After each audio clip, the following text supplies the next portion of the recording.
You transformed from a scrawny guy into a super hunk overnight. While others need years of training to achieve their physique, you can do it with just a few steps. Yet even so, you are still distressed. It's all because of this terrible system. Although it has improved your physical condition, it has also transformed your appearance from a playful look to one that frightens others away, to the point that just a glance can make a crying baby stop immediately. With just a wave, you can scare even the most hardened criminals. Ha ha ha. As you walk down the street, you see a crying child and feel a bit helpless, reminiscing about your childhood when you were physically stronger than your peers but still had friends to play with. Unlike now, you look like someone to be avoided. Though you wish to do good, you always end up scaring people into tears, all because of this damn system. Suddenly, a cold voice echoes in your mind. A knife robbery is about to occur on Dongshan Avenue. Please assist in apprehending the criminal and bring them to the police station. Task reward, 30,000 yuan. Hearing this, your eyes light up. After all these years, the system finally offers a real monetary reward. Dongshan Avenue is nearby, just a few minutes walk away. You finish your cigarette in one breath and stride towards Dongshan Avenue. Meanwhile, on Dongshan Avenue, hey guys, I'm Daixi Omiai. A sweet-looking girl holds a selfie stick and smiles at the camera. Daixi Omiai is a popular streamer on Douyu, known for her beauty and her prankster style of streaming, which has made her famous online. As soon as she starts her stream, hundreds of thousands of viewers flood into her room. Daixi Omiai cheerfully announces, "Today, we'll stick to our usual content, pranking a random passerby by borrowing their phone and then running away. Let's see how they react." The audience enthusiastically agrees, finding it amusing. Daixi Omiai clenches her fist and begins searching along the street. A moment later, she spots a handsome guy about 1.7 meters tall, looking rather charming, waiting by the roadside. She decides he will be her target and calls out to her fans. Moments later, Daixi Omiai stands in front of the charming guy, pretending to be weak, and sweetly asks, "Could you help me with a small favor?" The charming guy is caught off guard by Daixi Omiai's sudden approach and feels a bit shy, his fair cheeks turning red. He stammers, "What favor?" Daixi Omiai feels pleased as he shows his signature tiger teeth, pretending to be pitiful. "My phone is out of credit, and I can't take a bus home. Could you lend me your phone to make a call? I'll ask a friend to top up my credit so I can get home. Can you help me, handsome?" The charming guy melts at Daixi Omiai calling him handsome, and without a second thought, he quickly pulls out his phone from his pocket, unlocks it, and hands it to her, saying, "Sure, go ahead." "Thank you, you're such a good person." Daixi Omiai secretly gives a thumbs up and smiles as she takes the phone. Daixi Omiai pretends to tap on the screen, holds the phone to her ear, slowly walks away, then suddenly bolts off, running as fast as she can. "Hey, she's stealing my phone," he shouts angrily. The passerby doesn't wait any longer and runs after her, shouting, "Stop, she just stole my phone. Someone's been robbed." Panting heavily as he chases her, the guy, who isn't used to exercising, finds he can't catch up with Daixi Omiai at all. Meanwhile, Daixi Omiai holds the selfie stick in one hand and the phone in the other, running as fast as if on drugs. "Oh no, oh no, oh no. Guys, I think he's really serious." As she runs, Daixi Omiai makes funny faces at the camera, and the atmosphere in the livestream heats up quickly, with comments flooding in and gifts pouring in non-stop. Seeing those generous gifts, Daixi Omiai remembers to thank her fans. At this point, her stamina is rapidly depleting, but to keep the lively atmosphere going, she chooses to keep running, almost entirely focused on the stream. Suddenly, a scream escapes her throat as she feels like she's just crashed into a truck, getting knocked dizzy and stumbling to the ground, her soft bottom meeting the hard pavement. "Ouch, that hurts." Daixi Omiai rubs her bottom with one hand and her head with the other, while the selfie stick and phone fall to the side. Daixi Omiai feels utterly miserable, as if her body has fallen apart. She nearly cries from the pain. She wonders which fool left a metal plate on the sidewalk that caused her to end up like this. She doesn't think she ran into a person. After all, if she had, there would have been soft flesh to cushion her fall. But during the impact, it was clearly a collision with something extremely hard and massive, definitely not a person. Just then, Daixi Omiai is enveloped by a shadow. "Are you okay?" You look at the petite girl on the ground, speechless. To complete your task, you hurriedly came to Dongshan Avenue, hands in your pants pockets, your fierce eyes scanning both sides for any sudden robberies or violent incidents. But instead of finding a criminal, you ended up colliding with someone. Although you feel no pain, the girl looks like she just got into an accident and is in agony. You approach her and lean down to ask if she's alright, but Daixi Omiai looks up in confusion and is met with the face of a terrifying man, his eyes filled with murderous intent. Daixi Omiai's body jolts, her eyes widen in fear, and she doesn't dare to move. Her heart skips a beat. "What a terrifying man, what should I do? Miss, are you okay?" You see her frozen in place, not responding, her brows furrowed as you reach out to help her up. To Daisy Omiai, this scene looks different. The muscular man in a suit with a fierce gaze grows impatient and extends an arm thicker than her thigh, as if he wants to hit her. A thought crosses Daisy Omiai's mind. I haven't gotten myself into trouble with a gangster, have I? She recalls those unfortunate characters in dramas who crossed paths with gangsters, and none of them ever had a good ending. It was always tragic. Daisy Omiai can't focus on her stream anymore. She screams and covers her head with both hands. Please don't come any closer. You find her utterly speechless. I won't come closer, but you need to get up first, or people might think I'm bullying a celebrity in public, and that could lead to trouble. You still need to complete your task to earn that 30,000 yuan reward. Just as you prepare to step back and let her get up, a shout rings out from a distance. Hey, stop him. He's the one who stole my phone. You turn to see a breathless, flushed young man pointing in Daisy Omiai's direction, where she's sitting on the ground. There he is. I finally found you. You roar and step forward. You grab Daisy Omiai by the collar with one hand and lift her up. At over 2 meters tall, your height completely dwarfs her petite frame of just over 1.5 meters. Daisy Omiai's mind goes blank as she dangles in the air. It's the first time she's ever been lifted like this, and the man in front of her looks truly menacing. Help! Help! After a brief silence, Daisy Omiai flails her arms and legs in the air,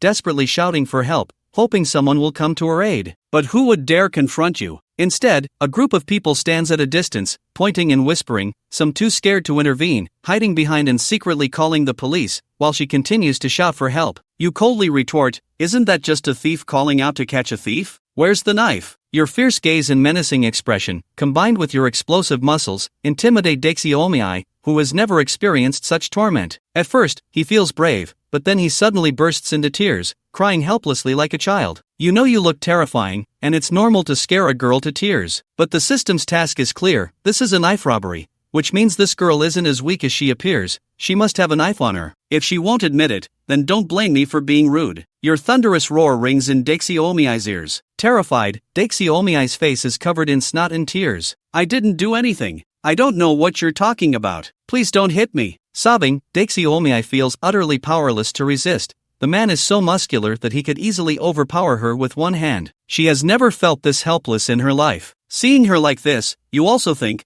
this fragile girl couldn't possibly be involved in a knife robbery, right? With her small frame, even with a knife, she would be subdued in no time. But given the current situation, who else could it be? Just as your anger subsides, the passerby who was robbed comes running over, breathless and weak, finally catching up. Luckily, this thief was stopped by you, and the passerby leans against the wall, about to thank you. Suddenly, a bear-like fierce man lifts the robber as if he were a chick, creating a striking visual impact. The young man is stunned, his legs go weak, and he kneels down. You furrow your brow even more, thinking, why does everyone look like a coward? As you address the trembling boy, hey, kid, he stole your phone, he finally snaps back to reality, nodding like a chick pecking at grain. Yes, he took my phone. He points at the phone lying on the ground. Now you have both a witness and evidence. What more can you say? It pains you to see such a young girl getting involved in illegal activities. Daisy Omiai wipes her nose in tears, crying, I didn't really steal his phone. I'm a streamer and I'm live streaming outdoors right now. My stream is about pranking a random passerby. If you don't believe me, check it out. My phone is still broadcasting live. Your curiosity is piqued. You often hear about live streaming but have never seen it in person until now. You set Daisy Omiai down, slightly worried she might run away or pull out a knife. You point at her fiercely, behave yourself. This frightens Daisy Omiai again, causing her previously stopped tears to flow once more. You step forward, grab the selfie stick, and turn on the screen, confirming that she is indeed live streaming, with over 2 million viewers. It seems she is a well-known streamer, and you notice many supportive comments in the chat. Realizing you misunderstood, this is just a live stream. You give the camera a self-assured smile and say, sorry, I was mistaken. Then you walk over to Daisy Omiai, hand her the selfie stick, and say, Daisy Omiai, right? Try not to do things that could easily be misunderstood. You give her shoulder a hearty pat, and Daisy Omiai, still in shock, feels like she's been punched by the Hulk, her shoulders sore and aching. She finally realizes that the man in the suit isn't a ruthless gangster but rather a heroic one. I promise I won't make this mistake again. Daisy Omiai nods earnestly while holding the selfie stick, her expression serious, but her tear-streaked face makes her look exceptionally endearing. The fans in the live stream are melting with affection. The passerby, sensing the situation, quickly stands up, picks up his phone, and without daring to look back, turns and runs away, leaving others to think he might be the one who stole the phone. You touch your bald head, feeling that the way he addressed you was a bit off, but you don't have time to dwell on it. you still have your task on Dongshan Avenue to complete. Just as you're about to leave, 2 police officers rush over. Don't move, you bald guy. We're with the Dongshan police station. A middle-aged officer arrives with his young partner. Upon seeing the scene, the officers immediately spot you, the towering giant over 2 meters tall, looking like a menacing criminal straight out of prison, especially with your terrifying tattoos. You touch your hair, feeling increasingly speechless. This isn't the first time you've been mistaken for a criminal by the police. Those tattoos aren't something you got on your own, they were a reward from completing a task. You wonder, is it illegal to have tattoos? Wiping away her tears, Daixi Omiai explains to the 2 veteran officers, Officer, he's not a bad person, it's just a prank. No one has committed any crime here. However, no matter how much she insists, the officers need to come over to understand the situation and register it properly. As the 2 officers approach, suddenly a commotion erupts behind them. There's a robbery. Call the police quickly. He's armed with a watermelon knife. The cacophony of voices drowns out the crowd's discussions, but you keenly catch the words watermelon knife and knife robbery. I've been waiting for this, you think, and you call out to the officers, over there. There's a knife robbery. The 2 officers quickly react and run toward the source of the commotion. A knife robbery is no small matter. Daixi Omiai quickly realizes the seriousness of the situation, flips the camera, and runs after the officers. Regardless, the live stream continues, and she can broadcast how the police handle this knife robbery. The experienced middle-aged officer immediately grabs his radio and urgently reports a knife robbery on Dongshan Avenue, requesting backup. Before he can finish speaking, the 3 of them see a massive figure charging toward the scene at a speed that's frighteningly fast. The scene isn't far away, and soon you see a greasy-faced man waving a watermelon knife in front of a shop, holding a hostage. Coincidentally, it's the very passerby who was pranked by Daixi Omiai. He looks pale, with a shallow cut on his neck. The passerby's feelings are complicated. He feels as if he's escaped a tiger's den only to fall into a wolf's lair. You notice several bloodied figures lying on the ground inside the shop, their fates unknown. You sigh at the sight, but given your enhanced strength from the system, you can tell that the victims are still alive and breathing. Get back! You shout in a low, hoarse voice, causing the crowd around you to instinctively part. Meanwhile, the crowd wonders if this person is about to charge in. Just as you prepare to take action, the officers and Daixi Omiai arrive. Don't act rashly, they warn. Dai Xiaomei saw Chen Shen's actions and mustered the courage to stop him. If you go up like this, it will only make the other party more agitated. What? If it causes greater harm to the bystander? Wow! I always thought Dai Meyer was small-chested and brainless, but now she actually has a spark of insight? She actually dared to block the path of the tough guy. Dai Meyer, from now on, no matter how others see you, you are the little tyrant in my heart. The tough guy is also warm-hearted. Ordinary people wouldn't dare to act bravely in this situation, but the tough guy doesn't hesitate at all. So, he really is a law-abiding good citizen. What Dai Xiaomei said makes sense. The police are here, just wait for them to handle it. Chen Shen could see that Dai Xiaomei, with her pale face and disheveled hair, was definitely feeling scared at this moment. But even though she was so afraid, she could still take such action. Chen Shen couldn't help but look at Dai Xiaomei with newfound respect. It turned out she wasn't just a soft shrimp who could only cry, she could also think on her feet at critical moments. The 2 police officers also stopped Chen Shen, fearing that his impatience would lead him to rush in and confront the armed suspect. If greater casualties occurred, they would also be held responsible. The middle-aged police officer earnestly said to Chen Shen, "Young man, don't be anxious. We will handle this matter well, you all just stay aside." At the same time, the young police officer spoke into the radio, requesting backup.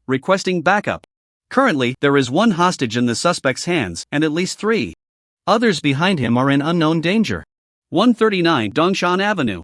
Just as the police were nervously handling the call for backup and evacuating the crowd, Chen Shen, rubbing his bald head, felt a headache facing the brave little girl standing in front of him.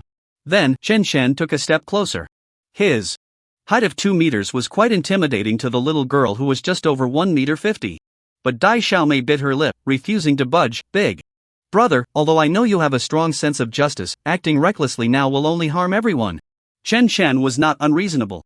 He bent down and whispered in Dai Xiaomei's ear, "Do you believe that as long as you can divert his attention for a moment, I can quickly save the hostage?" For some reason, seeing the serious expression on this suited thug's face made Dai Xiaomei feel a long-lost sense of safety.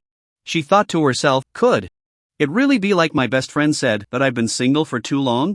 Even a stranger I just met can give me a sense of security? Unconsciously, she bravely nodded, I believe you, looking at the strong man in front of her. The two police officers were busy evacuating the crowd in waiting for reinforcements. They were not skilled in negotiating with suspects. Moreover, the suspects' emotions seemed very unstable. Seeing the police approach, they didn't know what sudden incident might occur. Suddenly, the police heard a commotion. Turning around, they saw a young girl appearing at the empty storefront entrance. Although her face was pale and her hair was disheveled, she still resolutely walked step by step toward the storefront entrance. She was heading toward the crime scene of the armed robbery. The suspect saw a defenseless, weak girl slowly approaching and waved his knife wildly. "What do you want? If you don't want to die, get lost."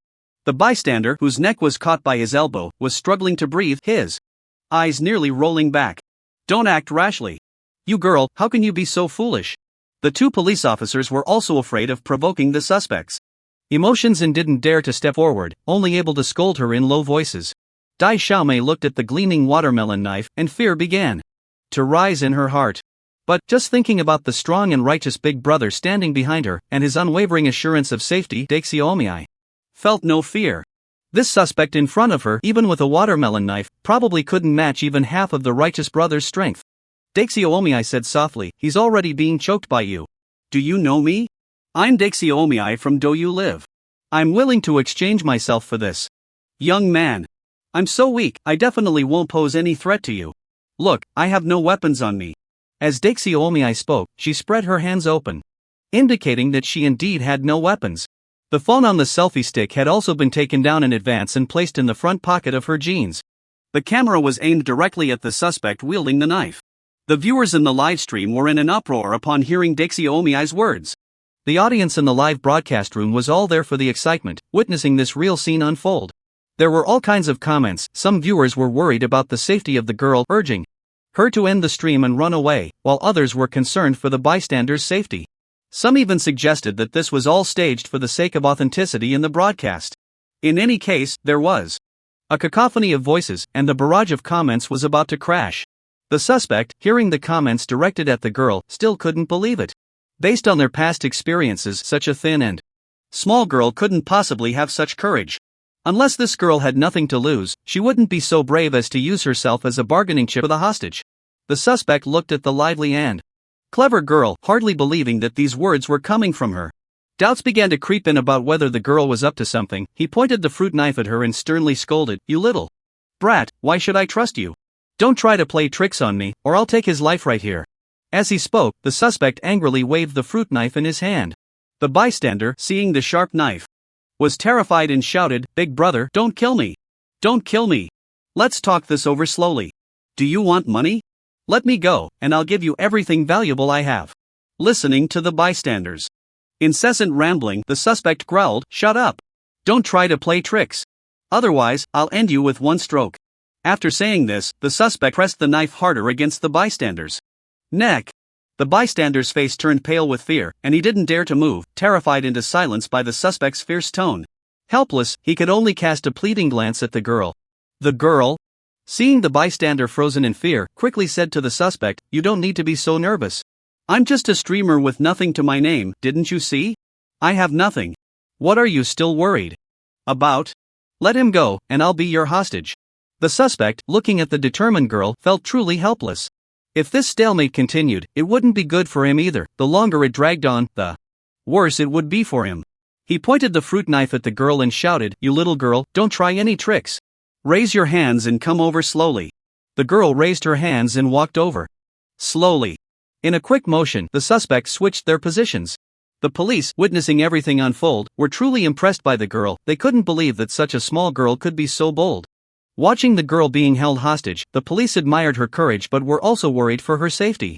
However, they had no way to act blindly. They could only stabilize the suspect's emotions, or the girl would be in even greater danger. The police could only wait for the rescue team to arrive. Time passed second by second, and the suspect's emotions grew more agitated. Everyone clenched their fists. And finally, the rescue team arrived. The police shouted at the suspect, "Listen, release the hostage immediately, and we will consider leniency. If you refuse to comply, you will face severe punishment." Hearing the police, the suspect remained unmoved. An hour ticked by, and the standoff between the police and the suspect yielded no results. Considering that the girl might not be able to hold out much longer. The police had no choice but to confront the suspect directly, pressing him step by step. The suspect, feeling cornered, dragged the girl toward a dark room. This room was pitch black, devoid of light, and the girl's live stream went dark. The viewers in the live broadcast room began to feel scared. What was once a live stream now turned into a dark and oppressive scene. Some viewers were even more worried about Dai Xiaomei's safety, especially her devoted fans, who were so tense that they didn't dare to breathe. Others started to lighten the mood. It's okay, don't worry, Dai Xiaomei is very capable. Aren't there police? What's there to be afraid of? So many police can't even subdue one suspect. Go, Dai Xiaomei, you're the best.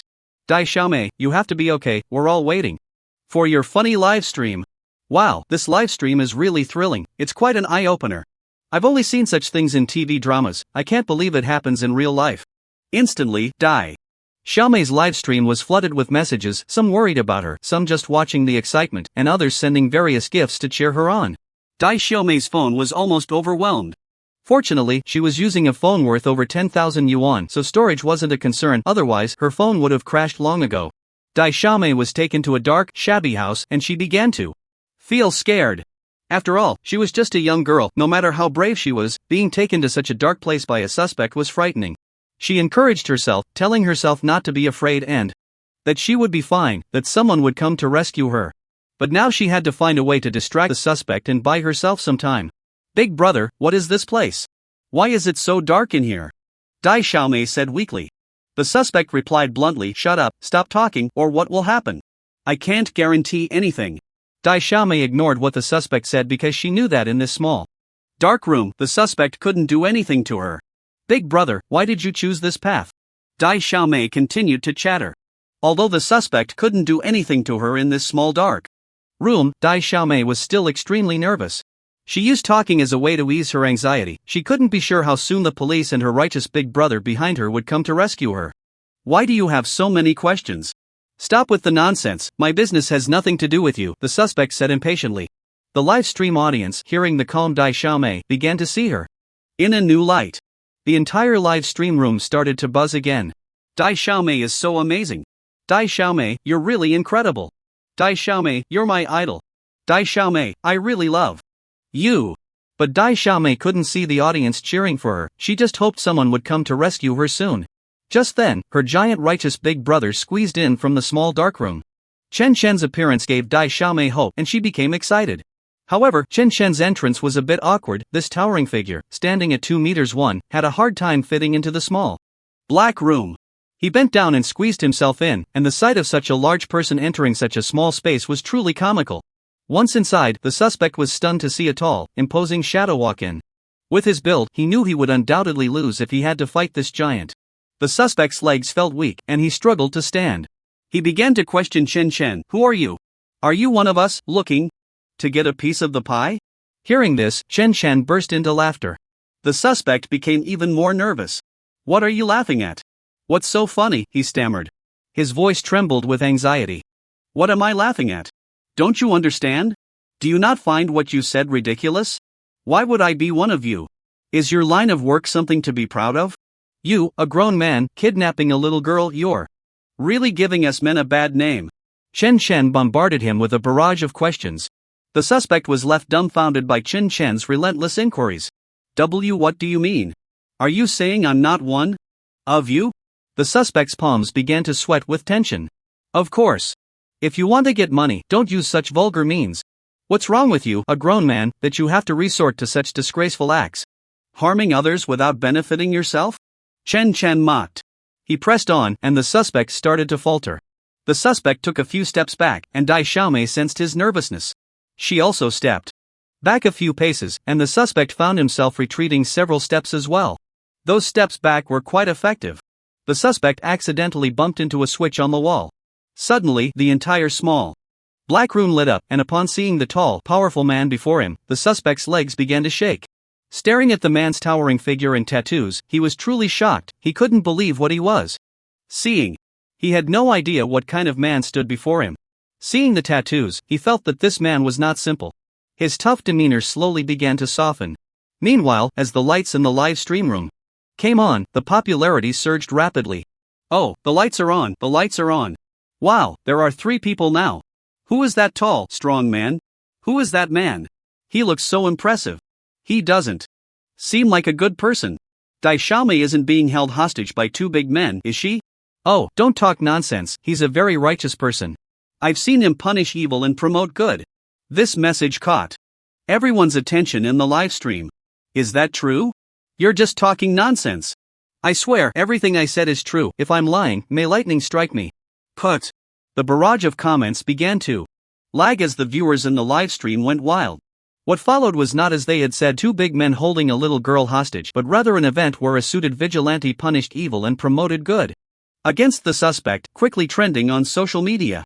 One must say, in this internet age, the speed of information dissemination is truly unbelievable. The number of viewers in Dai Xiaomei's livestream skyrocketed. Just moments ago, a crowd flooded into the livestream, causing chaos. Some said it was to boost popularity, while others criticized that for money, anything could be staged. Of course, those making such comments gained nothing and were harshly criticized by Dai Xiaomei's loyal fans. Come on if you have the ability. If you don't understand the situation, please shut up, it's none of your business. It's just that they are doing it for money, and they have the ability to come up with such a script. What do you have? Exactly, thumbs up of the one upstairs. Today, Daixi Omiai's livestream was really lively, but Daixi Omiai didn't see such a bustling scene. She was being held hostage by the suspect and couldn't move. Chen Shen looked at Daixi Omiai, who was almost out of breath. Her usual fierce demeanor was completely gone. The more he looked, the more pitiful he felt. It was the first time he had seen Daixi Omiai like this. For some inexplicable reason, he felt a bit heartbroken for her. How could he have such thoughts? Chen Shen quickly interrupted this line of thinking. How about we have a good talk? Chen Shen said this sentence word by word. His tone was very calm.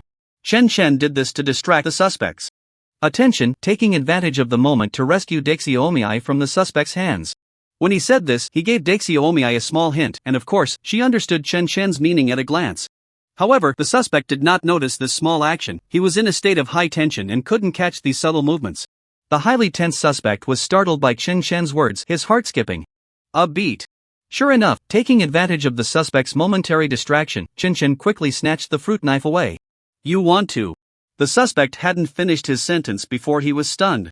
The fruit knife in his hand had already disappeared, and when he came to his senses, the knife was already in Chen Shen's hand. I don't want to talk to you about anything right now. Let her go, and I'll spare you, otherwise you know the consequences, Chen Shen said fiercely, pointing at the suspect. Why should I do what you say? What can you do if I don't let her go? The suspect's momentum weakened significantly. Then don't blame me for being rude. Saying this, Chen Shen delivered a whirlwind kick, knocking the suspect to the ground. He took the opportunity to pull Daixi Omiai away from the suspect. However, the suspect was still in a daze. Immediately after, he grabbed the suspect from behind, holding him tightly.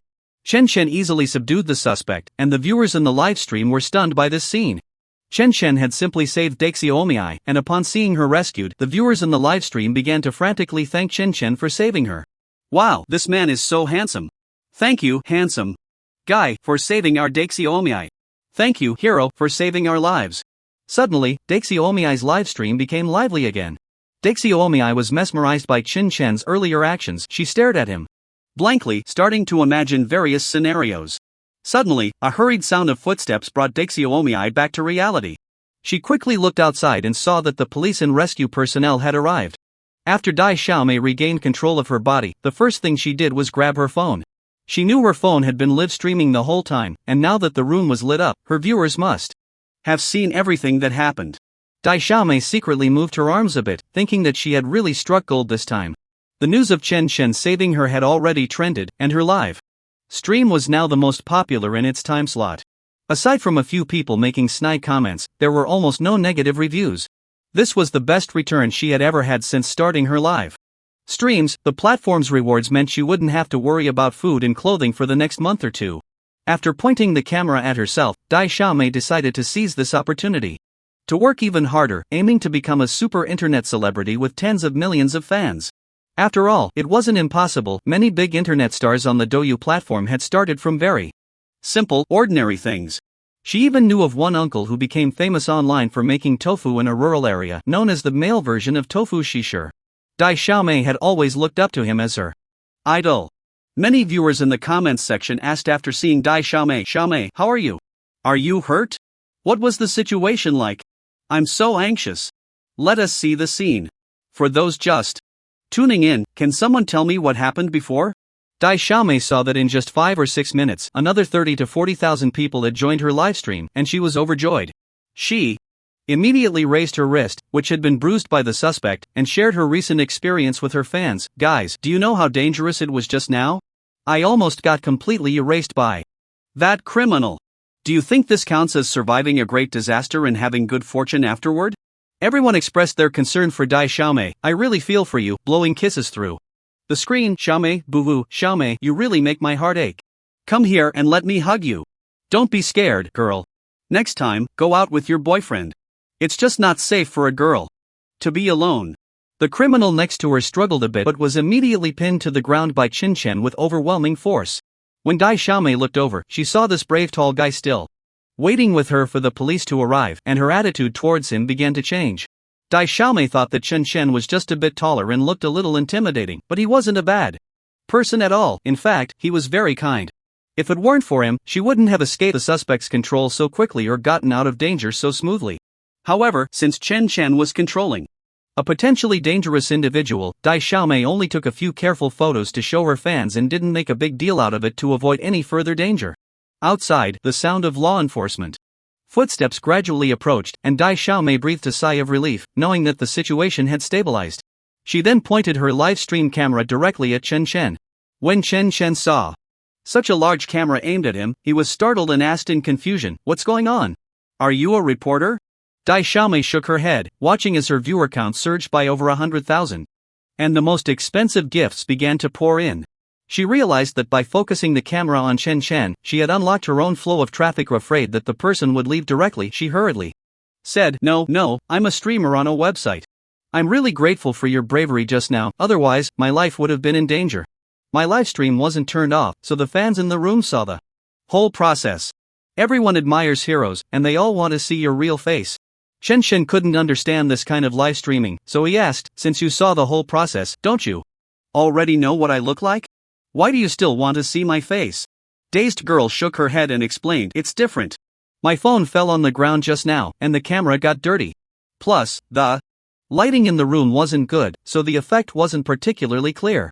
And your movements were too fast. My phone is a few years old and I was about to replace it, so the camera technology isn't as advanced as you think. You ran so fast that it must have blurred in the shot. Even when I waved at everyone in the livestream, my hand was blurred. Before Qin Chen could respond, the police and rescue personnel suddenly burst in, taking the suspect away from him.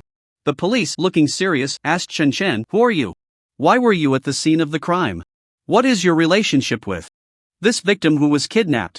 We still don't have a clear understanding of the suspect's identity. As a witness, can you provide us with any clues you know?"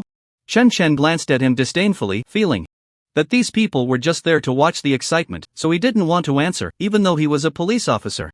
These matters had nothing to do with him, it could purely be considered as helping someone in need. Since the police had arrived and the suspect's matter was resolved, Qin Chen felt it was time for him to leave. With that thought, he left the scene without saying a word. Striding away. The police, needing to return to interrogate the suspect, didn't pursue him. As Qin Chen turned to leave, he walked a bit quickly, fearing that others might catch up and ask him questions or create trouble for him. Inadvertently, he accidentally bumped into Dazed Girl, who was holding her phone, her slender arm acting as a selfie stick. The arm that she had just shown as being hurt was now fine, but holding the phone with 5 fingers wasn't very sturdy. When Qin Chen bumped into her, her phone fell directly to the ground. Dazed Girl gasped, and after a moment of shock, she quickly squatted down to check. She found that her phone was broken. The livestream was still ongoing, but now the phone was completely black and unusable. Dazed Girl squatted on the ground and started crying, hugging her arm and looking very helpless. While crying, she said, "How can you, this big guy, do this? You broke my phone and didn't even say sorry? You're a bad person, a big bad person." After hearing the voice of the girl, the police and rescue personnel immediately turned back into the room to check if she had encountered any unexpected situation. After all, they could tell from her voice that she seemed to be in a state of collapse, and they thought it would be better to take a look. If the girl was in this state because she had been kidnapped by the suspect, they would bear some responsibility. Since the police and rescue personnel had gone to the girl, the suspect was left alone at the door. The police didn't pay any attention to the suspect at all, as they had already handcuffed him. In their view, the suspect was completely immobilized, he couldn't run away, so they didn't need to worry too much. However, when the suspect saw the police and rescue personnel leave, a smug smile immediately appeared on his face. He quietly took a piece of wire from his sleeve and quickly picked the handcuffs open. Seeing that he had finally freed himself, the suspect couldn't help but shake his hands and immediately ran towards the outside. Not good, the suspect is escaping. At that moment, one of the police officers caught a glimpse of the suspect outside and immediately exclaimed, his expression turning serious. They never expected that due to their momentary negligence, the suspect would manage to escape. If he really got away, the consequences would be unimaginable. After all, he had already dared to harm someone with a knife today. Who knew what serious incidents he might cause next time? The police and rescue personnel no longer cared about the girl and immediately chased after the suspect. Chen Chen had originally planned to leave, but he didn't expect the situation to suddenly change like this. He hesitated for a moment and then pretended not to see anything, as if the events outside had nothing to do with him. The suspect, seeing Chen Chen's demeanor, couldn't help but breathe a sigh of relief. He was genuinely worried that Chen Chen would come after him. After all, Chen looked quite intimidating, and if he really came to chase him, the suspect wasn't sure he could escape. When Chen Chen noticed that the suspect's gaze was not on him, he quickly climbed to the second floor of the house. By the time Chen Chen reached the second floor, the suspect had just arrived at the bottom. The suspect was now fully focused on the police and rescue personnel behind him, so he didn't notice that Chen Chen had somehow reached above him. When Chen Chen saw the suspect below, he grinned and, without saying a word, jumped down. The suspect was momentarily taken aback by the shouts of the people around him, not knowing what was happening. But just as he was about to look up, Chen Chen had already landed heavily on him, making it impossible for him to run away. The suspect fainted on the spot. After all, Chen Chen was quite large, which resulted in a significant impact. The suspect probably never imagined that one day he would be caught in such a manner. Although the suspect had already passed out, Chen Chen was completely unharmed. After confirming that the suspect was incapacitated, he stood up. Who is this guy? He jumped down from the second floor without any problem. That's terrifying. Yeah, it doesn't look that high, but he acted like it was nothing, just jumped like it was no big deal. The crowd watching from the side couldn't help but start discussing after witnessing the scene. They truly hadn't expected Chen to be so bold, jumping down from the second floor without hesitation. However, even though they were constantly talking about Chen Chen, their voices were very low, afraid that he might hear them. After all, Chen Chen looked like someone not to be trifled with. Anyone who offended him would surely face dire consequences. It wasn't until Chen Chen stood up that the police and rescue personnel finally arrived. When they saw the suspect lying on the ground, unconscious, their eyes widened in shock. Young man, thank you so much. Without you, this suspect might have really escaped. After understanding the situation, the police immediately walked up to Chen Chen, gratefully shaking his hand and speaking to him. The police were genuinely thankful to Chen Chen. If it weren't for him, the suspect might have slipped away right under their noses. It's nothing, just something I should do as a law-abiding citizen. You don't need to take it to heart. Hearing the police's words, Chen Chen just chuckled a few times, indicating that it was something he ought to do. After saying that, he ignored the police and turned to leave. After all, he had only come over to help because he saw something happening, otherwise, he wouldn't have been there at all. Now that the suspect's matter was resolved, Chen Chen naturally chose to leave immediately. However, just a few steps away, he suddenly felt someone tugging at his sleeve. Chen Chen quickly turned around to see who was pulling him. When he looked back, he found that it was none other than the silly girl. Seeing her holding onto him and refusing to let him go, Chen Chen felt quite puzzled, unable to understand what she was doing. After all, in Chen Chen's view, he hadn't provoked her at all, he had just saved her from the suspect moments ago. You bad person, you broke my phone just now. You have to compensate me, or I won't let you go. Just as Chen Chen was feeling confused, the silly girl immediately spoke to him, insisting that he must pay for her phone. Although she felt a bit scared while looking at Chen Chen, the thought of her broken phone gave her a surge of courage. Chen Chen looked at the pouting silly girl and felt quite helpless, also a bit impatient. He didn't want to get too entangled with her, so he simply shook off her hand and took the opportunity to leave before she could react. After Chen Chen left, he went straight home and began to pack his luggage. After all, tomorrow was the day for new students to start school, and as a freshman, Chen Chen felt a bit anxious. Although he had tidied up a little before, he was still worried that he might have overlooked something, so he decided it was better to check everything himself. This way, even if he was missing something, he could find out in time and avoid a last-minute scramble. Once he finished packing, Chen lay down on his bed early, preparing to rest. He knew that if he didn't get enough energy, it would be difficult to handle the upcoming events tomorrow. On the other side, when Dui Xiaomei came to her senses, she realized that Chen had already disappeared. That bad guy, I must not let him get away next time. Seeing him leave like that made Dui Xiaomei feel very angry, and she couldn't help but stomp her foot, secretly cursing. At the same time, Dui Xiaomei had already made up her mind that if she encountered Chen again, she would definitely not let him leave so easily. Dui Xiaomei didn't stay there any longer but quickly looked for a phone repair shop nearby. After all, her phone was broken beyond use, and it needed to be fixed. Once it was repaired, she would pay. The staff at the phone repair shop quickly fixed Dui Xiaomei's phone and then quoted her the repair price. Upon hearing the price, Dui Xiaomei's eyes widened. She never expected that fixing a phone would be so expensive. If she had known it would be like this, she wouldn't have repaired it there. It was clearly a scam. However, now that her phone was in their hands, Dui Xiaomei had no choice but to nod, as they had already fixed it. With great reluctance, Dui Xiaomei handed over the money to the repair shop staff and finally got her phone back. After receiving her phone, Dui Xiaomei felt much more at ease and immediately returned home. Once at home, she couldn't wait to lie down on her big bed, feeling much more comfortable. The events of the day had been too overwhelming, leaving her feeling exhausted. She thought she needed a good rest. However, just as she had barely lain down for a while, her phone rang. Dui Xiaomei didn't want to answer the call, but when she saw that it was her best friend Xiaomeng calling, she immediately perked up. After all, Xiaomeng was not just anyone, she was Dui Xiaomei's closest friend, and of course, she couldn't ignore her call. To be honest, when she received Xiaomeng's call, Dui Xiaomei felt very happy, and her earlier fatigue seemed to vanish. Dui Xiaomei sat up from her bed and pressed the answer button. Xiaomeng, it's so late, what do you need from me?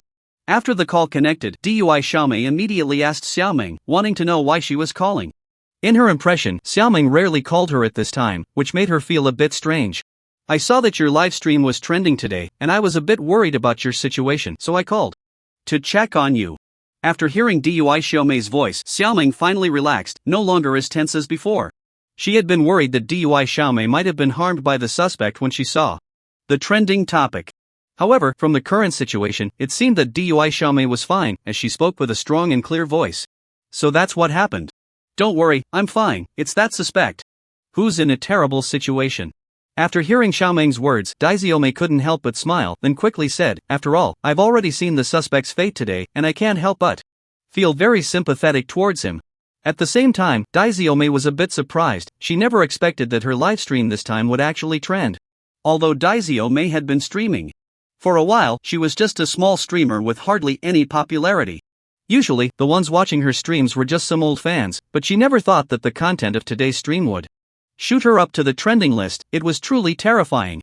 Daiziome decided that after hanging up the phone, she would take a good look at it. Maybe she could analyze some data. Alright, I won't bother you anymore, but remember, you absolutely must not stream again tomorrow. You still need to take me to school, so make sure to rest early.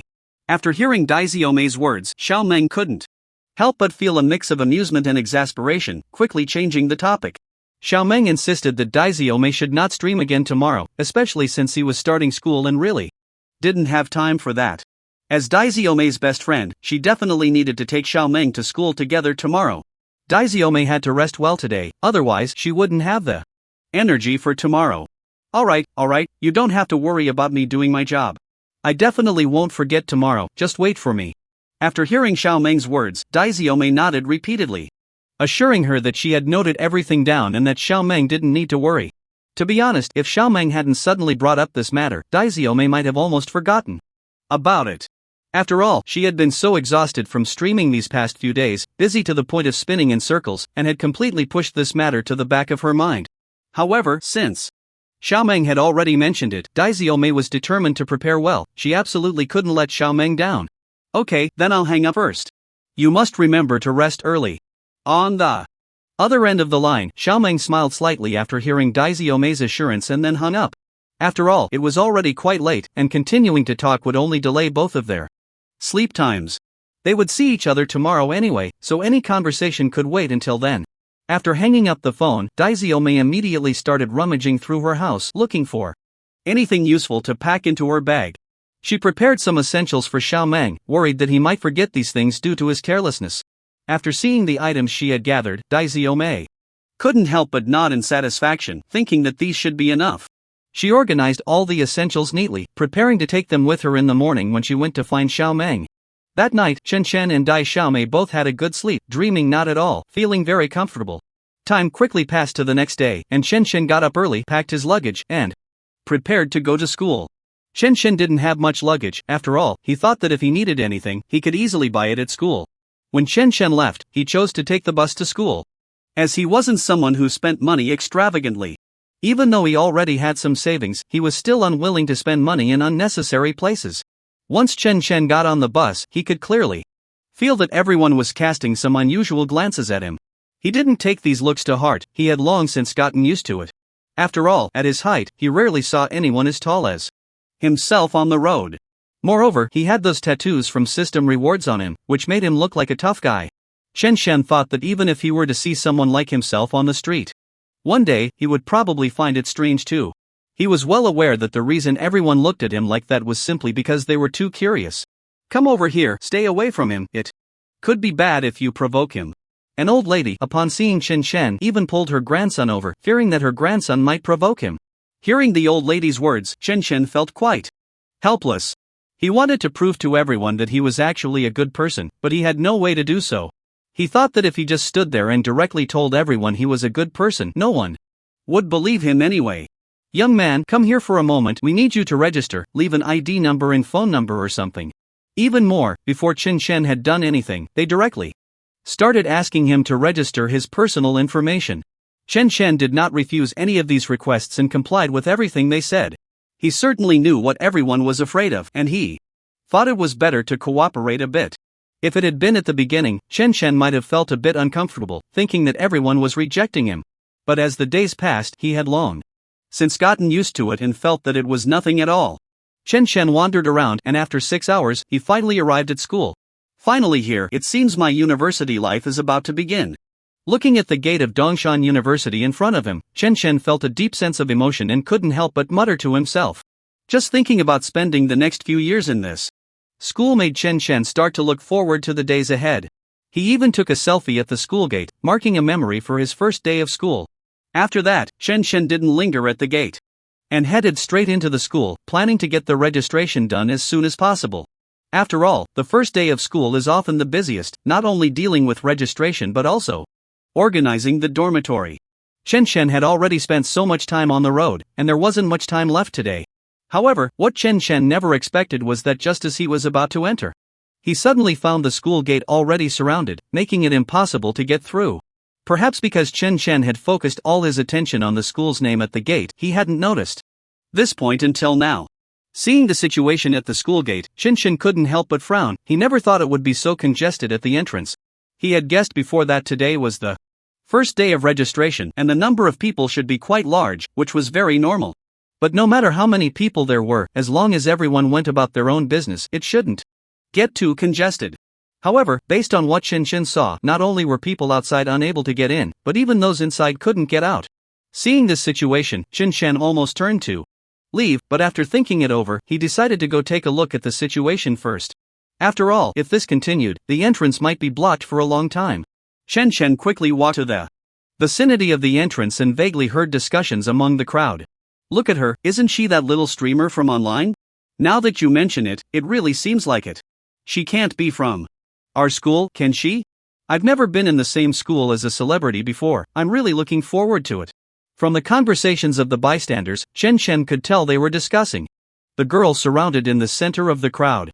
However, there were so many people that he couldn't see who was being surrounded. But Chen Chen didn't pay much attention to this matter. After all, who the person in the middle was had nothing to do with him. The only thing he was concerned about was when he could finally enter the school. What on earth is happening here? Why is everyone stuck at the school gate? Aren't they going to register? Chen Chen thought for a moment and then immediately asked a bystander next to him, wanting to know what was going on. The bystander initially didn't plan to respond to Chen Chen, as he was engrossed in the spectacle. However, when he looked up and saw Chen Chen's tall stature and fierce appearance, he was startled. Isn't there a little streamer who has become popular on Douyu? Everyone has come to see the excitement, and some paparazzi have even come to take photos. The bystander didn't dare to ignore Chen Chen and quickly told him everything. He knew. It turned out that the reason so many people were gathered at the school gate was that they had learned that the little streamer was here, so they came to see the excitement. There were even quite a few paparazzi who rushed over after hearing the news, wanting to get first-hand information. I used to think these streamers only looked good on their phones, but I didn't expect that. This little streamer looks just as good in person. After sharing what he knew, the bystander couldn't help but express his admiration for the little streamer's beauty. After all, many streamers look very good, but it's usually just because of beauty filters. The bystander initially thought the little streamer was the same, but after seeing her today, he realized that her beauty was genuine. At this moment, the dazed girl surrounded by the crowd felt utterly speechless. She never expected that today. She was just here to drop off Xiaoming for school, and yet she was surrounded by these people. At first, it was just a chance encounter with a fan, but then he called out her name, and more people gathered around. Seeing this situation, the dazed girl truly felt helpless, completely unsure of what to do. She wanted to forcefully make these people leave, but she also knew that if she did that, it would severely damage her image. There were paparazzi nearby taking photos, and if she really did that, she didn't know how they would spread the news. After Chen Chen figured out the situation, he couldn't help but shake his head and prepared to leave. He thought it was better not to get involved in this matter, otherwise, he might inadvertently get into trouble. Chen Chen turned around, intending to see if there were other entrances to the school. He thought such a large school couldn't possibly have only one entrance, that wouldn't be realistic. However, just as Chen Chen was about to leave, he suddenly heard the system announce a task. Host, disperse the onlookers to receive a cash reward of 50,000 yuan. Upon hearing the system's voice, Chen Chen's eyes lit up. This 50,000 yuan reward was no small amount. If he could get it, he wouldn't have to worry about living expenses for the entire university. Realizing this, Chen Chen felt that he had to complete this task. Originally, he didn't want to get involved in this mess, but now that the reward was so tempting, he thought he might as well give it a try. Having come to this conclusion, Chen Chen disregarded everything else and squeezed into the crowd, relying on his height. The others were initially planning to say something, thinking that Chen Chen's behavior was inappropriate. But when they saw Chen Chen's appearance, they were immediately startled and didn't dare to say anything more. It must be said that Chen Chen's current appearance really brought him convenience in many ways. Once inside, Chen Chen didn't hesitate and rushed directly in front of the dazed girl. When the dazed girl saw Chen Chen squeezing in, she was a bit surprised, not expecting to see him here. Big brother, you. The dazed girl opened her mouth, wanting to ask Chen Chen what he was doing here. After all, she could sense that Chen Chen was not someone who meddled in others' affairs. How could he suddenly come in? What's wrong with you? Why did you walk over here? You clearly know you have some popularity, yet you don't pay attention and block the way. Have you thought about how others feel? Chen Chen didn't care whether the dazed girl intended to catch up with him. He directly interrupted her, shouting loudly at her. He vented all his anger onto the dazed girl, believing that all the responsibility lay with her. After all, if she had been more careful, how could others have discovered his whereabouts? As a public figure, one should pay attention to such things, otherwise, it could easily affect others' lives. Just like now, these onlookers completely blocked the way, causing Chen Chen to consider taking a detour. Hearing Chen Chen shout, the dazed girl was momentarily stunned. She never expected Chen Chen would say such things. She still felt a bit innocent, as she hadn't done anything, yet she was surrounded by so many people. But after listening to what Chen Chen said, Daimei didn't know why, but she felt that Chen Chen seemed to be right. Perhaps she should have been more careful when she first went out, otherwise, this situation wouldn't have arisen. As for what Daimei was really thinking, Chen Chen didn't care at all. What are you all still doing here? You're blocking the way for others, don't you? No? Hurry up and disperse, go do what you need to do. After scolding Daimei, Chen Chen immediately turned to the onlookers and spoke to them very rudely. Chen Chen's appearance was already quite fierce, and now with such a tone, everyone felt very scared. At the same time, they felt a bit ashamed because they knew that what Chen Chen had just said was indeed very reasonable. No matter how you looked at it, Chen Chen was not wrong to scold them. Let's go, we should hurry to school, we haven't even registered yet. Oh, we watched the commotion for so long, and now there's really nothing to see. Let's hurry up and leave, this big guy looks too fierce, he might get physical later. I feel like there might be some grudge between him and Daimei, I hope we don't get dragged into it. The onlookers exchanged comments and then began to leave, some entering the school while others went outside. It was Clear that a large portion of the people were not there for the school, they were just attracted by Daimei. After seeing that the crowd had already left, Daimei finally realized that Chen Shen's actions were meant to help her out. After all, if he hadn't said that, the onlookers would definitely not have left so quickly. Daimei wanted to thank Chen Shen properly. After all, if it weren't for him, she might still be stuck there for a long time. But as soon as she thought of the things Chen Shen had just scolded her about, she felt extremely embarrassed. Daimei lowered her head deeply, not even daring to look up at Chen Shen, fearing that if she saw him, she would remember what he had just said. Daimei had grown up without anyone ever scolding her like that.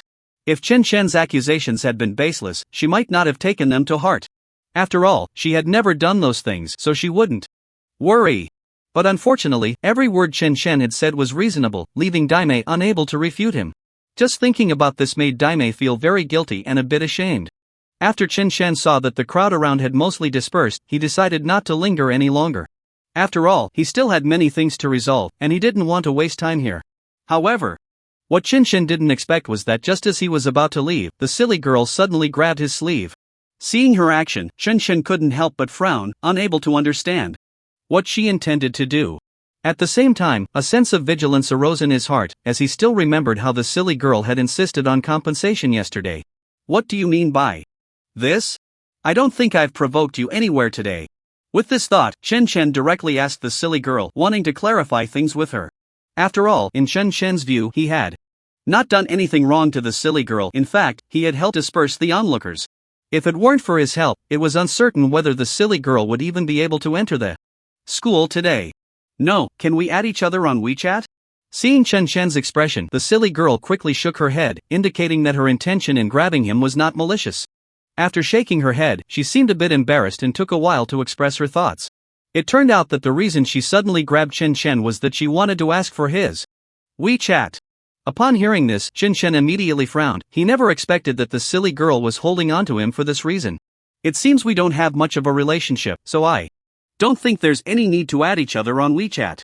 Without hesitation, Chen Shen directly rejected the silly girl's request, stating that he did not want to add her on WeChat. In his view, he had only met the silly girl a few times and they were not close enough to exchange WeChat. Seeing the silly girl so eager to add him, Chen Shen even began to doubt her intentions. I don't mean anything else, I just want to find a time to thank you properly. I won't hold the matter of you breaking my phone against you. Realizing that Chen Shen had misunderstood her intentions, the silly girl quickly explained to him. She expressed that the only reason she wanted to add him was to thank him. After all, if it weren't for Chen Shen this time, she would have been very troubled. And since it wasn't a good time to thank him now, the silly girl thought it best to add him on WeChat first and then invite him out to express her gratitude later. At the same time, she had already decided that she wouldn't hold the incident of her phone being broken against him anymore. The silly girl thought to herself that she was being quite generous. And Chen Shen should agree. No need to thank me, I didn't take this matter to heart at all. I just didn't want them blocking my way. After hearing the silly girl's reasoning, Chen Shen shook his head even more decisively, indicating that he didn't need her gratitude at all. For Chen Shen, if it weren't for the task issued by the system earlier, he would never have helped the silly girl. Yet now, it seemed the silly girl had misunderstood him, thinking he was specifically helping her. Chen Shen really didn't want to have any more contact with her. He felt that every time he encountered the silly girl, trouble followed. It was the same last time, and it was the same this time. He wished he could keep his distance from her in the future. The silly girl didn't expect that even after lowering herself to speak to Chen Shen, he still had no intention of agreeing to her request. Thinking of this, Dai Xiaomei felt extremely embarrassed and somewhat uncomfortable. Seeing Chen Shen's expression, Dai Xiaomei was very clear in her heart that he probably didn't want to get close to her at all. She didn't want to linger any longer. So she quickly finished her sentence to Chen Shen and hurriedly left. After saying that, tears almost instantly fell from Dai Xiaomei's eyes, making her look very pitiful. However, it seemed that she didn't want Chen Shen to see her like this, so she quickly covered her face and ran away. Watching Dai Xiaomei's departing figure, Chen Shen couldn't help but scratch his head, wondering if he had been too harsh with his words. But he hadn't said anything to make her uncomfortable, everything he said was the truth. Chen Shen was quite puzzled and then prepared to enter the school. Hello, student, you must be a student here, right? I don't think I've seen you before. Just as Chen Shen was about to take action, Xiao Meng immediately stepped forward and blocked him, asking Chen Shen, Xiaomeng had just seen Dai Xiaomei leave in a huff and was very clear that there must have been some interaction between Dai Xiaomei and Chen Chen. She wanted to understand their relationship better. After all, Chen Chen didn't seem easy to deal with, and she thought it would be better to help ease the tension between them. Yes, I just arrived at Dongshan University today. Do you have something to say? Being stopped again, Chen Chen actually felt a bit impatient, but he forced himself to suppress it. After all, he could tell that Xiaomeng didn't seem to have any ill intentions, so he might as well see what she wanted. I'm also from Dongshan University, but I'm a junior, so you should call me senior. You helped us out just now, so as a thank you, how about I take you on a tour of the school?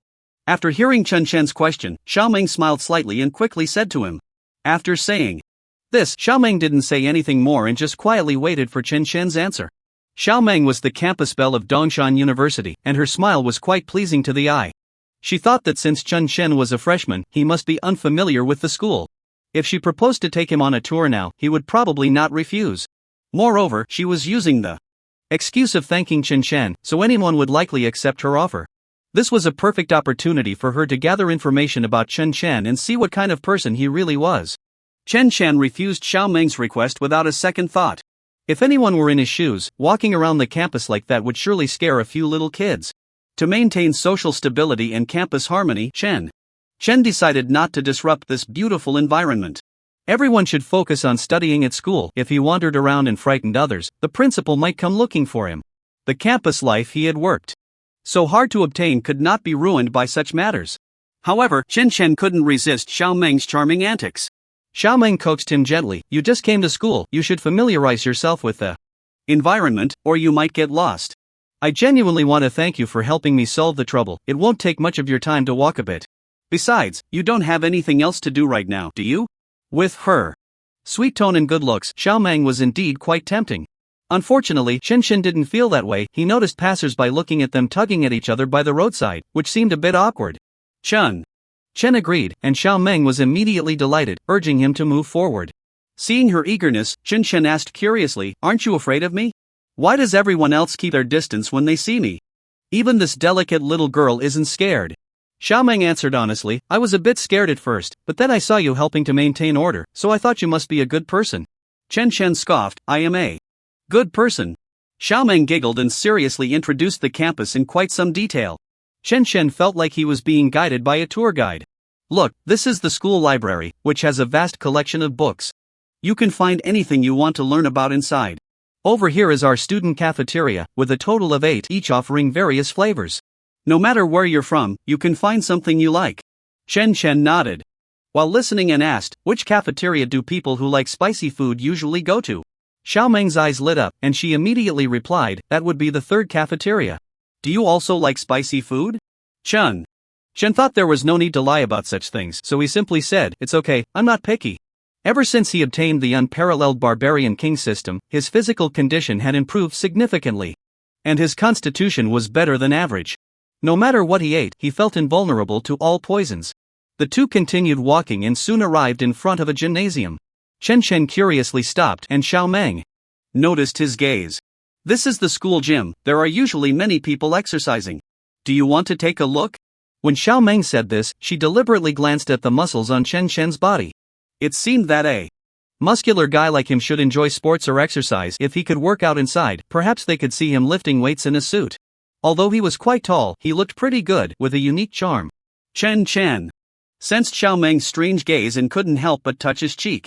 Is there something dirty on my face? Xiaomeng quickly shook her head. No. I heard there's an arm wrestling competition today, let's go in and take a look. Chen Chen suddenly became interested and quickly walked inside, discovering a lively scene. People were cheering, hurry up and take him down. Hey, did you not eat today? You would have died 1,000 times already. If you think you can do it, go ahead. Don't you see who your opponent is? No one can handle him. Don't forget, he is the undefeated champion of our school's arena for 1,000 years. If someone can knock him down, it would truly be an eye-opener today. Agreed. It was worth it for me to rush out after class without even eating. Chen Chen leaned in to watch the excitement and saw a tall man sitting to one side, looking smugly at the crowd. He asked Xiaomeng, who is that? Xiaomeng explained, the champion is a member of the school basketball team. No one in our school has ever beaten him in an arm wrestling match, and he usually acts pretty cocky. Moreover, he was quite famous and popular in school, especially among the new female students, who were particularly easy to fool. Chen Shan raised an eyebrow, just about to speak when he heard the system announce a task. Host, please listen to the new task. This time, your task is to win first place in the arm wrestling competition. Task completion reward, transfer contract for the Mingshi Gym. Chen Chen widened his eyes in surprise, not expecting to receive a task just by coming to watch the fun. Luckily, he had come out to stroll around the campus with Xiao Meng, so it was somewhat rewarding. Just then, the person on stage shouted, "Who wants to challenge next? I'll give it a try." Chen Chen called out loudly, planning to squeeze his way over. Before he could reach the arena, the surrounding students spontaneously made way for him, with some gasping in surprise. Wow! How can there be such a tall person? That physique is incredible. Is he a student? No way, where did this gem come from in our school? Hey, don't say that, he's looking over here. He's going to fight us, and two of us can't even take on one of him. Why does it feel like he's from the society? It's kind of scary, my legs are going weak. You useless one, damn, he looks fierce, quick, help me. My legs are weak too. Chen Chen ignored the murmurs around him and directly stepped onto the stage, asking the basketball team member, "What are the rules of the competition?" The champion, already intimidated by the big guy, steeled himself and said, "In 1 minute, if you can beat me, you win." He nervously looked at Chen Chen, feeling he couldn't lose in momentum, and forced himself to extend his arm. Chen Chen slowly grabbed his wrist. "You can say start now." The champion got ready and gritted his teeth. Start. The champion exerted all his strength, but in the blink of an eye, he was defeated. The audience was stunned, not expecting Chen to be so strong. He seemed almost inhuman. In less than 10 seconds, he had won against the champion. This was a defeat of a legend. It turned out the legendary champion was so easily defeated? Suddenly, mocking voices erupted. The champion finally met his match today. I thought he was so strong, but he got taken down by the suit guy in an instant. Really embarrassing. This giant must be cheating. He looks fierce, but his strength is really something. Chen Chen stood up relaxed, flashed a smile at Xiao Meng, which terrified the audience. Dude, don't smile like that, it's creepy. Goosebumps rose all over. This place isn't suitable to stay. I need to leave. The champion, feeling he had lost face, was very unconvinced. So he secretly took out his phone and sent a message to a friend. Hurry to the gym to help, someone just came and stole the spotlight. Chen Chen did not know that the champion had already notified his friends to come to his aid. He stood on the stage, maintaining a calm demeanor. The surrounding students were enthusiastically discussing the first place of this competition. Fierce yet handsome, he was practically dancing on my heart. Please, don't be infatuated, is your life not worth anything? I still think he looks like a gangster, but he is the first place in the arm wrestling competition. Since Chen Chen had already defeated the champion, he was undoubtedly the champion. However, just as the referee was about to hand the gold medal representing the championship to Chen Chen, the champion suddenly stopped him. The referee was a bit confused. What's wrong? The champion gritted his teeth and said, "This competition isn't over yet. Wait, my friend is about to arrive." Upon hearing this, Chen Chen did not express any objections. After all, no matter how many people the opponent brought, they would all be his defeated foes. In terms of strength, no one could compare to him. They would only embarrass themselves by coming. However, Chen Chen had to show his face to complete the system's task, and perhaps after this, he would become a celebrity on campus. But the referee was a bit unhappy. Humph, I am the referee. Why should I listen to your arrangements? Step aside, don't think that just because you were the champion before, you can hold this position securely. The referee believed that someone had already defeated the champion, and now a new champion had been born. The champion, unwilling to accept this, said, "There is no limit to the number of participants in this competition. My friend coming to compete now is also valid." Meanwhile, the audience below became restless, shouting for the champion to step down. Although many were afraid of Chen Chen's appearance, more people enjoyed seeing the champion being pushed off his pedestal. This was a fair competition. Even children understand the principle of betting and losing. Don't occupy the stage up there, hurry and roll down. Chen Chen listened carefully to everyone's words and felt that the champion must have made many enemies in school, making him secretly vigilant. If he wanted to stay well in school, he absolutely could not fall into such a situation, at least not offend so many people. Xiao Meng, listening beside him, was already stunned, not expecting the legendary king of the arena to fall to such a level of ridicule. There were also quite a few girls mixed in the audience, most of whom came to support the champion. But their voices were too soft and quickly drowned out in the crowd. The champion ignored the surrounding discussions, stubbornly blocking the referee's actions until his friends arrived. Chen Chen looked relaxed as he faced the few people in front of him, noticing that their heights were far below his shoulders. If others saw this, they would only think he was bullying children. Unfortunately, he was already in too deep to back out, so he could only sit down calmly in the last position, waiting for the next competition. The surrounding students noticed that all the people who came this time were relatively well-known figures in the school. Among them was the captain of the basketball team.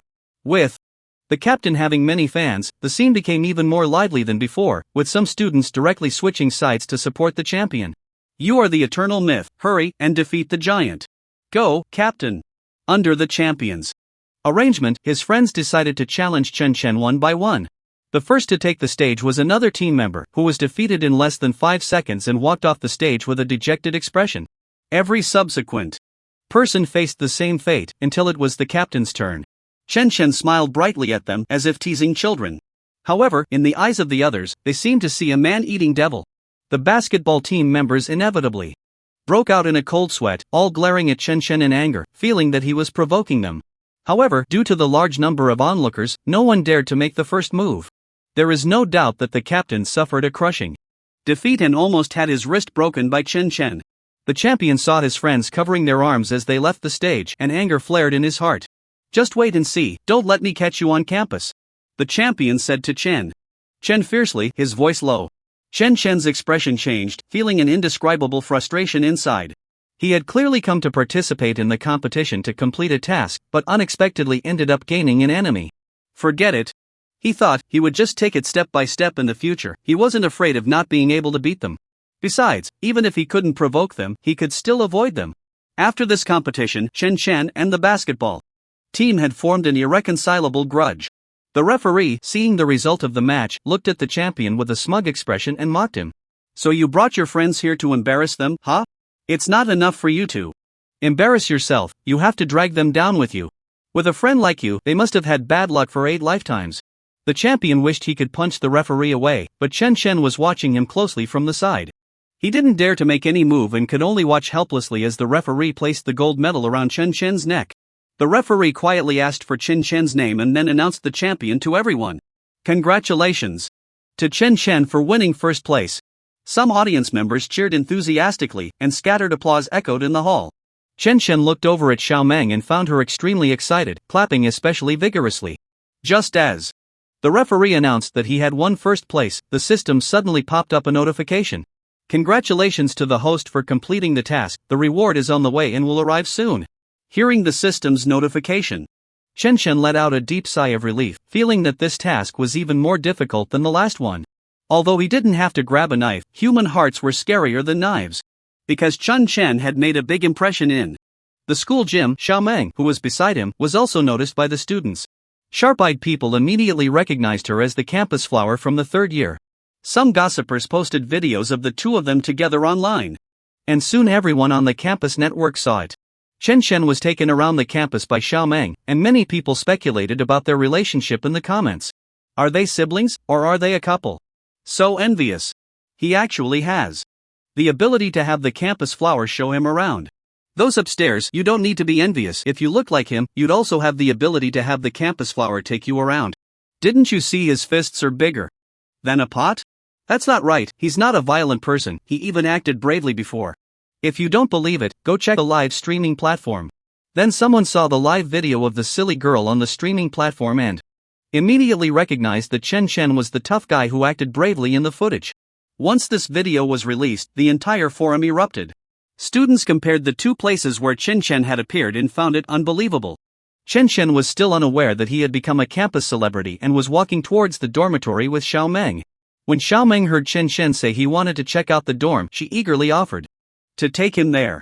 Since witnessing the earlier competition, Xiao Meng had been so excited that she couldn't stop talking about how impressive Chen Chen looked during the match. You were up there on stage. And I don't know if you noticed the expression on the champion's face, he looked like he had eaten shit, it really made my day. Chen Chen glanced at her, somewhat speechless. I just participated in an arm wrestling match, is it really worth such intense discussion? To be honest, Chen Chen felt that Xiao Meng seemed to have quite a strong opinion about that champion. He wondered if perhaps her friend had been bullied by the champion before, or if they had some other past grievances. But since their relationship was not very close, it was not appropriate for Chen Chen to ask about such personal matters. Xiao Meng shook her head. You don't know, this competition has been dominated by the champion for a long time, and many people are hoping to take him down. Chen Chen nodded thoughtfully. I see. As they talked, they continued walking towards the dormitory. On the way, they noticed many people pointing and whispering about them. It seemed the news from the gym had spread, and now everyone knew that Chen Chen was the new champion. However, Chen Chen was not used to being the center of attention and shot a cold glance at the crowd. As soon as those people met his gaze, they immediately looked down, pretending nothing had happened, but their bodies trembled uncontrollably. Chen Chen's appearance was indeed quite intimidating, giving off a vibe that could silence a crying child. Who would want to provoke such a muscular guy? Chen's bald head already stood out on campus, and combined with his tall stature, he attracted countless glances along the way.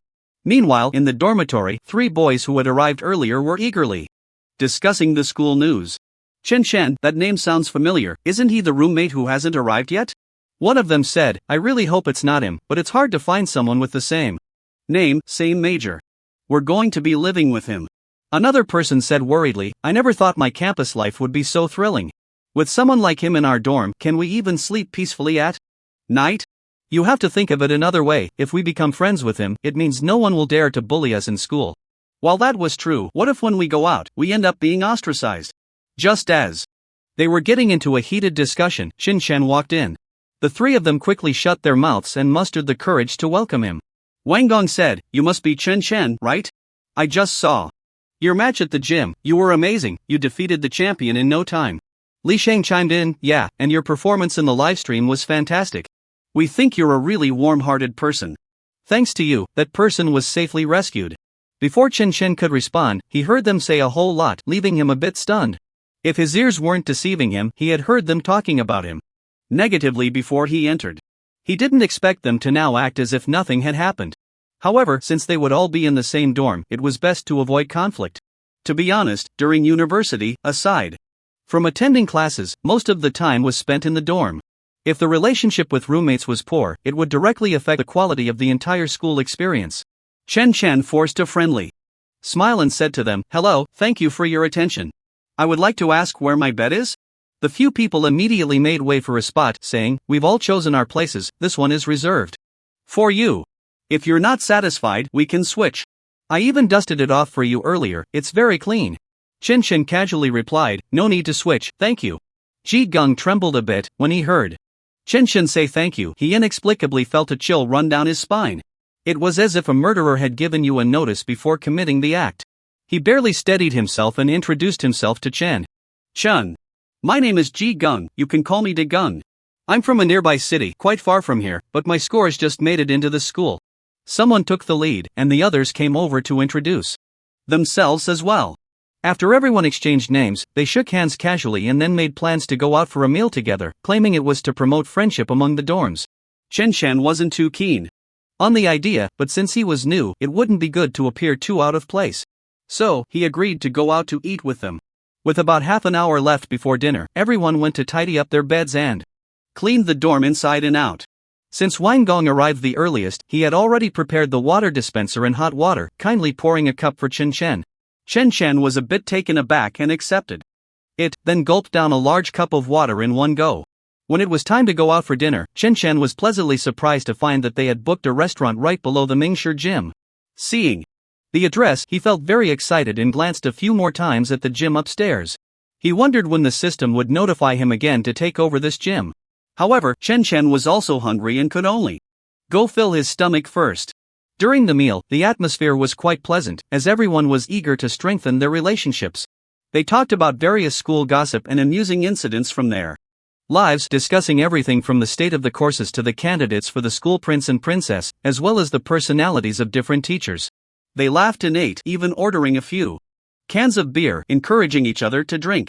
At first, the boss seemed a bit intimidated by Chen Chen's presence. But upon seeing the group of students next to him, he relaxed and enthusiastically served them many dishes. The other roommates felt that this meal had significantly improved the dorm's camaraderie. However, Chen Chen felt very uncomfortable and was contemplating what excuse to use to leave the restaurant early. After all, everyone was new students, and there were no classes at night. Honestly, it was hard to find a good excuse. Chen Chen thought, why not use Xiaoming's name as a way to make an exit? But Chen Shen had not yet thought of a better way to escape when he heard an unusual noise coming from upstairs. He steadied himself and listened carefully for a while, realizing that it sounded like someone was fighting up there. The crackling sounds were likely made by people clashing with weapons. The roommates who were eating also paused, their beer cans frozen in midair, not continuing to drink. Wang Gong furrowed his brow tightly upon hearing the commotion upstairs. What's going on? How could such a noise suddenly appear? Li Sheng speculated, could it be that a group of people is fighting? It's so dangerous. Outside at this late hour. Wang Gong waved to the boss, calling him over. Boss, is your restaurant safe? Those people won't come running down here while fighting, will they? If they charge and while others are eating, this gathering will be a total loss. In fact, Wang Gong regretted choosing this place. He should have picked a quiet tea restaurant to eat. Sai, who knew that restaurants outside always had various dangerous factors. The restaurant owner hurried over to explain, hey, young man, don't worry, we're very safe here. It must be that the gym upstairs is being troubled by a group of rival coaches. For some reason, they had been coming to cause trouble every time, probably bullying someone again. To be honest, it's not a good thing for a woman to manage such a large gym. No matter how strong the female owner is, she can't compete with that group of men. Ji Gung exclaimed in surprise, is the owner of the gym upstairs a woman? The restaurant owner sighed and quickly replied, of course. Who can manage a gym with just one woman? No one is there to help keep an eye on it. In such places, it's usually managed by many people. It's very difficult for a weak woman to survive in this industry. Li Sheng curiously asked, what's the name of the rival gym? The restaurant owner answered, I think it's called Bo Han, but I can't remember clearly. Anyway, times are tough, and there are many obstacles to doing business. Hearing their conversation, Chen Shen couldn't help but feel a bit angry. That group of coaches were indeed bad people, always causing trouble, and now everyone still thought it was the female owners. Problem. This way of thinking should have changed long ago. It's not the old times anymore. In this society, men and women each hold up half the sky. Gender should not be a weakness in a profession. Wang Gong sighed, it really isn't easy. By the way, should we go check out the situation? Ji Gung timidly shook his head, didn't you hear the boss say? That's a group of fitness coaches, and they definitely outnumber us. If we go over, we might get beaten too. Chen Shen looked at him disdainfully, thinking that his way of thinking was truly diminishing his own spirit while boosting others. Regardless of whether he had the intention, someone who wouldn't lend a hand in such a situation generally isn't a person of courage. Just as Chen Shen was about to speak, the system suddenly made a sound. Host, please pay attention. A new task has been issued. You need to deal with the troublesome coaches in the gym. The reward for this task is 500,000 in startup capital. Chen Shen's eyes widened. It was the first time he heard the system offer a reward in real money, and a considerable amount at that. 500,000. Now he could achieve his goal of making money to start a business. Upon hearing this, Chen couldn't care less about eating anymore and dashed towards the stairs. His roommates were startled, frozen in place, and before they could react, they found that Chen Shen's figure had disappeared. Li Sheng took a sip of beer and slowly said, I must be seeing things, he just ran past us, how come we didn't even catch a glimpse of his back? Wang Gong replied, don't mention it, I think his speed is about the same as a cheetah's, he disappeared in the blink of an eye. Should we follow him and take a look? If Chen Shen encountered any danger, they could still lend a hand. Ji Gung hesitated, unsure whether to agree to this suggestion. If they followed and couldn't help, but instead became a hindrance to Chen Shen, then it would have been pointless to go. However, if they didn't go, the little bit of camaraderie they had just built in the dorm would be extinguished. Just as Ji Gung was in doubt, the other two stood up. At that moment, Chen Shen had already dashed up to the second floor and directly into the gym. He saw the hall was empty, with not a single person around, while inside, a group of fitness trainers was surrounding the gym's owner. Lily, looking panicked, was hiding in a corner holding a long iron pipe, pointing it accurately at the troublemakers. Don't come any closer. If anyone takes another step forward, don't blame me for being rude. Lily threatened, if you know what's good for you, get out of here quickly. Chen Shen took a closer look and realized that the steel pipe was probably taken from some gym equipment, with uneven dents at the end. It seemed the female owner was quite strong. But now she was facing a large group of male trainers, making it inconvenient for her to fight back. One trainer, seeing the owner's state, smugly crossed his arms and said, you said the same thing before, but in the end, you were still completely at our mercy.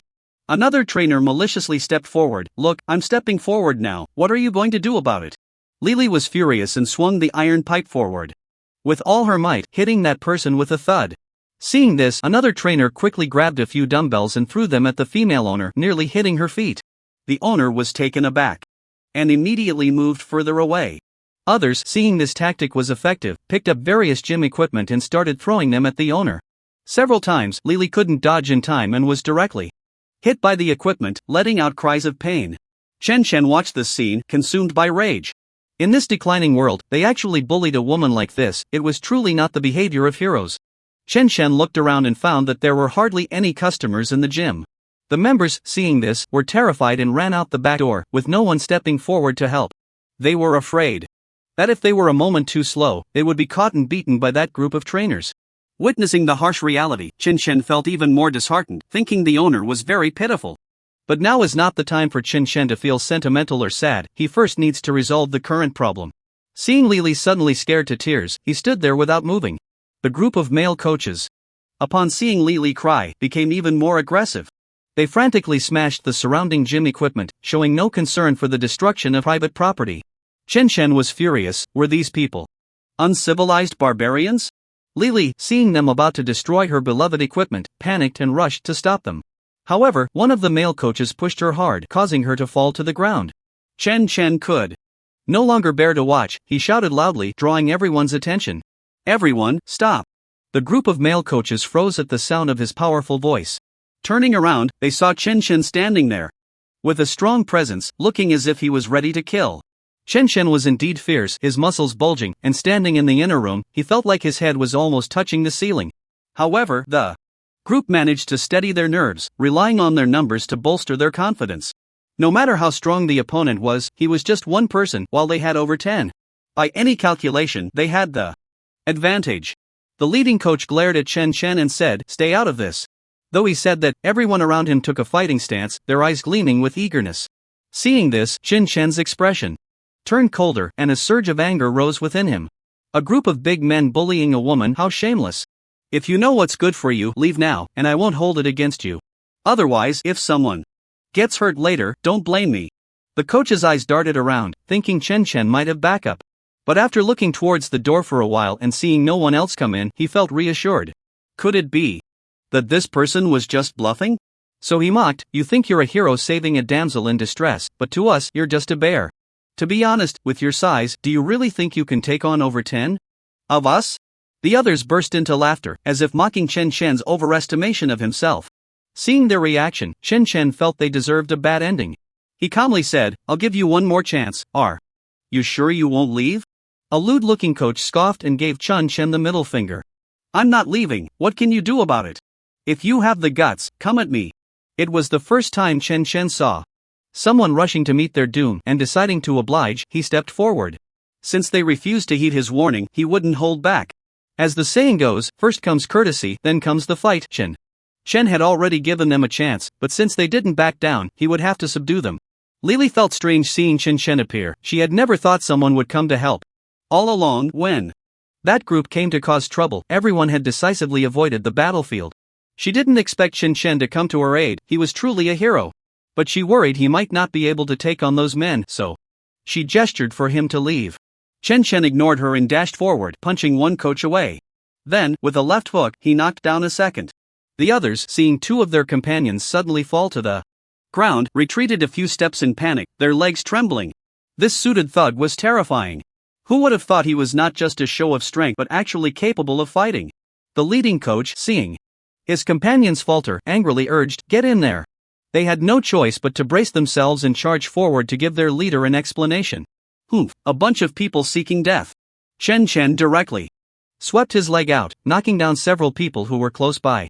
But that didn't satisfy him. He picked up a dumbbell and smashed it down on them, avenging the earlier bullying of Li.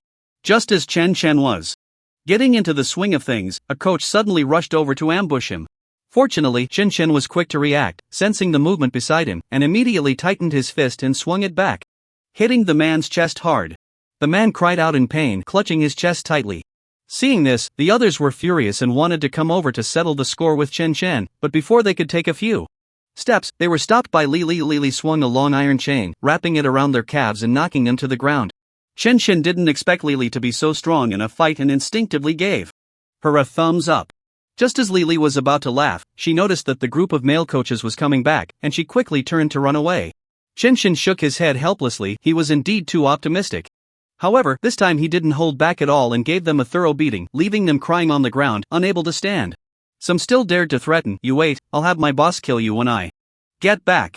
Seeing him so stubborn, Shinshin simply stepped forward and covered his mouth, preventing him from saying another word.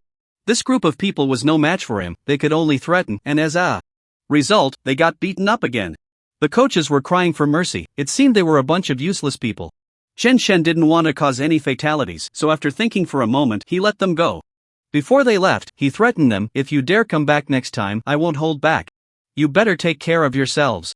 After they left, Lily looked at the mess on the ground, her face unable to hide her sadness. But what worried her more was whether Shinshin would face retaliation from that group. Lily couldn't help but say worriedly, "You shouldn't have come out. Now they hold a grudge against you. You need to stay far away and not let them find you." Although from the earlier fight, it seemed Shinshin could easily handle them, he was up against a group of despicable people. If they were to resort to any underhanded tactics, he probably wouldn't be able to escape.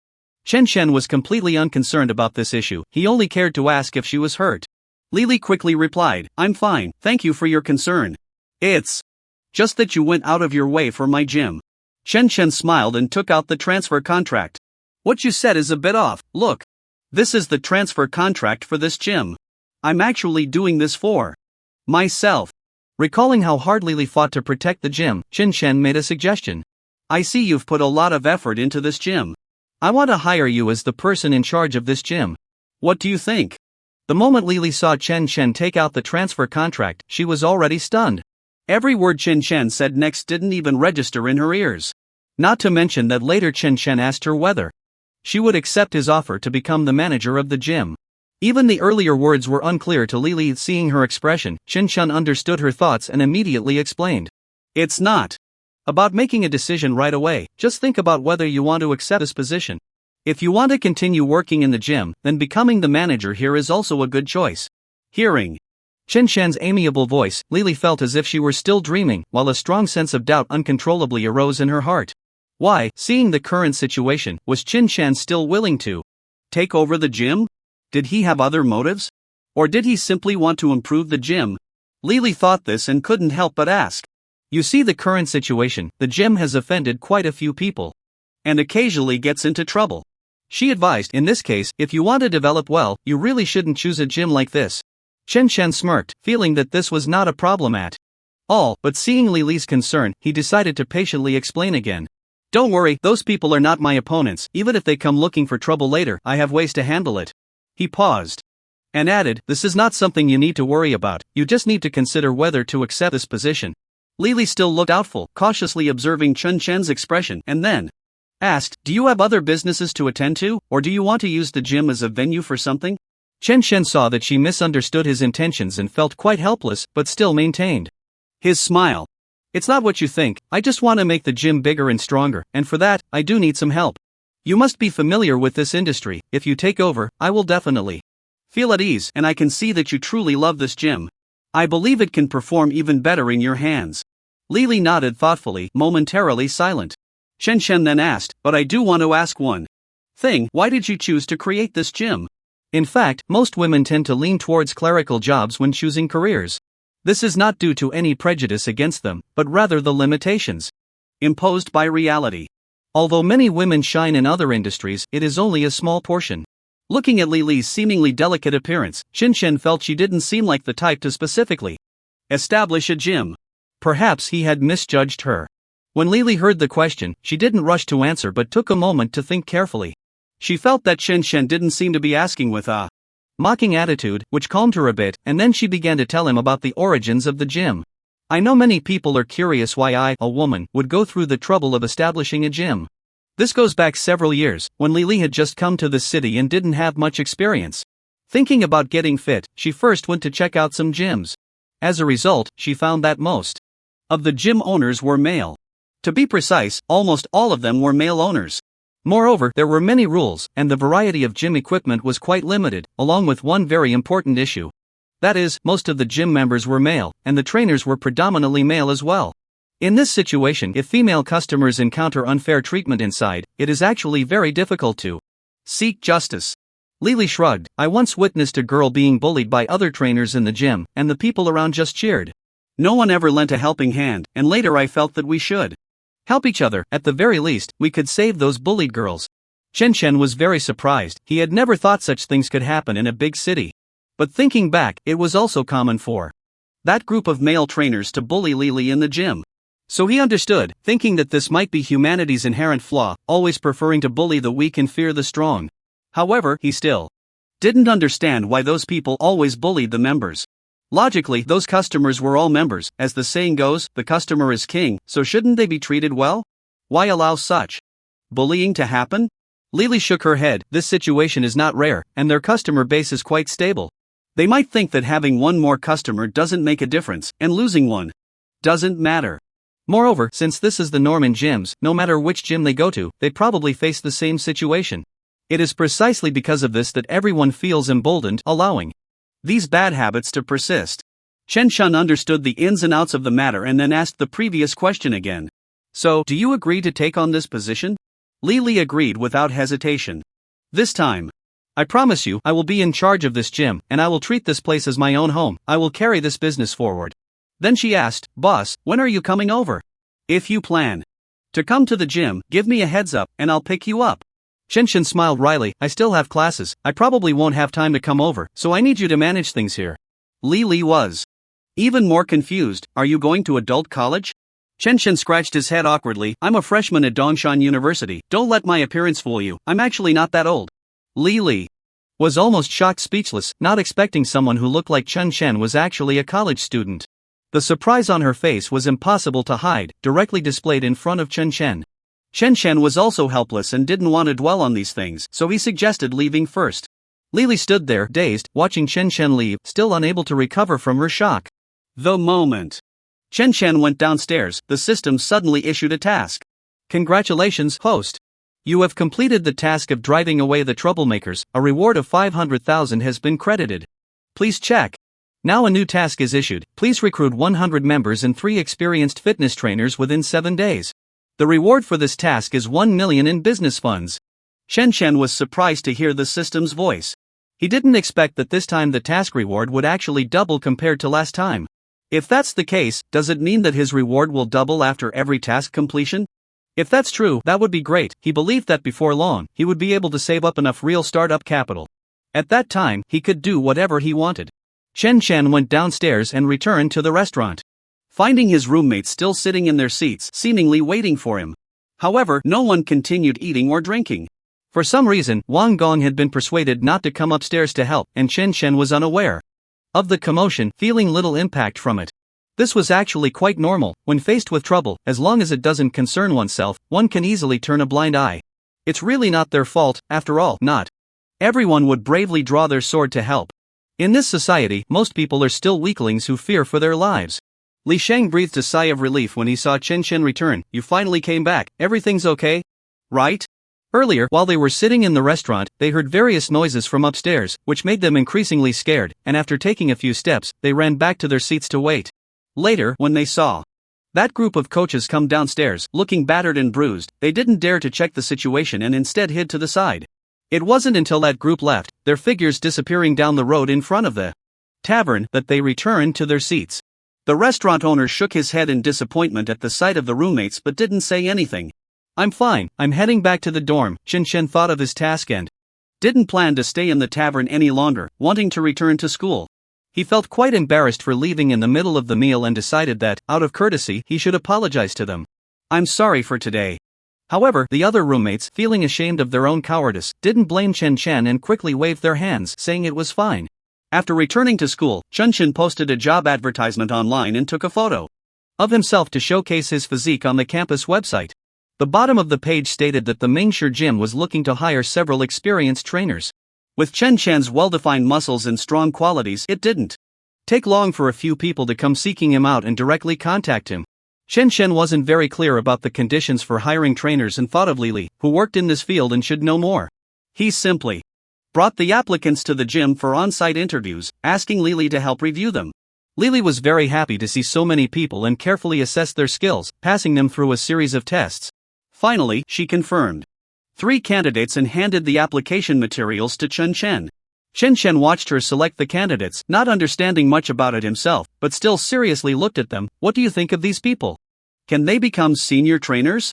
Lily pointed to one of the applicants. This person's physical fitness is the strongest. I tested his abilities, and he should be the most agile among all the applicants. The one next to him has over 10 years of experience in the gym industry. He is definitely the talent we need for our gym. Chen Chen was curious, what about the last one? Lily smiled. His personality is the most suitable for recruiting students. If he can build good relationships with the students, we won't have to worry about not having enough members in the future. Chen Chen remembered that the system had also given him a task to recruit 100 members. He nodded. In agreement, then let's go with these 3, raise their salaries by half, and I'll cover the costs. Lily jumped up excitedly. That's great. I believe they will definitely work seriously. After Chen Chen took care of these matters, he returned to school and also promoted the Mingshi gym there. However, while the part-timers were distributing flyers, they were disrupted by the Bohong gym. Someone came over to seize the territory, saying they were not allowed to distribute flyers. Upon hearing the news, Chen Chen ran over directly and saw a familiar person who mocked him coldly. It turned out to be you, the defeated subordinate. I didn't expect you to still be so stubborn and come to provoke me. The other party was in a difficult position. Their boss had sent them, and without orders, they didn't dare to jeopardize their own job, so they definitely wouldn't come to offend Chen Chen. At this point, they had no choice but to brace themselves and confront Chen Chen. As a result, they were beaten up badly by Chen Chen, to the point where they couldn't even stand up straight. Chen Chen easily dealt with the opponent, and inadvertently noticed someone in the distance taking candid shots, probably trying to create news. Chen Chen quickly walked over, snatched the camera, and questioned the person. What are you doing? The photographer got angry. You people from Mingshi Gym actually bully others, don't you fear retribution? Chen Chen found it amusing and glanced at him. The camera is in my hands, what can you do? The person, unconvinced, said, if you break it, I will definitely make you pay for it. Chen Chen thought he was a big fool, casually revealing his true intentions, but he had other ways to avoid the threat. Chen Chen swiftly opened the camera and deleted all the recordings inside. After all the data disappeared, he threw the camera back to the photographer. The person fumbled to catch the camera and quickly checked the data inside, only to find that there were no records left, and their face turned pale. This was bad, the task was not completed, and they would definitely be beaten by their boss. Xiaomeng heard about this and quickly used her position in the student council to open doors for Chen Chen. Since joining the student council, Xiaomeng had a good relationship with other students, and this time, to help Chen Chen promote the gym, she called on everyone to help share the recruitment information. With Xiaomeng's help, Chen Chen's process of recruiting members went much smoother, and in less than a week, he had recruited dozens of members. Chen Chen roughly calculated and found that there was still a small gap from the task set by the system, thinking to himself that he needed to work harder. During Chen Chen's busy period, Xiaomeng and Dai Xiaomei discussed quite a bit about the recent news regarding Chen Chen. Among them was the matter of Chen Chen standing up for the gym as well as him taking over the gym. Now that they were recruiting members, Xiaomeng had mentioned several times for Dai Xiaomei to go see the excitement. After thinking for a moment, Dai Xiaomei felt it wasn't very interesting and politely declined. Let's talk about it later, I don't have the mindset for it at the moment. Dai Xiaomei thought that it turned out Chen Chen's bravery had become second nature. No matter who encountered danger, he would go to help. Dai Xiaomei heard that the original owner of the Mingshi gym was a woman, and she felt a bit uncomfortable, always having an inexplicable sense of displeasure. She didn't know if it was because she had once witnessed Chen's behavior of helping those in need, but Dai Xiaomei believed he was an upright and kind young man. Even if he didn't look gentle enough, his personality was quite nice. To be honest, Dai Xiaomei hadn't seen Chen for a long time. The last time she saw him was on the campus website of Dongshan University. Chen Chen had posted a photo of his muscles to attract attention and promote Mingshi Gym. Looking at the person in the photo, Dai Xiaomei found it amusing. Chen Chen really didn't seem like that kind of person. The awkward expression on his face was like a reluctant hero forced to perform. Dai Xiaomei wanted to reach out to Chen Chen, but she struggled to find the right opportunity. Chen Chen was busy with the recruitment at Mingshi Gym, but after all, he was still a student.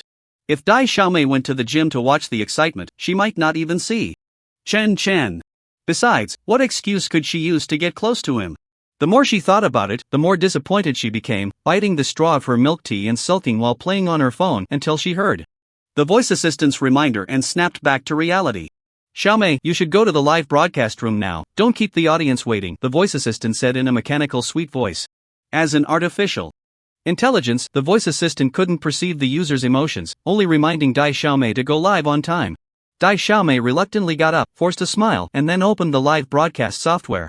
Good evening, everyone. What have you all been up to today? Is anyone looking forward to my appearance? If so, please send it 666.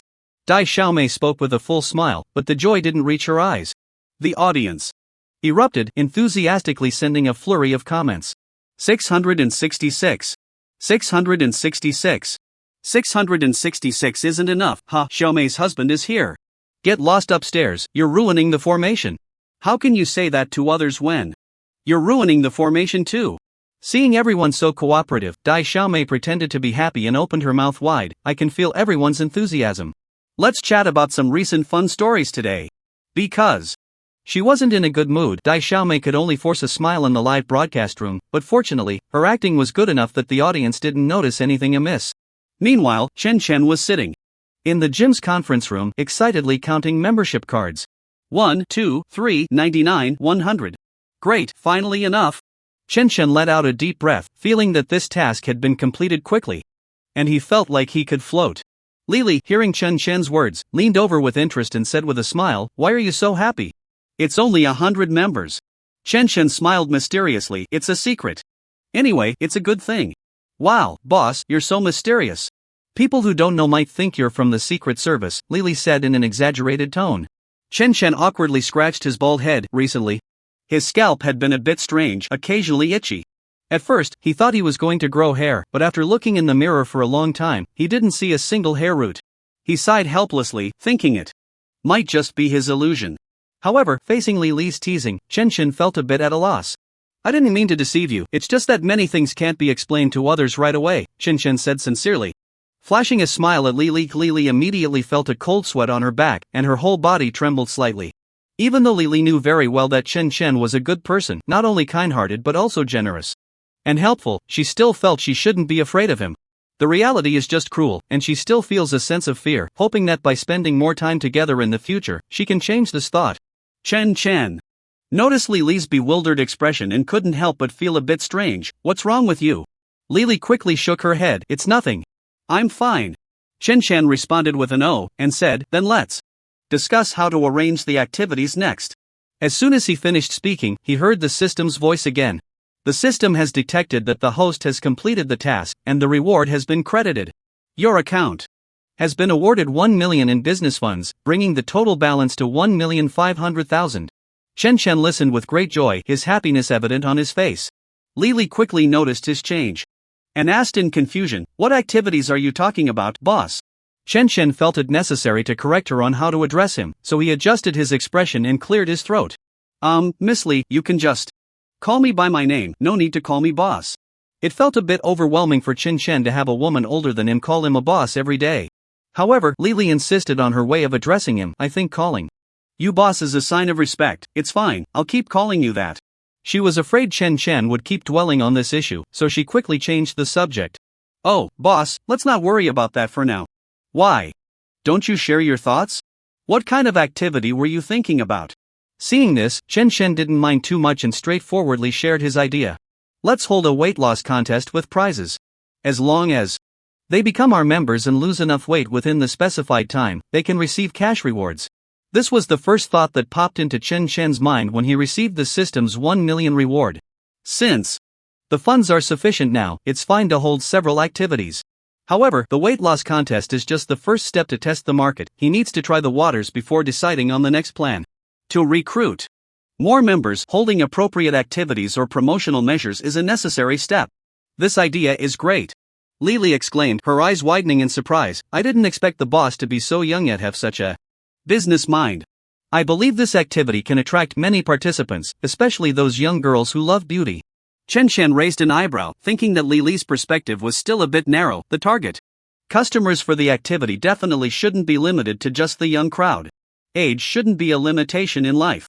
No matter who it is, as long as they want to do something and are serious about it, they can achieve their goals. "Then I'll leave this to you. Write up an activity agreement for me to review first and then release the news." Lily readily agreed, giving Chen Chen an okay gesture. No problem, boss, I've got this. The weight loss event set up by Chen Chen was already quite eye-catching, but Chen Chen had lost the ability to attract connections. He set up another event. Anyone who became a member and lost fat during the event would receive a large cash reward. Once this event was announced, it became even more attention-grabbing, and the news quickly spread through the streets and alleys. People immediately learned about it, and the Mingshi gym became popular overnight. Chen Chen's idea resonated with everyone, and soon a large crowd gathered at the entrance of the Mingshi gym, all eager to sign up for membership and claim the cash reward. The staff at Mingshi gym became busy, seeing that all these people were there to become members. They truly admired Chen Chen, and while they were busy, they didn't forget to praise him. Seeing so many people drawn in by his idea made Chen Chen very happy. Outside the Mingshi gym, the crowd was bustling and shouting, creating an extraordinary scene. This situation quickly reached Bohong Gym, and when they heard that everyone was attracted to Mingshi Gym, they became indignant. An employee at Bohong Gym, seeing the situation, hurriedly ran to report to the boss. The boss of Bohong Gym stood with his hands behind his back, looking fierce as he gazed out the window, not knowing what he was calculating in his mind. Boss, it's bad, an employee of Bohong Gym shouted in a panic. The boss of Bohong Gym slowly turned around, his face full of flesh, and looked at the rushing employee with a sidelong glance. What's going on? Why are you panicking? Don't you have any manners? The boss said angrily. The employee, seeing the boss's displeasure, suddenly felt at a loss and was very nervous. Boss, Mingshi Gym is enticing people to sign up for membership cards with cash rewards. Everyone is gathering there to get that cash reward, the employee reported to the boss. Cash rewards, the boss of Bohong Gym muttered. The employee didn't dare to look up at the boss and timidly explained the situation at Mingshi Gym. Get out. I know, the boss of Bohong Gym said angrily. Yes, boss. The employee quickly ran out. The boss of Bohong Gym furrowed his brows, filled with dissatisfaction and jealousy towards Mingshi Gym. Gradually, he developed a sense of unwillingness towards Mingshi Gym and felt he had to find a way to stop their actions. Come here. Yes, boss, what do you need? Bring me a group of people. Find a way to get Chen Chen out, and go to Mingshi Gym to see what they are up to. Yes, I'll take care of it right away. Bang! Accompanying this was the boss of Bohong Gym slamming his fist angrily on the table. Chen Chen, how can I let you attract these people so easily? If I don't give you a lesson, you won't know how high the sky is and how thick the earth is. I don't believe you're that capable. I want to compete with you. The boss of Bohong Gym said fiercely, staring out the window, while his subordinates had already taken a group of thugs towards Ming Shi Gym. Chen Chen was busy there, completely unaware that Bohong Gym had sent people to cause trouble. Suddenly, busy Chen Chen heard someone shouting loudly. Out of curiosity, he put down his work and hurried outside. He saw that the customers in line were arguing for some unknown reason, and both sides appeared very agitated. As the two were about to fight, Chen Chen, in order to prevent them from causing a scene and for the safety of other customers, had no choice but to find a way to calm them down. He then tried to lead them away from there, actively working to handle the situation. Just as Chen Chen was entangled with them, a group of thugs from Bohong Gym rushed into the crowd of people signing up at Mingshi Gym. They began to shout and create a ruckus, slandering Mingshi Gym and preventing people from signing up for memberships there. The actions of these thugs immediately drew the dissatisfaction of the staff at Mingshi Gym, who began to fight back fiercely. As both sides continued to grapple, the conflict escalated, and fighting broke out. However, the number of people on Mingshi Gym's side was small, and they were up against a group of thugs from Bohong Gym who were extremely ruthless. The thugs showed no mercy to the people from Mingshi Gym, and in no time, they were outnumbered and defeated. One by one, they were left severely injured, beaten badly by the thugs from Bohong Gym, with bruised faces, lying there groaning incessantly. The scene became extremely chaotic, and Chen Chen, who was dealing with customer disputes, rushed over upon hearing the commotion from the gym. When he saw the situation before him, it was already too late. Seeing his employees beaten to such a state, Chen Chen was furious. Stop it, what are you doing? Running wild here. Chen Chen shouted loudly. All the members outside were watching everything unfold, eager to know which gym would emerge victorious, Mingshi Gym or Bohong Gym. The thugs from Bohong Gym, upon seeing Chen Chen, still maintained their arrogant demeanor. Oh, so you're the boss here, one thug looked at Chen Chen defiantly. Chen Chen shot him a glare, not taking him seriously, and shouted, "Get the hell out of here, or I won't be polite." Hey, aren't you a bit too cocky? Before the Thug from Bohong Gym could finish his sentence. He let out a scream as Chun Chen threw him out. By the time he realized what had happened, he was already lying there, feeling immense pain all over. Chen Chen angrily looked at the group of thugs before him, throwing each of them out one by one, watching them groan on the ground. Only then did Chen Chen feel satisfied, showcasing his powerful strength in front of the members, making it clear to them. The thugs from Bohong Gym were still unconvinced and, while trying to escape, did not forget to challenge Mingshi Gym. Chen Chen, seeing the arrogance of Bohong Gym, could hardly contain himself. How dare they come to disturb him at this moment? It was too outrageous, and Chen Chen truly did not expect this. Hearing that the people from Bohong Gym had challenged him, Chen Chen didn't care at all and directly agreed to it. After all, Chen Chen was quite clear about his own strength and knew that dealing with these people would be very easy. It's not that Chen Chen was boasting. If he really faced these people, he could probably take them all down by himself.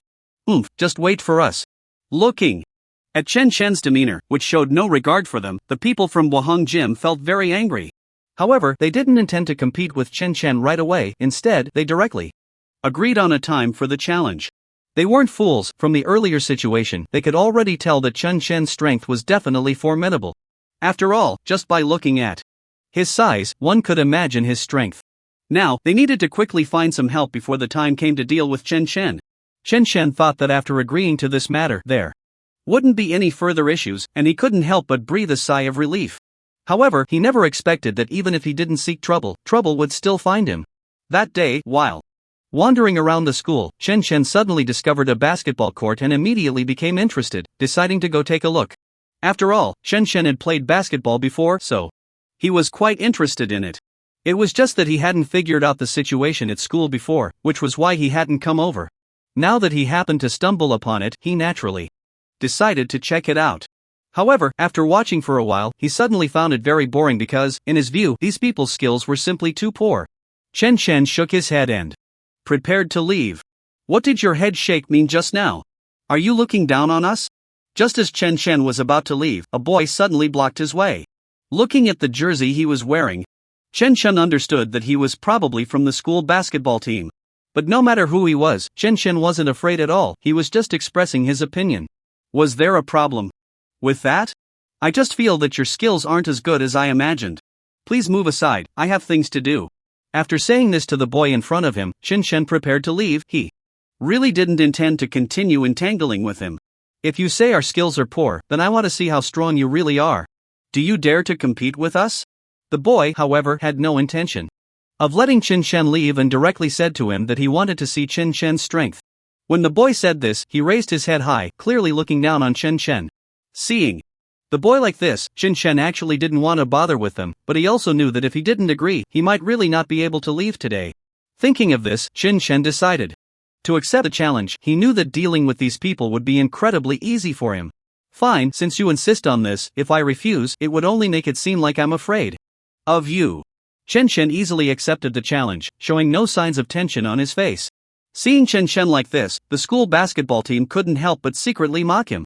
They even thought he must have never seen the world, otherwise, how could he not even know what fear was? To know that the members of their school's basketball team are all selected through layers of screening, and the fact that they can stay in this basketball team already proves their strength. As for Chen Chen, a nameless rookie they had never heard of before, they simply did not believe his strength could be that great. After all, if Chen Chen were really a skilled basketball player, he would have chosen to join the basketball team at the beginning of the school year. However, they had not only never seen Chen Chen join the basketball team, but they had never even seen him play basketball. A quarter of an hour later, Chen Chen left the basketball court, while the members of the school basketball team stood there in a daze. They never expected that this Chen Chen, whom they had never heard of, would defeat them in the field they excelled at the most. As for what those people were thinking in their hearts, it was beyond Chen Chen's concern. After all, he had never intended to destroy their confidence. Instead, they chose to challenge Chen Chen, and since they decided to compete with him, they should have anticipated such a result. Before Chen Chen's scheduled match with Bo Hong at the gym, Douyu Live launched a host challenge event. Each host could bring one helper, as long as they felt that person could assist them, regardless of profession. Hosts could challenge each other, and those who succeeded would receive rewards from Douyu Live. Dai Xiaomei initially did not take this matter to heart, as she knew her own abilities and felt she might not have the capability. Rather than becoming a stepping stone For others, she thought it would be better to avoid humiliation and focus on her own tasks. However, when Dai Xiaomei saw the generous rewards offered by Douyu, she immediately changed her mind. Looking at the substantial rewards, she finally made up her mind to participate in this host challenge. After all, if she could achieve a good ranking in this challenge, the audience would have a good impression of her in the future. But after deciding to participate, Dai Xiaomei suddenly became troubled again because she didn't know where to find a helper. At that moment, she suddenly thought of Chen Shen and decided to ask him to be her helper. After all, Chen Shen had appeared in her livestream before and had garnered a lot of audience affection. She thought that if she had Chen Shen's help this time, she might gain a lot of attention. With that thought in mind, Dai Xiaomei decided to act and immediately rushed to Chen Shen's dormitory. She had already inquired about it before, so she knew where Chen Shen's dormitory was. Dai Xiaomei felt that since she was asking Chen Shen for help, it would be better to maintain a good attitude. Chen Shen hadn't seen Xiaomei for a long time and thought she was too busy with her livestreams to come to school. However, Xiaomeng told him that Xiaomei's livestream duration hadn't changed much recently, it was just that the platform had held a challenge competition. Chen Shen never expected that Xiaomei would actually invite him to help. At first, he was very reluctant to agree. To put it bluntly, he didn't genuinely want to put himself in the spotlight. But Xiaomei kept persuading him, using all sorts of cute and pitiful tactics that were really hard to resist. In the end, her eyes were moist and red, almost in tears. "Oh, just help me this once, please." Xiaomei's persistent invitation finally made Chen Shen nod helplessly. "Okay, fine, I'll help you this once." Chen Shen sighed, "I can't guarantee success, but I'll do my best." He secretly wiped away a cold sweat, unsure if all girls had such an ultimate weapon. Xiaomei's eyes lit up, her face showing a look of surprise. "Great. As long as you agree, you don't have to worry about the rest." Since Xiaomei said so, Chen Shen felt he could agree. At worst, he would just go in front of the camera and do as she asked. In life, it's either losing face here or suffering elsewhere, it doesn't matter. Just as Chen Shen was thinking about how to casually appear on camera, unexpectedly, the system suddenly issued him a task. This forced Chen Shen to put in effort. He had to find a way to increase the popularity of Xiaomei's livestream. "Host, please note, a new task has been issued. You need to do everything possible to help Xiaomei and earn the title of popular streamer." Goodness, now he couldn't even slack off. Chen Shen had no complaints, just hoping the system would provide generous rewards. If it weren't for the startup funds, what use would he have for a golden finger?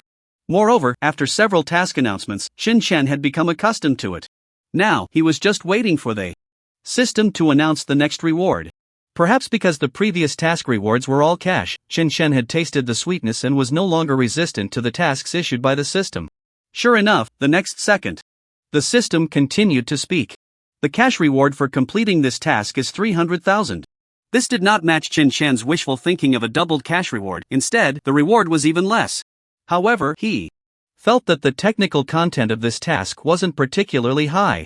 No wonder the system lowered the reward for this task.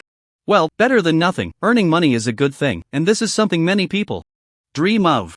So Chen Shen asked Xiaomei, "What is your theme this time? Has the competition scope been clearly defined for you?" Xiaomei shook her head hesitantly, a bit confused. "The platform only requires us to attract the audience's attention to gain more popularity. There are no specific competition parameters." Chen Shen thoughtfully stroked his chin. "So that means we can plan or rehearse some small programs ourselves."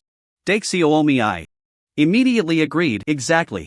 When I was live streaming before, the interaction with the audience was quite boring, and it was thanks to the audience's kindness that the livestream could proceed smoothly." Speaking of small programs, the frequency of the host's performances is relatively low. If Chen Shen could really come up with good programs, it would be very efficient. Chen Shen thought seriously for a moment, feeling that the program also had certain nuances. If the program was too simple, like guessing riddles, it wouldn't have much participation, let alone fun. Today's audience has such high demands, they are tired of many programs and want something novel, so it definitely needs to be well planned. Chen Shen thought for a long time before suggesting, "How about we perform magic for the audience?" In the past, magic performances were typically a combination of male magicians and female assistants, with the magician being mysterious and handsome, while the female assistant was sexy and beautiful. However, Chen Shen's current image was that of a suited thug, paired with the cheerful and lively personality of the girl next door, which might create a cute contrast. As long as the audience was on board, everything would be fine. Upon hearing about the magic performance, the girl next door was momentarily flustered, feeling that she might not be able to handle this mysterious profession. To be honest, the difficulty was quite high. If they didn't do well and the live broadcast flopped, it would be a loss. Chen Chen disagreed with her view and patiently explained. We can also see this as an opportunity to entertain the audience. If they want to see real magic, they will definitely buy tickets to see it live. Even if we fail, it can still be fun. Some people might even try to decipher it in the live chat, which would definitely boost our interaction numbers. As long as the performance is done well, the audience in the live room will keep increasing. The girl next door thought for a moment and realized that previous streamers rarely had such planning. Moreover, magicians wouldn't interact with everyone on live streaming platforms, which gave them a chance to break new ground. With only a few days left until the competition, the girl next door decided to make the most of her training time.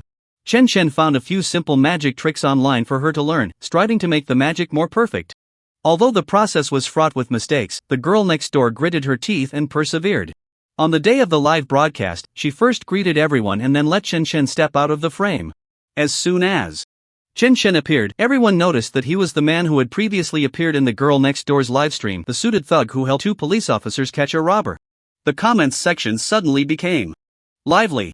I can't be mistaken, the assistant the girl next door invited this time is a tough guy. To the brother upstairs, I tell you, there's no mistake, everyone can group up to admire the screen, these two might spark even more chemistry.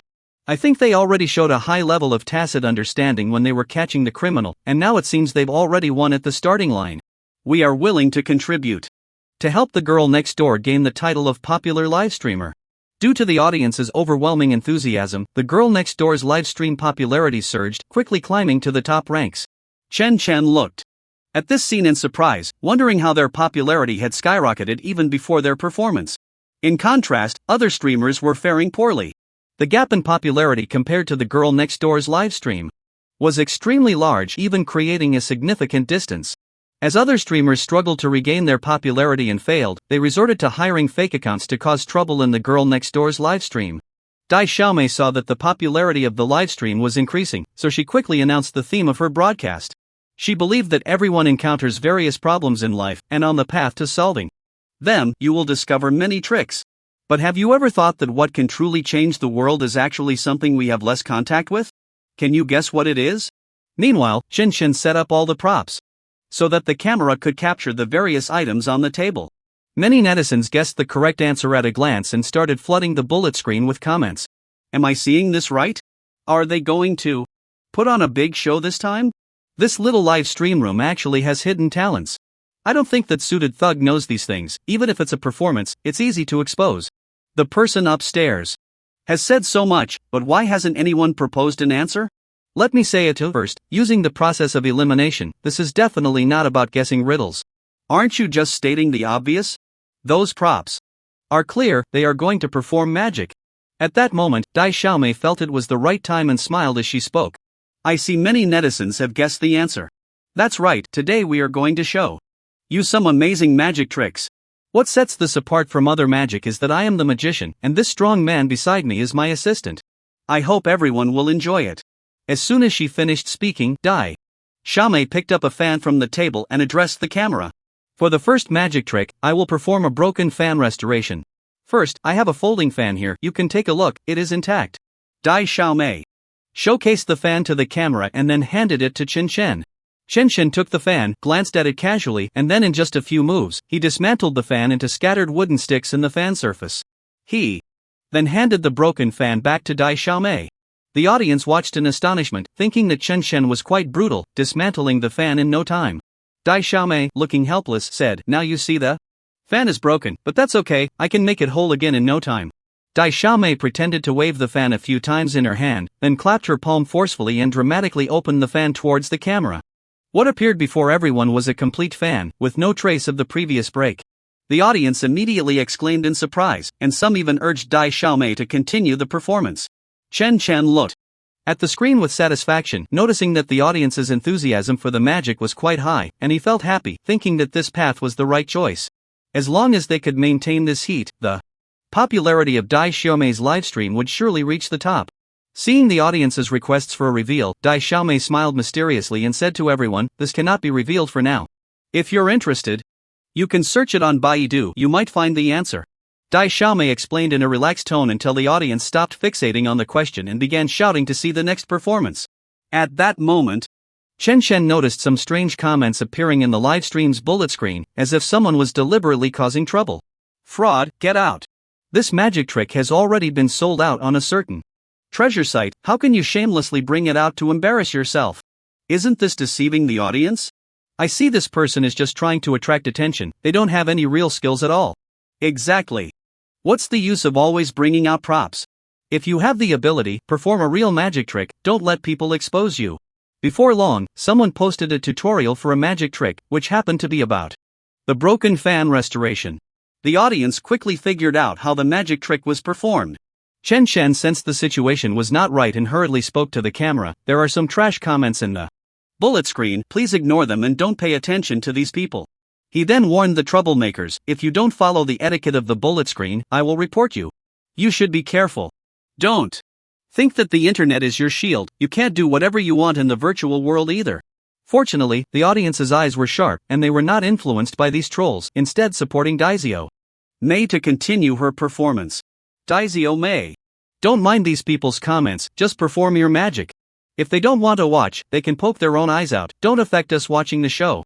The host is showcasing magic just for the joy of it, your inability to understand is truly petty behavior. Daizio Mei felt gratified watching this scene and soon performed another magic trick, completely unaffected by the trolls. Chen Shen saw that the troublemakers had quieted down and breathed a sigh of relief, diligently acting as her assistant. Just like that, Daizio Mei's popularity in the livestream quickly climbed to the top of the rankings. Many people, wanting to show their support for Daizio Mei, began showering her with gifts in the livestream. Each one more extravagant than the last, submarines and airplanes, all were big-ticket gifts thrown into the livestream. Daizio Mei was overjoyed watching everyone send gifts, and her performance became even more spirited. When the final results of the competition came out, Daizio Mei specifically checked the rankings first. Finding herself firmly in first place, the heavy stone in her heart was finally lifted. In this competition, Daizio Mei rightfully earned the title of popular host. Daizio Mei cheerfully looked at her account and waved generously at Chen Shen. Today, I'm treating. Let's go have a nice meal to celebrate my new title. And thank you so much for your help, if it weren't for your suggestions, this competition wouldn't have gone so smoothly. Chen Shen refused without hesitation, feeling that he had completed his task and didn't want to interact with more people. According to Daizio Mei, going out to eat would definitely mean seeing other people. After all, with her current fame, she might run into quite a few fans. Daizio Mei felt a bit sad when Chen Shen declined her invitation, but she didn't want to force him to eat with her. She thought it would be fine to buy him a gift to thank him later.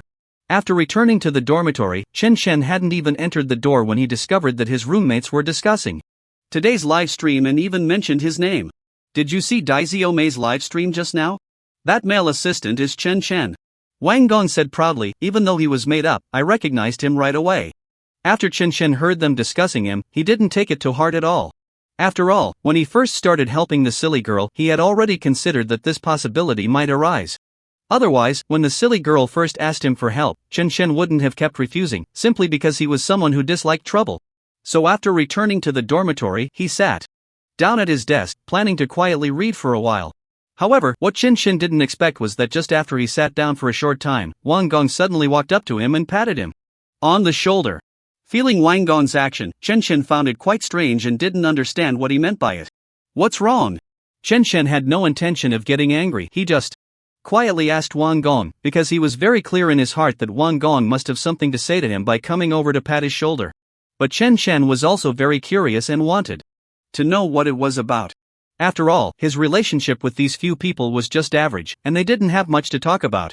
Is what they say online true? However, Wang Gong didn't take Chen Shen's indifference to heart. Instead, he raised his eyebrows and asked Chen Shen in a gossipy manner. What is it? Seeing Wang Gong's expression, Chen Shen couldn't help but frown and asked him. In fact, Chen Shen wasn't very interested in this gossip, but he felt that what Wang Gong was talking about probably wasn't a good thing. So Chen Shen thought it would be better to ask first if this matter really had anything to do with him. He could understand it. Is it true that someone on the campus forum said that the silly girl only got your help because she gave you money? Seeing Chen Shen's clueless expression, Wang Gong became even more interested and quickly shared what he knew.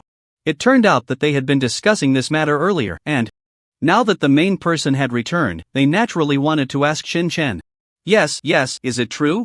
I didn't expect that the silly girl who usually seems so innocent would do such things. Behind the scenes. After hearing Wang Gong's words, the other people in the dormitory also became interested, and Li Sheng quickly said to Chen Chen. At this moment, they had completely believed what was said online, thinking that the silly girl was just as they described. The reason they were asking Chen Chen was simply to get a definite answer from him. Who spread such nonsense? There's no such thing at all. The reason I helped her was just that I happened to have nothing to do. After hearing what they said, Chen Chen immediately frowned, never expecting it to be this kind of matter. And without any hesitation, he immediately refuted them, stating that the truth was not like that at all. After all, Chen Chen had spent so much time with the silly girl, and he was very clear about what kind of person she was, so he certainly didn't want her reputation to be ruined like this.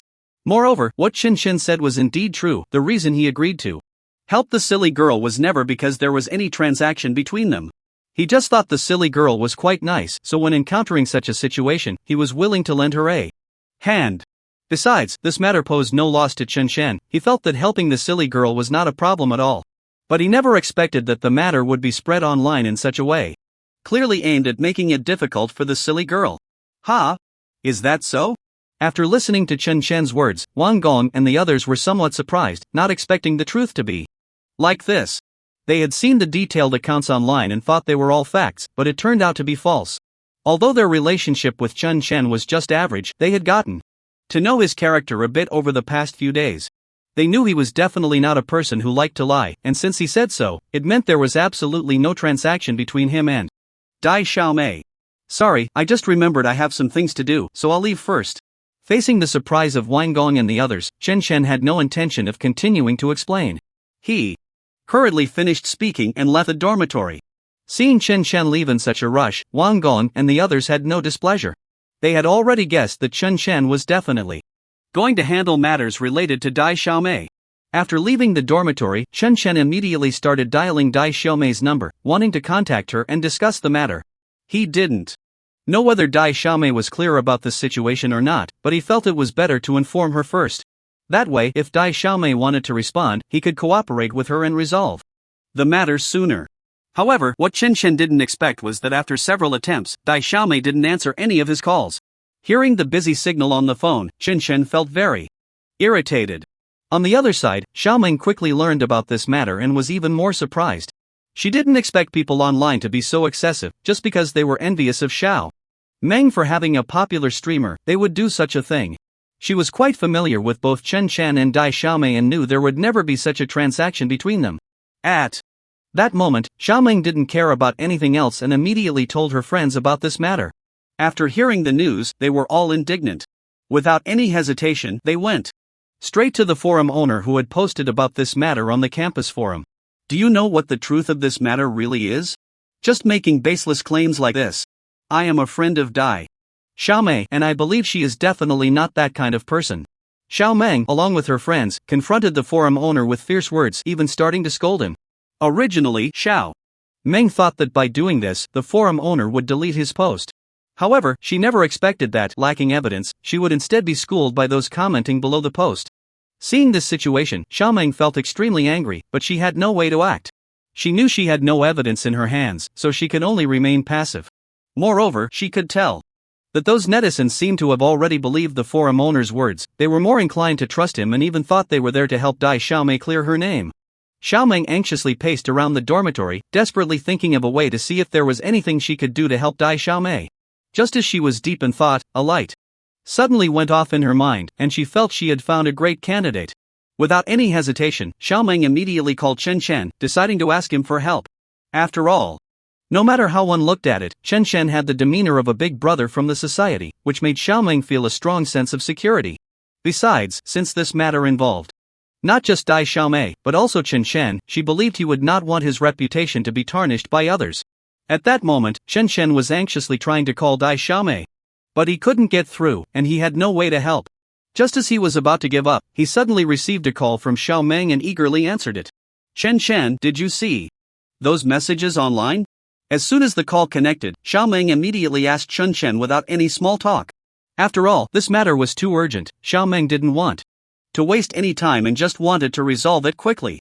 When Chen Shen heard that Xiao Meng was looking for him because of this issue, he left to discuss solutions with her.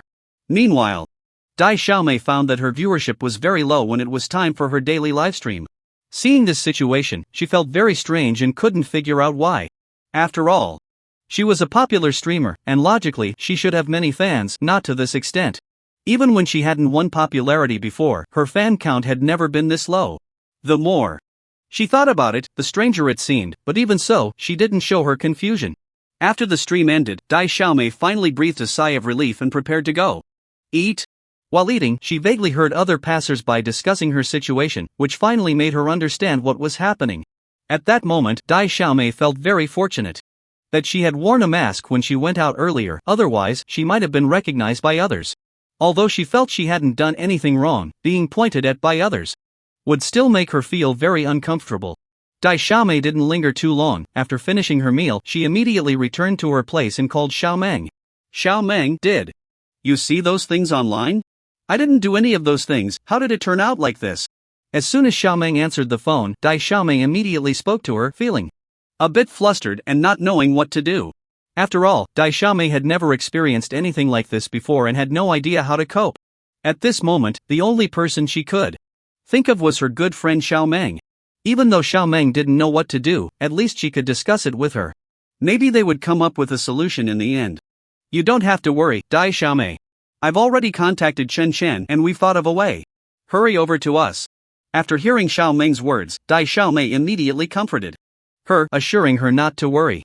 Xiao Meng had just discussed with Chen Chen for a while and quickly came up with a solution. Now, Xiao Meng and Chen Chen were waiting for Dai Xiaomei to hurry over and join them to resolve the issue together.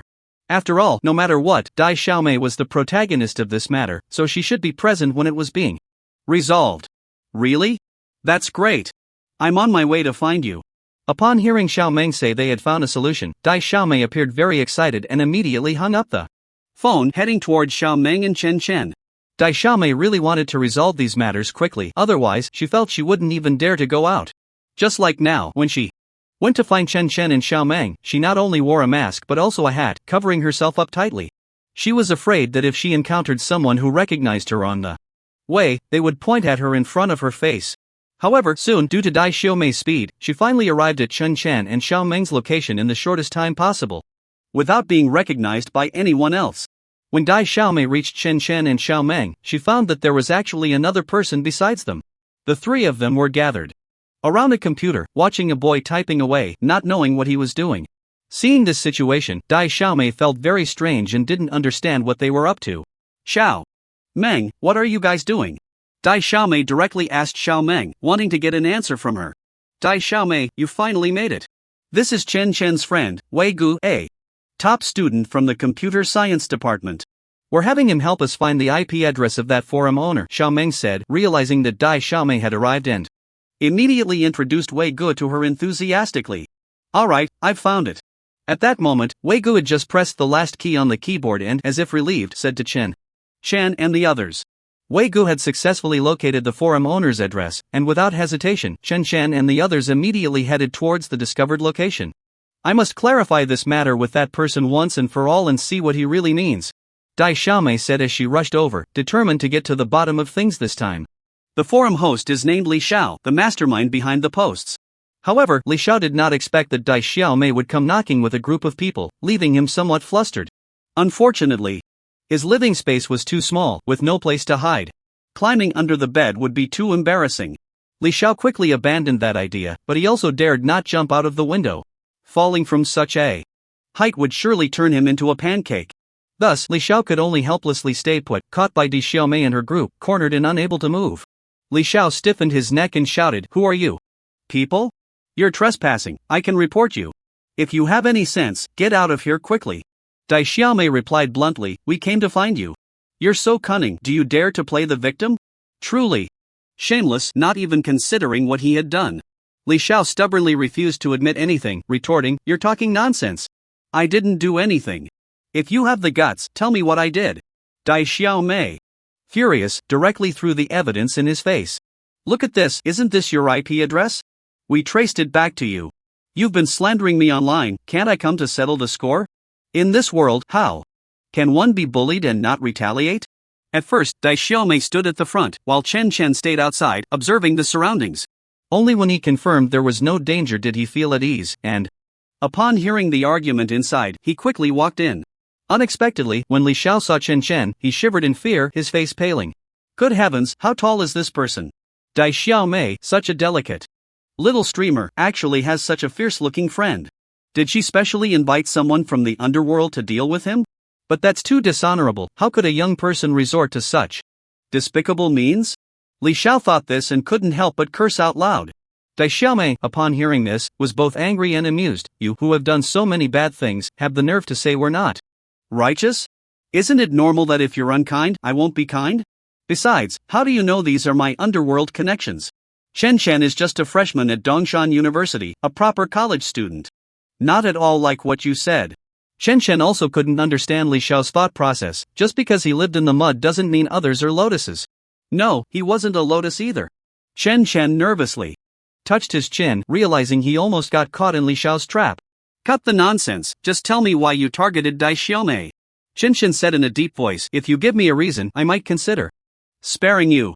The implied threat in Chen Chen's voice made Li Xiao even more afraid, instinctively retreating further into the corner. Dai Xiaomei couldn't stand his demeanor any longer and impatiently said, stop stalling. Spill everything you know, or I won't be polite. Chen Chen stepped forward a few paces, allowing Li Xiao to clearly see the muscles on his body. Looking down at Li Xiao, his eyes fixed on him, exuding a terrifying aura. Li Xiao felt as if a shroud of death was descending upon him. Immediately, he dared not hide anything and blurted out, I'll talk. Please spare my life. I only did this because I took money from a senior in your college. Chen Chen frowned and asked, what's that person's name? Li Xiao panicked and shook his head, I don't know that person's name. If you want to find out the truth, don't involve me, I really don't know anything. You don't know? Who would believe that? Dai Xiaomei was furious. Li Xiao pleaded, I just need money to handle some matters. I have elderly parents and young children to support, the pressure is too great, which is why I did this. Please forgive me. Chen Chen was not willing to back down, ruthlessly forcing Li Xiao to call that person. Since we have come this far, we cannot return empty-handed. Chen Chen crossed his arms, you must have that person's contact information. Call him now, you don't need to worry about anything else. Li Xiao felt miserable, but faced with Chen Chen's fist, which was as big as a cooking pot, he had no choice but to concede. Resigned, he took out his phone and dialed a number. Chen Chen coldly reminded him, put it on speaker. Li Xiao obediently complied, and soon the call connected. A voice came from the other end that Chen Chen did not expect. It was someone he knew. It was Li Li's voice. Li Li's voice was soft but very clear. Why are you suddenly calling me? Didn't we agree not to contact each other first? Chen Chen was silent for a moment. He never imagined that the mastermind behind this would be Li Li. The others were also stunned to hear this voice. The girl, who was a bit slow, felt the voice sounded familiar and couldn't help but glance at Chen Chen. Noticing the frightening expression on Chen Chen's face, she quietly closed her mouth. After leaving Li Xiao's home, Chen Chen planned to head directly to the gym, saying he wanted to find Li Li to inquire about the situation. Chen Chen spoke gently, no matter what, I will give you an explanation about this matter. Wait for me to find out the details first, don't worry. The girl nodded, I believe you will handle it well, but I want to go to the gym with you. Seeing Chen Chen about to leave, she insisted on following him.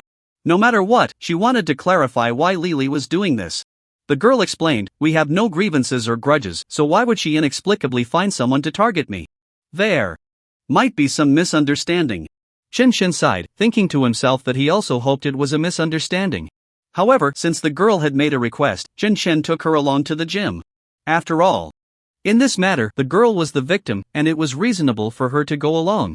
Before long, a group of people got into a car and headed to the gym together. Upon arriving at the gym, before Chen Chen could see Li Li, he noticed a group of people lurking inside the gym. A large group of boys sat on the ground, chatting and laughing, seemingly waiting for someone. The girl took a glance and curiously asked, why do these people look a bit familiar? Chen Chen focused his gaze and quickly recognized a few not-so-strange faces, letting out a sigh. Ah, it was the basketball team. Sure enough, as soon as the captain of the basketball team saw Chen Chen, he jumped up and ran in his direction. He arrogantly said, about that match we agreed on last time, we want to fulfill it today. Do you dare to accept the challenge? Chen Chen stood there with a cold expression, his light gaze resting on the basketball team captain in front of him. To be honest, he had agreed to this match, but the time had not been set, and now he didn't want to get entangled with this group of people. So, Chen planned to refuse this match. After all, he had more important matters to attend to. Once he resolved the issue with the silly girl, it wouldn't be too late to play this game with them. When the silly girl heard someone mention the basketball game, her eyes darted around, and she leaned closer to Chen, asking, "What's wrong? Are you going to play in the basketball game?" Chen shook his head, about to tell the silly girl that he wasn't playing, when he suddenly heard the system announce a task. "Host, please note, if you win this basketball game, there will be a reward of 2 million for the school anniversary after the match ends." Damn! 2 million? Shen's eyes widened in disbelief, as if he couldn't believe his ears. The reward for this basketball game was actually 2 million? Had the system gone crazy or burned out its brain? Chen's heart raced, and just as he was about to speak, he swallowed his words back and then said gently to the silly girl, "Silly girl, wait for me to finish this basketball game, and then I'll help you finally to get to the bottom of this matter." Before the silly girl could respond, Chen turned to the basketball team captain and said, "I can compete with you, but I currently don't have enough teammates. You need to give me some time, I'll go find people to form a team." The basketball team captain looked at their small group with disdain and waved his hand, pretending to be generous.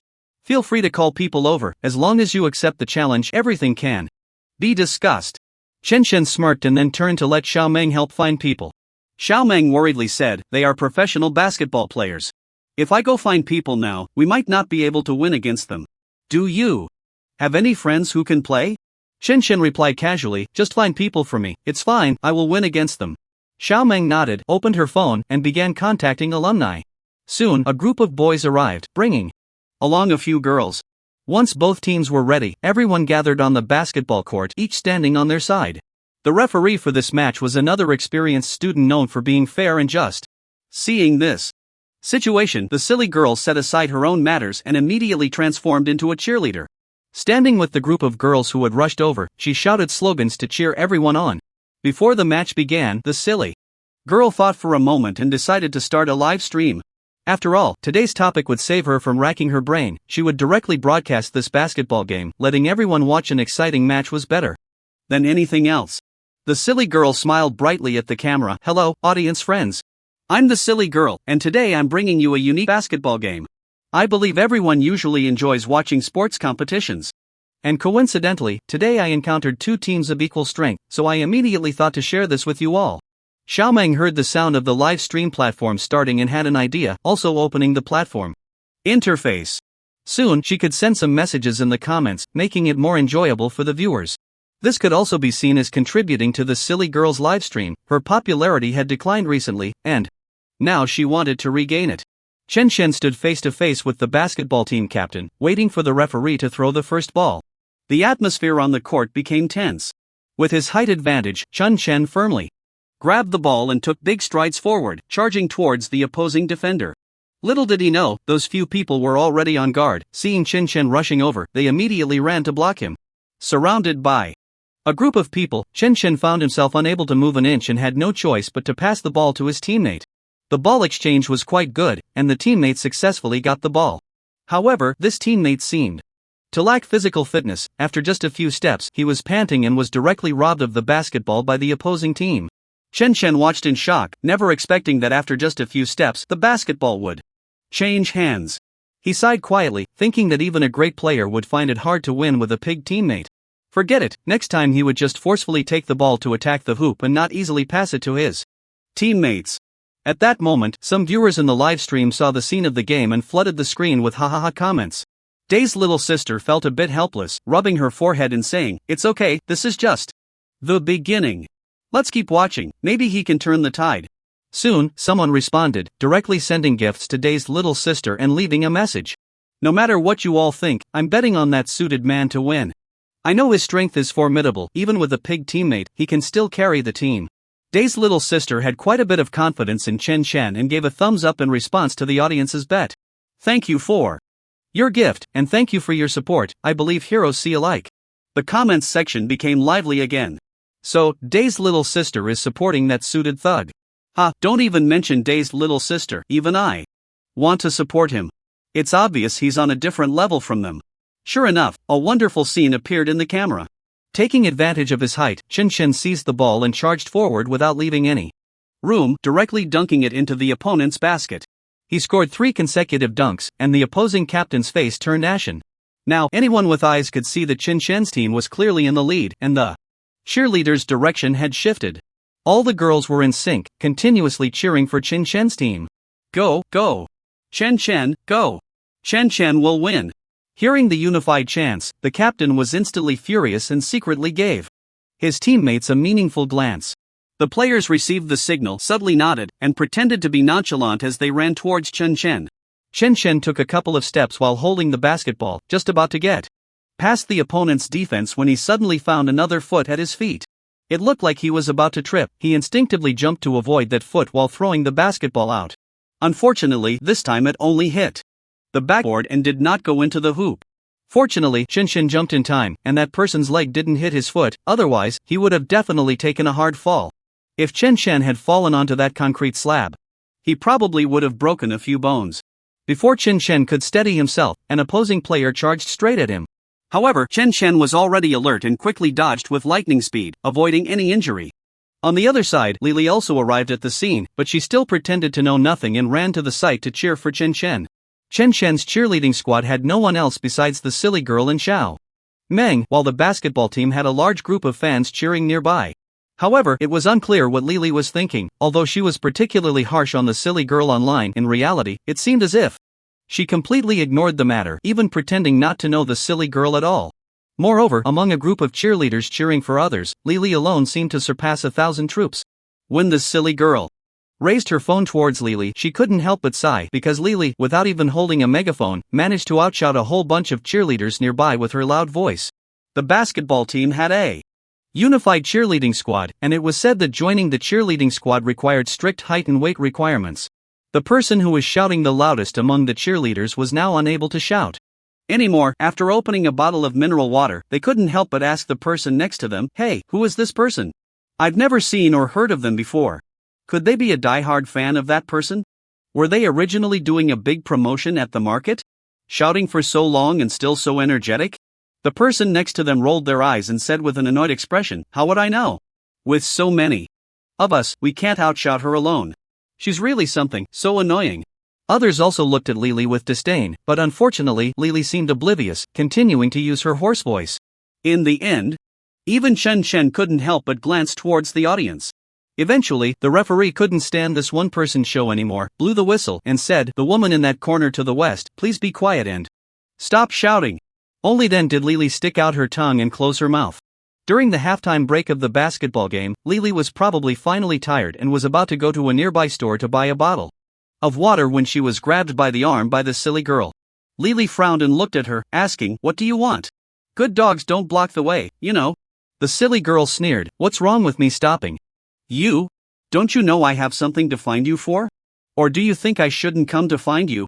Lily lowered her head with a wandering gaze. "I don't know who you are, nor do I know what you're talking about. I think you must have mistaken me for someone else, you crazy person." The silly girl opened a live stream directly facing her face, questioning her, "I think you're the crazy one, right? I have no grievances with you, and I didn't even know you before today. I'm here to specifically ask for an explanation. I want to know why, with no prior connection between us, you would maliciously slander me on an online platform and intentionally make me lose followers?" Lily rolled her eyes at her. "This kind of situation should be quite normal, right? I've said a lot on the internet. How would I know who you are or what you're talking about? These days, you can find all sorts of people, but this is the first time I've seen someone get insulted for no reason. There really are all kinds of people in this world." The silly girl stomped her foot in anger, and the comments section began to attack Lily, but now no one had the time to pay attention to the comments. The silly girl raised her voice and said, "Are you even ashamed? Clearly, you are the one maliciously defaming and slandering me in the comments section, yet you show no remorse. I've never seen someone like you." Lily snorted coldly, "What's wrong with someone like me? Do you really think that just because you casually go live on the internet and play act with passers-by, you're some kind of unparalleled beauty? I don't even know how many layers of filters I've put on myself online, and when I go out, I don't know how much powder I've smeared on my face." Xiaoming couldn't stand it any longer and rushed between the two, saying, "What do you mean by that? Let me tell you, even if our little sister is not good-looking, she's still much better than you, with your duck-like voice, dark skin, and ugly appearance. You keep babbling here, not a single word makes sense, I really don't know who you're trying to insult. Lily, however, had no intention of attacking Xiaoming. Instead, she kept holding on to Dai Sister. You should stop flattering yourself. You're just a hired actor playing a role. People like you, internet celebrities, will do anything to achieve your goals. The last kidnapping incident seemed quite real, even the police showed up. Aren't you afraid that the real police will come to find you and arrest you for impersonating an officer? Dai Sister didn't understand why this person was so adamant that all her actions were just a performance without any evidence. But there are people in this world who, even if they don't know whether things are black or white, always assume that if something isn't white, it must be black, and deeply hidden black at that. Lily arrogantly raised her nose and declared, Dai Sister, right? I've seen many people like you. You just have too much time on your hands and think too highly of yourself, believing that the whole world is out to get you. Actually, I want to tell you, I don't even look at people like you. Xiaoming glared at Lily angrily, defending. Dai Sister, you don't look at us? Do we look at you? Our little sister has looks, a good figure, and real talent, that's why she's loved by netizens. Compared to her, what are you? Just a brainless face easily shattered by a gust of wind, not worth mentioning. Lily was furious upon hearing this. I'm a vase? You all aren't even the mud inside a vase, we're worlds apart. Even if I'm a vase, I'm a fine piece of Jingdajun. Blue and white porcelain, what are you? A bunch of useless fools.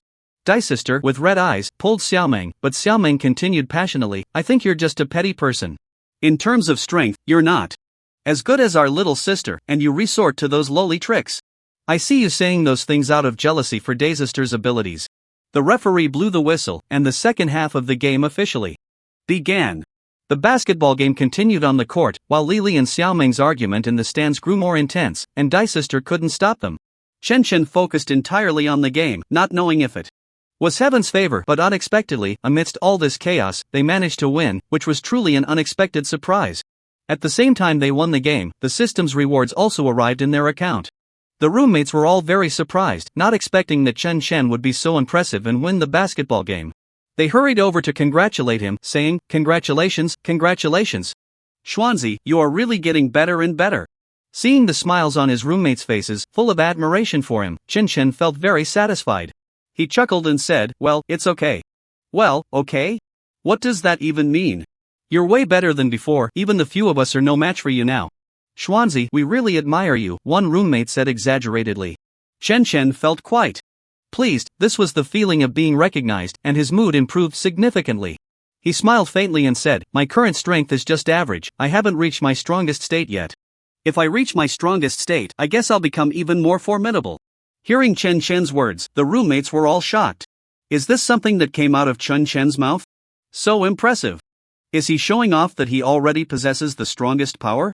Xuanzi, are you bragging? A roommate asked in confusion. Upon hearing this, the others nodded in agreement, as Chen Chen's words were indeed too arrogant, too boastful, and hard to accept. However, Chen Chen didn't care about their reactions. You can give it a try, I guarantee you'll know what the truth is, Chen Chen said with a grin, looking at his roommates. Upon hearing this, the roommates were suddenly very curious about what Chen Chen meant. They immediately felt intimidated. After all, Chen Chen had just won the basketball game, so he must have some skills. How could they be his opponents? One roommate laughed and said, to celebrate your victory, how about we go out for karaoke tonight? Yes, I think we should celebrate. After all, Xuanzi, you are now the champion, we must celebrate properly. Come on, Xuanzi, agree to it, how about it? Another roommate suggested with a smile. Hearing his roommates, Chen Chen felt very happy. Although he wanted to go out and have fun with them since they had helped him a lot, he indeed had some other matters to attend to and couldn't go out with them. So he reluctantly said, I still have things to deal with regarding Daisaw, so I can't go. Besides, I'm a bit tired and want to go back to the dorm to rest. As soon as Chen Chen said this, the roommates were stunned, not expecting him to refuse to go to KTV with them. This wasn't Chen Chen's character, he was usually very generous. However, they could understand, after all, Chen Chen had won the basketball game, so he was now the true basketball prince. If he went out to play with them, it would definitely attract a crowd. So Chen Chen didn't dare to go out, after all, he was a celebrity, and a well-known one on campus. You better not go out like this, what if a bunch of people gathers outside? Chen Chen saw the looks on his roommates' faces and could guess what they were thinking, so he said, don't take it too hard, I just don't want to go with everyone. After all, we are just ordinary students, and I also need some time to rest. Don't worry, we understand your current identity and thoughts, and we won't disturb you. The roommates nodded, understanding his situation. After Chen walked out, he happened to hear familiar voices in the hallway. He quietly walked over and saw Xiaomeng and Li arguing. Both of them were very beautiful. One is delicate and cute, the other is charming and sexy. These two styles harmonize perfectly in them. Upon seeing the two, Chen immediately thought of Xiaomeng's big, watery eyes and her cute, rosy face. Li crossed her arms and looked at Xiaomeng with a displeased expression, saying, "Don't think I don't know what you're up to. You can forget about getting close to Xuanzi, he would never be interested in someone like you." Hearing Li slander her, Xiaomeng's anger flared up, and she replied, "Who cares about getting close to Chen? He's not my type, so stop dreaming." I don't want to be the second Chen. You might as well give up, I won't back down. I will definitely pursue Chen until I have him in my grasp. Just accept it, Chen belongs to me, he is destined to be mine. Upon hearing Xiaomeng's words, Li felt very unwilling. She also liked Chen, and she could tell that he liked her very much, but now Chen actually said he didn't belong to her, which made her heart ache. Looking at Xiaomeng's face, Li secretly thought, this time, I will teach you a lesson and make sure you lose the chance to seduce Chen completely. I won't let you off easily this time. Don't get your hopes up. I'm telling you, Chen will never be with you, so stop daydreaming. Li said sarcastically. I don't care whether he wants to be with me or not, he will definitely be mine. I refuse to believe that. I, Li, can't win Chen over. Just wait and see, one day, I will make you kneel and beg me. So what if Chen won the basketball championship? He is still our classmate. I won't let you have your way, Chen can only be mine, and I won't fight you for him. Li said through gritted teeth, glaring at Xiaomeng. Chen stood by, feeling somewhat speechless. Li's personality was truly exasperating. Seeing Xiaomeng being bullied, Chen couldn't sit still any longer. He stepped forward, looking coldly at Li and said, Li, I warn you, stay away from Xiaomeng from now on. As soon as the words left his mouth, Li was taken aback. She didn't expect to see Chen here, and his expression was no longer the usual playful grin. Seeing Chen's cold demeanor, Li felt a bit frightened. After all, Chen was known for his notoriously bad temper, and he was still a student who usually didn't hang out with their roommates. She never expected him to suddenly appear here, and that his target would be Xiaomeng. Looking at Chen's icy expression, Li felt a bit intimidated. Chen then left with Xiaomeng and Li Meng, but what he didn't expect was that this scene was captured by someone and maliciously edited and posted on the campus forum. Suddenly, Chen found himself caught in a whirlwind of public opinion. Students maliciously edited videos and posted them on the campus forum, causing Chen to suddenly fall into a storm of public opinion. This was something no one had anticipated, yet it happened without warning. Dai Xiaomei and Li Meng felt that they had let Chen down, as it was their actions that had led her into this turmoil. The two of them saw the escalating criticism against Chen and feared it would affect her. After witnessing everything, Xiaomeng discussed with Dai Xiaomei and decided they needed to clarify the situation for Chen. Both were extremely anxious about the situation, they didn't want to see Chen being scolded because of this. Xiaomeng, worried, asked Dai Xiaomei, say something. What should we do? Are we just going to stand by and watch Chen be criticized? I really can't stand it anymore, I must clarify this matter and stop it from escalating. Xiaomeng looked anxious, and Dai Xiaomei, listening to her, wanted to do the same but was unsure if it would make a difference. Dai Xiaomei sighed deeply and said, I think the same, but I'm still a bit worried. What if no one believes what we say? Wouldn't that be too unfair to Chen? Xiaomeng looked at Dai Xiaomei with a bit of anger and said, I don't care if anyone believes it, I have to do this. I don't care what you think, I'm going to do it. After saying that, Xiaomeng angrily walked away, leaving Dai Xiaomei alone, dazed and unsure of what to do. Xiaomeng, following her own thoughts, quickly promoted the clarification about Chen on the campus forum. However, after several days, her clarification seemed to have sunk like a stone in the sea, having no effect at all. Xiaomeng couldn't believe that no one believed this matter, she felt a bit disheartened. Her mood was very low, and just then, Chen saw her. Looking at the downcast Xiaomeng, he cheerfully comforted her, saying, What's wrong? Why are you so unhappy? Xiaomeng looked up at Chen and, feeling sad, said, Chen, I'm sorry. I wanted to clarify this matter for you. But it had no effect at all. My clarification has been out for so long, and I post every day, but it's like a stone sinking into the sea, no one believes it. Why do these people choose to believe the bad rumors? Chen looked at Xiaomeng complaining about this, but he seemed indifferent. After seeing Chen Chen's expression, Xiao Meng was surprised and said, Chen, why do you seem so unconcerned? Look at how they are criticizing you online. You actually don't care at all. I really admire you a bit for that. Chen Chen, however, laughed it off. Completely unconcerned, which shocked Xiao Meng. Although this matter was being widely discussed on the school forum, Chen Chen's roommates did not neglect him because of it. Instead, they continued to believe in him, which made Chen Chen feel very comforted, thinking that his roommates were quite good. Chen Chen's troubles were not over. Soon, a theft occurred at the school. The system quickly announced a task regarding this theft, which immediately caused a stir. Everyone began to pay attention to this theft task, slightly diverting attention from Chen Chen's situation. Some still paid attention, but relatively speaking, it was much better. The system's task stated, as long as you can catch the thief from this theft case, you can obtain a guaranteed spot for the college scholarship. As soon as this task was announced, everyone began to pay attention, feeling that the allure of this task was quite significant. The reserved spots for school scholarships were a source of great accomplishment for the students. The theft case quickly became a hot topic at school, with classmates saying all sorts of things about it. They began to unleash their imaginations, but the truth remained elusive. No one knew who the culprit of the theft was, and there were no clues, just speculation. Chen Chen couldn't stand it any longer, so he took the initiative to investigate the theft case at school. After learning about this, Dai Xiaomei and Xiao Meng tried their best to persuade Chen Chen not to get involved. Because the public opinion surrounding Chen Chen had not completely subsided, but he simply wouldn't listen. He was determined to find out who the thief was, casting aside his concerns about public opinion, completely disregarding it. Dai Xiaomei and Xiao Meng felt helpless, even though they were extremely anxious and worried about Chen Chen. It was of no use. Chen Chen still went ahead with his investigation into the theft case. Seeing Dai Xiaomei and Xiao Meng worrying about him all day, he felt it was unnecessary. Looking at the two of them who were on edge, he comforted them, saying, "You don't need to frown all day, it's fine. This matter will eventually pass. Let them talk, just ignore them. The more you care, the more interested they become. And it will never end. Instead, if you don't pay attention to them, they will lose interest, and over time, this matter will fade away. I have other things to do, I can't be timid because of this incident, that's not how it should be." Chen Chen explained this to Dai Xiaomei and Xiao Meng, hoping they wouldn't worry about him anymore. He was very clear about what he was doing. He couldn't let one unresolved issue stop him from doing other things. That was not what Chen Chen wanted. The public opinion against him was originally malicious. He didn't take it to heart. Now that such a big incident had happened at school, he had to step up to resolve it. What else could he do? Chen Chen had more on his mind than just this one issue. If he kept being so calculative, his life would truly become unmanageable.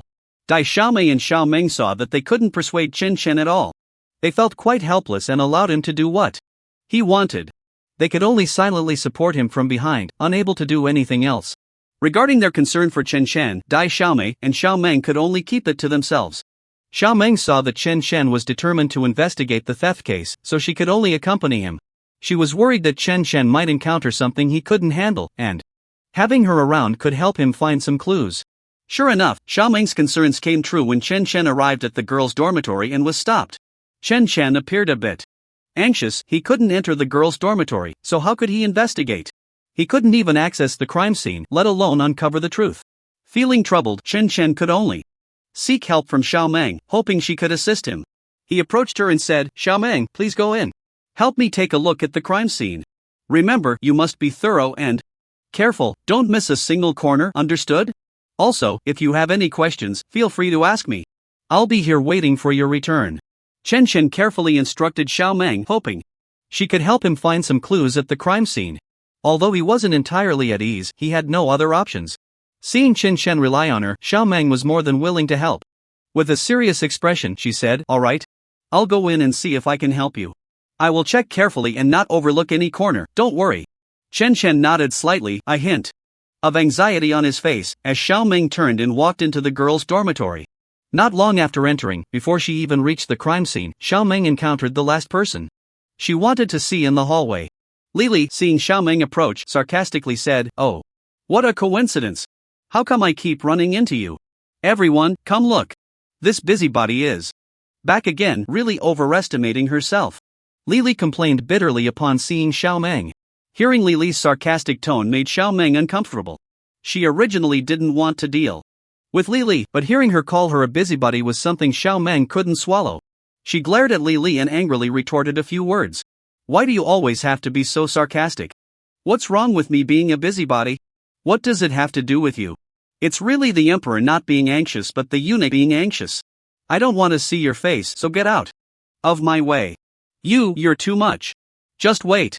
Li said, furious. Xiao Meng didn't want to waste her breath on Li because she had important things to do. Not wanting Li to affect her mood, after a few exchanges, Xiao Meng left for the dormitory. Today, Xiao Meng really didn't feel like going live. She was always worried about Chen Chen, not knowing what was happening on his side, and her heart was always in turmoil. So, Xiao Meng could only come to school to see how Chen Chen was doing, wanting to know what he was up to. As soon as Xiao Meng entered the school, she was recognized by Chen Chen's roommate, Ji Gung. Xiao Meng didn't want to be recognized, so she kept her head down, but Ji Gung's eyes were indeed sharp. He had almost passed by her but somehow turned back, looking at Xiao Meng in surprise and said, "Are you Dai Xiaomei?" Xiao Meng felt a bit shy when Ji Gung recognized her and asked, "Yes, I am Dai Xiaomei. May I ask who you are?" Ji Gung, excited, said, "I'm Chen Chen's roommate. My name is Ji Gung, nice to meet you." Dai Xiaomei smiled and nodded, "Nice to meet you. Are you really Chen Chen's roommate?" Ji Gung nodded and said, "Yeah. Are you here to find Chen Chen?" Dai Xiaomei smiled slightly and said, "Yes. Do you know where he is right now? I have something to discuss with him, could you help me let him know?" Dai Xiaomei didn't expect to run into Chen Chen's roommate so coincidentally, it made finding Chen Chen much easier. She felt quite happy that she didn't have to ask around herself. Ji Gung, upon hearing that Dai Xiaomei was looking for Chen Chen, was very enthusiastic and said, "Don't worry. I'll take you to find Chen Chen. I know where he is, just follow me." Really? Dai Xiaomei looked very happy. She was still worried whether Ji Gung would agree to help her find Chen Chen, but she didn't expect Ji Gung to be so eager to take her. Dai Xiaomei felt much more relaxed as they headed out to find Chen Chen. She kept asking Ji Gung about Chen Chen and they chatted happily. Through Ji Gung, Dai Xiaomei learned a lot about Chen Chen, and she subtly inquired about the public opinion surrounding him. Ji Gung shared everything without holding back, telling Dai Xiaomei all he knew. Dai Xiaomei was truly grateful for Ji Gung's enthusiasm, it really helped her a lot. Meanwhile, Xiao Meng finally found the dormitory of the girl who had been robbed, but just as she was about to enter and investigate, she discovered that the door wouldn't open at all, they were locked out. Xiao Meng had always been patient, but after encountering this situation, she felt quite distressed. Thinking of Chen Chen waiting anxiously outside, she couldn't just be kept out like this. Xiao Meng had to find a way to get into the dormitory quickly to see the situation, otherwise, she wouldn't be able to explain anything to Chen Chen. Although Xiao Meng felt a bit anxious inside, she remained calm on the outside, showing no signs of panic. She quickly called a few roommates, hoping everyone could work together to kick the dormitory door open. Fortunately, these female classmates were quite enthusiastic and willing to help Xiao Meng. They helped her get into the dormitory as soon as possible to check the specific situation inside, while Chen Chen waited anxiously outside. From time to time, he glanced inside, hoping Xiao Meng would bring back good news. The wait felt so long. Xiao Meng had been in the dormitory building for a while now, and there was still no news. Chen Chen didn't know what was happening with Xiao Meng and couldn't go in himself, so he could only wait there. Meanwhile, Xiao Meng and a few female classmates were doing their best to open the dormitory door. Xiao Meng and a few classmates spent a long time kicking the dormitory door open. However, the scene that greeted them after they broke in left everyone in disbelief. The dorm was in complete disarray, with hardly any space to put a foot down. On a bed by the window sat a disheveled female student, the victim of the theft. She looked somewhat deranged, with a face that expressed a complete lack of interest in life, her long black hair messily draped over her shoulders. She blended seamlessly with the chaos of the dorm. Everyone who entered was stunned by the spectacle before them, staring blankly at the scene, none daring to take a step forward. Xiao Meng, observing the situation, lifted her foot to find a place to stand and cautiously approached the victim. Seeing her, everyone felt a pang of sympathy. The victim truly looked miserable, no longer resembling a typical student. "Are you okay?" Xiao Meng asked the disheveled girl with concern. However, what no one expected was the reaction that followed. All the students were dumbfounded, staring intently at the two girls. The moment seemed to freeze in time. Just as Xiao Meng asked her what was wrong, the victim shot a fierce glare at her, as if she wanted to devour Xiao Meng whole. Yet, no one paid it any mind, including Xiao Meng, as they could hardly imagine the victim would act in such a way. The victim's next move left everyone in disbelief. She raised her thin arm and delivered a sharp slap to Xiao Meng. The sound echoed, silencing all noise in the dorm. Everyone turned their gaze toward the source of the sound, their faces blank, unsure of what had just happened. It was hard for anyone to believe, and perhaps even harder to accept. Xiao Meng's delicate face bore 5 clear handprints. My God, what just happened? Why did the victim hit Xiao Meng? This was the biggest question on everyone's mind. The slap left everyone stunned, and Xiao Meng stood there for a long moment, unable to process it. Finally, a female student shouted anxiously, "Oh my God! Xiao Meng, you're bleeding from the corner of your mouth. Quick, does anyone have a tissue?" Everyone reacted to the shout, finally realizing what had occurred. Xiao Meng slowly came to her senses, completely dazed from the slap. Once she regained her composure, she instinctively reached up to touch her mouth. Indeed, there was blood at the corner of her lips. However, Xiao Meng was surprisingly calm now, as if she had transformed into a different person. In the past, Xiao Meng would have sought revenge for any slight, but today she was unnervingly composed. Previously, she wouldn't let any insult slide, not just a slap, but even harsh words would have earned a fierce retort. Perhaps it was because she felt pity for the victim. The victim's slap had indeed been a bit too forceful. But before Xiao Meng could say anything, the victim lashed out again, berating her harshly. "Who do you think you are? You don't need to meddle in my affairs. Do you think you're so capable? Stop pretending to be important." The victim pointed directly at Xiao Meng's nose, hurling insults. All the female students were stunned. Was this girl really insane? She was clearly not in her right mind. Xiao Meng was trying to help her, yet she was being both hit and scolded, unable to distinguish right from wrong. The other female students were filled with anger, instantly losing all sympathy for the victim. At this moment, a female student stood up for Xiao Meng, angrily scolding. "Hey, are you out of your mind? Can't you tell right from wrong? Can't you see that Xiao Meng is helping you? Others can't be bothered with you, and you really don't know what's good for you." A female student standing nearby tugged at the one defending Xiao Meng's clothes, signaling her to stop provoking the victim of the theft, lest the situation escalate and become more complicated. The student who stood up for Xiao Meng glanced at her and then fell silent. Xiao Meng asked the roommate of the victim, "What's her name, and why has she become like this?" The roommate told Xiao Meng that the victim's name was Hu Minzi, and she was struggling to cope with the theft, which was why she was acting this way. Hearing this from her roommate, Xiao Meng felt a lot more at ease. This situation left Xiao Meng feeling helpless. She could only endure the insults and couldn't possibly argue with someone who was mentally unstable. Xiao Meng had to swallow all of this without making too much of a fuss. Being overly particular at this moment would make her seem a bit problematic too. "Alright, stop standing around and get to work," Xiao Meng urged, emphasizing the need to be confident and patient while checking and not to be careless. The students were quite proactive. As soon as Xiao Meng said this, everyone immediately began to take action. Each person was cautious, not overlooking any detail, patiently searching for clues in Hu Minzi's dorm room. Dai Xiaomei, upon hearing about the incident, also set aside her work and rushed over. Just as everyone was focused on searching Hu Minzi's dorm, Dai Xiaomei arrived. Seeing the dedicated female students, she didn't want to disturb them and quietly joined in. Dai Xiaomei started searching from Hu Minzi's bed, but after a long time she found nothing. Not finding anything on the bed, she shifted her attention to underneath it. With perseverance, Dai Xiaomei soon discovered a clue beneath Hu Minzi's bed. Excited, she quickly crawled on the floor and retrieved a small piece of paper that had been discarded in the corner. "I found a note. Did you all find anything?" Dai Xiaomei shouted excitedly. Hearing her, everyone curiously gathered around, but it was just a small piece of paper, and they couldn't see anything from where they stood. Some female classmates, feeling it was pointless, left to continue searching for clues. Dai Xiaomei brought the note to Xiao Meng, who was still diligently looking for clues. "Xiao Meng, come over. Let's study this together," Dai Xiaomei said, pulling Xiao Meng towards the window. The handwriting on the note was a bit messy, and Dai Xiaomei couldn't decipher it alone, so she had to bring Xiao Meng along to figure it out. Dai Xiaomei held the note in her hand and called Xiao Meng over. The two of them focused intently on the note, staring at it continuously. Xiao Meng looked at the note in confusion. "Where did you get this note?" At the same time, Dai Xiaomei also held the note with great curiosity. She pointed to the table in front of them. "I found it right here, but I don't know who left it here." So the two of them carefully examined the note with deep meaning, constantly guessing who might have placed it there. "Why don't we open it and see what's written inside? Maybe we can figure out whose note it is," Xiao Meng suggested, genuinely wanting to know the content of the note. Dai Xiaomei hesitated. That's not good. If this really belongs to someone else, it would be very rude of us to just open it. However, Xiaoming disagreed, believing that since the person left the note here, they must not be afraid of being seen by others. If they left it here, it means they don't mind if others see it. Why are you worrying so much?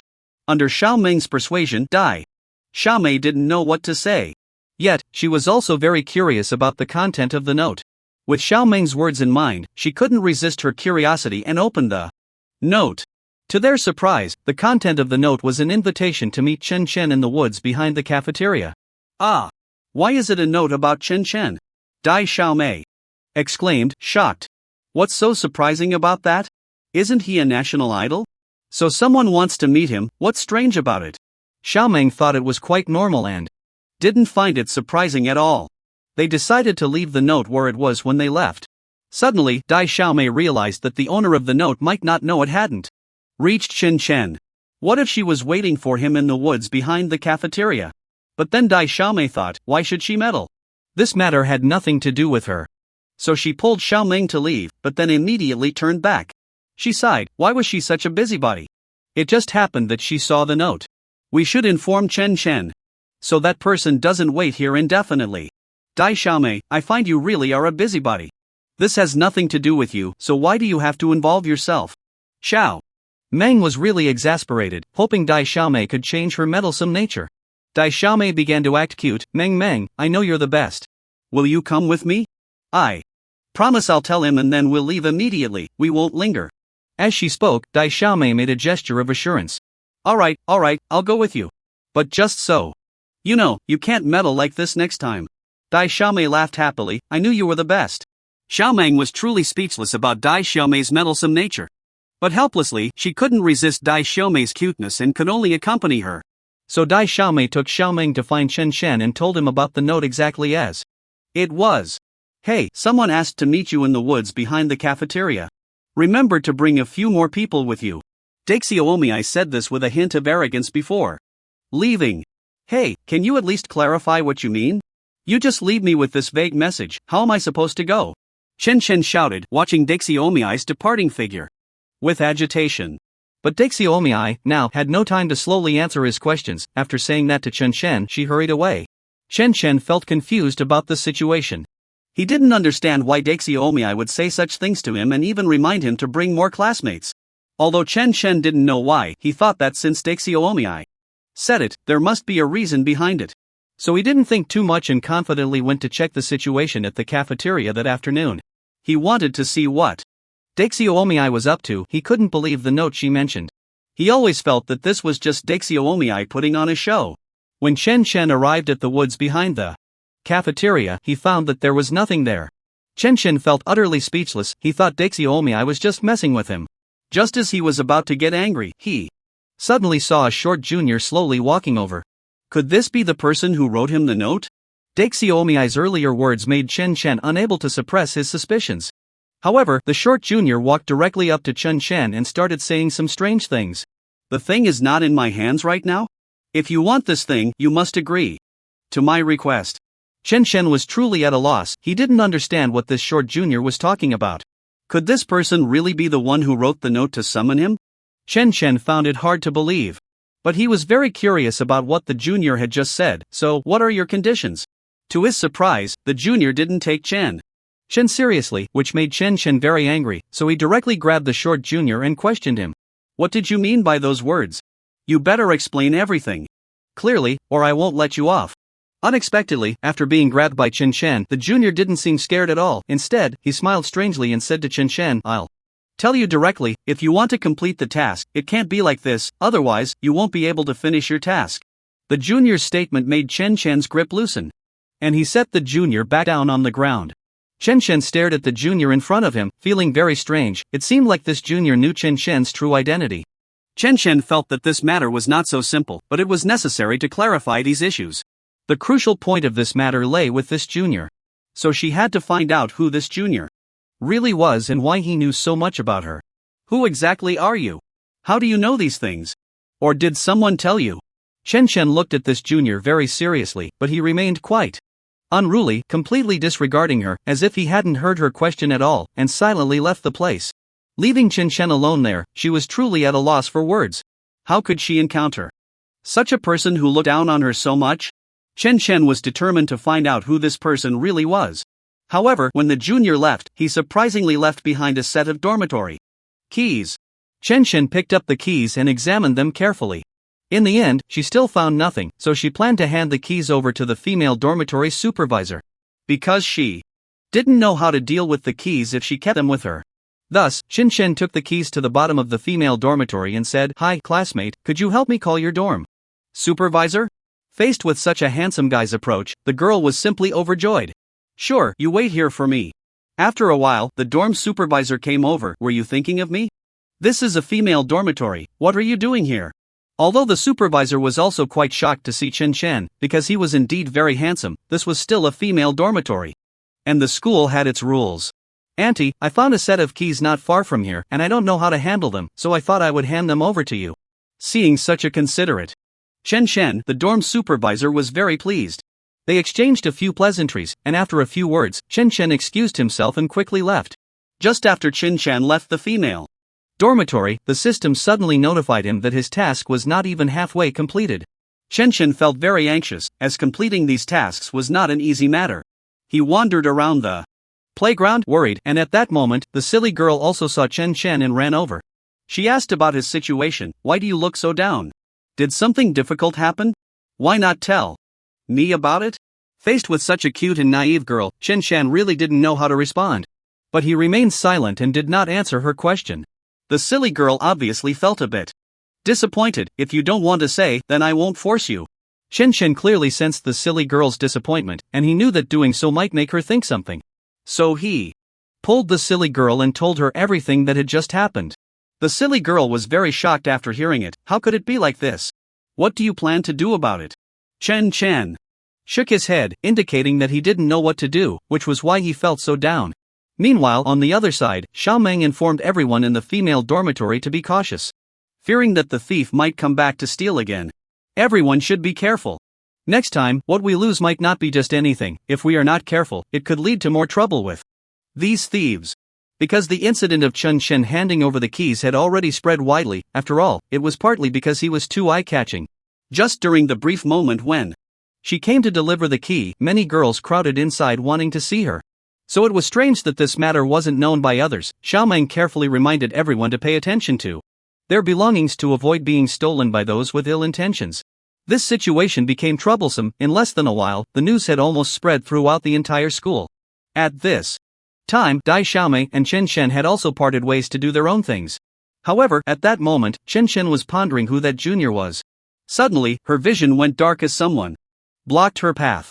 Chen Chen was about to curse at the person for being in her way. The road was so wide, why did they have to bump into her? Wasn't that deliberately provoking trouble? Chen looked up and was surprised to find it was Hu Minzi. How could he be here? Chen felt that Hu Minzi was intentionally blocking her way. "What? Do you have something to say to me?" she asked. "This road is so wide, if you have something to say, just say it quickly. I'm really in a hurry and don't have time to waste with you." Chen was already feeling very irritated, because she couldn't figure out who that junior was and why they knew so much about her affairs. Just then, Hu Minzi decided to provoke her again. To her surprise, Hu Minzi angrily questioned, Chen, why didn't you ask me if I lost my things? Why can't you care about me?" When Chen heard Hu Minzi's words, she was speechless. She had no relationship with this person. Why should she care about him? Besides, just because Hu Minzi liked her unilaterally, did that mean she had to comply with him? This person must have some issues. Why should I ask you if you lost something? What you lose has nothing to do with me. Chen said expressionlessly, which made Hu Minzi standing in front of her feel very angry. He felt that Chen was not giving him any face, so he angrily cursed. "How can there be someone like you? You actually dare to say these things here. I don't know how you have the face to say such things. As classmates, shouldn't you care if I lost something? Since you have the mind to care about others, why don't you care about me?" Hu Minzi looked at Chen angrily. Chen really didn't understand why he had such confidence that she should care about his matters. Although they were classmates, there was no need to stipulate that she had to care about him. Moreover, Chen was truly feeling flustered. She really didn't want to continue entangling with Hu Minzi here. If it weren't for her trying to calm herself down, she would have been unable to hold back from taking action. Dai Xiaomei found Hu Minzi's words grating, but this time she couldn't believe that such a trivial matter would provoke her to curse. Unable to hold back her anger, Dai Xiaomei stepped forward to retort, "What do you mean by that? Someone kindly helped you look for something and you have this attitude? Should they just be at your beck and call, and if they don't do it well, they should be scolded? Hu Minzi, pay a little attention. I'm not saying this to you, but this is getting too domineering." Hu Minzi glared, her disheveled hair framing a face that looked as if it had already endured a lifetime of hardship, speaking in a voice that sounded like a duck's quack. "So what? It was him who volunteered to help me find my things. I was already unlucky to lose my stuff, and now someone is helping me find it and even buying it back. And I'm not allowed to be angry?" Li Meng immediately pushed her. "What do you mean, Hu Minzi? I advise you to show a little respect. Your misfortune is yours alone, and it has nothing to do with us. The school hasn't even managed your situation thoroughly, they just told you not to attend classes for now. What else have they done?" Hu Minzi was taken aback, as Li Meng was speaking the truth, and for a moment she couldn't find a retort, only to be pushed back again by Li Meng. "The school hasn't even managed what you lost, they just told everyone to be cautious about it. Do you think we should just mind our own business? Stop being so self-important. Helping you is already quite generous, okay?" Dai Xiaomei was also furious. "Exactly. Besides, we weren't trying to solve your problem, our goal is to make the school environment a bit safer, to catch the thief. Don't think of yourself as a god, we are not your family's slaves, okay? If you think we are incompetent, why don't you go find it yourself?" Hu Minzi was so angry she looked like she was about to jump out of bed, and Dai Xiaomei felt as if she might come over and grab her hair, trying to make her as brainless and mad as she was. However, there were many people on their side, and they had a point. If a fight broke out, they might end up being laughed at by others, and if the dormitory supervisor came over to inquire about the situation, there was nothing more to say, so she could only cling to the sheets and blankets, continuing to play the pitiful role. But she was already pitiful enough, or rather, others had already seen her pitiful side. If a person's pity is recognized too many times, it ceases to be pity and may turn into mockery and disdain, and what she lacked the least right now was that. Since that was the case, continuing this way would bring no benefit, and it would truly be a huge embarrassment. Moreover, this time, it was indeed a voluntary contribution from others, and she had no right to impose additional conditions. Hu Minzi was holding back her anger, even if she had 1,000 grievances. In her heart, she didn't dare to say much. After Qin Shen glanced at her, he didn't say anything more. After all, it was quite speechless to think about it. Originally, he wanted to find out who the thief was, to complete the task on his side, but instead, he was treated as a matter of course protector, and then immediately scolded. Who wouldn't feel bad about that? Although from start to finish it was that girl named Hu Minzi who was self-righteous, and she knew nothing, still a victim of this theft case, but a victim is just a victim and doesn't have more rights to boss others around than anyone else. After Chen walked out of the dormitory, he began to use the connections he had accumulated over the years to investigate the identity of that junior. Finally, the person on the other end of the phone respectfully asked, "Brother Chen, is there anything else you need me to do? You also know I don't have many other skills, but hacking into his computer to dig out something unforgettable for him in this school is still possible. You know, men generally like to have a private space on their computers." After understanding this, Qin Shen refused, saying, "No need, I'll call you when I need something. Right now, I just want to figure out what this person's name is, and it would be best to check the people around him to see if there's anyone I have a deep connection with. Otherwise, I have no grievances with him, and I doubt this guy would come looking for trouble for no reason." And at this point, Qin Shen paused, and the other side immediately asked, "And what?" Qin Shen shook his head, seemingly finding it a bit unbelievable himself, and what's particularly interesting is that he knows a lot of things I've never told anyone. If you can find out, you might see who he's been in frequent contact with lately. After a moment of silence, the other side nodded, followed by a flurry of keyboard sounds. After a while, the person continued, "Brother Chen, are you serious? The one you want me to check is that short little kid? He shouldn't even be a threat, right? What could this person possibly?" Qin Shen interrupted him directly, "Just tell me which class he's in, or just give me a place where I can find him. The rest, I can ask him myself." The person immediately shut up, then became serious the next second. "Report, Brother Chen, this student is in the business administration program at your school, but it seems his grades aren't particularly good. Since he came to this school, he has only passed the first semester without failing any courses, so now he spends every day in the library frantically researching and studying." Chen sighed, "Alright. Just tell me, if I want to find him now, where can I go to find him?" The person checked the surveillance equipment around the school and then said he should still be in the classroom at the corner of the second floor of the business administration building, and the class will end in 25 minutes. So based on your current location, you can slowly walk over to find him. After hanging up the phone, Chen Chen walked to the classroom door and glanced at his watch. The next second, the class bell indeed rang, and as the junior came out of class, Chen Chen directly blocked his way in the middle of the path. The junior was surprised that he could find this place, but Chen Chen straightforwardly questioned him. I already know about the theft in the girls' dormitory. Why did you do that? Hurry up and confess honestly, or I'll send you to the principal's office, and it will be even worse. The junior looked troubled and had no choice but to say, that wasn't my choice, it was the basketball team's captain who asked me to do it. Chen Chen did not expect that this matter was actually related to the basketball team. He never thought that it was the people from the basketball team who had instructed this junior to do such a thing. Chen Chen couldn't understand why the basketball team would do something like this. Did he have any enmity with them? In any case, he couldn't just swallow his anger, he had to find someone from the basketball team to get to the bottom of this. He remembered that he didn't have much interaction with the basketball team, but if these people wanted to make trouble for him, then he had no reason to let them off the hook. With anger boiling inside him, Chen Chen rushed to the basketball team, which was in the middle of practice. The captain of the basketball team was directing his teammates on how to train. Chen Chen immediately charged over and grabbed his collar. You bastard, I have no grievances with you on ordinary days, why are you trying to harm me like this? The captain of the basketball team was taken aback. He had no idea what kind of madness Chen Chen was in, suddenly saying such things to him.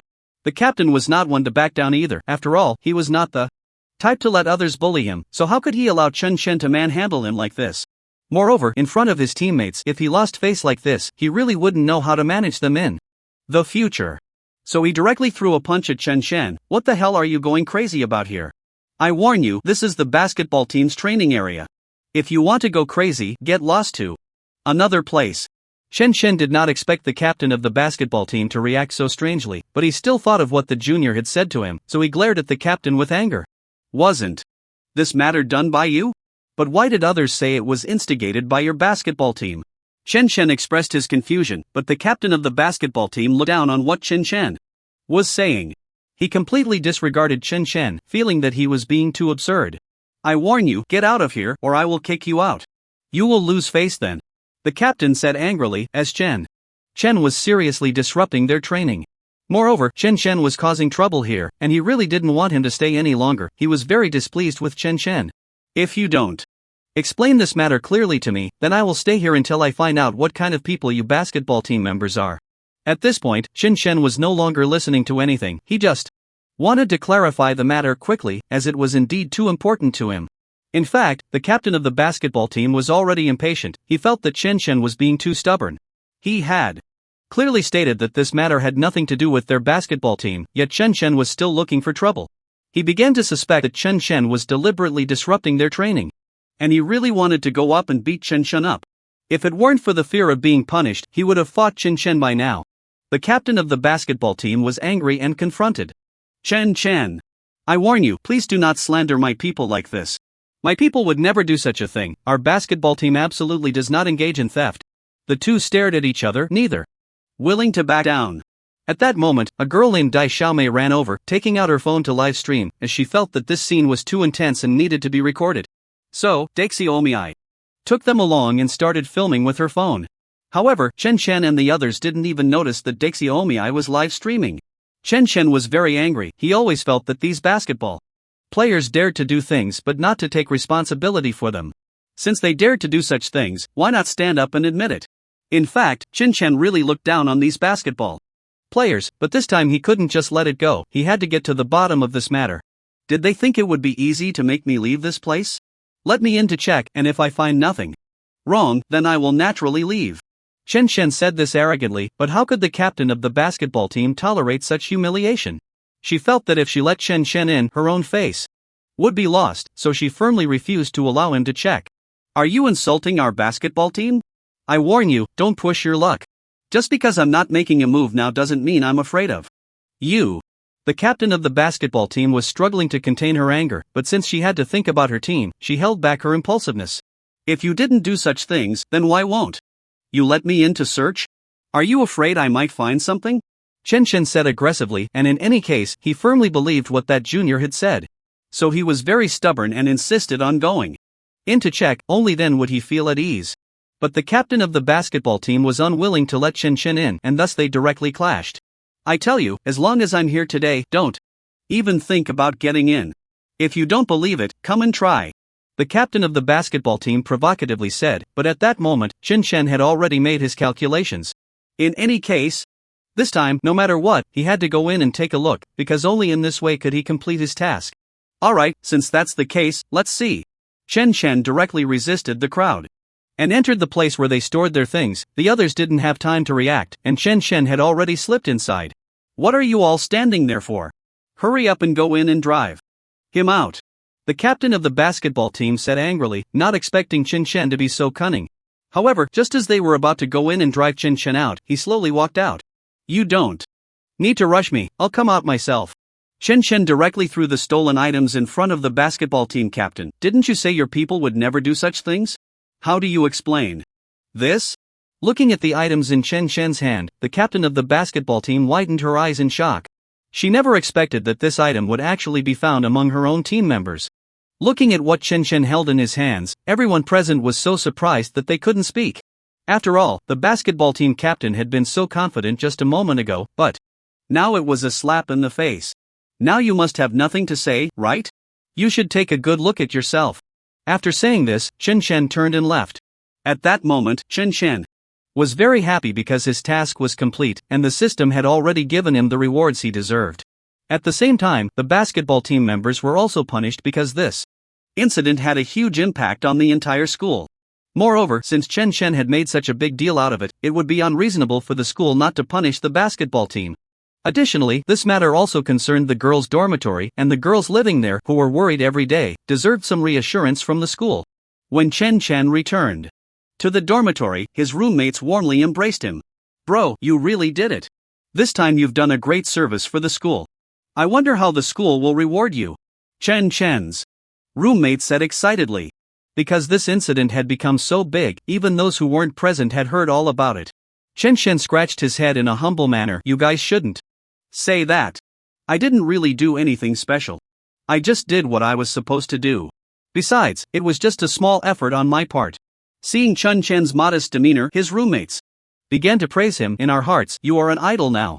After being praised by his roommates, Chen Chen was so happy he couldn't find the words to respond. However, the fact that Chen caught the thief had even made it to the news. Everyone saw his photo in the newspaper and felt very proud. After all, they were in the same dormitory as Chen Chen. At the same time, the earlier incident where Chen Chen had scolded Lili was clarified by Xiao Meng, who explained that it was all a misunderstanding and had nothing to do with Chen Chen, hoping everyone would stop misunderstanding him. Moreover, since Chen Chen had caught the thief for the girls' dormitory, the girls admired him greatly, and now everyone had a very good impression of Chen Chen. His roommate excitedly pulled out a newspaper and waved it in front of Chen Chen. Guess what the hot topic in today's paper is?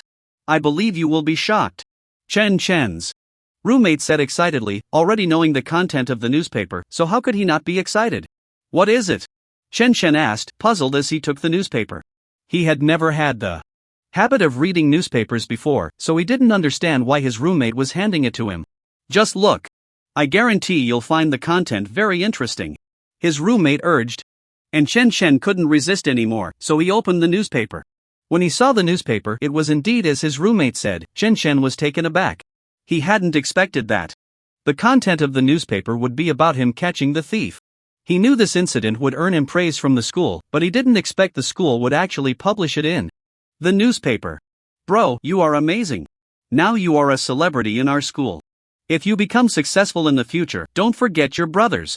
Chen Chen's roommates said excitedly as they looked at him, truly thrilled. They were incredibly excited at the thought of living in the same dormitory as the school's celebrity, and even having shared the same bed. I suggested that this was a double blessing, and we must celebrate it properly. Chen Chen's roommates happily said this, as they hadn't had a gathering in a long time. With such a good opportunity, they had to celebrate, otherwise it would be a regret for their entire lives. Chen Chen felt a bit helpless. Let's forget it. I don't think it's necessary to make such a big fuss, and honestly, I think it's too exaggerated.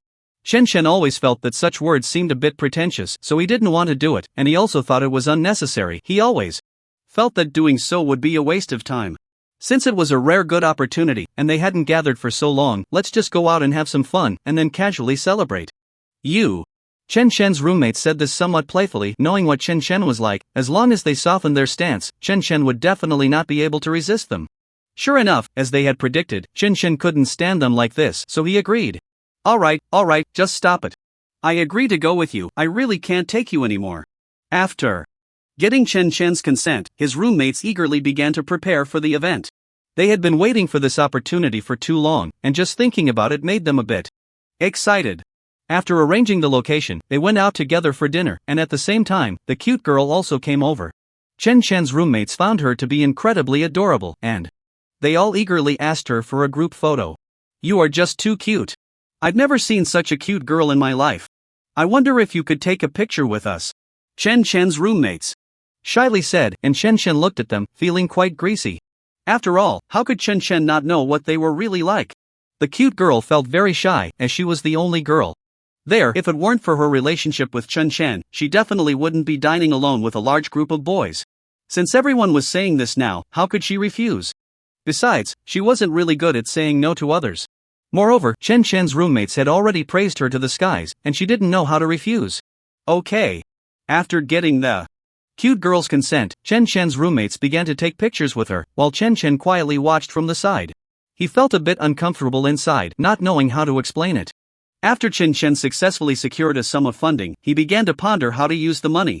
The funds he had accumulated over time had grown to a considerable amount, yet his expenditures remained relatively low, occupying a small proportion. With liquid funds now in hand, Chen Chen knew he could engage in other ventures or perhaps start a business. Just as he was deep in thought, he suddenly received a call from the gym's front desk. Seeing the caller ID, he was taken aback, instinctively thinking something must have happened at the gym, and quickly answered the call. Hello, what's wrong? Chen Chen asked eagerly. The coach's voice came through quickly. Boss, it's me. I need to report something to you. Chen Chen steadied himself and replied softly, just tell me what it is. After the coach's description, Chen Chen learned that an unexpected incident had indeed occurred at the gym. It turned out that a piece of equipment had malfunctioned, and a student had accidentally gotten her finger caught while using it. Fortunately, the coach reacted swiftly and pulled the girl away, preventing any serious injury. However, the member was still very upset and kept complaining about the gym. It wasn't until the coach promised to give her 2 extra classes and a week of free training that she calmed down. At the time, the gym was crowded, and many people learned about the incident, quickly starting to discuss it. Others also brought up minor issues with the gym equipment. Although this incident did not result in significant losses and the customer was appeased, Chen Chen still felt anxious. He told the coach, as long as the customer is fine, I will follow up on this issue later. You can go back to work. The coach quickly replied, understood, boss. After hanging up the phone, Chen Chen couldn't help but let out a long sigh. The occurrence of this incident was a reminder of a fact: the gym's equipment was becoming quite outdated. It was clear that upgrading the gym's equipment was a necessary task. With this thought in mind, Chen quickly took action, starting to search online for suitable suppliers, but after a while he found nothing. Eventually, feeling helpless, he decided to post a message online stating that he was looking to upgrade a batch of gym equipment and hope that any suppliers who saw it would reach out to him. At the same time, he clearly noted that he wanted suppliers to specify the styles, specifications, and prices of the equipment when they contacted him. After all, this was one of Chen Chen's selection criteria. He naturally hoped to purchase high-quality equipment at a reasonable price. Not long after the message was posted, suppliers began to contact Chen Chen one after another. However, upon carefully reviewing their information, such as quotes and equipment brands, he found that they did not meet his requirements. Either the prices were too high, or the brand quality was subpar. Chen Chen believed that since he was upgrading the equipment, he certainly could not buy anything of lesser quality than what he already had. In the end, he politely declined this group of suppliers. In fact, seeing this unsatisfactory outcome left Chen Chen feeling a bit dejected, wondering if he was simply having bad luck that day. He couldn't believe that the message he posted online hadn't attracted any truly suitable candidates. He even considered giving up on the task and not wanting to search for suppliers himself anymore. Perhaps he should just hand this matter over to Lily, as she had more experience in this field. Maybe she could find the most suitable suppliers more easily, sparing him from the hassle. Just as Chen Chen was about to close the webpage, a message suddenly popped up in the chat box.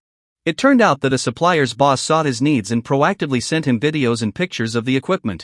Chen Chen thought he would just watch the video once and then find a good reason to refuse. But he didn't expect that the equipment actually looked quite good. Chen Chen felt that his luck was pretty good as he managed to see such good equipment just a second before closing the page. So, without thinking too much, he replied to the supplier's message. Soon, the supplier saw his reply and called Chen Chen. The other party introduced himself. Hello, my surname is Li, you can call me Old Li or Boss Li. Chen Chen thought the name was a bit strange, but he didn't think much of it and readily greeted, hello, Boss Li. Then Chen Chen discussed with Boss Li about his intention to purchase the equipment. Boss, I know this batch of equipment is quite good, but I don't have much funding on hand. Can you give me a discount? In fact, Chen Chen had enough funds, but he hoped to buy this batch of equipment at the best price. Boss Li hesitated for a while after hearing this and then spoke again. Why don't you tell me what price you want? I'll take a look at the situation, and if I can give it to you, then I'll sell it to you. Chen Chen directly proposed, I want to buy the equipment at a 30% discount. I need quite a lot, how does that sound? Boss Li heard the number he mentioned, roughly assessed it in his mind, and then expressed his disagreement. Let me tell you, this equipment is all very good. The most I can give you is a 20% discount, and I have one more request, you need to send someone to pick it up. Boss Li complained, otherwise, I would really be at a huge loss, I can't do this business. Chen Chen quickly calculated the price in his head, felt that he could still afford it, and readily agreed. Alright, then it's settled. I'll have them pick up the equipment as soon as possible, and I'll transfer the funds to your account. Please send me your account number to my phone. After the two agreed, Chen Chen set a time and place, asking Boss Li to prepare the equipment. Boss Li happily agreed, saying he would pack the equipment right away and would notify him to come pick it up as soon as it was counted. Within a couple of days, the gym's trainers went to pick up the equipment. Everyone was in high spirits, thinking that with the new equipment in the gym, customer satisfaction would definitely improve. As they thought this, they chatted and laughed all the way back. However, when they opened the boxes, they discovered a serious problem. These so-called new pieces of equipment were actually second-hand, and there were many signs of depreciation on them. One of the trainers angrily said, these are just some outdated goods, we've been scammed this time. The coach beside him could hardly believe it and said in confusion, no way, could it be that we got the wrong stuff? Maybe he gave us the wrong goods? The first coach to speak, unwilling to accept this, replied, how could it be wrong? I've asked that owner several times, and he said it was this batch of equipment. Moreover, I noticed that there were no other devices in his store, which was quite strange. How could such a large store only have this batch of equipment? It was as if after selling to them, he wouldn't do business with anyone else. As soon as this person spoke, the others felt a chill in their hearts. Things were really starting to feel off. The more they listened, the more it sounded like a trap. Forget it, let's not discuss it anymore, let's quickly contact the owner and see what's going on. Maybe the owner knows the truth behind this. The others gathered around to take a look and found that all the equipment was shabby and definitely not new, which ignited their anger. Everyone felt that this matter could not be left unresolved. They had to settle accounts with that unscrupulous owner, so they quickly contacted Chen Chen. Chen Chen had just received the account number from the owner, Li, along with a photo. He took a glance and saw that the photo showed the gym's coach moving the equipment. Without much thought, he quickly transferred the money to the other party. However, he didn't expect that the next second he would receive a call from the gym. And he had a vague sense of foreboding. As a result, the coach quickly delivered a thunderous piece of news to Chen Chen. The coach urgently said, boss, it's bad. The equipment we received is all junk, it's the kind of second-hand equipment, we must have been scammed. Chen Chen was taken aback and immediately became anxious, pulling out his phone to contact owner Li. But owner Li didn't answer his calls at all. Chen Chen recalled the address he had discussed with owner Li earlier and went directly there. Unfortunately, he found that the store had already been closed, possibly a shop that owner Li had deliberately rented to frame him. Chen Chen was furious, feeling that owner Li had only rented the shop to ensnare him. He was so angry he felt like he could spit blood, but now he had no choice but to turn back to the gym. When the coaches saw Chen Chen return, they all surrounded him to recount the situation with the equipment they received. Chen Chen opened the boxes to check and found that all the equipment was outdated, and some of it was even counterfeit. It seemed he had truly been scammed by owner Li, who had run off with the money, leaving him unable to find him. Just as everyone was distressed, Lily happened to return to the gym. Upon hearing about the situation, she immediately asked everyone to describe owner Lee's appearance. After Chin Chen and the coaches finished describing, Lily's expression turned very grim. She speculated, I know that person, he seems to be acquainted with the owner of Bohong Gym. They are definitely in cahoots. Only then did Chin Chen realize he had truly been set up, but the money for the equipment had already been transferred, and there was no way to get it back now. Sigh, it was all his fault for not being cautious enough to check things out, resulting in such a big fall. Seeing this situation, Lily didn't know what to do, but seeing Chen's troubled expression, she felt very sorry for him. So she comforted him, it's okay, let's first figure out the situation over there. If we can recover the money, we will, if not, we might have to go to court. Chen Chen thought carefully and felt that taking the equipment issue to court would actually be difficult to judge. After all, it was bought at a discounted price. If they insisted that the second-hand price was like this, there would be no way to argue. Just as everyone was worried about what to do, an unexpected guest suddenly arrived at the gym. At first, the coach thought a client had come in and instinctively approached with a polite smile. Sir, may I ask what service you would like to inquire about? We have various promotional activities at our gym that you can check out. However, the visitor completely ignored him, pulled out an iron rod from behind, and quickly walked into the store, starting to smash things wildly. The coach was stunned and immediately rushed to stop him, but the man swung the iron rod and hit him, causing the coach to quickly dodge back in fear. Realizing he couldn't stop this troublemaker, the coach didn't dare to linger and swiftly turned to run upstairs to get help. Seeing the coach leave, Fongshi became even more reckless, wielding the iron rod and smashing things everywhere. Especially the pile of equipment they had just received, which Fongshi hit several times, causing everything to spill out of the boxes. As he smashed, he took out his phone to record, loudly shouting at the camera, "Come look! What kind of trash equipment is this gym using?" The boss talked a good game about upgrading the equipment, but ended up buying this pile of junk. Isn't this deliberately making things difficult for clients, hoping they get hurt? To obtain solid evidence, Fongshi specifically filmed the brand and the marks on the equipment several times before ending the recording. The video was quickly completed, and Fongshi directly posted it online. Soon, netizens saw the video, and after watching it, they angrily commented a few times and casually shared it. This triggered a chain reaction, leading to a wider range of views and discussions. Some well-meaning netizens eager to stir up trouble dug up the name of the gym and published it online. Fongshi spoke in the comments, attracting a following. These broken things can't even stand up to scrutiny, just watch me smash them to pieces today. I support you. We can't let these heartless bosses harm people, we must firmly protect our interests. Everyone, don't say this is bad behavior. I know you all hate these businesses that always pass off inferior goods as quality ones, and this gym is no different. If you're doing business in front of the public, you should use the best equipment, but these unscrupulous gyms actually come up with ways to pass off inferior goods as quality. No need to spare their feelings, boldly say the name of the gym, it's Mingshi Gym. Once someone mentioned the gym's name in the comments, many began to boycott Mingshi Gym. As a result, Mingshi Gym's business plummeted, and its reputation was directly damaged. Lily received numerous calls from clients wanting to cancel their courses, and some were demanding refunds for their previous payments. Lily was at a loss and anxiously asked Chen Chen, "What should we do this time?" Faced with the questions that Lily was asking him, Chen Chen was very anxious because he had never imagined that such a thing would happen in his gym, and at this moment, he didn't know how to handle it. After all, this matter was too complicated for him, and it was also his first time dealing with such a situation, so he was genuinely feeling very flustered. Just when Chen Chen was at a loss, Dai Xiaomei rushed to find him, knowing how much this matter affected Chen Chen. He also understood how much Chen Chen needed someone to be there for him, as this was a huge setback. Since Dai Xiaomei was aware of the whole situation, he unconditionally stood by Chen Chen's side, believing that Chen Chen would never do such things. It must be some misunderstanding. Dai Xiaomei hurriedly ran to Chen Chen, who was drowning his sorrows in alcohol. Dai Xiaomei called out to Chen Chen to hand over the bottle. "Look at what you've become. Are you really going to keep wallowing like this?" Seeing Chen Chen like this made Dai Xiaomei feel very uncomfortable. He sincerely hoped that Chen Chen was doing well, but things were not going as he wished. "What can I do now? Besides, this matter has already become widely known.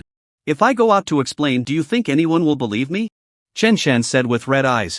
Dai Xiaomei knew he was feeling terrible, but he really didn't want to see Chen Chen continue to fall into despair. He couldn't bear to watch. "I know the whole story, so I can help you. Ask in the livestream if anyone has fitness equipment." Dai Xiaomei said anxiously, as he was really at a loss for how to help Chen Chen. He didn't want to miss any opportunity, thinking that perhaps he could use his livestream to find a way to solve Chen Chen's troubles. After hearing Dai Xiaomei's suggestion, Chen Chen didn't say anything but just raised his head and quietly looked at Dai Xiaomei. Dai Xiaomei knew Chen Chen was waiting for him to finish speaking, so he hurriedly continued, "Just trust me, this method will definitely work." Chen Chen nodded, as he couldn't think of a better way. Apart from trusting Dai Xiaomei, he didn't know what else to do. He really needed to make a comeback, so he would not let any opportunity slip by. After receiving Chen Chen's agreement, Dai Xiaomei started the livestream, and soon after, a fitness mobile from the city appeared in the chat. This fitness mobile suggested a competition with Chen Chen. Dai Xiaomei was taken aback and turned to look at Chen Chen, who gestured for him to let the person continue. "If he wins against me, I will give him all my equipment, and all of it is high-end." Upon hearing this, Chen Chen felt very tempted. These pieces of equipment were incredibly important to him. If he could win this competition, it would mean he could obtain them. Chen Chen tugged at Dai Xiaomei's hand, asked him if what he said is true. Dai Xiaomei returned to his livestream. "Sir, is what you just said true? If this young man next to me wins your competition, will you give him all your equipment?" The fitness mobile scoffed. "Do you think I would go back on my word? I'll make it clear here, as long as you can win my challenge, then all of this will belong to you. Once a word is spoken, it's hard to take it back. Alright, since that's the case, we accept your challenge," Chen Chen said loudly, feeling extremely excited, not knowing how to express the thrill inside him. Thus, their intense competition began, and during the fitness contest, Dai Xiaomei live-streamed the entire event. She knew that only in this way could she achieve the effect she wanted, so she turned to look at Chen Chen.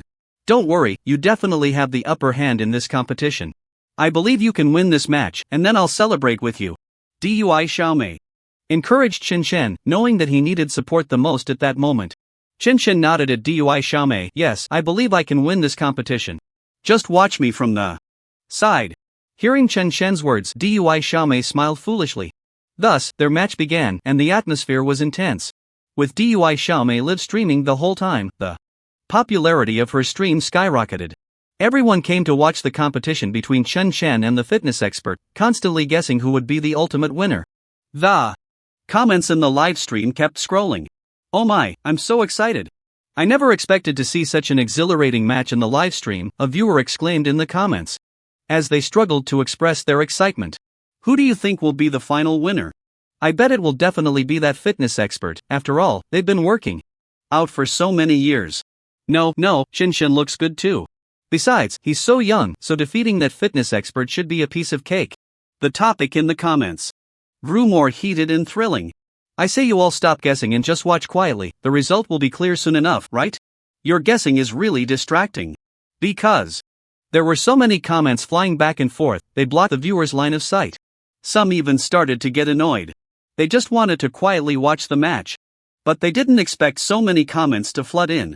They felt that all this guessing was pointless, it would be better to just focus on the match. In the end, they would know the result anyway. So there was really no need to waste energy on useless speculation. She thought these people were really too boring to engage in such trivial activities. Sure enough, after the incident in the live broadcast room, the barrage of comments indeed decreased significantly, but what was even more exciting was that a very impressive fitness expert directly entered the live broadcast room. Everyone admired this fitness expert greatly, so many followed him in, causing the number of viewers in the live room to soar. In fact, the silly girl was dumbfounded on the side. She had never seen so many people in her live room before. She never expected that Chen Chen would have such great charm, attracting such a prominent expert from the fitness industry into the live room. This made the netizens in the live room very excited. "Everyone, look who just came in. Oh my, it's actually an expert from the fitness industry. I can't believe this live broadcast has such prestige. Family, I'm about to be overwhelmed with excitement." At this moment, the live room became very lively again, as this expert was indeed suitable for the fitness industry, so everyone thought he was quite impressive. However, what the silly girl did not expect was that this fitness expert actually said something very shocking. The person competing with Chen Chen was the number one in the country, he had defeated many people, so no one could beat him. This young guy competing with her was simply humiliating himself. "I want to see how he ultimately loses this match." When the fitness expert said this, everyone was very shocked because many had previously stood by Chen Shen's side. But after hearing this, they all began to waver. They felt that since this was said by an expert in the fitness industry, it was relatively credible. However, Chen Chen was just an unknown person, so faced with such a choice, they would definitely choose to believe what the fitness expert said. Since he was a professional in the fitness industry, what he said must be worth believing, so it was clear that the outcome of this match had already been decided.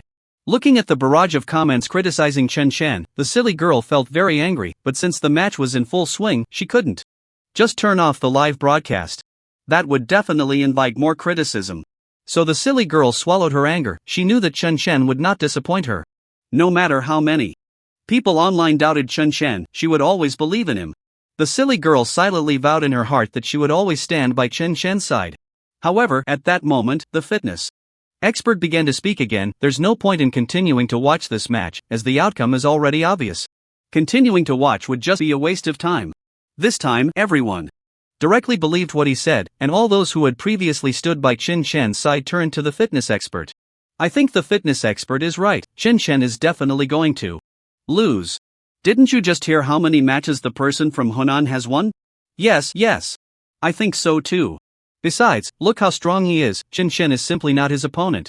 If it was known that he was going to lose, why humiliate himself here? Isn't that just asking for trouble? The people in the barrage were saying that Chen Chen was going to lose, and now there were hardly any people in the live room standing by Chen Chen, as they had all come to believe that the fitness expert's words were absolutely correct. They were all convinced by what the fitness expert said, and they kept thinking that Chen Chen would definitely lose this match. However, at this moment, the weightlifting had already begun, and the big guy lifted an extreme weight, causing everyone in the live stream to cheer. Look, I told you the big guy is amazing. He is the eternal god in my heart. Sob. The big guy is truly incredible, and I will always support you. The people in the live stream exclaimed in amazement, feeling that the big guy was indeed impressive. Chen Chen was definitely going to lose this time. After all, they all thought there was no way Chen Chen could lift the extreme weight. But at that moment, to everyone's shock, Chen Chen not only lifted the extreme weight but also added an additional 50 pounds on top of it. The viewers in the live stream gasped in disbelief, as the extreme weight was already incredibly heavy. They never expected that Chen Chen would add another 50 pounds, they couldn't even imagine what that 50 pounds meant. Even the fitness expert was astonished, as he himself couldn't achieve such a high level of difficulty. He never expected that someone so young could possess such great strength, and he genuinely began to admire Chen Chen from the bottom of his heart, realizing that Chen Chen was definitely not an ordinary person. My god, how is this possible? Adding 50 pounds to the extreme weight, what kind of person can do such a thing? Everyone in the live stream was discussing this matter, finding it utterly incredible. Had they underestimated Chen's strength before? However, the fitness industry expert had already stated that Chen Chen could never win against the big guy in this competition. Just then, the viewers suddenly remembered the fitness industry expert. As they were about to ask him these questions, they realized that he had already left the live stream at some point. Thus, the big guy lost the weightlifting competition and moved on to other fitness tool competitions. The final results were the same, and the big guy was very impressed. Little brother, I truly admire you. I accept my defeat. In my life, I have not respected many people, but you have really surprised me. The big guy said excitedly, as he had never encountered someone so formidable. Since I lost the competition, I will definitely fulfill my promise to you. With that, the big guy spoke, and his word was as good as a bond. He gave all the fitness equipment he had promised to Chen Chen. Both Daizio and Chen were very happy. Indeed, their efforts were not in vain, and they got what they wanted. Daizio secretly thought to herself that she knew heaven would surely favor those who work hard. After the fitness guru who competed with Chen Chen sent over the equipment, Chen Chen's gym was restarted, which made him very happy. After all, he knew that this was all thanks to Dai Xiaomei. If it weren't for her, he didn't know where he would be falling right now. So, Chen Chen found Dai Xiaomei and said, "Just this once, I really can't thank you enough. If it weren't for you, I wouldn't know what to do, and the gym wouldn't have been able to restart." Chen Chen looked at Dai Xiaomei with gratitude, not knowing how to express his appreciation for her, feeling that she had helped him so much. However, Dai Xiaomei dismissed it. "You don't need to say that. I haven't helped you that much, I just did what I could. Your gym can restart because of your own strength." The two of them laughed happily, smiling at each other. The gym's reopening and discounts attracted quite a few people. Xiaomeng even personally helped Chen Chen with promotion, leveraging his social connections. Helping Chen Chen promote was an easy task, and with her kind-hearted nature, she would definitely attract more customers. Dai Xiaomei was genuinely happy. Seeing Chen Chen so cheerful every day satisfied her heart. She was also very pleased to see Chen Chen's gym restart. However, Chen Chen's gym not only attracted many customers but also caught the attention of Bo Heng's people. Seeing the business at Chen Chen's gym thriving made the company people very angry. The gym owner and Li were in the store thinking of ways to undermine Chen Chen. After all, they didn't want to see Chen Chen doing well. The better Chen Chen did, the more it itched at their hearts. Li excitedly slammed the table. Are you just going to watch his gym restart like this? Don't you see how well his business is doing? If this continues, what will happen to your company? Moreover, do you think if his gym expands like this, there will still be a place for you? Will people still come to your gym? If you keep this open, isn't that just self-humiliation? Li deliberately said these words to the company gym owner, knowing that the owner already disliked Chen Chen, so he was very concerned about him.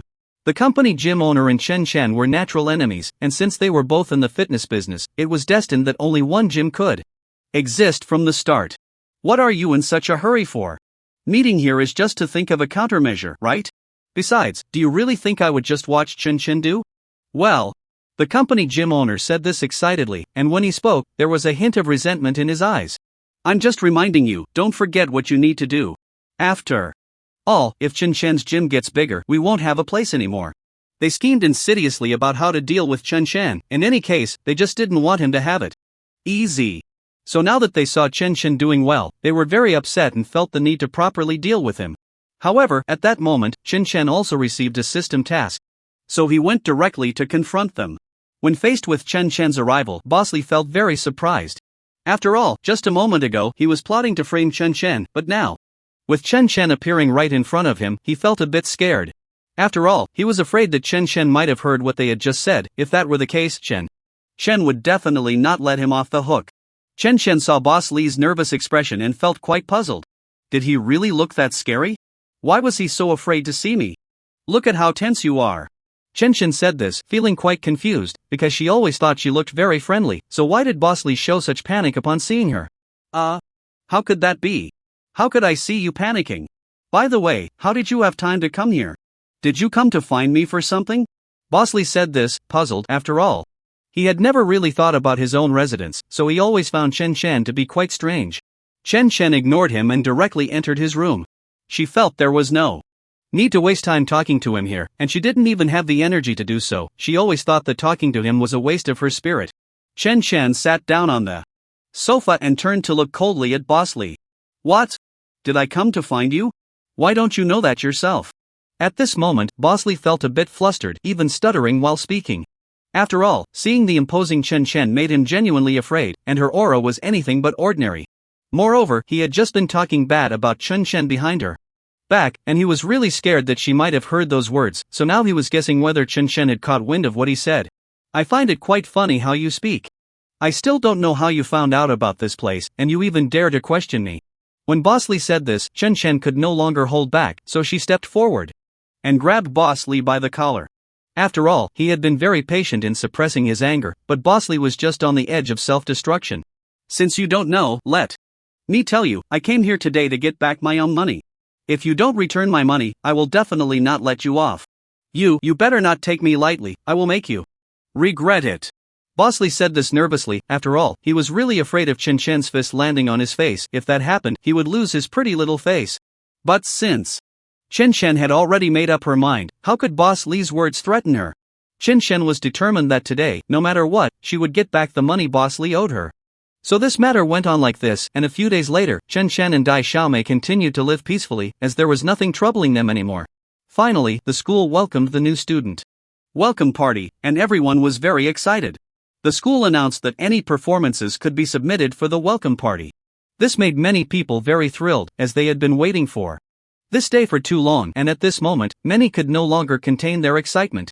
Many in the school were looking forward to the performances by both boys and girls, because Chen Chen was quite a popular figure in their school.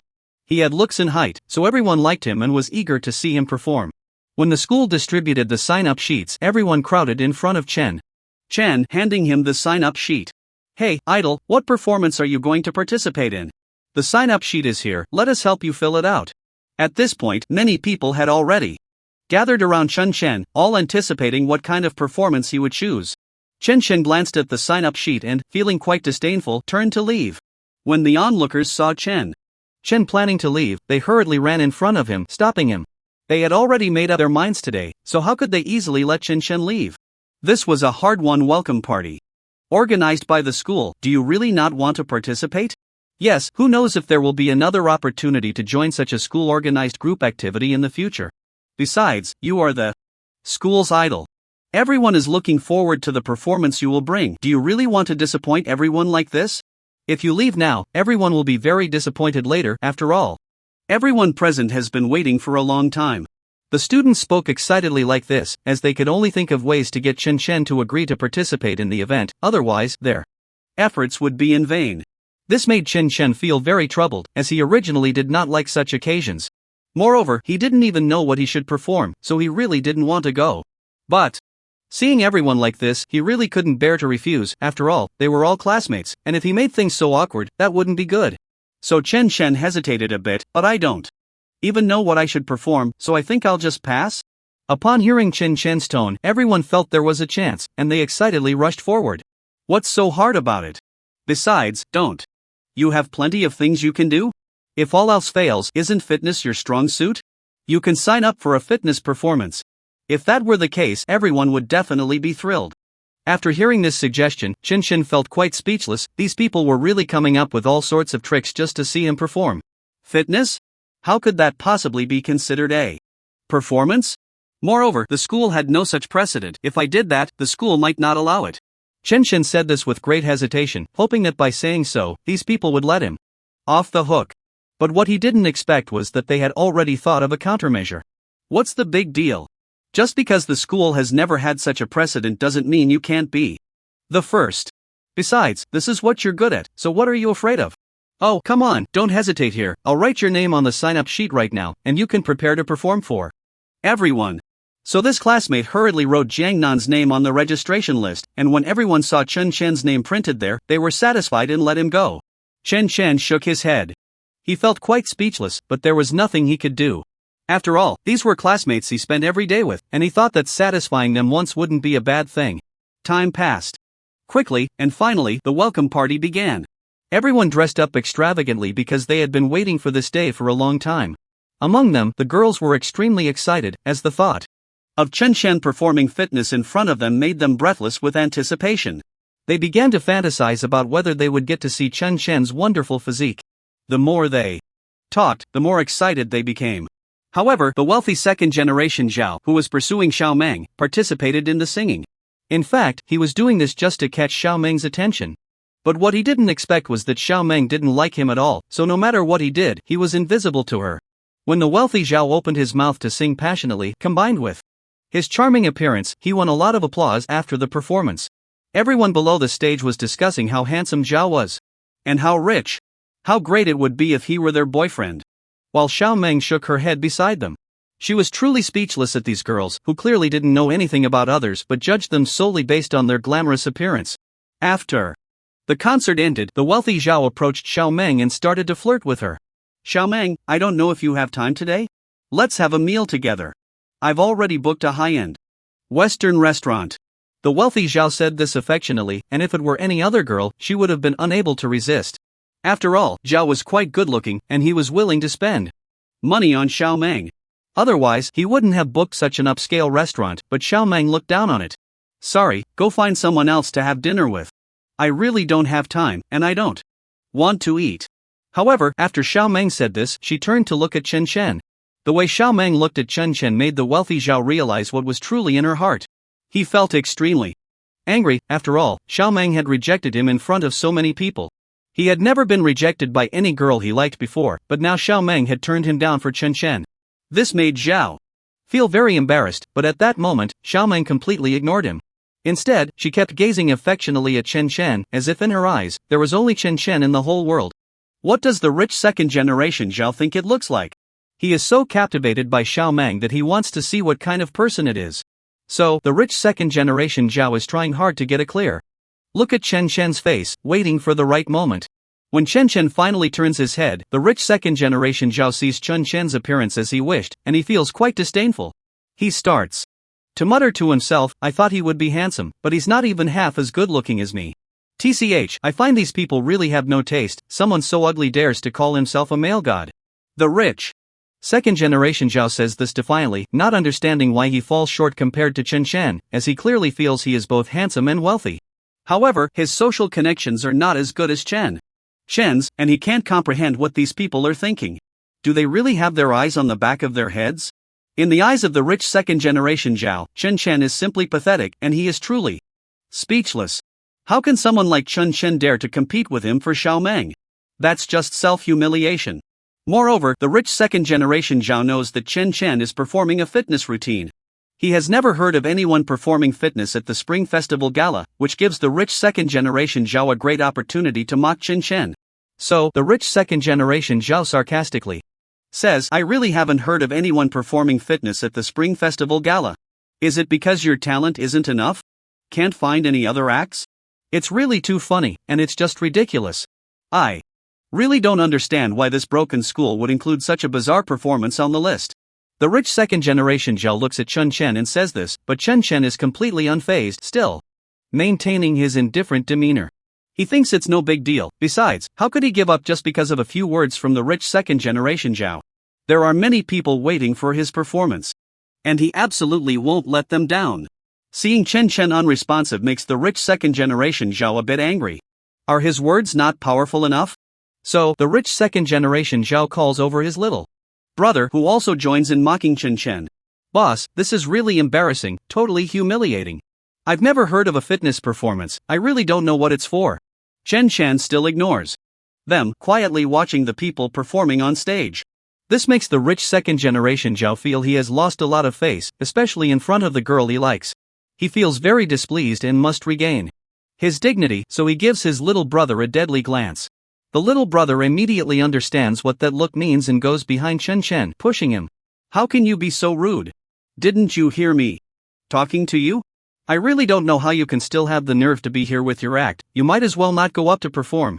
Anyway, it would be more embarrassing, you can afford to lose that face, but our school really can't. Their words become more and more excessive, and the rich second generation Zhao even laughs heartily on the side.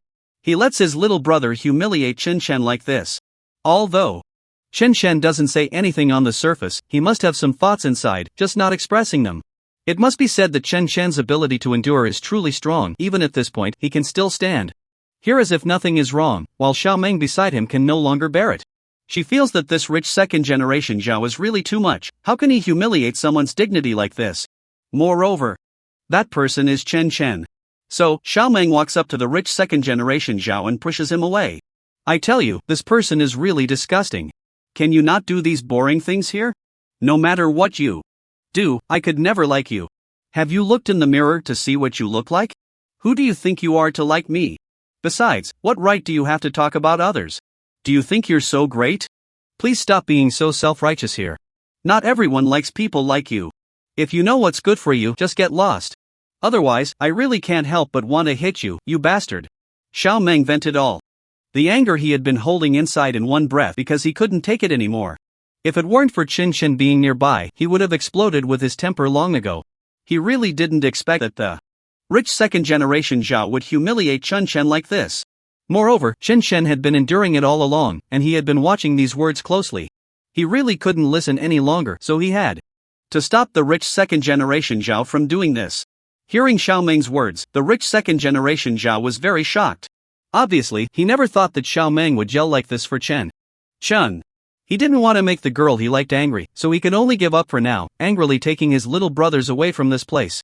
Although the rich second generation Zhao didn't say much on the surface, secretly he still instructed others to make Chen Shan embarrass herself during the performance, so that it could dispel her anger. I tell you, if this is successful, there will be heavy rewards. The rich second generation Zhao said meaningfully, already imagining what it would be like to see Chen Shan being played with. Just thinking about it made him happy. His little brother was also very confident. Boss, don't worry, I will definitely handle this for you perfectly, and I won't let you down. The rich second generation Zhao was very happy to hear this response from his little brother. He was really looking forward to seeing Chen Shan embarrass herself in front of so many people. Just thinking about it was thrilling. Finally, the exciting moment arrived, and it was time for Chen Shan to perform. Chen Shan went on stage. to start her performance, and the whole audience fell silent, quietly watching her.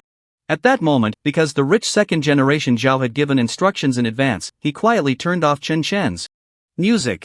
Chen Chen stood on stage without any music. The people in the audience felt very confused, and everyone was guessing what was going on. However, Chen Chen was not flustered because she had already received a task from the system before going on stage. If she performed perfectly, she would receive a set of fitness secrets. So this time, no matter what happened, she had to successfully carry out this performance. Even without music on stage, Chen Chen's performance was incredibly captivating, and everyone was focused on his act. Even without the accompaniment of music, Chen Chen's performance was still outstanding, which made the rich second-generation Zhao extremely angry. He couldn't understand what the audience was thinking. Why were they so protective of Chen Chen? Soon, Chen Chen's performance came to an end, and everyone was very happy, with applause ringing out vigorously. The rich second-generation Zhao watched quietly from the side, his teeth grinding in anger. Although he had performed very well himself, it was clear that not as many people were applauding for him. He felt overshadowed by Chen Chen's spotlight. The rich second-generation Zhao felt humiliated, especially since he had put so much thought into this performance, yet it was still less popular than Chen Chen's fitness routine. Thus, he left in a huff, feeling that there was no need to stay, as it would only be a humiliation for him. However, just as he was about to leave, he bumped into Chen Chen, who had just finished his performance, and the rich second-generation Zhao angrily collided with Chen Chen's shoulder. Chen didn't think much of it and simply walked past, as he really didn't want to waste time with someone like him. Besides, he was exhausted from the performance and just wanted to rest. But the rich second-generation Zhao had no intention of letting him go. He leaned close to Chen Chen's ear and said in a threatening tone, "I warn you to be careful in the future, or else you'll regret it." After saying that, the rich second-generation Zhao stormed past Chen Chen, who didn't dwell on it and returned to his spot. After leaving the welcome party, the rich second-generation Zhao sought out the gym owner. He knew a bit about the relationship between the gym owner and Chen Chen, so he thought that since Chen Chen had so many enemies, he wouldn't need to take action himself. Thus, the rich second-generation Zhao boldly approached the gym owner, saying, "I want to collaborate with you. I wonder if you're interested." The rich second-generation Zhao was straightforward, as he was eager to take revenge on Chen Chen and couldn't wait any longer. Hearing these words, the gym owner felt quite puzzled. He didn't quite understand. "Sir, I don't seem to understand your meaning." The rich second-generation Zhao sneered, "What? Don't you know who Chen Chen is? Didn't I hear that you two have been getting along quite well recently?" Seeing the rich second-generation Zhao's tone, the gym owner smiled smugly, as he had guessed that this was someone who also disliked Chen Chen. "So, why are you here today? What do you want?" "It's nothing much, I just want to help you with a big favor." The gym owner chuckled helplessly. "I see you don't have much ability, but your tone is quite big. Why don't you tell me how you plan to help me?" The rich second-generation Zhao didn't explain anything to the gym owner and instead pulled out 100 free gym passes, not believing that these people could resist such temptation. Seeing the rich second-generation Zhao being so generous, the gym owner was very pleased. Not only would it boost his sales, but he wouldn't have to worry about anything. It was completely effortless. That day, the rich second-generation Zhao appeared at the entrance of Chen Chen's gym. When Chen Chen saw him, he expressed his disdain and simply ignored him, acting as if he hadn't seen him at all. The wealthy second-generation Zhao sneered at Chen Chen because he had come here today just to poach clients at the entrance of Chen Chen's gym, as doing so would cut off Chen Chen's customers. And these people absolutely couldn't resist the free 100 gym cards offered by the gym owner, so today Zhao was determined to succeed and acted quite arrogantly. However, Chen Chen didn't take Zhao seriously at all. She felt that his behavior was simply too childish and she shook her head helplessly. This made Zhao feel very displeased. He hadn't expected Chen Chen to still be so arrogant at this point, which made him very angry. He directly rushed in front of Chen Chen, saying, "I've warned you before, you can't compete with me. If you don't want your gym to go under, then stay away from Xiao Meng. If I find out that you meet with Xiao Meng again, don't blame me." Chen dismissed him, pushing Zhao aside and walking into her gym. Zhao, behind Chen Chen, shouted angrily, "I want to see how long you can keep this up." Chen Chen was unfazed, and not long after, fitness enthusiast Brother V brought a group to find Chen Chen, stating they wanted to cancel their memberships. "No matter what, you have to refund us. We're not signing up here anymore," Brother V said. This mercilessly, completely disregarding their past relationship. This was because Zhao had already bought him off with a large sum of money, which was why he was now inciting others to cancel their memberships. Chen Chen could see through their little schemes, but she was not someone to be easily bullied. She certainly wouldn't indulge these people in their unreasonable behavior. Facing so many people demanding refunds, Chen Chen didn't feel flustered at all. She walked up to them with an imposing presence. If you want to cancel, fine. After all, if you found a better place, I can't stop you, right? So I fully agree to your cancellations, but I need to make something clear. However, I have a rule here: if you cancel and want to reapply later, it will be 3 times the previous price. You all need to think this through. Otherwise, don't regret it later. However, upon hearing Chen Chen's words, fitness enthusiast Brother V felt extremely shocked. So many people had come to request refunds, and Chen Chen could still say such bold words. Brother V began to mockingly say to the group, I really don't know where your confidence comes from. Do you think if we cancel, we would apply for this kind of card again? Exactly, even if it were given to me for free, I wouldn't want it. This place is really too unlucky. Let's hurry up and cancel our memberships and leave. Facing the crowd's ridicule, Chen Chen didn't take it to heart at all. She felt these people were really too boring. So she thought there was no need to argue with them, that would just be asking for trouble. Everyone expressed their confusion. Alright, we don't have the energy to waste talking to you anymore. Just hurry up and refund our cards. Chen Chen remained indifferent. Since you don't regret it, then it's fine to refund them. After all, I won't make things difficult for anyone here. Besides, you all don't have the desire to stay in my gym anymore, so it wouldn't be right for me to force you to stay. Everyone felt that Chen Chen was quite strange, thinking he was talking nonsense and being unrealistic. There are 100 free gym cards waiting for them at another gym, and they must quickly return their gym cards to use those free ones. None of them were foolish. Who wouldn't be tempted by something free? Since that place already had free offerings, they were determined to cancel their cards with Chen Chen, so how could they possibly come back to reapply? Thus, they all refunded their cards and left. Chen Chen watched them leave without feeling sad, only finding it ironic. These people were truly superficial, but one day, I will definitely make you regret your actions today. Just wait and see. Chen Chen muttered to himself, not knowing what was wrong with him. Seeing the customers he had worked hard to gather leave one by one, Xiaomeng also felt no sadness. Because Chen Chen firmly believed that his gym's business would be much better in the future, even 100 times better. Chen Chen shrugged and walked into his gym, opening the fitness manual given by the system earlier.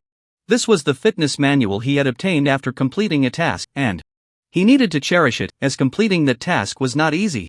So, Chen Chen carefully opened the fitness manual and found that it contained many interesting things.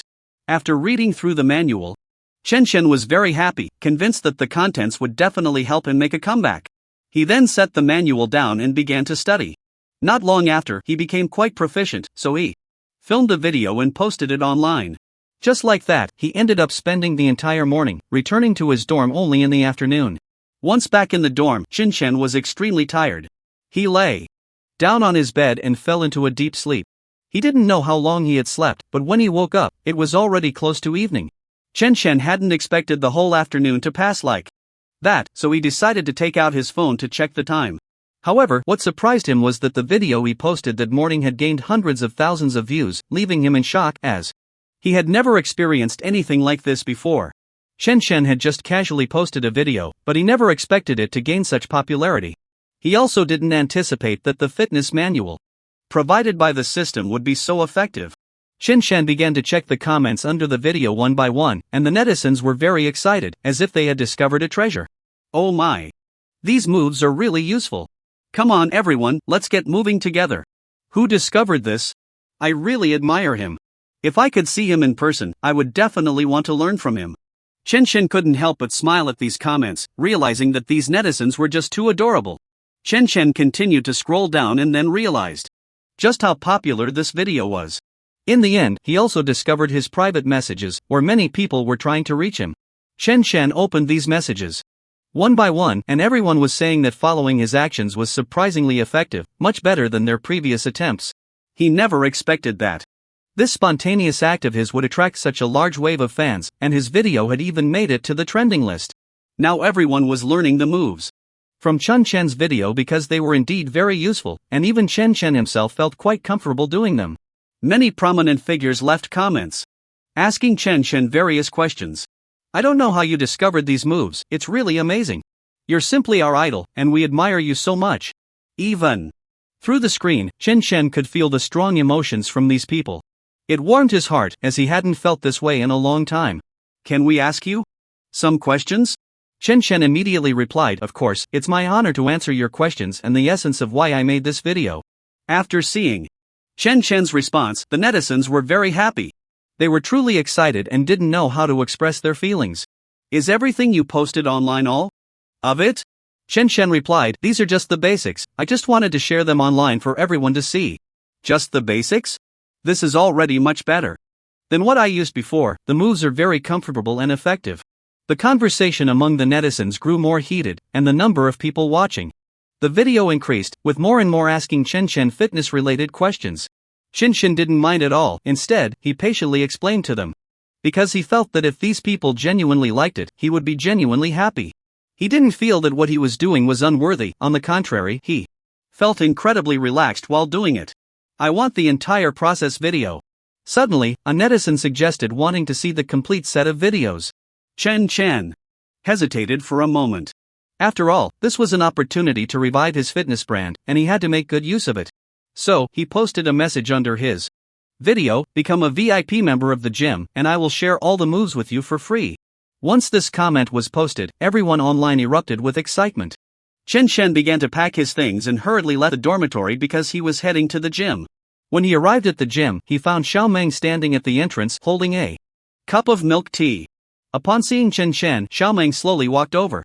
However, she did not look up at him. Instead, she kept her head down and said softly, I'm sorry. If it weren't for me, your gym wouldn't be in this state. I'm really sorry. Xiao Meng felt that the reason Chen Chen's gym had become like this was because of that rich second-generation Zhao. Thinking of this made her very angry. She truly despised that rich second-generation Zhao and couldn't believe he would do such a despicable thing for him. But Chen Chen didn't think much of it. It doesn't matter. Besides, this has nothing to do with you, so you don't need to blame yourself. Seeing Chen Chen's reaction, Xiao Meng looked a bit shocked. She didn't expect him to be so unconcerned about the matter and to keep saying it didn't matter. Wasn't this gym his hard work all along? Xiao Meng found it hard to understand.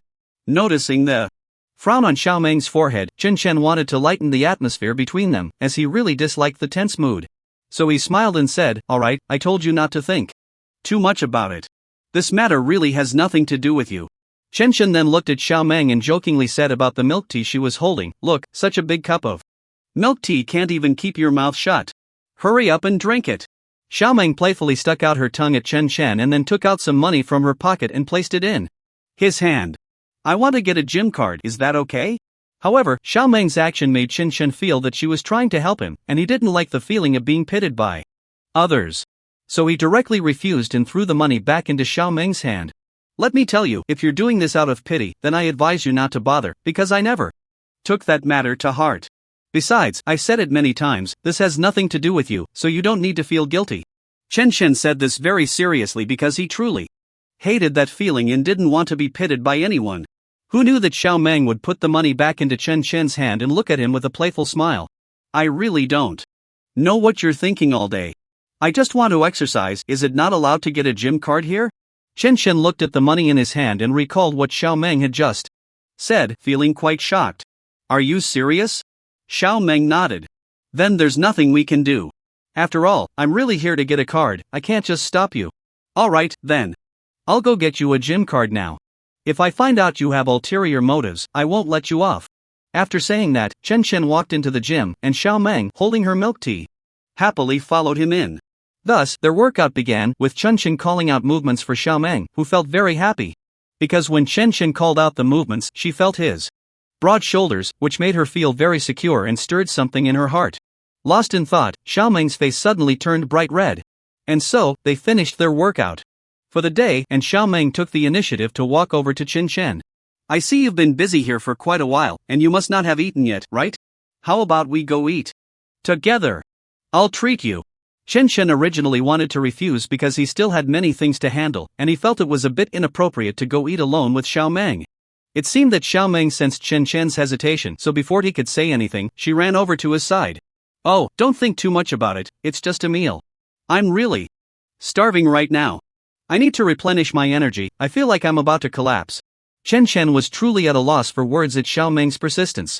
Since she had already put it that way, it wouldn't be good to refuse her again. Well, if that's the case, let's hurry and go. Now that you mention it, I feel a bit hungry too. So Xiao Meng found a nearby restaurant and led Chen Chen inside. No matter where they ate, as long as Chen Chen was by her side, Xiao Meng felt very happy, and she enjoyed her meal with great delight. From time to time, she would sneak glances at Chen Chen, who was completely focused on his food and didn't notice her watching him. However, at that moment, they unexpectedly ran into the wealthy second-generation Zhao. Yet, in Xiao Meng's eyes, there was only Chen Chen. She completely failed to notice that Zhao was quietly watching them from the side. Zhao was furious at the way Xiao Meng looked at Chen Chen, and her resentment towards him grew. She always felt that it was because of Chen Chen's presence that Xiao Meng refused to accept her feelings. Seeing Chen Chen and Xiao Meng eating together made Zhao extremely angry. After all, she had warned Chen Chen before, and she didn't expect him to treat her words as if they were nothing. This made her very upset, especially since she had previously wanted to invite Xiao Meng to dinner, but Xiao Meng had refused. What she didn't expect was that now Xiao Meng was happily eating with Chen Chen, her face full of happiness. This made her feel very displeased. It seemed like Chen Chen was deliberately provoking her. So, Zhao, very angry, took out her phone and called her underling. She wanted her underling to come and deal with Chen Chen properly, since he didn't take her previous words to heart. After all, she had made herself very clear to Chen Chen before. Yet, he still wanted to meet Xiao Meng alone, and not only that, they were here enjoying a meal together, sweetly flirting with each other. Chen Chen did not expect that, while they were just out for a meal, they would be surrounded by a group of people. He roughly counted the number of them, about 7 or 8, all of them tall and strong. He wondered if there were more hiding nearby, waiting to jump out and help with the fight. Xiao Meng sat beside him, trembling at the sight, instinctively grabbing Chen Chen's sleeve. Chen Chen looked down and immediately wanted to shake off that delicate, fair hand. But after thinking it over, he felt that such an action would be a bit harsh on a girl. So he made no other move and let Xiao Meng hold onto his sleeve. Fortunately, Xiao Meng quickly realized and soon released her grip, nervously asking, "What do these people want?" Chen Chen shook his head helplessly. They probably sent someone to teach me a lesson. There was no need to look further. They were definitely here to cause trouble for Chen Chen, having come right up to him, so there was nothing more to explain. The leader of the thugs, sporting a head of yellow hair, shouted at Chen Chen, "What are you still sitting there for? If you know what's good for you, come over here." Chen Chen ignored him, remaining seated and completely disregarding the group of thugs in front of him. The other thugs, seeing Chen Chen's lack of response, became even angrier, their faces showing a mix of embarrassment and rage. Chen Chen remained calm and unafraid. Xiao Meng, however, was in a panic and immediately asked, "What should we do? What else can we do? We can only fight back." Chen Chen sighed deeply, realizing that in this world, one cannot avoid trouble. Just as he was about to stand up, he found that Xiao Meng had already stood up first. She positioned herself in front of Chen Chen, but unfortunately, her small frame could not block anything. It only added a comical element to the situation. Xiao Meng anxiously urged Chen Chen, "You hurry and go, I'll block them." Chen Chen nearly couldn't contain his expression, almost laughing out loud.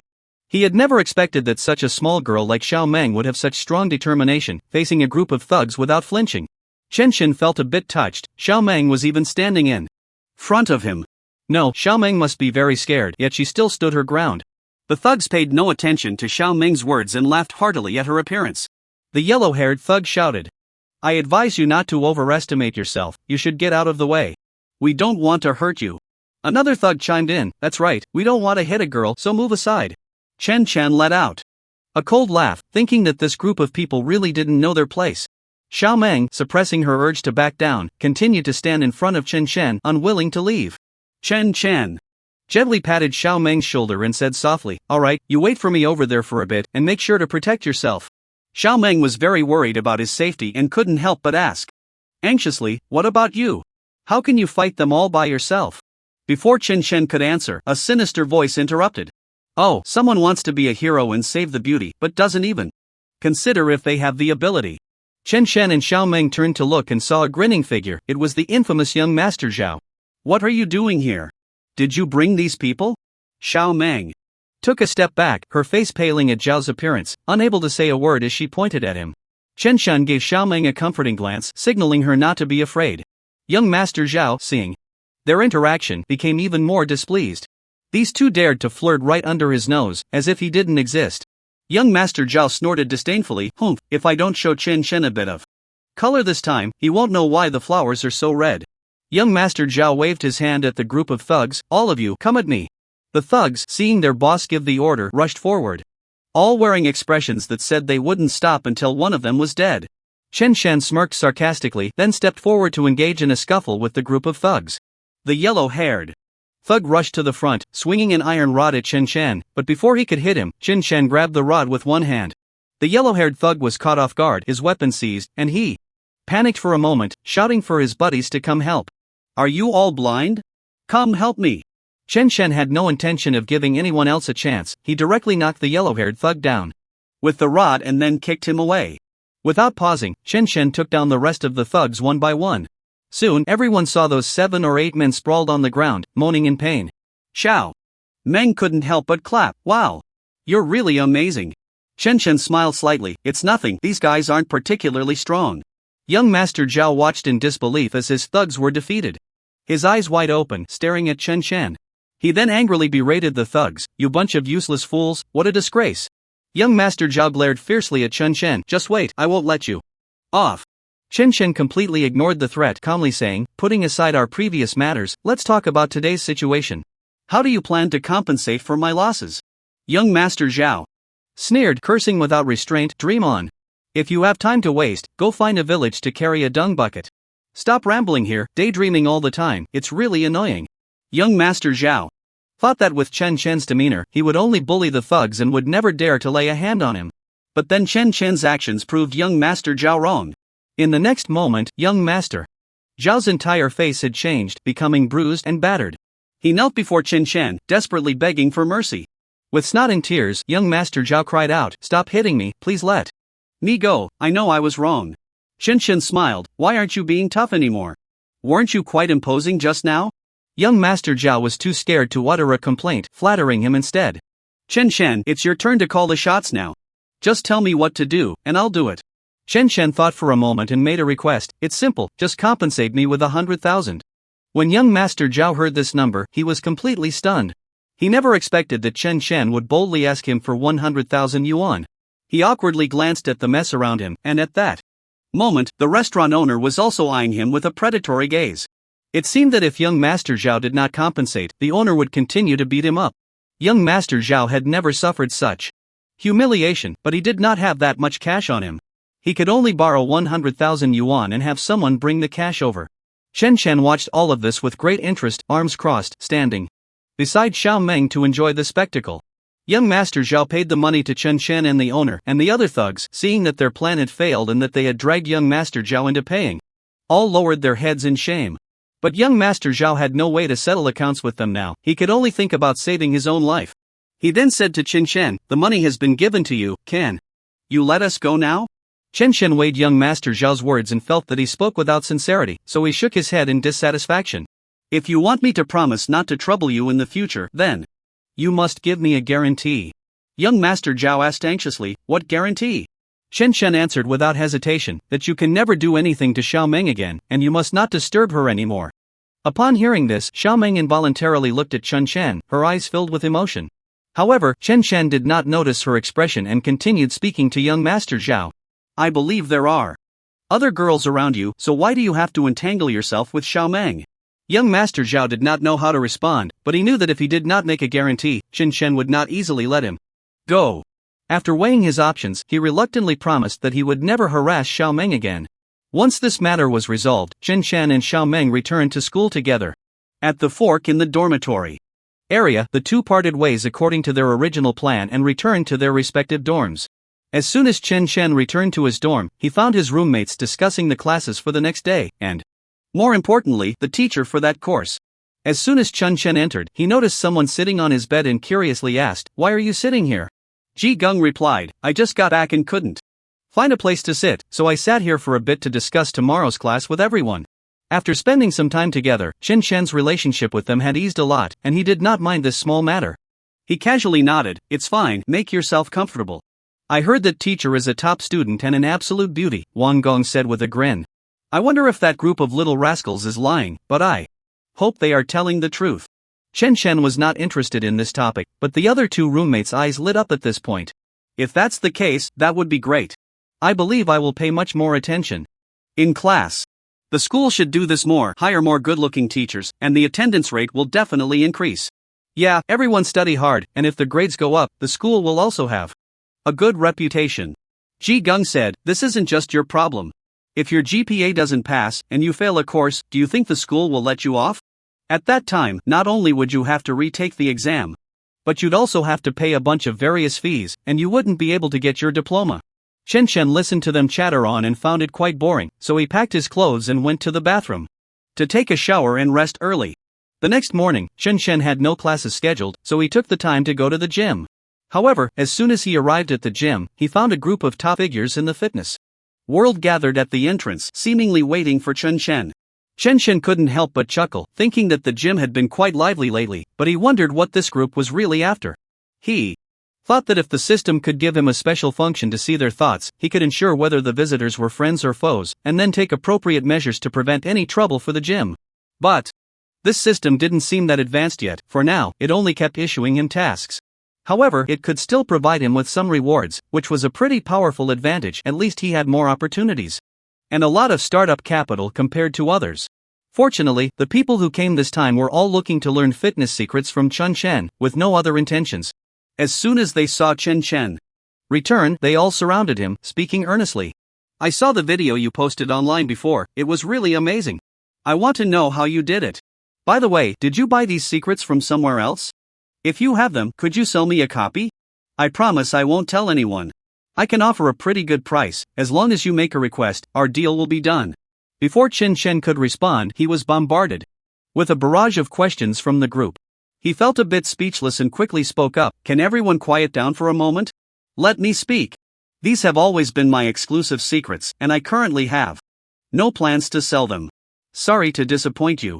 Among this group of fitness big shots was V, who had previously mocked Chen Chen. He blended into the crowd, thinking Chen Chen hadn't noticed, but Chen Chen was sharp-eyed and quickly spotted him. It seemed this person had realized Chen Chen's strength, which was why he had come to the gym this time, but his intentions were likely not about those fitness secrets. Chen couldn't help but direct his gaze at him, revealing a half-smile. V met his gaze and quickly guessed Chen Chen's thoughts, feeling a bit embarrassed. However, he knew that he had come to reapply for a gym membership and couldn't afford to clash with Chen Chen. So he suppressed his anger and approached Chen Chen to explain his request. After listening to the other party, Chen Chen casually replied, "You want to reapply for a membership at our gym? That's fine. But my terms have changed, you must repurchase a membership at 10 times the price." V was taken aback, instantly furious and ready to lash out. But Chen Chen reacted quickly, grabbing his fist and giving him a harsh lesson in front of everyone. V couldn't match Chen Chen's strength and ultimately had to kneel down and plead for mercy. "Please, let me go. I won't dare again." Chen Chen returned to his dormitory in anger, as he really didn't want to stay there any longer. When he opened the door, he found that Wang Gong was not in the dormitory, which puzzled him greatly, so he asked his other roommates. However, only Li Shang and Ji Gung were in the room, discussing something. Chen Chen quietly approached them and stared at them. This made Li Shang feel quite confused, as he could clearly sense that Chen Chen was very angry, but he didn't know what to say. "Where is Wang Gong? Where did he go?" Chen Chen asked. Li Shang swallowed hard and slowly replied, "You mean Wang Gong? He went to find his ex-girlfriend, he just stepped out for a bit. Didn't you see him when you came back?" Chen coldly nodded and didn't say anything more, instead turning back to his bed. However, he felt that something was off, so he turned back to Li Shang and Ji Gung and said, "Are you really sure he just went out? But I just got back, how come I didn't see him? Logically, we should have run into each other." The more Chen Chen thought about it, the more uneasy he felt. He was anxious and didn't know what was wrong with him. "Well, actually, we're not too sure either, because we were all doing our own things just now, so we didn't pay much attention when he left," Ji Gung said awkwardly. But indeed, they hadn't noticed much when Wang Gong left, they only knew he went out to find his ex-girlfriend. Hearing their response, Chen Chen felt a bit angry. The few of them then realized something was off and took out their phones to contact Wang Gong, but they couldn't reach him at all. Even the calls they made were met with, "Hello, the number you have dialed is not available at the moment, please try again later." Not only were the calls not going through, but messages also went unanswered, which made Chen Chen very worried. After all, Wang Gong had just broken up with his ex-girlfriend, and if he was feeling any kind of distress, it could be serious. "You all wait here, I'm going out to look for him. If Wang Gong comes back, call me immediately," Chen Chen said anxiously, gripping his phone. Before Ji Gung could respond, Chen Chen hurriedly ran out. It was unclear how long Chen Chen searched, but he eventually found Wang Gong drinking alone at the school's bar. From outside the window, he saw Wang Gong drowning his sorrows, and Chen Chen's anxious heart finally settled. Chen Chen gasped for breath. After all, he had run too fast and was quite exhausted. After calming himself down, he walked slowly inside. He approached Wang Gong and said, "Why did you come here alone? Do you know how worried we are about you? You don't answer your calls or messages. What are you trying to do?" But Wang Gong ignored Chen Chen, continuing to drink alone. Seeing him like this made Chen Chen feel very uncomfortable. After all, this person was his classmate and brother. How could Chen Chen bear to watch him suffer from heartbreak? "I know you're feeling very sad right now, but you should drink less. After all, this won't solve the fundamental problem. If you keep drinking like this, it will only harm your health." Chen Chen sat down beside Wang Gong, quietly keeping him company as he drank. Because Chen Chen knew how much Wang Gong was hurting inside. After all, she was his girlfriend of many years. Suddenly saying they were breaking up, who could bear it? However, after an unknown number of drinks, Wang Gong slowly spoke up. "Chen Chen, do you know? My girlfriend left me for a rich second generation. You must find it quite ridiculous. After so many years of our relationship, it's worth nothing in the face of profit. I really regret not being a wealthy person. If I were, Lily wouldn't have left me." Wang Gong said this in sadness and despair, tears occasionally streaming down his cheeks, while Chen Chen silently watched him. Who can tell me? Why did she leave me like this? After all these years? Could she really bear to part? Wang Gong broke down and cried loudly, and at that moment, Chen Chen could no longer stand by. He stepped forward to comfort Wang Gong. "From now on, stick with me. What's a little money? We don't need people like that." Under Chen Chen's kind words, Wang Gong's emotions finally stabilized a lot. Chen Chen saw that Wang Gong had already drunk so much, if he kept going, it wouldn't end well. So, Chen Chen planned to take the opportunity to leave this place with Wang Gong. He helped Wang Gong out. But to their surprise, after leaving the bar, they saw Wang Gong's girlfriend with the rich second generation. The rich second generation looked down on them and, right in front of Wang Gong, wrapped his arm around his ex-girlfriend's waist as if to flaunt it to Wang Gong. This made Chen Chen feel very frustrated. Unable to bear it any longer, he stepped forward and grabbed the rich second generation by the collar. "So you're the rich second generation? What's so great about having a little money? Does that give you the right to trample on others' dignity?" Chen Chen said angrily, but the rich second generation didn't care and instead seemed a bit pleased. "What? Are you here to vent for this useless guy? Can't you do anything yourself? You even brought a helper." Before the rich second generation could finish his sentence, Chen Chen's fist landed on his face, leaving the rich second generation shocked. He had never been hit before, especially not in public. But Chen Chen showed no disdain. "Apologize to my roommate, or don't force me to take action again. I don't know what kind of arrogance people like you have." Chen Chen said this with great authority, as he could no longer tolerate it and felt he had no need to endure any longer. The face of the rich second generation had already swollen up, and she felt very angry, but he knew in his heart that he was no match for Chen Chen. If he continued to stay here, it would only be self-inflicted suffering. After all, Chen Chen was avenging his brother. The rich second generation was also aware of how he had humiliated Wang Gong back then, so he was indeed a bit flustered now. After all, Chen Chen was fit, and with his muscular build, how could this rich second generation possibly be his opponent? Thus, the rich second generation was forced to leave. He didn't want to stay here any longer. He felt that remaining in this place would be too humiliating for him.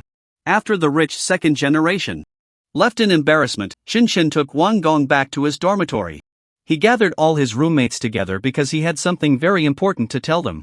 However, what his roommates didn't expect was that Chen Chen planned to open another branch of the gym and let a few of his roommates manage it. When Chen Chen shared his thoughts with his roommates, they were all taken aback, as they had never managed a gym before. They didn't know how to do it well. So they were really quite worried, but Chen Chen was unconcerned and comforted them, saying, "Actually, managing a gym is really a very simple thing. You don't even need to put too much thought into it to manage it well." Faced with Chen Chen's reassurance, a few roommates felt as if Chen Chen was trying to deceive them. After all, managing a gym couldn't be as easy as Chen Chen said, could it? "Don't fool us. Although we really don't know much about this, we do know a thing or two. Besides, what if we don't manage it well in the future?" the roommates said helplessly. Although they really wanted to manage the gym, they were genuinely afraid of causing some trouble, and if that happened, they would feel very guilty towards Chen Chen. However, Chen Chen didn't take their words to heart at all, as he had already decided that these few people would be in charge of managing the gym branch. After all, he could only manage the main gym properly. In any case, this matter is settled. Each person will get a salary of 10,000 plus commission. If you agree now, we can go look at the shop. This amount sounded quite tempting. So Chen Chen's roommates felt very troubled. They didn't know whether to agree or not. Seeing their hesitant expressions, Chen Chen said, "I really don't know what you have to worry about. Look, I'm doing just fine, right?" Listening to Chen Chen's words of encouragement, his roommates made up their minds. They thought that if Chen Chen could do it, then they could too. Moreover, a salary of 10,000 plus commission was indeed a very lucrative deal for them. "Okay, we agree," Chen Chen's roommates said in unison. Chen was very happy. "Then it's settled. I'll go look at the shop in a few days." The next day, in the morning, Chen Chen decided to check out the shop, as this matter couldn't be delayed for too long and needed to be handled quickly. Chen Chen went to the nearest large shopping mall to the school, as this mall was not only very close to their school but also had a very high foot traffic. If they could open the gym branch in this location, it would definitely be a great choice. As Chen Chen entered the large shopping mall, he set his sights on a store. He approached the sales assistant at the store. "Excuse me, how do you price this shop?" "Sir, you have a good eye.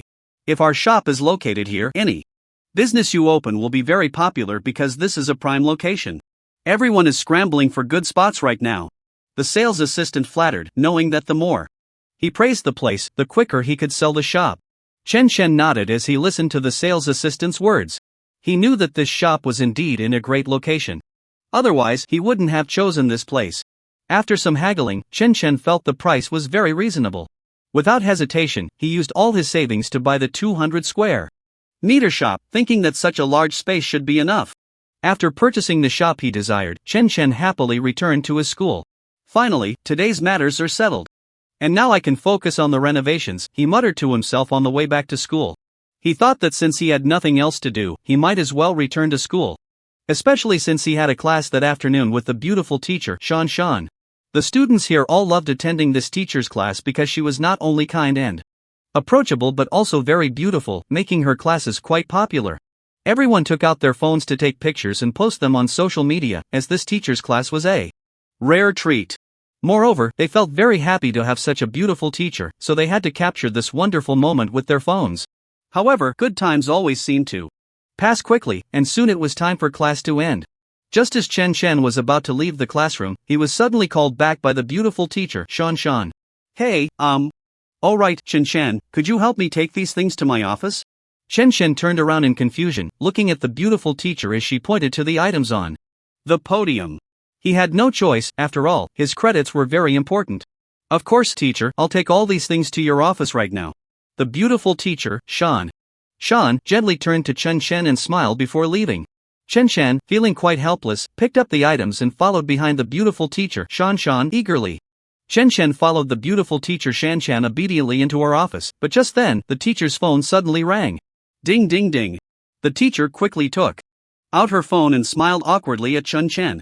"Sorry, I need to take this call." Chen Chen smiled back at the teacher and quietly waited for her to answer the call. He initially thought about leaving quietly, but he felt it would be too impolite, so he chose to wait for the teacher to return before leaving. After all, if the teacher came back and saw him not in the room, it wouldn't leave a good impression.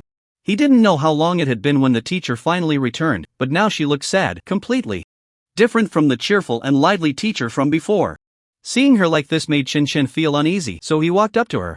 Although he didn't know what had happened, as her student, he couldn't just watch her suffer. Whatever the teacher needed, he would help her with anything.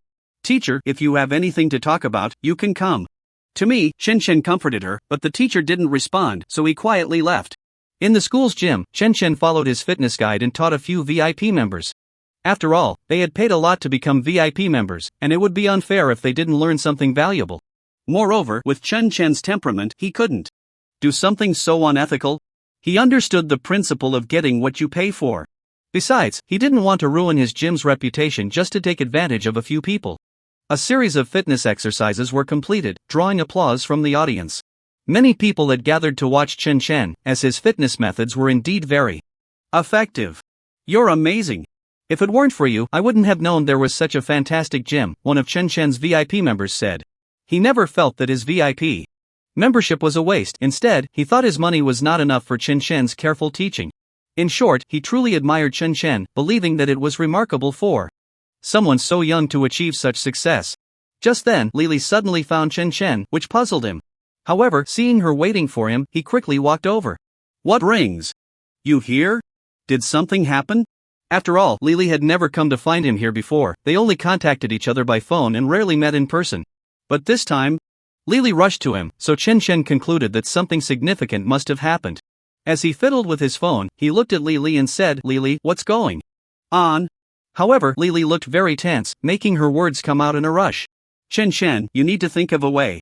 The previous fitness coach was poached by Bo Hong, and now our gym is short on coaches. We have no instructors, and no one wants to come. Hearing what Lily said, Chen Shen finally understood why that fitness coach had left before. It turned out that it was Bo Hong's doing. Bo Hong was at odds with his gym, and Chen Shen was well aware of this. However, what Chen Shen didn't expect was that they would resort to such despicable actions, even poaching their gym's fitness coach. At this moment, Chen Shen had already made plans in his mind. Bo Hong thought that by poaching Chen Shen's fitness coach, their gym would no longer be able to operate.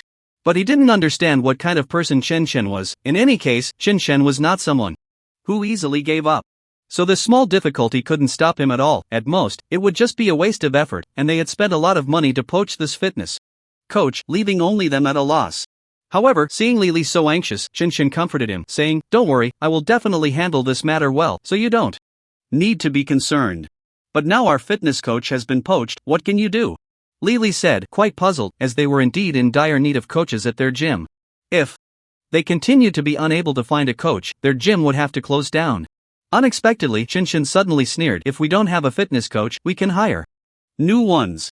I refuse to believe that in such a large place, I can't find a coach I like. I'm going to post a recruitment notice right now. As long as someone applies to be a coach at our gym, I can personally guide them. What? You actually want to personally guide them? Lily said, quite surprised, as he knew what Chen Shen's influence was. Many people dreamed of receiving guidance from Chen Shen, especially since Lily knew how popular the fitness video Chen Shen had released was. Even now, there were still people learning the moves from that video. So he was well aware that if they included that statement in the recruitment notice, many people would definitely come for the interview. Chen Shen, are you really sure you want to do this? Lily asked, puzzled, as he feared that this was just something Chen Shen said in a moment of desperation. Chen Shen nodded at Lily, That's right, just do as I say. As Lily turned to leave, he was called back by Chen Shen. Remember, we must offer a high salary for recruitment. Because we need a very excellent fitness coach. Don't worry, I know. I will handle this matter beautifully. After the recruitment notice was sent out at Chen Shen's gym, with the note that Chen Shen could personally guide, everyone rushed to come for the interview. In this way, more than 20 people came to apply for the fitness coach position. Facing so many people applying to be coaches at his gym, Chen Shen felt very happy. As expected, he knew that his method would definitely work. It seemed the results were not just talk. Chen Shen handed over some parts of his fitness secrets to these individuals. After all, if he wanted them to be coaches at his gym, they needed to put in some effort. Since you sincerely want to be coaches in my gym, you must do your own jobs well, otherwise, I will not tolerate idlers here.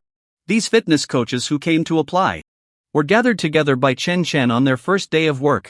He had to tell them some rules so that they could remember them more clearly. They did not expect that. Chen Shen looked so young yet was so capable, which made these coaches admire him greatly. After Lily's report, the school forum was buzzing about how Chen Shen's gym had become a popular fitness center. No one expected that someone who usually appeared so quiet could turn his gym into a trendy hotspot. It boasted the most advanced equipment and coaches, all personally trained by him, and now these people understood just how strong his abilities were. After all, her fitness videos had once trended online. If these people claimed not to know him, it would seem too false, as that incident had caused quite a stir. No one could say they were unaware. Moreover, the fitness equipment he used was all given to him by fitness big shots, so these machines were not easy to come by, yet Bo Hong had none of these. However, now that Lily was making Chen Shen's trendy gym so popular on the school forum, there were hardly any people at Bo Hong's gym, and it was clear that not many came in a day. This made the owner of Bo Hong very angry. You useless bunch, look at how Chen Shen can always revive his gym and make it thrive, and then look at us. The owner looked at her subordinates with disdain, feeling that she was spending money to support them, yet they were utterly useless, not even worth one Chen Shen. Her subordinates, seeing their boss so angry, dared not say anything. They didn't even dare to breathe too loudly, knowing that if they made any mistakes, the boss would surely take it out on them. Seeing that her subordinates were unresponsive to her words, the owner became even angrier. Shouldn't you explain something to me? What use is it for me to support you? Boss, this is not something we can decide. Besides, our minds aren't as flexible as Chen Shan's. We can't think of his tricks, one of her subordinates cautiously replied, knowing that any misstep could lead to trouble. But he could no longer tolerate the boss's words, feeling that she was being unreasonable, always sending them to do things while not managing anything herself.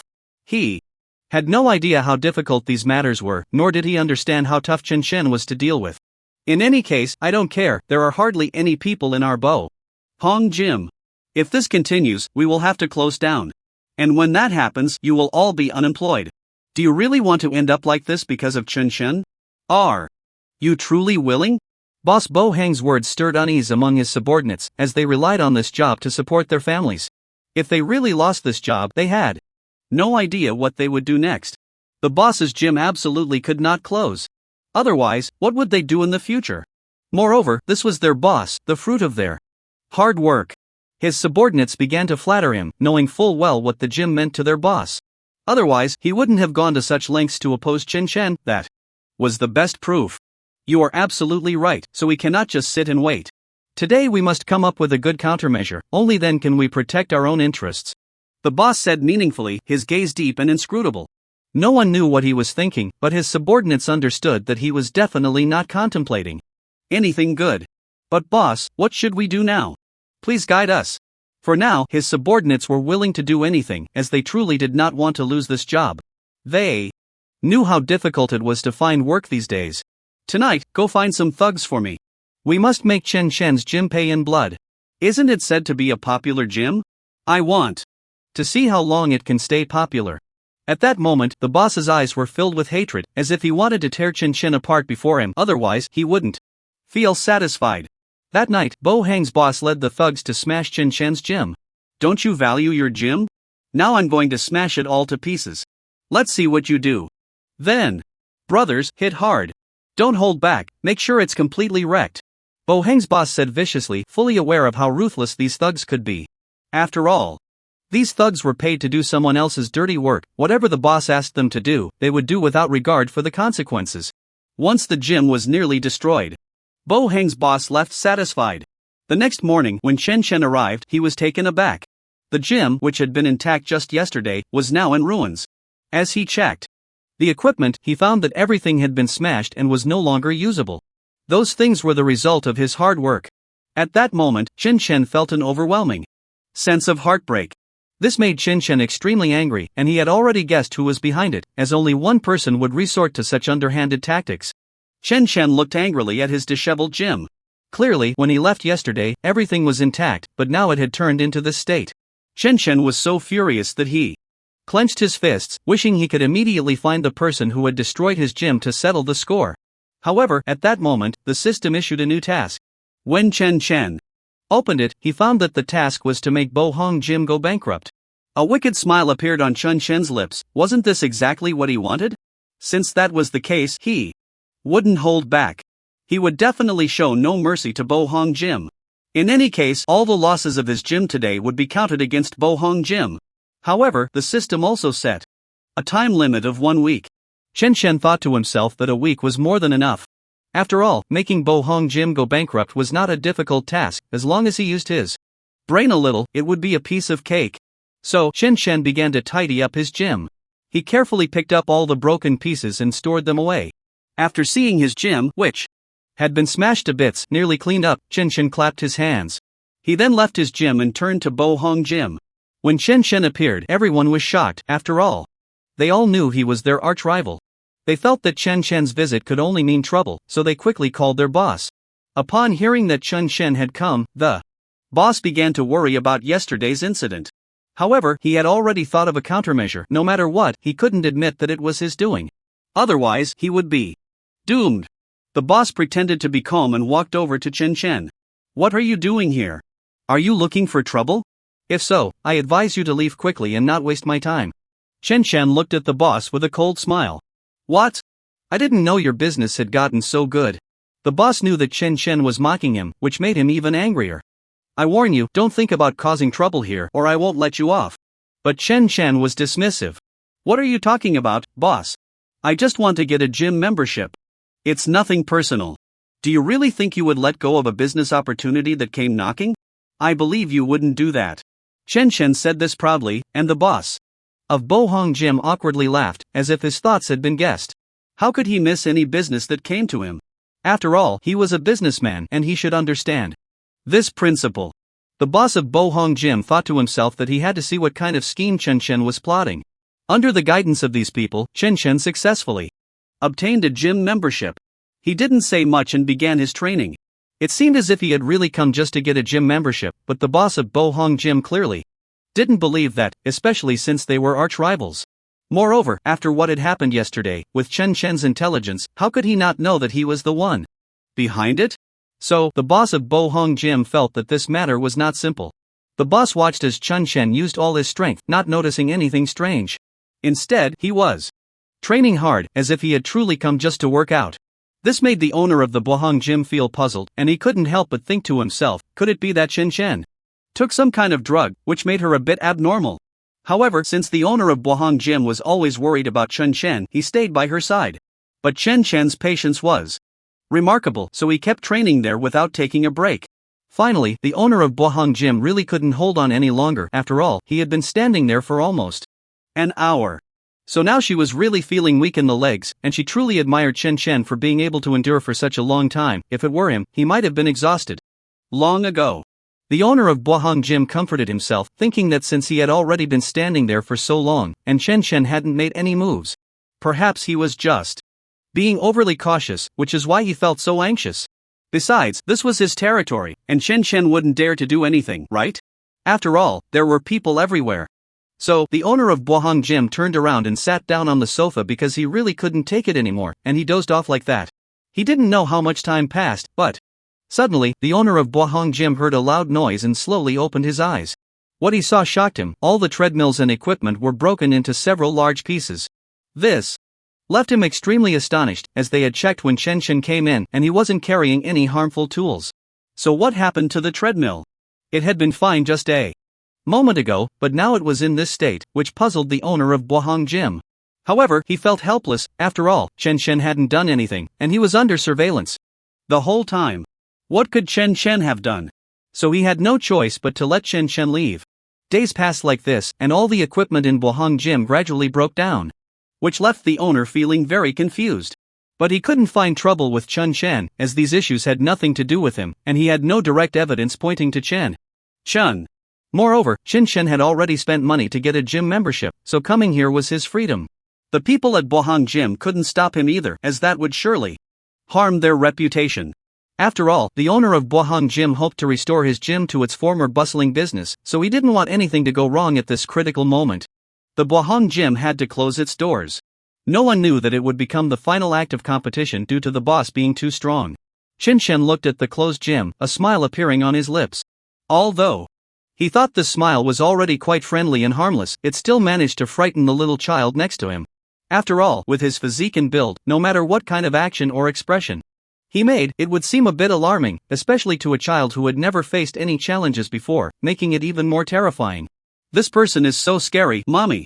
Hearing the child's loud cries, Chen helplessly turned to try to comfort the little one. Meanwhile, the child's mother, seeing her child crying, held her daughter and was about to get angry, but upon seeing Chen Chen's expression, she thought he was going to make things difficult for them, so she held her daughter tightly, trembling and afraid to speak. This poor mother thought she had encountered a thug and was about to kneel down with her daughter to beg Chen Chen to spare them, but he simply walked away without looking back.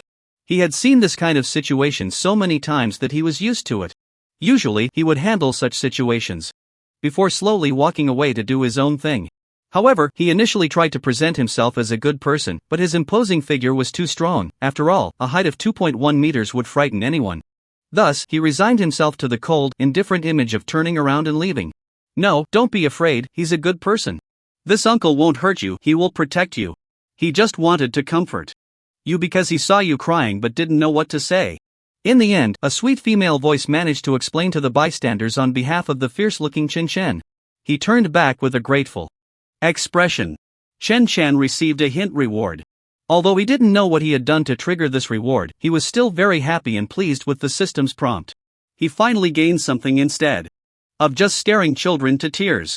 Moreover, the most competitive gym, Fuhong Gym, had actually gone bankrupt, which undoubtedly presented a business opportunity for him. With his image appearing in a gym, would feel completely natural, and his strong muscles could serve as his trademark. This was also why Chen Chen took over Fuhong Gym at the first opportunity. The gym itself was quite good, with high-end equipment, but it had to close down due to Chen Chen's visit, which made it seem a bit overwhelmed. By taking over, Chen Chen also helped the owner resolve some financial disputes. He had eliminated his competitor while also helping them out, making it a win-win situation. From then on, Chen Chen would have a smooth path in the gym business. I didn't expect that in this day and age someone would speak for a fierce-looking person like me, Chen Chen thought as he turned to look at the girl in front of him, momentarily unsure of what to do. He could only softly say something before turning to leave, continuing to ignore her. Such a lovely girl, if he scared her to tears right there, it would be quite ugly. Moreover, she seemed to be a streamer. If his intervention caused such a wonderful girl to cry in public, that would be too embarrassing. But just as he took a few steps, the girl called out to him, "Sir, I see you have an amazing physique, you must be a fitness enthusiast, right? Can I interview you for a moment?" The girl invited Chen Chen to participate in a fan meetup, which would be live-streamed. The popularity of the live stream surged due to Chen Chen's involvement, a feat that the little sister had not achieved, even with her efforts. So, despite being intimidated by this giant in front of her, the ordinary Chen Chen still worked hard to maintain a smile. In fact, gathering his courage, he helped the little sister raise the GoPro higher. "Can you help me? If you do, the camera will only show me and not you. My fans want to see you." I understood what the little sister was trying to pursue, so I took the device in hand, wrapped one arm around her waist, and let her sit in my embrace. Damn, what luck does this little sister have with such a big guy, and this sitting posture is just too damn considerate. It's simply a benefit for all the fans. Female fans can see a muscular guy, and male fans can see the little sister like this. Exactly, it's just too great. What did this person eat to grow up? Did he eat beef? I want to take a screenshot, I want to take a photo. You envy me, right? I'm on site, I can take a lot of photos, $5 each, low price for sale. Ding dong system prompt, congratulations host, you are about to enter the popularity surge phase. If it reaches a certain level, you will receive a high reward. Chen Chen's smile was not just in response to the little sister's actions but also because of the prompt in his mind. If there really were generous rewards, then Chen Chen hoped for a universal weight. After all, he had been in this world for so many days and had not seen anything fun come out of this system. Although it occasionally helped him, compared to the rewards, Chen Chen just wanted to get rich, have money, and dominate this world. Now Chen Chen knew he was being unrealistic. His smile and the subsequent actions made the little sister's livestream even more popular, enhancing his own benefits. What he didn't know was that the reward the system was about to give him would be unforgettable for a lifetime.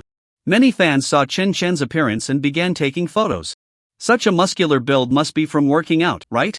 Which gym is it from? Can you recommend it to me so I can go and check out the mail? God? One after another, comments filled the screen, and Chen Chen took the opportunity to promote the soon-to-open branch of the gym. The little sister's livestream unexpectedly turned into Chen Chen's personal showcase, and the onlookers cast their gazes toward him, many of whom were his fans, making this recording turn into a kind of fan meeting. After the fan meeting ended, on the way back, someone actually tried to kidnap the little sister, but Chen Chen resolved it. If you want your chin to stay where it belongs, then don't have any ideas about him next time. This place is my territory, so hurry up and get lost. I'm waiting to treat you to a meal. The man's words frightened the thug, who was already scared out of his wits. He hadn't taken a few steps before he fell to the ground, quickly got up, and ran away. After Chen Chen resolved the troubles he had encountered recently, he finally had a bit of free time. However, as soon as a person has some leisure, various thoughts begin to stir. Chen Chen suddenly remembered that he had received a hint reward earlier and thought that since he had some time to spare, he might as well redeem the reward from the system. So, Chen Chen summoned the system and requested to exchange the reward. The system initially thought Chen Chen had made a mistake and patiently confirmed with him again. After realizing that Chen Chen indeed wanted to redeem the reward, it sent him a private message. Chen Chen was quite surprised to hear this message. He did not expect the system to directly inform him about a stock, saying that this stock was sure to rise. However, the system also reminded him that the redemption time was limited to one day. Therefore, Chen Chen thought he must quickly go to the securities company to buy the stock.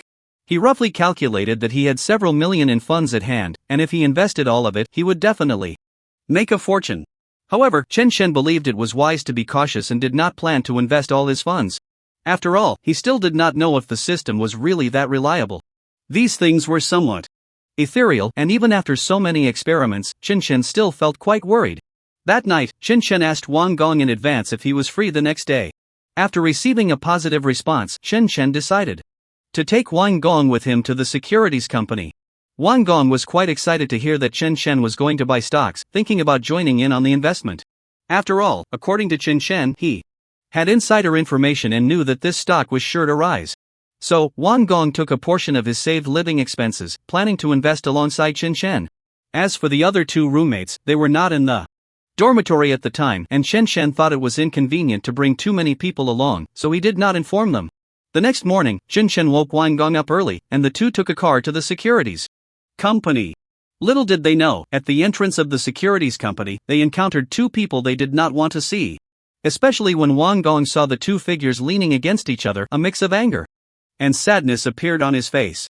However, he quickly masked his expression, even though his eyes could not hide his disappointment.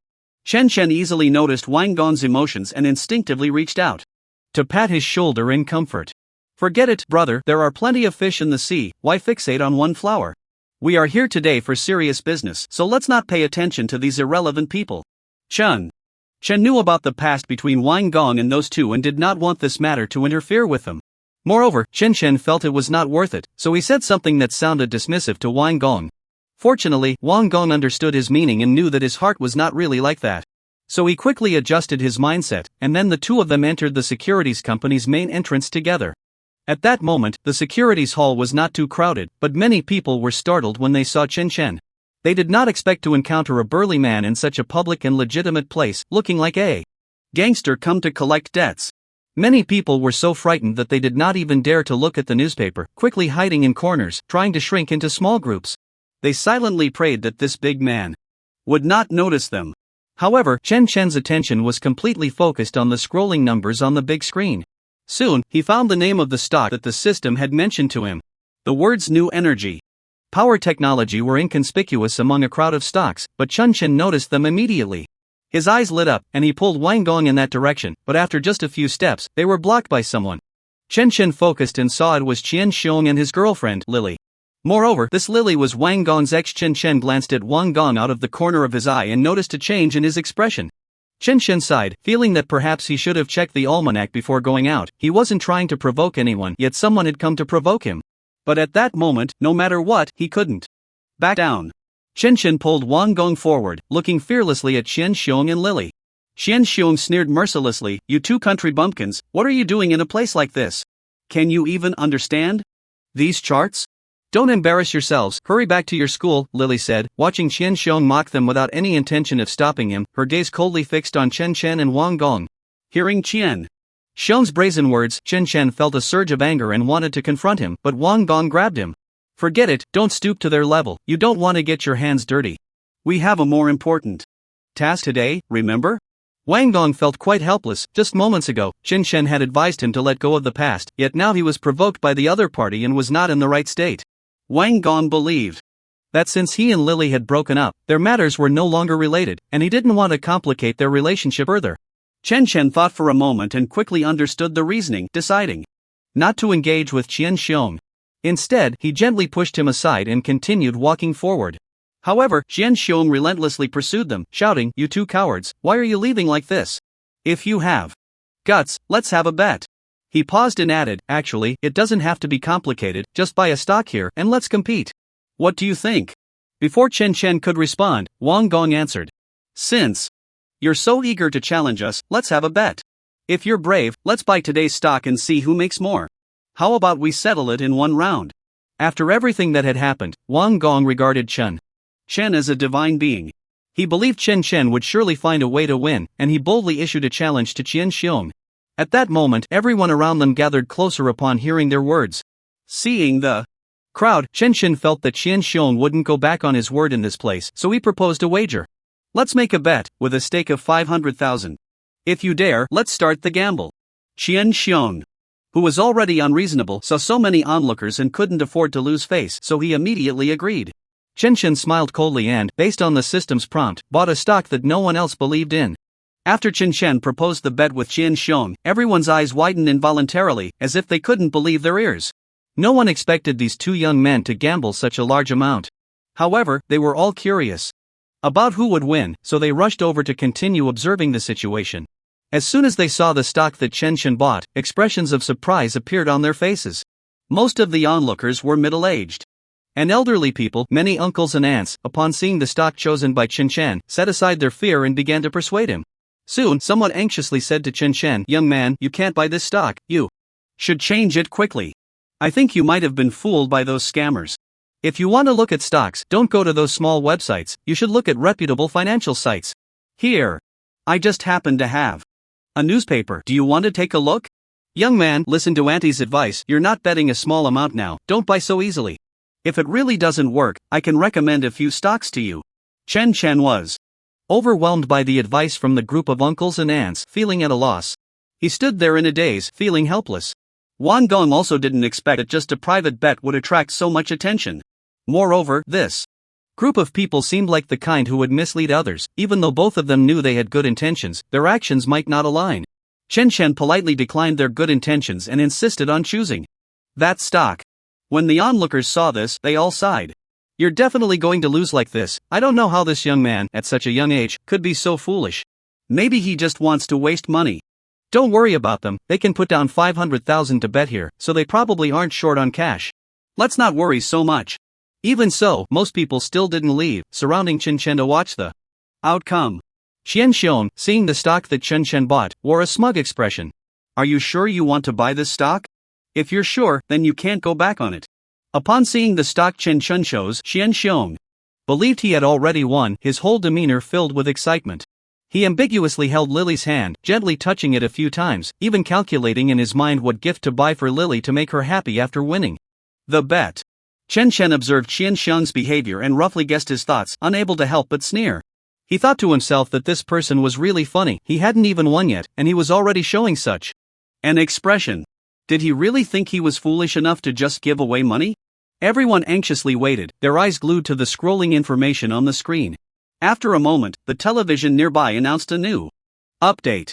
The news report said, "It has been reported that the CEO of the new energy power technology company has launched several new products, which are currently the best-selling items on the market, causing the company's market value to soar." Before long, the stock that Chen Chen bought began to rise rapidly. The crowd stared in disbelief at the stock, finding it incredibly hard to believe. No one knew that this stock, which no one had faith in, was actually a dark horse. Seeing it lead all the stocks, those who reacted quickly had already gone to the trading center to operate and buy the stock on the machine. Chen Chen calmly watched the constantly fluctuating board, then looked at Qian Xiong with a half-smile. Qian Xiong looked as if he had eaten a fly, seemingly unable to believe that he had lost.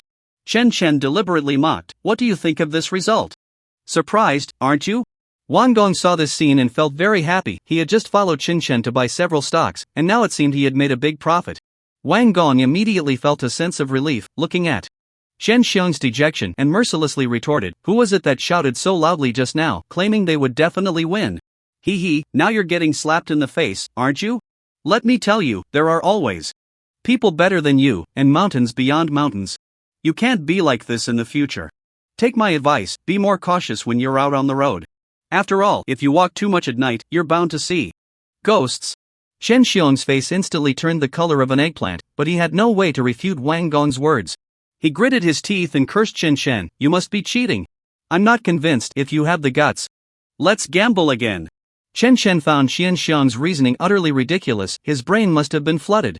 In this securities hall, how could there be any way to cheat? At this moment, the onlookers, seeing Chen's overwhelming victory, couldn't help but praise him and gathered around, constantly asking to be his disciple. "Young man, you're really impressive. Can you teach me how to read stocks?" Me too. Please teach me as well." However, Chen Chen still needed to resolve the conflict with Qian Xiong and paid no attention to the crowd's requests. Some people also spoke up for Chen Chen. Everyone was watching right here. How could this young man possibly cheat? Exactly. You shouldn't be so shameless. The principle of betting and accepting losses is so simple that even children understand it. Do you dare to deny it? After being scolded by them, Qian Xiong could only slink away. Before leaving, Chen quickly called out to Qian Xiong, demanding the wager. Qian Xiong felt immense pain over his 500,000 yuan, but there was nothing he could do, after all. The wager was something he had agreed to. He could only pay the money with a pained expression. Lily, who had been watching the whole process, thought Chen was the most capable person she had ever seen. She deliberately walked over with an elegant stride, wanting to get closer to him. Her voice was as gentle as water. "Hello, I'm Lily. Are you a student at Dongshan University? Can you give me your contact information?" Upon hearing this, Chen remained silent and couldn't help but glare at Lily. He felt that this woman was truly a lingering spirit, still wanting to approach him, not knowing what bad intentions she harbored. Chen directly rejected Lily's request and mocked, "I'm not quite sure how many faces you have to dare to do this. If you weren't once a couple with my friend, I wouldn't be so polite. Not everyone who wants to get to know me deserves a response. I'll tell you the truth, I have no interest in you at all. I don't want to know you." Seeing Lily make such an embarrassing move, Qian Xiong angrily left, not wanting to take her with him. Lily, having been turned down, sulkily went to find Wang Gong. "I was wrong before, I want to get back together with you, okay?" Wang Gong rolled his eyes at her, turned around without a word, and left the securities hall with Chen. The class monitor announced in the group that the registration for the sports meet had begun, and immediately everyone erupted in excitement. The classmates started discussing among themselves about which events they needed to participate in. They were continuously talking about it, and everyone felt a surge of confidence for this sports meet. Everyone wanted to shine, but only Chen appeared very calm, showing no signs of emotional fluctuation. Everyone found it strange. Could it be that Chen didn't want to participate in the sports meet this time? Just as everyone was puzzled, Chen's sudden action surprised everyone. He went directly to the class monitor who, upon seeing Chen, excitedly asked, "Chen, what events do you want to participate in this time? Come on, sign up quickly. I'm a bit looking forward to it." Chen smiled slightly at the monitor and said, "Sign me up for the 5,000-meter run, long jump, and high jump." The monitor looked at Chen in shock, not expecting him to sign up for the 5,000-meter run, which is not an easy event. "Chen, are you sure you want to sign up for the 5,000-meter run?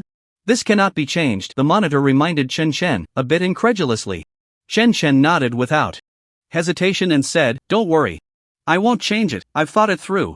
Seeing that Chen was determined, the monitor didn't say anything more. Chen, having completed his registration, hurriedly left because he had other things to do. The news of Chen signing up for the sports meet quickly spread, and his roommates, upon hearing that he signed up for the 5,000-meter run, long jump, and high jump, were not very optimistic about him, even feeling that these were not his strong suits. They all urged Chen, saying, "Chen, why did you sign up for these events? They're not your strengths. You have other options, why not think it through properly?" Chen heard his roommates' advice but only smiled faintly, ignoring them.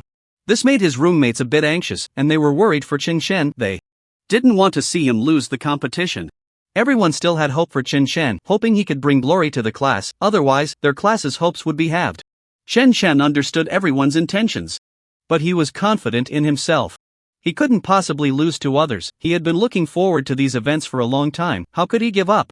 No matter how much his roommates persuaded him, Chen remained resolute, not stopping to listen to them. His roommates had nothing more to say. After all, this was Chen's own choice, and others had no right to stop him. They could only pray that Chen would achieve good results and make a remarkable impression in this sports meet. Thus, everyone comforted each other, waiting for the day of the sports meet to arrive. As the days passed, the sports meet finally began today. Everyone was filled with excitement as they went to watch the sports meet. This moment was the happiest for everyone because that exhilarating moment was about to arrive. When those athletes performed normally on the competition field, it was the happiest and most heart-stirring moment for everyone.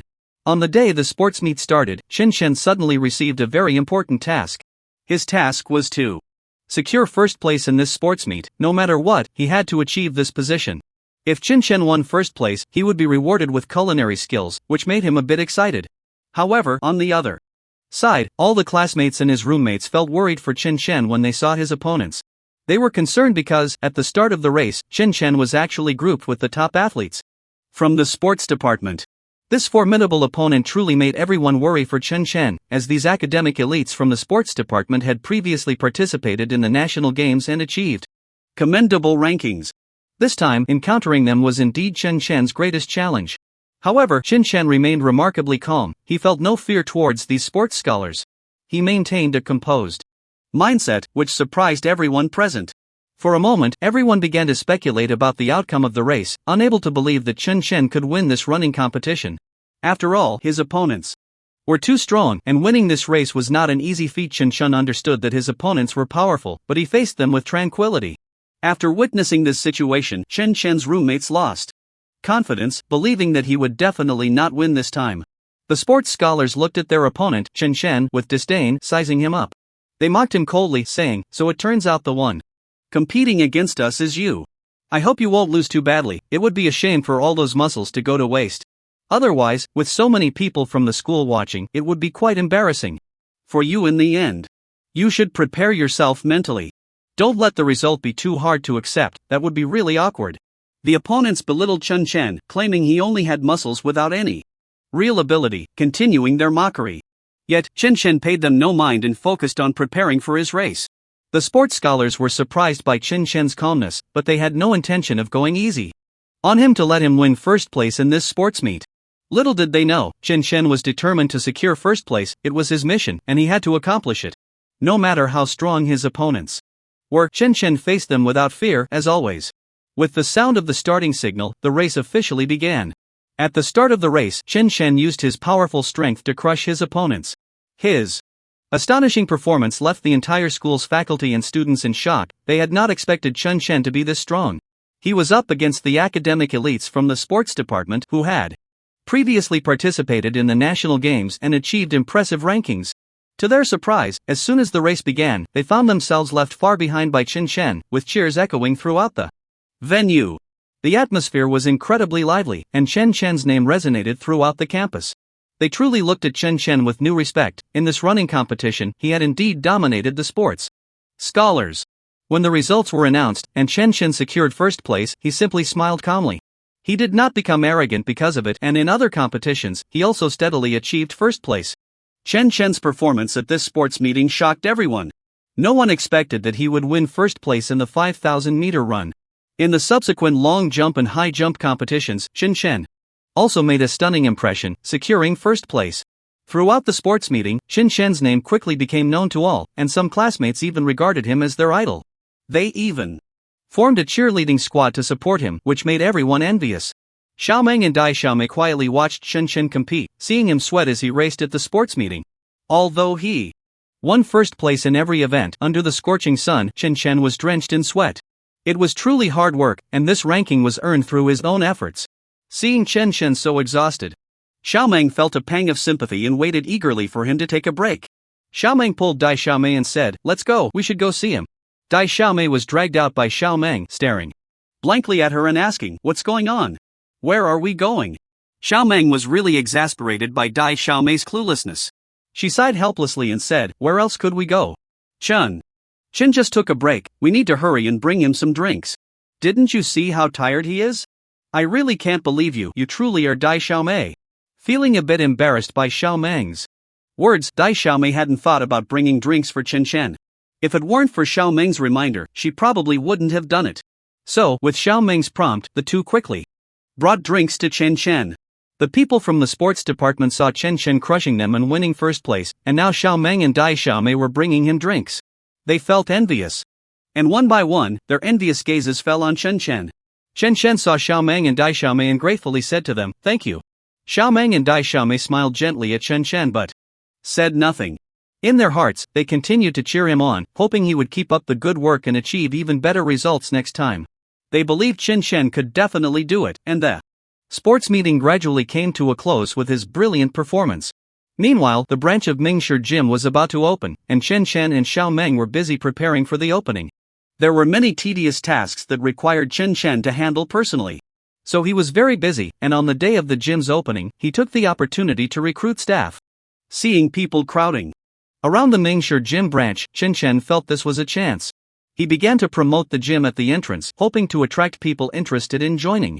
He was not disappointed. During his Promotion: 2 young men named Xiao Pang and Wang An eagerly signed up to join the gym. After Qin Chen's assessment, their qualifications were very suitable. Thus, Xiao Pang and Wang An were recruited by Qin Chen. The opening of the branch kept everyone extremely busy because there were simply too many people coming to watch. Qin Chen felt a bit overwhelmed, and on the day of the branch opening, he also organized a large event. Qin Chen's goal was to advertise for the gym, hoping to attract more customers. He wanted the gym's business to thrive, which was the purpose of his efforts. He didn't want any problems to arise with Mingshi Gym under his management. He had to improve its performance. Qin Chen truly invested a lot of thought into the matter of Mingshi Gym.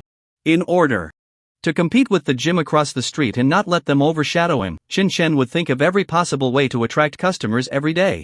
This was clear to everyone, and they all strongly supported Cheng Xian's actions. They had always been very obedient to any decision made by Qin Chen, as each of his decisions brought good benefits to the gym.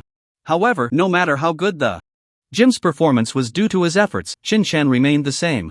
He was never arrogant or impatient, and he always appeared very calm and composed in the face of any situation. This made everyone truly envious, not knowing why Qin Chen could always remain so calm. They had no idea what he was really thinking inside, while Xiao Pang and Wang An, under Qin Chen's training, quickly joined the gym's ranks, and their work began to show improvement. Seeing the progress of Xiao Pang and Wang An brought a hint of comfort to Qin Chen's heart, but he never showed it on his face. So no one noticed at all. When Dai Xiaomei heard that the Mingshi Gym was opening and holding a large event, she knew Qin Chen must be overwhelmed with work, and since she was free anyway, she decided to go help out in person. When Dai Xiaomei arrived at the Mingshi Gym branch, the scene before her truly shocked her. There were crowds of people at the entrance, a sea of black. Dai Xiaomei struggled hard to squeeze her way to Qin Chen's side. When Qin Chen saw Dai Xiaomei arrive, he asked in surprise, "How did you get here?" Dai Xiaomei smiled slightly and said, "I heard your branch is opening and holding a big event. I knew you would be too busy, so I thought I'd come help." Hearing that Dai Xiaomei was there to help him, Qin Chen smiled happily and said, "Welcome to the team. And thank you for your help. No need to be polite." As soon as she finished speaking, Dai Xiaomei joined Qin Chen's team and continued to be busy. Everyone truly worked hard all day, and they finally managed to get through it. By evening, everyone felt exhausted and worn out. Seeing everyone's performance today, Qin Chen volunteered, saying, "I'll make dinner tonight, you all just wait to enjoy it." Everyone felt very excited, but at that moment, Dai Xiaomei happily said, "Great. You can make us delicious food. I'll go live stream, and we can all have a good time to shake off the fatigue of the day." Everyone clapped and cheered, thinking it was a good idea, so Qin Chen began to cook for everyone. Dai Xiaomei live streamed from the side, and when Qin Chen's dishes were ready one by one, everyone was thrilled to see the delicious food, and Qin Chen's cooking skills received praise from all. This allowed Qin Chen to show off in front of everyone once again. After returning to school, the sky had already darkened a bit. Qin Chen looked at the sky and said to the little girl beside him, "It's already this late, why don't you head back to rest? Otherwise, I won't feel at ease leaving you here at school. Although it's quite safe, you never know. After all, even though the school is generally safe, there are always some troublemakers who might take notice of the little girl and cause trouble." He was quite worried about this, so he looked at her with concern. Although his physique might lead some to misunderstand, thinking he might want to bully the girl next to him, passers-by nearby couldn't help but silently mock. Given his build and face, they would be surprised if he didn't bully a little girl. Not to mention, who would dare to bully her with him around? Besides, anyone who knew that this girl was acquainted with such a guy would probably think twice about bullying her, as it was like having a backing. However, the little girl was not thinking about all that. She nervously glanced at Qin Chen and, with a shy and cautious expression on her small face, said, "For now, there's no rush. I have a small request. And I wonder if you would agree. The basketball exam is coming up soon, and you know I'm not good at basketball or sports in general, which has been troubling me. I really don't know what to do." Hearing this, Qin Chen relaxed. He thought there was something serious, but playing basketball this late might not be safe. Although he didn't mind, as he had excellent night vision and could see clearly, it was different for the little girl. As a beginner, it was already a bit challenging for her, and if she twisted her ankle, not only would she miss out on basketball, but it could also cause significant trouble during the exam. After thinking for a moment, he said to the little girl, "How about I teach you tomorrow? This is a small matter, of course I can help. It's too late tonight, and it's not safe for a girl like you. If you twist your ankle, it would really affect your exam. I'll come teach you tomorrow, and I promise I can help you learn. You'll definitely score high, so don't worry." Hearing this, the little girl nodded happily and said, "Then thank you so much." I don't know how to express my gratitude. Chen Chen waved his hand dismissively and smiled. Just being able to teach you is already quite good. Besides, it's what friends do. I'll walk you back to your dorm, otherwise, I'm worried about your safety on the way. With me around, those people won't dare to cause trouble. The sense of security from his tall figure made the little girl blush. She could only whisper, "Then thank you so much. I really don't know what to do. Once I succeed, I'll definitely treat you to a meal. I'm so grateful." Just as she finished speaking, they arrived at the dorm building. She shyly glanced at Chen Chen and then quickly ran into her dorm. Chen Chen watched her leave and, although he felt something was off, he didn't think too much about it and went straight back. After all, he had to teach the little girl basketball the next day. Although teaching a girl basketball didn't require too much concern, he still wanted to teach her well since he had promised. He couldn't afford to be careless, he needed to rest up. The next day, when he saw the little girl fully equipped, Chen Chen couldn't help but chuckle and jokingly said, "I didn't expect you to take this so seriously. I thought girls weren't interested in basketball." After all, many girls, due to lack of interest, didn't even practice, leading to failing the course. Little Meng stuck out her tongue cutely and said that she had to do everything well. After all, giving it her all was the right thing to do. Moreover, I was quite interested in basketball, so hurry up and teach me. I really don't want to fail and end up in a terrible situation. At that moment, little Meng was still adorably sticking out her tongue, and with her outfit, she was simply irresistibly pure and cute. However, Chen Chen was focused entirely on how to teach little Meng to learn to shoot quickly. The surprises little Meng brought him were far from over. He didn't expect her to pick it up so quickly. Perhaps she was really quite suited to learning basketball, he thought anxiously. In just one morning, they had already achieved such results, which pleasantly surprised little Meng. She originally thought it would take some time, but she didn't expect to be able to get the hang of it so quickly. So she happily said to Chen Chen, "This is amazing. If I can pass the exam, I must treat you to a good outing. Otherwise, it would be hard to express my gratitude. Just wait for my good results in the exam." Chen Chen found her words amusing and didn't refuse, smiling as he nodded and ruffled her hair, saying, "Well, then I'll be looking forward to it. But you really are quite surprising. I thought you would only be able to grasp the basics, but I didn't expect you to learn some moves so quickly. Moreover, some of your movements were quite standard, which surprised me." Hearing this compliment made her very happy, especially coming from the boy she liked, which made her heart flutter. Little Meng then continued, "So just wait for my good news in the exam." The two of them trained on the basketball court all day, which made little Meng even more confident about her exam results. On the day of the exam, she performed exceptionally well, making the PE teacher unable to help but marvel, wondering if she had secretly hired a great coach. How could she have improved so quickly? When little Meng heard this, she shyly thought of Chen Chen, feeling a surge of happiness in her heart. After all, she had asked her favorite boy to be her coach, so her learning ability must be particularly strong. When she discovered that her exam results could be considered excellent, she hurried to find Chen Chen, anxiously waiting under his dormitory. Upon seeing him, she immediately felt shy and said, "The results are out, and they are excellent." The teacher was amazed and even wanted to ask who my coach was. "Thank you so much. Let's go to the zoo this time. I'll treat you to a meal to show my gratitude." Chen Chen thought for a moment and agreed. After all, there wasn't much going on this weekend. Moreover, since Xiao Meng was so insistent, if he disagreed, it might lead to unnecessary trouble. So he nodded and ruffled Xiao Meng's hair, saying, "If that's the case, then you must have a good time. Tell me the time and place, and I will definitely be there." Upon hearing this, Xiao Meng's face turned shy, and after telling Chen Chen the time and place, she immediately ran home to prepare well. After all, this time she planned to confess to Chen Xian and completely break through that barrier, and she had to make sure to succeed, as such a good man was hard to find. Having made up her mind, Xiao Meng began to prepare thoroughly for this date, to the point that she almost arrived late that day.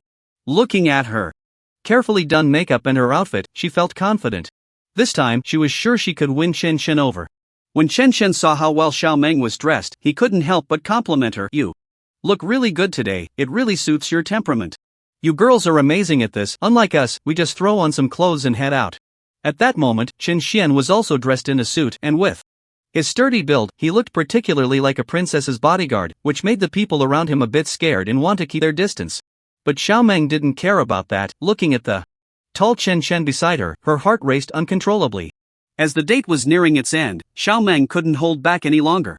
She glanced around and, seeing that there weren't many people, directly said, I have something I want to tell you." As soon as she said this, Chen Chen stopped in his tracks, looking puzzled. Just say it, he urged. Xiao Meng's face was already flushed, but she didn't know how to express herself. Just as she was about to spill her heart, a sudden exclamation from the side drew their attention. When they looked over, Xiao Meng was almost scared out of her wits. It turned out a tiger had just run out. For some reason, the cage that should have been locked was wide open at that moment. The tiger had escaped, and Xiao Meng let out a sharp scream, her legs trembling uncontrollably. At that moment, Chen Chen's gaze was fixed on the tiger. He had faced more dangerous situations before, and while this tiger was indeed dangerous, it made him even more resolute, especially with so many innocent bystanders around. Xiao Meng knew she had to take this matter seriously. At that moment, a task came up, to assist the staff in capturing the tiger. Looking at this task, Chen Chen couldn't help but sigh. He glanced at Xiao Meng, who immediately understood what he meant and quickly started the live stream, making sure not to hold the male lead back. As soon as the live stream started, a lot of people flooded in. They were amazed at what they saw inside. What the hell? Am I seeing things? Is that a real tiger or a fake one? Can live streams really do this 3D technology now? Because that's just silly, it's obviously real. What's going on? Are they going to show us something we don't understand again? This is too scary, both the streamer and that guy inside need to be careful. But from my perspective, I feel like that guy can defeat the tiger. This is too scary, with that physique and looks. If he doesn't eat a few tigers, I won't believe it. Isn't this about physique? I'm so scared. In front of this tiger, it might just feel like a big orange cat. But I still believe this big brother can definitely subdue the tiger. What's going on with the first few? No matter how powerful this person is, it can't be to the point of being invincible, right? No matter how fierce this tiger is, it still instills fear in people. How can it be said to be subdued? There's also an irreparable gap between species. Hurry up and let that person run, don't try to be a hero here. The person in front looks unrecognizable, isn't this the ruthless big brother? I can definitely believe that. Anyway, the big brother can handle it. By then, I wouldn't be surprised if he ends up eating the tiger's belly. They are underestimating him too much, just wait and see how this big brother shows his power. All I can say now is that the tiger is in danger. Chen Chen was unaware of the excitement in the live broadcast room. He only knew that his most important task now was to completely deal with the tiger in front of him. Naturally, he was more than capable of that. Although there is definitely a species gap between humans and tigers, who is he? He had long since compensated for that shortcoming, so he directly glared at it. At first, the tiger couldn't help but take a step back. This instinct of the beast made it realize that the human in front of it was definitely not to be trifled with, while Chen Chen simply stared at it, fearing that in that moment, he would crush it to the ground. In an instant, his power actually overshadowed that of the tiger. The nearby zookeeper quickly followed suit, putting a collar on the beast and forcefully subduing it. Upon seeing this scene, the nearby staff couldn't help but exclaim, "What's going on here? Can someone really do this? This is incredible, pressing a tiger to the ground like that. If you told me this was a sci-fi movie, I would believe it, but this is the reality." At this moment, the live broadcast room was also in an uproar. Can someone tell me if this is real? This is even more sci-fi than a sci-fi movie. That person directly suppressed the tiger, and at first, I didn't see wrong, right? The tiger even took a half step back in fear. You didn't see wrong, it really proves. That's saying, are you serious about taking a half step back? This is simply mind-blowing. No wonder he's a ruthless person. The big brother's strength and speed are simply superhuman. The excitement in the live broadcast room had already made Chen Chen unable to pay attention. At this moment, he had completed his task, and seeing the top-tier gaming awareness in the task rewards made him very happy. This time, the task could yield such a good reward, it was already beyond his expectations. Moreover, to be honest, the tiger might not be as fierce as imagined because it had been kept in a cage for too long. To be honest, its wildness wasn't that strong. So it wasn't as formidable as one would think. The majesty of the king of the forest was long gone. If it were wild, Chen Chen would feel a bit intimidated. Dai Xiaoming could only set aside her thoughts. Dai Xiaomei was going to participate in the PUBG game competition, and Chen Chen was going with her. When they arrived at the competition venue, not long into the match, Dai Xiaomei was defeated by a team. Seeing this, Dai Xiaoming felt an overwhelming sense of guilt. If she had known, she wouldn't have let Dai Xiaomei participate. So, Dai Xiaomei planned to join the competition herself, but at that moment, Chen Chen said he would take the stage. Dai Xiaomei was publicly questioned by everyone as Chen Chen took the stage. The team was defeated by Chen Chen, and Dai Xiaomei was Astonished, the whole venue erupted in cheers. At that moment, Dai Xiaomei realized that Chen Shen was her best partner, her teammate, and a very strong person. She had great faith in his abilities, so she was looking forward to this duel between Chen Shen and a stronger team. Meanwhile, Dai Xiaomei was already preparing to participate in PUBG. Her physical condition wasn't great, which made her a bit embarrassed. This was not uncommon in modern society. Moreover, this time the PUBG competition was designed to increase difficulty, and there would be no rest time during the game, so Dai Xiaomei had to make the most of every moment to improve her strength. Otherwise, she would be eliminated, which was something Dai Xiaomei absolutely could not accept. She could endure all hardships, but she could not accept being eliminated. Therefore, she kept practicing her physical fitness. During one mission, she was ambushed by an enemy expert and was seriously injured, almost losing her life. It was Chen Shen who saved her. Chen Shen was a passionate man. Although he was a man in modern society, he was a passionate warrior in ancient times. He was a man who loved life and duty, and to save his beloved sister, he resolutely chose to fight. When Chen Shen stood out from that team and came to take care of Dai Xiaomei, she was overwhelmed with gratitude. At that moment, Dai Xiaomei finally confirmed Chen Shen's place in her heart. Chen Shen was a true passionate man. Someone worthy of her lifelong trust, a man she could entrust her life to. How could she have missed Chen Shen back then? At that moment, Dai Xiaomei began to reflect on herself. If she had discovered Chen Shen's feelings for her earlier, what would she have done? Dai Xiaomei fell into deep confusion. This change in Dai Xiaomei made Chen Shen very happy. He knew that Dai Xiaomei had developed feelings for him, which was something to be happy about. Chen Shen began to pursue Dai Xiaomei continuously, even proving himself through his actions. Dai Xiaomei gradually developed a sense of dependence on Chen Shen, but she had not yet determined what kind of feelings she had for him. However, Chen Shen's affection had already moved her heart. In this situation, she gradually accepted Chen Shen, and even took the initiative to help him during a training session. Chen Shen's abilities were very impressive. He was much stronger than Dai Xiaomei, but he was still very happy when she helped him because she was supporting him. Moreover, this romantic relationship remained in Dai Xiaomei's heart until the end. Dai Xiaomei told herself that she liked not only Chen Shen but also this relationship. She liked the bond between them, as it would prevent her from being criticized by others and shield her from the rumors online. She hoped that her and Chen Shen's performance in this PUBG competition would show her fans her strength. However, her fans were not very satisfied with her performance. After all, Dai Xiaomei had not showcased much impressive ability during this time, and her fans felt that she was not qualified to enter PUBG. But at that moment, Chen Shen suddenly stood up, cursing the netizens who slandered Dai Xiaomei online. Chen Shen's face was exceptionally grim as he spoke. His words completely changed Dai Xiaomei's mindset. During this time, Dai Xiaomei had been diligently training, aiming to achieve the best ranking in PlayerUnknown's Battlegrounds. She didn't want to disappoint her fans or let others speak ill of her. She hoped to secure a victory. The rules of PlayerUnknown's Battlegrounds were simple: the one who earns the most points wins. If the point difference between two players is significant, then even if one loses, their standings wouldn't differ much. In this competition, besides Dai Xiaomei, there were other team members as well. And these were all international level players. At this moment, everyone was waiting for this match in PlayerUnknown's Battlegrounds, anticipating Dai Xiaomei's competition with the other players. If Dai Xiaomei won this time, she would become the champion of PlayerUnknown's Battlegrounds.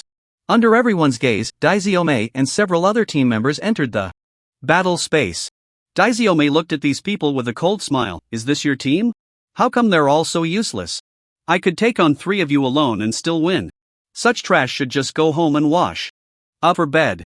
Dai Xiaomei's words were arrogant and conceited, making everyone listening extremely angry. However, at that moment, they didn't dare to lash out. After all, what Dai Xiaomei said was the truth, and she was ranked 4th in PlayerUnknown's Battlegrounds, her strength indeed surpassing theirs. Moreover, Dai Xiaomei had a boyfriend, and since he was also a formidable person, they didn't dare provoke her. They could only endure. Seeing Dai Xiaomei so full of herself, fire blazed in their eyes, but they didn't dare to act on it. At that moment, one girl among them glanced at Dai Xiaomei and sneered. So this is the legendary Dai Xiaomei, truly just a pretty face with no skills. You really think you're that impressive? Your strength is just about average. What makes you think you can compete for the title of first place? Let's see how you handle this. Her words prompted others to chime in. Yeah, I really don't know where Dai Xiaomei gets her courage to compete for the title of first place. Exactly, how could she possibly earn that title? With such pathetic strength, she thinks she can enter PlayerUnknown's Battlegrounds? What a dreamer! These people took turns mocking Daisyo Mei. Although she wanted to explode with anger, she couldn't afford to do so in front of them, as it would burden her greatly. Her strength was simply too weak, and being a girl, she couldn't embarrass herself in front of so many people. I think they're just full of themselves. Another girl chimed in. Don't get angry, let's not stoop to their level, we just need to focus on doing our own jobs well, Daisyo Mei advised her fans, not wanting them to get upset. Dai Xiaomei was grateful to Chen Shen, saying they could live stream games together in the future. Chen Shen mentioned that his gym branch was about to open and asked Dai Xiaomei to promote it. Wang Gong was assigned by Chen Shen to be the manager, and many people came to sign up for memberships. Dai Xiaomei's competitor, Lulu, a popular female streamer, envied Dai Xiaomei and approached Chen Shen, saying they could stream together for double the money. Chen Shen refused, and Lulu got angry. With no other choice, Dai Xiaomei agreed. As the time drew closer, Dai Xiaomei's heart grew increasingly anxious, for she had already seen the team ahead of her.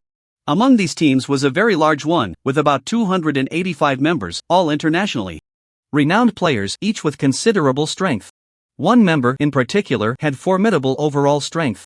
The members of this team were all elites from various countries, far stronger than those in Dai Xiaomei's team. Their strength was terrifying, making them one of the top forces in all of Huaxia. The captain of this team was named Rain, and all members were part of Thunder International. Although Rain's team wasn't as famous as some top international companies, it was certainly not comparable to ordinary companies. Upon seeing the Thunder team, Dai Xiaomei's expression turned very grim. Was this day finally here? The members of the Thunder team all looked at Dai Xiaomei, and many of them showed disdain upon seeing her, as if they were looking at a clown mocking her. Dai Xiaomei, you little girl, I really don't know where you get such courage. Yeah, aren't you afraid of getting your tongue twisted in the wind? This competition in the world isn't a game for you juniors. If you want to win in this competition, you must show your true strength. If you little kids want to participate in the competition, you need to prove yourselves with real strength. I want to see how many first places you can get in this competition. Hearing their words, Dai Xiaomei's face was filled with anger as she looked at them and said, "You guys shouldn't be so arrogant. Today, I'm going to teach you a lesson and let you know that I, Dai Xiaomei, am not some soft persimmon." Seeing Dai Xiaomei's furious expression, the team members laughed heartily and said, "Alright, since you want to compete with us, I'll accompany you to the end. Today I will definitely teach you, you stinky girl, a good lesson. We've seen your strength, we want to see what kind of strength you really have." One of the team members said, "Since you all want to see, then I'll let you witness my strength. I want you to know that in this world, no one can be stronger than me. No one can defeat me, I am a genius, the most outstanding genius in the world," Dai Xiaomei declared. Just you, a little rookie, wanting to compete with us? That's simply ridiculous. Among us old birds, not a single one is weaker than you. This little brat actually wants to challenge us old birds. It's simply a daydream. Hearing Dai Xiaomei's words, several of the team members laughed, looking at her as if she were an idiot. In their hearts, they thought Dai Xiaomei was brainless. You guys are all trash," Dai Xiaomei said coldly. You little girl, you dared to insult us." Hearing what the silly girl said, the team member was instantly furious. Their team was made up of the best among them, with a high reputation all over the world. Yet this girl dared to call them trash, insulting these veterans. So what if I say you old birds are trash? Do you have any objections? Let me tell you, in my eyes, you are nothing but garbage, just a bunch of trash. The silly girl scolded mercilessly, having no good feelings towards the team of Rain. The members of Rain International were extremely angry. These people were usually invited by top international companies to participate in world-class online games, and their strength was among the best in the world. But now, they were being insulted like this. Many of the members had very volatile tempers, and they looked at the silly girl, wishing they could rush up and teach this little brat a lesson. However, they held back because they didn't want to expose themselves to the media. Well, no one in this world can compare to your hackers from Rain International. Seeing that the members of Rain International were silent, one person from Thunder International stepped forward and mockingly said to the silly girl, "But what does it matter how well you speak? Right now, your strength here is just that of a rookie at the bottom, completely unworthy of participating in today's competition." Looking at this member of Thunder International, the people from Rain showed a hint of mocking smiles. The corner of the Thunder International member's mouth curled into a sneer as he looked at the silly girl. With a tone full of ridicule, he said to her, "Didn't you say you wanted to challenge our veterans? Now you can challenge one of us. I'll let you know just how weak you are among these people. Even if you defeat him, you still won't be my opponent because you are not the strongest among us veterans. No one in this world can defeat me, and you are no exception because you are not my match. After saying this, the Thunder International member looked at the silly girl with a gaze full of disdain. Hearing the words of the Thunder International member, the silly girl's expression instantly darkened. Humph. In my eyes, you old birds are nothing but a bunch of clowns. Upon hearing the silly girl's words, the faces of the Rain International members were filled with mockery. Let me tell you, among us, you are not my opponent at all, and with you alone, you are not worthy to compete with us. I know that among little brats like you, there are surely many exceptionally talented geniuses. But in our eyes, those exceptionally talented geniuses are nothing but ants. Don't mind them, let's go home. At that moment, Chen Chen arrived and directly pulled the female lead away. The next day, Chen Chen received a notification from Daizio Mei, saying that she had stopped broadcasting because someone reported her due to her livestream with Chen Chen. Chen Chen and Daizio Mei went to find Lulu, who was smug and made Chen Chen sign in at her company in public, then publicly slapped Lulu in the company. Chen Chen's slap knocked Lulu to the ground. Lulu fell to the ground, blood trickling from the corner of her mouth, pointing at Chen Chen and Daizio Mei, shouting, you two, I won't let this go. You lowly peasants, I will definitely kill you. I will make my parents tear you two apart. I will make sure you have no place to be buried. Chen Chen and Daizio Mei completely ignored Lulu, walking past her and continuing outside. Lulu got up from the ground, her lips trembling, then pointed at Chen Chen and Daizio Mei, saying, just wait, I will make sure you have no place to be buried. Seeing Lulu's appearance, the members of the Thunder International team laughed as they walked away. When she said this, Chen Chen turned his head to look at her and smiled slightly, saying, if you cause more trouble, I won't mind ruining your face, making it as ugly as your heart. Hearing this, Lulu was frightened and dared not speak again. Don't worry, I'll find a way, Chen Chen gently said, touching Daizio Mei's hand. I believe you, Daizio Mei said, feeling immensely relieved. Ah, I've lost my streaming privileges and have provoked Lulu, it seems I've gotten into trouble. As Chen Chen and Daizio Mei left, they passed by the teen where Ryan was, and were mocked by them. Just wait until the survival game, I will make you responsible for today's actions. Watch your safety, Daizio Mei said. Looking at Daizio Mei, they coldly laughed, saying, you don't need to worry about our safety, you should take care of yourself first. If you can defeat us, we will admit defeat. If you can't, I advise you to roll away now. Alright, since you are willing to admit defeat, then I have no need to force you. After hearing Daizio Mei's words, all of Chen Chen's teammates sneered, looking at Daizio Mei and mockingly saying, ha, we thought you had some special means, turns out you just want to admit defeat, ha, this is really too funny. I know. You must be wondering why I chose to admit defeat. I just said, my strength is far from yours, the so-called veterans, and I can't possibly defeat you, so of course, I can't fight you head-on. Looking at the Thunder International team, Daizio Mei said lightly. Hearing Daizio Mei's words, the members of Thunder International burst into laughter, saying to Daizio Mei, little girl, I see you have no excuses left to convince us. I advise you to leave early, otherwise, you'll be the one to suffer. Alright, no need to waste so much time with her. Seeing the Thunder International team continuously mocking Daizio Mei, the team leader, Thunder, finally spoke up. Little girl, did you hear? Our Thunder captain told you to get lost. Hurry up and scram, or you'll definitely be beaten badly by our Thunder captain. Hearing Thunder's words, the members of Thunder immediately said to Daizio Mei. Daizio Mei listened to their words without any response, just coldly looking at them, then said, are you really sure I should leave? But if you are sure, then I will leave. Hearing Daizio Mei's words, the members of Thunder International were stunned. No, didn't we agree that no one is allowed to leave? A member of Thunder International said, I was just saying it casually, I never said I would definitely leave. Day's little sister chuckled. But if you don't leave, do you want to continue embarrassing yourself here? Do you want to keep shaming our international team? The members of Thunder International said. There's no problem with being embarrassed, but if you keep talking like this, I'm afraid our captain won't be able to help but take action against you. Day's little sister said with a smile to these members of Thunder International. What? Our captain will take action? Hearing Day's little sister's words, all the members of Thunder International exclaimed. In surprise, they never expected that Day's little sister would dare to threaten their captain. I'm speaking the truth, if your captain really takes action, it means he has reached his limit. Day's little sister said calmly. Upon hearing Day's little sister's words, the members of Thunder International felt a bit scared. After all, their captain was Ryan, a powerful figure who could easily take down more than 10 of them.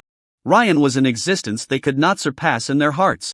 If Ryan really took action, it was likely that their own captain would indeed take action and give them a beating. The thought that their captain would get angry because of a girl, especially a frail and sickly girl, shocked them greatly. What should we do? Are we really going to listen to this frail girl and leave this place, then return to our own team? No way, I won't accept it. I won't accept leaving just like that, one member said, filled with resentment. Humph. Since you're unwilling, then don't leave. Anyway, we don't need your help. I believe we can definitely defeat this frail girl, another member said. Exactly, no matter what, we can't be scared off by a girl. If we are defeated by such a girl, how can we face ourselves in the future? We must win this battle, defeat this frail girl, and humiliate her severely, making her kneel before us and beg for mercy, making her lick our boots. Another member gritted his teeth and said, that's right, I agree with this. We can't be bullied by a girl, and I see this frail girl as a fool who doesn't understand anything. We don't even need to lift a finger.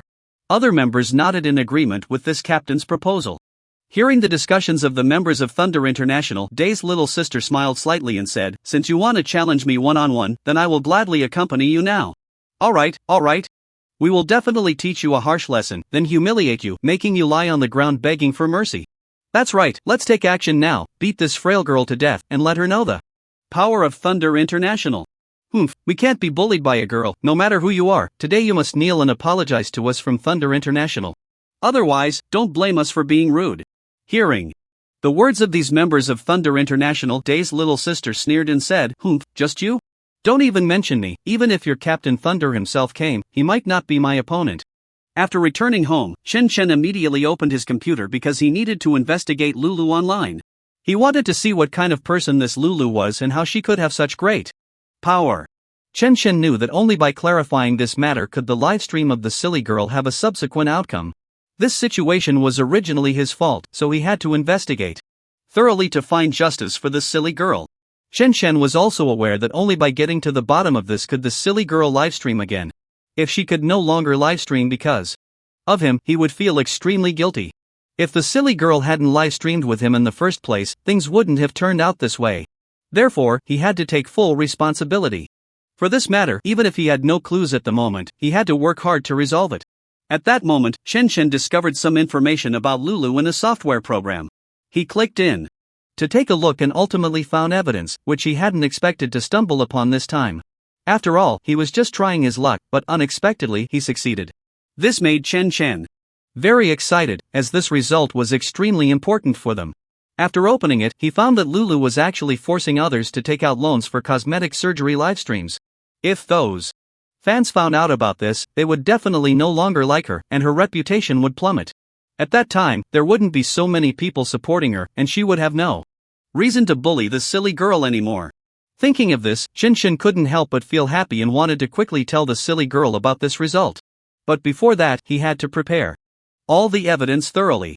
They had to take Lulu down in one go and absolutely couldn't give her another chance to rise again, so this time they had to punish her properly. However, Chen also knew that to completely bring her down, this evidence alone was not enough.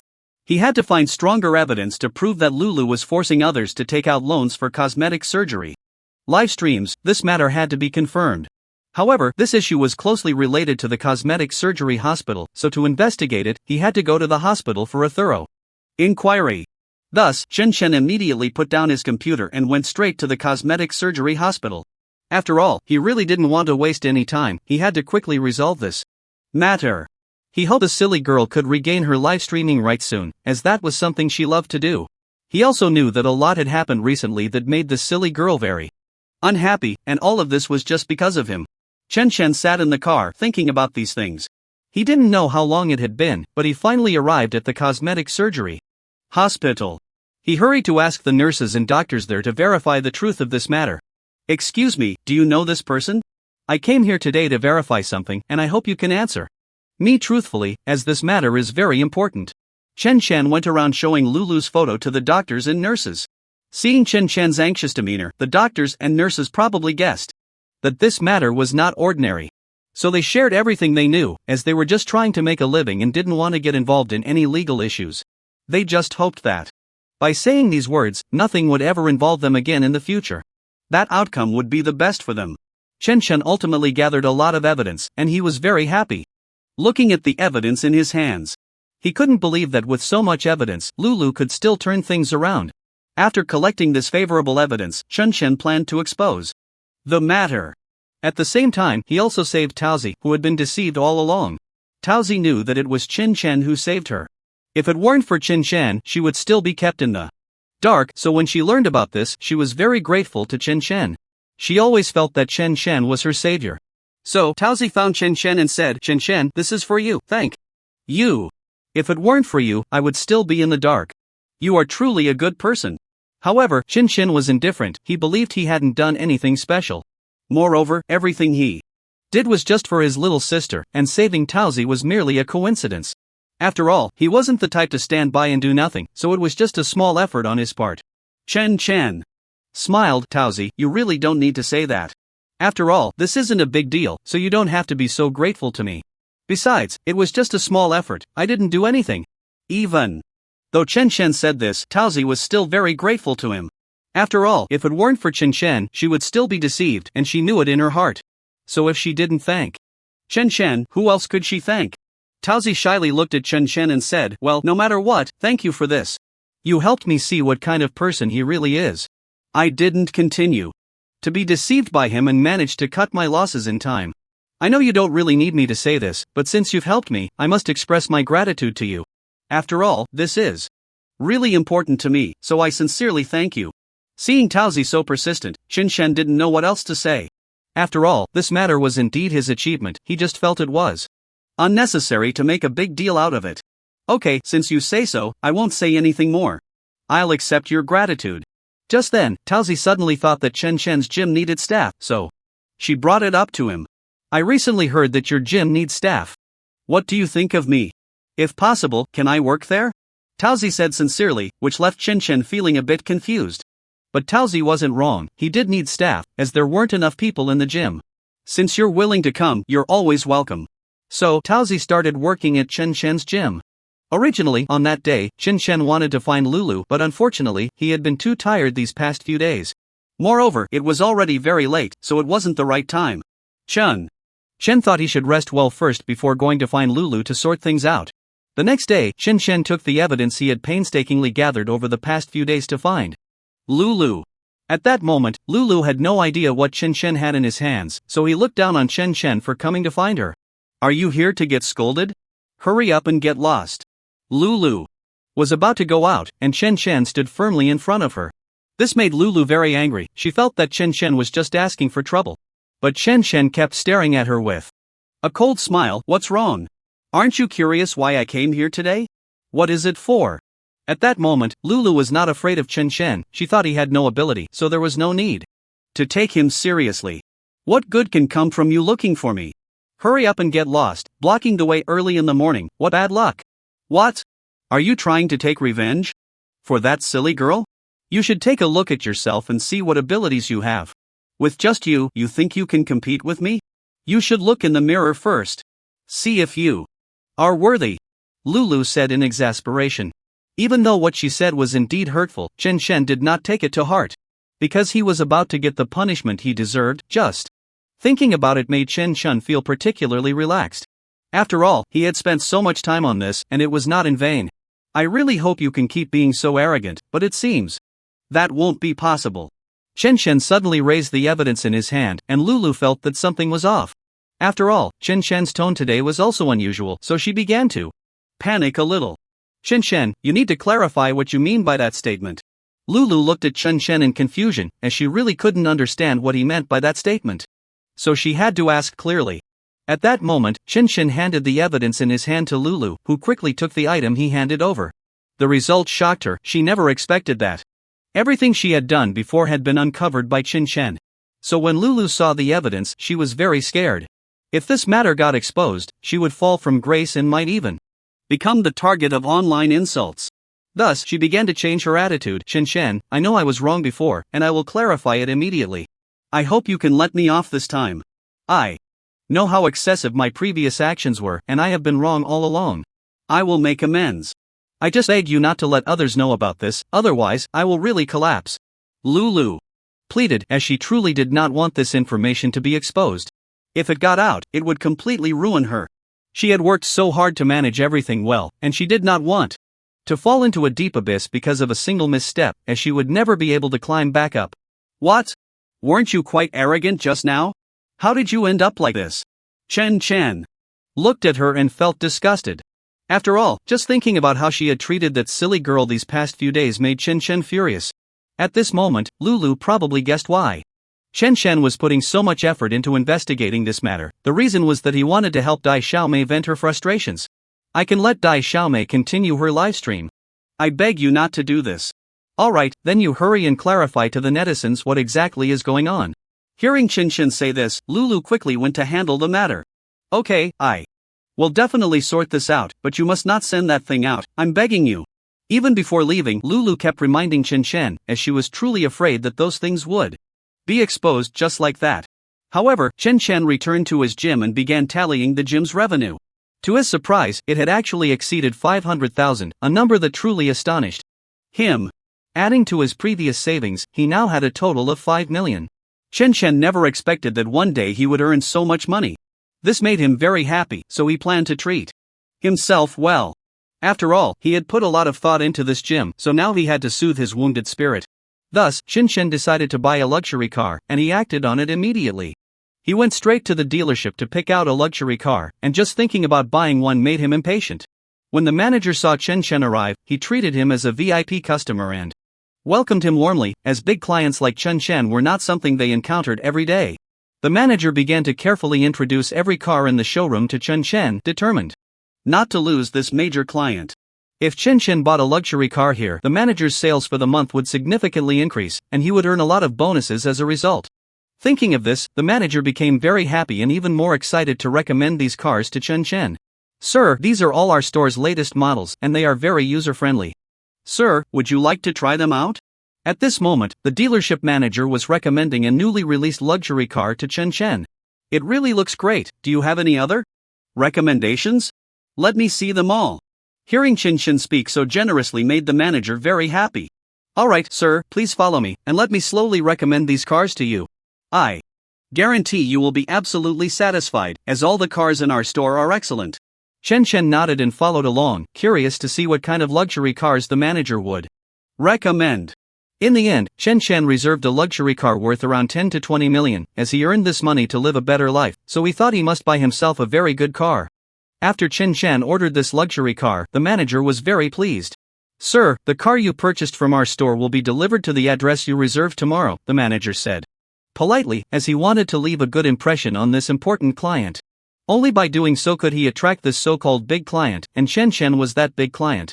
I am very satisfied with your service today. Don't worry, I will give your boss a good review, Chen Chen said, then stuffed his hands into his pockets and walked out with an air of confidence.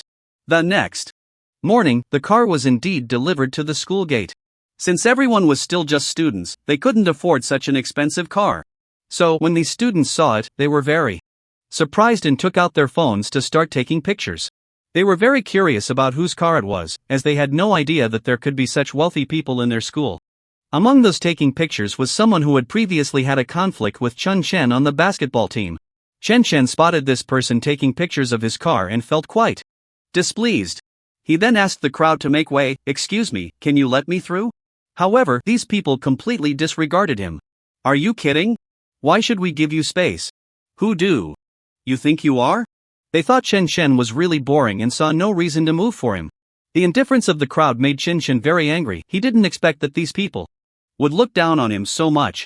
He pushed through the crowd and confronted the person directly, then he just went ahead and hit him. This made the basketball team members very angry. They didn't understand why Chen Chen was looking for trouble again, so they all took out their phones to record the scene. Get out of the way, who allowed you to take pictures of my car? Don't you know that what you're doing is wrong? Everyone present heard Chen Chen's words and was particularly shocked.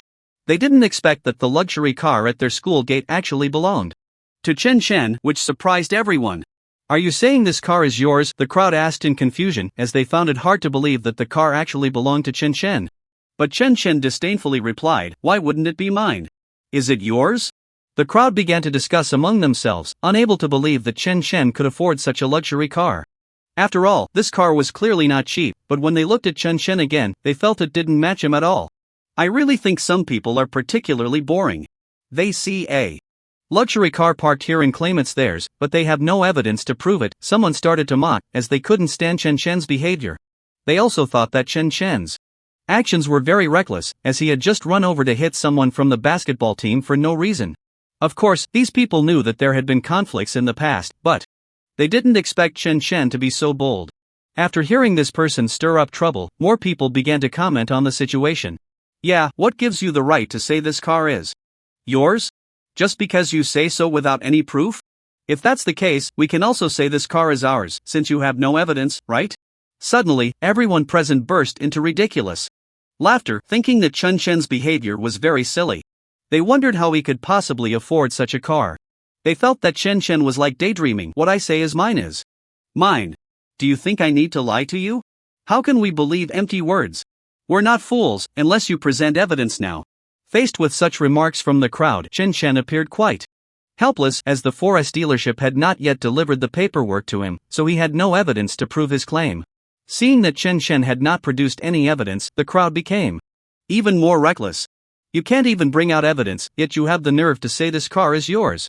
I really don't understand how someone like you exists. It's truly disgusting. I can't believe you have the audacity to stay here, even hitting people. We are really speechless. How can there be such a person? Just as everyone was about to say something, suddenly the 4S dealership staff brought over the paperwork for Chen Chen's car purchase. They respectfully approached Chen Chen, knowing he was their big client. Sir, here is the paperwork for the car you purchased from our store. We apologize for the delay in delivering it, but we hope you are satisfied with our car. The 4S staff said with guilt, as they indeed arrived late. It's fine, as long as it's here now. Just in time to let some people see whose car this really is, Chen Chen said while staring at those people. The crowd fell silent, as they already knew the truth. Just as Chen Chen had said. Chen Chen proudly took the paperwork, which made those who had spoken earlier feel quite embarrassed, leaving the entire venue in silence. After all, they really felt awkward to say anything more. They knew this car truly belonged to Chen Chen, and they began to regret the words they had said earlier. They started to silently envy Chen Chen in their hearts, as being able to buy such a luxury car was indeed remarkable. At that moment, Xiaomeng also walked over, and she was very happy to see Chen Chen. However, as she approached him, Chen Chen said, "Let's go, I'll take you out to eat. I'm really starving. It's also a chance for you to experience how my new car is." This surprised Xiaomeng, as she could finally ride in Chen Chen's newly bought car, which was a very happy thought. Sure. I haven't eaten yet, so let's go eat together. Xiaomeng agreed to Chen Chen, and he took her out to eat. The basketball team members felt quite uncomfortable seeing Chen Chen drive away in the luxury car. Everyone silently lowered their heads, admitting that they were no match for Chen Chen at all. However, at that moment, Dai Xiaomei also found Chen Chen. Seeing Dai Xiaomei rushing to find him like this left Chen Chen feeling quite puzzled. Dai Xiaomei ran up to Chen Chen, panting heavily. After all, she had been running in a panic, so she was really a bit tired now. Dai Xiaomei, are you okay? Chen Chen patted Dai Xiaomei's back and said with concern. Dai Xiaomei looked at Chen Chen and shook her head. I'm fine. I came to find you because I have something to tell you.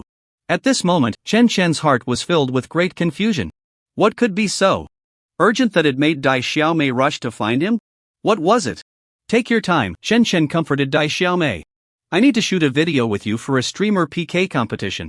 If it's just me alone, it might not attract much attention, so I hope you can help me this once. Chen Chen was really a bit speechless. He hadn't expected that Dai Xiaomei was in such a hurry to find him, just to shoot a video together. But then he thought that this streamer PK competition must be very important to Dai Xiaomei, which was why she would do this. Okay, I agree, but where should we shoot? There aren't many good places for us to film right now, so we still need to find a shooting location. Chen Chen said meaningfully, and at that moment, Dai Xiaomei suddenly had a bright idea. We can shoot in the nearby park. I've been there, and the environment is quite nice, plus it's suitable for the theme of our shoot. Chen Chen was a bit puzzled about what their shooting theme was. Why did they need to shoot in the park? He also felt that there were too many people in the park. If they went to shoot like that, it might not be very good. So he repeatedly confirmed with Dai Xiaomei, "Are you sure we want to shoot in the park?" Dai Xiaomei nodded. "That's right. This time we will shoot in the nearby park. After all, we have a lot of filming equipment, and this place is close and suitable for our shooting theme." Is there anything wrong with that? Faced with Dai Xiaomei's response, Chen felt a bit awkward. So he didn't say anything more. After all, he knew in his heart how important this video shoot was for Dai Xiaomei. After discussing everything, they began to head to the nearby park to shoot, and when they arrived at the park, Chen realized. It turned out that he was shooting a series about Beauty and the Beast with Dai Xiaomei, which was why Dai Xiaomei said that the park would be very suitable for their theme. When this video was released, neither Chen nor Dai Xiaomei expected it to go viral. On the forum, the views reached hundreds of thousands, which made Dai Xiaomei very happy. Dai Xiaomei also won first place in the company's auction because of this, but she knew in her heart that the reason it could be so perfect was due to the joint efforts of her and Chen. So she felt she had to thank Chen properly. If Chen hadn't cooperated with her this time, she might not have been able to win first place in the company's auction at all. Thinking of this, Dai Xiaomei hurriedly went to find Chen, who was currently checking the equipment in his gym. Faced with the sudden appearance of Dai Xiaomei, Chen felt quite shocked. Because Dai Xiaomei had been very busy lately and hadn't had time to come here at all. This also led to the fact that it had been a long time since Dai Xiaomei had come to Chen's gym. So when Chen suddenly saw Dai Xiaomei, he appeared somewhat shocked. Chen put down what he was holding and walked up to Dai Xiaomei. What happened? How come you have time to come here today? After seeing Chen, Dai Xiaomei excitedly ran up and hugged him. Chen, do you know? The video we shot this time has gone viral online, and now the forum views have already reached over 100,000. I'm so happy. Thanks to you, I was able to win first place in the company's bidding this time. Dai Xiaomei said this with great excitement, and just thinking about her video going viral online made her incredibly thrilled. After all, the video she had shot before had never received this many views, and this was also her first time winning first place in the company's bidding. Her feelings at this moment were truly indescribable. Seeing Dai Xiaomei so excited, Chen didn't know what to say. As long as this matter achieved the effect that Dai Xiaomei wanted, that was enough. After all, he was also helping her. As long as the result is like this, that's good. I was afraid that this video wouldn't go viral. What would we do then? Chen said seriously, as he hadn't expected the video to become so popular. But from the tone in which Dai Xiaomei spoke to him now, he could tell how excited she was. Seeing Dai Xiaomei so happy made him feel good inside as well. Dai Xiaomei pushed Chen's shoulder. Isn't this all because of you? If it weren't for you, this video wouldn't have gone viral at all. I told you, asking you to be the Chen in my video was definitely the right choice. No way, you've helped me so much this time, I must thank you properly. Dai Xiaomei suddenly became serious, which made Chen feel a bit uncomfortable. He didn't need Dai Xiaomei to repay him, he felt that being able to help her was already a very happy thing. You're being too formal. Did I help you shoot the video just to get something in return? Chen said earnestly, leaving Dai Xiaomei somewhat helpless. Yeah, I forgot that you don't need anything. In that case, I'll continue to promote your gym. I don't believe your gym doesn't need promotion. Chen knew that if he didn't agree to Dai Xiaomei's words at this moment, she would definitely think of other ways, so he nodded. Alright, since that's the case, then you can continue to help promote my gym. So the two of them happily made this agreement.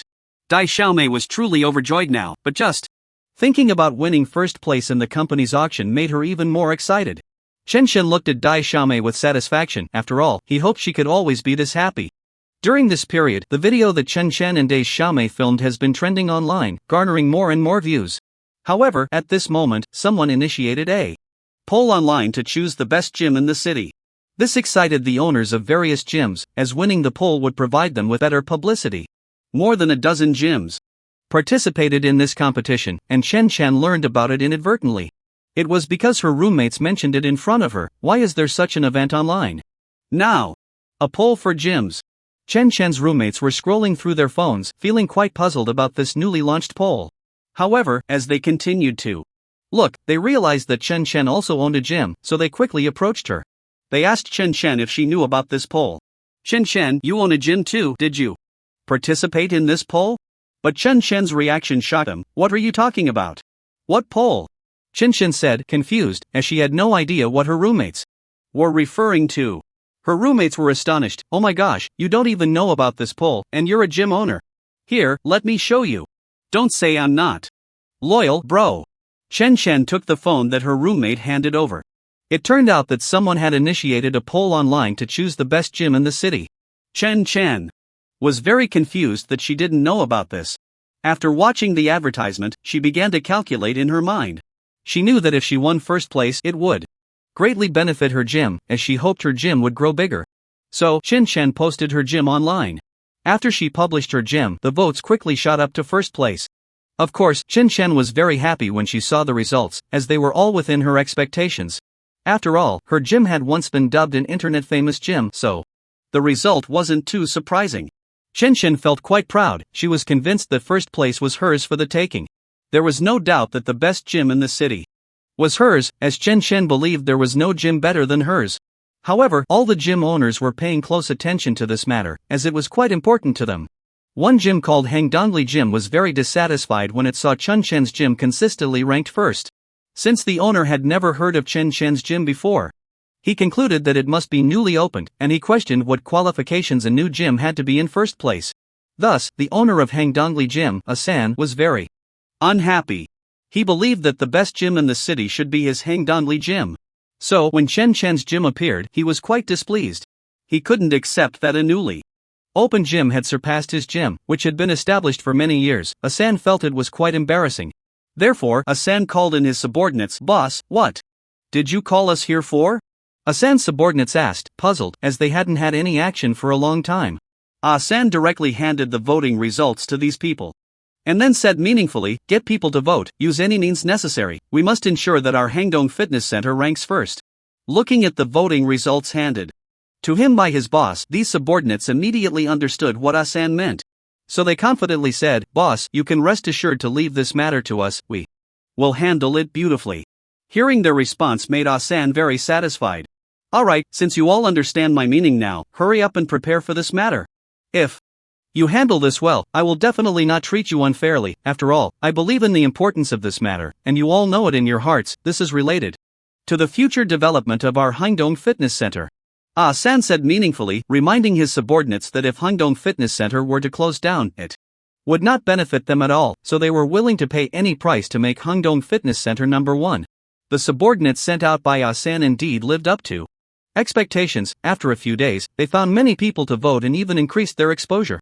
In an instant, Chen Chen's gym became second, which puzzled Chen Chen greatly. He couldn't understand why, having been first just yesterday, there was suddenly a gap of dozens of votes. Chen Chen felt that these votes were suspicious, but he couldn't find any evidence. He began to comfort himself that perhaps the voting fluctuations were just normal, so this situation was uncertain. However, in the following days, the situation worsened, and Chen Chen couldn't understand why the votes for Hangdong Fitness Center were increasing so rapidly, raising suspicions.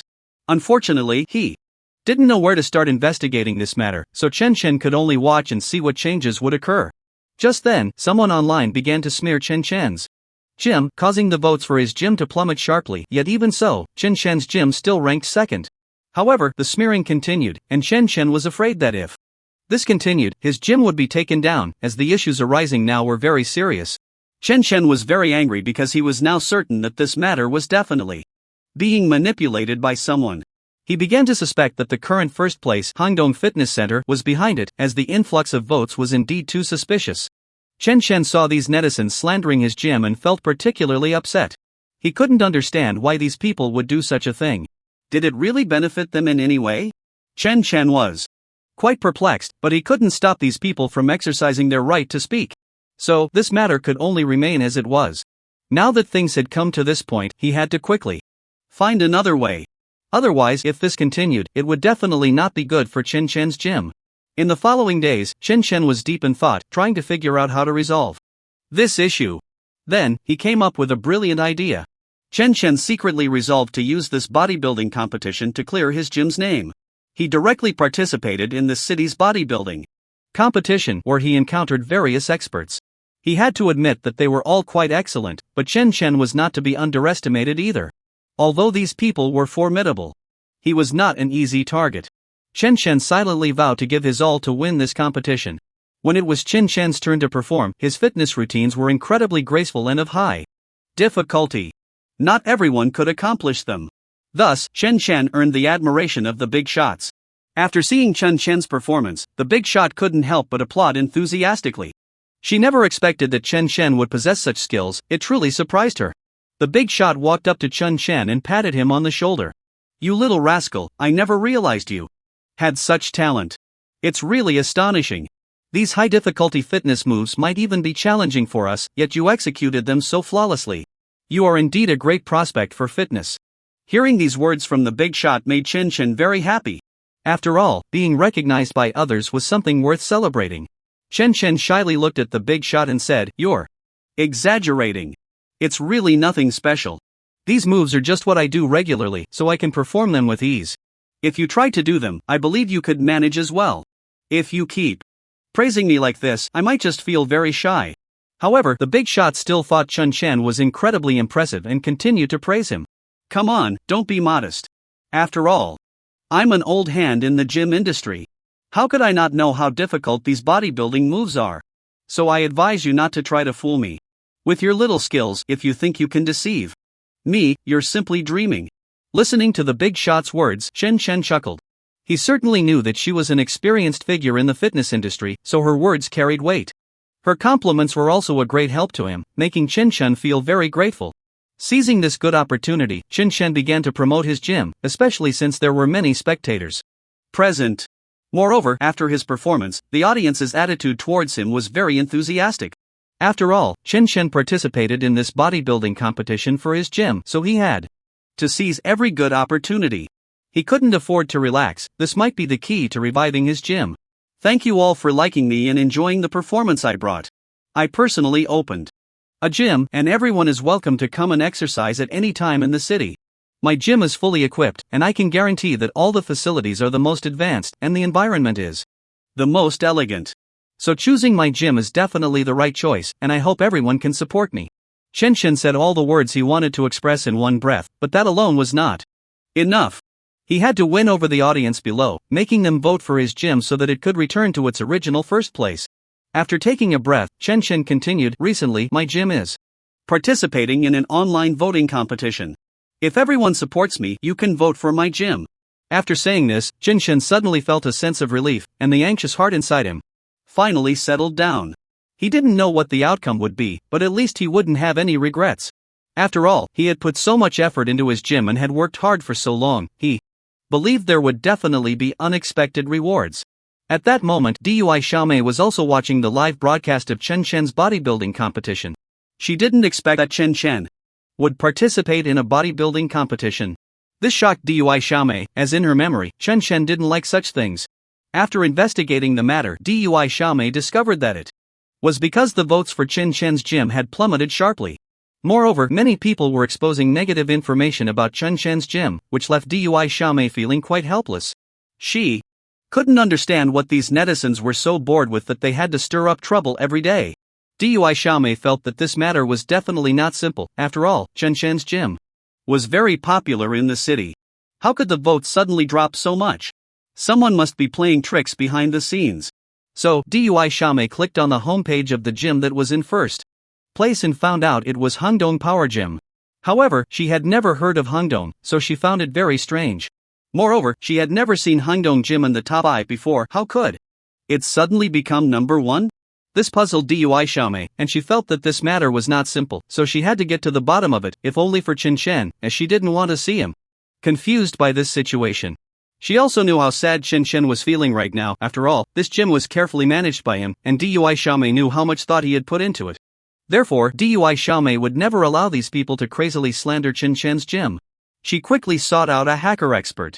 Dui Xiaomei thought that since Hangdong Gym liked to find hackers so much, then let them experience the consequences. Because at this moment, Dui Xiaomei already knew that many gyms were manipulating votes, which was why they had soared to first place. After learning this news, Dai Xiaomei couldn't wait to tell Chen Chen, knowing that he must be very anxious right now. After all, his gym was extremely important to him, and he couldn't tolerate anything happening to it. However, what disgusted Dai Xiaomei was that these people had no ability and resorted to such despicable means. She felt it was necessary to expose all their malicious actions, that way, they would think twice before doing such things again. Dai Xiaomei knew that Chen Chen might not even be aware of what was going on, so she planned to quickly inform him of everything she knew. She hurriedly found Chen Chen and shared all the information she had gathered. The reason your gym's votes have dropped so sharply is that the current number 1 Hangdong Gym is hiring people to vote for them. That's how they became number 1. We can't just let them continue like this, after all, it's unfair. To us. If it weren't for their actions, our gym would be number one, and theirs could never reach that position because their popularity simply couldn't match ours. Daizome said. This angrily, never expecting that these people would use such despicable tactics to gain the top spot, even willing to tarnish Chun Chen's gym's reputation, leading netizens to criticize it. After hearing Daizome's words, Chun Chen couldn't help but smile. He knew this matter was definitely not simple. However, he didn't expect these people to be so vile as to hire hackers to vote. If this were discovered, they would face severe consequences. Chen Chen thought to himself that their audacity was truly remarkable. He looked at Daizome meaningfully and said, since they like to do this, let them continue. Hearing Chen Chen's response shocked Daizome. After all, she had put in a lot of effort to uncover this information, but she felt that Chen Chen didn't take it seriously at all. So, she directly asked him what he meant. Don't you want to seek justice for your gym? Now that we know the truth, why don't we deal with this matter? Chen Chen understood that Daizome must not have grasped his intention, which was why she was so anxious. So, he patiently explained to her, I plan to report them directly, so there's no need for me to take action myself. After all, Chen Chen knew that this matter couldn't be resolved solely by his own efforts. So he didn't intend to intervene. He reported them directly, and because of his report, the auction for Hangdong was cancelled. Faced with this outcome, Chen Chen felt very pleased. He finally breathed a sigh of relief for his gym, realizing that his previous efforts were not in vain. Due to Chen Chen's participation in the bodybuilding competition, his gym naturally became number one, and its popularity skyrocketed. Even the other two stores were packed, which made Chen Chen feel quite helpless, but it was a good thing as it meant his gym was well received. Chen Chen felt that continuing like this wasn't a solution, as his gym didn't have enough time or staff to handle it all. Therefore, he decided to start limiting the number of people allowed each day. Although he knew that doing so might not be very good, he had no other choice, he had to do it. Otherwise, his gym was simply too busy. So now, in Chen Chen's gym, even if you have money, you might not be able to get a membership. This made everyone feel quite unhappy. However, they truly admired Chen Chen, otherwise, they wouldn't be putting in so much effort to get him to feel the gym's atmosphere. Now, if someone wanted to get a membership in advance at Chen Chen's gym, they had to make a reservation ahead of time because there were just too many people. Even Chen Chen himself was getting overwhelmed. When all these trainees arrived at the gym, the coaches realized just how many people there were. They felt quite helpless. After all, managing so many trainees was a very difficult task for them. Previously, they had only dealt with one or two trainees, and suddenly it turned into such a large group. This made them feel very helpless, and they thought it was just too exhausting, so they were unwilling to continue.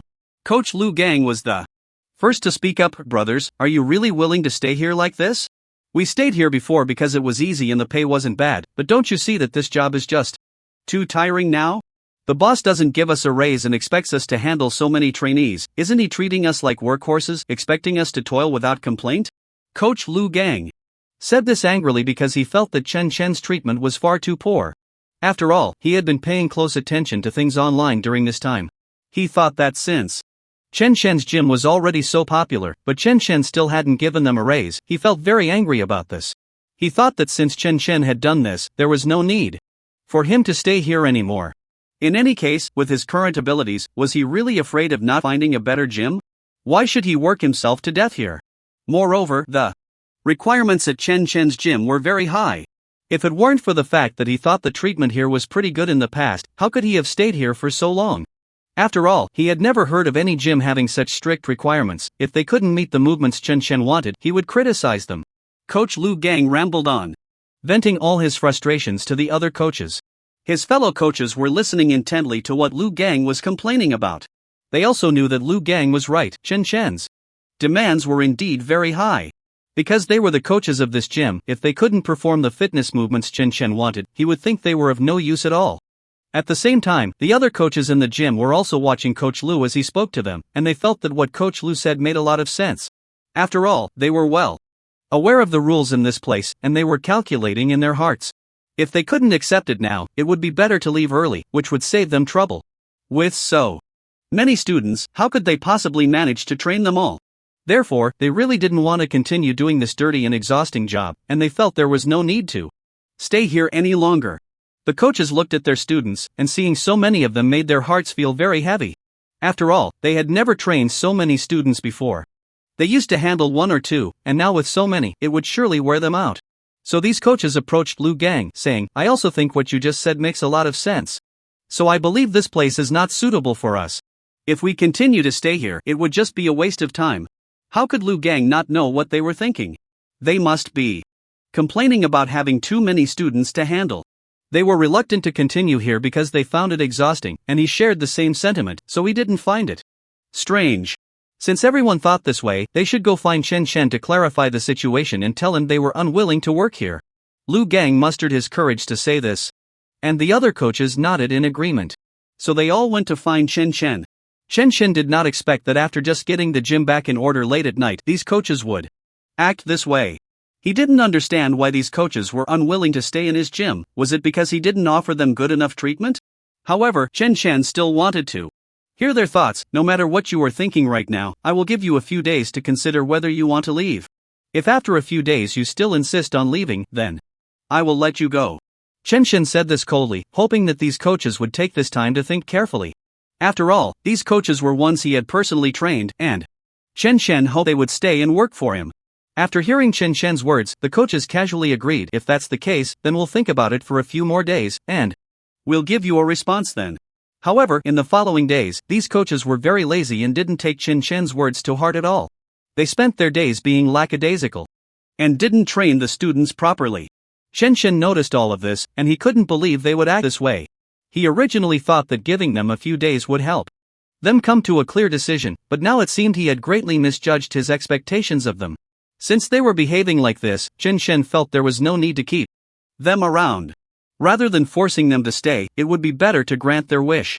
So Chen Shen gathered his resolve and found these coaches. Since you all want to leave so much, then I have no reason to keep you here. I have decided to fire you directly. So you can pack your things and leave this place. After all, it wouldn't be appropriate for you to continue staying here. The coaches did not expect that Chen Shen would do this. They thought that the few days Chen Shen gave them to think was a way to keep them, which is why they acted so arrogantly. However, what they did not expect was that Chen Shen directly fired them. Lu Gang looked at Chen Shen angrily and shouted, I tell you, if you leave now, one day you will regret it, and one day you will beg us to come back. Lu Gang and the others said this proudly, as they knew that after they left, Chen Shen would not be able to find coaches as good as them, since their skills were among the best. But Chen Shen looked down on them, as he felt that these people were just boasting. After all, his gym was doing so well. Finding a few fitness coaches was such a trivial matter that it couldn't possibly be difficult for him. However, at the same time, Li Gong told Chen Shen that if there were no coaches, there might be problems in the short term. After all, we are a legitimate gym. If we don't even have a few proper coaches, how can others trust us? If this continues, the gym we worked so hard to establish will definitely collapse. And now so many people are coming to sign up every day. Are we just going to let these students wait there indefinitely? Do you think they have that much free time to wait around? So, Chen Shen, you must face this issue. You need to understand how serious it is to have no coaches in the gym. Li Gong said anxiously, as he was aware of the seriousness of the lack of coaches, and he hoped Chen Shen could handle the situation quickly. He did not want anything else to go wrong with the gym. If that happened, it would definitely drive him to despair. Chen Shen comforted him, saying, don't worry, I will handle this matter. You just focus on managing the gym. Trust me, I will definitely take care of this. You should see who I am. I also know how difficult it is to run this gym, so I will act cautiously. However, at that moment, Chen Shen was also very anxious, as he did not know how to deal with this situation. He couldn't find a more suitable candidate and did not want to just randomly find someone to replace the gym coach position. Just when Chen Shen was feeling very anxious, a big shot from the previous bodybuilding competition inadvertently heard about the issues at Chen Shen's gym and came directly to offer to teach part-time. After all, he had greatly admired Chen Shen back then, and he genuinely wanted to be friends with him, so when Chen Shen was in trouble, he would extend a helping hand. So, the big shot that Chen Shen met at the bodybuilding competition continued to help him, taking on the part-time role of Chen Shen's gym coach. He told Chen Shen that he could stay here to help him until Chen Shen found a new fitness coach. Because he truly admired Chen Shen, he sincerely hoped to become friends with him. Therefore, Chen Shen was very grateful to this big shot, because if he hadn't come to help him in time, he wouldn't know what to do now. However, on the other side, Lu Gang and the others felt very strange seeing that the gym was still thriving even after they left. Was their decision wrong? They began to feel anxious, as they still hadn't found jobs, and if this continued, their meager savings would be completely spent. So they decided to go find Chen Chen, as the gym was their best refuge now, especially with such a booming business. Wouldn't Chen Chen be willing to give them a raise? After all, they were trained by Chen Chen himself, so if they returned, he would surely want them back. They comforted themselves with these thoughts, and Lu Gang led the others back to find Chen Chen without hesitation. At that moment, Chen Chen was in his gym calculating the accounts from the past few days when Lu Gang walked in early. Lu Gang's eyes were a bit evasive, as he didn't dare to look directly at Chen Chen, especially since he had been so resolute when he left. Chen Chen looked up, saw them, and directly ignored them, continuing with his own tasks. This behavior made Lu Gang start to panic.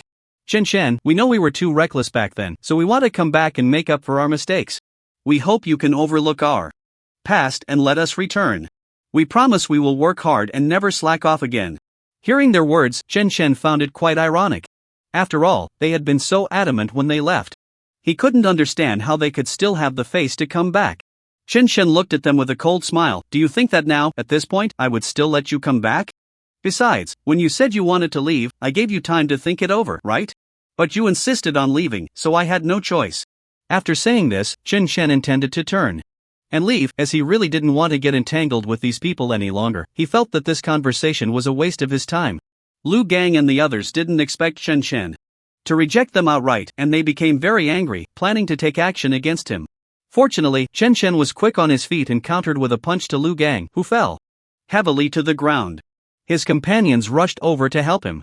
They hadn't expected Chen Chen to strike so hard, and just like that, Chen Chen left without looking back. He was utterly disgusted with these people, never imagining that those he had nurtured would turn out to be so opportunistic. Seeing Chen Chen's departing figure, the group felt utterly dejected.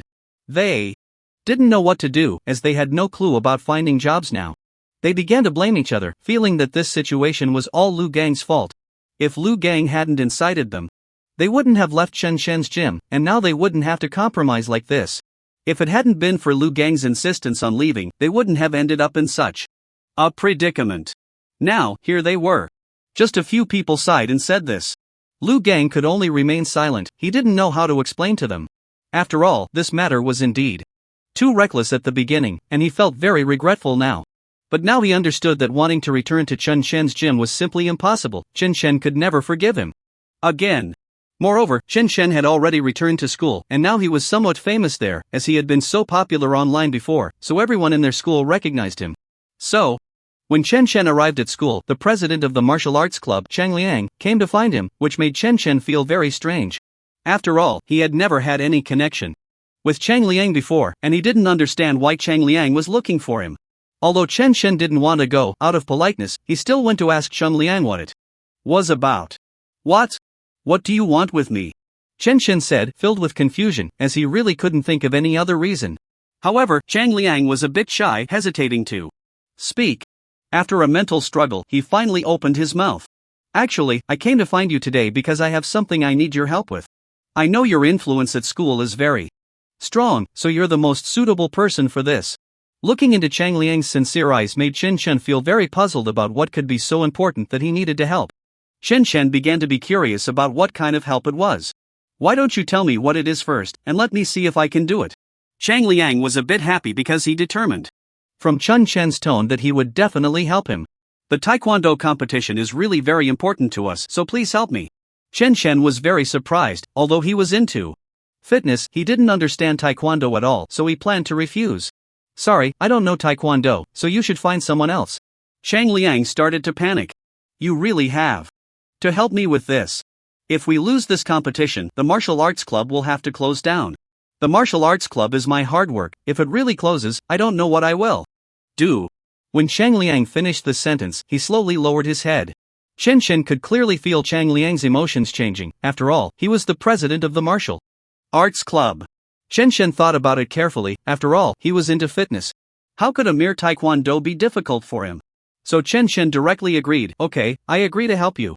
After Chen Chen agreed to participate in the competition, Chang Liang felt extremely happy, and in an instant, he reignited the hope in his heart. He thought that this time, with Chen Chen's help, they would definitely win the match.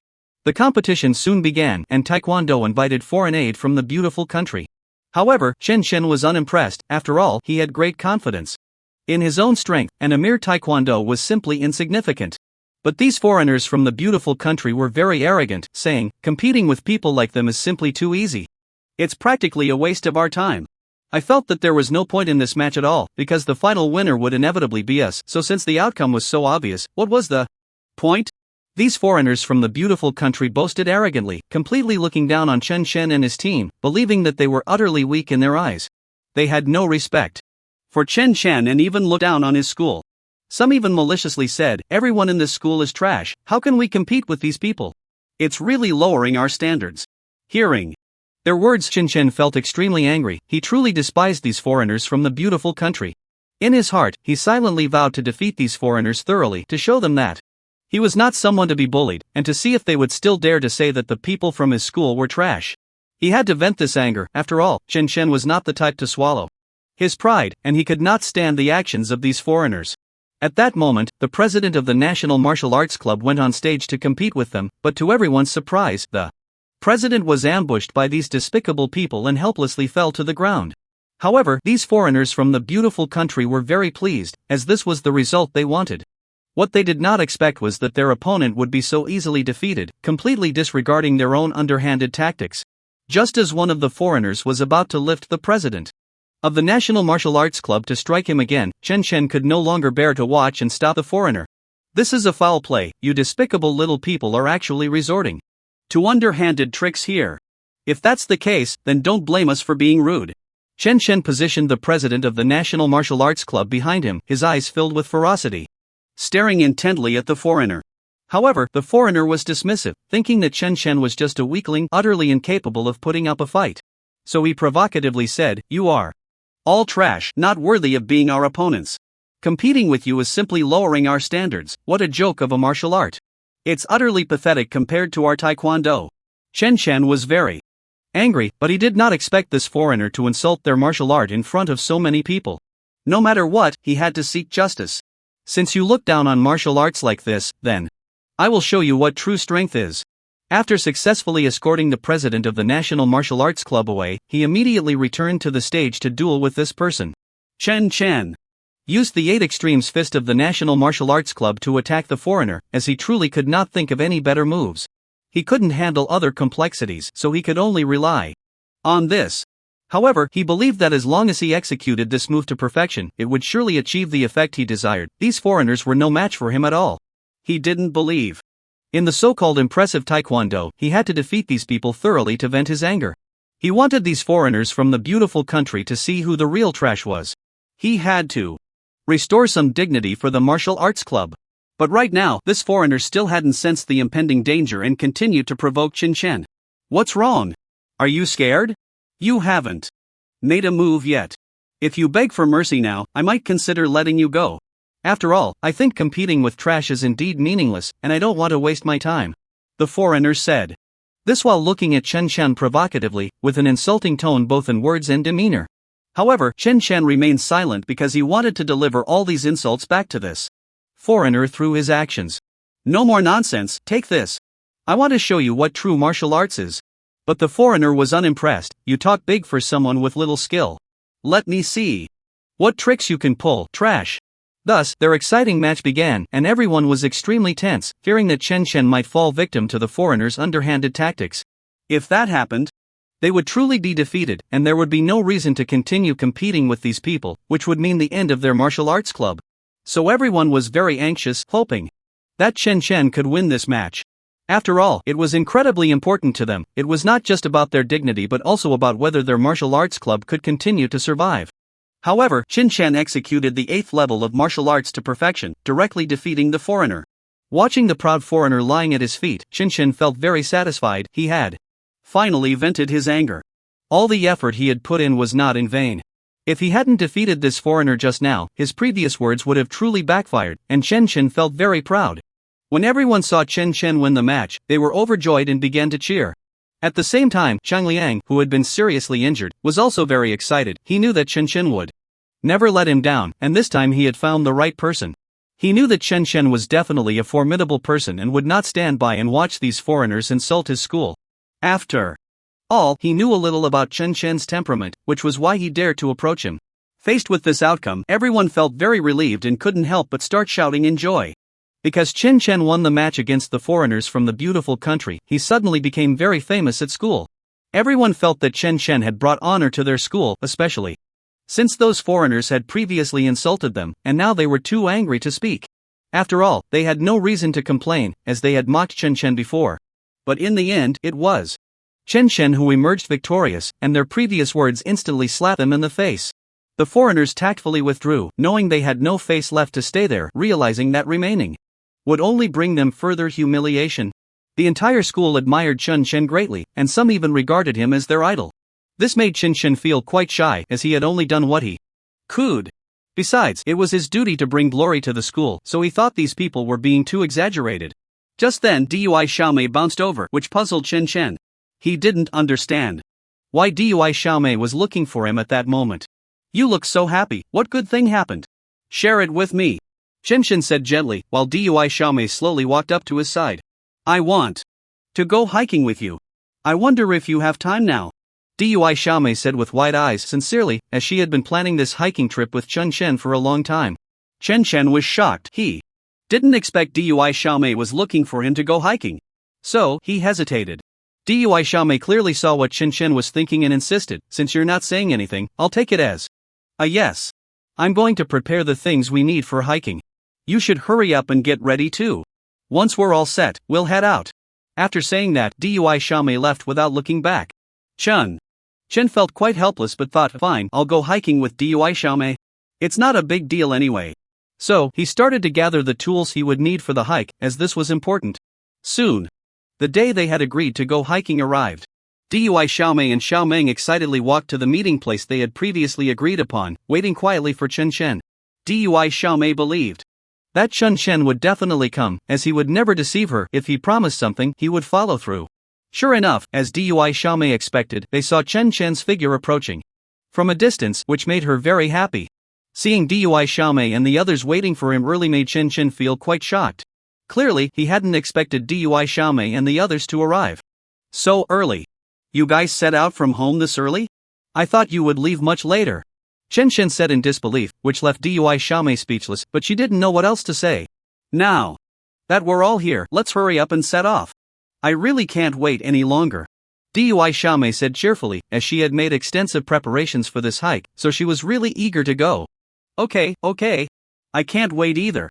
Xiaomeng chimed in, and Chen Chen was truly at a loss for words with the two of them, but since I had already promised them before, I had to follow through. This is my style. So, Chen Chen, Daixiomiai, and Xiaomeng went on a mountain climbing trip together. Along the way, Daixiomiai was live streaming. After all, he is an internet celebrity.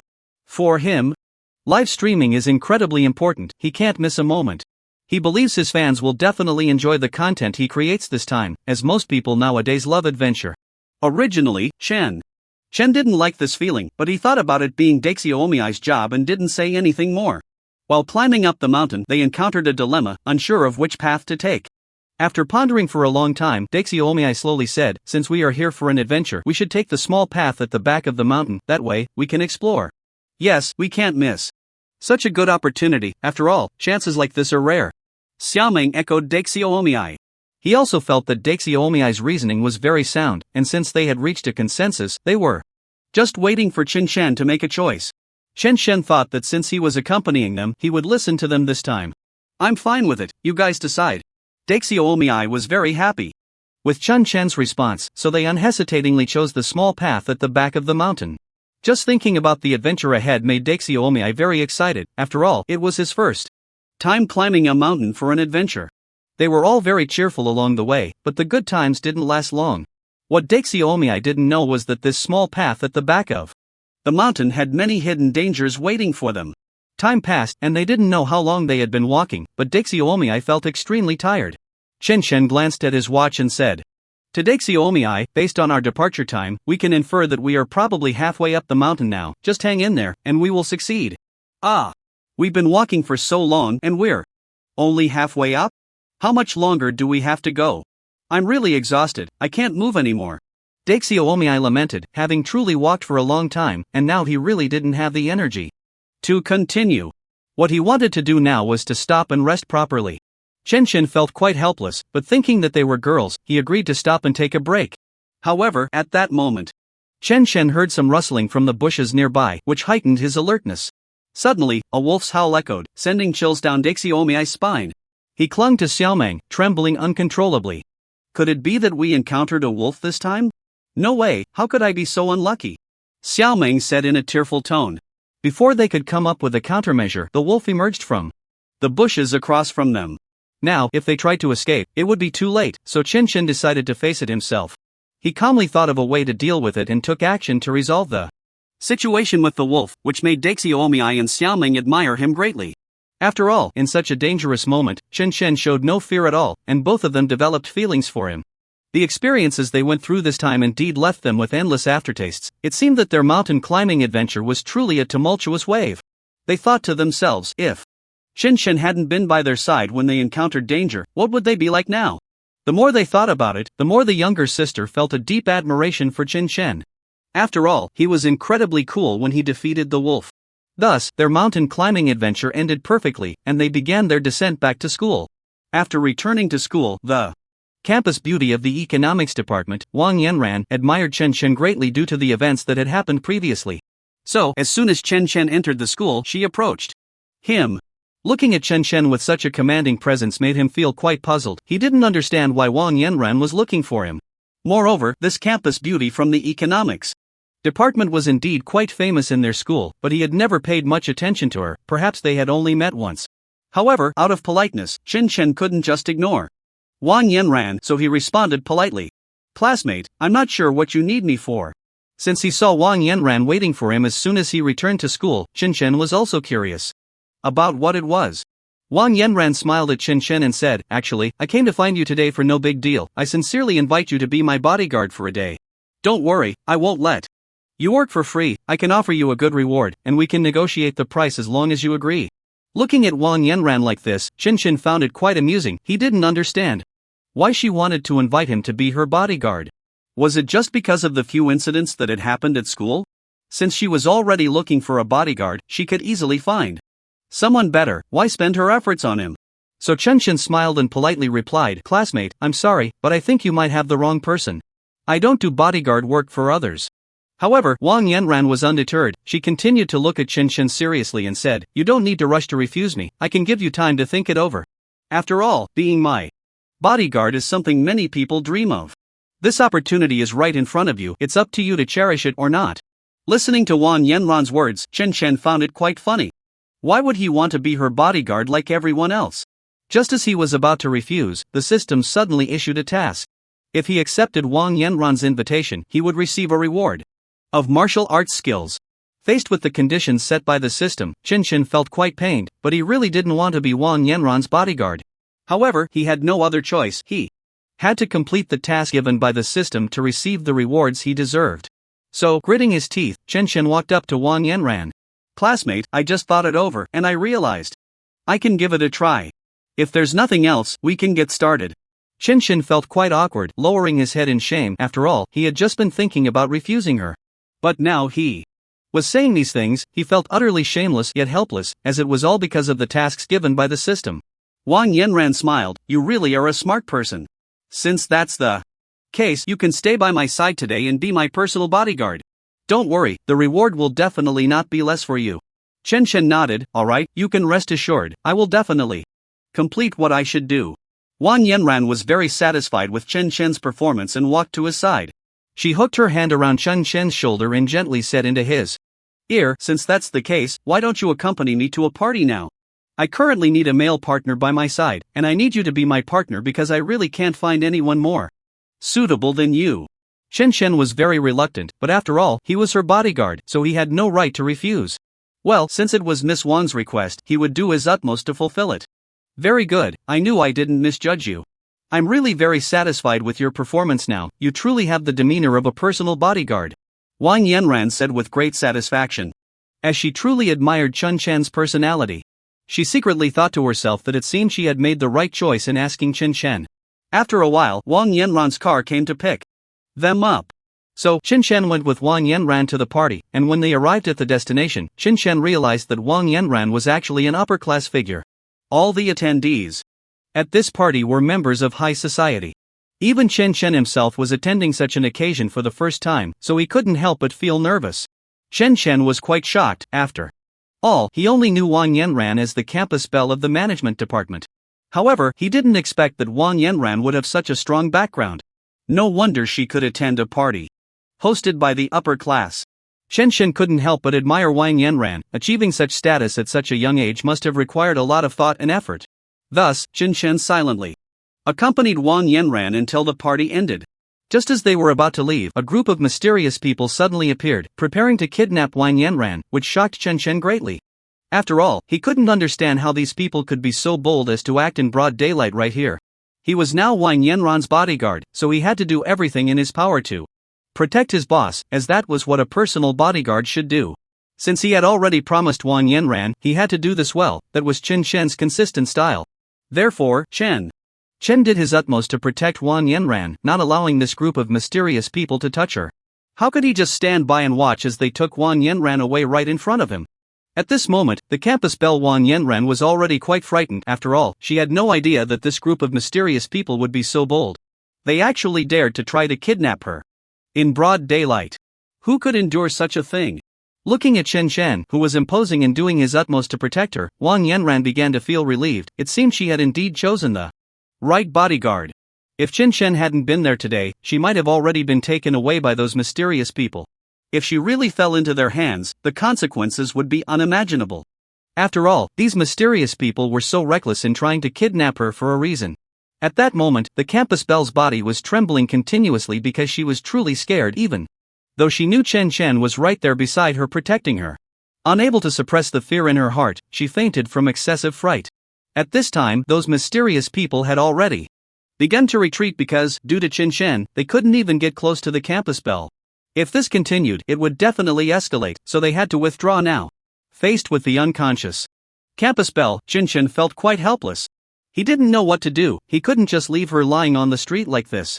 Moreover, he didn't know where her home was, so Chen Chen had no choice but to take her to a hotel. He couldn't think of a better solution. The two of them couldn't just sleep on the streets, especially since the campus belle was still unconscious. After an unknown amount of time, the campus belle slowly opened her eyes and gradually woke up. When she saw that everything around her was unfamiliar, she felt very scared. She turned her head and found Chen Chen dozing off at her bedside, which suddenly relaxed her a lot. As long as Chen Chen was there, it meant she hadn't encountered any trouble and hadn't fallen into the hands of that group. She felt a sudden sense of relief, and thus the campus belle was very grateful to Chen Chen because she knew that if it weren't for him, she probably wouldn't know what would have happened to her. After all, if that group had caught her, they definitely wouldn't have let her go so easily.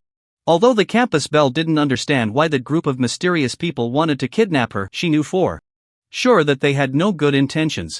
When the campus belle made a sound upon waking, it also woke Chen Chen, who had been dozing. When Chen Chen saw that the campus belle was awake, he felt much more at ease. Thank you for what happened yesterday. If you hadn't been by my side, I wouldn't know what to do, the campus belle said gratefully, her eyes filled with appreciation. Chen Chen smiled honestly. It's nothing. Besides, I'm just doing what I can. And since you hired me as your bodyguard yesterday, I should protect you well, otherwise, I would feel guilty for the payment we agreed upon. Hearing Chen Chen's response, the campus belle couldn't help but smile. She looked up at the time and realized it was getting late, so she hurried to wash up. The two of them then walked out of the hotel together. However, they didn't expect that a camera was facing them at that moment, so they were secretly photographed as they exited the hotel. It was unclear who uploaded the photo to the school forum, but it quickly became a hot topic of discussion there. Everyone is saying that Chen Chen is threatening the school beauty. After all, they always feel that Chen Chen is simply not worthy of her, and the school beauty would never look at him. Although he is now famous in our school, how could he possibly be worthy of the school beauty? If it weren't for him having something to threaten her, how could she possibly go to a hotel with him? There are people on the forum who keep complaining, as they simply do not believe that the school beauty would go to a hotel with Chen Chen. She would never agree to that, so they all think that Chen Chen is threatening her. After the school beauty saw these messages on the forum, she was truly speechless. These people on the forum, do they guess what others are like based on their own dirtiest thoughts? The school beauty always felt that she was dragging Chen Chen down. If it weren't for her, he wouldn't have been blackened to this extent. So she decided to step forward to explain for Chen Chen. After all, she couldn't let these people continue to misunderstand him like this, as it would be unfair to him. Thus, the school beauty personally stepped in. I say, instead of wasting your time here making wild guesses, you should read more books, your behavior is really disgusting. This left everyone in shock. They never expected the school beauty to personally address this matter. If I hear you say similar things again, I will not let you off. The incident of me going to the hotel with Chen was just an accident. It is not at all what you think, and Chen is my good friend. So I ask you to show her some respect in the future and not speak ill of her behind her back, otherwise you will be opposing me. The school beauty warned these people in a very domineering manner, as she truly could not stand their behavior. She felt that these people were really very boring, simply utterly tedious, which is why they do these pointless things every day. However, she did not want their actions to involve herself and Chen. After all, she was really grateful to him. If it weren't for Chen, she feared she would have been taken away by that group of mysterious people long ago. Thinking of this made the school beauty even more grateful. No one expected the school beauty to personally step forward to explain this matter for Chen. So they were all very envious, because the school beauty had many admirers, but she had always been very cold towards them. Yet this time, the school beauty actually cared about Chen's small matters? Everyone was shocked and envious, especially since the school beauty was the kind of person who was very aloof, so she could never be friends with anyone. But now she actually admitted that Chen was her good friend, and the school forum suddenly became very lively, with everyone discussing this matter. So everyone was discussing this matter, and it quickly spread, naturally reaching Xiao Meng's ears. When Xiao Meng saw this news, he couldn't help but feel a twinge of jealousy. He didn't even know why he felt this way, but looking at the information made him feel uncomfortable. However, he couldn't find a reason to be jealous of Chen. After all, they were just friends. And his jealousy seemed baseless. But he couldn't suppress the feelings inside him, so he had to talk to Chen to clarify things and prevent such situations from happening again in the future. He really didn't want to see Chen develop any ambiguous relationships with other girls, so Xiao Meng decided to stop hiding his feelings. He decided to confess his thoughts to Chen, at least that way he wouldn't have to secretly feel jealous. After making up his mind, Xiao Meng called Chen out that night. When Chen hurriedly came out, he found Xiao Meng waiting for him under a big tree. Chen thought Xiao Meng must have something urgent to discuss, which is why he was so eager to find him, so he rushed over. Chen was panting heavily. Xiao Meng, what is it? Why did you call me out in such a hurry? Xiao Meng felt shy and couldn't bring himself to look Chen in the eye, so he lowered his head. After all, his face was completely red, and he didn't want Chen to see him like this. Chen felt very confused. Why was Xiao Meng so anxious to see him but not saying anything? Come on, just tell me what it is. Don't keep me in suspense. Chen started to feel anxious. After all, he didn't have much time. If it wasn't something important, he could go back to his own things. Xiao Meng began to feel anxious as well, and after gathering his courage, he finally looked up at Chen. He stammered a bit before speaking to Chen. Chen, actually, I called you out today because I wanted to clarify some things. I really don't want us to continue misunderstanding each other, otherwise it would leave me with lifelong regrets. Hearing this, Chen felt very strange. She didn't understand what misunderstandings there could be between them. Why was Xiao Meng saying this? Xiao Meng, what are you talking about? I don't understand at all. Suddenly, Xiao Meng, feeling very emotional, ran over and grabbed Chen's hand. You don't need to understand everything right now, I'll explain to you slowly what this is all about. I can't accept that our relationship has to stay at the friend level, so I have to say this. I've been holding this in for a long time, and I really can't take it anymore. Every time I see those girls flirting with you, it makes me very sad.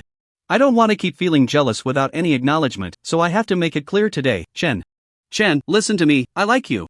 With that, Xiao Meng poured out all the words he had kept in his heart. After saying this, he quickly lowered his head again, not daring to look Chen in the eye. Upon hearing these words, Chen felt extremely awkward, standing there in a daze. He kept replaying what Xiao Meng had just said in his mind, feeling very strange. Wasn't their relationship just a simple friendship? How did it turn into this? He didn't know how to handle the situation. Xiao Meng also felt embarrassed and didn't want to stay any longer, fearing that Chen would reject him. So he took advantage of the moment when Chen was stunned to quickly leave the place. Chen stood there in a daze for a long time before coming to his senses, and then he anxiously returned to his dormitory. The next day during class, Chen received news from others in the gym. Because the people from Hongdong Gym were dissatisfied before, they were now causing trouble in their own gym. Chen was afraid that those from Hongdong Gym were too agitated, so he put aside everything at school and hurried to his gym. After all, if these people were really too excited, they could do anything, so Chen Shen had to rush over to mitigate the damage.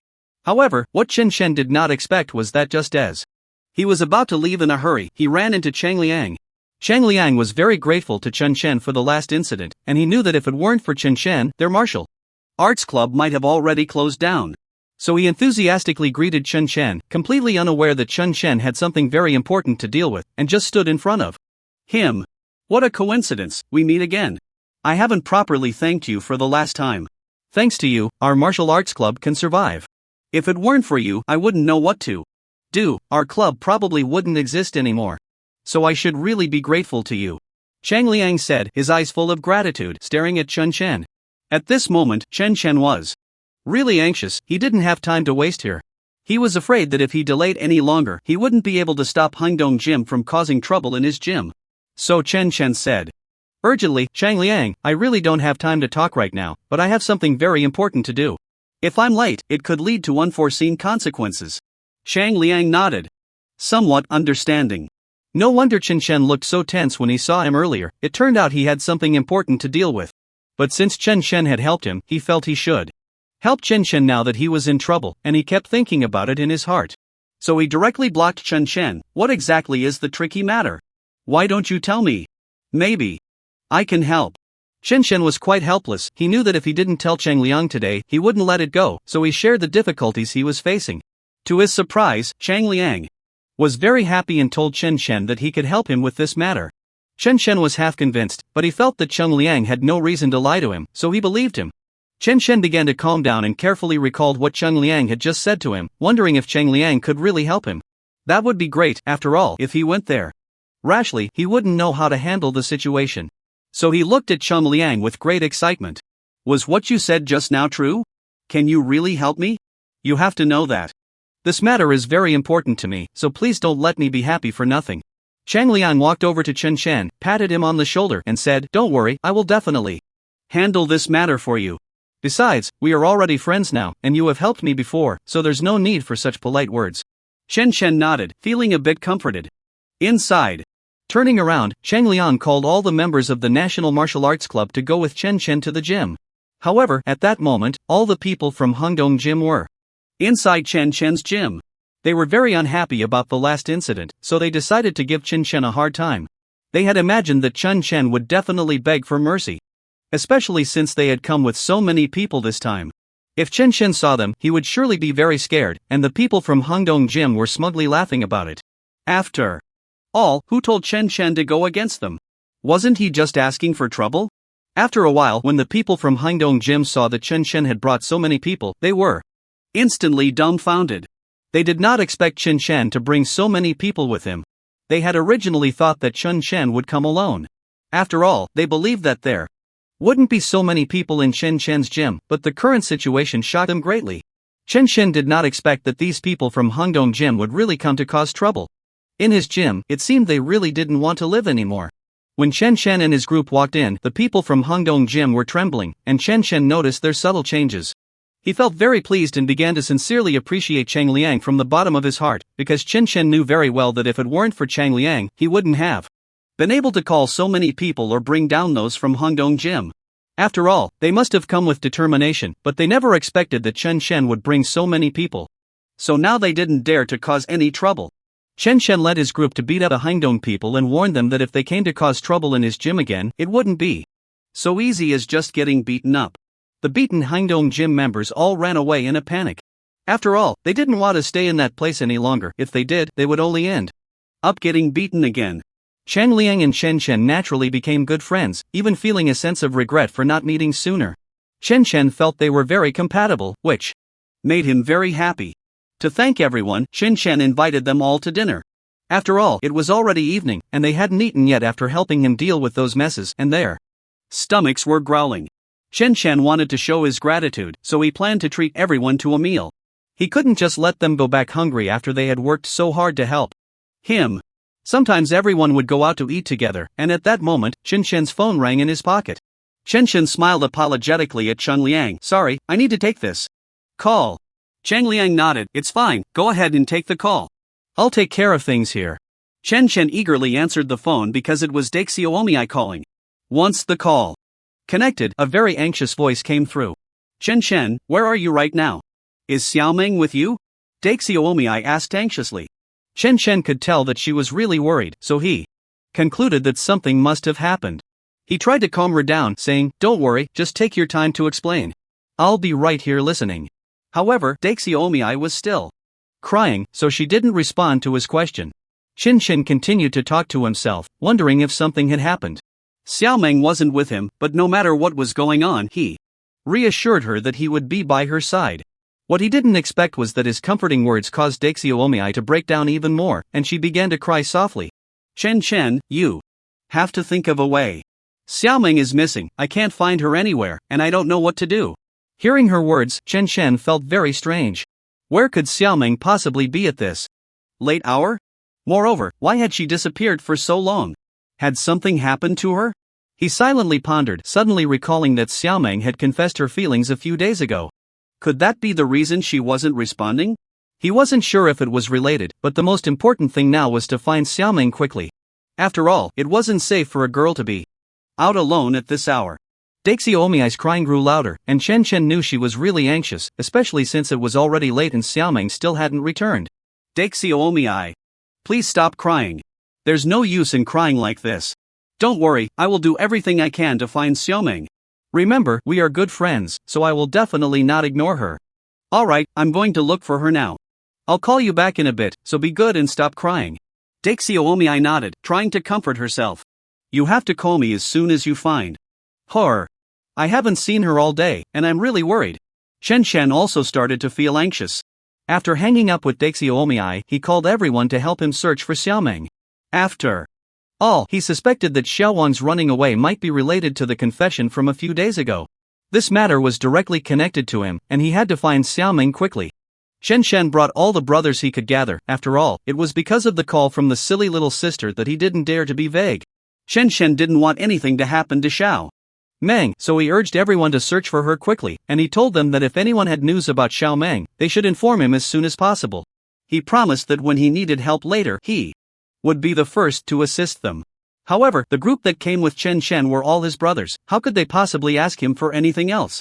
Even if Chen didn't say anything, they would do their utmost to help him find Xiaoming. Chen was already very anxious, but there was not a single piece of news about Xiaoming. During this time, Dai Xiaoming kept calling to inquire about her whereabouts. But Chen didn't want to worry him, so he comforted him by saying, "Don't worry, as long as I'm here, nothing will happen to Xiaoming. You don't need to think too much." But in reality, Chen was already very flustered, yet there was still no news. So, he had no choice but to seek more people's help, showing Xiaoming's photo and asking one by one. However, the responses were disappointing. Many people just shook their heads and walked away, some didn't even look and just walked past Chen. Seeing them like this, Chen didn't say anything more. Just when Chen was about to give up, unexpectedly, he received a message from another brother, seemingly a shadow of Xiaoming going to a bar. But that brother wasn't very sure because the light was dim, and the place he went to was quite bad. He didn't dare to confirm, but felt the silhouette looked a bit like her, so he sent the photo to Chen, hoping it was the person he was looking for. Earlier, that brother had heard Chen mention that Xiaoming was a good girl and wouldn't go to such a chaotic place. So, he wasn't very confident, but since it was urgent, he didn't dare to think too much and just sent the similar image to Chen. As soon as Chen saw the silhouette in the photo, he became more certain that it was Xiaoming. However, after seeing where that place was, Chen felt an indescribable emotion and couldn't understand why Xiaoming would go to such a place. What if she was bullied by bad people? How would he explain it to the silly little sister? Chen couldn't figure out what was wrong with Xiaoming, why she suddenly wanted to go to a bar. Did something unhappy happen? But why couldn't she say it out loud and had to go to such a mixed place? Chen didn't have time to think anymore. He randomly hailed a taxi and headed to the bar where his brother had sent him the photo. The bar wasn't too far from there, so Chen didn't waste much time and arrived in just a few minutes. After the car stopped, he hurriedly got out and randomly tossed a 100 yuan bill to the driver before leaving. The driver, pleased with the money, drove away, leaving a trail of exhaust, but Chen had already left the place without being affected, while the pedestrians on the roadside suffered, all cursing. What kind of quality does this car owner have? Did he step in dog poop? So happy. On the other side, Chen Chen had arrived at the entrance of the bar but hesitated, wondering whether he should go in or wait for the other brothers to arrive. But Chen was also afraid, if he was late and something happened to Xiao Meng, he would never forgive himself. Without thinking any further, he strode inside. As soon as Chen entered the bar, the dazzling lights and the vibrant atmosphere made his eyes hurt, but he disregarded it and walked inside. There, he saw a familiar figure, and for some reason, he felt that the person was very drunk, speaking in a slurred manner. However, Chen couldn't quite understand what he was saying. He could only see the person's mouth moving, and the place was too noisy, everyone around was talking loudly. Chen tried to call out to the familiar figure a few times, "Xiao Meng, is that you?" But clearly, the person didn't hear him and took a swig from a bottle of alcohol. So, Chen stopped shouting and walked over, only to find that this person was indeed the Xiao Meng. They had been searching for a long time, and at that moment, there were other men around him, preparing to make a move on Xiao Meng. Chen saw this and intervened, saying, "What do you want? This is my friend, back off, or don't blame me for being rude."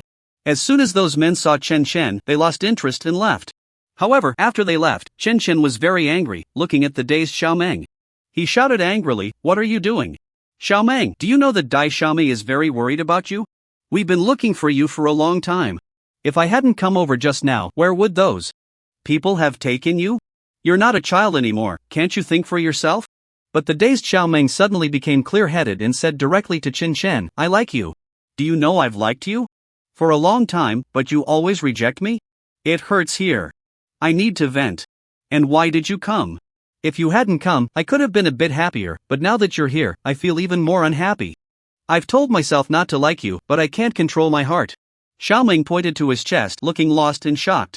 Chen suddenly realized why Xiao Meng had become this way. It was because he was caught in a dilemma and didn't know what to do. After thinking for a moment, he decided to take Xiao Meng back to his school first. After confessing to Chen, Xiao Meng fell asleep immediately, leaving Chen feeling helpless, so he took him back to his school. The next day, a rich second-generation kid named Hui Xiao from a nearby school, knowing that Chen was acquainted with Dai Xiaomei, had his eyes on her and wanted to get to know her through Chen. He directly approached Chen with his purpose, saying, "I heard you know Dai Xiaomei, so here's your chance to show off, introduce her to me." His tone was very arrogant. Chen felt very displeased but calmed himself and refused, saying, "I'm sorry, I can't do that. If you want to get to know her, you should ask for her consent first." Unexpectedly, Hui Xiao got into a conflict with Chen, calling his group of friends over. But it was clear they were no match for Chen, who easily took down all of Hui Xiao's lackeys.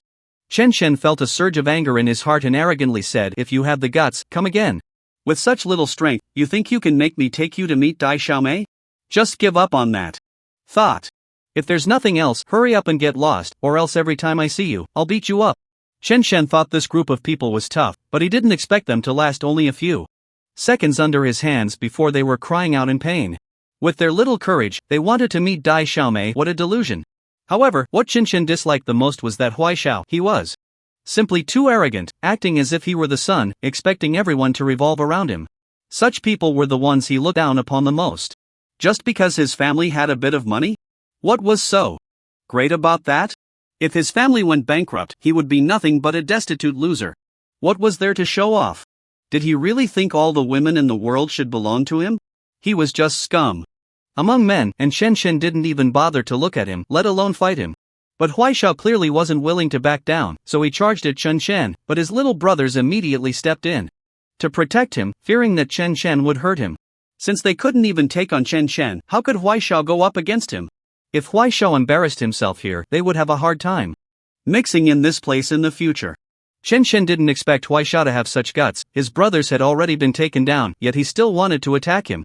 So, Chen arrogantly said to Hui Xiao, "If you're not convinced, let's fight one-on-one." But to his surprise, the next second, his group of little brothers actually took him away, and they sped off on their bikes without a trace. Seeing this scene, Chen couldn't help but chuckle a little and shouted a few words at their retreating backs, "A bunch of cowards. Next time you see me, watch out, or I'll make your parents not recognize you, especially you, Hui Xiao, the biggest coward of all." Chen could vaguely see Hui Xiao's clenched fists, but he didn't care and swaggered away. He didn't want to waste any more time with these people. After thinking for a moment, he decided he should head back to school, but unexpectedly, on his way back, he saw the beautiful teacher, Shan. However, Chen felt something was off. From a distance, he couldn't see clearly, so he moved closer and discovered that there were faint tear stains at the corners of the beautiful teacher's eyes, which were originally very pretty. At that moment, they were red and swollen, making one feel a pang of heartache. Even Shen Shen couldn't help but want to express his concern. After all, he respected the beautiful teacher, Shan Shan. She had always been good to him and his friends. Shen Shen wanted to know what had happened to the beautiful teacher, Shan Shan. After all, he had never seen her so upset before and wanted to understand what was going on. If someone had bullied the beautiful teacher, he wouldn't let that person off the hook. After all, seeing such a beautiful person being bullied would make anyone sad. Out of concern, Shen Shen politely approached to ask, "Teacher, what's wrong? You seem very unhappy. If something's bothering you, you can tell me. Maybe I can help." But unexpectedly, the beautiful teacher, Shan Shan, appeared a bit nervous. She quickly covered her eyes with her hands, and Shen Shen didn't understand what she was doing, since he had already seen it from a distance. But he knew that even if the beautiful teacher, Shan Shan, was upset, she didn't want her student, Shen Shen, to see all of this. Shen Shen pretended not to see and then spoke up, "Teacher, what's wrong? If there's anything, please don't hide it, I will help you. You can't solve any problems like this. After all, we are teacher and student." However, the beautiful teacher Shan Shan suddenly pretended to be strong. "Don't worry, teacher is fine, it's just that the wind is a bit strong and it hurt my eyes." Shen Shen could hardly believe such nonsense, but he also knew that the beautiful teacher Shan Shan definitely didn't want to tell him anything, so he didn't expose her lie and said, "Alright, then be careful when walking in the future. The wind and sand are indeed a bit strong at this time, it wouldn't be good if such beautiful eyes got hurt. Don't worry, teacher will be careful. Now, I have things to do, so I won't chat with you. You should go back to studying," the beautiful teacher Shan Shan urged. Shen Shen had no intention of continuing to ask, so he returned to his dormitory. Shen Shen started to tidy up his clothes. After all, there were several pieces that hadn't been washed for days, and he planned to get them cleaned. Although he hadn't worn them much, the recent weather had been a bit rough, and he hoped his clothes could be nice and clean. However, unexpectedly, Shen Shen heard some shocking news. As he was not the only one in his dormitory, there were others around. Shen Shen had no intention of eavesdropping on their gossip, but just as he picked up a piece of clothing to fold, he suddenly heard someone say, "Did you know? It seems that the beautiful teacher Shan Shan is having a divorce with her husband." Upon hearing this news, Shen Shen felt as if he had been struck by lightning, suddenly recalling his previous encounters with the beautiful teacher Shan Shan. And instantly understanding why there were tear stains in her eyes that day, it turned out it was because she was affected by her divorce. But Shen Shen couldn't understand, was her husband sick? How could he want to divorce such a beautiful teacher Shan Shan? After thinking for a moment, he realized this matter had nothing to do with him, but unexpectedly, that person continued, "It seems that after Shan Shan teacher divorced that person, he took all the property away. And I saw Shan Shan teacher was very unhappy before." Hearing this, Shen Shen felt a bit at a loss. He didn't expect Shan Shan teacher's ex-husband to be so unreasonable. Divorce was one thing, but to take all the property away was too much. Just as Shan Shan was lost in thought, suddenly his phone rang, showing a call from the beautiful teacher Shan Shan. Without hesitation, he answered, and it turned out she was asking him to help her move. Shen Shen didn't hesitate and went directly to help Shan Shan teacher move to her new rented apartment. Moreover, teacher Shan Shan had very few belongings. Aside from some clothes and everyday necessities, there was nothing else. The reason teacher Shan Shan had so few things was that most of her valuable possessions had been taken away by her ex-husband, who also kicked her out. Seeing this, Shen Shen was very angry, but he didn't want to make teacher Shan Shan even sadder, so he helped her carry those things over. However, there were still a few items that were very heavy, which teacher Shan Shan's small frame couldn't handle at all. Shen Shen was glad that teacher Shan Shan had called him over, otherwise, he would have been busy for a long time by himself. But this place was really small, and Shen Shen couldn't help but feel sorry for the beautiful teacher in front of him. Moreover, the place was not only small but also very dirty, with no place to even set foot. Shen Shen didn't know how teacher Shan Shan had found this place. It was really too unfair for her to live here. But he kept these thoughts to himself, afraid that mentioning them would make teacher Shan Shan sad. So, Shen Shen thoughtfully found some tools and cleaned up a bit, making the place much tidier, but there were still other areas that were quite dirty. When teacher Shan Shan saw this scene, she didn't let Shen Shen do everything. Feeling a bit embarrassed, he said, "I'm sorry, this place is one I just found today, and time was really tight. I feel a bit bad for troubling you to help me clean." Suddenly, a blush appeared on his face. Shen Shen shook his head to indicate it was no problem. "It's nothing, besides, it's just a small matter. But teacher, can you tell me what happened?" However, teacher Shanshan showed a very unwilling expression, as she had not yet recovered from her sorrow. If she hadn't loved her ex-husband so much, she wouldn't have married him, but unexpectedly, not long after they got married, her boyfriend suddenly found someone new and kicked her out, leaving her destitute. Just thinking about this made Shanshan's heart ache. What kind of life had she lived? Why did she have to encounter such a scumbag? Why did heaven have to torment her like this? But now that Shanshan was here, she had to suppress her discomfort and shook her head, saying, "It's fine, I've seen worse storms, I just haven't adjusted after leaving." Seeing teacher Shanshan's sad expression made Shanshan feel even more heartbroken. But he didn't want to show it. If he displayed sympathy, the beautiful teacher Shanshan would probably feel even sadder, and Shanshan didn't want to stab her heart with another knife. However, he also wanted to understand what had happened, why teacher Shanshan suddenly wanted to divorce her ex-husband, and not only that, but he had also taken all their possessions. There must be some unknown secret behind this. Shanshan wanted to find out. If he learned that someone had wronged teacher Shanshan, he would definitely not let that person go. But Shanshan was still a student, and there wasn't much he could do for teacher Shanshan, plus as a teacher, she didn't want her students to have any connection with her ex-husband. After the two of them tidied up the house and arranged everything, the whole place looked much nicer. It was as if she had found a place that belonged to her, and teacher Shanshan's mood seemed to lighten a bit.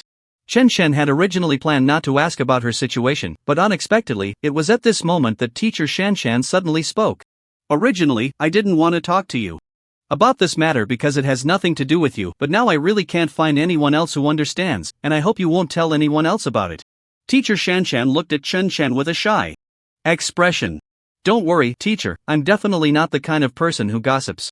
If it can help you feel lighter to share what's on your mind, I would like to be your listener at this moment." Shanshan smiled and said, "Alright, I'll tell you, but you really must not tell anyone else. I'm too sensitive about this. I just divorced my ex-husband, and he did something that I absolutely hate." In an instant, teacher Shanshan's expression turned fierce. Seeing her like this, Shanshan felt an indescribable sensation, as if there was a story behind it. "What exactly did they do that made you so sad that you had to divorce him?" Shanshan asked. "He cheated on me, did you know? We weren't even divorced yet, what did he take me for?" Shanshan cried out in pain. Upon hearing this news, Shanshan was also very shocked. He didn't expect teacher Shanshan's ex-husband to be such a scumbag, cheating during their marriage and even kicking her out without leaving a penny. What kind of person could do such a thing? Could there really be other women more beautiful than teacher Shanshan? Shanshan thought that among all the women he had seen, teacher Shanshan was indeed one of the pretty ones, but he never expected that such a beautiful woman would be looked down upon by someone else. It was no wonder her ex-husband couldn't recognize a gem and preferred to treat other unworthy women as treasures. Shanshan was very angry upon hearing this and comforted her, saying, "Teacher Shanshan, don't be upset. You're so beautiful, you'll definitely find someone better in the future. With your ex-husband's taste, what kind of woman could he find? Don't be sad about it anymore." However, at that moment, teacher Shanshan started crying again, but it wasn't because her ex-husband had kicked her out, it was because she had untangled her heart and was crying for the first half of her life that she had missed. She felt that her first half of life was wasted, having spent so much of her youth with such a scumbag, and ending up with this kind of outcome. Who could she blame but herself for being blind? Shanshan noticed her sadness and said nothing more. After all, the two of them had been tidying up for a long time, and Shanshan knew that teacher Shanshan probably hadn't eaten for a long time. So, he personally went to the kitchen to cook. Fortunately, the ingredients were quite complete, and he made a large spread of delicious food. When teacher Shanshan's mood improved a little, Shanshan left. Unexpectedly, a guy from another school, Hui Xiao, came to stir up trouble. Just as they were about to fight, Dui Xiaomei went out. As soon as Hui Xiao saw Dui Xiaomei, his eyes were glued to her. He shamelessly approached her, wanting to get to know her and trying to take her away. But unexpectedly, Shanshan appeared and stopped him, beating Hui Xiao up and warning him, "Stay away from Dui Xiaomei from now on." Hui Xiao was beaten to the brink of death, and at the same time, he was very afraid of Chen Shen in front of him. He never expected Chen Shen's combat power to be so formidable. Seeing his own brother beaten to that extent, he was indifferent. He didn't expect that now he was the one being beaten, and his other brothers actually dared not step forward to help him. Because his previous brothers had already experienced Chen Shen's strength and did not dare to try again easily, no one was willing to come forward to assist him. However, they also realized that they would soon suffer because they actually stood by and did nothing for Hui Xiao. But Chen Shen was not someone to be trifled with, and they didn't know whom to help, so they took the opportunity to run away. Hui Xiao lay on the ground howling, but no one dared to help him. Soon, however, two people came to take him away. They were from his family. Chen Shen watched his departing figure and mocked him a few times, saying, "You really are living on borrowed time, daring to touch my woman. Go back where you came from and don't let me see you again, otherwise, every time I see you, I'll beat you." As he spoke, Chen Shen gave a middle finger to his car, his expression extremely arrogant. But in fact, Chen Shen was also angry. He had only left for a while and didn't expect Hui Xiao, that persistent pest, to find Dai Xiaomei. He even wanted to forcibly take Dai Xiaomei away from here. If he hadn't shown up just now, Dai Xiaomei would have already been dragged away by him. Chen Shen couldn't help but feel furious at the thought of what that beast might do to Dai Xiaomei. Coming back to his senses, Chen Shen looked at Dai Xiaomei beside him and said, "Are you okay? He didn't do anything to you, did he? It's all my fault for coming back too late. I was delayed by something earlier, otherwise, you wouldn't have encountered that scum." However, Dai Xiaomei, with a pained expression, said, Chen, you shouldn't have been so ruthless with him. Do you know his family has a very strong background that we can't afford to provoke? He could easily make life difficult for ordinary people like us.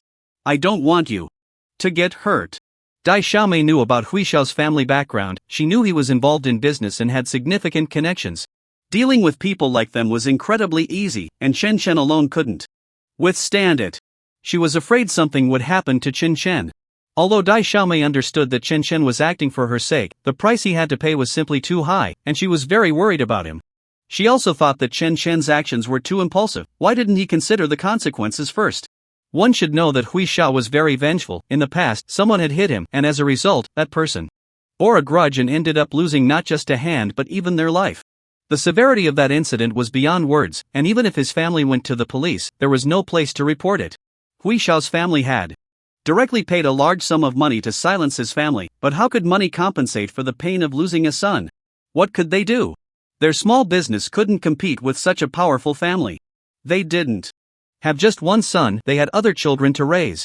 Weighing their options, they decided to let it go, took the money, and moved to another city to live. As a result, Hui Xiao became increasingly arrogant. No matter how big the trouble he caused, his parents were always there to back him up. So many people just avoided him and dared not say anything. Even if his girlfriend was humiliated by Hui Xiao, he didn't dare to stand up for her. He simply couldn't compete with Hui Xiao.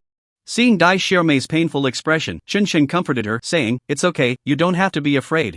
As long as I'm here, if he dares to lay a hand on you, I won't let him go." Dai Xiaomei said angrily, "Do you know what his family does?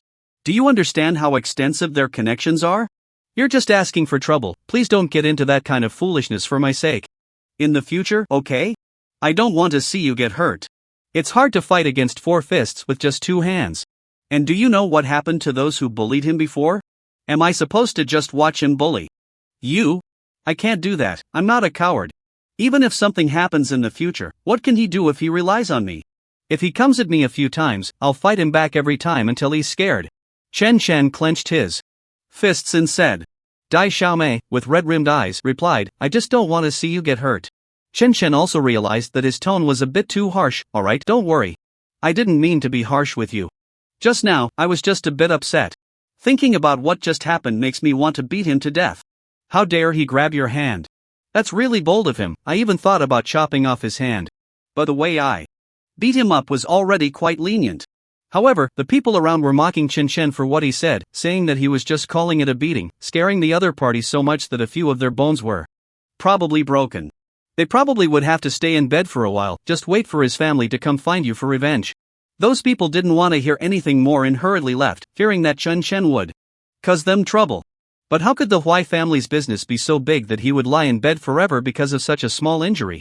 No matter what method was used, Chen Shen believed his parents would do everything they could to bring Hui Xiao back, so he wasn't worried at all. Lily reported, "The gym's revenue has exceeded 1 million, and the savings have reached 10 million. Boss, what should we do next?" She was asking for Chen Shen's opinion. After all, it was his first time receiving such a large revenue, and he was somewhat at a loss. Moreover, Chen Shen had never taught her, so she wanted to discuss with him how to handle this money. However, when Chen Shen heard that the gym's revenue had reached 1 million, he didn't even blink, thinking it was still too little. But he felt that this amount of money should be enough if they were to open a branch. Chen Shen wanted to earn more money, so that when others wanted to cause them trouble, they would think twice.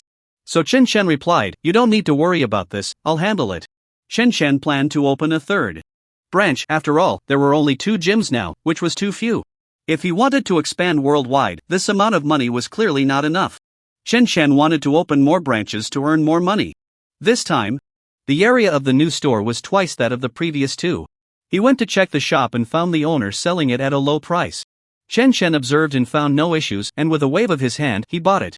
Just after finishing the tasks at hand, Chen Chen barely had time to settle down. As soon as he sat on the sofa cushion, a system message suddenly popped up. Live streaming has gained 100,000 followers, reward 1 supercar. Upon hearing 1 supercar, Chen's eyes lit up with excitement. Wow, the system is actually that generous, giving away a supercar. He definitely wanted to claim that supercar for himself. Wait, what did he just hear? 100,000 followers, isn't that a bit too much to ask? He, a towering man, at 2 meters tall, has to live stream to gain 100,000 followers. First of all, he's not a live streaming expert, and secondly, how is he supposed to attract that many followers? This is definitely a question worth pondering. System, are you messing with me? 100,000 followers, how am I supposed to get that? Chen Chen felt a heavy weight in his mind. This was truly a challenge. But a supercar is really tempting. How could he possibly resist the allure of a supercar? Mobile live streaming, computer live streaming. This is as good as saying nothing at all. Who doesn't know that? Chen Chen shouted in frustration, feeling like he was being toyed with. Damn it! But the supercar was too enticing. If he could get a supercar, wouldn't he be able to drive it around in style? Forget it, endure for now, and there will be plenty to show off later. Resolute, Chen Chen accepted the system's challenge. But thinking about it, what was he supposed to do in the end? Live streaming? He had never done that before. Even if he hadn't streamed, he knew that gaining 100,000 followers was no easy feat. Even those who are currently live streaming find it hard to accumulate that many followers. Whatever, no matter what. The prize is a supercar, and just having a supercar is already quite good. Right, I can find someone to learn live streaming from. That silly girl, isn't she an expert in this area? Can't I just learn from her? This shouldn't be too difficult. Chen Chen suddenly remembered that day when he saw the silly girl live streaming. Now he could only turn to her for tips on this skill. But the silly girl probably doesn't have 100,000 followers either. So this seems like a huge number, but compared to a supercar, it's not that significant. After all, a supercar is much harder to obtain than 100,000 followers. Soon, Chen Chen found the silly girl. Ha! You want to live stream?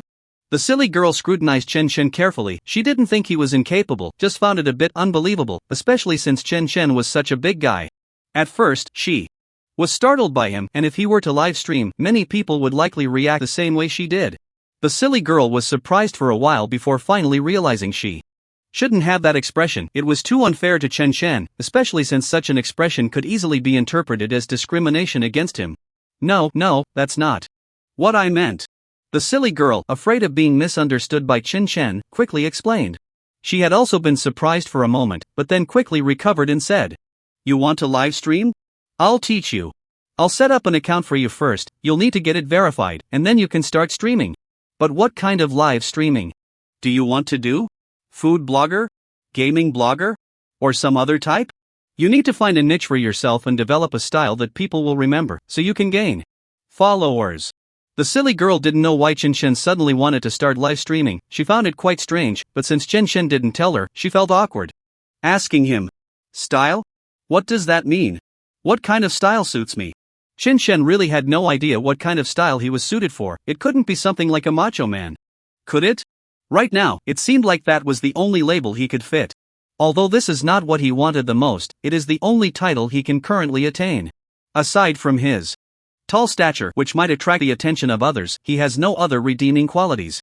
He doesn't want it to be this way, but reality is so cruel. Forget it, perhaps.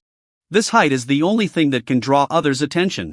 Chen Chen believes that no current influencer is like him, with this height, this build, especially his system power, which is not something ordinary people can compare to, so he has nothing to worry about.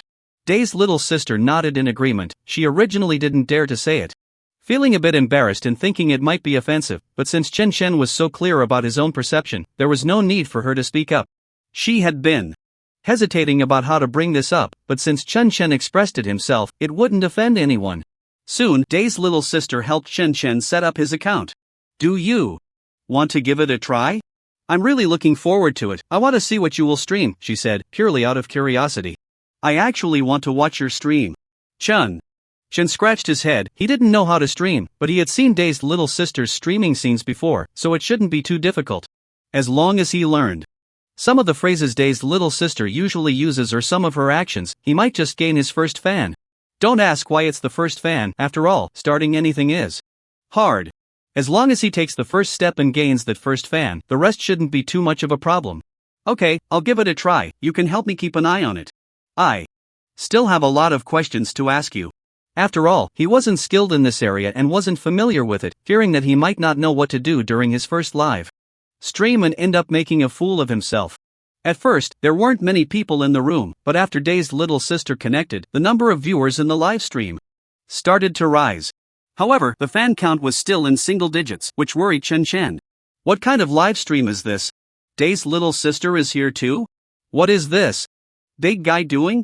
Many questions arose, and people were very curious about Chen, who had fewer than 10 fans. But in the next second, Chen gave himself a wide shot, revealing his physique, and the comments section exploded.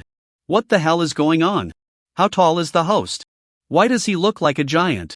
Isn't there some special effect? It can't be real. Clearly, everyone was shocked by his height, especially at the moment he stood up. The comments section went from a few sparse comments to a flurry of activity. It turned into a screen full of language boxes. Wow, you're so amazing? Dazed Girl glanced at Chen's number of fans and the number of people in the livestream. What's going on? Just showing a figure suddenly attracted so many people, and the number of fans skyrocketed, almost reaching 1,000. Also, what's with the number of people in the livestream? So many suddenly poured in, and the livestream had already surpassed 10,000. A miracle. When she first started streaming, she didn't have that much popularity. At first, Dazed Girl was at a point where no one cared about her, until later when she streamed many times. Now she couldn't even remember how many streams she had done to accumulate her current number of fans. However, now, Dazed Girl's fan count was about to be surpassed by Chen. She couldn't help but exclaim, "Big shot, you're amazing. You must be the official favorite." It must be said that this was Chen's first livestream, and it was so great, he would surely soar in the future. Dazed Girl thought to herself. Chen hadn't paid attention to his fan count. He was fully immersed in the livestream. If he had seen the fan count, he might have had the same thought as Dazed Girl at first, but soon he felt it didn't matter. After all, compared to 100,000 fans, this was still far from a big number. Are you interested in being a fitness coach? A comment that suddenly flashed on the screen caught Chen's attention. A fitness coach, he hadn't thought of that. What fitness coach? He hadn't considered it before. If it weren't for the system's task, he definitely wouldn't have chosen the path of live streaming, at least not now. After all, he wasn't interested in this area yet and hadn't tasted any sweetness. How could he dive headfirst into the live streaming industry? He would definitely linger for a while longer. However, the idea of being a fitness coach was very appealing to him. If there were no live streaming, this could be his choice. Given his current physical condition, it seemed he could only engage in the fitness coaching industry, and he was confident that if he were a fitness coach, probably no one could surpass him. No, not a single person. Chen could be very confident about this. After all, he had the capital, the conditions, and the system. What fitness coach? Can you elaborate? I'm a bit interested. Chen was almost in a crisis about whether he was live streaming, but it didn't matter, he just treated it as chatting with fans during the stream. But that person stopped talking. Chen thought it was just a joke, but to his surprise, the next second, that person sent him a private message. "Hello, I'm not a real fitness coach, just a character from a movie. I think you're very suitable for this role, and it's just for a brief appearance. What do you think?" The director introduced himself. His name was Zhangyan. He came to cast roles but suddenly saw someone live streaming online. He clicked in, and it just happened to be Chen's live stream. After watching for a while, he realized that Chen had such a good physique, tall enough to be a fitness coach in a movie, and making a brief appearance wouldn't be too difficult. Okay. Chen didn't think much and directly agreed. Whether he was a real fitness coach or not didn't matter. Anyway, he didn't have anything important to do, and making an appearance wasn't a big deal. The next day, after finishing the live stream, Chen went to the agreed location. He met Zhangyan in person. Zhangyan also saw Chen and couldn't help but be shocked. Who on earth is this person? What did he eat to grow up? Did he take hormones? How could he be so tall and strong? Not only was he tall, but his physique and muscles were also impressive, making Zhang feel very self-conscious. He wouldn't consider himself particularly short, he believed his height was quite decent. However, upon seeing Chen Chen, he realized the latter was at least over 2 meters tall. He had thought that being 1.85 meters was already impressive, but standing next to Chen Chen made him feel like a dwarf. He was a whole head shorter. This difference made Zhang feel somewhat self-conscious. "Hello, director, I'm here for the audition today." Upon seeing Zhang astonished expression, Chen Chen immediately understood what was happening. Everyone who saw him initially reacted this way, he had become immune to it and didn't find it strange anymore. However, the director's reflexes were quite slow, he still hadn't remembered that Zhang was here for an audition and left him standing there, lost in thought. Oh, sorry. Here, take a look at the script. These are your lines. All you need to do is cooperate with us to shoot a scene, and let me see how well you fit this role. Whether you pass the audition will still need to be evaluated by our directing team. Although surprised internally, he didn't skip any necessary steps. It seemed that this was Chen Chen's first time acting, so he explained a bit more to him. He had high hopes for Chen Chen, after all, he was the one the director had picked out at first glance. Whether or not he passed the audition seemed less important to the director, what mattered was that this person truly met his standards. Okay, I understand. Let's get started. After looking at the script for a while, Chen Chen felt confident and told the director they could begin. The results came out, and Zhang indeed thought his judgment was quite good. Chen Chen looked great, and the audition went very smoothly. All of this was noted by Fan Liangtian, who looked disdainfully at the director smiling at Chen Chen. What was so special about this? It was just a minor role, wasn't it? Just because a supporting character passed the audition, did that warrant such happiness? Fan Liangtian couldn't understand and felt a hint of hostility towards Chen Chen. When Chen Chen finished the audition and came out, Fan Liangtian specifically told him, "I'm Fan Liangtian, you should have heard of me, right?" Not really. Chen Chen had no idea who he was, especially since Fan Liangtian was just a third-tier star. To be honest, even if the other person were a top star, Chen Chen might not recognize many of them. However, this was a film crew, and the people here should be somewhat well-known. Chen Chen didn't plan to say much to Fan Liangtian. He was just a few fans short of reaching 100,000 in his livestream, and he didn't want to waste time talking to Fan Liangtian. He just wanted to quickly gather those fans to fulfill his dream of owning a supercar. He didn't care about Fan Liangtian or anyone else, whether it was Fan Liangtian or Fan Antian, it had nothing to do with him. "You, go help me pour a cup of tea."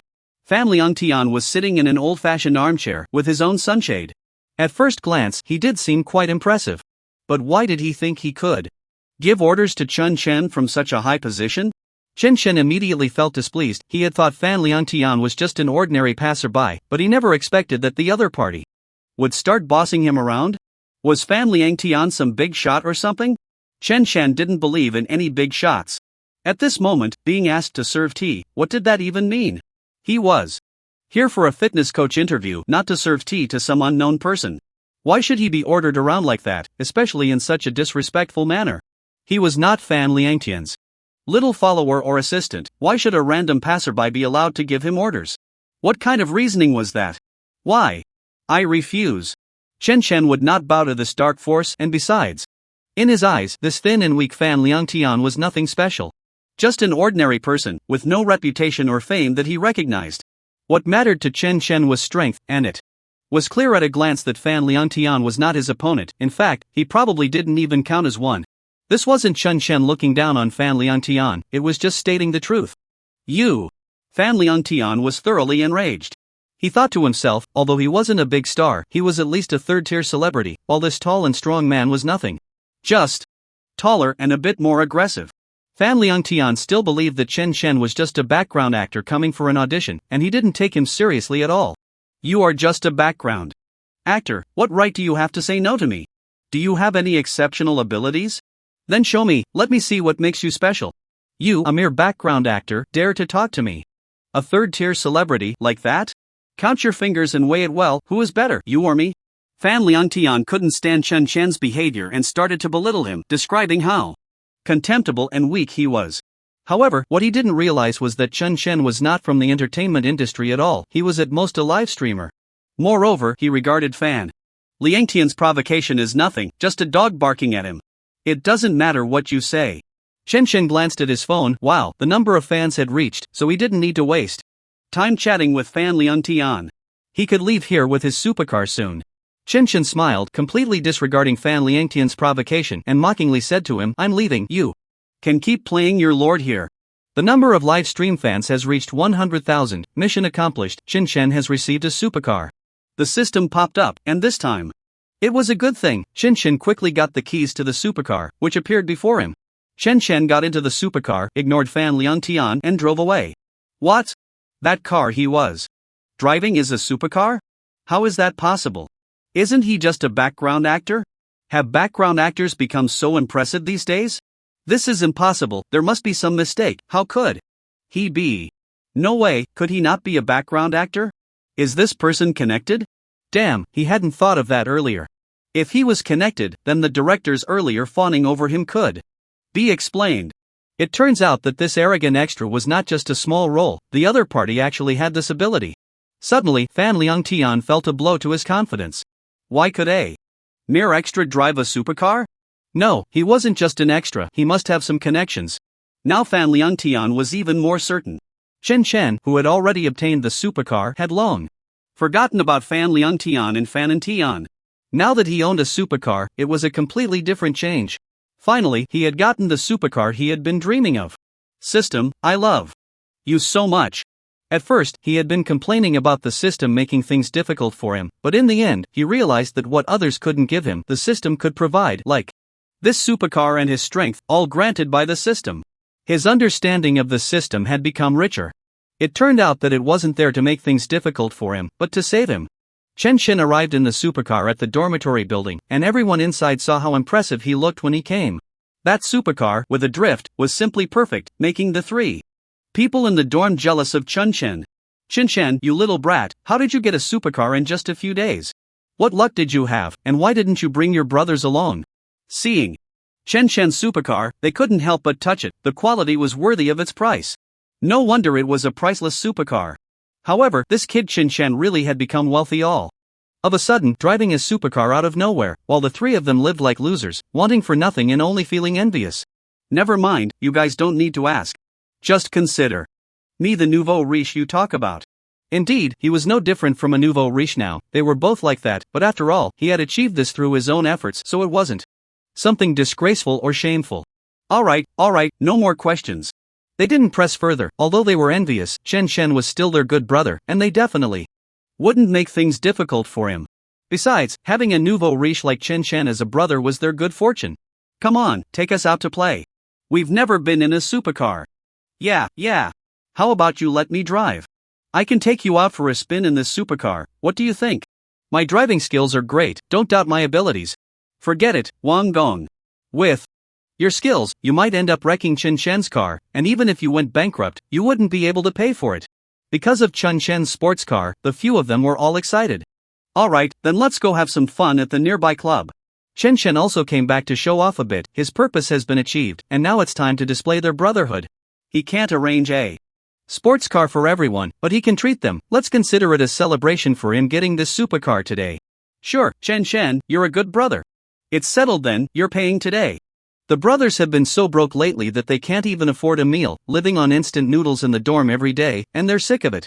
Now that you're back, you have to let us improve our meals, we can't go back to eating instant noodles, or I'll throw up.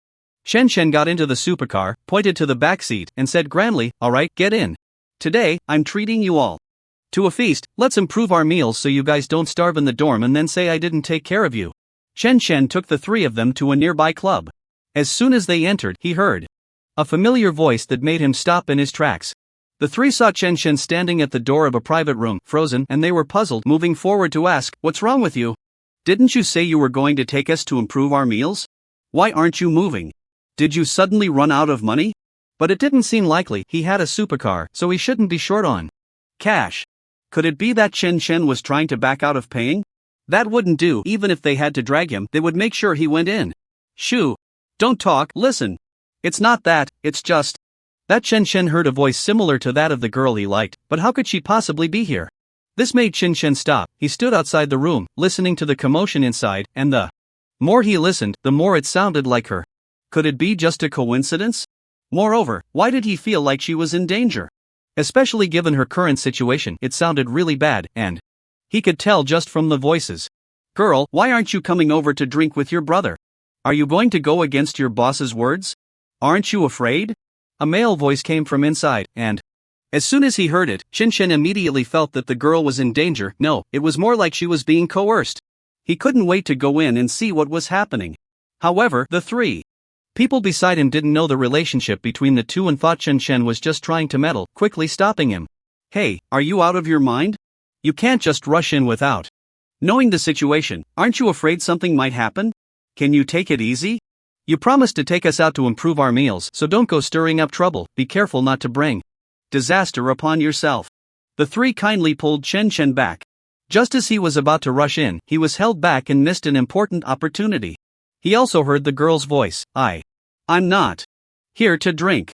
You guys stay away from me, or I'll scream for help. She knew that even if she screamed her throat raw, no one would come to help her, especially in this place.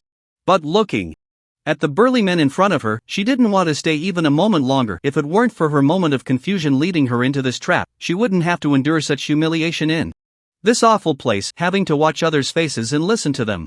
What are you doing? I'm not here to show off, the people inside are my friends. I think she must be in some trouble, and I need to go in and save her. After hearing Chen say this, the three finally realized that it wasn't at all what they had imagined.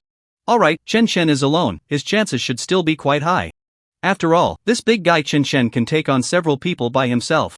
The three of them thought that Chen could handle the small fry inside, so they pushed him in. Who are you? How did you get in here? Get out. The few bosses inside were furious when they saw Chen suddenly barging in, ruining their good plans, and they started cursing at him. But this didn't faze Chen at all. He had thought that the people who were threatening Dai Xiaomei would be formidable, but upon entering, he found that they were just a few disgusting, overweight men with beer bellies. He didn't take them seriously at all. Dai Xiaomei, come here. Chen directly ignored the disgusting men and called for Dai Xiaomei to come over. Dai Xiaomei was so anxious that tears streamed down her face. She never expected things to turn out this way, nor did she think Chen would come to save her.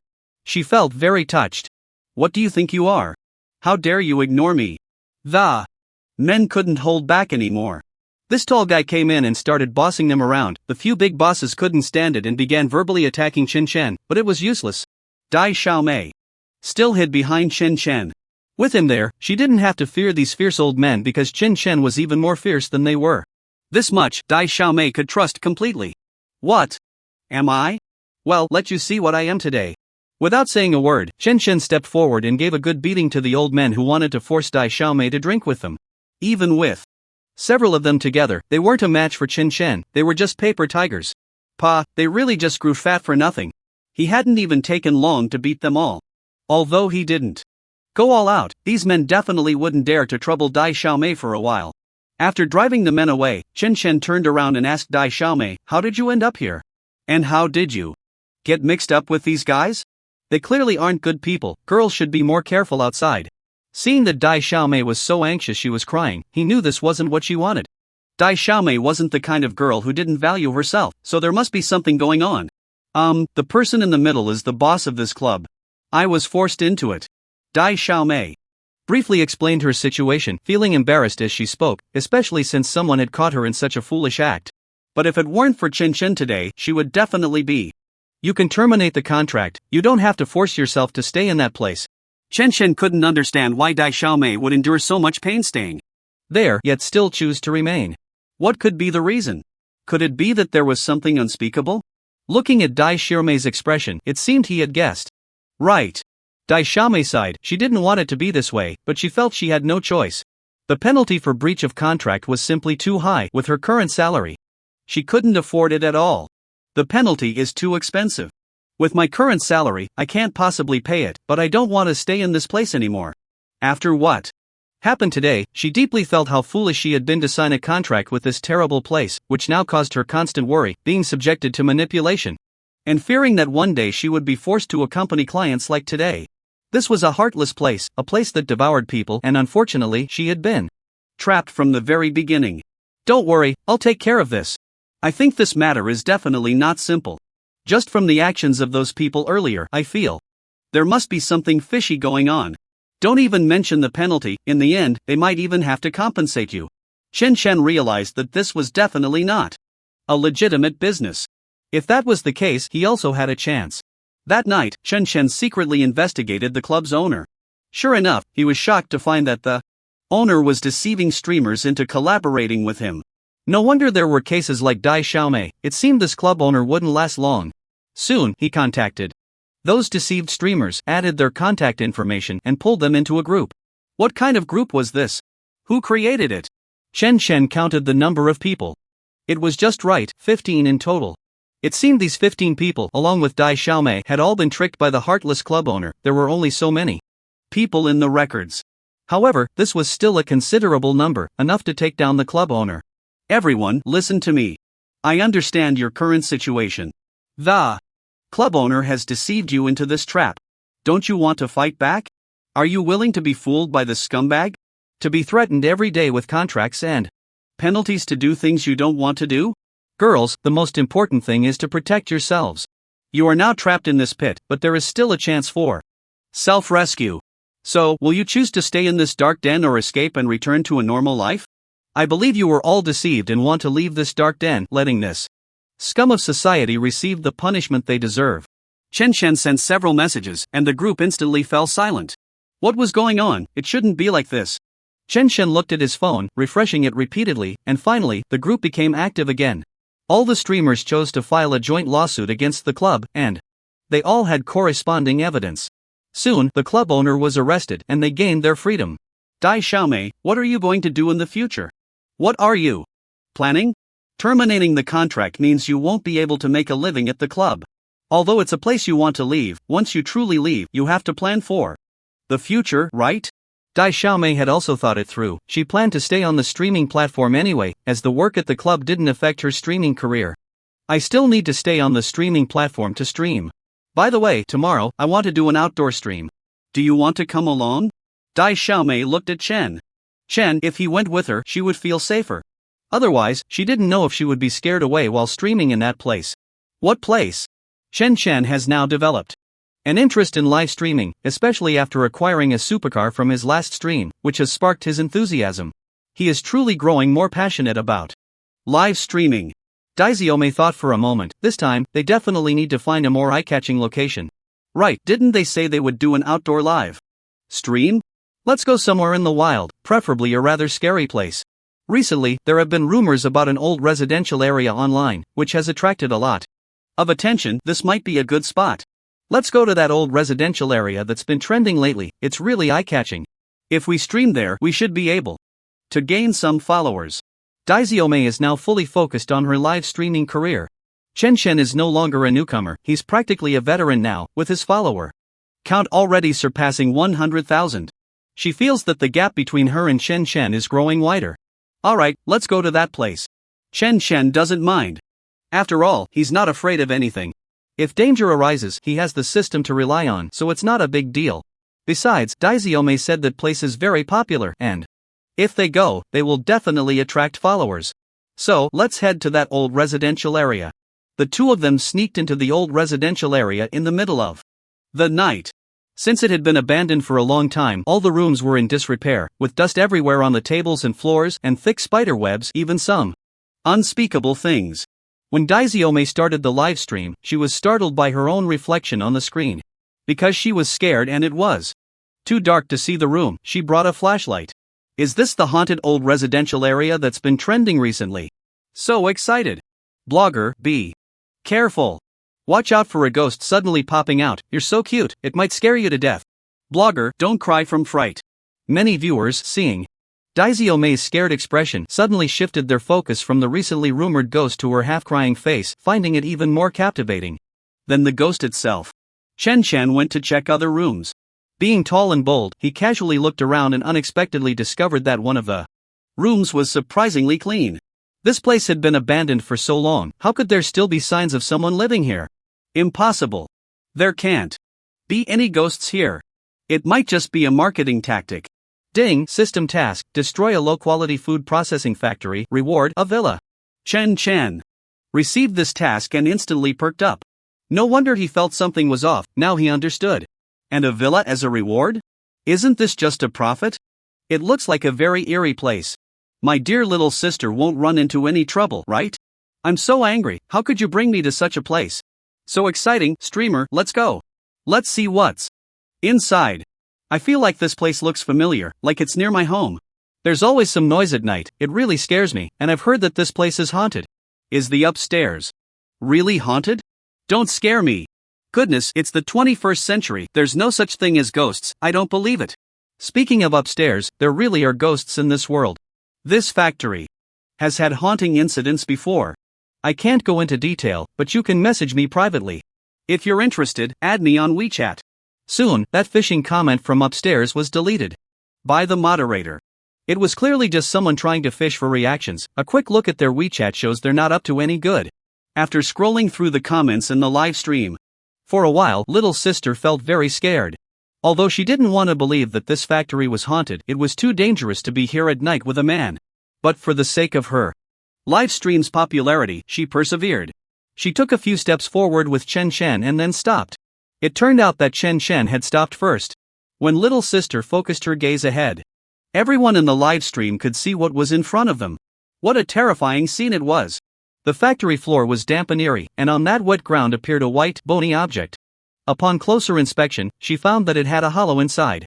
From the movies and shows she had seen, it was clearly the shape of a human skull. The white surface was already marked by the ravages of time, and the cracks on the bone were clearly visible, but it could still be recognized as a human skull. Quick, what is that thing? Is it what I think it is? I'm studying medicine, and I can guarantee that what everyone sees is a human skull. What upstairs? Are you serious? Is that really a human head? That's so scary. In such a dilapidated factory, to find a human skull. If this place isn't haunted, I'll wash my hair upside down. This is too terrifying, right? How could there be a human skull here? It can't really be haunted, can it? Or has someone died here? This place is too scary, you definitely shouldn't come here at night. Who says otherwise? My heart is in knots, afraid something will happen to the streamer. Seeing everyone in the live stream talking about the haunting, little sister initially didn't believe it, but after seeing the eerie skull, her heart also twisted in fear. She looked up at Chen Chen, who was standing beside her, and quietly asked, "What is this thing? It can't really be a human skull, right?" Chen Chen looked at the white bone on the ground and nodded without hesitation. "Yes, it's exactly what you think." Hearing Chen Chen confirm her words, even someone with strong mental fortitude couldn't withstand such a terrifying atmosphere. Little sister, of course, couldn't take it anymore, and suddenly threw herself into Chen Chen's arms, trembling as she said, "There can't really be ghosts here, right?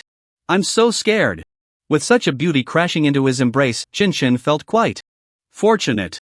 He naturally wasn't scared by the skulls, but after being pushed back by little sister's sudden impact, he heard a crunch and realized he had stepped on something. Turning his head, he saw yet another clearly visible skull. Hearing the sound, the dazed girl also looked in the direction of the footsteps and naturally discovered the skull that had been collected. Why are there so many skulls here? Is it really haunted? Shouldn't we just go back? I feel like there are many secrets hidden inside. Let's go in and take a look. It's fine, I will protect you, I won't let anything happen to you. Chen Chen reassured the dazed girl. For the sake of his villa, he certainly wouldn't give up on exploring this abandoned factory. If the host can't take it anymore, let's go back. This place looks scary, don't listen to that stinky man rambling on. If something really happens, he will definitely be the first to run away. Yeah, you said nothing would happen, so nothing will happen. But what if a ghost pops out? That would be terrible. I really don't want to see a ghost come out from inside. I won't be able to sleep at night. I thought watching the dazed girl's livestream was for relaxation, and I was still eating, but now my heart is already in knots. I can't eat anymore. It's really hard to swallow. I'm afraid that if I'm not careful, a ghost head will pop out. Let go of that dazed girl, let me handle it. The livestream chat was still buzzing, but the dazed girl's mind was completely off the livestream. She cautiously got down from Chen Chen's arms. After all, she had been too impulsive just now, suddenly throwing herself into his embrace. Chen Chen believed that the skulls he saw were just a cover-up by this food processing factory. There were actually no ghosts inside, just a terrifying facade created to deceive people. So Chen Chen chose to move forward, but the dazed girl was a bit scared, so she didn't want to walk alone and followed closely behind Chen Chen, taking careful steps forward. Then strange sounds emerged, a piercing sound, like some metal scraping against another metal, which sounded particularly chilling. Rip, rip. This sound was like a soul-stirring tune, and if you listen closely, it sounded even more like it was saying, dead, dead. Only ghosts can make such sounds, it gives me the creeps. Exactly, I'm going to exit the livestream, whoever has the guts can keep watching. Maybe we shouldn't go any further. Hearing the sound, the dazed girl also felt scared. She no longer dared to walk inside, but Chen Shen held her hand to give her strength. It's okay, let's keep going inside, trust me, okay? I will protect you. Chen Shen looked firmly at the dazed girl, his face wearing a confident smile, which made the initially frightened dazed girl unable to help but trust him. She believed in Chen Shen. So she chose to firmly follow Chen Shen, and the two of them walked forward step by step, getting faster and faster. Just as they were about to reach the building in the northwest corner, where the secrets of the food processing factory lay ahead, a big man suddenly emerged from the corner, startling both of them. After all, at such a late hour, who else would come to such an abandoned factory besides them? They didn't expect there to be someone here. However, the two quickly calmed down and realized that this person was not a ghost, but a living person, who shouted in a northeastern accent, "You can't come in here, hurry up and leave." Originally, the girl felt that this place was quite scary, but upon seeing a big living person, she suddenly felt less scared. She became curious and blinked her big eyes at the man, asking in confusion, "Uncle, isn't this place already abandoned? How come you're still here?" The big man, seeing that the two were not afraid and were looking at him calmly, furrowed his brows and looked at them unkindly, warning, "You two better get out of here quickly, this place is not for you." "Don't make me say it a third time. Who are you? Why do you act so tough? Is this place yours? I can come here if I want, I just want to enter this food processing factory and see what's going on. Who are you to stop me?" Hearing the man's unfriendly tone, the girl became displeased. Initially, she was curious about the big man who had suddenly appeared, but upon hearing him speak like that, she felt defiant. This place had been abandoned for so long, and no one came here. It was a no man's land, and anyone could come. Why should this big man have any authority over them? The more she spoke, the more confident she became, placing her hands on her hips and glaring at the big man. The big man, who had never encountered such disrespect, saw that the one opposing him was just a girl, and with a single finger, he could take her down. He didn't take her seriously, and his face turned cold. "I've already warned you, you can't step in here again. If you don't listen, don't force me to take action against you." The girl thought the big man was joking with them and provocatively smiled. "Go ahead and try, who's afraid of whom? Anyone can threaten with words." The big man was clearly provoked by her, and the veins on his forehead bulged as he glared at her fiercely, his gaze carrying a palpable intent to kill. If looks could turn into knives, the girl would have been cut to pieces right then. The big man clenched his fists and took a few steps toward her. Sensing his ill intentions, the girl quickly stepped back a few paces, hiding behind Chen Shen. Chen Shen quickly blocked the big man, saying, "It's all a misunderstanding, it's all a misunderstanding, don't make a move." Hearing Chen Shen say this, the big man stopped, his expression still cold and hard. "Are you leaving or not?" "We're leaving right now, we won't disturb you at all." Chen Shen pulled the girl over, signaling her with his eyes. The girl obediently followed behind Chen Shen, and they walked a bit further away from the food processing factory. Only then did Chen Shen stop, and the girl, not reacting in time, bumped into his back, hitting her nose. She rubbed her nose with a pained expression and complained, "What's going on? Why did you suddenly stop? Didn't you say we were leaving? We'll go in through the back door." After saying this, Chen Shen headed straight for the back door. The girl saw that Chen Shen didn't wait for her and hurriedly followed, not caring about the pain in her nose, fearing that she would lose him.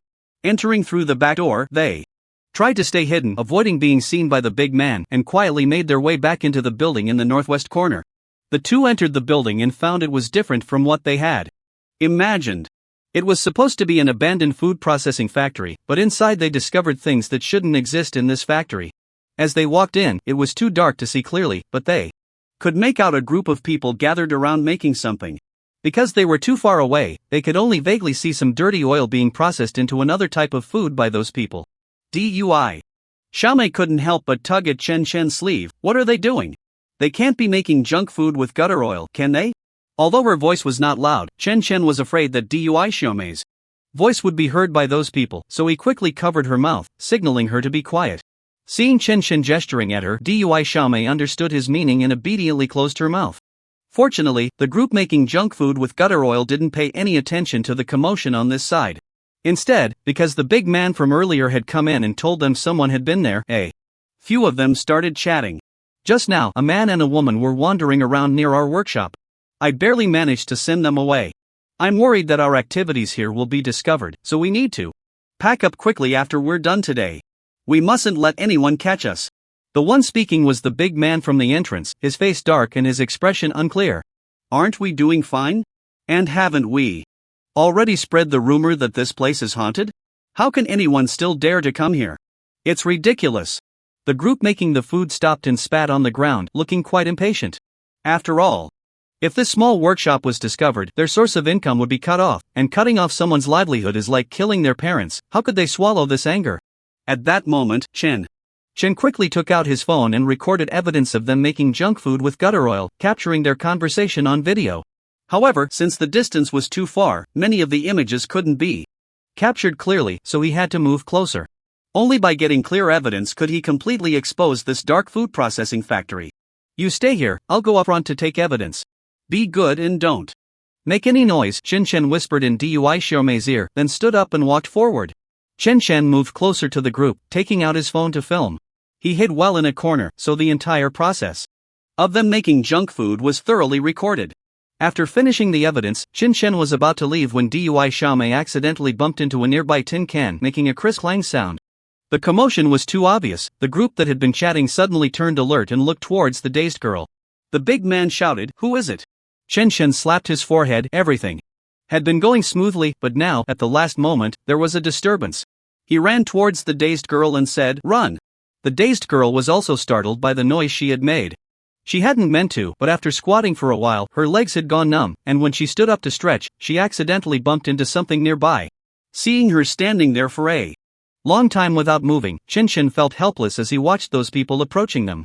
Gritting his teeth, he pushed the dazed girl forcefully and commanded, "You need to run out right now.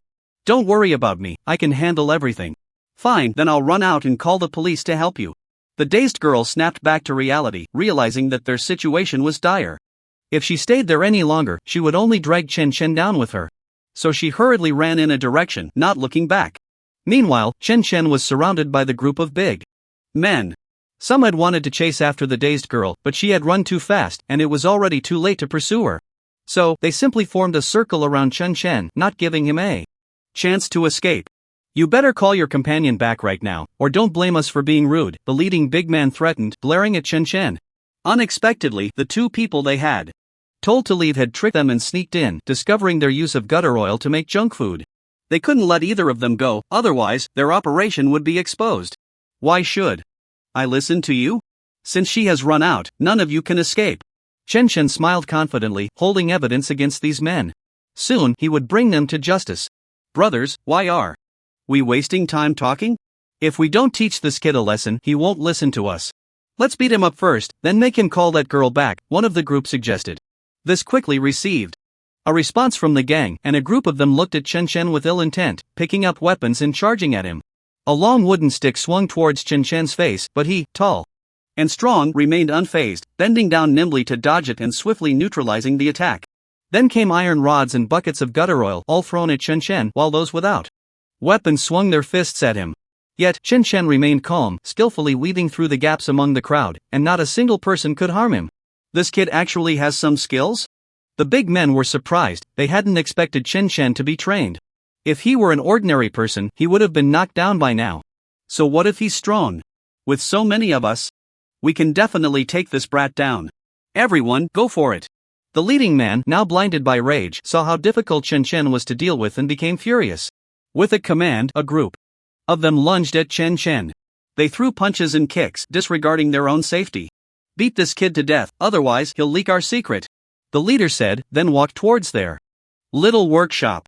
In the workshop where they made food, he took out the gutter oil they used for junk food, kicked over the cans filled with it, and poured it over the food they had prepared. A little brother next to him passed a lighter to the leading boss, who then lit the lighter and set fire to the food soaked in gutter oil. In an instant, the junk food that had been prepared turned into a massive flame. Although Chen was strong, he couldn't withstand the sheer number of opponents. In the wheel battle, he exhausted a lot of stamina and was ultimately ambushed by one of the big men, who struck him hard on the head with an iron rod. Chen let out a muffled groan of pain, and his uncontrollable body fell to the ground. Those people were not merciful. Seeing that Chen was at a disadvantage, they took the opportunity to kick and punch him, preventing him from getting up to resist. In the end, he bled a lot and was knocked down to the ground. Am I really going to die here? Before losing consciousness, Chen Chen furrowed his brow. The pain in his body was unbearable. Just then, he heard the sound of police sirens. Outside, dee-dee-doo-doo. Don't move. Hands on your head, crouch in the corner. A group of people in police uniforms walked in. They were a squad of patrol officers. Fortunately, with the help of the viewers in the live stream, DUI Xiaomei successfully escaped from the dark food processing factory, as everyone in the live stream had seen the dark little workshop and were willing to help her. Chen Chen was still in the factory, unaware of his fate, and the people in the live stream were very worried, sending barrage messages. I wonder how Chen Chen is doing now. He must not die. He is a great hero. Please, I hope he is safe. I would trade 10 years of my life for Chen Chen's safety. The fallen Chen Chen was helped up from the ground by the patrol officers, and DUI Xiaomei hurried over, looking at Chen Chen with concern. Chen Chen, are you okay? Wake up, open your eyes and look at me. In his unconscious state, Chen Chen could only vaguely hear DUI Xiaomei's voice, but his injuries were too severe, and he had no strength to open his eyes and see outside. The people in the live stream were all moved by Chen Chen's brave actions and were generous with their wallets, starting to reward him. I'll donate 1,000 deep water fish, hurry up and wake up. I'll also donate 1,000, consider it for Chen's medical expenses. A wealthy donor rewards 100,000, wishing Chen Chen a speedy recovery and regaining consciousness. Autumn Rain rewards 100,000, wishing Chen a quick recovery, forever a hero. If Chen Chen were to wake up now, he would see that the live stream had been flooded with all kinds of gifts eagerly waiting for him to get better. Tonight, everyone in the live broadcast room hopes that Chen Chen can recover quickly, but he cannot see any of this because he has already fallen into a coma. All those big men have been captured, and Chen is the great contributor to solving the mystery of this dark little workshop. The police certainly won't forget Chen Chen. They took him, unconscious, into the police car and then sent him to the hospital. When Chen Chen opened his eyes again, he found himself lying on a pure white hospital bed. Above him was In-4 drip, slowly delivering fluids into his body. His previously chaotic thoughts gradually became clearer. He remembered hearing the sound of police sirens when he was unconscious. It must have been Daxioomei who brought the police over. He should be safe now. Sure enough, the next second, Daxioomei pushed open the door and walked in, holding a thermos filled with steaming chicken soup that emitted an enticing aroma. Chen Chen couldn't help but feel a bit hungry. Chen Chen, you're awake. Daxioomei exclaimed joyfully upon seeing him open his eyes. Yes, my head hurts a bit, but overall I'm much better, Chen Chen replied, touching the spot on the back of his head that had been bandaged by the nurse. Hearing this, Daxioomei looked at him with concern, placing the chicken soup on the bedside table. She kindly said to him, I made you chicken soup, hoping your wound heals quickly. After saying that, she poured the soup into a bowl she had brought. She gently scooped a spoonful, blew on it to cool it down, and brought it to Chen Chen's lips, softly saying, drink some while it's hot. You've been unconscious all night, you must be very hungry. Chen Chen nodded quietly and drank the chicken soup she offered, feeling the warm liquid slide down his esophagus into his stomach. Finally, there was something in his belly, but the feeling of hunger didn't stop. In fact, it grew louder. Feeling that Daxioomei was feeding him too slowly, Chen Chen directly took the bowl of soup from the bedside table and drank it all in one go, then slowly picked at the remaining chicken. Finally regaining some strength, he heard the system's notification sound. He had received a villa. Chen Chen thought to himself that his efforts had not been in vain. The beating he took yesterday was not for nothing, and now the system's reward had arrived. This was a villa. Just thinking about it made him feel very happy, and the discomfort from being beaten yesterday faded away, replaced by a smile on his face. After drinking the chicken soup, do you feel a bit better? Daxioomei asked with concern, but seeing Chen Chen's good appetite, she thought his wound must be healing well. Sure enough, Chen Chen smiled at Daxioomei and said, I'm fine now, I feel much better, thank you for the chicken soup. That's good to hear. You really scared me yesterday. I was afraid something happened to you, but thankfully you're okay. Daxioomei looked at Chen Chen with a complex expression in her eyes. If she hadn't made that commotion yesterday, those bad guys wouldn't have discovered their whereabouts, and Chen Chen wouldn't have stayed behind to protect her, getting beaten up like this. So Daxioomei felt very guilty, saying, it was all my fault. Yesterday, if it weren't for me. At that moment, Chen Chen interrupted her, comforting her, it's okay, you can't blame yourself. I felt that place must be hiding some secret, so I brought you along. It was actually me who got you into trouble. Dai Xiaomei's eyes lit up, knowing that Chen Chen wasn't blaming her. She waved her hand and said, No, it was really exciting yesterday. You actually found it exciting? Chen Chen was surprised. He didn't expect that someone who looked so delicate like Dai Xiaomei would find last night's escape from that abandoned dark food processing factory exciting. Yes. The live broadcast last night was surprisingly good. If you hadn't taken me there, I wouldn't have gained so many followers. I gained a lot last night. Really? That's great. Chen Chen chuckled. Just. Then, there was a noise at the door. Excuse me, is Chen Chen here? Then he heard the nurse's voice. That's right, he's in this ward. You can go in. The door was pushed open, and in walked a cute girl. Dressed as a student. Chen Chen glanced over and realized it was Xiao Meng. Xiao Meng, why did you come too? Chen Chen didn't expect so many people to visit him while he was in the hospital. Xiao Meng walked over to Chen Chen with red-rimmed eyes. When she saw Dai Xiaomei, who was thoughtfully tidying up the utensils, she bit her lip, looking as if she found it hard to speak. After a long while, she finally stammered, Chen Chen, are you okay? Chen Chen pretended that nothing had happened, comforting Xiao Meng just like he did with Dai Xiaomei, saying, I'm fine. I'll be discharged in a few days. Xiao Meng's gaze was evasive, not daring to make contact with Chen Chen, as if she was hiding some secret in her heart. Chen Chen naturally knew the reason, but it was really hard to say. He could only pretend that nothing had happened, communicating with Xiao Meng like an ordinary classmate.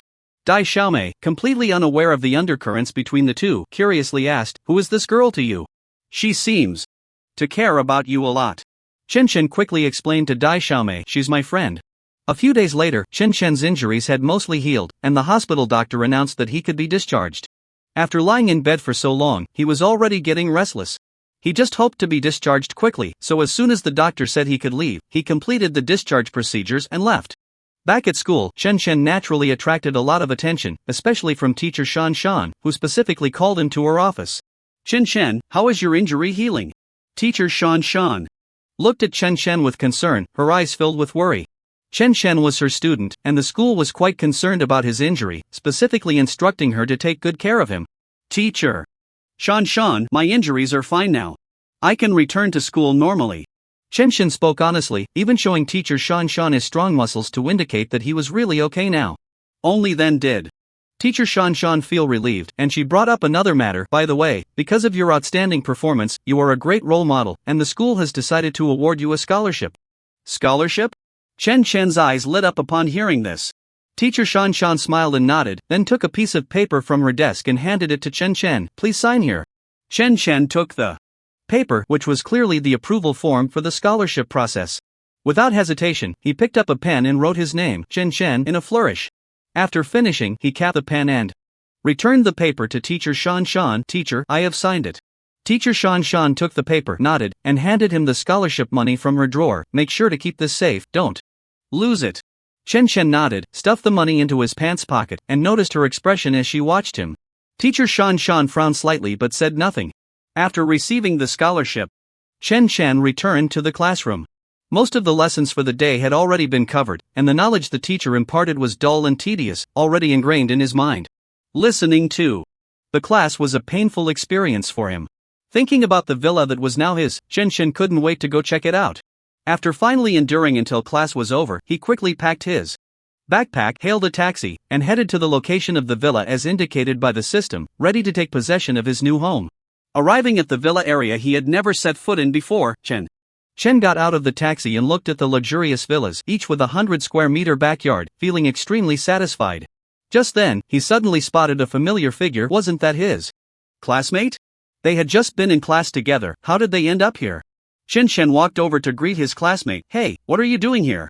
His classmate, Xiao He, was surprised to see the prominent figure of their class, Chen Chen, and shyly greeted him back. Hi, Chen Chen, what a coincidence. I'm working part-time here. Are you here for a part-time job too?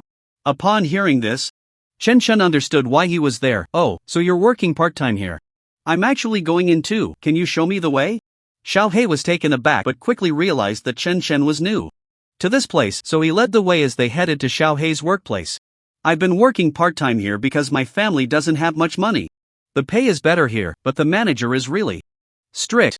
Be careful when you meet him, Xiao He warned Chen Chen, but Chen Chen didn't take it to heart. There was a middle-aged man in a black suit sitting there with a buzz cut. When he saw Xiao He bringing someone in, his brows furrowed immediately. How dare you bring a stranger in here? Do you even know the rules? Xiao He was smiling and about to introduce Chen Chen to the work situation. inside the villa, but as soon as they walked in, he was reprimanded by his boss, leaving him momentarily stunned and unsure of what to say. Seeing Xiao Hei at a loss for words, the manager became even angrier, thinking Xiao Hei had intentionally brought someone in, and pointed at Chen Shen. "This is not a place for you. Get out." Xiao Hei glanced at Chen Shen and seeing him in a difficult position. Chen Shen explained why he was at the villa area. "I'm here to check on my house, not to work part-time." "Ha!"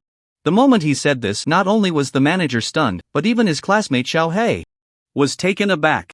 They never expected that their classmate would own a house in the villa area. Who would believe that? So, the next second, the manager reacted with a disdainful snort. You have a house here?" He looked down at Chen Shen with disdain, observing that he was dressed in ordinary clothes and didn't seem like a wealthy person. Moreover, having worked in the villa area for so long, he had never seen him before, so the manager was convinced that Chen Shen was lying. "Why can't I have a house here? Maybe you just misjudged me." Chen Shen crossed his arms, looking at the manager with an air of arrogance and confidence. Then, he glanced around and said, "I came here specifically to sign a contract today. Given your attitude, I think I can file a complaint against you." "You signing a contract? You speak as if it's true. If someone didn't know better, they might actually think you own a house here." The manager simply couldn't believe that this poor kid in front of him could possibly own a villa here.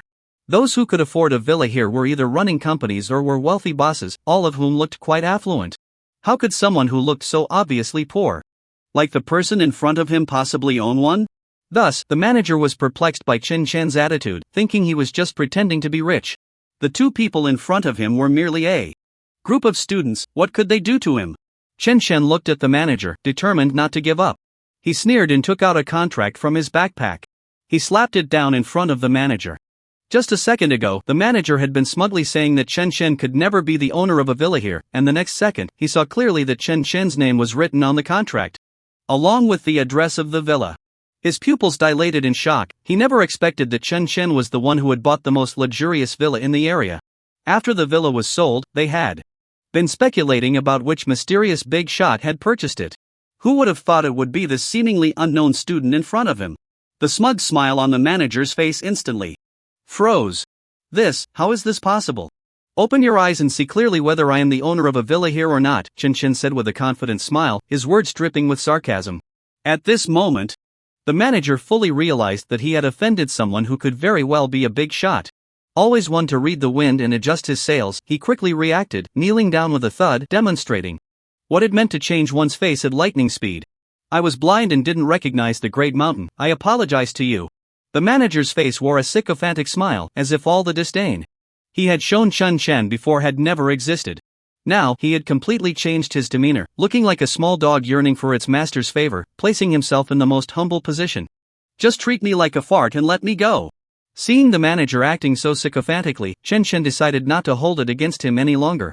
After all, arguing with such a petty person would be beneath his dignity.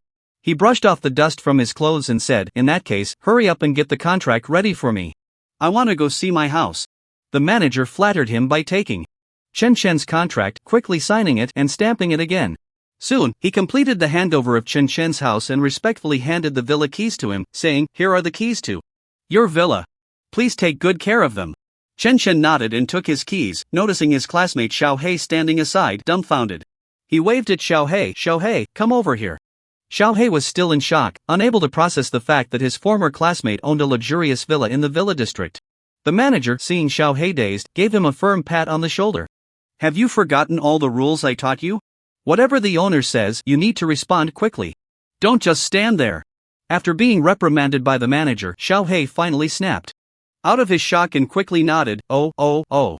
Xiao Hei led Chen Shen to see his villa, one of the most luxurious in the city. As they walked through the villa, Chen Shen was impressed by the lavish decor, every detail meticulously crafted. The large garden had been transformed into an exquisite floral landscape, making one feel as if they were in a fairyland.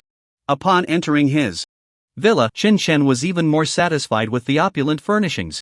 The design style was European, exuding grandeur and elegance. When he opened the door to his bedroom, a large bed that everyone dreams of lay before him. Unable to resist, Chen Shen lay down, feeling the soft touch of the bed. If he could sleep here at night, it would surely bring him sweet dreams every night. Chen Shen was increasingly pleased with the villa, feeling that the injuries he endured for it were worth it. Next time, he would bring some friends over to let them experience it too. Although it wasn't Xiao Hei's first time showing someone the villa, and he had seen Chen Shen's villa before, he introduced it clearly, taking Chen Shen on a tour. They spent the entire afternoon walking around the villa. It was easy to imagine how large the villa was. After the tour, Chen Shen felt tired. Although the villa was indeed big, which was a good thing, it was also too big, making it a bit exhausting to walk around.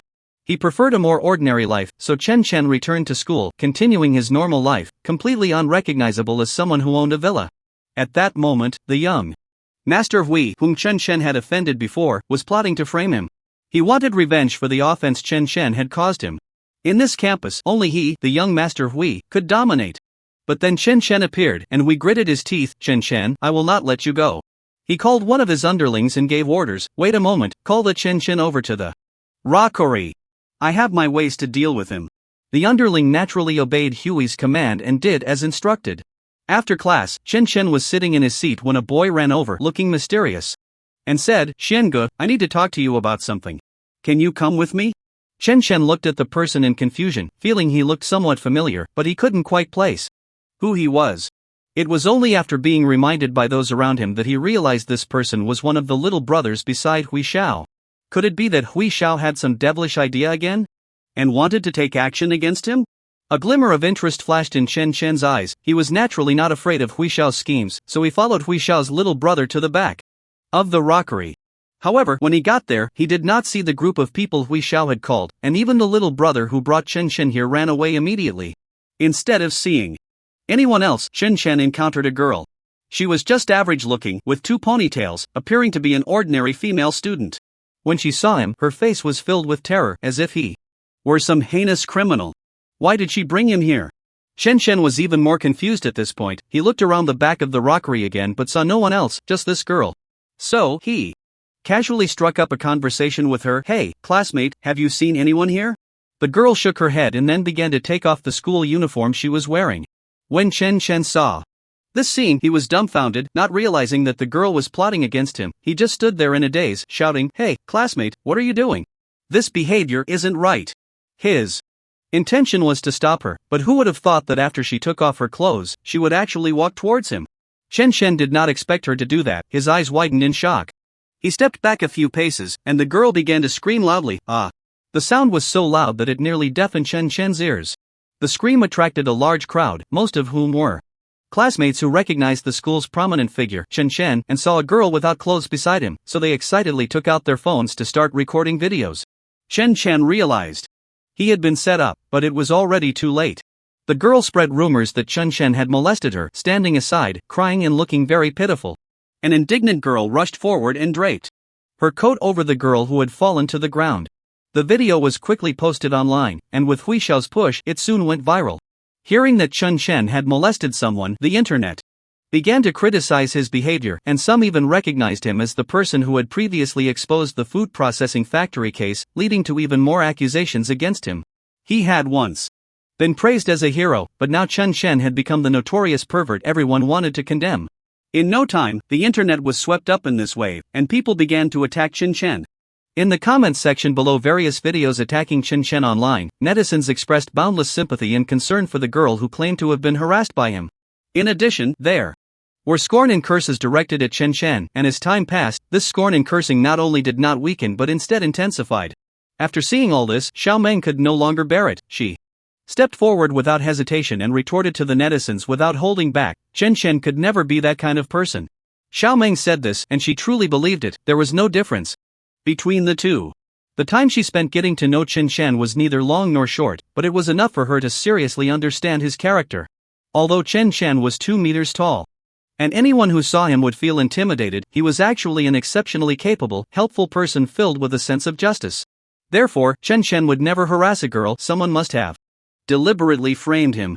Even if someone suddenly stood up claiming to have witnessed it, this Chen Shen must be different from that Chen Shen. There was no doubt that someone was impersonating him.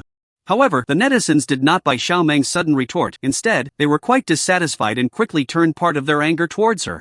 Netizen 1, are you a small account for a perverted man? Don't try to clear your name here, how disgusting. Netizen 2, are you a hired troll for the perverted man? How shameless to speak for him. Netizen 3, I curse you with a circle. At this moment, the netizens had all taken the girl's side. They completely believed she was the true victim. Their anger had clouded their judgment, causing them to lose the ability to discern truth from falsehood. This is not an uncommon phenomenon. Just think, who, regardless of who it is, can calmly sit down and take the time to carefully consider the cause and effect when emotions are running high? Even the gods in the sky might struggle with that. Meanwhile, the girl claiming to have been harassed by Chen Chen continued to feign pitifulness by posting videos online, demanding that Chen Chen clear her name. The netizens also strongly demanded that Chen Chen restore the girl's reputation, with some even calling for him to kneel and apologize. The excessive words and actions of the girl and the netizens did not cause Chen Chen to lose his composure. He was a very calm and collected person who would not lose his basic rationality and judgment over any incident. Chen firmly believed that a person of integrity need not fear shadows, and the pure will clear themselves, while the corrupt will remain corrupt. What he had not done, he had not done. No matter how much dirt others tried to throw at him, it remained undone. As long as he had not done something, even if it meant death, he would not be forced to admit to something he had never done. Thus, Chen Chen decided to investigate the truth of the matter in order to clear his name as soon as possible. Through various investigations, Chen Chen discovered that this girl frequently visited a nightclub, which caught his attention. Initially, he did not pay much attention to the fact that she went to the nightclub, but the frequency of her visits forced him to take notice. Anyone would know that a nightclub is a place filled with all kinds of people. Those who often go there are certainly not simple, and they must be hiding many unknown secrets. This girl was just one among many. The fact that she dared to publicly frame him online for no reason suggested that someone was orchestrating this behind the scenes, and that person must be someone he knew. However, at that moment, Chen Chen had no leads on who could harbor such hatred towards him. The girl was being used by someone as a pawn, yet she appeared completely unaware, which made Chen Chen feel pity and regret for her. Although she was very unfortunate and innocent, she was also defaming herself, and he would definitely not go easy on her. He would get to the bottom of it. Chen Chen found the nightclub, and as he arrived at the entrance, he was contemplating how to interrogate inside when he ran into someone. This person was none other than the third-tier actor Fan Tianan. When Fan Tianan saw Chen Chen at the nightclub entrance, a look of surprise involuntarily appeared on his face, but he quickly regained his composure. What surprised Fan Tianan was that he never expected someone like Chen Chen to come to a nightclub, but then he thought that since they were both men, it was quite normal to come and have some fun, and he calmed down again. He approached Chen Chen with a smile, patted him on the shoulder, waved his hand in greeting, and said, "Chen Chen, do you remember me?" Chen Chen curled his lips and replied, "Of course I remember. Your name is Fan Tianan. Aren't you just asking for the sake of asking?" Fan Tianan said, "Look at you, why are you like this? I just wanted to joke with you and lighten the mood." After saying that, Fan Tianan began to size up the 2-meter-tall Chen Chen again. Seeing that Chen Chen remained silent, Fan Tianan couldn't help but shiver a little inside. Could this guy be angry? That would be too petty. If it came to blows, I wouldn't be his match. Thinking of this, Fan Tianan quickly added, "Chen Chen, you're not really angry, are you? I was just joking with you." Chen Chen frowned and said, "I'm not angry, you're the one thinking too much." Fan Tianan, still uneasy, confirmed with Chen Chen, "Really not angry?" Chen Chen replied, "Really not angry at you, I mean it, I guarantee it." After saying that, Chen Chen showed a helpless smile. He wasn't a petty person to begin with, and besides, Fan Tianan hadn't said anything else, so why would he be angry? This Fan Tianan really had a vivid imagination. Seeing Chen Chen say this, Fan Tianan felt relieved and asked, "Chen Chen, what brings you here?" Chen Chen said, "I have something to do, I came here to find someone." Fan Tianan suddenly became interested and said, "Looking for someone? What a coincidence, I'm also here to find someone, hee hee." Chen Chen replied, "I really am here to find someone." Fan Tianan said, I know, I'm very familiar with the manager here. No matter who you want to find, I guarantee you'll be able to find them." As he spoke, Fan Tianan patted his chest. Chen Chen certainly knew that his finding someone was not the same as what Fan Tianan meant, but since Fan Tianan had offered, he might as well let him help, it would save him some effort. Thinking of this, Chen Chen said, "Then I'll trouble you." Fan Tianan, looking very happy, said, "No need to be polite, come on, I'll take you to have some fun." Chen Chen entered the nightclub with Fan Tianan. The place was filled with bright lights and a mix of people. Chen Chen scanned every face, trying to find the girl who claimed he had acted lewdly towards her. "Hey, Chen Chen, just stay here. I'm going to ask that bartender over there if their manager is working today," Fan Tianan said, patting Chen Chen on the shoulder. Okay, thanks. Chen Chen replied politely. Fan Tianan shrugged and said, look at you saying thanks when I told you not to. Just wait here and don't move, or I might not be able to find you later. With that, Fan Tianan walked towards the bartender. Watching Fan Tianan's figure gradually fade away, Chen Chen couldn't help but wonder, I don't know if this Fan Tianan is reliable. But since I'm here, I might as well relax. Even if something happens, it's just a small matter for me, there's nothing to be afraid of. If I can really find that girl through Fan Tianan, that would be great. If not, I haven't lost anything and can just consider it a night out at the club. After a while, Fan Tianan returned with a smile, saying, come with me, Chen Chen. I'll introduce you to the manager of this nightclub so you can see a bit of the world. Alright, let's go. Chen Chen replied. At that moment, Chen Chen felt a mix of emotions. Meeting the nightclub manager hardly counted as seeing the world. Letting Fan Tianan see his unbeatable system would be a real eye-opener. However, Chen Chen thought about it and didn't want to expose the secret of his extraordinary barbarian king system or attract unnecessary trouble. So, he followed Fan Tianan to meet the nightclub manager, a polite man. The manager greeted both Chen Chen and Fan Tianan courteously. Hello, gentlemen. Hello, manager. Chen Chen replied politely. Manager? Long time no see. This is my buddy, and he wants to ask you something, Fan Tianan said with a smile. Oh, what is it? The manager raised an eyebrow, asking cautiously. The manager's vigilance was understandable. Standing before him was Chen Chen, who was 2 meters tall, which could be intimidating. What if he was here to cause trouble? If he wasn't, that would be fine, but if he was, then a fight would surely not end well for the manager. It's not a big deal, I just want to inquire about a person, Chen Chen said. A person? Who are you looking for, and what do you want with them?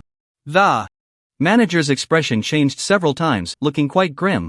Chen Chen was not surprised by the manager's reaction, as people here were very sensitive. Especially when it came to looking for someone. If that person was involved in something serious, informing or not informing could lead to unnecessary trouble. I just want to ask about a girl, there's really nothing else, Chen Chen said. Hearing this, the manager's tense heart relaxed a bit.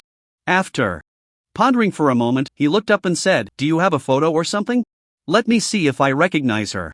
The manager actually didn't want to get involved, but he felt uneasy about Chen Chen, so he adopted a better safe than sorry attitude, wanting to quickly answer Chen Chen's question and then leave. Chen Chen took out his phone, pointed to a video playing on it, and asked, do you know this girl? Is she working here? The manager took the phone, looked closely, and nodded, saying, I know this girl, she works here and is being kept by Li Hui. Chen Chen replied, alright, I got it. By the way, please keep this matter confidential. The manager hurriedly said, okay, I absolutely won't mention it to anyone, you can rest assured. At that moment, beads of sweat had already appeared on the manager's forehead. Chen Chen did not linger at the nightclub. After obtaining enough evidence, he quickly returned to school. Firstly, he himself did not like places like nightclubs, and secondly, he wanted to resolve this slanderous matter as soon as possible. Upon returning to school, Chen Chen was thinking about how to negotiate with the girl regarding this issue, but unexpectedly, with the help of others, the girl found her way to Chen Chen. It could be said that speak of the devil, and he shall appear, and there's no such thing as coincidence. What was meant to come would come, and what was meant to be faced would be faced, even the gods in the sky could not choose to avoid it. Chen Chen was not surprised, on the contrary, it saved him the effort of searching, which could be considered a good thing. The girl said, I suppose I don't need to introduce myself to you, I'm here to ask for compensation for my losses, and I don't want to have too much to do with you anymore. Yes, hurry up and pay. Hurry up and apologize. You scumbag, kneel down. A good girl's reputation has been tarnished by you. The crowd surrounding the girl began to chatter, joining her in attacking Chen Chen. Chen Chen felt helpless towards the girl and the crowd, they were truly pitiful, still unaware that they were being used. Chen Chen calmly said, just right, I also don't want to have anything to do with you anymore.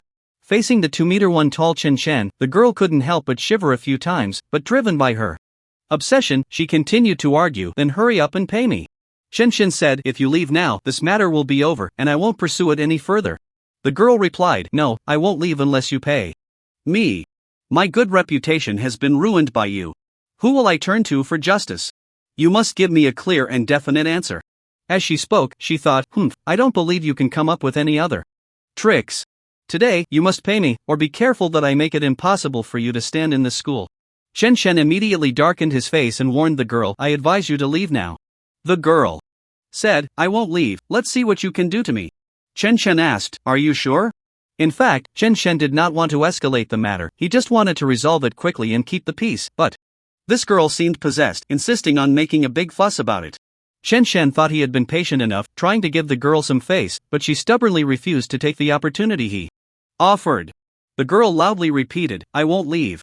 As soon as she finished speaking, Chen Shen took out the evidence, and the crowd was astonished. They never expected the truth of the matter to be like this.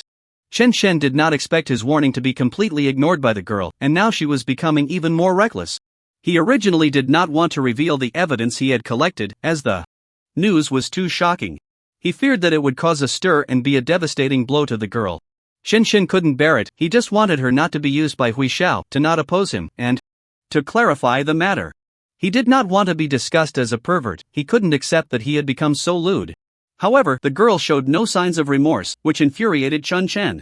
He looked at her angrily and said, since you are so shameless, I won't spare you any face. You better think carefully about whether you can bear the consequences. The girl thought Chen Shen was threatening her and did not realize he had substantial evidence. She looked at him with a wronged expression and said, how can you be like this? Clearly, you took advantage of me, and now you are turning the tables. Not only are you not taking responsibility, but you are also threatening me. Do you even have a conscience? Since I came here today, you must give me an explanation, otherwise, I won't let this go. Chen Shen saw the girl acting pitifully in front of everyone, pretending to be the victim. He sneered and said, fine, since you want the truth, I will give you the truth, and you will have to kneel and beg me, I won't give you a chance. You better open your eyes and see what this really is. Chen Shen presented the video he had collected of the girl being kept by Hui Xiao, placing it in front of her and reminding her to watch it clearly. When the girl saw the video, she was stunned and collapsed onto the ground. Grabbing Chen Shen's shirt, she began to plead. I was wrong, I was blind, I didn't appreciate what I had. I'll do anything you ask, please don't release the video, otherwise I'm really finished. Chen Shen saw the girl who had just been so arrogant in front of him, now kneeling and begging for mercy. He felt a bit of pity, but then he thought about how he had already given her a chance, and it was her own fault for not cherishing it, forcing him to this point. He couldn't blame anyone else, it was her own lack of insight that led to this situation. Chen Shen hardened his heart and said, get up, stop kneeling and begging me. Here. I already warned you and gave you a chance, it was your choice to act this way and force everyone into a corner, so I can only do this. People like you have lost all credibility with me, so your pleas for mercy are of no use. If I don't punish you, you will continue to do wrong, I can't give you that opportunity. Ignoring the girl's pleas, Chen Shen directly released the video, and everyone instantly learned about Hui Xiao keeping the girl. The entire school was in an uproar. This news was like a bomb, shattering the girl completely. After the school learned about the incident, they quickly called the girl in for a discussion, and she instantly became the subject of gossip. This made her the target of everyone's criticism at school, with people pointing fingers and even calling her shameless. Being kept by someone and used to frame Chen Shen, suddenly all public opinion turned against her. Some even felt sorry for Chen Shen, thinking he was wronged in that it was truly unfair. Soon, the school could not withstand the pressure of public opinion and expelled the girl, causing her to lose everything. Feeling a sense of injustice, she went to find Hui Xiao, hoping he would help her take revenge. Hui Xiao had always been at odds with Chen Shen, and now Chen Shen had actually exposed his inappropriate dealings with girls. With the school expelling the girl, Hui Xiao was even more dissatisfied with Chen Shen, seeing his mission fail. He decided to target Chen Shen once again, wanting to regain some face. However, Chen Shen was completely unaware of everything happening behind his back. Thus, without any preparation, Hui Xiao's plan was quietly underway. Xiaomeng had just finished class and was in a great mood as she walked out of the school gate, wanting to find someone to hang out with. Little did she know, as soon as she stepped out of the school, she was already being watched, and the person following her was sent by Hui Xiao. Xiaomeng didn't pay attention to her surroundings, just kept her head down and walked straight ahead. Not long after she left the campus, a few people suddenly appeared at a corner, blocking her path. Xiaomeng saw that they didn't come with good intentions and felt a bit scared, stepping back slowly. When Xiaomeng realized what was happening, she found herself surrounded. She was terrified and shouted, "Who are you? I don't know you, what do you want?" Xiaomeng wanted to know their identities, but to her surprise, these people said nothing. They just came up and took her away, regardless of how much she struggled. Xiaomeng was kidnapped by Hui Xiao, and when Hui Xiao saw his men bringing her over, he laughed joyfully, saying, "Shen Shen, I want to see how you will escape my control this time. Do you really not care about her life?" I'll just wait for you to come to me. Chen Chen was busy on the other side when he suddenly received a phone call. On the line, he heard Hui Xiao's voice. Chen Chen, I'm sending you a little gift today, hope you like it, Hui Xiao said with a sinister laugh. Hearing Hui Xiao's voice, Chen Chen frowned and replied. Irritably, I have nothing to say to you. Just as he was about to hang up, he suddenly heard a familiar voice. Chen Chen tensed up immediately and angrily questioned Hui Xiao, what do you mean? What have you done? What, can't you recognize her voice? She's in my hands now. If you want to save her, come here yourself. Otherwise, you'll bear the consequences. I don't know if she'll be disabled or lose her life, I can't guarantee anything. Hui Xiao's piercing voice echoed repeatedly in Chen Chen's mind. Upon hearing Xiao Meng's voice, Chen Chen rushed out and made his way to an abandoned factory. When he saw that Xiao Meng was indeed in Hui Xiao's hands, he shouted loudly, Hui Xiao, let her go. If you have something to say, come at me. Kneel down and beg me. Chen Chen saw Xiao Meng being controlled by Hui Xiao and felt an overwhelming anger. He thought Hui Xiao was a despicable person. If there was something to confront, it should be directed at him. Why drag Xiao Meng into such humiliation? Chen Chen found it hard to accept, but the most important thing right now was to rescue Xiao Meng. He didn't want her to suffer any harm at Hui Xiao's hands. Hearing Hui Xiao loudly say, kneel down and beg me, Chen Chen wished he could slap Hui Xiao away, but Xiao Meng was in his grasp. Chen Chen felt he absolutely could not act impulsively, or it would put Xiao Meng in danger. He could only endure, but Hui Xiao's demand for him to kneel was something he could not accept. Even if it cost him his life, Chen Chen would not kneel and beg. Xiao Meng saw Hui Xiao bullying Chen Chen and angrily shouted, Hui Xiao, you despicable person, you will not die a good death. You've done so many bad things, do you know you will face retribution? You want Chen Chen to kneel and beg you? Dream on. Hearing Xiao Meng curse him, Hui Xiao angrily turned to glare at her and said, shut up, watch your own life, don't try to act tough here. Seeing that Chen Chen was unwilling to kneel, Hui Xiao signaled his subordinates to step forward and teach Chen Chen a lesson. With Xiao Meng still in Hui Xiao's hands, no matter how much his subordinates kicked and punched Chen Chen, he had no way to fight back. He could only endure the blows from Hui Xiao's subordinates, and in no time, Chen Chen was beaten to a pulp. Xiao Meng saw Chen Chen being beaten by Hui Xiao's subordinates, and for the sake of saving his life, he didn't fight back, allowing them to punch and kick him. Xiao Meng couldn't hold back any longer and cried out loudly, Chen Chen, hurry and leave, don't worry about me. If you don't leave now, they will beat you to death. Please go, I don't want to see you like this. Xiao Meng cried heartbreakingly. She wanted Chen Chen to leave quickly because Cheng Xian was already seriously injured. Hearing Xiao Meng's cries, Chen Chen looked up at her and forced a smile, trying to reassure her not to worry about him. But at that moment, Xiao Meng was already in tears, her heart was chaotic, and she felt so pained for Chen Chen. Chen Chen had never suffered such humiliation, being beaten to serious injury by Hui Xiao's subordinates. Xiao Meng saw blood seeping from the corner of Chen Chen's mouth and cried out in anguish. However, Hui Xiao's subordinates showed no mercy, continuously punishing Chen Chen. Hui Xiao, on the side, laughed heartily, feeling that Chen Chen had finally fallen into his hands, and he had finally taken his revenge. So Hui Xiao appeared before Chen Chen like a triumphant victor. Hui Xiao looked at Chen Chen and laughed, asking, Chen Chen, do you still dare to oppose me in the future? Let me tell you, if you make me uncomfortable again, I will hit you every time I see you. I want to see how long you can endure. I want to see how capable you are at protecting everyone around you. Never let me catch you again, or I will make sure you have no place to be buried. Hui Xiao said viciously, wishing for Chen Chen to die right in front of him to relieve his hatred.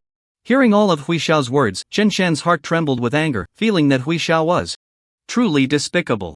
How dare he kidnap Xiao Meng? Chen Chen was waiting for an opportunity, deliberately pretending to be on the verge of collapse in front of Hui Xiao. Blood continued to flow from the corner of Chen Chen's mouth, and he began to sway unsteadily. He wanted Hui Xiao to believe that he was really at his limit after being beaten for so long by his subordinates. Even iron would not be able to withstand it. Let alone him, Chen Chen, who was not particularly strong. Hui Xiao, feeling unconvinced, approached Chen Chen, looking at him with a disdainful gaze. Just as Hui Xiao was about to humiliate Chen Chen suddenly sprang up from the ground as if fully revived. He grabbed Hui Xiao by the neck, making him a hostage in his hands. In this way, Chen Chen easily took control of the entire situation, and Hui Xiao looked at Chen Chen with a terrified expression. He could hardly believe that he had almost been beaten to death by his own men, yet suddenly he seemed to possess immense strength. Hui Xiao tentatively tried to break free from Chen Chen's grip, but Chen Chen held tightly onto his throat. Chen Chen angrily said, I warn you, don't try to escape from my hands. Let go of my partner, or I will make you pay with your life. Chen, keep my word, don't think I'm joking, or you can try and see. As he said this, Chen tightened his grip, and Hui Xiao felt a bit of suffocation, his breathing suddenly becoming labored. Hui Xiao became frightened, he was afraid that the enraged Chen would really kill him. So, Hui Xiao began to plead for mercy, struggling to say to Chen, I'm sorry, it was my fault. I will let go of your partner right away, please don't kill me. Seeing Hui Xiao's treacherous demeanor made Chen feel a wave of disgust. Chen sneered and said, very well, I'll watch you let her go. I hope you don't try to take advantage of the situation, or your life won't be guaranteed. Hui Xiao anxiously ordered his men to release Xiao Meng, who immediately rushed to Chen's side, gripping his arm tightly while sobbing uncontrollably. Chen quickly comforted Xiao Meng, saying, it's okay, don't be sad anymore. Seeing Xiao Meng safely return to his side, Chen finally felt relieved. He then stomped down on Hui Xiao's leg without hesitation. Hui Xiao let out a series of agonizing screams, his face turning pale as beads of sweat rolled down his forehead. Chen ruthlessly broke Hui Xiao's leg to relieve his own hatred and to give Hui Xiao a warning to keep his distance from him and his loved ones in the future. If he dared to infringe again, he would surely take Hui Xiao's life. Chen heroically rescued Xiao Meng from Hui Xiao's hands, and Xiao Meng looked at Chen with a wronged expression, saying, I'm sorry, it's all my fault for being so reckless. If I hadn't run out, Hui Xiao wouldn't have had the chance to threaten you. It's all my fault that you got hurt, you can scold me however you want, I have no complaints. Xiao Meng truly felt guilty, she hadn't expected Hui Xiao to target her. Looking at Chen, who was covered in wounds, her heart ached. She took all the responsibility upon herself, feeling that it was all her fault.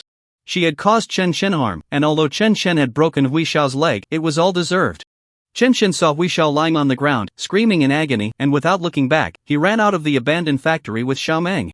Soon, Chen broke free from Hui Xiao's control, and Xiao Meng saw the severely injured Chen. She was very worried, as Chen had been pushing himself despite his injuries in order to escape Hui Xiao quickly. After running a certain distance, Chen felt quite uncomfortable and couldn't help but frown. Seeing Chen's expression, Xiao Meng grabbed his arm and said, hurry, just hold on a little longer, I'll take you to the hospital right away. Chen endured his pain, and with Xiao Meng's company, they arrived at the hospital, where he was finally admitted under the doctor's arrangement. In the following days, Chen stayed in the hospital to recuperate, slowly recovering his health. Every day, Xiao Meng was by his side, and as she saw Chen getting better day by day, her heart gradually felt a bit lighter. However, throughout it all, Xiao Meng was not very happy because she felt that Chen's misfortune was all because of her. She had been feeling guilty about this, so while taking care of Chen, she was truly attentive and considerate. Chen was also very grateful to Xiao Meng. He knew that this incident could not be blamed on her. It was Hui Xiao who targeted him and took Xiao Meng hostage, causing her to be harmed because of him. Thinking that he had dragged Xiao Meng into this, both of them felt a sense of guilt towards each other. After resting in the hospital for a week, Chen's injuries had fully healed, and Xiao Meng arranged for his discharge. The first thing Chen did after being discharged was to ensure Xiao Meng's safety by arranging for her to stay in a secure place. Otherwise, he feared that the treacherous Hui Xiao would strike at Xiao Meng again. After thinking it over, Chen looked at Xiao Meng and said, how about this? For safety's sake, you can stay in my villa for the time being. This way, Hui Xiao won't have the chance, and I can feel a bit more at ease. Xiao Meng felt a bit embarrassed, but thinking about what would happen if Hui Xiao controlled her again, she reluctantly agreed to Chen's request. From that day on, Xiao Meng moved into Chen's villa, for which she was very grateful. Their interactions were very harmonious, and seeing Xiao Meng come and go safely in front of him brought Chen a sense of comfort. Once Chen's injuries healed and he was discharged, he threw himself into studying and working, as he had fallen behind on many things during this time. When Xiao Meng walked into Chen's villa, she was truly amazed. The villa was incredibly luxurious, and it was her first time living in such a place, which made her heart race with excitement. After organizing her belongings, she wandered around the villa, appreciating and exploring it. Xiao Meng was genuinely curious about everything inside the villa, all of which had been carefully selected by Chen. It was all very beautiful, and the decoration of the villa was very comforting, giving a warm feeling. Although Xiao Meng was there, she did not feel out of place, instead, it felt somewhat familiar. Chen was worried that Xiao Meng might not adapt well, constantly concerned that she would go through an adjustment period during which she might feel uncomfortable. Dai Xiaomei somehow heard about Xiao Meng's situation, and when she learned that Xiao Meng had moved into Chen's villa, she also moved in. When Xiao Meng saw Dai Xiaomei appear in Chen's villa, she was a bit surprised and asked, "What are you doing here? When did you move in? Dai Xiaomei smiled slightly and said, Why, can't I move in? I just got here not long ago. No, that's not what I meant, Xiaomeng quickly explained.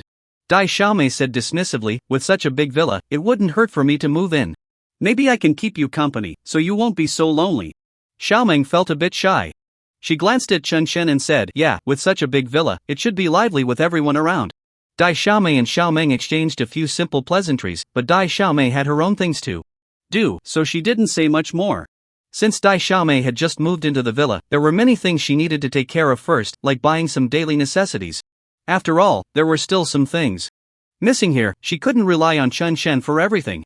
At the very least, she needed to arrange her own life and not cause trouble for Chen Shen.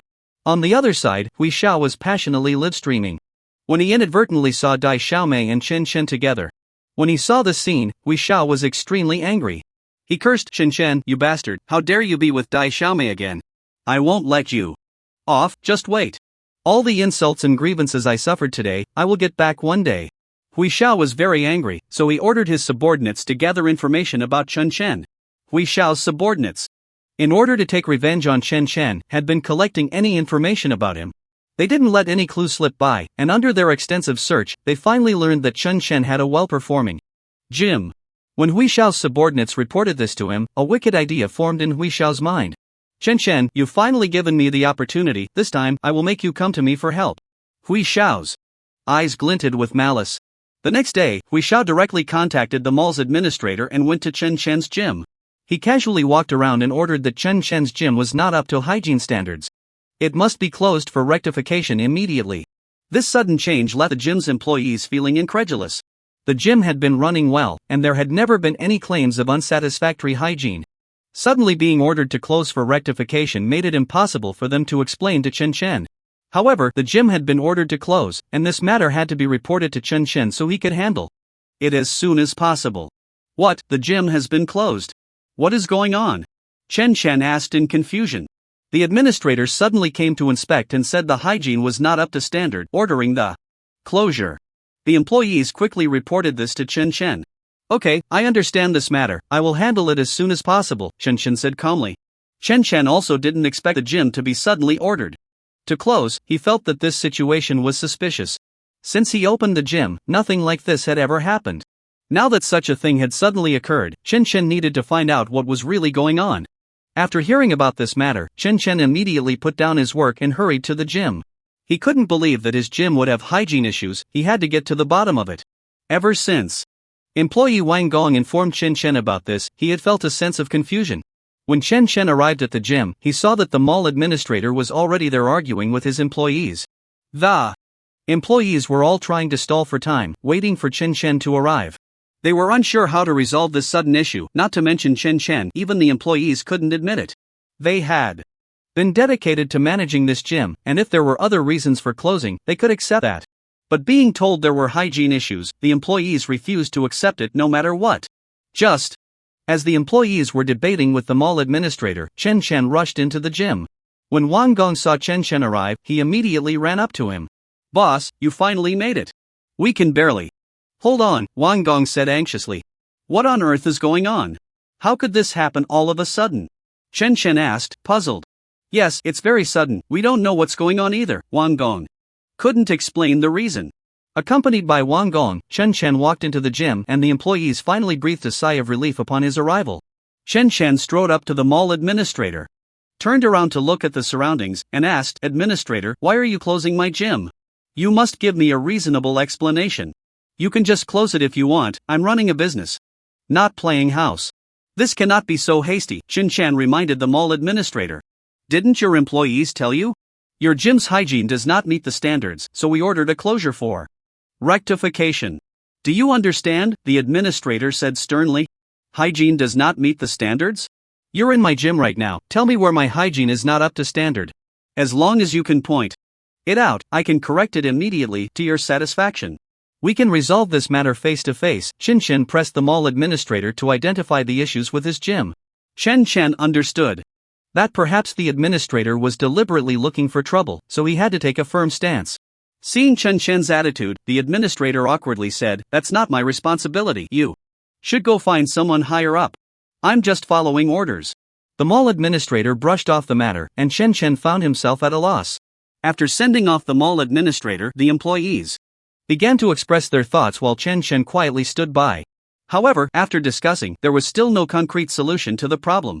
Chen really couldn't continue like this. He couldn't just watch his gym be shut down. If it really closed, it would be quite troublesome. After pondering for a moment, he said, "Don't worry, I'll go find the mall manager. This matter must have someone to address it. How can they just keep pushing it around? Someone must take responsibility, and now no one is admitting it." Chen was genuinely angry. His gym was running well, and whose idea was this? No matter whose idea it was, Chen had to resolve this issue. Soon, Chen found the mall manager and politely said, "Manager, hello, I am the owner of Mingshi Gym. My name is Chen. I would like to ask, I just received a notice that my gym's hygiene does not meet the standards, and I have been ordered to close for rectification. I want to know who is responsible for this matter and who I should approach to resolve it. I want to know where the problem with my gym lies so that I can address it and resolve the issue as quickly as possible.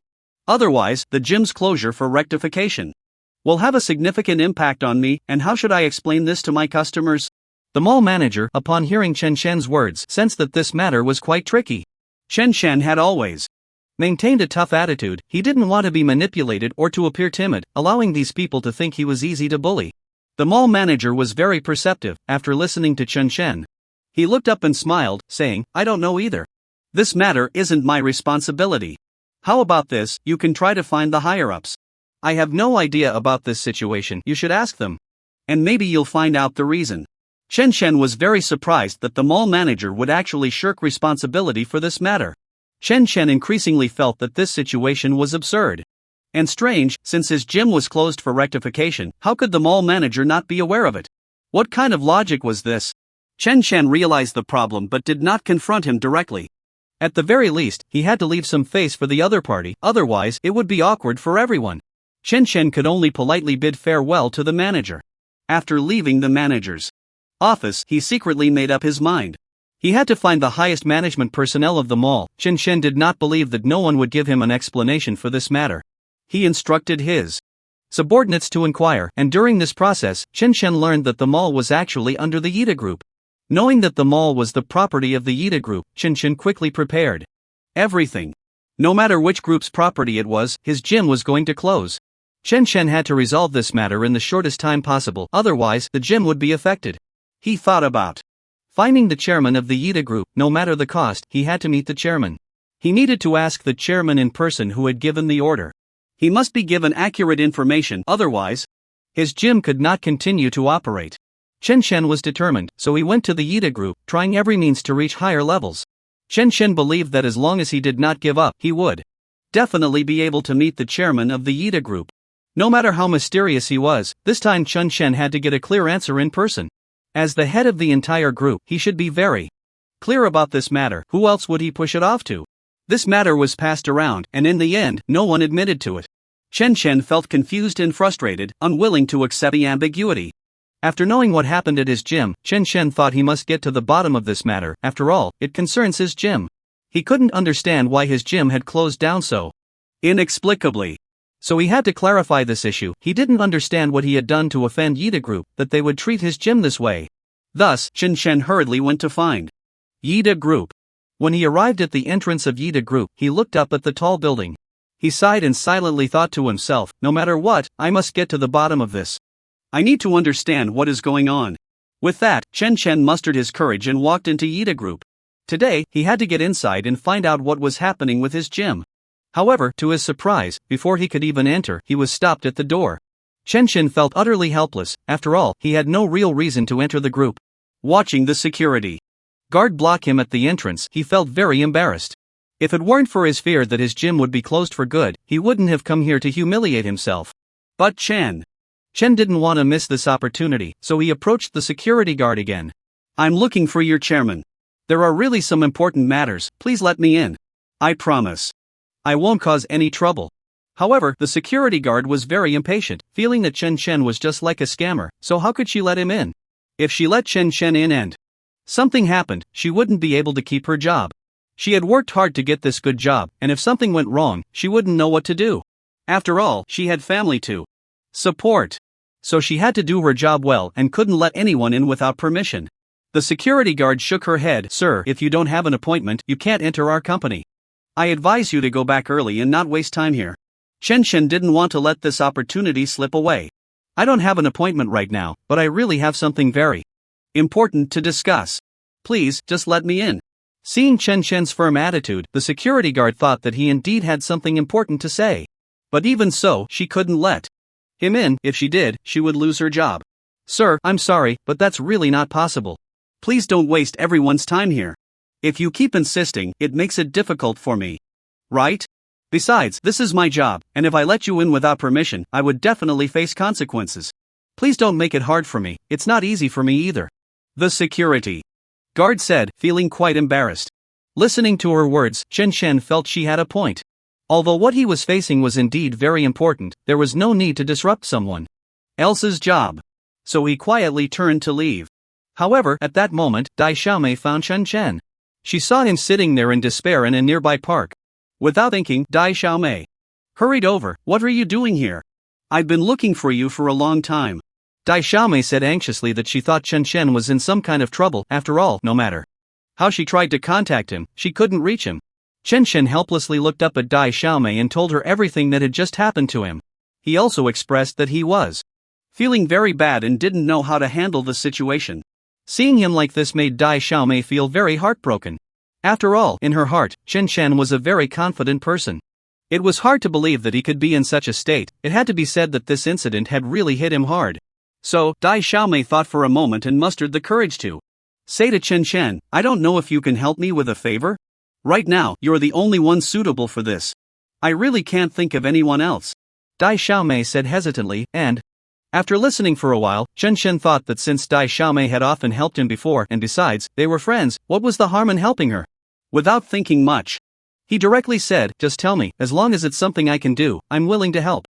Dai Xiaomei became shy and stammered, actually, I want to ask you to pretend to be my boyfriend. I don't know if you can accept that? Dai Xiaomei said this with great anticipation, hoping that Chen Chen would agree. However, she also knew that she shouldn't push him too hard and should respect his opinion. Chen Chen hesitated a lot. He always felt that doing this would be somewhat unfair to Dai Xiaomei. Dai Xiaomei didn't want to make things too difficult for him, so she pretended to be indifferent and said, forget it, I know this isn't an easy decision for you. I'll give you some time to think about it. If it doesn't work out, I'll just find someone else. After saying this, Dai Xiaomei left the place feeling dejected. She really didn't want to stay there any longer. However, at that moment, Chen Chen unexpectedly received a new task from the system. The system instructed Chen Chen to agree to Dai Xiaomei's request, and if he did, he would be rewarded with medical skills. Chen Chen was very tempted. So he went to find Dai Xiaomei and told her that he was willing to pretend to be her boyfriend. Dai Xiaomei was very happy. But Chen Chen was quite puzzled and asked her why she wanted to do this. Under his questioning, Dai Xiaomei explained that it was because her family was pressuring her to marry, but she didn't want to go on blind dates. So she told her parents that she already had a boyfriend, and now they wanted to meet him at a restaurant. Dai Xiaomei really couldn't think of any other way, which was why she resorted to this plan. Thus, Chen Chen and Dai Xiaomei arrived at the restaurant, and at that moment, Dai Xiaomei's parents also appeared. Chen Chen was very nervous because he had never attended such an occasion before. Dai Xiaomei's parents looked down on Chen Chen as soon as they saw him, believing he was just a poor student and not worthy of their daughter. Is this your so-called boyfriend? Why don't you introduce him to us? Dai Xiaomei's parents said haughtily, which made Chen Chen feel very awkward. If it weren't for his good relationship with Dai Xiaomei, he wouldn't have done such a thing. Mom, Dad, this is the Chen Chen I introduced to you before? He is my boyfriend, and after we graduate, we are planning to get married. Dai Xiaomei said happily as she linked her arm with Chen Chen's, but her parents' faces had already darkened. Hello, Uncle and Auntie, I am Dai Xiaomei's boyfriend, Chen Chen. I brought these small gifts to show my respect for you, and I hope you can accept them, Chen Chen said as he handed over the things he had prepared in advance, but Dai Xiaomei's parents looked down on these small gifts. Although they were a couple from a wealthy background, this situation made Chen feel very embarrassed, and he stood there in a daze. Seeing this, Dai Xiaomei quickly took the things from Chen Chen's hands and set them aside. Alright, let's eat. I've been starving after such a long drive. After hearing Dai Xiaomei's suggestion, everyone began to eat. Throughout the meal, Dai Xiaomei's parents kept staring at Chen Chen, and when the meal was nearing its end, they could no longer hold back. They looked at Chen Shen seriously and said, "What do you think a poor student like you can bring to our Dai Xiaomei in terms of happiness? Just look at yourself in the mirror and see if you are worthy of our daughter. I think you are just a toad dreaming of eating swan meat. Stop having those delusional dreams." Chen Shen was instantly speechless. He didn't know how to respond, as his identity was just that of a student. Moreover, the relationship with Dai Xiaomei was something they had fabricated, so he didn't know how to handle the situation. At this moment, Dai Xiaomei felt very embarrassed. She felt truly sorry for Chen Shen, as her parents were mocking him right there, and she couldn't say anything. But her parents became increasingly harsh, and their words grew more hurtful. Unable to listen any longer, she said angrily, "Mom, he is marrying me, not you. Besides, can he make me happy? I still don't know. Can you stop interfering in my personal matters?" Dai Xiaomei looked at her parents angrily, feeling that they had gone too far this time. However, Dai Xiaomei's mother was unconvinced, saying, "Silly child, what do you know? He is just a poor student and can't give you anything. Listen to your mother and break up with him as soon as possible." Dai Xiaomei really didn't want to deal with them anymore, although she knew her parents were only looking out for her. She just couldn't understand why they had to interfere in her relationship. Just then, Dai Xiaomei's blind date appeared, and her parents greeted him with smiles. This made Chen Chen feel very awkward, reminding him of how he had entered just moments ago, which was truly incomparable. Chen Chen carefully examined this person. From his clothing, he could tell that this person was a rich second generation, as his clothes and shoes were not cheap. However, this person looked far too old, and when Chen Chen heard his age, he was so shocked that he couldn't speak, because this person was easily decades older than Dai Xiaomei, and he was just wealthy. She suddenly felt a pang of heartache for Dai Xiaomei, not expecting that her parents would have such thoughts. However, Dai Xiaomei's parents were very pleased because this was exactly what they wanted. They always thought that as long as they had money, everything would be fine. So they kept introducing this person to Dai Xiaomei, hoping she would end up with him, and even found Chen Chen sitting nearby very annoying. They impatiently looked at Chen Chen. "Why are you still here? I told you, how can you be so thick-skinned? You've eaten, so what are you still doing here? Let me tell you, dreaming of marrying my daughter is just that, a dream." Dai Xiaomei was very anxious. She really didn't expect her parents to say such hurtful things. What shocked her even more was that she hadn't anticipated that the blind date her parents arranged for her was someone decades older than her. Was money really that important to her parents? At that moment, Dai Xiaomei felt very sad. Chen Chen couldn't stand it any longer. She wanted to stand up for Dai Xiaomei and perhaps regain some face for herself. "Auntie, I'm sorry, I might not have introduced myself clearly earlier, so I need to reintroduce myself. I run a gym in the Magic City, and the business is doing quite well, so I probably have over 10 million in savings." Hearing this, Dai Xiaomei's parents were left speechless in shock. They never expected that this poor student in front of them was actually an invisible rich man. But how could they believe Chen Chen's words based solely on her testimony? They simply didn't believe that a student could have over 10 million in savings. It was simply impossible. So Dai Xiaomei's parents mocked Chen Chen. "I think you're just crazy for money, right? With your appearance, it's really laughable that you could run a gym." Chen Chen smiled helplessly. She hadn't expected Dai Xiaomei's parents to be so disbelieving of her words. However, when she glanced at her own clothes and then at Dai Xiaomei's blind date's outfit, it was no wonder Dai Xiaomei's parents didn't believe her. Dai Xiaomei's date was dressed very luxuriously, while she was just in ordinary clothes. Chen Chen didn't explain any further but instead investigated through Zhang Yi and discovered the identity of Dai Xiaomei's blind date. It's turned out that this person was just a fraud, here to scam food and drinks, so all his identities were fake. Chen Chen felt it was extremely ironic. After all, Dai Xiaomei's parents had gone to such lengths to introduce this person to her, thinking he was very wealthy.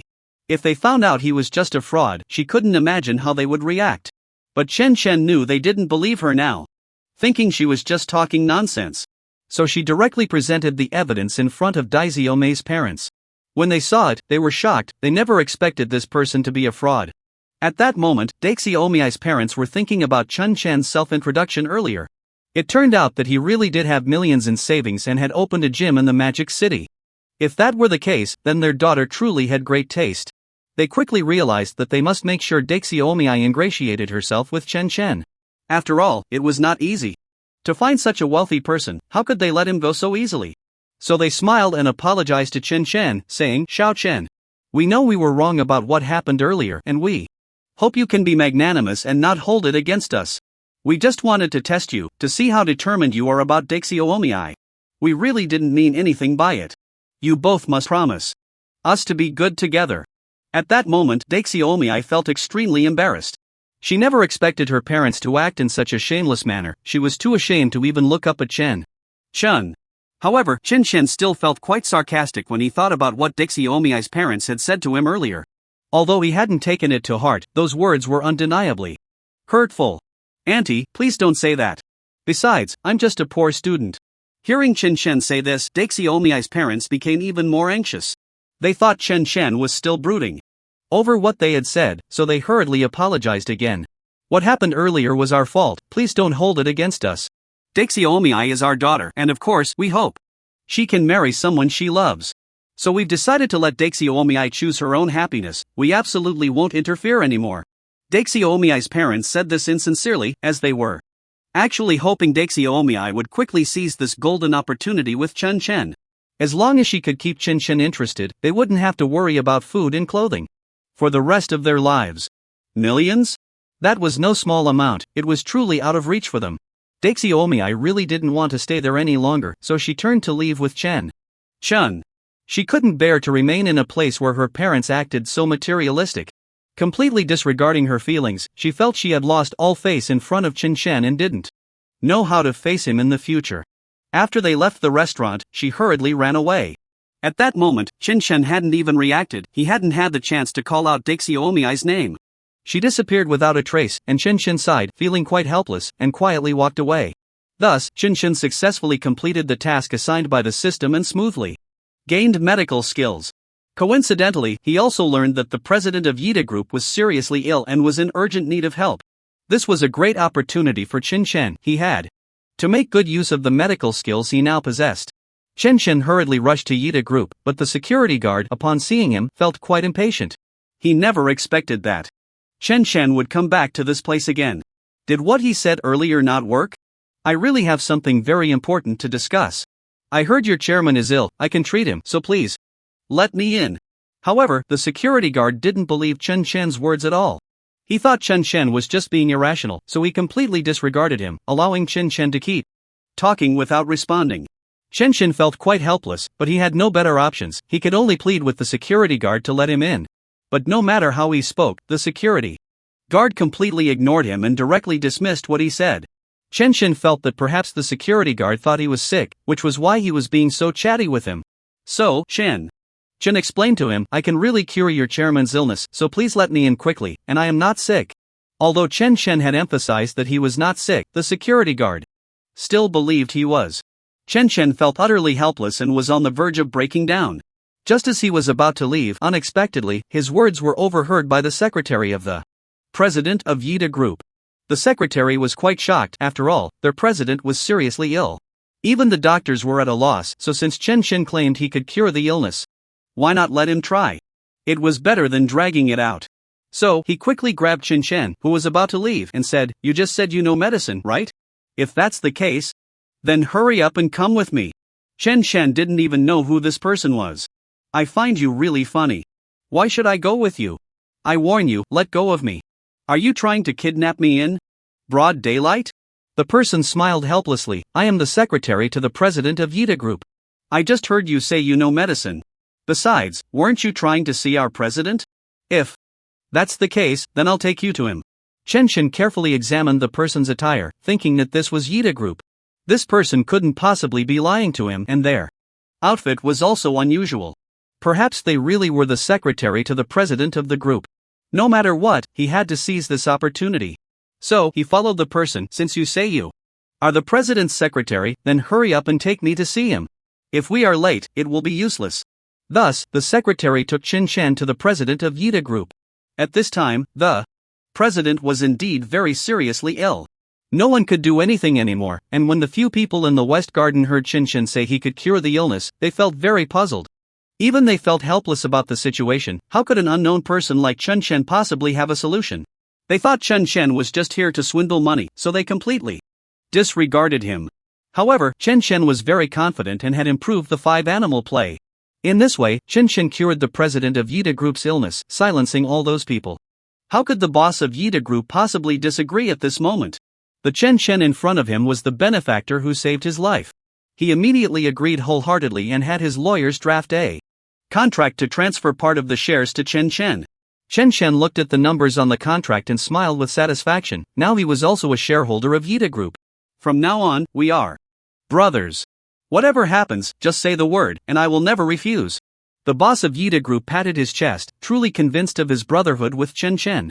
After all, although Chen Chen appeared to be a burly man, he could sense that Chen Chen had his own intellect. Having such a smart person as a brother, he felt he might actually benefit. Perhaps in the future, Chen Chen would become even more formidable and surpass him. Chen Chen observed his demeanor, feeling quite heroic. Anyway, he had already established a brotherly bond with the people of Yida Group. When he returned to the gym, he wondered if those people would still dare to make things difficult for him. Alright, from now on, we are brothers. I'll take my leave now, there are other matters waiting for me to handle. The boss of Yida Group nodded, putting away the contract he had just given to Chen Chen. After Chen Chen left, the boss continued to exercise according to the techniques Chen Chen had taught him. Upon returning to the mall, Chen Chen commanded the others, "Open the door." Although it was just 2 short words, everyone could feel the determination in Chen Chen's voice. Now, no one could stop Chen Chen from wanting to open the door. Although everyone had some concerns, they were inspired by Chen Chen's words. Isn't it inappropriate for us to open the door like this? After all, the administrator said, we violated the rules and cannot open the door. Hearing the others, Chen Chen frowned. At this point, even if the administrator stood in front of him, he would not make any concessions. Chen Chen's words showed no sign of retreat. Don't mind him, we'll open the door as usual. If the administrator comes, let him come find me directly. After saying this, Chen Chen stood at the door of his gym, waiting for the administrator to arrive. The mall, upon discovering through surveillance that the gym had actually opened, exchanged glances and immediately informed the administrator. The administrator's expression turned sour upon hearing this news. He had already repeatedly advised them not to open the door, yet these troublesome people were simply too much, ignoring his words. He quickly arrived at the gym, seeing Chen Chen with an unafraid demeanor. Upon seeing Chen Chen's muscles, he couldn't help but feel a wave of fear, but he quickly calmed down. This is a society governed by law, and besides, there are cameras watching. No matter how formidable Chen Chen is, he can't just hit someone. Otherwise, he would only be taken away by the police. With this thought, he gained a bit of confidence. What's wrong with you people? Do you even hear what I'm saying? Haven't I already told you?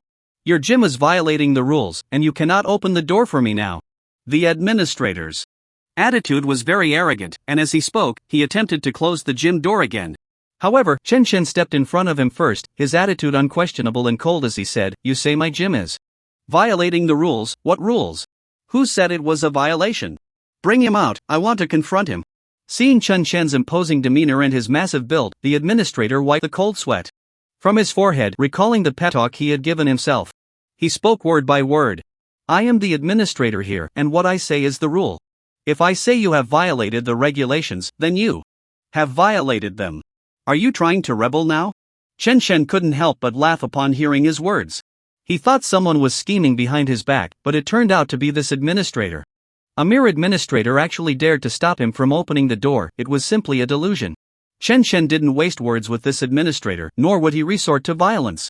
He could already see that the administrator was just posturing in front of him. In reality, he was very afraid of him. Chen Chen took out his phone. This action startled the administrator, who thought Chen Chen was about to pull out some weapon from behind him, and he immediately became very alert, trembling in fear. However, when he saw that Chen Chen had only taken out his phone, he breathed a sigh of relief, feeling that his earlier demeanor was quite embarrassing. Chen Chen quickly dialed the headquarters number and reported what had happened to him, then appeared calm and composed. There was no need for him to expend any effort or negotiate with the administrator. Naturally, someone would take care of him. The administrator looked at Chen Chen, who seemed to have everything under control, with confusion. Just then, his personal phone rang. Hello, manager? Why do you have time to call me? Is there something you need me to do? The manager's furious voice came through the phone. You incompetent sycophant, do you know who you've offended? Hurry up and get out of the way, don't obstruct the gym's opening any longer. Upon hearing this, the administrator frowned. Cold sweat had unknowingly started to bead on his forehead. He wiped the sweat from his brow and said, Manager, what do you mean? Are you saying the gym can open normally? Are you stupid? Wasn't what I just said clear enough? Hurry up and get out of the way. Do you know who you've offended? From now on, you don't need to continue working in the mall. The manager, recalling the immense pressure from the call he had just received, couldn't help but feel a headache coming on. At that moment, he vented all his anger on the administrator. When the administrator heard he was being fired, he was immediately dumbfounded, as the furious manager had already hung up the phone. The administrator quickly turned to Chen Chen, realizing that it was the call Chen Chen made that had taken effect, and pleaded, Big brother, I'm sorry, I didn't recognize the great mountain earlier." Chen Chen completely ignored the administrator and instead directed the staff to open the door. Chen Chen returned to school and happened to run into teacher Shan Shan. He was about to greet her when he noticed that her condition seemed a bit strange. Usually, teacher Shan Shan was very approachable, always wearing a slight smile that seemed to bring warmth to others. But today, her face showed an obvious fatigue, and even her skin appeared dull from lack of rest. "Teacher Shan Shan, what's wrong? Haven't you been able to rest well?" Upon seeing Chen Chen, teacher Shan Shan snapped back to reality and forced a smile at him, but it was clear that she was not in good shape, which made Chen Chen even more worried. "I've been a bit tired lately because I haven't been resting well, but don't worry, it's nothing serious." "What exactly is going on? Is there something on your mind? Or is there something else bothering you?" Seeing that teacher Shan Shan seemed reluctant to elaborate, Chen Chen couldn't help but press further. He really wanted to know what had happened to her. Teacher Shan Shan felt Chen Chen's kindness and couldn't help but smile. She knew he wanted to help her. So, she recounted her recent experiences in detail. "I don't know if it's psychological, but I always feel very uncomfortable at home. As soon as I get back, I feel short of breath, so naturally, I don't sleep well." After hearing teacher Shan Shan's words, Chen Chen nodded in understanding. No wonder she looked so unwell. It turned out to be due to lack of rest. One must know that rest is the most important thing in a day. Whether it's a machine or a part, it needs rest to function properly. And now, teacher Shan Shan was in a very precarious state. "Teacher Shan Shan, I currently have a villa, you can stay with me for now." As Chen Chen spoke, he looked at her with concern. He was genuinely worried about her current state. Teacher Shan Shan was a bit surprised by his offer, but she could feel the kindness emanating from him. Unlike the boys she usually encountered, Chen Chen always gave her a sense of calm and stability. His suggestion sparked a glimmer of hope in her heart. Indeed, she hadn't been resting well lately. Teacher Shan Shan felt like a string inside her had been tightly wound. And if it reached a breaking point, it would eventually snap. Wouldn't that be a bit inconvenient? Although she felt a bit hopeful, she hesitated. As a teacher moving into a student's home might not be appropriate. But looking at Chen Chen's calm demeanor, she felt that her concerns were somewhat unfounded. "Teacher Shan Shan, given your current situation as your student, I should certainly offer you a place to stay. This is the least I can do to help you, so please don't decline." Chen Chen's words were earnest, and he was genuinely considering her perspective. After hearing him, teacher Shan Shan nodded. Indeed, his reasoning was very sound. Her hesitation now seemed to undermine Chen Chen's good intentions, so she lifted her head and smiled at him, as if she had returned to being the gentle teacher Shan Shan of the past. "In that case, I won't be polite." However, soon teacher Shan Shan furrowed her brows again. If she moved into Chen Chen's villa, there were still many things in her room that needed to be packed, and doing it alone would be a bit difficult. Seeing her frown, Chen Chen curiously asked, "Is there something else you're worried about? You can tell me. If I can help, I will." Teacher Shan Shan nodded. Since she was already going to move into Chen's villa, she was no longer afraid of owing him more favors, so she said, "I was thinking, it seems a bit inconvenient for me to move my things from the rental place by myself. Could you help me out?" Chen Chen immediately agreed, patting his chest, saying it was just moving some things, something he was very familiar with. Seeing Chen Chen's resolute demeanor, teacher Shan Shan smiled, knowing he had no classes after this, and took him to her rented community. It was clear that the place where teacher Shan Shan usually lived had a decent environment. If it weren't uncomfortable to live there, she probably wouldn't have moved out so easily, Chen Chen thought as he looked around. When the landlord saw teacher Shan Shan, he immediately came over enthusiastically to greet her. "Teacher Shan Shan, why are you back so early today? Didn't you have class?" The landlord appeared to be a middle-aged man in his 40s, with a pair of lecherous eyes fixed on teacher Shan Shan, making her feel very uncomfortable. The moment teacher Shan Shan saw the landlord, she instinctively stepped back behind Chen Chen, as if she really disliked him. Upon meeting Chen Chen's gaze, the landlord instinctively felt a bit scared of such a tall man. "I want to come back and move my things," teacher Shan Shan said. Upon hearing this, the landlord immediately frowned in displeasure. He was unwilling to let her move out, so he blocked her path. "Teacher Shan Shan, I rented the Placed to you because I thought you were a teacher and such a young and beautiful girl. Living alone must be very difficult, so I agreed to rent it to you. Why are you going back on your word now? The landlord was very forceful. Seeing his tough demeanor, teacher Shanshan couldn't help but respond helplessly. Landlord, didn't we agree before? That I could move out anytime I wanted? You agreed to that, didn't you? Chen Chen narrowed his eyes at the landlord's strong attitude. From teacher Shanshan's words, he could roughly tell that the landlord had probably said such things to trick her into staying. But now that teacher Shanshan wanted to leave, the landlord naturally wouldn't agree. Just looking at the landlord's lecherous expression, he felt that this landlord was not a good person, and it would be better for teacher Shanshan to move out as soon as possible, otherwise, who knows what might happen later. When did I ever say such a thing? Go ask around if renting here requires a long-term lease. I never said I would only rent for a short time and leave. You're in breach of contract. The landlord stood firmly in front of the door, refusing to let Shanshan enter to collect her things. Teacher Shanshan looked at the situation, almost in tears. She clearly remembered the landlord saying that she could move out at any time, but now he was going back on his word, leaving her at a loss for what to do. Did you forget, landlord? You really promised me that not only could I leave whenever I wanted, but you would also return my deposit. Upon hearing this, a cold smile appeared on the landlord's face. At this point, how dare she mention the deposit? He would never return it. Previously, he had a decent relationship with teacher Shanshan, but now that he heard she wanted to move out, he had decided to sever ties with her. Let me tell you, don't even mention the deposit. You must compensate me, or who will cover the losses of my house?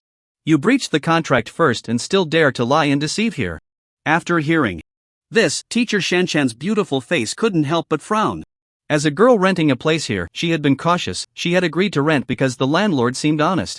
She never expected him to be such a person, catching her off guard. Facing the landlord, she felt a bit helpless. At that moment, Shen Shen, who had been silent, stepped in front of teacher Shanshan, looking coldly at the landlord. Stop lying here, Shen Shen said, word by word. His tall figure blocking teacher Shanshan gave her a sense of security, making her almost forget that she had come with him. The landlord, seeing Chun Chen's intimidating presence, stuttered in fear, but thinking of his money, he stood his ground. What are you going to do? Don't think you can bully people. I tell you, I will absolutely not return this. She must compensate me. As soon as the landlord finished speaking, Shin Shen's fist landed solidly on his nose, a wave of pain making him see stars. It took a long time for him to recover, crouching on the ground, holding his nose, feeling like he was about to faint from that punch. Seeing blood flow from the landlord's nose, teacher Shanshan couldn't help but laugh. Just a moment ago, the landlord had been so tough, but now he could only crouch on the ground, looking pathetic. I ask you one last time, do you need to compensate? And will you return the deposit? The landlord, having been thoroughly beaten, was already very scared. Seeing Chen Shen's fist still clenched, he immediately begged for mercy. No, teacher Shanshan, please move your things quickly. I will return the deposit to you right away. Is that okay? He was afraid that if he didn't beg for mercy now, Chen Shen's fist would fall mercilessly on his face again. If he took another punch like that, he might not be able to see the sun tomorrow. Thinking of this, he felt a wave of fear. He had been foolish to argue with such a fierce person. It was simply a death wish. Teacher Shanshan looked at his pleading expression, nodding in satisfaction. She didn't want to say another word to the landlord. She immediately returned to her room, packed all her things, and asked Chen Chen to help her take them to the car she had ordered in advance. The landlord stood by, covering his nose, which was still bleeding profusely, feeling angry but unable to voice it. He tried to minimize his presence, and after watching teacher Shanshan move all her things away, he finally put on a smile and returned her deposit in full. Teacher Shanshan snorted coldly, and after taking all her money back from him, she felt very relieved. Fortunately, Chen Shen was by her side, otherwise, facing such an unreasonable landlord alone today would have driven her mad. After the two finally left, the landlord let out a sigh of relief, collapsing to the ground like a deflated balloon. It was a good thing they had gone, otherwise, he really couldn't have held on any longer. Chen Shen's glance made him tremble in fear. Just now, as Chen Shen moved things back and forth, he had already scared the landlord so much that his legs were shaking.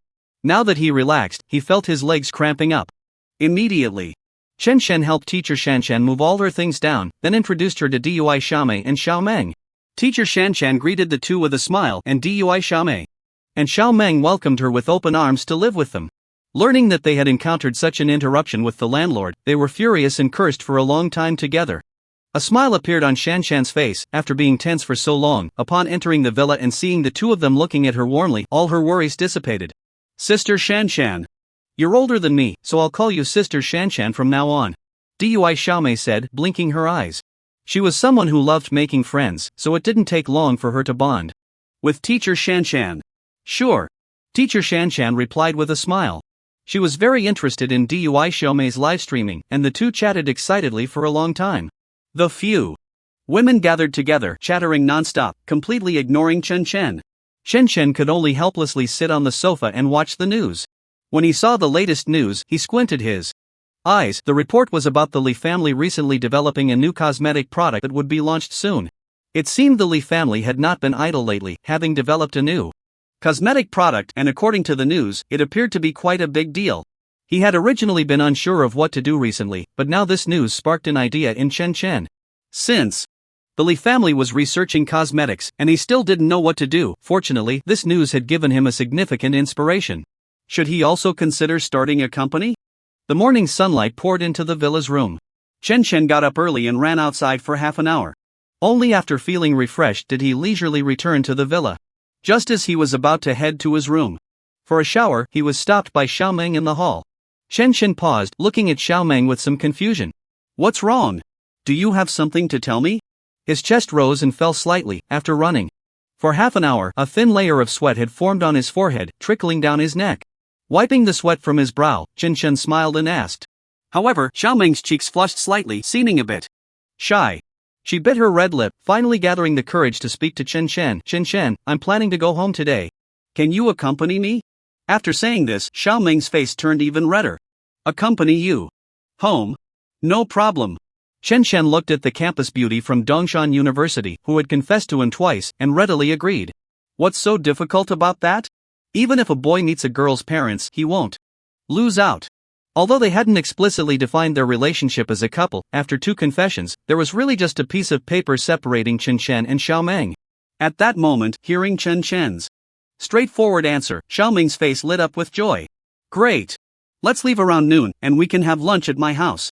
When noon approached, Chen Chen drove his sports car out of the villa, taking Xiaomeng with him to her home. After navigating through streets and alleys, they arrived at a tree-lined villa area. Under Xiaomeng's guidance, Chen Chen parked the car in front of a large villa with a private swimming pool. It seemed that Xiaomeng's family was quite well off. Chen Chen could tell that the campus beauty's family was definitely wealthy. At least this villa was worth several million. Compared to the other girl, Xiao Meng's family background was much better. As if hearing the sound of the sports car engine, once Chen Chen drove into the garage, the owner of the villa came out to greet them. Ha, I was wondering who Xiao Meng would bring home for the first time, and it turns out to be you. A middle-aged man in a sharp suit smiled broadly and shook hands with Chen Chen, who had just stepped out of the garage. Hello, uncle. This is my first visit, and I forgot to bring a gift. I'm really sorry. Chen Chen suddenly remembered that he might have forgotten something. Coming empty-handed was a bit awkward for his first visit with Xiaomeng. What gift do you need? Just being here makes me very happy. Please, come in. The middle-aged man looked at Chen Chen, who was a solid 2 meters tall and exceptionally strong, with great warmth. You really are just like in the live streams, as strong as a giant. The middle-aged man couldn't help but squeeze Chen Chen's muscular arm. The servants have already prepared lunch. You two lovebirds must be hungry, right? The middle-aged man warmly invited Chen Chen. Chen Chen hadn't expected that Xiaomeng's father also enjoyed watching live streams. In that case, there probably wasn't much of a generation gap between them. At that moment, Xiao Meng linked her arm with her father's, acting coyly. Oh, Dad, we're not really a couple yet. Don't say that, we're just good friends for now. Xiaomeng glanced at Chen Chen shyly as she spoke. Alright, I know. You're just good friends for now. The middle-aged man laughed heartily. His daughter had never brought any boy home before, and now she was so seriously introducing Chen Chen. What more needed to be said about their relationship? Moreover, with such a beautiful daughter, as long as she took a little initiative, even if this big guy had great abilities, he would surely end up as her subordinate. Soon, the three of them sat down at the dining table. The middle-aged man warmly greeted Chen Chen. This is the first time my daughter has brought a boy home. Unfortunately, Xiaomeng's mother is currently abroad on business and probably won't be back until next month. At the table, the middle-aged man looked at Chen Chen, who was devouring the food, with a kind expression. A table full of delicacies was laid out, with each dish being quite substantial. It seemed that the middle-aged man had anticipated that the friend Xiao Meng brought back would be Chen Chen. "How is the food at my house? Does it suit your taste?" Xiao Meng leaned close to Chen Chen, occasionally adding a couple of chopsticks of dishes to his plate. Seeing the young couple in front of him, the middle-aged man's smile grew even wider. The three of them chatted and laughed at the table, and Chen Chen quickly understood that Xiao Meng's family was involved in the real estate industry, which meant they were quite well off. Their real estate company was also somewhat well known in the city. As Chen Chen enjoyed the meal, just as the lunch was about to come to an end, Xiao Meng's father looked at Chen Chen with a serious expression. "Chen Chen, although you have just entered university, you can come to our group to work part-time. Not only can you earn some pocket money, but you can also learn a lot of new things." He was very sincere. "What do you think? Although we are in the real estate industry, you can work as a management staff and it won't be too tiring." As soon as Xiao Meng's father's words fell, Chen Chen hesitated. The other party was actually encouraging him to join the family business now, which probably meant he recognized him as his daughter's boyfriend and wanted to cultivate him, perhaps even as a half-successor. Sitting next to Chen Chen, Xiao Meng's beautiful eyes were also filled with anticipation. If Chen Chen joined her family's real estate company, they would have more opportunities to spend time together in private. "Thank you very much for your generous invitation, uncle, but my career has already started, and I still have to go to school. I'm afraid I won't have much extra time." Chen Chen thought for a moment and directly refused. With the system in place, there was no need for him to enter the other party's real estate company for training.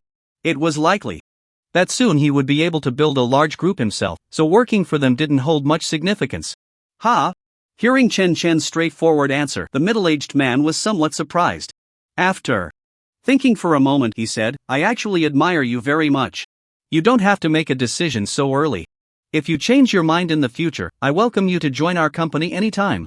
He glanced at Xiao Meng and smiled. "In the future, we will all be family, so don't be polite." When her father said this, Xiao Meng's face immediately turned red, but seeing Chen Chen being recognized by her father made her very happy. After lunch, the two quickly bid farewell to Xiao Meng's father. The afternoon sun was particularly warm, and Chen Chen and Xiao Meng strolled along a street of boutique shops. However, after going in and out of several luxury stores, they ended up empty-handed. After lunch, they said goodbye to Xiao Meng's father and went out to have fun. Chen Chen felt a bit guilty for having declined Xiao Meng's father's invitation, so he decided to accompany Xiao Meng for some leisure in shopping. However, Xiao Meng was enjoying the pleasure of wandering around with her beloved, her mind not focused on shopping at all. With Chen Chen by her side, laughing and chatting, Xiao Meng was already very happy. Of course, the staff at the luxury stores, seeing Chen Chen, who was taller and stronger than the average basketball player, walked in, felt a sense of intimidation without any anger. If it weren't for the beautiful girl beside him, laughing and chatting, they might have thought a thug had come in to cause trouble. The staff at these luxury stores were usually very welcoming, but looking at Chen Chen, they never mustered the courage to approach him to serve. Even after Chen Chen and Xiao Meng left the store, they immediately breathed a sigh of relief. As long as Chen Chen was in the store, the pressure on them was too great. However, neither Chen Chen nor Xiao Meng paid any attention to these strange looks. After a moment, Xiao Meng's eyes lit up as she rushed to a milk tea shop. Soon, she happily bought 2 cups of milk tea and handed one to Chen Chen. "Here. This pearl milk tea is especially delicious. I used to order a cup almost every day in high school." Watching Xiao Meng, who was sipping her milk tea with a radiant smile, Chen Chen smiled slightly and also enjoyed his drink. The two squeezed onto a bench by the street, enjoying the warm atmosphere. However, while they were chatting about interesting things at school, an angry voice rang out from a distance. "Damn it, Xiao Meng, what are you doing here? Who is this man? I've never seen him before." A young man in a suit, barely in his 20s, rushed down from a Ferrari, angrily approaching Xiao Meng and Chen Chen. His expression was very unpleasant. Hearing the young man's question, Xiao Meng's pretty face also darkened. "Wang Xiantang, what does it matter to you where I am? As for who I'm with, it has nothing to do with you," Xiao Meng said coldly, showing no respect to this sudden young man. The young man became even more displeased, but he didn't dare to vent his anger on Xiao Meng and instead turned his gaze to Chen Chen. "Is this guy your boyfriend? Xiao Meng, you refuse to accept me as your boyfriend and instead choose someone like this trash." After giving Chen Chen a once-over, the young man named Wang Xiantang was very annoyed. His eyes were filled with hostility as he looked at Chen Chen. Before he could finish speaking, Chen Chen's expression darkened and he stood up coldly. It was only then that Wang Xiantang realized that Chen Chen, who was sitting On the bench and taking up most of it, was almost 2 heads taller than him and exceptionally strong. What did you just say? You called me trash? Chen Chen frowned and spoke coldly. Wang Xiantang hesitated for a moment, but then gritted his teeth and said loudly, That's right, I said trash as you. Do you think just because you're tall and look strong, you're impressive? I'm a taekwondo expert. I've easily defeated countless opponents as strong as you in the ring. Chen Chen grinned, revealing his white teeth.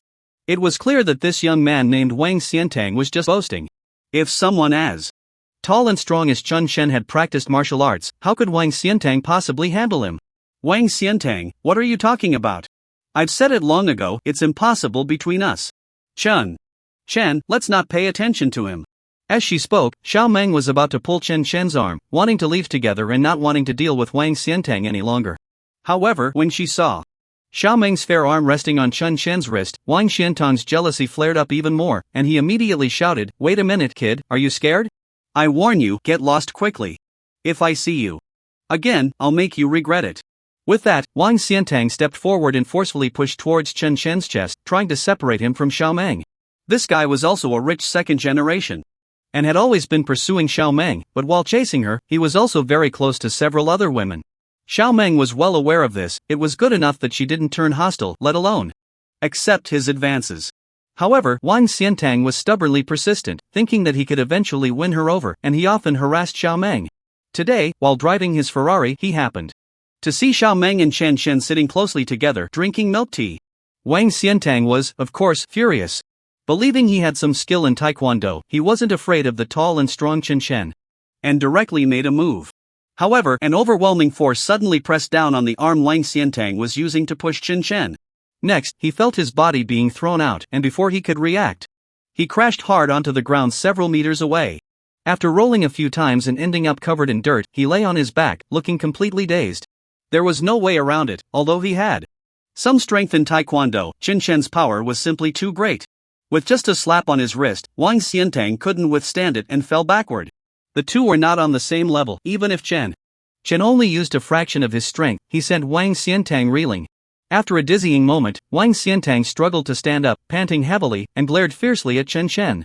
However, this time, he didn't dare to approach. Bastard, how dare you throw me? You're just a bit stronger, right? How about we race? Are you brave enough? Feeling that he had no chance of defeating his goddess's new boyfriend if he made another move, Wang Xiantang proposed a new challenge. What did you say? You want to race with me? But why should I play that with you? Chen Chen coldly laughed as he held Xiao Meng's hand. This pretty boy in front of him was indeed audacious to dare to attack him, and Chen Chen had naturally knocked him to the ground with a single palm, yet this guy actually suggested a race. Kid, did you get nervous the moment you heard about the race? This is my area of expertise. If you're too scared to compete, you might as well admit defeat now.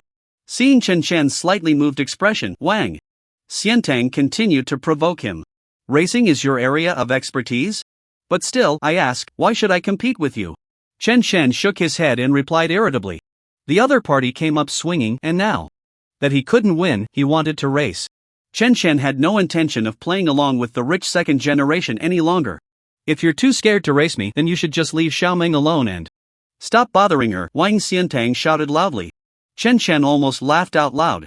He deliberately put his arm around Xiao Meng's shoulder, pretending to be extremely close to her. In an instant, Xiao Meng's pretty face turned red. Although Chen Chen was doing this to provoke Wang Xiantang, Xiao Meng didn't mind being so close to him. However, she was also softly advising, don't pay attention to him. This guy is an amateur racer who has trained for many years. Don't fall for his provocations. Xiao Meng knew Wang Xiantang's background. Even as an amateur racer, he had undergone professional training, giving him a significant advantage over ordinary people. She was worried that Chen Chen might impulsively accept the challenge, so she reminded him early on. However, Xiao Meng had no idea that a system was in place. The moment Wang Xiantang issued the challenge, the system had already assigned a task. Accept Wang Xiantang's challenge and win. The reward is a customized super luxury sports car. With the system's task assigned, Chen Chen would certainly not refuse to race against him. Moreover, Wang Xiantang was just an amateur racer, his skills were probably average. With the system's boost, Chen Chen was almost guaranteed to win. At that moment, seeing Chen Chen and Xiao Meng so close, Wang Xiantang was furious, wishing he could forcibly separate them. However, after suffering a significant loss before, he didn't dare to make a move. Kid, do you dare to race me or not? How about this? If you're willing to race me and win, I can give you 10 million. If you lose, you can never get close to Xiaomeng again. What do you think? Wang Xiantang straightforwardly tempted him. Of course, he was an amateur racer, just a step away from being a professional, and he was confident in his ability to win, so he threw out a very tempting condition. A reward of 10 million would surely tempt even a fool. However, this was just a carrot that would never be eaten. Wang Xiantang knew very well that after years of professional training, he had a significant advantage over ordinary people. Alright, since you're willing to put up 10 million as a bet, it seems you are quite sincere. Then I accept. Chen Chen smiled slightly and directly agreed. The system had already issued the task, and with Wang Xiantang offering 10 million as a bet, how could Chen Chen refuse? At that moment, after glancing at Chen Chen, Xiaomeng fell silent. Chen Chen was usually not an unreasonable person, since he was willing to accept Wang Xiantang's challenge. He probably had a lot of confidence. Soon, Chen Chen took Xiaomeng and got into the sports car, following the smug Wang Xiantang to the racetrack. Meanwhile, Wang Xiantang, driving his Ferrari with one hand on the steering wheel and the other on the phone, was calling friends to gather more people to watch the race between him and Chen Chen. He made sure to clarify the identity of his opponent. As long as he spread the word after losing the race, this big guy would definitely have no face to continue staying by Xiaomeng's side. As long as this capable guy felt embarrassed to bother Xiao Meng, Wang Xiantang's opportunity would come. Half an hour later, on a racetrack, Chen Chen and Wang Xiantang's sports cars were lined up side by side, both engines roaring loudly. At that moment, many young men and women dressed in fancy clothes sat in the stands, pointing at the two cars. Most of them were Wang Xiantang's friends, and having heard that Wang Xiantang was going to race against Xiaomeng's new boyfriend with a bet as high as 10 million, they were eager to come and watch the excitement. Moreover, Wang Xiantang was an amateur racer who could easily crush ordinary people. No one believed that Xiaomeng's new boyfriend had much chance in this race. Under everyone's gaze, a girl in a short skirt waved a flag, and the two sports cars immediately launched from the starting line. Wang Xiantang's Ferrari roared ahead, taking the lead. Meanwhile, Xiaomeng, sitting next to Chen Chen, held onto the car door, feeling a bit nervous, but soon realized that the car Chen Chen was driving was not to be underestimated. After a turn, it quickly matched the Ferrari's speed, showing no signs of falling behind. Damn, could this guy have undergone some professional training? That's impossible. I know every amateur racer in this city. Wang Xiantang's face changed instantly, and he pressed the gas pedal hard, trying to gain an advantage on the straightaway. His Ferrari was modified and had a significant speed advantage, quickly pulling ahead of Chen Chen's car. But just a few seconds later, he noticed that as they approached the next turn, Chen Chen's car caught up again, this time not just matching speed but overtaking him directly. It was only then that Wang Xiantang realized in shock that the opponent's racing skills were even superior to his own. The only difference was that the vehicle was not modified, and its performance was slightly weaker, but their abilities were not on the same level at all. The two sports cars raced around the 2-kilometer track lap after lap, and gradually, even the young men and women in the stands noticed something was off. The Ferrari could only slightly close the gap on the straight, but as soon as they hit the turns, it fell behind again. Leading the race were always Chen Chen and Xiaomeng's car. Wang Xiantang exerted all his strength, but he could never catch up to them. This was unbelievable. Was Wang Xiantang really going to lose this race?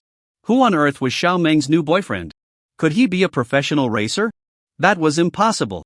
The crowd of young men and women in the stands buzzed with speculation, but Wang Xiantang's friends could not figure out Chen Chen's true identity and could only watch helplessly as the car he was driving crossed the finish line, winning the race. Finally, when the Ferrari stopped on the track, Wang Xiantang's face turned pale, and he slammed his helmet down hard on the track. He had actually lost the race. It was simply inconceivable. Come on, pay up, 10 million. This is what you promised Chen Chen before the race. You can't go back on your word. In front of everyone, Xiaomeng dragged Chen Chen's hand and walked up to Wang Xiantang, sneering as she spoke. This race was a contest between amateur racers and ordinary people, but throughout the competition, Chen Chen's driving skills far surpassed Wang Xiantang's. Although Wang Xiantang's car had been modified, barely making up for some of the disadvantages in performance, he still lost the race. Wang Xiantang's face was extremely grim. He never expected to lose. Looking at Chen Chen's iron-like physique, he opened his mouth, confusion filling his eyes. Although he had promised to pay 10 million if he lost, even as a rich second generation, he couldn't come up with that much money on the spot. Seeing Wang Xiantang looking like a Defeated dog. Not daring to respond to her question, Xiaomeng immediately showed a look of disdain and said, "What's wrong? You boasted before that if you lost, you'd give Chen Chen 10 million. Are you planning to go back on your word now?" At this moment, Wang Xiantang's friends also curiously gathered around. They saw Chen Chen, who looked like a little giant, and didn't dare to joke around. "It's just 10 million, right? Although I can't come up with it alone, my friends are here, we can definitely gather it together." In front of so many friends, Wang Xiantang couldn't afford to lose face, so he gritted his teeth and spoke up. If he went back on his word in front of so many friends, he couldn't bear that humiliation. He turned to his friends and said, "Brothers, help me out, gather 10 million for me first, and I'll pay you back later." The young men and women present were mostly from wealthy families. Although Wang Xiantang unexpectedly lost the race, they were a bit displeased, but for now, they could only grumble and use their phones to transfer money to help Wang Xiantang gather the 10 million. "Alright, your name is Wang Xiantang, right? If you improve your driving skills in the future, I welcome you to challenge me again," Chen Chen said with a smile after seeing the 10 million had been transferred. Wang Xiantang owed his friends 10 million and had no idea when he could pay it back. Just as he was fuming, he heard Chen Chen's words, and his face turned even uglier. However, he didn't have the face to stay there any longer, quickly greeting his friends and ignoring Chen Chen and Xiaomeng. He turned around, got into his Ferrari, and drove off in a huff. After this race, Wang Xiantang realized that the gap between his driving skills and Chen Chen's was like a chasm. There was no way he could catch up. Who would dare to initiate another race? Did he think he had too much money? This was a full 10 million. Even as a rich second generation, losing such a large sum made him very unhappy. Once Wang Xiantang left, the other friends quickly followed suit and left the scene. "Let's go home, Dad said dinner is almost ready." At this moment, Xiaomeng received a phone call, and her face lit up with joy as she spoke. Chen Chen not only won the race but also struck a blow to Wang Xiantang's arrogance. It was likely that Wang Xiantang would be too embarrassed to continue pestering him in the future, which made Xiaomeng very satisfied. On the surface, Chen Chen remained calm, but he was actually very happy because he not only earned Wang Xiantang's 10 million but also received a customized luxury sports car from the system, which was probably worth far more than 10 million. However, he wasn't in a hurry to pick it up just yet. Before nightfall, Xiaomeng and Chen Chen had already returned home. However, as soon as they got home, Xiaomeng quickly noticed something was off. Her father seemed a bit down. "It's nothing serious, just some land he hasn't sold, and it might end up going to waste." Xiaomeng's father explained directly, without any intention of hiding anything. "Uncle, you have some land that is hard to sell. If that's the case, I happen to have an idea." Chen Chen, who had been listening to Xiaomeng and her father's conversation, immediately interjected. Now he had a bit of wealth. He had just obtained 10 million from Wang Xiantang, so he had quite a bit of money on hand. If he couldn't acquire a large amount of land, purchasing a certain quantity to run a farm stay would be just right. It could also help Xiaomeng's father alleviate some difficulties, and Chen Chen believed that it wouldn't be long before he could make a lot of money again and continue to buy more land from Xiaomeng's father. Of course, for now, it was just right to try out the farm stay. "What? You plan to buy some land to run a farm stay? Do you have that much money?" Upon hearing Chen Chen's suggestion, Xiaomeng's father was immediately taken aback. At that moment, he realized that Chen Chen was not just the capable man he saw on the live stream, but also wealthy enough to casually take out 20 to 30 million to buy land from him. It should be noted that even though he was in real estate and had a large company under him, it wasn't easy to have 20 to 30 million in liquid funds at hand. "Since that's the case, I can offer a discount and trade at cost price." Xiaomeng's father immediately agreed. Hearing that Chen Chen was willing to buy the land and help her father resolve the difficulties the company was currently facing, Xiaomeng's beautiful eyes were filled with affection. "Alright, let's put work aside for now and enjoy this family banquet first." Knowing that Chen Chen was not just talking big but actually had tens of millions in hand, and was also the owner of a gym planning to expand into other fields, Xiaomeng's father naturally did not continue to invite Chen to work in his real estate company. In his company, Chen Chen would at most be a mid-level manager for training. But with his wealth, being able to casually take out 20 to 30 million to buy land there might be deeper cooperation in the future. Xiaomeng's father looked at Chen Chen with even more satisfaction.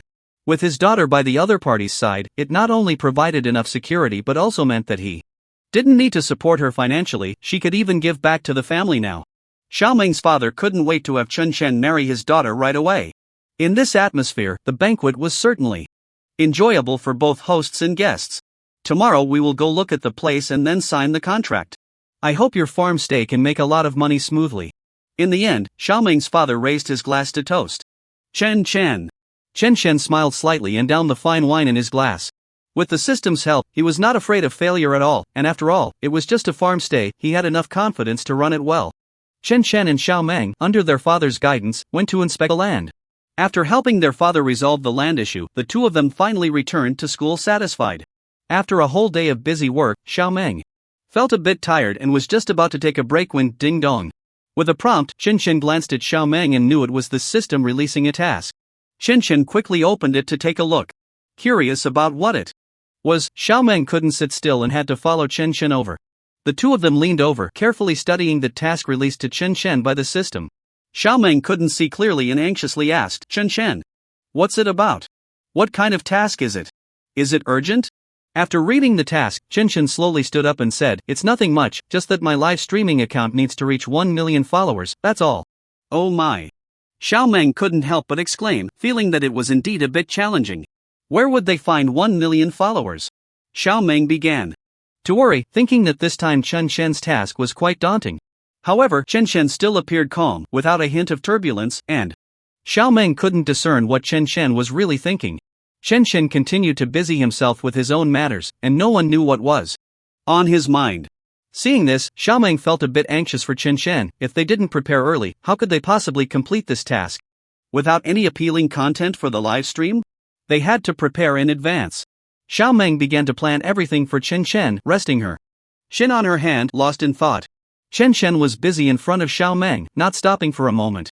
Suddenly, Xiaoming pulled Chen Chen and asked, if the followers for this live stream account can reach 1 million, is there any reward? Chen Chen nodded and said, yes. What's wrong? Hurry up and tell me, what's the reward? Xiaoming asked eagerly. Chen Chen thought for a moment and said, a whole office building. Ah. Xiaoming was completely taken aback, not expecting the reward to be so tempting. An office building was no small matter. It seemed that this time they really needed to plan well. Chen Chen had to get that office building.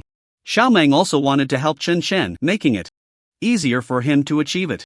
Xiaoming thought for a moment and asked, do you have any better ideas, or have you thought about what content we should live stream this time to attract more people? Only then did Chen Chen put down what he was doing and start considering the question. However, after discussing for half a day, they still couldn't come up with a good idea.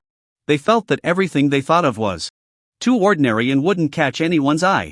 If the follower count didn't go up, the task would be impossible to complete, and everything would be in vain. It would be better not to do it at all. After discussing back and forth, both Chen Chen and Xiaoming felt a bit of a headache, realizing that this time they had to put in some effort. The two of them pondered for a long time without coming up with a good solution. How could this be? Xiaoming felt a bit anxious, thinking that this wouldn't do, so she plopped down, feeling something brush against her. Xiaoming reached out and touched it, and when she saw the promotional flyer in her hand, her eyes lit up with excitement. She immediately thought of a great idea that would definitely complete this task. Getting Chen Chen's livestream followers to 1 million would be absolutely no problem. Xiaoming felt as if she had found a treasure. She smiled at the flyer and happily approached Chen Chen. I have an idea, and this time it will definitely work, Xiaoming said excitedly. What idea? Hurry up and say it. Chen Chen was a bit anxious too. Hearing Xiaoming say that suddenly, he was definitely looking forward to it, and Xiaoming knew this very well. Xiaoming handed the promotional flyer in front of Chen Chen and said, are you interested in joining me? Let's participate in this study evening together. At the study evening, the two of us can perform a program together. Isn't that a good idea? What are we still planning for here? We can't miss this opportunity. Don't you think? Chen Chen looked at the flyer in Xiaoming's hand and thought her idea was quite good. This was indeed a rare opportunity that they shouldn't miss. Seeing Chen Chen deep in thought, Xiaoming had already started to think about what program they would perform.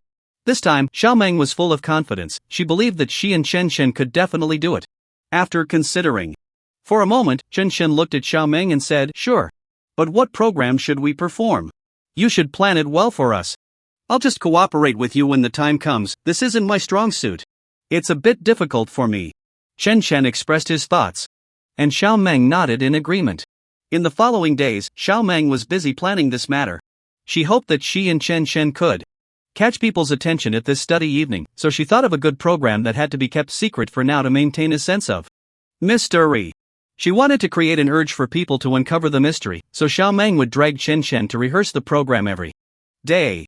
For this live broadcast, Xiao Meng and Chen Chen really put in a lot of effort.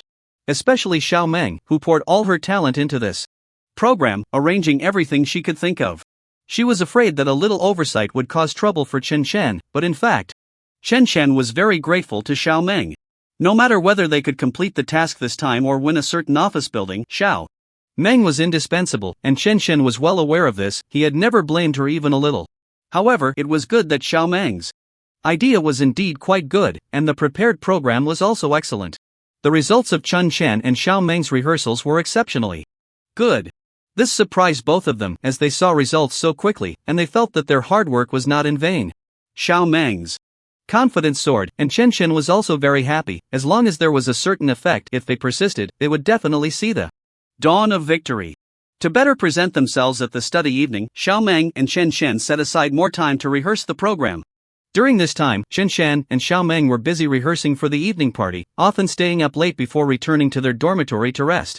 Their actions quickly caught the attention of the green tea school beauty, Lily. Seeing Chen Chen and Xiao Meng together all day made her feel uncomfortable. Perhaps this is the mindset of every green tea girl. Chen Chen and Xiao Meng were completely oblivious, still passionately rehearsing their program. After finishing the rehearsal, Chen Chen was intercepted by the waiting green tea Lily on his way back to the dormitory. Chen! Lily suddenly jumped out from the side and shouted. Chen Chen was startled and quickly looked up at the person in front of him. He felt a bit unhappy. Being startled like that was quite a shock, especially since he was deep in thought about the program when Lily interrupted him. This made Chen Chen feel uncomfortable, but in front of Lily, he didn't directly blame her. Why are you here, suddenly appearing and scaring me? Is there something you need? Chen Chen asked lightly. Lily noticed Chen Chen's indifferent expression and felt a bit disappointed. But then she thought, hasn't Chen Chen always been like this? There was no need to dwell on it too much. Lily tilted her head and carefully examined Chen Chen, saying, of course I have something to find you for. Otherwise, just say what you need. I have things to do. Chen Chen replied straightforwardly. It was as if he didn't want to spend another minute with this girl. His attitude made Lily feel quite dissatisfied, thinking that Chen Chen was looking down on her, not even waiting for her to finish speaking before he was eager to leave. Lily, feeling a bit displeased, asked, Chen Chen, do you look down on me? Why do you have such a cold attitude towards me? What have I done to offend you? Hearing Lily's words, Chen Chen looked down at her pitiful expression and smiled faintly, saying, not at all. You're overthinking it, it's really not like that. I do have things to attend to. Only then did Lily stop holding it against Chen Chen. She looked at him and said, all right. Since you have things to do, I'll be brief. I came to find you today to discuss the evening party. I hope you can be my dance partner and join me for this event. Lily finally revealed her purpose for seeking out Chen Chen, a thought she had been harboring for some time. She just hadn't come to express it until now. Chen Chen was a bit surprised to hear Lily invite him to the evening party. After all, this green tea school beauty was quite the figure at school, surrounded by many handsome guys. He wondered why Lily specifically sought him out. Chen Chen didn't want to have too much interaction with her, and besides, he had already promised Xiao Meng that they would perform together, having rehearsed for many days. They were on the verge of success, so how could Chen agree to be Lily's dance partner? Without hesitation, Chen Chen looked at Lily and said, I'm really sorry, but I already have important plans for this evening party, so thank you for your kind offer, but I must decline. Chen Chen rejected Lily like this, leaving her no room to maneuver, which made her feel a bit awkward. This was her first time inviting someone, only to be turned down. Those who followed Lily around all looked forward to her giving them this opportunity. But Chen Chen was different. He had no interest in Lily's invitation at all. Lily said a bit unhappily, Chen Chen, you need to think this through. This is a good opportunity for you. Don't act impulsively. I really hope you can consider it carefully before answering my question. After saying this, Lily prepared to leave. Chen Chen thought for a moment and didn't want to give Lily this opportunity. Wait a minute, Chen Chen said. Lily stopped in her tracks, hoping that Chen Chen would change his mind and be her partner for the upcoming study party. Lily calmed her nervous heart, turned to Chen Chen and asked, so, are you thinking of changing your mind? Chen Chen looked at the school beauty recognized by everyone in front of him. Although they all thought she was beautiful, in Chen Chen's eyes, she was nothing special, and he had never expected to attend the party with her. Chen Chen smiled slightly and said, Lily, you're overthinking it. I just want to tell you that I really can't agree to your request. You should find someone else. I really can't spare the time. You should prepare early.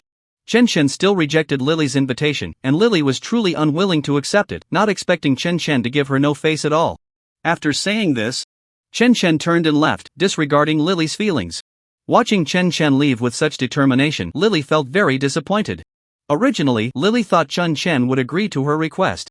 After all, it was also a good opportunity for him. Lily stood there helplessly, watching Chen Chen for quite a while before leaving in dissatisfaction. Lily knew that Xiaoming had always liked Chen Chen, and this time, Xiaoming had asked Chen Chen to accompany her to the study party. This made Lily feel even more uncomfortable, thinking that the reason Chen Chen rejected her was because of Xiaoming. Lily then came up with an idea. Since Chen Chen made her uncomfortable, she would make Xiaoming experience this heartache too. Angrily, Lily turned and left. The next day, Lily went out early to look for opportunities. She had a new idea. She had to find a way to get close to Chen Chen so that Xiaoming would also feel bad. Using her photography skills, Lily managed to take intimate photos of herself and Chen Chen. Seeing the photo of herself and Chen Chen, a sly smile appeared on Lily's face. She silently thought, Chen Chen, Xiaoming, just wait for me. I will have good news for you soon. Since you don't want to make me happy, I will certainly send you some gifts. Chen Chen and Xiaoming, however, had no idea about Lily's actions. She was really clever, knowing she couldn't get close to Chen Chen. So she used this method to take some intimate photos with him, which truly shocked Chen Chen and Xiaoming. They had never known such a technique existed. Lily looked at the photos she had digitally manipulated, and her heart was filled with joy. After organizing the photos, Lily excitedly went to find Xiaoming. However, Xiaoming was still in the dark, confidently preparing for the performance with Chen Chen for their study party. When she saw Lily coming to find her, Xiaoming was a bit surprised and immediately thought that this green tea bitch must have come for something bad. But what Xiaoming didn't expect was that Lily was actually there for her and Chen Chen's matter. As soon as Lily saw Xiaoming busy, she sarcastically said, Xiaoming, you're still here doing those pointless things. Let me show you something. Xiaoming didn't want to pay her any attention, but when Lily saw Xiaoming's attitude, she directly pulled her away. Xiaoming reluctantly followed Lily to the break area, where Lily presented the photos in front of Xiaoming. Take a look, see what this is, Lily said with a blissful smile. Xiaoming curiously took the photos from Lily's hand, and when she opened them, Lily was completely stunned. Because what appeared before Xiaoming were intimate photos of Lily and Chen Chen. The two of them were hugging and looking very close, but Xiaoming had no idea that these were all fabricated by Lily, deliberately made to make her uncomfortable. The purpose was to bring Chen Chen back to her side and separate Xiaoming from Chen Chen. That was Lily's goal this time. Looking at the photos, Lily said, I've already had intimate contact with Chen and he said he likes me, so you should know what comes next. I'll be straightforward, don't stay by Chen Chen's side, I'm more suitable for him. Lily's words were like a sharp knife, piercing Xiaoming's heart. Xiaoming felt a sudden pain. She had never thought that one day Chen Chen would be with another girl. Ignoring her, Xiaoming couldn't accept it as she looked at the photos Lily had given her. Chen Chen stood happily beside Lily, the two of them a perfect match, making Xiaoming's heart ache terribly. Seeing Xiaoming's painful expression, Lily felt truly delighted. Xiaoming thought about how just yesterday, Chen Chen was happily rehearsing the program with her, not knowing when he had taken these photos with Lily. Lily took the photos from Xiaoming's hands and happily walked back to the dormitory, leaving Xiaoming alone, heartbroken. Xiaoming felt like a failure. Just thinking about the image of Chen Chen with Lily made her tears flow uncontrollably. Slowly, Xiaoming squatted down, hugging her body with both hands, silently crying alone. She had liked Chen Chen for a long time, but she had never said it out loud. Yet, Chen Chen had always been deep in Xiaoming's heart. He would always be the most important person to her. Lost in thought, Xiaoming completely broke down. She felt she could no longer accept the situation with Chen Chen. Silently, Xiaoming left the practice venue. Heartbroken, she returned to the dormitory, sitting there blankly, reflecting on all the moments she had shared with Chen Chen. Xiaoming had never thought Chen Chen would leave her, but this time, she had to accept it because their intimate photos were right in front of her. Xiaoming didn't know how long she had been sitting there. She really didn't want to face Chen Chen anymore. She simply packed her things and went to find the principal. When the principal saw Xiaoming's haggard expression, he nervously asked, Xiaoming, what's wrong? Are you feeling unwell? Why does your face look so bad? Xiaoming sighed and looked up at the principal, saying, Principal, there Are some things that I probably can't stay at school for a while? Can I take a leave of absence? The principal was taken aback by Xiao Meng's request. He didn't know why she wanted to leave, but seeing her expression, he knew something must have happened. The principal felt awkward about asking too much, so he tentatively inquired, but Xiao Meng did not tell him the reason. He felt helpless but was also worried about Xiao Meng, concerned that she might not be feeling well. Chen Shen was delayed by some matters and arrived at the practice venue a little late. However, when he got there, he couldn't find Xiao Meng at all. This puzzled him, and he muttered to himself, strange. Where did Xiao Meng go today? She always comes here early, why is she late today? Is something wrong, or is she angry? Chen Shen felt anxious and waited at the practice venue for Xiao Meng to arrive. But time quickly passed, and Xiao Meng still did not appear before him. Chen Shen sensed that something was off, so he hurriedly called Xiao Meng, but he couldn't reach her, her phone was turned off. Just when Chen Shen was very anxious, Lily suddenly walked over to him. Seeing the worried look on Chen Shen's face, Lily smiled and asked, "What's wrong? Why do you look so anxious?" Chen Shen looked at Lily and asked, "Do you know where Xiao Meng went? Why didn't she come to the practice today? Did something happen?" Upon hearing Chen Shen's inquiry, Lily pretended to be very surprised. "You don't know? I thought Xiao Meng told you," Lily said deliberately. "What happened? What did Xiao Meng tell you? Hurry up and say it." Chen Shen appeared a bit nervous. Because of Lily's tone, Chen Shen felt that something might have happened to Xiao Meng, and he had a bad premonition that made him very anxious and scared. "Don't be so nervous. Xiao Meng is actually fine. She just left. As for the program for the study evening, you can still do it with me. That way, we can solve your current problem," Lily said seriously, looking at Chen Shen. When Chen Shen learned from Lily that Xiao Meng had already left, he was a bit stunned. He had no idea why Xiao Meng wanted to leave. Just yesterday, they were both there practicing the program together. Today, she suddenly disappeared without even saying goodbye. Chen Shen felt that something was amiss. Xiao Meng had never mentioned to him that she wanted to leave. What could have happened to Xiao Meng that made her do this? Chen Shen felt that there was something suspicious about this matter. With Xiao Meng's personality, if there was something that forced her to leave, she would definitely tell him. It was impossible for her to just leave quietly without a word. Moreover, it was precisely when they were rehearsing their program. If it weren't for an emergency, Xiao Meng would never do such a thing. Chen Shen had been worried about Xiao Meng, but now he couldn't get in touch with her, and the news he got from Lily only made him more anxious. Besides that, Chen Shen didn't know where to inquire about Xiao Meng's whereabouts. He remained silent for a moment, then looked up at Lily standing in front of him. Chen Shen walked over and asked seriously, "What exactly happened? Do you know something?" Seeing Chen Shen's anxious expression, Lily felt uncomfortable, but she concealed it well in front of him. She didn't let Chen Shen notice anything and pretended to think before saying, "If you want to know about this, I do know." "What happened? Then tell me quickly," Chen Shen asked anxiously. Lily, however, had a dismissive attitude, which made Chen Shen both anxious and angry. But he couldn't do anything to Lily. He couldn't just argue with her over this matter, as that would make him seem uncouth. Chen Shen could only suppress the anger in his heart and calmly ask, "What conditions do you have for telling me the truth about this matter?" A smile immediately appeared on Lily's face. Hearing Chen Shen's question, she felt that her next request should be reasonable. Chen Shen would have to comply with her demands, otherwise he wouldn't learn the reason for Xiao Meng's departure. Thinking of this, Lily smugly said, "As long as you accompany me to the ball tonight and be my dance partner, I will tell you why Xiao Meng left here. If you don't agree, we have nothing more to discuss. You can go find out the reason yourself. I hope you think this through. Don't refuse me so quickly." Chen Shen frowned at Lily, feeling like he was going crazy. This female classmate in front of him was really too scheming, actually using this matter to threaten him. Chen Shen thought Lily was being a bit excessive, but he didn't know what to say. Xiao Meng had disappeared, which was his biggest concern. The most important thing now was to understand the reason for Xiao Meng's departure. Everything else was unimportant. Lily's request was simply for him to attend the ball with her. This wasn't difficult for Chen Shen, he was confident as a dance partner. Lily made it very clear that as long as Chen Shui agreed to her request, she would reveal the reason, otherwise she wouldn't tell Chen Shen the outcome. After considering it for a moment, for Xiao Meng's sake, Chen Shen reluctantly agreed to Lily's request. Lily observed the change in Chen Shen's expression and felt a twinge of sadness when she saw his indecisive attitude. But hearing that Chen Shen ultimately agreed to her request, whether he was willing or forced, it was the same result for Lily. Lily smiled at Chen Shen and said, "Alright, since you agreed to my request, you should prepare well. See you at the ball tonight." After saying this, Lily turned and left. Chen watched her departing figure, wishing he could call her back and have her explain everything in detail. But he knew he couldn't do that, this was school, and he couldn't be violent. Chen turned back to the practice area where he and Xiao Meng trained, feeling as if Xiao Meng was always smiling beside him. He stood there for a long time, unable to think of the reason for Xiao Meng's sudden departure. Feeling helpless, Chen could only walk back alone in silence.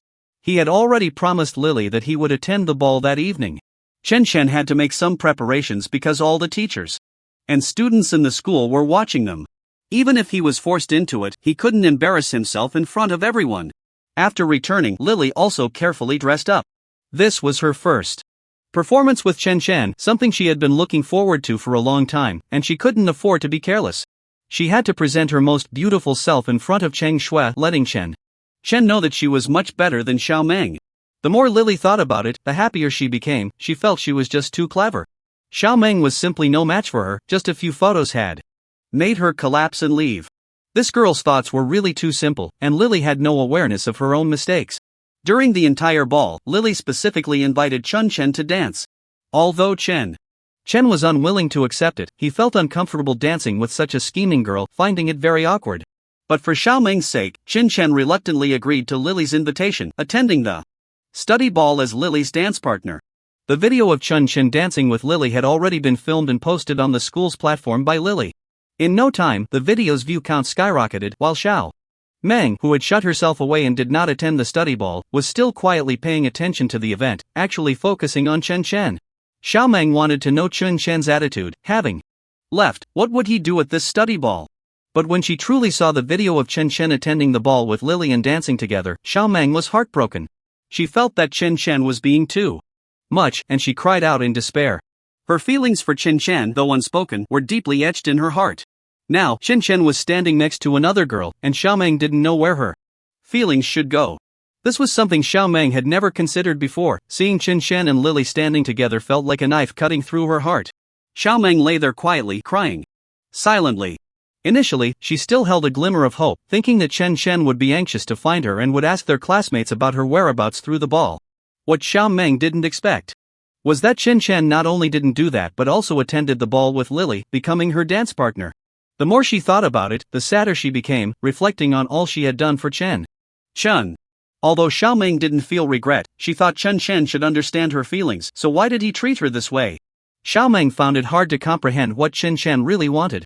Chen's actions completely shattered Xiao Meng's heart, and she decided to leave school, no longer wanting to stay there.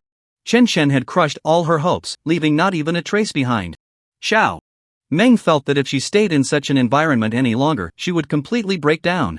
At that point, she would only become the subject of everyone's ridicule and pity, and Xiao Meng did not want to be the object of sympathy or gossip.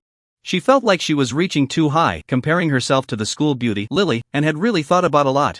She quietly packed her things alone, reminiscing about the moments she had shared with Chen along the way. The more she thought, the more pain filled her heart. Since Chen didn't need her, she didn't want to be a burden to him either. It was better to leave early, allowing Chen to make his own decisions. Perhaps this way it wouldn't affect him. After coming to this conclusion, Xiao Meng decided to leave school late at night. She didn't want to see her classmates' strange looks. Once everything was packed, Xiao Meng sat in a corner, silently waiting for the time. After a long wait for the night to grow quiet and everyone to rest, Xiao Meng sadly took her luggage and quietly left the school. Just then, this scene was spotted by one of Li Hui's underlings, who quickly pulled out his phone to call Li Hui when he saw Xiao Meng walking out of the school alone. When Li Hui learned that Xiao Meng was leaving the school alone in the middle of the night, he became excited. Under the guidance of his underling, Li Hui finally stood in front of Xiao Meng. When Xiao Meng saw Li Hui appear before her, she felt a bit nervous and scared. With a wary look, she asked Li Hui, "What do you want? Hurry up and get away from me." Li Hui grinned and said, "Xiao Meng, don't be nervous. I mean no harm, I just happened to run into you. Why are you here alone?" It was already very late and it was dangerous for her to be out like this. "Did something happen, or did you have a fight with Chen? You mustn't be sad, you still have me as a friend by your side, right?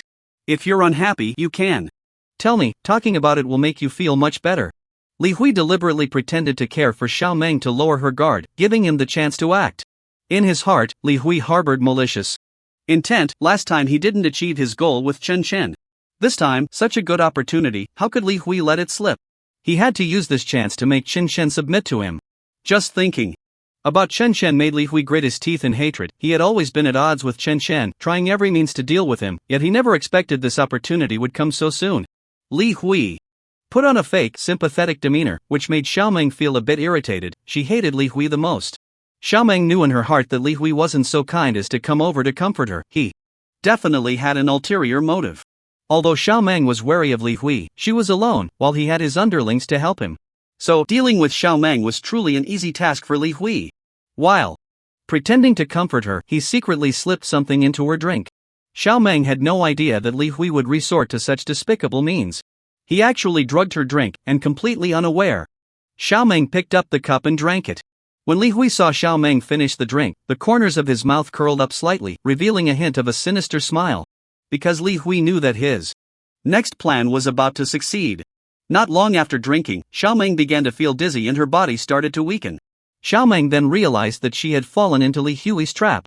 She looked at Li Hui with angry eyes and asked furiously, "Li Hui, you despicable little man, what did you make me drink? Did you put something in the water? What do you really want to do? I warn you, if you dare to hurt me, I will haunt you even as a ghost." After Xiaomeng managed to say these words with great effort, she lost consciousness. Li Hui saw Xiaomeng lying there and burst into laughter, stepping closer to her. He touched Xiaomeng's delicate face and said, "Just stay here obediently. After I take care of everything, I'll come back to see you." Meanwhile, the dance party with Chen Shan and Li Li had also ended. Seeing the party was over, Chen Shan eagerly pulled Li Li and asked, "Quick, tell me, where did Xiaomeng go? Why did she leave? This is what you promised me, I hope you keep your word. You know I agreed to be your dance partner just for this." Li Li looked at the anxious Chen Shan, feeling very angry inside, but she couldn't show it in front of him. She sighed and said, "I don't know where she went. How would I know? I just wanted you to accompany me to this dance. Is that so difficult?" When Chen Shen heard Li Li's words, he was completely stunned. He didn't expect that Li Li would deceive him, using Xiaomeng's departure to gain his trust and make him her dance partner for the evening. Chen Shen was furious. He stared at Li Li with wide eyes and questioned, "How can you be like this? Is this something to joke about? If you don't know, why do something so malicious?" Chen Shen angrily reprimanded Li Li, feeling that what she did this time was truly excessive. Xiaomeng's departure made him more anxious than anyone else, and Li Li actually joked about it with him, which Chen Shen simply couldn't accept. Li Li felt a bit wronged by Chen Shen's attitude, but she still didn't want to tell him the reason for Xiaomeng's departure. If she revealed this matter, who knows what Chen Shen would do. Li Li let Chen Shen scold her, unwilling to speak the truth. Chen Shen looked at Li Li standing in front of him, truly at a loss for words for this green tea bitch. It was all his fault for being too hasty and trusting someone like her. Suddenly, Chen Shen felt a wave of regret, regretting his impulsiveness and wasting this time. Just when Chen Shen was particularly angry, his phone suddenly rang. He was a bit surprised. Who would call him at this hour? Li Li, hearing Chen Shen's phone, suddenly felt a twinge of anxiety, fearing that Xiaomeng might suddenly appear and tell Chen Shen about everything, which would spell disaster for her. Chen Shen was feeling a surge of anger at that moment. He picked up his phone without even looking at the name on the screen and answered it directly. His tone was quite unpleasant as he said, "Who is this?" However, there was no sound on the other end of the line. Chen Shen couldn't help but feel surprised and asked again, but still received no response. He quickly took the phone away from his ear and looked at the screen, discovering it was a call from Xiaomeng. He felt a surge of anxiety. Xiaomeng was calling him at a time like this and not saying anything, which likely meant she was in danger. He immediately abandoned the others and hurried outside, looking for a secluded place. He asked urgently, "Xiaomeng, is that you? What happened? Speak up." After a few seconds, a barely audible voice came through the phone. It was indeed Xiaomeng. "Help me, please hurry, I'm at the hotel, I sent you the address." Chen Shen found it strange that Xiaomeng would send him the address instead of telling him directly over the phone. However, he didn't have the chance to ask, as the other party quickly hung up. After thinking carefully, Chen Shen guessed that Xiaomeng's current environment might not be suitable for talking. Without hesitation, he searched his inbox and indeed found a message with a hotel address. Chen Shen rushed outside, nearly colliding with people around him. Halfway through, it seemed someone rushed over to grab him, but he pushed them away. Chen Shen, being tall and strong, was not easily stopped, and he could only watch as he left. He ran to the street and quickly hailed a taxi. Fortunately, there were no other people competing with him at that moment, otherwise, he might have resorted to violence. Chen Chen was filled with worry for Xiao Meng, not knowing what her situation was. Since she could secretly take out her phone to call for help, she might still be in a safe position. He comforted himself like this to lighten the weight in his heart. The taxi driver seemed to sense Chen Chen's mood and couldn't help but offer some comfort. Are you in a hurry? Don't worry, I drive fast, but I can't overtake recklessly, please understand. Chen Chen nodded absent-mindedly. It's fine, just go according to your experience. By the way, if there's a shortcut, please take it, I can pay double the fare. Chen Chen was most afraid of encountering a money-grabbing driver at this time, but fortunately, this driver was quite good and quickly took him to the hotel entrance. Meanwhile, after Xiao Meng finished the call with Chen Chen, she was discovered by Hui Xiao. Before she could hide her phone, Hui Xiao kicked it away. Hui Xiao glared at Xiao Meng fiercely. You dare to call someone to tip them off? You're asking for a beating, aren't you? If you want to die, just say so, I can make it quick for you. Don't challenge my authority like this. Xiao Meng looked at Hui Xiao with uncontainable anger in her eyes. You brought me here like this, what do you mean? Do you know this is illegal? I'll report you to the police, and you'll definitely go to jail. Hui Xiao laughed heartily, looking down at Xiao Meng. Naive, do you think anyone will care if you report it? Don't you know that some things can be bought with money? I advise you to behave, otherwise, if you suffer, I won't be responsible for your problems later. Xiao Meng covered her face, feeling pain, but her inner fury was even greater. She never expected Hui Xiao to be such a person. If she had known, she wouldn't have gone out with him, falling into a terrible trap. She just hoped Chen Chen could arrive quickly. If he couldn't make it, she would be doomed. At that moment, Chen Chen arrived at the lobby entrance, not greeting the front desk, and ran directly into the hotel. The receptionist panicked and shouted for the security to stop him. But the security couldn't keep up with Chen Chen's pace and could only watch helplessly as he dashed upstairs in the blink of an eye. Chen Chen quickly found the room number sent by Xiao Meng and raised his foot to kick the door. However, the door was quite sturdy, and it wasn't until Chen Chen kicked it a third time that he managed to break it down. Inside, Hui Xiao heard someone kicking the door and felt anxious, his face filled with panic. He already knew that it must be Xiao Meng who had called for help. So, he couldn't help but slap Xiao Meng again. Xiao Meng winced in pain and instinctively backed away, fearing that Hui Xiao would come at her with punches and kicks, which she definitely couldn't handle. Xiao Meng prayed that Chen Chen would come in quickly and deal with Hui Xiao properly. The next second, the door was smashed open. Chen Chen stood at the doorway like a giant, glanced at the scene inside, and strode in. His face was expressionless, but when he saw Xiao Meng lying on the ground, a murderous intent unconsciously surged in his eyes. Fortunately, although Xiao Meng looked disheveled, her clothes were still relatively intact, just a bit dirty. Moreover, Xiao Meng seemed to be frightened, curled up like a little quail, looking extremely pitiful. Chen Chen coldly stared at Hui Xiao, his voice deep as water. You're looking for death on purpose, aren't you? Hui Xiao, seeing Chen Chen like this, was already scared to the ground. He felt Chen Chen's fury and scrambled to get up, retreating backward. But the room was only so big, and Hui Xiao had nowhere to hide. He could only futilely shout, don't come over. If you act recklessly, I won't let you off. I'm telling you, I have many brothers outside. If you dare to hurt me, they will definitely come after you. Hearing this, Chen Chen couldn't help but laugh, looking at him with disdain. Who started the trouble first? If it weren't for you causing a scene, I wouldn't have found my way here. You can do such things and still be afraid of being hit? Hui Xiao stubbornly said, I didn't hurt you, why are you playing the hero to save the beauty? Chen Chen was infuriated by his shamelessness. Has this person's mindset deteriorated to this extent? It was simply a twisted soul. Chen Chen angrily ran over, picked up a chair, and smashed it down on Hui Xiao. Hui Xiao covered his head and tried to dodge around the room, but he couldn't escape Chen Chen's assault. He was directly hit on the leg by the chair and immediately howled in pain, clutching his leg. Chen Chen continued to strike without care, breaking Hui Xiao's legs in just a few hits. After a moment of thought, Chen Chen figured this shouldn't cost a life, so he ignored Hui Xiao's screams. Alright, you can go find your brothers now, let them take you to the hospital. Hui Xiao had never thought that this time he was just targeting Xiao Meng, but ended up having his legs broken by Chen Chen. He was in so much pain that his face turned pale, and cold sweat kept dripping down. Chen Chen looked at Hui Xiao rolling on the ground with a blank expression, showing no signs of guilt. You have to remember, this pain is what you brought upon yourself. If you want to trouble me, I won't be afraid of you. Go ahead and bring it on, but let me make it clear, next time I won't hold back. Hui Xiao lay on the ground, clutching his legs and crying out in agony, looking almost like he was dying. However, he didn't want to listen to Chen Shen's words, glaring at him fiercely. Just wait, one day I will take my revenge, and when that time comes, I will make you kneel and beg me.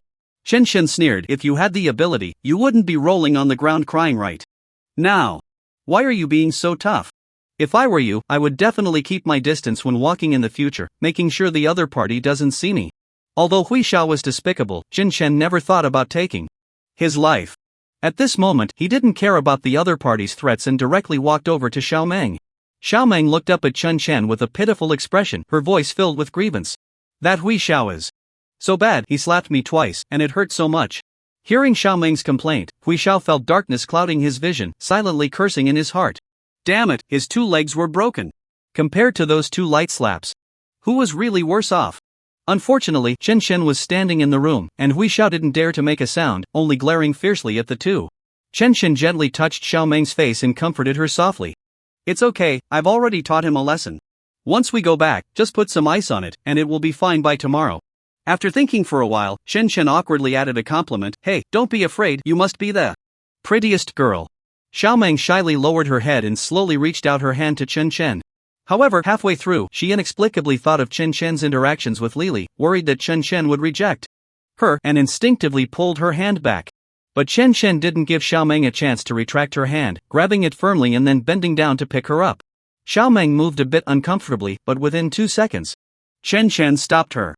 Chen Shen teased her on purpose. Stay still, don't move around. If you fall, I can't save you. Xiao Meng was so scared that she didn't dare to move anymore, immediately wrapping her arms around Chen Shen's neck and burying her head in his chest. Chen Shen looked down at Xiao Meng's shy appearance and couldn't help but laugh, but he didn't say anything and directly carried Xiao Meng out of the room. After the two left, Hui Xiao trembled as he took out his phone to call his brothers to come and take him to the hospital. Once they were outside the hotel, Chen Shen set Xiao Meng down on a bench in the garden and squatted down to look at her. Are you okay? Is there anywhere else that hurts? Xiao Meng quickly shook her head. No, I'm just glad you came in time, thank you. Chen Shen smiled. No need to be polite, it's just a small matter. Xiao Meng responded softly, After a long silence, Chen Shen finally asked a question that had been stuck in his heart. I want to ask you something, why did you agree to go out with Hui Xiao? Upon hearing this, Xiao Meng turned her face away, unsure how to answer. Finally, unable to contain her frustration, she said defiantly, Isn't that a question you should be asking? Chen Shen looked at her in confusion. Why? Xiao Meng felt there was no need to hide anything and simply said, Don't you like Li? Then I should just leave, so I won't be in your way. Xiao Meng recounted everything she had heard and seen to Chen Shen, leaving nothing out. After Chen Shen finished listening to her story, he couldn't help but let out a bitter laugh. It turned out that all of this was a misunderstanding. If it weren't for Lily posting the photos, Xiao Meng might not have followed Hui Xiao out, and she definitely wouldn't have been drugged by him and brought to this hotel. Chen Shen was very glad that he arrived in time and prevented Xiao Meng from being harmed. Otherwise, he felt he would never be able to get over this in his heart. He might think about this matter for the rest of his life, knowing that it was he who had put Xiao Meng in this situation. However, misunderstandings still needed to be clarified. Chen Shen quickly told Xiao Meng about the photos and explained that it was all Lily's plan. The photos weren't real, and he hadn't gotten together with Lily. Xiao Meng looked a bit incredulous, staring at him blankly. Are you telling the truth? Chen Shen sighed, looked up at the streetlight, and held up 3 fingers together. Let's do this, I swear by the light, if I lie to you, I will definitely have a bad end. Seeing that Chen Shen had gone this far, Xiao Meng naturally believed his words. However, what she had just said was still a bit embarrassing, and she couldn't help but blush. Xiao Meng bit her lip and thought for a long time before saying, I have a question I want to ask you. Chen Shen calmly replied, Go ahead. You and Lily are not together, so can you be with me? I will treat you well and can take care of you in the future. Xiao Meng's sincere and innocent confession touched Chen Shen's heart. Looking at the petite person in front of him, he couldn't bear to say the word no. He smiled gently. Okay, I promise you, don't worry, I will protect you in the future and won't let you be bullied by others again. Hearing Chen's assurance, Xiao Meng jumped up happily and threw herself into his arms. Chen Shen instinctively reached out to wrap his arms around her waist, pulling her into his embrace. In fact, Chen Shen was a bit unaccustomed to the shift in their relationship. However, at this moment, he knew he shouldn't push Xiao Meng away. Xiao Meng held his hand, excitedly saying, That's great, I'm so glad we didn't miss each other. Seeing her so happy, Chen Shen felt quite pleased as well, but just as he was about to speak, he noticed his phone ringing several times. Concerned that there might be an urgent matter, he asked Xiaoming to wait for him. Let me check the message. Chen took out his phone and saw that it was a message from Xiaoming. The message said that a foreign team was participating in the game of PlayerUnknown's Battlegrounds, and they were arrogantly insulting others during the game. They even boasted that no team in this country could defeat them. This was serious. Everyone was furious upon hearing this, leading many players to complain about them, but unfortunately, it was completely useless. Xiaoming finally mentioned that she was sending the message to invite Chen to live stream with her to confront those foreigners. Chen quickly agreed, sure, live streaming is no problem, I'll be there right away. Thus, Chen agreed, and they opened their live stream. At that moment, there were many people watching their match in the live room, as their game was extremely intense. Just then, they saw Chen take the stage. They were quite shocked. After all, in their impression, Chen couldn't possibly play PUBG. Oh my, they never expected Chen would personally take the stage. It was truly unbelievable. Everyone was fervently discussing this in the live room, as none of them believed that Chen would actually participate. But this was the truth, even if they didn't believe it. These netizens simply couldn't believe that this person was Chen, because he had no reason to join this livestream. So it was only natural for them to be skeptical, given their impression that Chen would never participate in such a livestream. Was it really Chen? Why did it not feel quite right? The comments in the live room were buzzing with this discussion.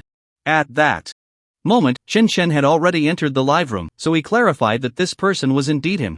However, when these people saw Chen's message, they were utterly shocked. Oh my, this person really is you. After a while, the game began and everyone quietly settled down to watch. After all, the more important thing now was to watch the game. Their reason for being in the live room was quite clear. It was simply to watch the game live. For them, nothing was more important than watching the game live. The game started, and the foreign team's players began to completely dominate the ordinary players, who were no match for them at all. To those foreign teams, these ordinary players were merely a piece of cake. They didn't even regard these ordinary players as opponents. They even mocked these ordinary players in the live room, saying, "You don't deserve to play this game, you're all just a bunch of noobs. You might as well get lost and stop embarrassing yourselves here." This made Chen very angry, but he felt helpless, especially since 3 out of the 5 members of his team were already missing. What he didn't expect was that these foreign teams looked down on these players even more and became even more arrogant. They boasted in the live room, claiming that none of the people here were their opponents. This made Chen even angrier, but Xiaoming kept comforting him to endure. After all, if they discovered anything now, it would play right into the hands of these foreign teams. Some people in the live room started to jeer at Chen, saying he didn't deserve to play this game. They were embarrassing themselves like this and still had the face to continue playing. It was simply a disgrace to the Chinese. However, after Xiaoming comforted him, Chen didn't take it too seriously. After all, he didn't care about what these people were saying. Chen felt that as long as he did his own part well, that was enough. There was no need to pay attention to what these people were saying. At this moment, the game was extremely intense, and the netizens were glued to the live stream, afraid of missing any thrilling moments. At this point, all the members of the foreign team were still present, while only Chen's team remained, consisting of just Xiaoming and Chen. He really didn't know how they could hold on, and the netizens were sweating for them, as they all hoped they could win this match. After all, that would also bring a little pride to China. Otherwise, these foreigners are really too proud. I didn't expect that our Chinese team would only have 2 people left. Isn't that a bit too embarrassing? We actually can't beat the foreigners. The netizens were all saying this, and some even started leaving the livestream. They really didn't want to stay in the livestream any longer, feeling that if they continued, it would be truly humiliating. After all, they didn't want to hear those foreigners making sarcastic remarks anymore. Even Xiaoming thought that there was no need to continue the competition, because if they went on, they would undoubtedly lose. It would be better to surrender early. After all, how could 2 people possibly defeat an entire foreign team? That was simply impossible, and Xiaoming was somewhat aware of this in her heart. It would be better for us to surrender early. After all, so many netizens are watching our performance, and if we lose this match, they would definitely curse us out. At that moment, Xiaoming was privately messaging Chen. So the netizens in the live stream couldn't see this at all. She was really worried about what she was saying happening. However, Chen felt that the situation hadn't developed to an irretrievable point, and he didn't want to surrender just like that. He believed that surrendering was an act of useless people. So he comforted Xiaoming, "Don't worry. I will definitely not let us lose this match, just trust me." Daizome sighed, knowing in her heart the outcome of this game, but she still didn't want to discourage Chen Chen. Since Chen Chen wanted to try again, then she would accompany him to try once more. Seeing Daizome silently supporting him, Chen Chen felt very grateful. This time, no matter what, he had to win this match beautifully to slap those arrogant foreigners in the face. Let's see if they still look down on our team. In the end, Chen Chen directly turned the tide and won the match. When they were in bed, everyone was very shocked, as they had seen that the match was clearly about to succeed. But Chen Chen actually reversed the situation in the end, which was something they thought was impossible, yet he managed to do it. So now they couldn't believe it, but the facts were right in front of them. They had no choice but to believe it. Suddenly, everyone greatly admired Chen Chen, and his fan count quickly increased. At this moment, Daizome was also very happy. She thought Chen Chen was just talking. She didn't expect that Chen Chen really won this match, and she was so thrilled. She knew that it was indeed the right decision to ask Chen Chen to be her helper. At this moment, Daizome was so excited that she didn't know what to say. The fans kept rising continuously because they felt that Chen Chen's recent moves were truly impressive. Even professional players might not be able to pull off such maneuvers. This was also the reason why these netizens admired Chen Chen so much. At that moment, they regarded him as their idol. Thus, the number of fans in the livestream kept increasing. At this moment, the satisfaction was truly exhilarating. After all, he had never expected such a result. He was just fighting for his life, as he himself wasn't even sure he could win this match. But the final outcome was pleasing, as it was indeed very satisfying. Just then, while everyone was celebrating their success, Chen Chen suddenly received a message. It was a message from Lily, and Chen Chen quickly opened it, only to find that Lily was reporting to him that many gym members' physical conditions had seriously declined. Chen Chen's heart began to race. He hadn't anticipated that this matter would develop to such a degree, and he realized the seriousness of the situation. Chen Chen's brows were tightly furrowed, as he understood the significant impact this would have on his gym. At that moment, his phone rang, just as he had expected. It was Lily calling him because he saw that Chen Chen hadn't replied to his message. He was very anxious. After all, this was not something he could resolve alone. He needed to clearly explain the situation to Chen Chen, the owner of the gym, so they could work together to solve it. Chen Chen, listen to me. Many members' physical conditions in the gym have started to decline, so this is really serious. We must quickly think of a solution, Lily said nervously, as he truly couldn't find any way out. I know, I'm coming back right away. Don't worry, I will get to the bottom of this. I want to see who is behind this. Why are they trying to sabotage my gym? At that moment, Chen Chen silently speculated in his heart about who it could be and why they would do this. But no matter how he thought about it, he couldn't figure out who was responsible. Now he could only put aside what he was doing to handle this matter. After all, this was related to the survival of his gym. If this news got out, it would definitely affect his gym. Moreover, he had so many competitors eyeing him. If they found out about this, they would surely exaggerate the situation. If things really developed to that extent, it would be difficult to handle. After hanging up the phone, Chen Chen hurried back to his gym. He thought that if he wanted to get to the bottom of this, he had to start with the coaches in the gym, as everything concerning the students was managed by the coaches. Chen Chen seriously called the coach out. At that moment, the coach looked confused, not knowing what had happened. But seeing Chen Chen's grim expression, he felt a bit scared. Boss, I don't know why you called me out today. Since I'm already here, you might as well tell me what's going on. The coach tentatively said in a low voice, as he truly couldn't recall what he had done wrong to make Chen Chen so angry. Go. Get the schedule you arranged for the students and show it to me. Chen Chen suspected that there might be an issue with the courses. If that was the problem, then he would hold this coach accountable. After hearing Chen Chen say this, the coach didn't dare to refute, so he quickly went to find the course. Respectfully, he handed the course to Chen Chen, who looked very tense at that moment. The coach had no idea what Chen Chen was thinking. In any case, he didn't dare to say anything because he was afraid. If Chen Chen directed his anger at him, he would be in big trouble, and he didn't want to create problems for himself.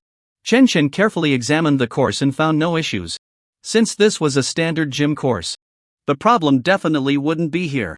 At that moment, Chen Chen didn't know what to do. He really couldn't figure out how to investigate this matter since there was no problem in his gym.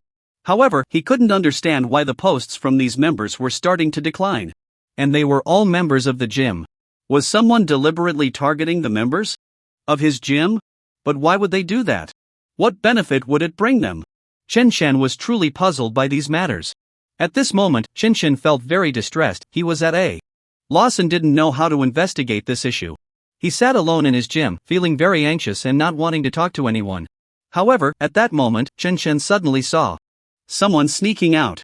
Since Chen had not turned on the lights, the person didn't realize he was still in the gym. Chen felt that something was off, so he quietly followed the person out. Perhaps the clue was with this person. If he could find out who they were, he might understand why this was happening. After following the person out, Chen discovered that someone was secretly selling a type of fitness supplement to many members. Chen said that there was no problem with his course, so why were the members' posts declining? It turned out that the issue was with these fitness supplements. At that moment, Chen was very angry. He hadn't expected that it was indeed someone from his gym causing trouble. Especially since he usually treated them well. But why did they repeatedly put him in such a difficult position? Since they were doing this, he couldn't be merciful anymore. Chen clenched his fists. If it weren't for his desire to delve deeper into this investigation, he would have already rushed over and punched that person because he simply couldn't tolerate it any longer. After all, these people had already implicated him, and if he let them stay, it would be like raising a tiger to trouble him, so he had to find out who was behind this. Chen quietly approached, listening to all their conversations and witnessing the transaction between this person and another. After receiving the items, the person returned to the gym, satisfied. Chen carefully followed behind, wanting to see who this person really was.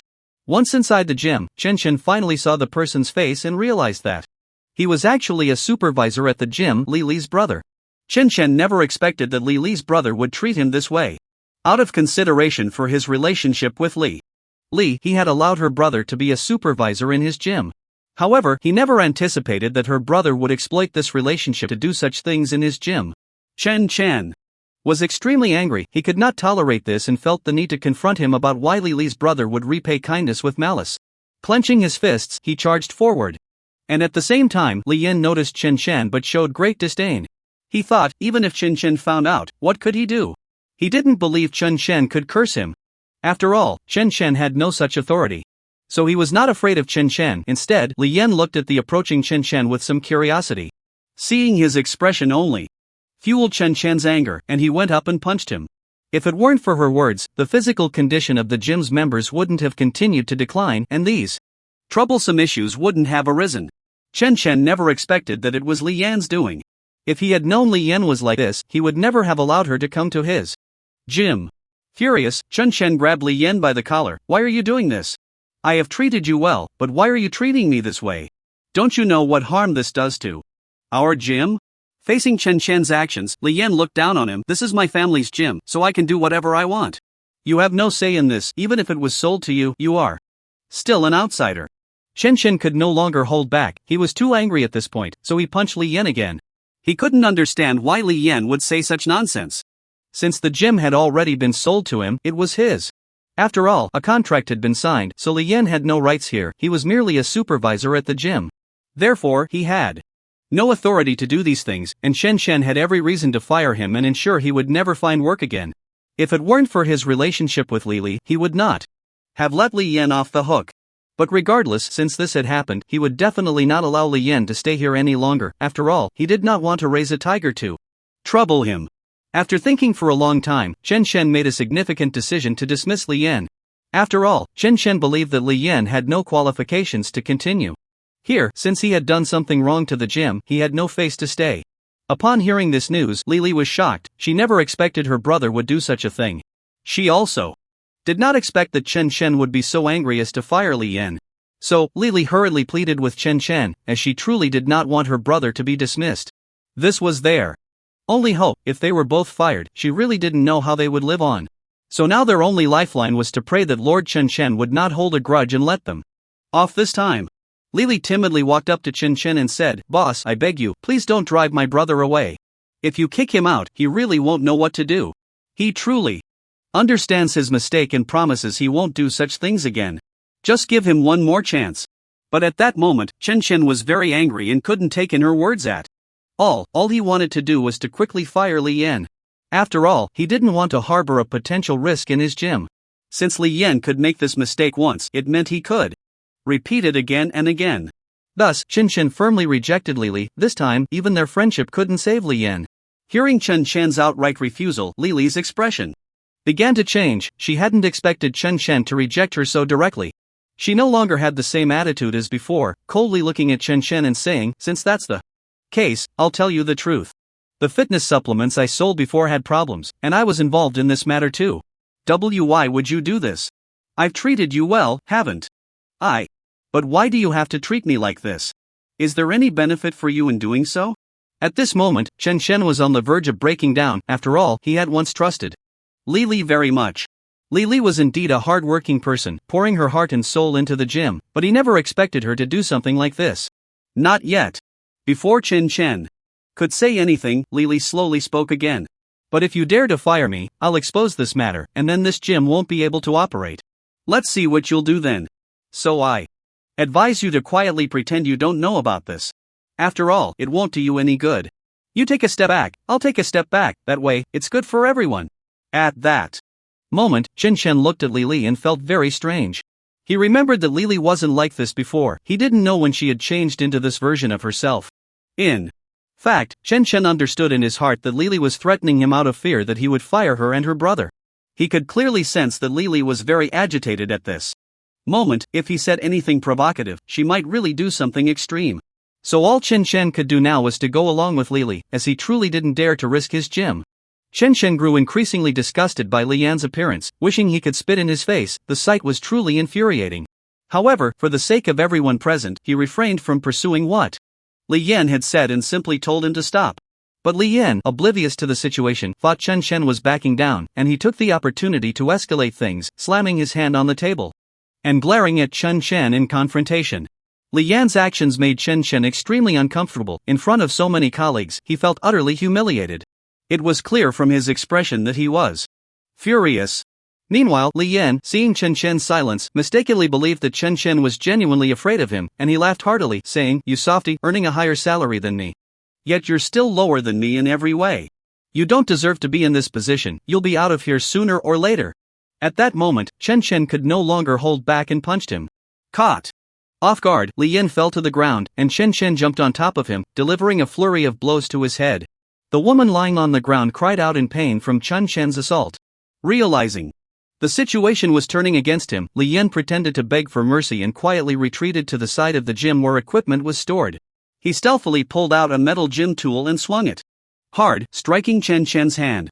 Seeing that Li Yan was still so stubborn, Chen Chen decided to teach him a lesson. Thus, Chen Chen fought Li Yan barehanded. Although Li Yan had a metal gym tool, he was still at a disadvantage compared to Chen Chen. Before long, Li Yan, exhausted, became sluggish, and Chen Chen seized the opportunity, darting behind him and snatching the metal tool from his hands. Chen Chen said, "With your little tricks, weren't you just so arrogant? Now show me how tough you are." Seeing the situation worsening, Li Yan attempted to plead for mercy again. However, this time, Chen ignored him and proceeded to beat him up, with Li Yan's cries echoing in the air. Chen Chen then threw Li Yan out of the store. Standing inside, he shouted at Li Yan, "Kid, don't let me run into you again. If I see you once, I'll beat you once. Don't say I wasn't ruthless." Li Yan, knowing he was no match for Chen Chen, ran away, wincing in pain, while cursing under his breath. Chen Chen and the customers in the store laughed heartily at the scene. Chen Chen then gathered the customers in the store and informed them that this place was a scam. The services they provided were essentially just a facade, and the actual results were nowhere near as good as advertised. He urged all customers to cancel their services and demanded tenfold compensation from the store. Chen Chen also reminded the customers to inform any friends or relatives who had dealings with this store to come and process their refunds quickly, insisting on the tenfold compensation. This time, Chen Chen had no intention of letting Li Yan off the hook. Now, Chen Chen took over all the stores previously run by Li Yan. For each customer coming in for a refund, he offered relevant discounts and promised a customized training plan along with guidance. He did this not only to punish Li Yan but also to help him make amends for the previous deceit against the customers. Soon, everyone who had previously signed up for a membership at the store returned to process their refunds, which was exactly what Chen Chen wanted to see. He let out a long sigh of relief, finally filling in the mess left by Li Yan and cleaning up all his troubles. On the other side, Li Yan rented a room not far away, quietly observing Chen Chen's every move. Seeing the money she had worked so hard to deceive from him now being returned to him bit by bit, she felt a deep sense of discomfort. Gritting her teeth, she quietly cursed. That evening, Chen Chen went to the riverside alone to unwind. The despicable Li Yan had a bad idea about Chen Chen, she thought. This time she must take revenge on him for having targeted her before. So she went to a hardware store and bought some steel products. She followed Chen Chen closely while he was at the riverside drinking alone, trying to clear his mind. The hole left by Li Yan was too big, resulting in many losses. Hiding nearby, Li Yan waited for the right moment. Soon, a woman jogging by came over to check on the fallen Chen Chen, asking him what was wrong. At that moment, Chen Chen, having drunk too much, was somewhat disoriented, and his body began to lose control. The woman, seeing him alone at night, felt uneasy and helped him up. The two of them limped toward the city together. Seeing her plan about to fall apart, Li Yan became anxious and decided to take direct action. She put on a pair of stockings over her head and jumped out from the bushes, pointing a hammer directly at the woman's head, warning her not to meddle. This was prey she had been waiting for, and she wouldn't let it go so easily. However, she did not expect that the woman in front of her was a police officer. The woman showed no fear, stepped forward, grabbed the hammer from Li Yan's hand, and asked, "What are you doing? How dare you rob in broad daylight?" She then revealed her badge and identified herself as part of the law enforcement. Li Yan, already timid, panicked and ran away, realizing she had not lost anything, so the woman did not pursue her further. She then took Chen Chen to her place and helped him change into clean clothes. Chen Chen was drunk, mumbling incoherently, but the woman did not mind and cleaned up the mess he had made. The next day, Chen Chen woke up in an unfamiliar place, instantly becoming alert. At that moment, the woman came out of the kitchen and kindly called him over for breakfast. Chen, confused, questioned her, "Who are you? Where is this? Why am I here?" The woman recounted the events of the previous night in detail. After learning the truth, Chen Chen repeatedly expressed his gratitude. After a light meal, he hurried back to his shop, as he still had a batch of clients to attend to. When he opened the door, he saw a large group of clients already waiting for him in the lobby. He said little, directly leading the clients to the conference room. After a brief discussion, he went to the front desk to process the refund, and the clients were very supportive of his approach. Chen Chen had gone through a series of events that had nearly plunged his mood into a deep valley. The recent classes at school weren't particularly busy, and the gym affairs were managed by others, so Chen Chen naturally had quite a bit of free time. Originally, he had planned to ask Xiao Meng out on a date, but before he could formally extend the invitation, Daixio Omei came to find him first. Chen Chen was very curious about Daixio Omei's intentions, so he asked, "Is there something you need from me today?" Daixio Omei smiled and said, "Thank you for helping out with the game last time. If it weren't for you, we wouldn't have won that foreign team so easily." Chen Chen shyly touched his chin. "It's just a small thing, no need to keep it in mind." He had been troubled by other matters for so long that he had almost forgotten about it, but now Daixio Omei brought it up. Although Chen Chen wasn't clear about Daixio Omei's intentions, he still felt that these matters were not worth mentioning. However, Daixio Omei felt she needed to thank Chen Chen and made a suggestion. "I know there's a cruise ship hosting an event soon, so I wanted to invite you to come along and have some fun. As for the cost of participating in the event, I'll cover it." Chen Chen thought for a moment, recalling his desire to go on a date with Xiao Meng, and he found this proposal acceptable. He just wasn't sure if Daixio Omei would mind him bringing Xiao Meng along, but their relationship was pretty good, so she probably wouldn't mind. Chen Chen tentatively asked, "Can I bring Xiao Meng along to participate in the event? I'll cover everyone's expenses." Daixio Omei replied without hesitation, "Of course, no problem. Let's all go have fun together, and I can even do a live stream while we're there." She paused and added, "By the way, can you invite one more friend? The more people, the livelier it will be, and I can have someone to interact with during the live stream." Chen Chen pondered for a moment and suggested inviting Teacher Shan Shan to join them on the cruise. Daixio Omei's eyes lit up. "Sure. Teacher Shan Shan is a real beauty. Having her in the live stream will definitely attract attention." Chen Chen found it amusing that she kept bringing up the live stream, and then he contacted Xiao Meng and Teacher Shan Shan. When Xiao Meng heard they could go on the cruise, an excited expression appeared on her face, and she exclaimed, "That's great. This is our first time going out to have fun."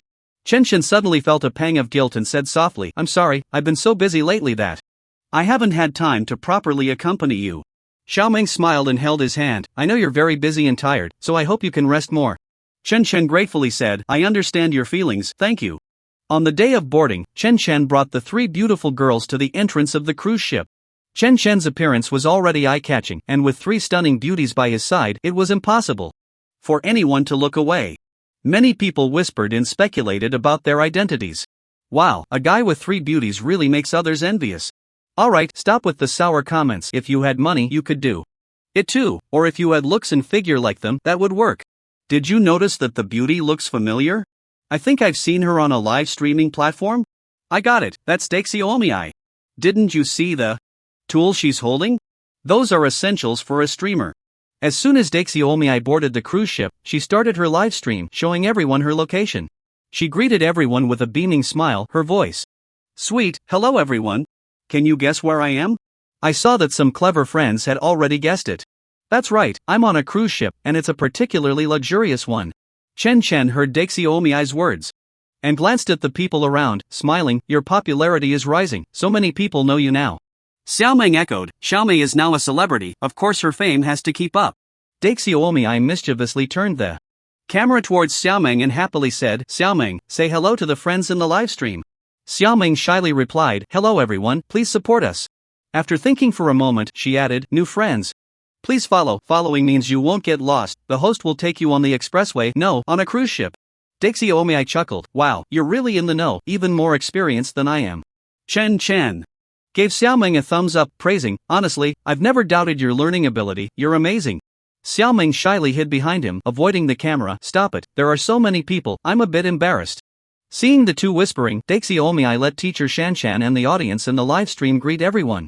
With 3 beautiful women present, the audience's interest surged, and everyone rushed to the live stream to flood the screen. Today everyone is in for a treat, there are actually 3 beauties. Don't fight with me, I've reserved these 3 sisters in advance, don't be jealous, there will be more chances next time. The person upstairs probably hasn't woken up yet, whoever boiled water at home, splash it on him first, by the way, beauties, come play with me. Daixi Omiai smiled with her eyes curved, everyone's enthusiasm is really overwhelming, but this state is definitely better the more frequent it is. Friends, remember to follow, Xiaomei will soon take you to see the activities on the cruise ship, after all, there are many handsome guys and beautiful girls in the rooms. Chen Chen watched Daixi Omiai's fan count continuously rise, and the number of people in the livestream gradually increased, feeling quite surprised. It seemed everyone was really interested in the scenes on the cruise ship, probably because there were few opportunities to be in such places. Chen Chen couldn't help but want to check out the activities on the cruise ship, pulling Xiaomeng's hand. Do you want to go for a walk? Xiaomeng obediently nodded, okay, I'll let them know first. At this moment, Daixi Omiai was having a great time interacting with teacher Shanshan and the audience, and casually waved her hand when she heard the two were going to wander around. Chen Chen took Xiaomeng towards the right side of the cruise ship, discovering a huge entertainment venue inside with all kinds of games. Xiaomeng counted with interest, darts, bowling, even Ludo, how amazing. Chen Chen's gaze was drawn to the casino on the far right, and he couldn't help but frown. There was actually a casino on the cruise ship? Just then, Chen Chen heard a familiar voice and immediately realized it was the system task he received. Host, a new task has arrived, you need to win 10 million in the casino. Task reward, a limited edition sports car. After knowing all this, Chen Chen immediately took everyone to the casino below the tourists. I have to say, the decor of this casino is quite luxurious. Perhaps due to the change of scene, the barrage suddenly became lively. Wow, just look at this decoration, it's clearly a place for rich people. I really can't wait to see what the outcome will be. I'm transferring all my luck from this year's lottery to Chen Chen. Undoubtedly, seeing such a barrage, one could guess that these are some of Chen Chen's little fans. However, after Chen Chen and his group entered the casino, things did not develop smoothly. Coincidentally, they ran into teacher Shan Shan's ex-husband just as they went down. Teacher Shan Shan's ex-husband did not see Chen Chen and his group first, instead, it was teacher Shan Shan who spotted her ex-husband first. Without a doubt, upon seeing her ex-husband, teacher Shan Shan instinctively wanted to dodge, so she tugged at Chen Chen's sleeve. This situation puzzled Chen Chen, so he turned to look at teacher Shan Shan. A hint of difficulty showed on teacher Shan Shan's face, and at that moment, Chen Chen immediately sensed that something was off and proactively asked, what's wrong? Did something happen? His tone was filled with concern. Wow, Chen Chen's voice is so gentle. I'm so envious, I wish I were teacher Shan Shan.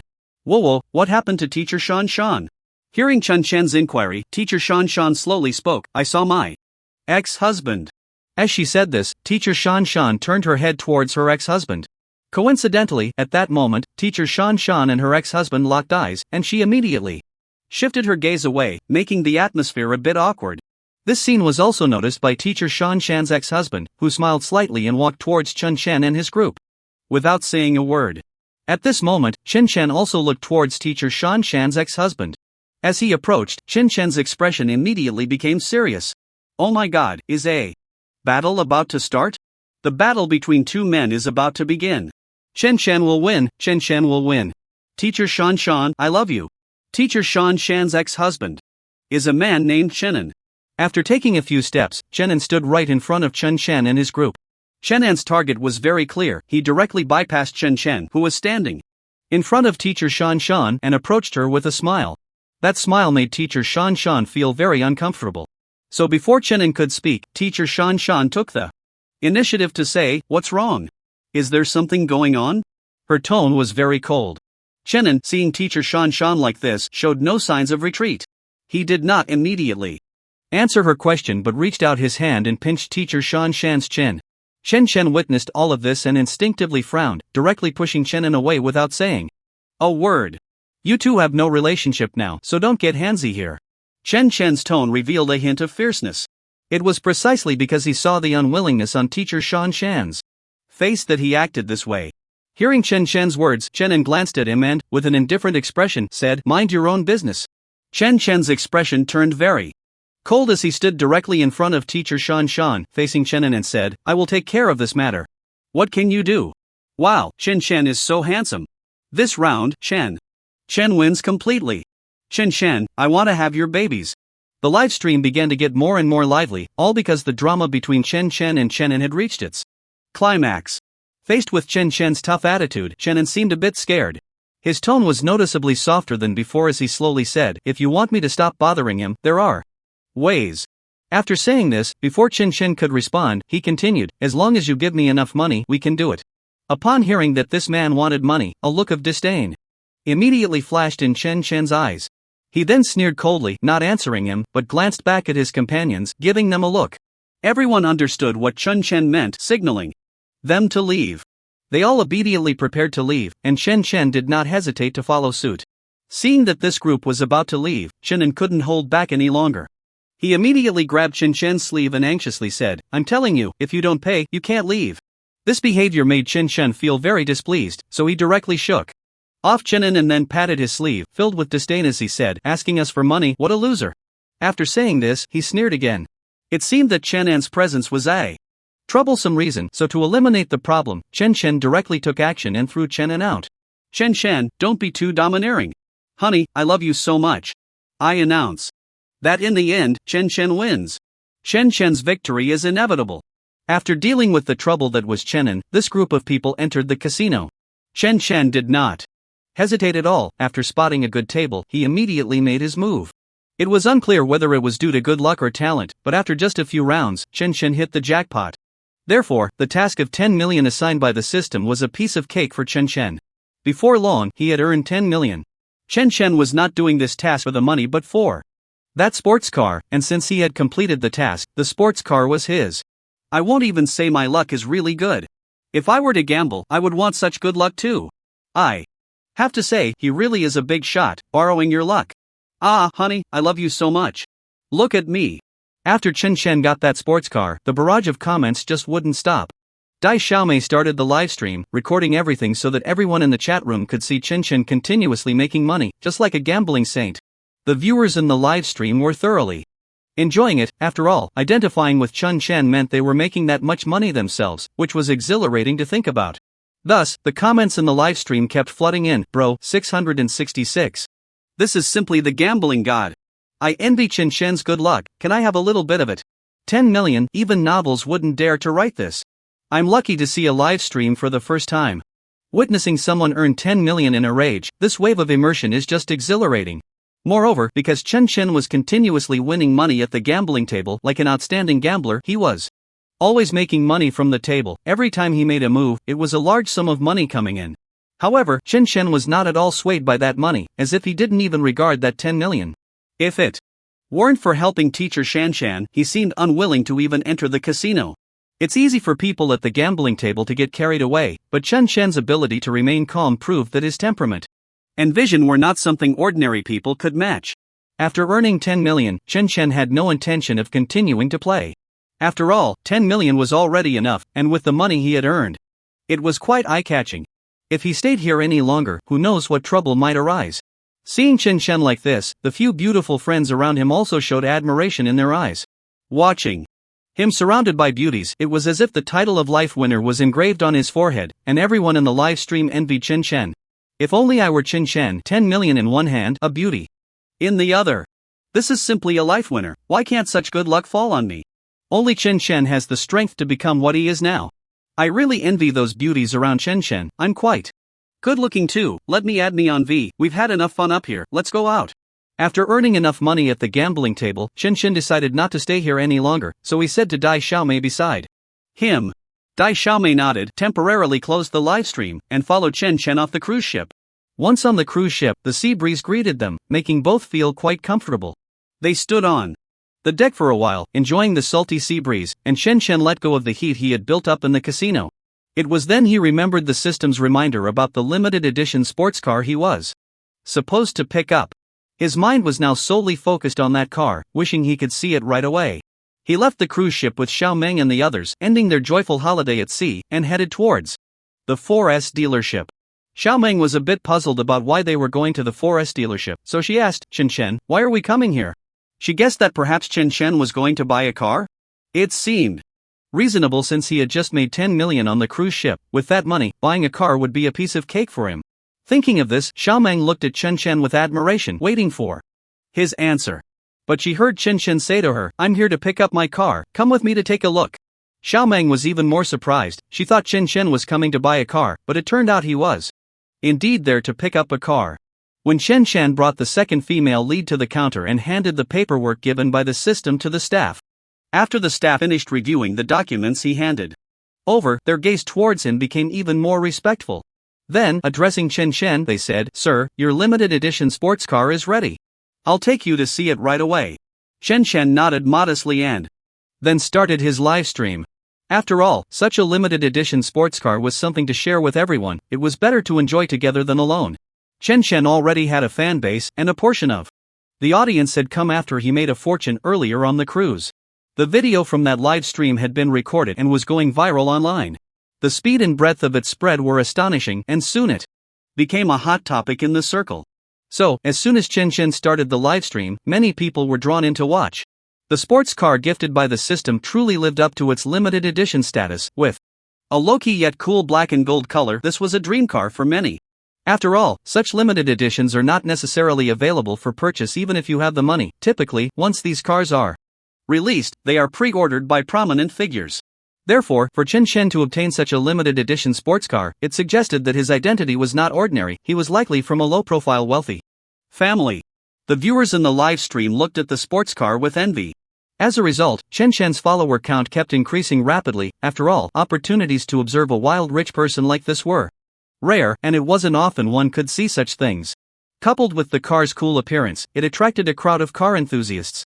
Among them were also some rich second-generation individuals who were seen in Chen Chen's live stream bitterly saying, I wanted this sports car too, but the dealership said it was already sold.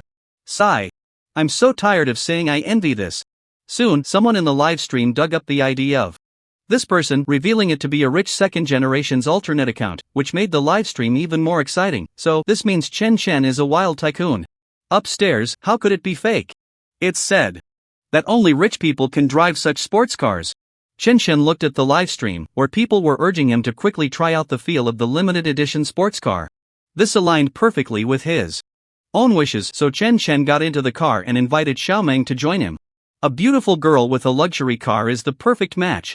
Soon, the number of fans in the live stream kept rising, quickly reaching 1 million. The growth rate was like riding a rocket. While Chen Chen was driving and live streaming, he heard the system's voice beside him. Congratulations, you have successfully increased your followers to 1 million. Your reward is a whole office building. I hope you continue to work hard and strive for more followers. Hearing this, Chen Chen was overjoyed. This time, the reward was actually an office building. Chen Chen has been in a particularly good mood lately.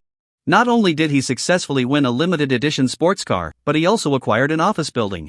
To outsiders, this is the standard configuration of a wealthy and handsome man. However, Chen Chen remained unusually calm. The system could offer him far more than this, but the reasons behind it were certainly not something he could share with others. Anyway, Others envied Chen Chen, and he was quite happy about it, which was enough for him. One day, after pondering for a moment, Chen Chen suggested to Xiao Meng that they go shopping together. Xiao Meng looked at Chen in disbelief. In the past, when she invited him to go shopping, he was never so cooperative. Or rather, Xiao Meng had never imagined that someone like Chen Chen would take the initiative to suggest going out shopping with her. Okay, just wait for me a moment. Regardless, Xiao Meng was still very excited, thinking about how to dress up nicely before going out with Chen Chen. Chen Chen guessed that Xiao Meng had gone into her room to put on makeup, realizing that women are indeed different from men. If they are going out, they must present themselves in the best possible state. However, thinking about the plan for today, Chen felt that Xiao Meng's current actions were very much to his liking.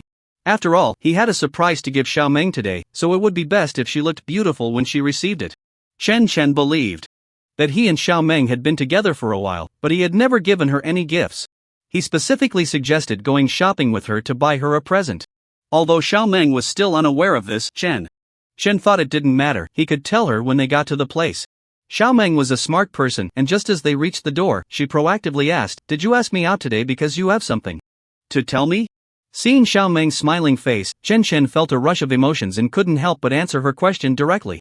"Well, I've been with you for quite a while, and I haven't bought you anything. So I wanted to give you a gift today." Xiao Meng was a bit surprised. She had never thought that someone like Chen, who usually seems so carefree, could be so thoughtful and considerate of her feelings. Thinking of this, she couldn't help but look at Chen with affection, leaning against him. "Actually, you don't need to give me anything. Just being with you is enough for me. Other things are just material possessions. What I like is you as a person, not those items." Xiao Meng spoke sincerely, wanting Chen to understand her feelings. She wasn't with him because of money or material things. Chen instantly understood her intentions, but one thing was for sure, he was determined to give Xiao Meng a gift this time. "I understand, but just come with me for now." As he spoke, Chen pulled Xiao Meng into a shopping mall. Inside the mall, customers were wandering around, and suddenly seeing a suited man walk in, some couldn't help but gasp in surprise. Even some children, seeing the tall man, were frightened and ran to their parents for safety. Xiao Meng felt a bit angry seeing their reactions, thinking they didn't understand Chen at all.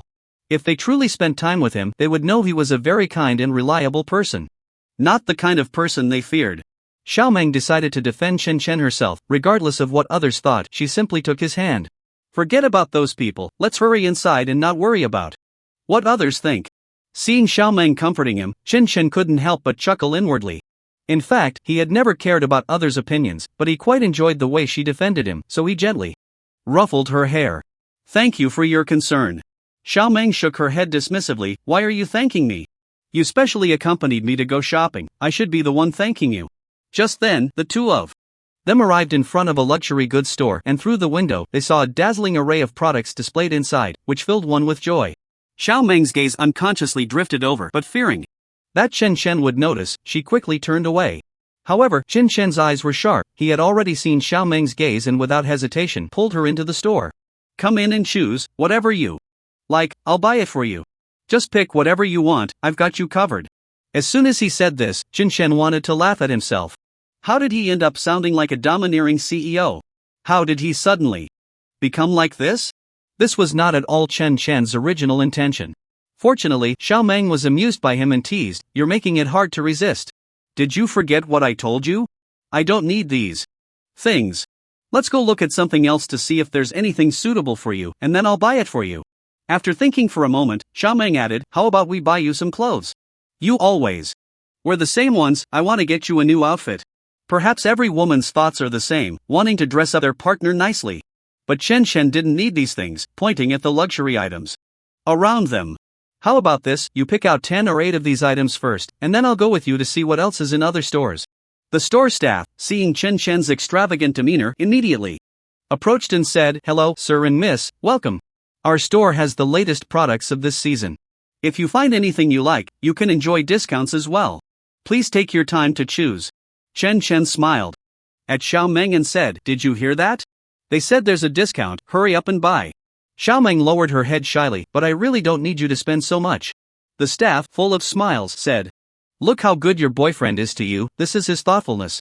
Just accept it." Xiao Meng wanted to continue to decline, but was pushed by Chen into the store. Xiao Meng, helpless, slowly began to choose, asking for Chen opinion as she went. Chen Chen wasn't very knowledgeable about these things, so he simply bought everything. Xiaomeng, wide-eyed, waved her hand saying she didn't want to buy so much, but was met with Chen Chen's refusal. In the end, the two of them returned to school carrying large and small bags of luxury goods. When they got back to school, classmates on the road noticed the paper bags they were carrying, recognized the brands, and showed envious expressions. Oh my, how much stuff is that? They didn't buy out the whole store, did they? Wow, it must be nice to have money, we can't compare to that. Chen Chen and Xiaomeng walked through the campus, attracting countless gazes along the way. Chen Chen calmly accepted the scrutiny of others, not feeling that there was anything wrong. However, Xiaomeng always felt a bit uneasy. Sometimes she worried that others might misunderstand her, thinking she was with Chen Chen for his money. Of course, Xiaomeng had never shared this thought with Chen Chen, and he probably wouldn't have guessed it. Xiaomeng sincerely thanked him. Thank you for the gift you gave me, I'm very happy today. After hesitating for a moment, she continued, next time, let's not buy so much. If we go out shopping, we can just go eat something delicious. Chen Chen raised an eyebrow and added, oh, should I also add that we could go to the amusement park for some fun? At this point, Chen Chen had seen through Xiaomeng's thoughts and roughly guessed what she was thinking. She probably felt a bit embarrassed seeing how much he had spent. Sure enough, Xiaomeng smiled sweetly and replied, that sounds good, I'll listen to you, as long as it's not too expensive. For some reason, Xiaomeng was reluctant to let Chen Chen spend so much money on her. She believed that being happy together was the most important thing, rather than buying a lot of things, and besides, she didn't seem to have a strong desire to shop. In terms of human relationships, material things do hold a significant place, but in love, Xiaomeng felt that it was better to keep things pure. Chen Chen nodded thoughtfully, remaining silent as they continued walking. When they reached the bottom of Xiaomeng's dormitory building, Chen Chen let her go back to rest first, then turned and headed to the office building. Originally, Chen Chen had planned to take Xiaomeng with him to the office building, but he worried that she might be tired after a stroll, so he didn't bring her along. It was fortunate that he didn't take Xiaomeng this time, because when Chen Chen arrived at the office building, he encountered a rather frustrating situation. If Xiaomeng had been there, she might have been upset too. Later, Chen Chen thought that he had made the right choice. When he got near the office building, he instinctively glanced at the surrounding environment and felt that the office building awarded to him by the system was quite good. It was located in the center of a bustling area, with top-notch traffic and surroundings. Regardless, the value of this office building was definitely in a relatively high position within the business district. Chen Chen slowly walked to the entrance, planning to take a tour inside, but before he could enter, he ran into two unexpected people. At first, Chen Chen didn't pay much attention to them, but he heard a mocking voice nearby. I thought, who is this tall person blocking the way? Darling, don't be angry, let's just take the path beside us. Don't bother with people like this, getting angry for too long can make you less attractive. There's such a wide path, yet they have to say such things, I don't know what these people are trying to do. Chen Chen thought irritably, are these two trying to insult him indirectly? He turned around and saw that it was Lily and the rich second generation standing behind him. Chen Chen's expression changed, he didn't know how these two ended up here. Just as they met in a narrow space, neither wanted to give way. Chen Chen didn't want to make a scene in public, so he simply stepped forward, intending to let them pass first. However, the rich second generation stubbornly stood still. What do you mean by this? We don't need you to give way, you should hurry and leave. Chen Chen said calmly, I'm not in a hurry, if you are, you can go ahead. Lily retorted. Some people didn't cherish their opportunities before, and now they're pretending to be good. Chen Chen pretended not to understand her meaning and asked in confusion, strange, is it wrong for me to give way? Lily felt angry when she saw Chen Chen's expression and couldn't help but snort coldly. She looked at him with pride and slowly said, my boyfriend and I are here to visit his family's company, we are not in a hurry at all. Unlike you, who is busy trying to attract clients all day, my boyfriend is a genuine rich second generation. Chen Chen frowned, thought of something, and a smile appeared at the corner of his mouth. From Lily's words, it seemed that the rich second generation's family company was located in this office building. Lily probably didn't know that Chen Chen had already acquired ownership of this building, which was why she dared to boast in front of him. However, Lily believed that Chen Chen had rejected her invitation in the past because he didn't know how to cherish opportunities. She thought to herself, never mind, since she didn't look up to him anyway, being able to hook up with a rich second generation was already a good thing. Not only could she mock Chen Chen, but she could also trample him underfoot. However, Chen Chen remained silent, which made Lily feel even more frustrated. She couldn't help but squeeze the rich second generation's hand, and he quickly understood her expression, deliberately wrapping his arm around her waist and saying, alright, let's not waste time. I still need to go. Find my dad for tea later. I specifically wanted to introduce Lily to my family's company today. Chen Shen's mind stirred, and he asked nonchalantly, your family's company is in this building, right? The rich second generation was puzzled but still proudly pointed upstairs. That's right, it's on the 8th floor, the best floor, the whole floor is my family's company. Business people often have various superstitions, and many associate the number 8 with wealth. Therefore, when his father chose the company's location, he specifically selected the 8th floor. The rich second generation remembered this clearly, as the rent for the 8th floor was more expensive than for other floors. But his father didn't mind. For the sake of the company's future, he gritted his teeth and rented it. Chen Shen said thoughtfully, so it's on the 8th floor, I see.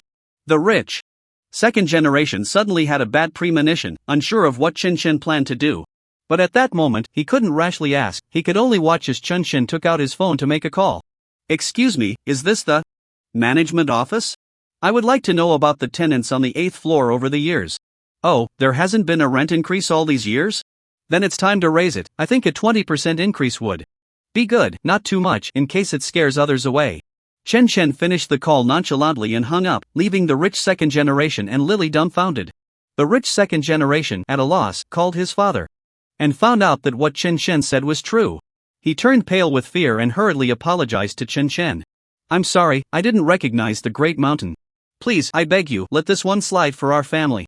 After dealing with this matter, Chen Shen took Xiao Meng out on a date, as they had never had a proper date alone since they got together. At this moment, Xiao Meng was really looking forward to it, as it was her first time going out alone with Chen Shen, and she felt very excited just thinking about it. So, Chen Shen drove his car to pick up Xiao Meng, planning to take her out for a nice meal first. The two of them happily drove towards their destination, but since the road was quite remote, there were hardly any cars passing by. Wait a moment, let me take you to eat something first. Then we can go have some fun. After all, I haven't eaten anything this morning. After hearing Chen Shen say this, Xiao Meng nodded understandingly. She felt that Chen Shen really took good care of her, so she didn't need to ask anything more. She felt particularly happy being with Chen Shen. However, at that moment, a black car suddenly blocked their way, which made Chen Shen feel very angry. This was on the highway, and although this area was somewhat remote, it didn't guarantee that accidents wouldn't happen. So no matter what, it was better to be cautious, but these people brazenly blocked their path. Just as Chen Shen was about to get out of the car to teach this person a lesson, several burly men suddenly got out of the black car and looked towards Chen Shen and Xiao Meng. Chen Shen began to feel a bit panicked. He sensed that something was off, as these burly men seemed to be acting intentionally. Before Chen Shen could react and take Xiao Meng away, the burly men approached them and threatened them to get out of the car. Get out of the car quickly, or whatever happens next is none of our business. This made Chen Shen very angry, especially since it was broad daylight. He never expected these people to be so bold. However, since the men were holding daggers, Chen Shen was afraid that if they got agitated, they might do something harmful to them, so he had no choice but to comply and get out of the car with Xiao Meng. Chen Shen held Xiao Meng's hand tightly, as he could clearly feel her trembling. This was normal, after all, she was a girl and had never seen such a scene before. Facing these burly men, Chen Shen suddenly realized that they had encountered robbers, and he kept cursing himself in his heart. If he hadn't insisted on taking this road back then, they wouldn't have found themselves in this situation. Now, Chen Shen felt extremely guilty and scared. If anything happened to Xiao Meng, he would truly feel guilty for a lifetime. Seeing that Chen Shen and Xiao Meng obediently got out of the car, the robbers didn't say anything more. However, they carefully scrutinized Chen Shen, exchanging glances with their companions. They noticed that Chen Shen was not an ordinary person, so this time, they planned to extort him properly. After all, what they were doing was very dangerous, so they needed some return. Hand over everything valuable you have, and I'll let you go. Otherwise, you won't be leaving here today. The robbers said menacingly, while Xiao Meng quietly hid behind Chen Shen.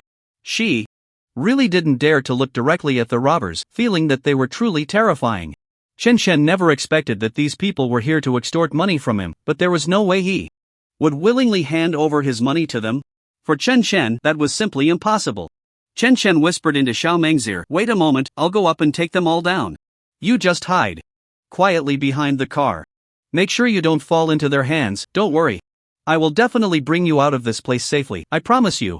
Hearing Chen Shen say this, Xiao Meng was still very scared. However, she didn't want to be a burden to Chen Shen, so she gritted her teeth and agreed. She thought that if Chen Shen was confident enough to do this, then he would definitely not let her down. After all, she understood what Chen Shen's temperament was like. Taking advantage of the robbers' inattention, Chen Shen quickly took them down with a few swift moves. At that moment, the robbers hadn't even realized what was happening before Chen Shen's fists landed on their faces. After suffering this loss, they understood in their hearts that they were no match for Chen Shen. So they turned their attention to Xiao Meng, who was hiding in the corner. They were particularly confident in dealing with a weak girl like Xiao Meng. So they rushed to her side as fast as they could and bound her in their grasp. They even wanted to take advantage of her, saying, "Hey girl, you look pretty good, why don't you come with me? Look at this guy, what's so great about him? I guarantee that if you follow me, you'll have everything you want, delicious food, fine drinks, whatever you desire." After saying this, the robbers laughed shamelessly, but at that moment, Xiao Meng found some courage from somewhere and stomped hard on one of the robbers' feet. "Get lost.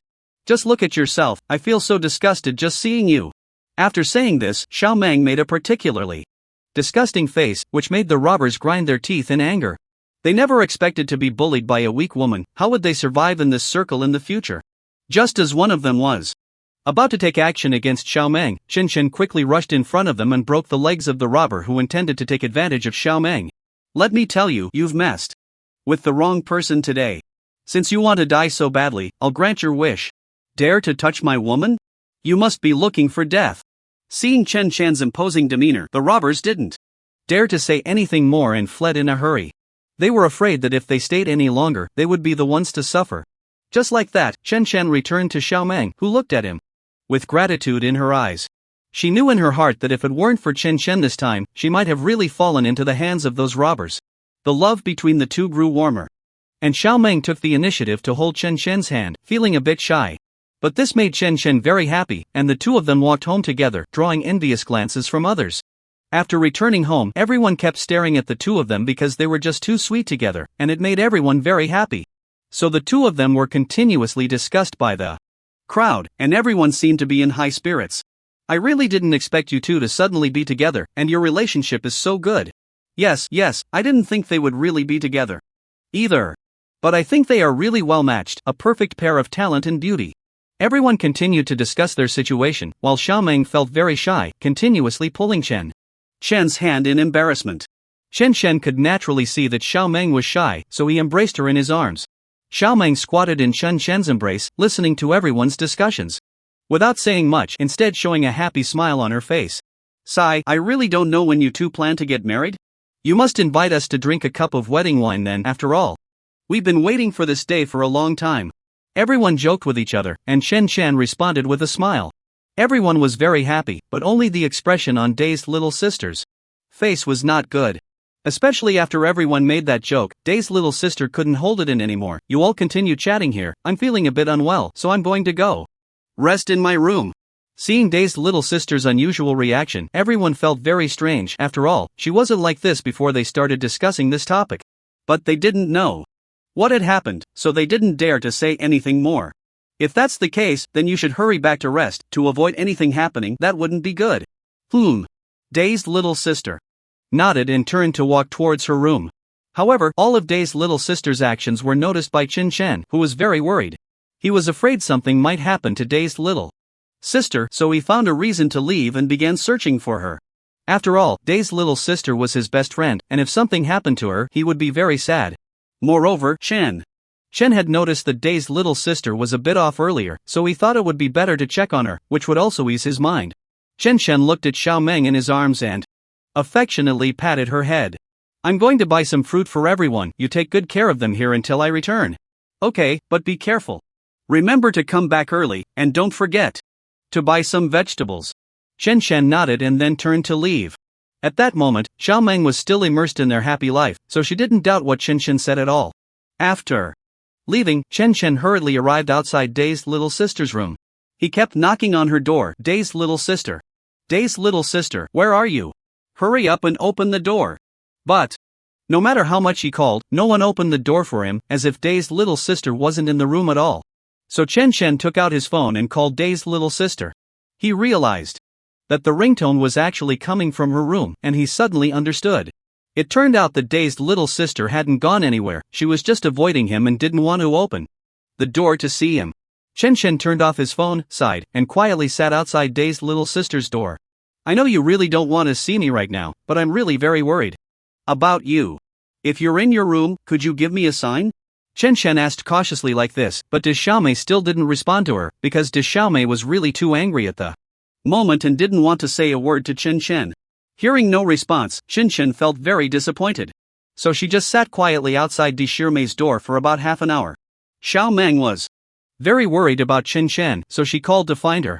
Chen Shen, unable to refuse, got up, patted her clothes, looked at De Xiaomei's door, and left helplessly. After hearing no movement outside, De Xiaomei slowly walked out. Finding that Chen Shen was no longer there, De Xiaomei felt very dejected. She closed the door again and walked back into her room. De Xiaomei took a lot of alcohol from the fridge and drank alone in her room. Because she was really too sad inside, she didn't know how to face her and could only choose this method of escape. One was the person she loved the most and the other was her best friend. How could she bear to tear them apart? But De Xiaomei also understood in her heart how sad she felt when she saw them being close. However, what reason did she have to say anything to them? So she could only be here alone, quietly feeling sad and drinking her sorrows away. De Xiaomei knew in her heart that she was jealous of Chen Chun. But this jealousy was really just a name without substance. She didn't know what Xiao Meng would do if she found out. After all, she and Xiao Meng used to be the best of friends, and she really didn't want their friendship to be ruined because of this. The more De Xiaomei thought about it, the more painful it became, and tears flowed uncontrollably. De Xiaomei didn't know how to release her sadness, so she could only drink more and more alcohol. She hoped that after getting drunk, the alcohol would numb her, and maybe she wouldn't feel this pain anymore. So De Xiaomei drank a lot of alcohol, and no one came to knock on her door again, and she spent 3 days in a daze. During these 3 days, De Xiaomei was always jealous of Chen Chen, so she didn't say much. Because she really couldn't bring herself to say anything, and she didn't know who to talk to about it. In short, De Xiaomei felt very uncomfortable inside, but she didn't know who to vent to. So now she could only keep these words to herself, letting them rot in her stomach. De Xiaomei's mood had been very bad these days, so she didn't do any live streaming. Because De Xiaomei understood very well that in her current state, it was impossible to do a good livestream, and she might even be criticized by netizens for it, which is why she was unwilling to stream. In just 3 days, Chen Shen felt that Dai Xiaomei's behavior was very strange, as she had never acted like this before. After all, based on Chen Shen's understanding of Dai Xiaomei, nothing could stop her from streaming, but now she had actually stopped for 3 days, which was particularly abnormal for Chen Shen. He also sensed that Dai Xiaomei seemed a bit distracted these days, and sometimes when he spoke to her, she would barely respond. Chen Shen was genuinely worried, so he decided to directly ask Dai Xiaomei what was going on. He walked up to her, but Dai Xiaomei didn't want to acknowledge him at all. She intended to ignore him and walk past, but unexpectedly, Chen Shen reached out and grabbed her. What's going on with you these days? Why aren't you streaming? Did something happen? Talk to me. Faced with Chen Shen's sudden concern, Dai Xiaomei felt even more distressed. At that moment, she really didn't want to talk to him. She was afraid that if she did, all the emotions she had been holding back would spill out, leaving Chen Shen confused and puzzled. She realized she couldn't understand what Dai Xiaomei's actions meant at all. Everything that happened between them was witnessed by Xiao Meng. Seeing Dai Xiaomei's unusual demeanor, Xiao Meng understood what was going on in her heart. Xiao Meng knew that no matter what, she couldn't let Dai Xiaomei continue like this. So, when midnight came, Xiao Meng quietly went to Dai Xiaomei's room, intending to comfort her. When Dai Xiaomei saw Xiao Meng, she was first taken aback.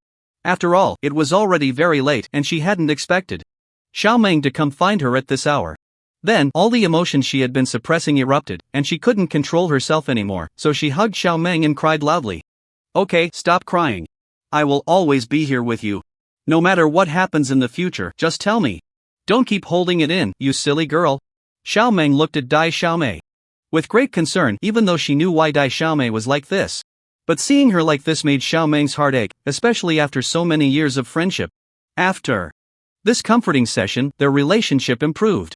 Dai Xiaomei also realized that no matter what, she didn't want to give up on her good friend Xiao Meng.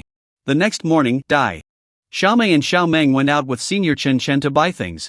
At this point, Dai Xiaomei's mood had improved a lot, and she no longer felt as miserable as before, so she thought she had to face life and reality properly. However, they didn't expect to encounter a child trafficker on their way. The child was crying pitifully, and Dai Xiaomei and the others watched intently, as they still didn't know what was happening. Stop! Don't run! Put that child down, don't run! Then, they saw a police officer chasing after the person. Dai Xiaomei and the others immediately understood that the person was a trafficker. But the trafficker was running very fast, so the police couldn't catch up. Dai Xiaomei and Xiao Meng were very tense. They were really afraid that the trafficker would take the child away. Chen Shen couldn't stand it any longer, so he put down what he was holding and quickly chased after them. No matter what, he definitely couldn't let that human trafficker get away. Chen Shen was fit, so how could that weak trafficker possibly be his opponent? Soon, Chen caught up with the trafficker.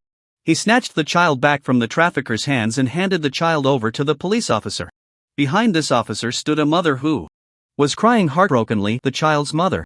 This mother looked at her child returning to her unharmed and felt immensely grateful to Chen Shen. Seeing the child safely brought back and the trafficker successfully apprehended by the police, everyone present cheered. They truly believed Chen Shen was an extraordinary person.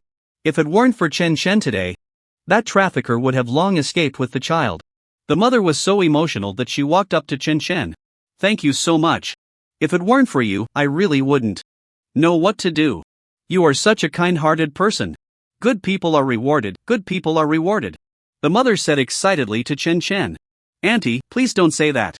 It was just a small effort on my part, so it's really no trouble at all. As long as the child is back by your side, that's a good thing. However, even though Chen Shen said this, the mother was still very emotional towards him. If it weren't for Chen Shen, her child would never have returned to her.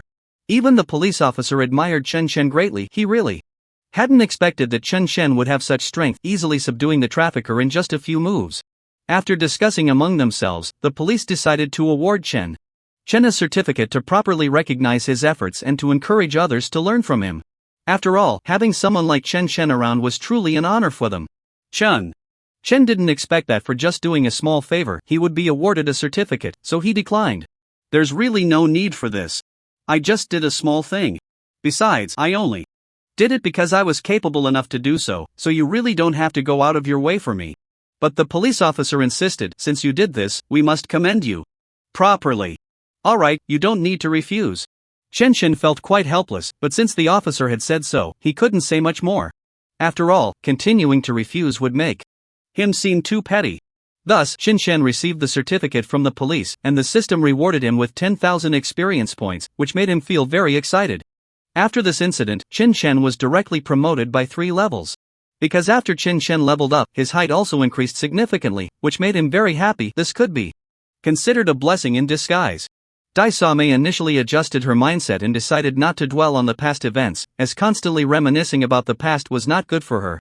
Dai Xiaomei then resumed her live streaming, as her fans had been very worried during the days she had not streamed. They thought something had happened to her and were urging her to go live again. When Dai Xiaomei reopened her streaming room, the fans were very enthusiastic because they missed her so much. Oh my god, you're finally back. I really missed you. I don't know what I would do without you, the fans excitedly said, as they hadn't seen Dai Xiaomei for a long time. So now that Dai Xiaomei was back in their sight, they truly didn't know how to express their current feelings. I didn't stream for a while because I had some personal matters to attend to, so I hope everyone can understand. But now I'm back and I will be streaming regularly every day, so I hope you all continue to support me. The universe smiled at everyone as she spoke, feeling very guilty towards her fans for not being able to stream during this time due to her own reasons. Alright, don't blame yourself anymore. Besides, we're not mad at you, we were just worried about you. Dai Xiaomei smiled and nodded, then officially started her live stream. It had only been a few days since she last streamed, but Dai Xiaomei felt a bit out of practice. However, at that moment, the fans began discussing the relationship between Chen Shen and Xiao Meng in her streaming room. During this time, the relationship between Chen Shen and Xiao Meng had become quite a hot topic, so the fans were aware of it. They started to ask Dai Xiaomei about it. Isn't Xiao Meng your close friend? What's going on with her and Chen Shen? Why don't you share a bit with us? Yeah. I'm very interested in this too, why don't you tell us? The discussion in the live room was lively, and the master was very interested in this matter, which made Dai Xiaomei feel quite conflicted. This is their personal matter, so I don't really know about it. If you really want to know, you can ask the parties involved directly. Dai Xiaomei said meaningfully, as she really didn't want to discuss this matter anymore, since it didn't have much to do with her. However, at that moment, a fan suddenly said, shouldn't the person with Chen Shen be you? Why did it turn into them being together?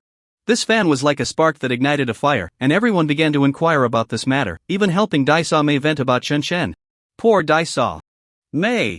But don't be sad, that scumbag Chinchin doesn't even care that you're upset, he's not worthy of you at all. Yeah. I also think that makes a lot of sense, it's not worth being sad over such a man.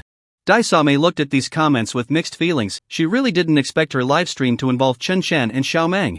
This was truly not what she hoped to see, she didn't want to be entangled in any relationship with them. At least that's how she felt about this matter, after all, he had finally managed to calm his emotions. And he hoped that the same things would happen again as they did during those few days. But no matter what, he absolutely could not tolerate these people speaking about Chen Chen like that, it truly hurt him deeply. Alright, please stop saying such things, it has nothing to do with him. Perhaps it's just that I have a fateful connection with her that cannot be fulfilled. Besides, you can't blame others for fate. What Daixiomi said was, in fact, something she had already come to terms with at this point. Otherwise, she wouldn't be live streaming. The fans did not expect Daixiomi to be so honest about her feelings. Thus, they felt that Daixiomi was truly a wonderful person and they really liked her, which led to a significant increase in her fan base. After all, not many people are willing to share their true feelings with their fans. So for them, Daixiomi was indeed a very special person, which is why they continued to support her. Seeing her fan count rise so much made Daixiomi very happy. Just thinking about how many people supported her suddenly filled her with confidence. In that moment, Daixiomi felt deeply moved. She hadn't expected that so many people would care about her, and she silently vowed to continue live streaming no matter what. Little did she know, at that moment, Chen Chen's system announced that an increase in fans could boost his immune system, and this special news shocked him greatly. Thus, Daixiomi became a person of merit. If it weren't for her words, the fan count wouldn't have increased so much, and his immune system wouldn't have improved. Chen Chen was very clear about this in his heart. This made him sincerely grateful to Daixiomi, and suddenly, a thought flashed through his mind. He wanted to become Daixiomi's brother because he had heard the netizens' complaints. He really didn't want others to speak about them like that, as such words could affect his relationship with Daixiomi. After all, he knew how delicate a girl's feelings could be, she simply couldn't handle such things. What he could do now was to protect Daixiomi well, but he needed a legitimate identity, which was to become her brother. So, Chen Chen found Daixiomi and said, I know you've been feeling very suppressed during this time, but today I have something very important to tell you. I want to protect you, I want to be your brother. Would you be willing to be my sister? Seeing Chen Chen's sincere expression, Daixiomi felt truly grateful in her heart, and with tears in her eyes, she nodded. I am willing. However, at this moment, teacher Shanchan had also returned to the school, but there were problems with educating the students. After teacher Shanchan returned to the school, she welcomed a brand new class, and she confidently walked into the classroom. She hoped to bring a different feeling to these students, but what she did not expect was that when she entered the classroom, it was in complete chaos, and the students completely disregarded her. Teacher Shanchan raised her voice, but still remained very gentle. After all, she was not the reckless type, so she certainly couldn't say anything reckless. Class is starting, everyone please quiet down, we are about to begin. Teacher Shanchan smiled at the students, hoping that this would help them understand her better. However, what she did not expect was that even after saying this, the students continued to be very rowdy, completely ignoring her. This made teacher Shanchan feel very embarrassed, but she still did not say anything. After all, she was a teacher for robots, and she couldn't say much. Class is starting, please quiet down immediately. This is class time, not playtime. Even though teacher Shanchan had raised her tone, trying to sound more serious, the students simply did not listen. They did not regard teacher Shanchan as their teacher at all. Oh, really? Is class starting now? But we seem to not have heard the bell for class. So, it's still break time. One student even provocatively said this, which made teacher Shanchan feel very sad. She did not expect these students to have such audacity. They had never listened to her, and often went against her, but even so, they had never been this unruly before. Faced with such a group of students, teacher Shanchan felt very helpless, and she did not know what to do. This group of students completely disregarded her, and teacher Shanchan stood awkwardly in place, while the students ignored her. Looking at these rowdy students, teacher Shanchan could no longer endure it. So she returned home in tears, never having thought that she would encounter such a situation one day. After returning home, teacher Shanchan hugged her pillow and began to cry. At that moment, she felt very wronged. If she were not a teacher, she would have long been unable to bear such days. Just then, she was seen by the silly girl. The silly girl saw teacher Shanchan crying and found it very strange, so she quietly followed her. As a result, she happened to witness this scene and walked over to comfort teacher Shan. "Teacher, please don't be sad, this is not your fault, it's all those students." But no matter what the silly girl said, teacher Shan would not stop crying. She kept her head down and cried continuously, making the silly girl feel very helpless, as she did not know what to do. The silly girl stood awkwardly in place. After all, at this moment, it would not be good to leave. It was impossible to just leave teacher Shan alone here. However, at that moment, Shan walked over to them. The silly girl quietly told Shan about the situation, and Shan comforted the silly girl. "It's okay, you just stay here and rest, I will handle this matter, you don't need to worry, just take a good rest." Shan said this with a meaningful tone, and even the silly girl didn't know what he was really thinking. But even if Shan had said that, it proved he must have a way, so the silly girl hesitantly stepped back. Shan quietly squatted beside teacher Shan, feeling a deep empathy because he had experienced something similar before. So she could really understand teacher Shan's feelings now, knowing how sad she was. In fact, it wasn't a big deal. Something like this had happened to him before, and he had felt just as sad as she did now. After hearing Shan say this, teacher Shan slowly lifted her head. After all, only someone who could empathize with her could be a good listener for her pain. So they chatted for a long time, and teacher Shan's mood gradually improved. With Shan and the silly girl by her side, teacher Shan had stopped crying. "There's nothing that can't be overcome, as long as we face things bravely, they will surely develop for the better. After all, no one's luck stays bad forever." Looking at Shan's sunny demeanor, teacher Shan suddenly felt a great sense of comfort. She hadn't expected that when she encountered such a situation, it would be one of her former students comforting her. She felt truly grateful to the silly girl and Shan. If it weren't for their words, she might still be feeling very sad. Shan continued to chat with teacher Shan, easing her mood, and now she felt much more relaxed, no longer as repressed as before. However, at that moment, teacher Shan's ex-boyfriend suddenly found her. "Shan, I was really wrong. After breaking up with you, I realized how much I love you. Let's get back together. I really can't live without you. I don't know what to do without you. Please give me another chance, I won't be like that again." Teacher Shan's ex-boyfriend said this shamelessly, which made Shan feel very disgusted. He quietly hid behind Shan, who then punched him down.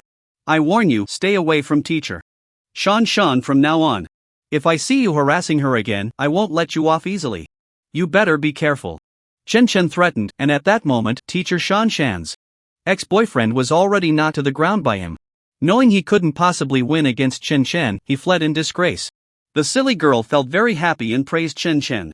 After handling these matters, Shan began to restart the operation of the gym. After all, it was his hard work, how could he possibly deny it? However, when Shan resumed the gym's operation, he discovered a very tough competitor. Shan did not expect to encounter such a major setback so soon after restarting the gym, but no matter what, he had to face it bravely. The opponent lowered their prices and was promoting their gym with a one-time discount. This attracted a lot of attention, as no one wanted to spend their hard-earned money like that. As a result, Shan's gym had no customers left, because everyone went to the other side. After all, their prices were lower, while Shan's prices were quite expensive in comparison. Shan felt very gloomy these days. He didn't know what to do. He couldn't just watch his gym slowly decline after coming back to run it. All of Shan's worries were noticed by Xiao Meng, who felt very sorry for him, as he was the person she loved the most. She also saw how much weight Shan had lost over this matter, and if it continued like this, she really didn't know what would happen. She brought a bowl of soup that she had simmered for a long time to Shan and handed it to him. "Eat a little. You haven't had a proper rest these days because of all this, and you can't keep going like this." But Shan couldn't eat anything at that moment. He glanced at the soup in Xiao Meng's hands, took it, and gulped it down. After all, he knew that Xiao Meng had spent a lot of time making this for him, and if he didn't drink it, she would definitely be very sad.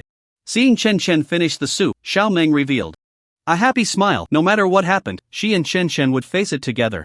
Xiao Meng quietly approached Shan and gently stroked his head. "I know you're feeling really down right now, but there's nothing that can't be overcome. I will always be by your side. So please don't be like this, you have to pull yourself together, or else I will be very worried about you." After hearing Xiao Meng's words, Shan felt very grateful. Yes, he absolutely couldn't continue to be so dejected. If he really kept this up, his gym would have no chance of continuing, especially with such fierce competition now. Suddenly, Shan stood up and hugged Xiao Meng tightly. You're right, I can't be so down anymore. If I stay like this, that's exactly what my competitors want to see. I have to let them know that I'm not someone to be trifled with. So Chen Shen began to formulate his plan. He couldn't let those people succeed so easily. Chen Shen started to focus on external promotions for the gym, and thus the two gyms began to compete. Under the watchful eyes of the public, this competition was very important for both of them. Therefore, no matter what, Chen Shen had to win this competition. Only then would his gym have hope of reigniting. Soon, the day of the competition arrived, and everyone was eager to know the outcome, leading to a large crowd gathering to watch. How intense! I want to see who the winner is. The crowd buzzed with discussions, and all of their words reached Chen's ears. In short, this competition was a life and death struggle, so no matter what, Chen Shen had to fight for a victory and show everyone that their gym was not to be underestimated. Of course, at this moment, the gym across the street had no idea of Chen Shen's strength, so they were quite arrogant, always thinking that Chen Shen was just their defeated opponent.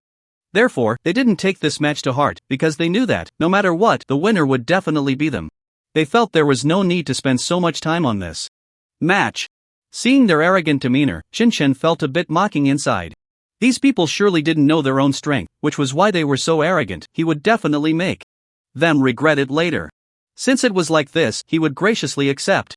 Chen Shen wanted to respectfully look at his opponent. Although they were rivals, he felt that a bit of courtesy was necessary. However, this person acted very disdainfully, as he didn't regard Chen Shen at all. Alright, stop wasting time here. If we're going to compete, let's get started quickly. Don't waste each other's time, after all, my time is very precious. And so, their match began. But as the match progressed, it was clear that Chen Shen was victorious. The person competing against Chen Shen was very angry. He hadn't expected that he couldn't defeat Chen Shen at all, which was quite embarrassing. After all, the bravado he had just displayed was now coming back to bite him, and everyone began to discuss him. Weren't you quite capable just now?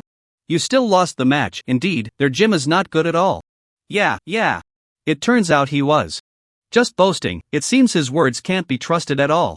Seeing everyone discussing him like this made the person feel very uncomfortable. After all, it was a very embarrassing situation. Moreover, seeing so many people talking about him, he felt extremely awkward. He wished there was a crack in the ground for him to hide in, as he really had no face to stay there any longer. Thus, everyone began to trust Chen Shen again and returned to his gym, knowing who their correct choice was after seeing the results of the match. As a result, Chen Shen's gym business started to thrive again, and he felt very happy. After this incident, Chen Shen's system rewarded him with a branch gym. Chen Shen didn't expect the system to give him such a big reward.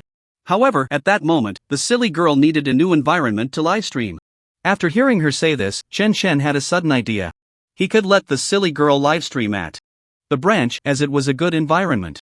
So Chen Shen thought that the silly girl could make good use of that place for her livestream, and besides, that place was quite suitable for her. Dai Xiaomei also found it very reasonable. After all, he had been looking for a suitable place to livestream these past few days, and now this was just perfect, wasn't it?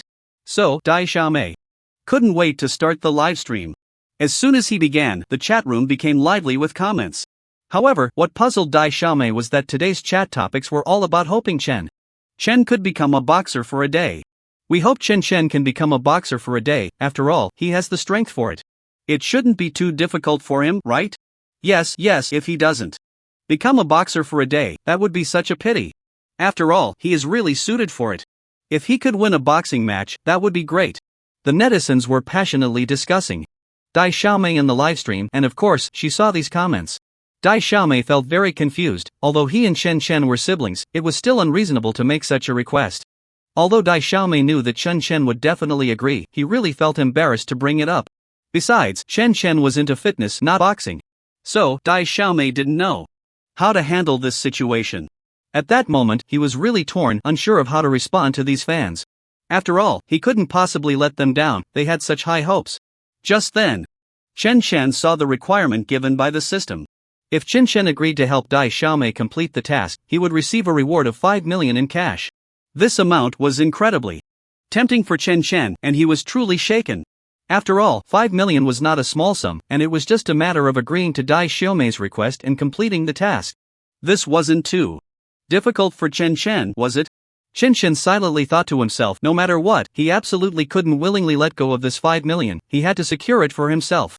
So, acting On impulse, Chen Chen directly walked into Dai Xiaomei's livestream. Since the fans had already made this request, he had to fulfill it, right? Dai Xiaomei was shocked by Chen Chen's response. She hadn't even asked him yet, and he had already agreed. At that moment, Dai Xiaomei felt incredibly grateful that Chen Chen was willing to help her solve this dilemma. That's great. That's great. I knew you wouldn't let us down because Chen Chen is the best. At this time, in Dai Xiaomei's livestream, everyone was passionately discussing. After all, Chen Chen's response had made them so excited that they couldn't calm down for a long time. Meanwhile, Chen Chen was also feeling delighted. Just thinking about the 5 million he was about to earn made him very happy. Just like that, Chen Chen welcomed another match, but this time it was particularly important for him. Not only could he earn the fans' praise, but he could also get 5 million. However, Chen Chen was also a bit worried, as this match was boxing. He didn't expect his opponent to be so strong. Looking at the boxer in front of him, so powerful, Chen Chen silently swallowed hard. It seemed that this time he could only fight with all his might. Since he had already agreed, he had to see it through to the end. Chen Chen fought for 3 rounds, but the boxer was incredibly strong and still full of energy, while Chen Chen was already panting heavily. During this process, Dai Xiaomei was live-streaming the entire event, and everyone was watching with bated breath, even Dai Xiaomei herself. What to do? What to do? I feel like Chen Chen is about to lose. After all, that boxing opponent is just too strong, and Chen Chen is no match for him. Seeing Chen Chen like this, the viewers in the live stream began to worry, and they started discussing the situation in the chat. Yes, I feel the same way. Could it be that Chen Chen really isn't suited for boxing? Seeing Chen Chen in this state, I feel like this match is going to be lost. In fact, Dai Xiaomei didn't want to pay them any mind because her heart was tightly wounded. With anxiety, she hoped that nothing unexpected would happen to Chen Chen and that he would win this match. At this moment, Chen Chen was already out of sorts because he was just too exhausted, gasping for breath. However, at that moment, the breathless Chen Chen returned to his focus. He had to adjust his state properly if he wanted to turn the match around. In any case, he absolutely could not disappoint his fans. He had to win this match because it was extremely important to him. Dai Xiaomei was watching intently, not taking her eyes off the screen for even a moment.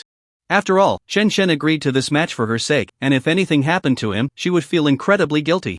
So she really didn't want anything to happen to Chen Chen and could only keep her eyes glued to the scene, completely forgetting about her livestream. The match started again, and after adjusting his state, Chen Chen's energy improved significantly, allowing him to deliver a decisive blow that knocked down his opponent. However, once the opponent got back up, he was very resentful. He thought it was extremely humiliating to be knocked down by Chen Chen, so he was determined to take revenge. Thus, he began to sneakily launch surprise attacks, which Chen Chen couldn't defend against. Just as the opponent was about to launch another sneak attack, the referee called for a stop. The match was paused, foul. The match stopped, and both sides ceased fighting. The referee kept shouting this repeatedly, and at that moment, the opponent was furious. He never expected his scheme would fail. He truly hated Chen Chen at that moment.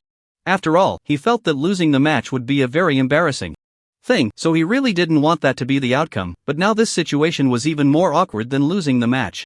Because his actions had already constituted a foul, with so many eyes watching him, he wished he could just find a hole to hide in. After all, he really couldn't bear to stay there any longer, and he absolutely did not want to see that smug face. Throughout the entire competition, Dai Xiaomei was live-streaming, and all the fans cheered for Chen Chen. Go, Chen Chen! We will always support you from behind. We are forever your strongest backing. The fans continuously showered gifts in the livestream, their hearts filled with excitement, unsure how to express their overwhelming emotions. Yes. Go, Chen Chen! We will always support you no matter what happens. We will stand united with you. Go, go, go! You must not disappoint us. We will be watching you the whole time. The fans cheered endlessly, hoping their words would inspire Chen Chen. However, another match had begun, and Chen Chen was not in good spirits. He was clearly out of form. And just managing to keep up with the competition was already a great achievement. With his spirits low, he was soon knocked down by his opponent, and the fans in the live stream were extremely anxious, watching Chen Chen lying on the ground. They kept calling out his name, hoping he would wake up soon, otherwise, he would really lose this match. Chen Chen, get up! I believe you can do it. Hurry up, or you will really lose this match. Yes, get up quickly. I believe you can do it. You will never disappoint us. The fans were sweating for Chen Chen, their hearts filled with worry. They were uncertain if he could stand up again. If he remained on the ground, he would indeed lose the match. Dai Xiaomei clenched her fists, calmly looking at Chen Chen, believing that he could stand up again. After all, he was not an ordinary person. The referee stood beside Chen Chen, counting down. 10-9-8-7, 3. Listening to the referee count those numbers, everyone was extremely tense. They didn't know if Chen Chen could still get up. If he hadn't stood up by the time the referee finished counting, it would mean he had lost the match. At that moment, Chen Chen lay on the ground. No matter how hard he tried, he couldn't get up. He had already exhausted too much energy. However, at that moment, the system boosted Chen Chen again, and he suddenly felt refreshed, his body inexplicably filled with strength. This made Chen Chen very happy, and just as the referee counted to 1, he suddenly stood up. I haven't lost yet. Facing the revived Chen Chen, everyone was shocked. After all, he had just been beaten to that state, yet now he stood there perfectly fine. Everyone found it unbelievable, as the fans had originally thought Chen Chen would lose the match, especially at such a critical moment. He stood up just in time. If he had been even a second late, he would have lost his qualification to compete. The fans were truly anxious for Chen Chen. At that moment, Chen Chen felt invigorated, and the person in front of him was no longer his opponent. With skilled movements, he delivered a fatal punch, and his opponent lay quietly on the ground, unable to get up again. The referee finished counting to 10, and Chen Chen stood in the center of the stage, raising his hands. Hi. Thank you for your belief. I lived up to expectations and won this match. Seeing Chen Chen's confident demeanor, Dai Xiaomei felt truly happy inside. He really didn't expect that Chen Chen would stand up again. After all, he had seen how he looked just a moment ago. So for Chen Chen to stand up and compete again and even win the match was truly an unexpected outcome. At this moment, the dazed little sister was so excited that she couldn't speak. She just kept tightly covering her mouth to calm herself down a bit.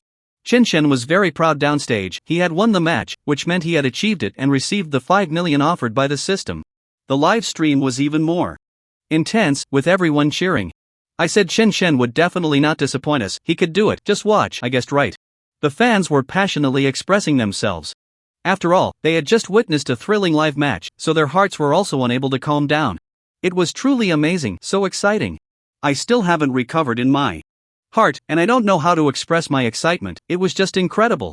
The fans kept sending barrage comments in the live stream, and now the screen was completely filled with them. Their hearts were just too excited, they couldn't contain themselves, which is why it was like this.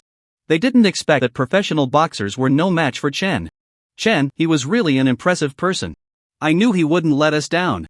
Everyone was praising him, especially since all the opponents in the basketball match were professional boxers, and Chen Chen had never been in contact with them. He was just a fitness athlete.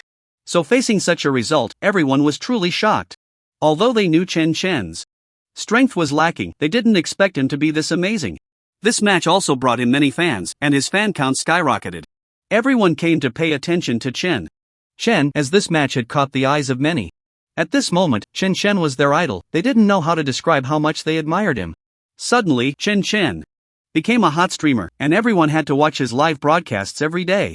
Chen didn't expect that these matches, which he entered unintentionally, would lead him to become such a popular streamer, but this was not a bad thing for him. After all, he ran a gym, and if he wanted his gym to have great business, he could promote it through this. This could help him, so facing such a result, he was still very happy inside. After all, it was a result he achieved with all his effort, so Chen was still very excited. Although the match ended with such a result, the man felt very happy inside, but Chen was really very tired now. After all, this had already wasted a lot of her energy, so he had to take a good rest, otherwise, he would feel like he was about to collapse. If he didn't rest well, he might faint on some street. So he dragged his exhausted body back home to start resting, as he no longer had the energy to do anything else. What he needed to do now was to rest well and adjust his energy. He had to rest properly in order to do other things. However, at that moment, Xiaomeng came to look for Chen. Of course, when Chen was lying on his bed, he suddenly heard a hurried knock on the door. Knock, knock, knock.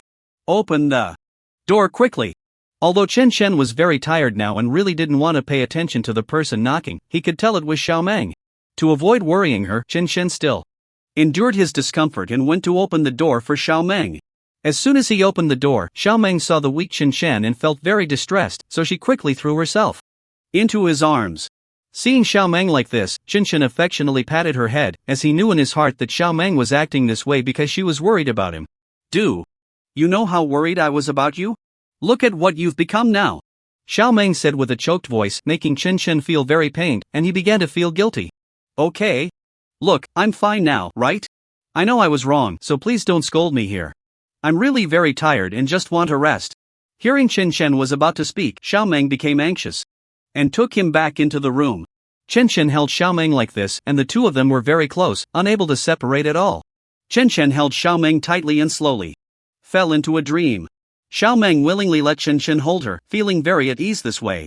On the other side, Xiaomeng's brother had a crush on the silly girl. In order not to miss out on such a good girl, he began to pursue her recklessly. At that moment, Xiaomeng's brother shamelessly followed the silly girl, saying, I really like you a lot.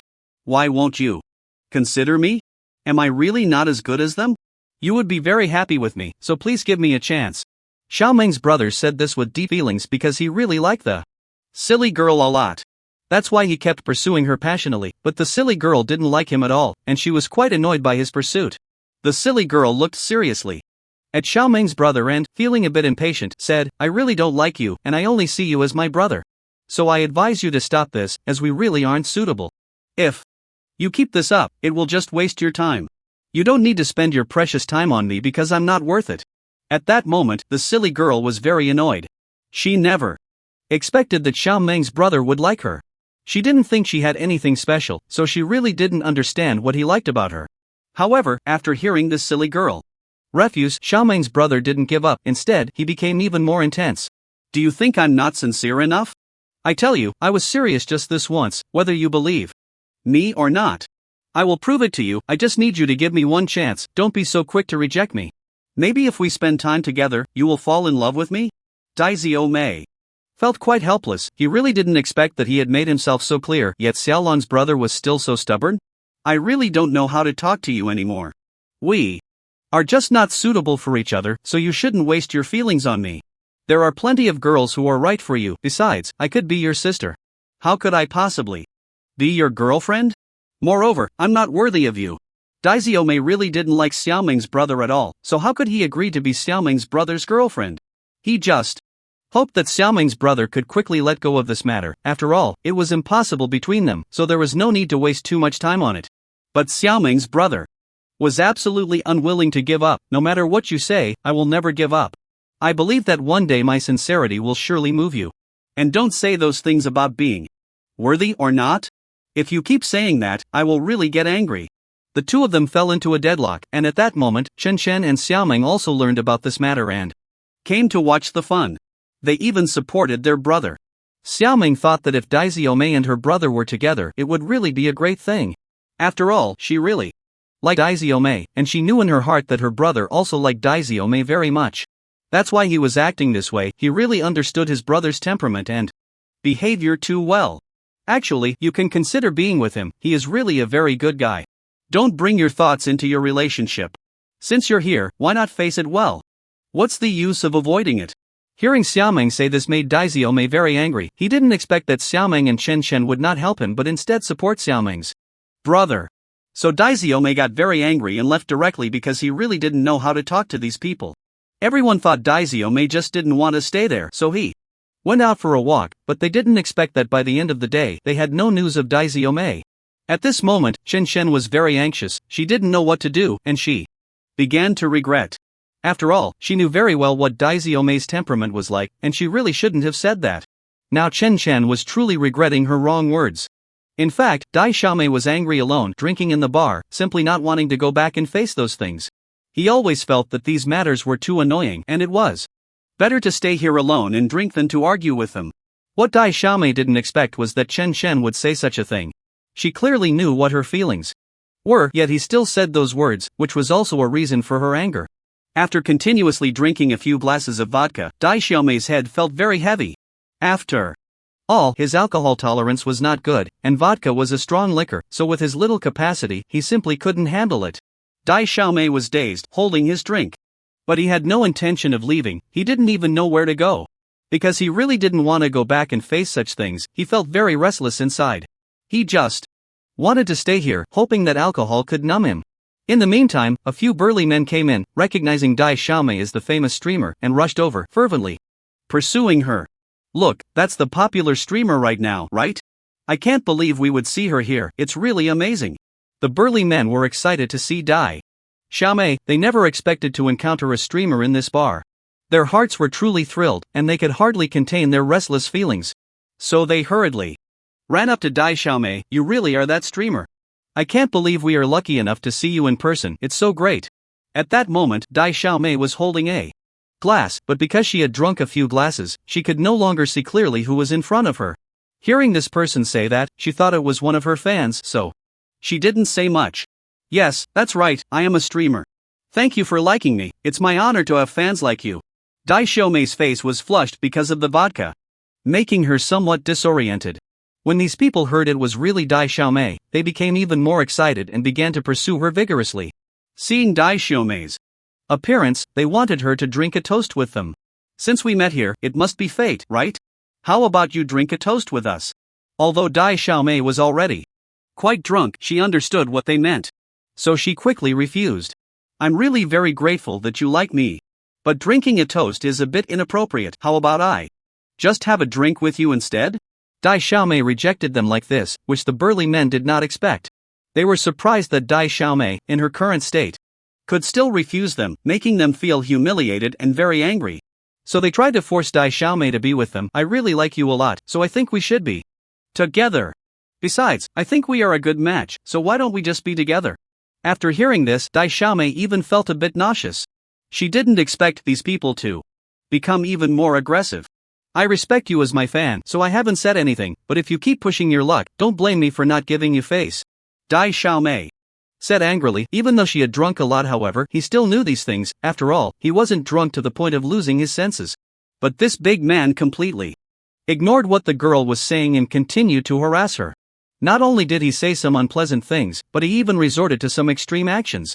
This big man kept pulling at her, trying to drag her into his embrace, but she struggled fiercely, saying, "Don't do this, or I will definitely not let you off. I really appreciate your support. But if you insist on doing this, I will not let it go easily. I'm telling you, I'm not someone to be trifled with, so I advise you to keep your distance." Unexpectedly, after hearing her words, the big man just laughed. He thought a weak girl like her could do nothing, and besides, she had already drunk enough to be a bit dazed, so he wasn't afraid of what she said at all. Stop saying these boring things. Instead of wasting time, why don't you just come with me? The girl felt utterly helpless as the big man continued to pull at her, and her strength was no match for his, making her very uncomfortable. Feeling desperate, she decided to fight back. However, to her surprise, the big man skillfully dodged her hand and slapped her face with a backhand. She immediately felt dizzy, perhaps due to the force of the slap. It felt as if she could see stars, and she smashed the glass in her hand onto the ground. She covered her face, which was now in great pain. After a while, her face began to swell. The big man didn't expect that his slap would have such great power. But he really didn't mean to do it, it was because she refused to cooperate with him. Seeing her like this made him feel very sorry. He just wanted her to be with him, but that was simply impossible, so he had to resort to brute force. The girl felt utterly helpless and didn't know what to do. She was no match for these big men. If this continued, she would be the only one to suffer. Just then, her phone rang. Beep beep beep. She certainly heard the ringtone, but her phone was with the big man, so she had no chance to answer it. Unfortunately, the phone was accidentally answered by a few of the big men. The girl secretly rejoiced in her heart, hoping that Chen Shen would realize she was in danger and come to rescue her, as she certainly didn't want to fall into the hands of these big men. When Chen Shen heard that Dai Xiaomei had actually answered his call, he felt a bit happy inside. He anxiously asked Dai Xiaomei over the phone, but to his surprise, no matter what he said, although the call was connected, there was no response.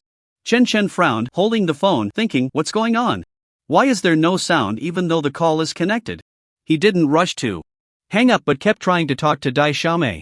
He knew she was in a bad mood and wanted to comfort her, but since she wasn't speaking, he remained patient in his attempts to console her. However, after 2 minutes, suddenly he heard Dai Xiaomei's cries and the sounds of several big men hitting and kicking. The sounds came clearly from Dai Xiaomei's phone. He could hear her crying very sadly, and her cries were extremely tragic. Chen Chen anxiously shouted into the phone, Dai Xiaomei, what's wrong? Speak up. Where are you? Did something happen? Why are you crying? But no matter how much Chen Chen shouted, Dai Xiaomei did not respond, and the tragic cries continued. At that moment, Chen Chen realized that perhaps something had happened to Dai Xiaomei, otherwise she wouldn't be silent and crying continuously on the phone. It sounded like she was being beaten, and he could hear it clearly, but he didn't know her exact location, which made him anxious. After thinking for a moment, he quickly used his phone to locate Dai Shirmei's exact position. When he found out she was at a bar, he felt a sense of dread. Something must have happened to her. Without time to deal with anything else, he grabbed a piece of clothing and rushed out. He ran frantically towards the bar where Dai Xiaomei was, fearing that if he delayed even a minute, she might be in danger. Chen Chen felt extremely anxious. A girl was at a bar and was now crying continuously. He couldn't imagine what the outcome would be. He just ran madly towards the bar. Meanwhile, Dai Xiaomei was curled up there, continuously being punched and kicked by those big men. She had many injuries on her body, and there were bloodstains everywhere, looking very serious. Many people were watching nearby, but not a single person tried to stop it. They just watched as those big men bullied Dai Xiaomei. At that moment, Dai Xiaomei felt utterly helpless and was somewhat disappointed in humanity. If someone had come out to help her, she wouldn't be in such a tragic state, but no one did. Everyone was unwilling to stir up trouble or bring trouble upon themselves. So, there were only onlookers gathered together, and not a single person helped Dai Xiaomei, who was groaning in despair. Dai Xiaomei was seriously injured and unable to react. She could only endure their beating. She curled up there, covering her face with her hands, crying continuously. When Chen Chen rushed in, he saw Dai Xiaomei lying on the ground, covered in blood. It was truly a sight too horrific to bear, which made Chen Chen extremely angry. He didn't understand why these people were being so brutal to Dai Xiaomei. Stop! If you hurt her again, I won't let you go. Chen shouted angrily. When Dai Xiaomei heard Chen Chen's voice, she joyfully struggled to look up at him. But at that moment, she didn't know how to feel. Everyone was shocked by Chen Chen's appearance. The big men, upon hearing someone intervene, looked at Chen Chen with disdain. Oh, look who decided to meddle. This really opens my eyes, one of the burly men said to Chen Chen in a mocking tone. Chen Chen glared at the burly man, ignoring them and rushing directly towards the dazed girl on the ground. When he reached her, he saw that she was clearly not in a good state. Chen Chen gently helped her up and anxiously asked, "Are you okay? Let me take you to the hospital." The girl kept her head down, crying. She didn't want to appear before Chen Chen looking so disheveled. Trying to leave wasn't going to be easy. This wasn't a place you could come and go as you pleased. The burly man's attitude was extremely arrogant.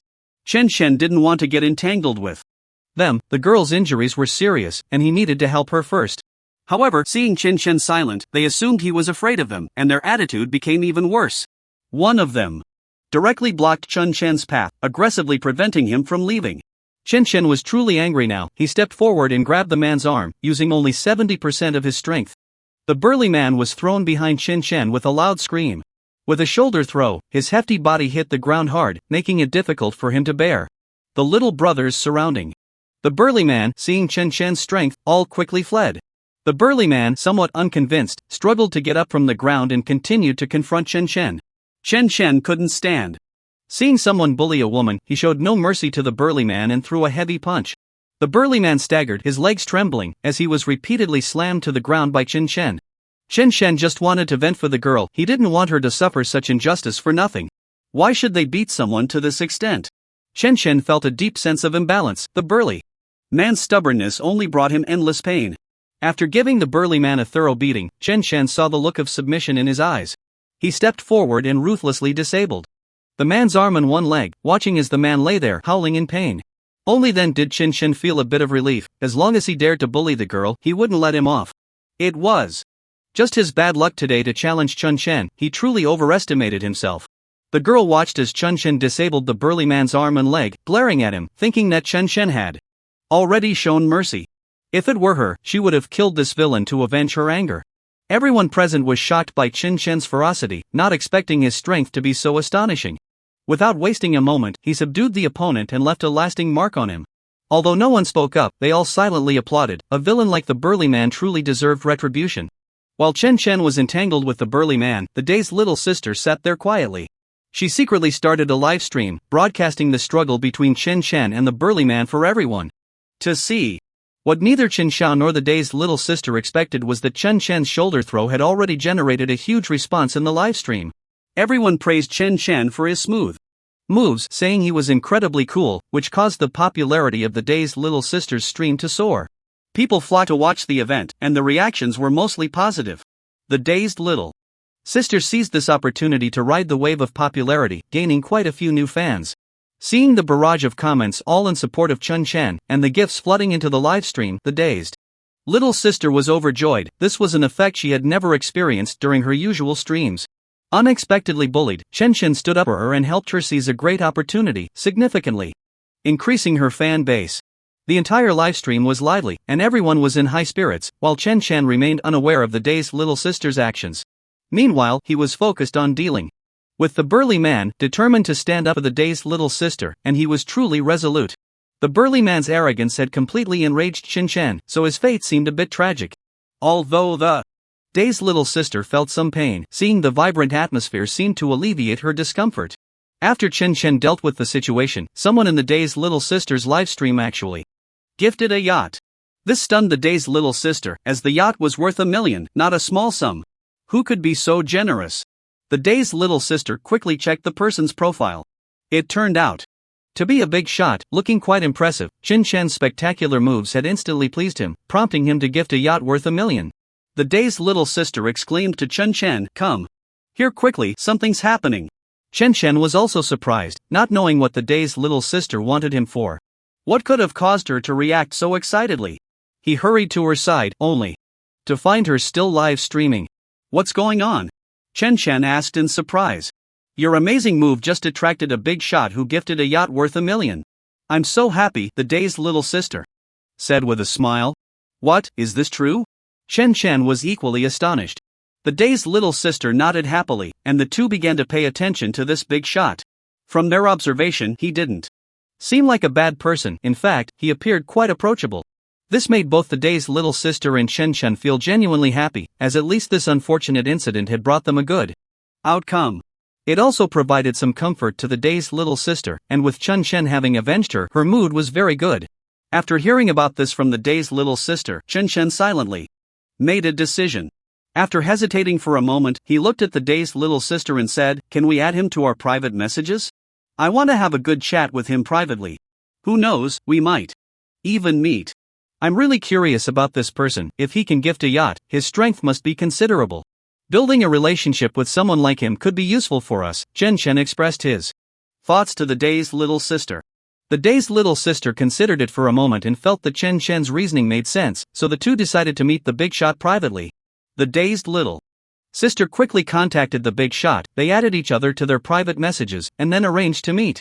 When the big shot learned that Chen Chen wanted to meet her, he agreed without hesitation. This once again surprised both Daizio and Chen Chen. After they agreed on the time and place, Chen Chen and Daizio hurriedly set off to meet the big shot. Throughout this process, Chen Chen felt a bit anxious, and Daizio felt the same, sensing some tension about this first meeting. When they arrived at the agreed location, they saw that the other party was already waiting for them. Chen Chen walked up quickly, extended a friendly hand, and said, "I'm really sorry, I'm a bit late." "No problem, I just got here too. Let's sit inside." The other party was very polite. Their first meeting with Chen Chen made them feel a connection, leaving a good impression on each other. They both felt quite good about each other, and Daizio was happy to see how well Chen Chen and the big shot were chatting. She didn't expect this big shot to be so friendly, not giving off an unapproachable vibe. During their conversation, they exchanged contact information. Both Chen Chen and the big shot had things to handle, and they hurriedly said goodbye to each other, though a bit reluctant. Daizio watched all of this, and during Chen Chen's conversation with the big shot, they surprisingly discovered a very important secret. This big shot was actually like Chen Chen. They were both descendants of this system, which brought them closer together. The more they talked, the more they clicked, feeling like they had endless topics to discuss. Daizio felt a bit out of place. She didn't dare to interrupt them, wanting to leave all the time for them to chat, as perhaps their time together was very precious. Chen Chen and the big shot were having such a great time that they even forgot about the time. Moreover, Chen Chen and the big shot were at a similar stage in the system, which made Chen Chen feel that they had many similarities. Both Chen Chen and the big shot were very happy, not expecting that a casual gift exchange could lead to such a connection. After returning and finishing their own tasks, Chen Chen leaned on the computer, chatting with the big shot. Sharing such heartfelt words made Daizio a bit envious. Chen Chen and the big shot felt like they had known each other for a long time. If they had met earlier, it might have been even more perfect. Perhaps this was their fate. Daizio quietly sat beside Chen Chen, watching him engrossed in the chat, unsure of what to say. For the descendants of this system, meeting someone similar to themselves was truly not easy. This time, it was good luck for Chen Shen and the big shot, as they connected by chance, and the excitement in their hearts was something no one could understand. Perhaps it was because of the livestream by Dai Xiaomei and Chen Shen that the gym was once again greatly affected. The entire gym was packed with people, overflowing and chaotic, repeatedly reaching full capacity. Xiaomeng was busy with all these matters in the gym alone, but due to the overwhelming number of people, she had no time to rest at all. Her stamina was somewhat depleted, and her face looked very pale, appearing quite weak. Since the gym opened in the morning, everyone rushed in, and Xiaomeng had no time to take a break. She didn't even have time to eat breakfast, continuously busy until noon when the gym was still overcrowded, leaving Xiaomeng unable to step away. She didn't even have time to make a phone call, and even drinking a sip of water required finding time, let alone having lunch. Thus, Xiaomeng endured until the afternoon, feeling completely drained of energy. Her head was spinning, making her feel very uncomfortable, and her mouth was so dry it felt like it was about to crack. Yet, seeing the customers still crowding around, Xiaomeng felt quite anxious. Upon noticing this situation, Dai Xiaomei hurried to check on Xiaomeng. Xiaomeng, what's wrong? Are you feeling unwell? You look so weak, Dai Xiaomei asked anxiously. Xiaomeng slowly shook her head and said, I'm fine, maybe just too tired. A little rest will do. Dai Xiaomei turned around and was truly shocked by the scene, not expecting Chen Shen's influence to be this significant. It had suddenly filled the entire gym, and exhausted Xiaomeng looked as if she might faint. At that moment, Chen Shen also came to Xiaomeng's side, and seeing her utterly worn out, he felt a pang of heartache. Chen Shen didn't want Xiaomeng to be overwhelmed with the gym's affairs. All day long, he wanted her to have more time to rest. So he quickly hired many employees for the gym, hoping to help Xiaomeng share the burden, allowing her to rest properly. At the same time, Chen looked at Xiaomeng with concern and said, You really are working too hard. Let's close for a day tomorrow, and you can rest at home.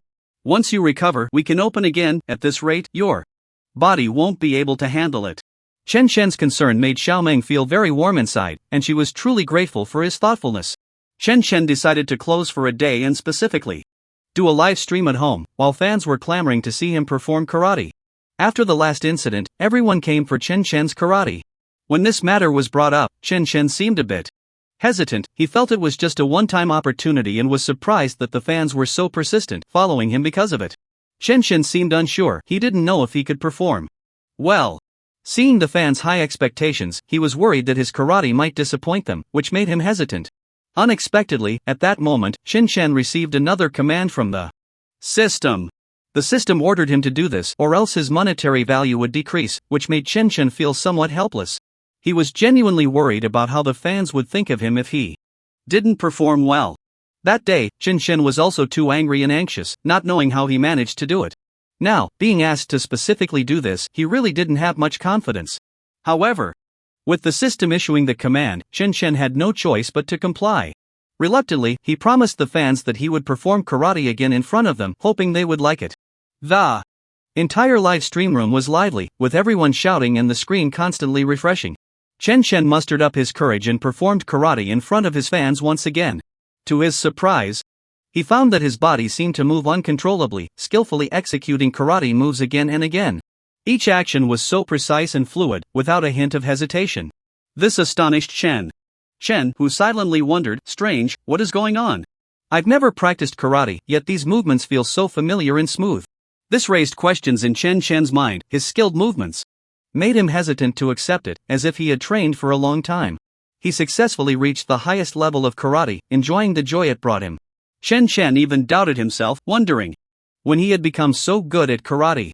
His initial worries vanished in an instant, making him feel that karate was indeed quite interesting. As he worked hard on his karate, all the fans were in awe of his fluid movements. The entire screen was flooded with fans frantically sending gifts, which surprised Chen Shen. The fans seemed enchanted, and the gifts began to surge dramatically. The popularity of the live stream skyrocketed, and Chen Shen suddenly found himself the center of attention. Everyone praised his karate skills, which made him feel a bit shy. Even the bystanders, dazed. Little sister and little Meng were stunned by Chen Shen's smooth actions. Dazed little sister looked at little Meng and asked, What's going on? When did Chen Shen learn karate?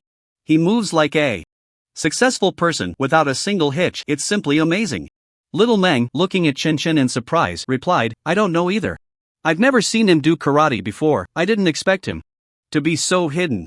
Day's little sister and Little Meng praised Chen Chen quietly from the side, while he remained immersed in his livestream, continuously interacting with fans and answering their questions.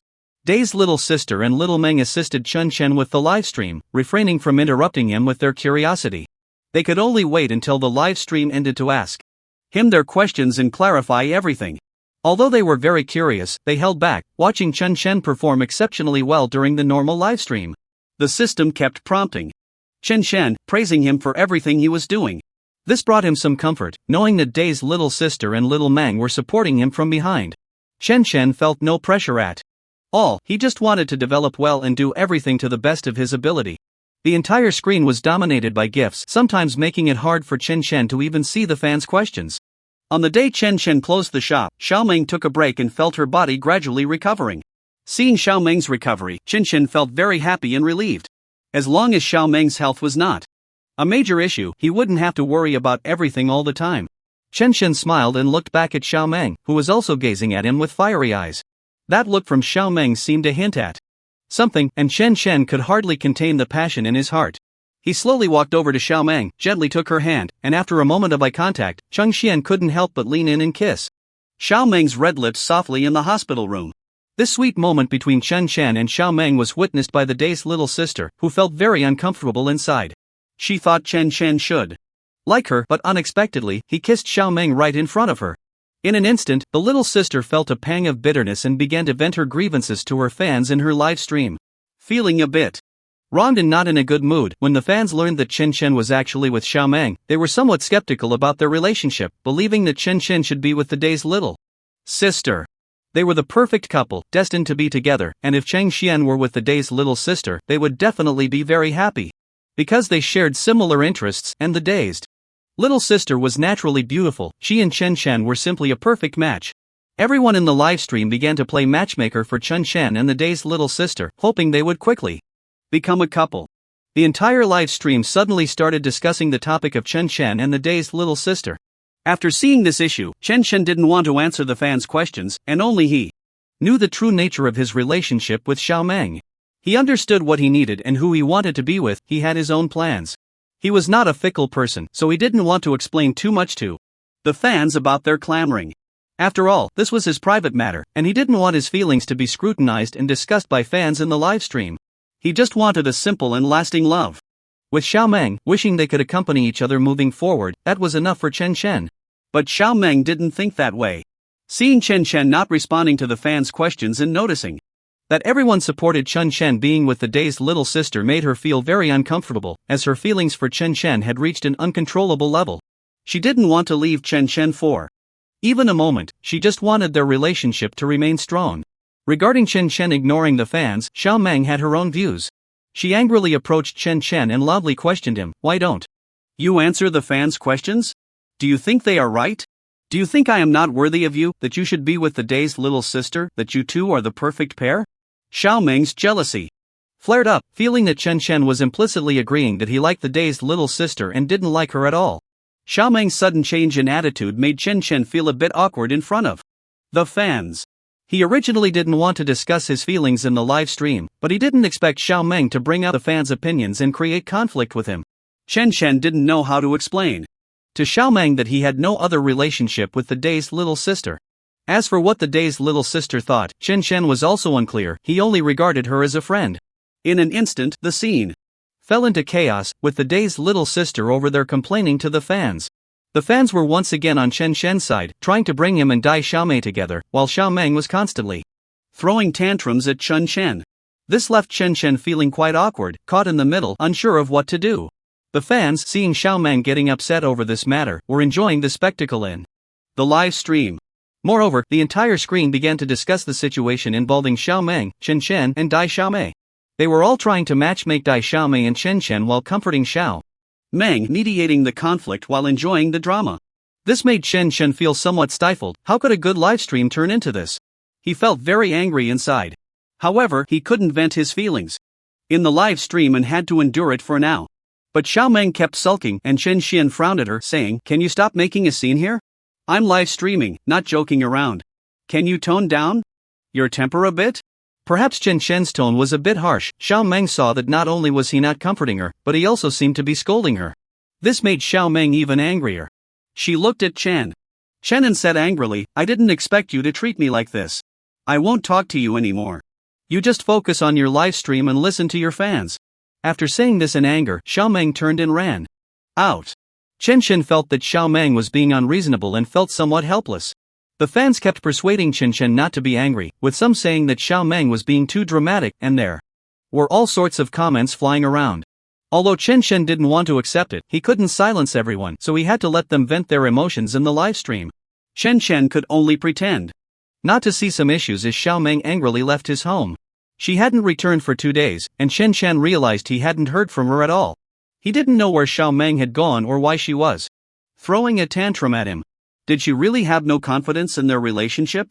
Getting upset over a fan's comment? Chen Shen found it hard to accept and was also worried about Xiao Meng being out alone, fearing she might be in danger. He kept calling her, but her phone was off, and she ignored him. Xiao Meng felt that Chen Shen had gone too far this time, actually blaming her in front of everyone. This made her feel humiliated. If only Chen Shen had defended her at that moment, she wouldn't have been so angry. However, he didn't do that and maintained a neutral stance, which made Xiao Meng doubt their relationship. This was the root of their conflict. Perhaps Chen Shen hadn't realized this, which is why he thought Xiao Meng was overreacting. Xiao Meng was very angry inside, feeling that Chen Shen was belittling her. Chen Shen had been unable to contact Xiao Meng, and she hadn't returned for 2 days, which made him very worried. At this moment, Chen Shen carefully thought about the relationship between him and Xiao Meng, and his view of her changed because of this incident. He began to doubt their feelings for each other. Xiao Meng had run away in anger for 2 days without even sending him a text. Where could she possibly be? Chen Shen kept guessing, feeling uneasy. Ding dong. At that moment, the system suddenly informed Chen Shen of Xiao Meng's exact location, which surprised him. After seeing the location, Chen Shen couldn't sit still for a moment and immediately ran out the door to find Xiao Meng. He was worried that she might be in trouble alone, and he felt a sense of guilt. But when Chen arrived at the bar where Xiao Meng was, the scene before him completely erupted his emotions.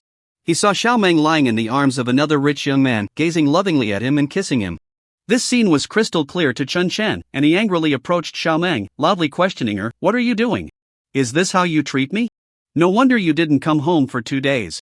It turns out you were enjoying yourself here, and you blame me for worrying about you. You really have no shame." Chen Shen felt he couldn't control his emotions. As he spoke, he rushed out and grabbed the rich young man, throwing a hard punch at his face, venting all his anger on him. He punched and kicked without holding back. In no time, the rich young man was left with a bruised face and blood trickling from the corner of his mouth. After seeing this, Xiao Meng appeared a bit scared and quickly separated Chen Shen from the rich young man. To seek Chen Shen's forgiveness, she pretended to be aggrieved, crying and hugging Chen Shen's thigh. She kept apologizing, looking pitiful as she said, "Chen Shen, please forgive me. I was just impulsive. I truly love you, and I won't make such mistakes again." Chen Shen looked at Xiao Meng in anger, feeling disgusted by the woman before him. He never imagined that Xiao Meng would kiss another man just to spite him. Thinking of this made Chen Shen feel uncomfortable all over. He regretted investing in this relationship. He blamed himself for being blind to have fallen for such a woman. The scene he just witnessed would forever be etched in his memory. It was a humiliation to him. Seeing Xiao Meng with tear-filled eyes, he felt no pity, but rather a sense of aversion towards this woman who pretended to be so pitiful in front of him. Chen Shen had never hated anyone this much, but unexpectedly, Xiao Meng had crossed his bottom line. This made his feelings feel so awkward. In anger, Chen Shen kicked Xiao Meng away. Looking at her angrily, he said, "I really didn't expect this. It seems I truly don't know you at all. Just because of a few words from fans, you dare to betray our relationship. I will never forgive you in this lifetime. I don't want to see you again. I hope you take care of yourself. From now on, whoever you want to be with has nothing to do with me, Chen Shen." After saying this, Chen Shen angrily left the bar, and just when he was particularly furious, the system informed him once again that he had never realized Xiao Meng had been two-timing him all along. She had never regarded Chen Shen as her only one. When Chen Shen learned this news, he completely broke down. Chen Shen never expected that the woman he devoted himself to was actually thinking about another man. He felt utterly despairing about his feelings for Xiao Meng. This scene was simply too ridiculous. It seemed as if everything was mocking Chen Shen, making him look like a big fool, being deceived while he remained wholeheartedly devoted to her. In anger, Chen Chen blacklisted Xiao Meng's contact information. From then on, he never wanted to see that name again. After this incident, Xiao Meng truly felt very regretful. She didn't want to lose Chen Chen. However, she couldn't reach him at all. Xiao Meng wanted to confess to Chen Chen and apologize, but unfortunately, he didn't give her that chance. With no other options, Xiao Meng could only seek help from Dai Xiaomei. Dai Xiaomei had also heard about this matter and felt that Xiao Meng was being very unreasonable. Since she had Chen Chen's affection, why did she have to be so unfaithful? Seeking out other men was something Dai Xiaomei couldn't accept. She felt she had misjudged Xiao Meng. When Dai Xiaomei saw Xiao Meng coming to find her, she was surprised and asked, "What do you want from me?" Xiao Meng hesitated for a moment and said, "I want to ask for your help to contact Chen Chen. I want to apologize to him in person and confess. I know I was wrong, and I hope he can forgive me."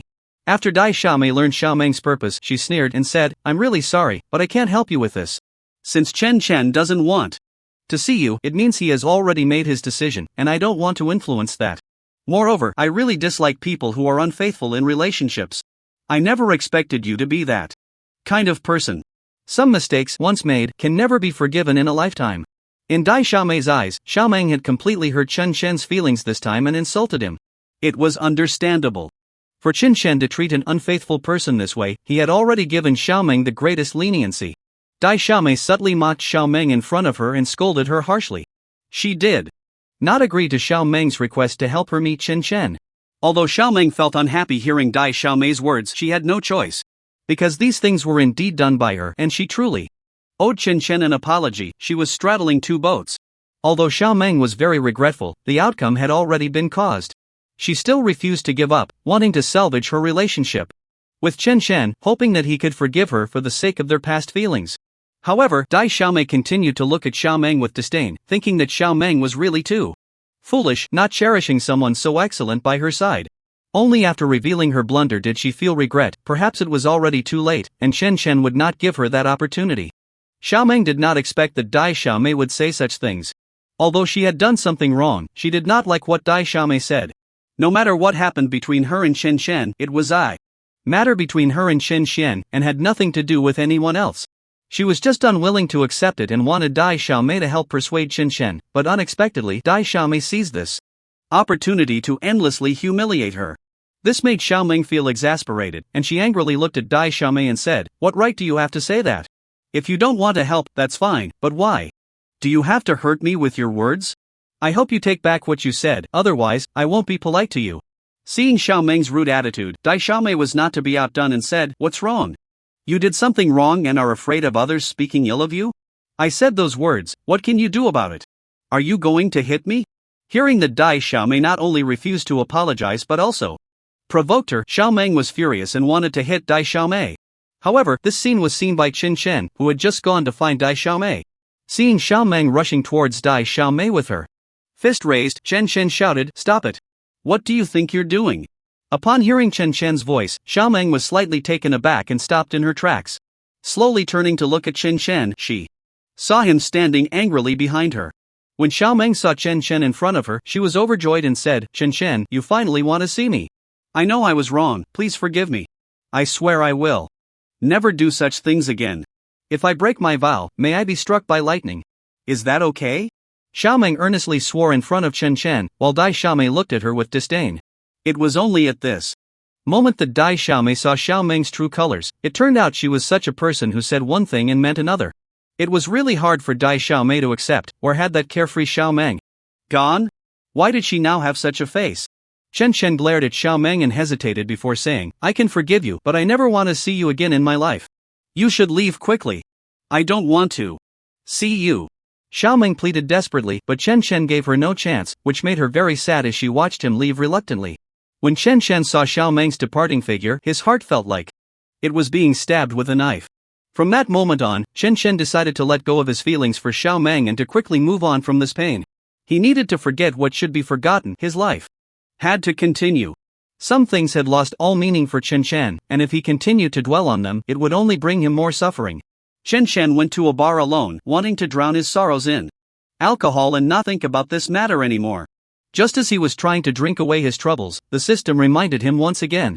It told him to drink 3 shots of vodka, and if he did, he would gain the Taekwondo technique, which was very good news for Chen Chen. For a programmer, only his career was the most important. He did not want to be immersed in this painful relationship, and he could only numb himself with his career. Chen Chen was somewhat tempted by this Taekwondo technique as he looked at the 3 shots of vodka in front of him.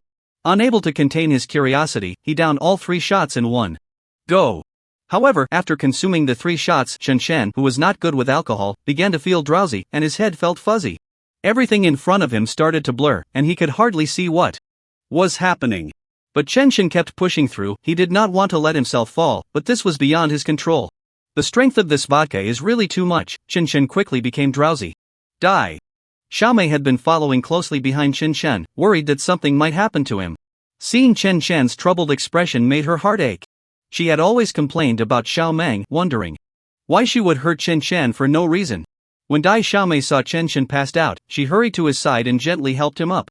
Along the way, Dai Xiaomei stumbled and struggled to support Chen Chen as they made their way home. She couldn't bear to see him suffering alone. It truly pained her. Although she was sweating profusely and panting heavily, Dai Xiaomei didn't want to give up. At that moment, Chen needed someone to take care of him the most, and she wanted to stay by his side, looking after him so he could quickly recover from this sorrow. Just as Dai Xiaomei was helping Chen Chen home, the scene was captured by fans. They took photos of their intimate actions and posted them online. By the next day, the entire internet was buzzing with photos of Chen Chen and Dai Xiaomei. Everyone was speculating about the relationship between them, and the situation became quite overwhelming, leaving both Dai Xiaomei and Chen Chen feeling somewhat helpless. They never expected that such a trivial action would be overinterpreted by fans.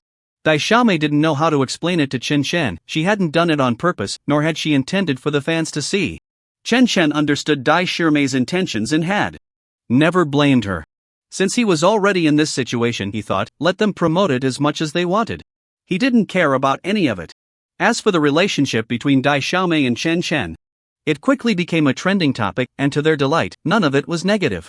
In fact, some fans returned to support Dai Xiaomei and Chen Chen because of this incident. They were curious about their relationship and silently supported them from behind, believing in the two of them. This time, after Chen Chen was hurt by Xiaomei, all the fans saw her true colors. To avoid making Chen Chen sad, none of the fans mentioned Xiaomei in front of him. They just kept trying to match him with Dai Xiaomei. They hoped the two of them could quickly achieve a happy ending and share some good news. This made Dai Xiaomei feel a bit awkward. Chen Chen had just broken up with Xiaomei and hadn't yet moved on from that pain. Now, the fans were overinterpreting their relationship, making it seem as if she had done it intentionally. Dai Xiaomei felt somewhat at a loss in front of Chen Chen. However, the renewed attention from fans caused a surge in popularity for both Chen Chen and Dai Xiaomei, making things lively for a time. Chen Chen and Dai Xiaomei saw that their relationship actually brought such good popularity to the livestream. So, Chen Chen and Dai Xiaomei decided to start the livestream again to have a good chat with their fans and cultivate their feelings with them. They also wanted to express their gratitude for the support they received along the way. Although such things had happened, they would definitely persevere. When Dai Xiaomei and Chen Chen started the livestream, the number of fans doubled instantly. This made both Chen Chen and Dai Xiaomei ecstatic, and the originally sad atmosphere lightened considerably. Dai Xiaomei silently felt happy for Chen Chen. At least this situation could make him feel a little better. As long as it could help Chen Chen temporarily forget those sad things, Dai Xiaomei felt that anything was worth it. In fact, Chen Chen knew in his heart that Dai Xiaomei had always been silently accompanying him. No matter what kind of feeling she had for him, Chen Chen was very grateful to her. After starting the live stream, the entire chat room began to talk about Xiaomei's shortcomings upon seeing Chen Chen and Dai Xiaomei. Some fans even said that from the very beginning, they felt Xiaomei was not a good girl and that she was not worthy of Chen Chen at all. Since she had left Chen Chen now, it should make him happy. He shouldn't be immersed in that pain, as it was unnecessary and meaningless. After hearing these words from the fans, Chen Chen also felt a bit regretful. In his relationship with Xiaomei, he only now realized that he had always been placed in the position of a backup by her. Just thinking about this made Chen Chen feel very regretful and painful. His sincere efforts had only resulted in Xiaomei's betrayal. He no longer wanted to bring this up. After the breakup, Chen Chen put all his energy into the business of the gym.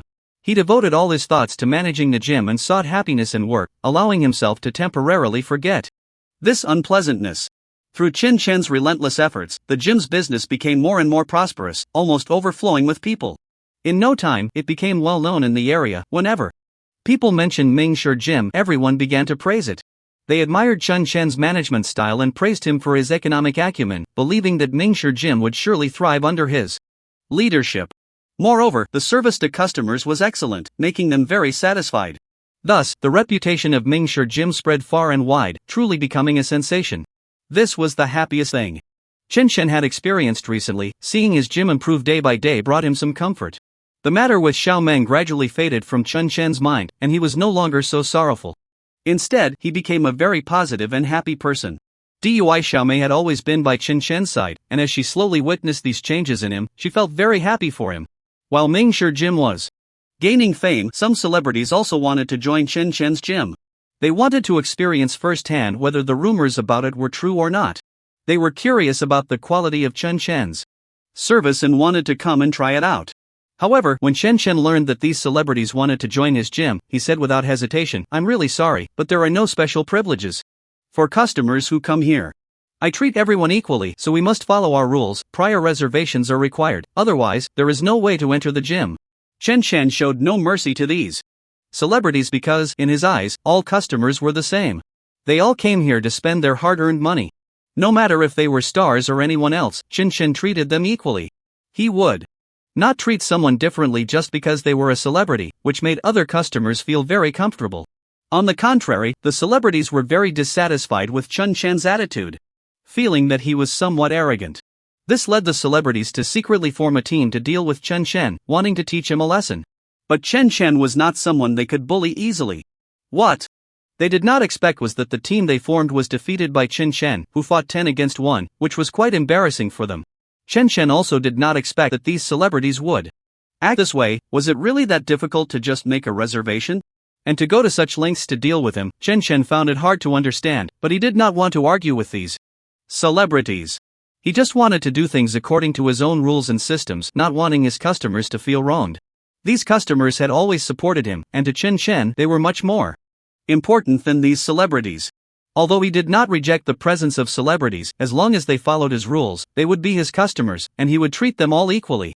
The celebrities saw Chen Chen's strength and were left speechless, feeling very surprised. It seemed that the rumors outside were true. Chen Chen's strength was indeed not to be underestimated. He easily subdued their team, and if he did not have real strength, how could he have accomplished such a feat? The celebrities instantly admired Chen Chen, and after their shock, they had no choice but to follow his arrangements. To enter the gym, they had to make a reservation according to the gym's rules to gain normal access, otherwise, they would be turned away by Chang Xian. Their status meant nothing to Chen Chen, and he did not feel he had done anything wrong. The other customers, upon learning of this, applauded Chen Chen's actions and secretly supported him, taking care of his gym. Perhaps this was Chen's business secret. He always considered his customers with great care. He even put himself in their shoes, which made customers willingly follow him, leading to the gym's business becoming more and more prosperous. Dai Xiaomei also highly recognized Chen Chen's attitude in handling this matter, feeling that his approach was truly rare. In the face of enormous benefits, he could still maintain his principles, which was not easy to achieve. However, Chen Chen would not be tempted by these benefits. He would always act according to his own rules and principles, which greatly impressed Dai Xiaomei. After such an incident happened at the gym, not only was Chen Chen very happy, but even Dai Xiaomei felt very good. Because Chen Chen had almost moved on from his sad relationship with Xiao Meng. Dai Xiaomei no longer saw a trace of sadness on Chen Chen's face. She only saw him working hard every day to manage the gym, doing what he loved. Dai Xiaomei also never mentioned Xiao Meng in front of Chen Chen, wanting this matter to pass quickly. Everything started anew, but Xiao Meng did not think so. She kept calling Dai Xiaomei. She wanted Dai Xiaomei to help her reconcile with Chen Chen, believing that after such a long time, Chen Chen's anger would have subsided and hoping to give him another chance. Dai Xiaomei angrily said on the phone, "Xiao Meng, what are you thinking? I really doubt your feelings for Chen Chen. If you truly loved him, you wouldn't keep hurting him. After all that he has gone through, you still won't let him go and are here making a fuss. What does that mean?" Dai Xiaomei questioned Xiao Meng angrily. She truly looked down on Xiao Meng for such behavior, finding it disgusting that she could do something like this. From this incident, Dai Xiaomei could clearly see that Xiao Meng did not really like Chen Chen. Instead, she liked his status and wealth, and such a Xiao Meng made Dai Xiaomei really disdainful. Why not work hard for what she wants instead of clinging to Chen Chen? If she was attracted to Chen Chen's money, then why not stay by his side properly? Why straddle two boats? Now that this matter has been discovered by Chen Chen, how could he possibly give her another chance to hurt him? Dai Xiaomei really did not expect that Xiao Meng was still so stubborn, still fantasizing about being with Chen Chen. This made Dai Xiaomei very angry, and even when she started a live stream, she deliberately brought up this matter, encouraging her fans to criticize Xiao Meng, saying that her intentions were not pure and that she approached Chen Chen just for his money. Dai Xiaomei wanted the truth to come to light and did not give Xiao Meng a chance to hurt Chen Chen. If this matter was not thoroughly resolved, it seemed that Xiao Meng intended to cling to Chen Chen relentlessly. Dai Xiaomei was really going all out, while rallying her fans to scold Xiao Meng. The fans' comments kept flashing. At first, Dai Xiaomei did not notice this. She was a bit angry and was just immersed in engaging her fans, not realizing the situation on Chen Chen's side. However, the flashing comments caught Dai Xiaomei's attention, and when she observed closely, she discovered that it was actually Chen's system that had been updated. This made Dai Xiaomei feel very surprised. At that moment, she was curious about what good news the system update would bring to Chen Chen, and she wanted to know right away. When Chen Chen and Dai Xiaomei went to check, they found that after the system update, Chen Chen had gained a significant number of new features. This made both of them ecstatic, and Dai Xiaomei even squealed with joy, happily saying to Chen Chen, "This is so great. This way, it will be even more convenient for you." Chen Chen gently nodded and went to check the system. The system had actually opened a shop. However, the main character only had 50 coins in the shop, which had many valuable items, daily necessities, and numerous martial arts manuals. To obtain these items, Chen Chen had to first increase the coins in the shop. Only then could he use the coins to exchange for these valuable items, daily necessities, and martial arts manuals. Especially the martial arts scriptures. The temptation for Chen Chen is truly immense, and he desperately wants to obtain these things. Chen Chen happily looked at the dazed girl and said, "This is really great, there are so many good things in the store. However, in order to exchange for these items, I currently do not have that many gold coins, so the most important thing right now is to increase the gold coin value. What should we do?" Chen Chen began to seek help, wanting to understand what he needed to do to increase the gold coin value. Chen Chen and the dazed girl started to carefully study this matter, and Chen Chen was very confident about it. The dazed girl also sincerely wanted to help him quickly increase the gold coin value in the store so that Chen Chen could get what he liked.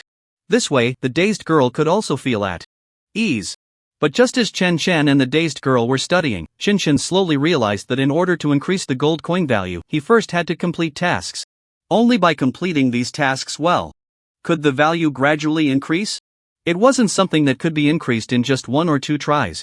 After Chen Chen and the dazed girl figured this out, they looked at the system in a daze because all these tasks were randomly issued by the system.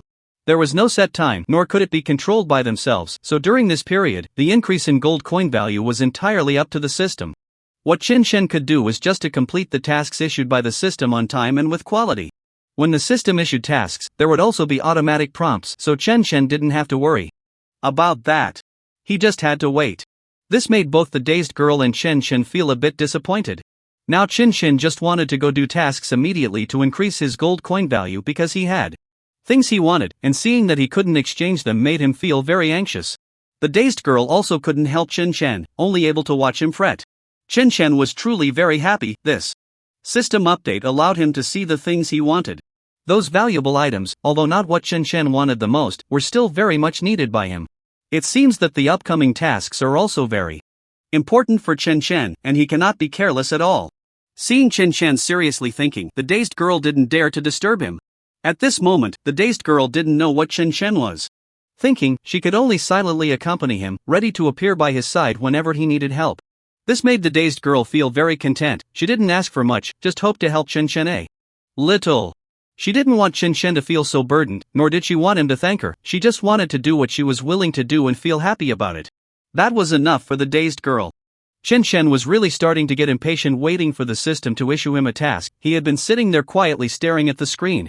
When Dai Xiaomei saw Chen Chen like this, she understood what was on his mind. Ding dong. Just as Chen Chen and Dai Xiaomei were sitting there in silence, the system notification sound rang out. Chen Chen and Dai Xiaomei immediately got up and ran to the screen, only to see that the system had indeed issued a task to Chen Chen. This made both Chen Chen and Dai Xiaomei instantly happy. As long as Chen Chen completed the task with quality and quantity, the coin value of his shop would grow rapidly. He would be getting closer to his goal, and just thinking about this made Chen Chen extremely excited.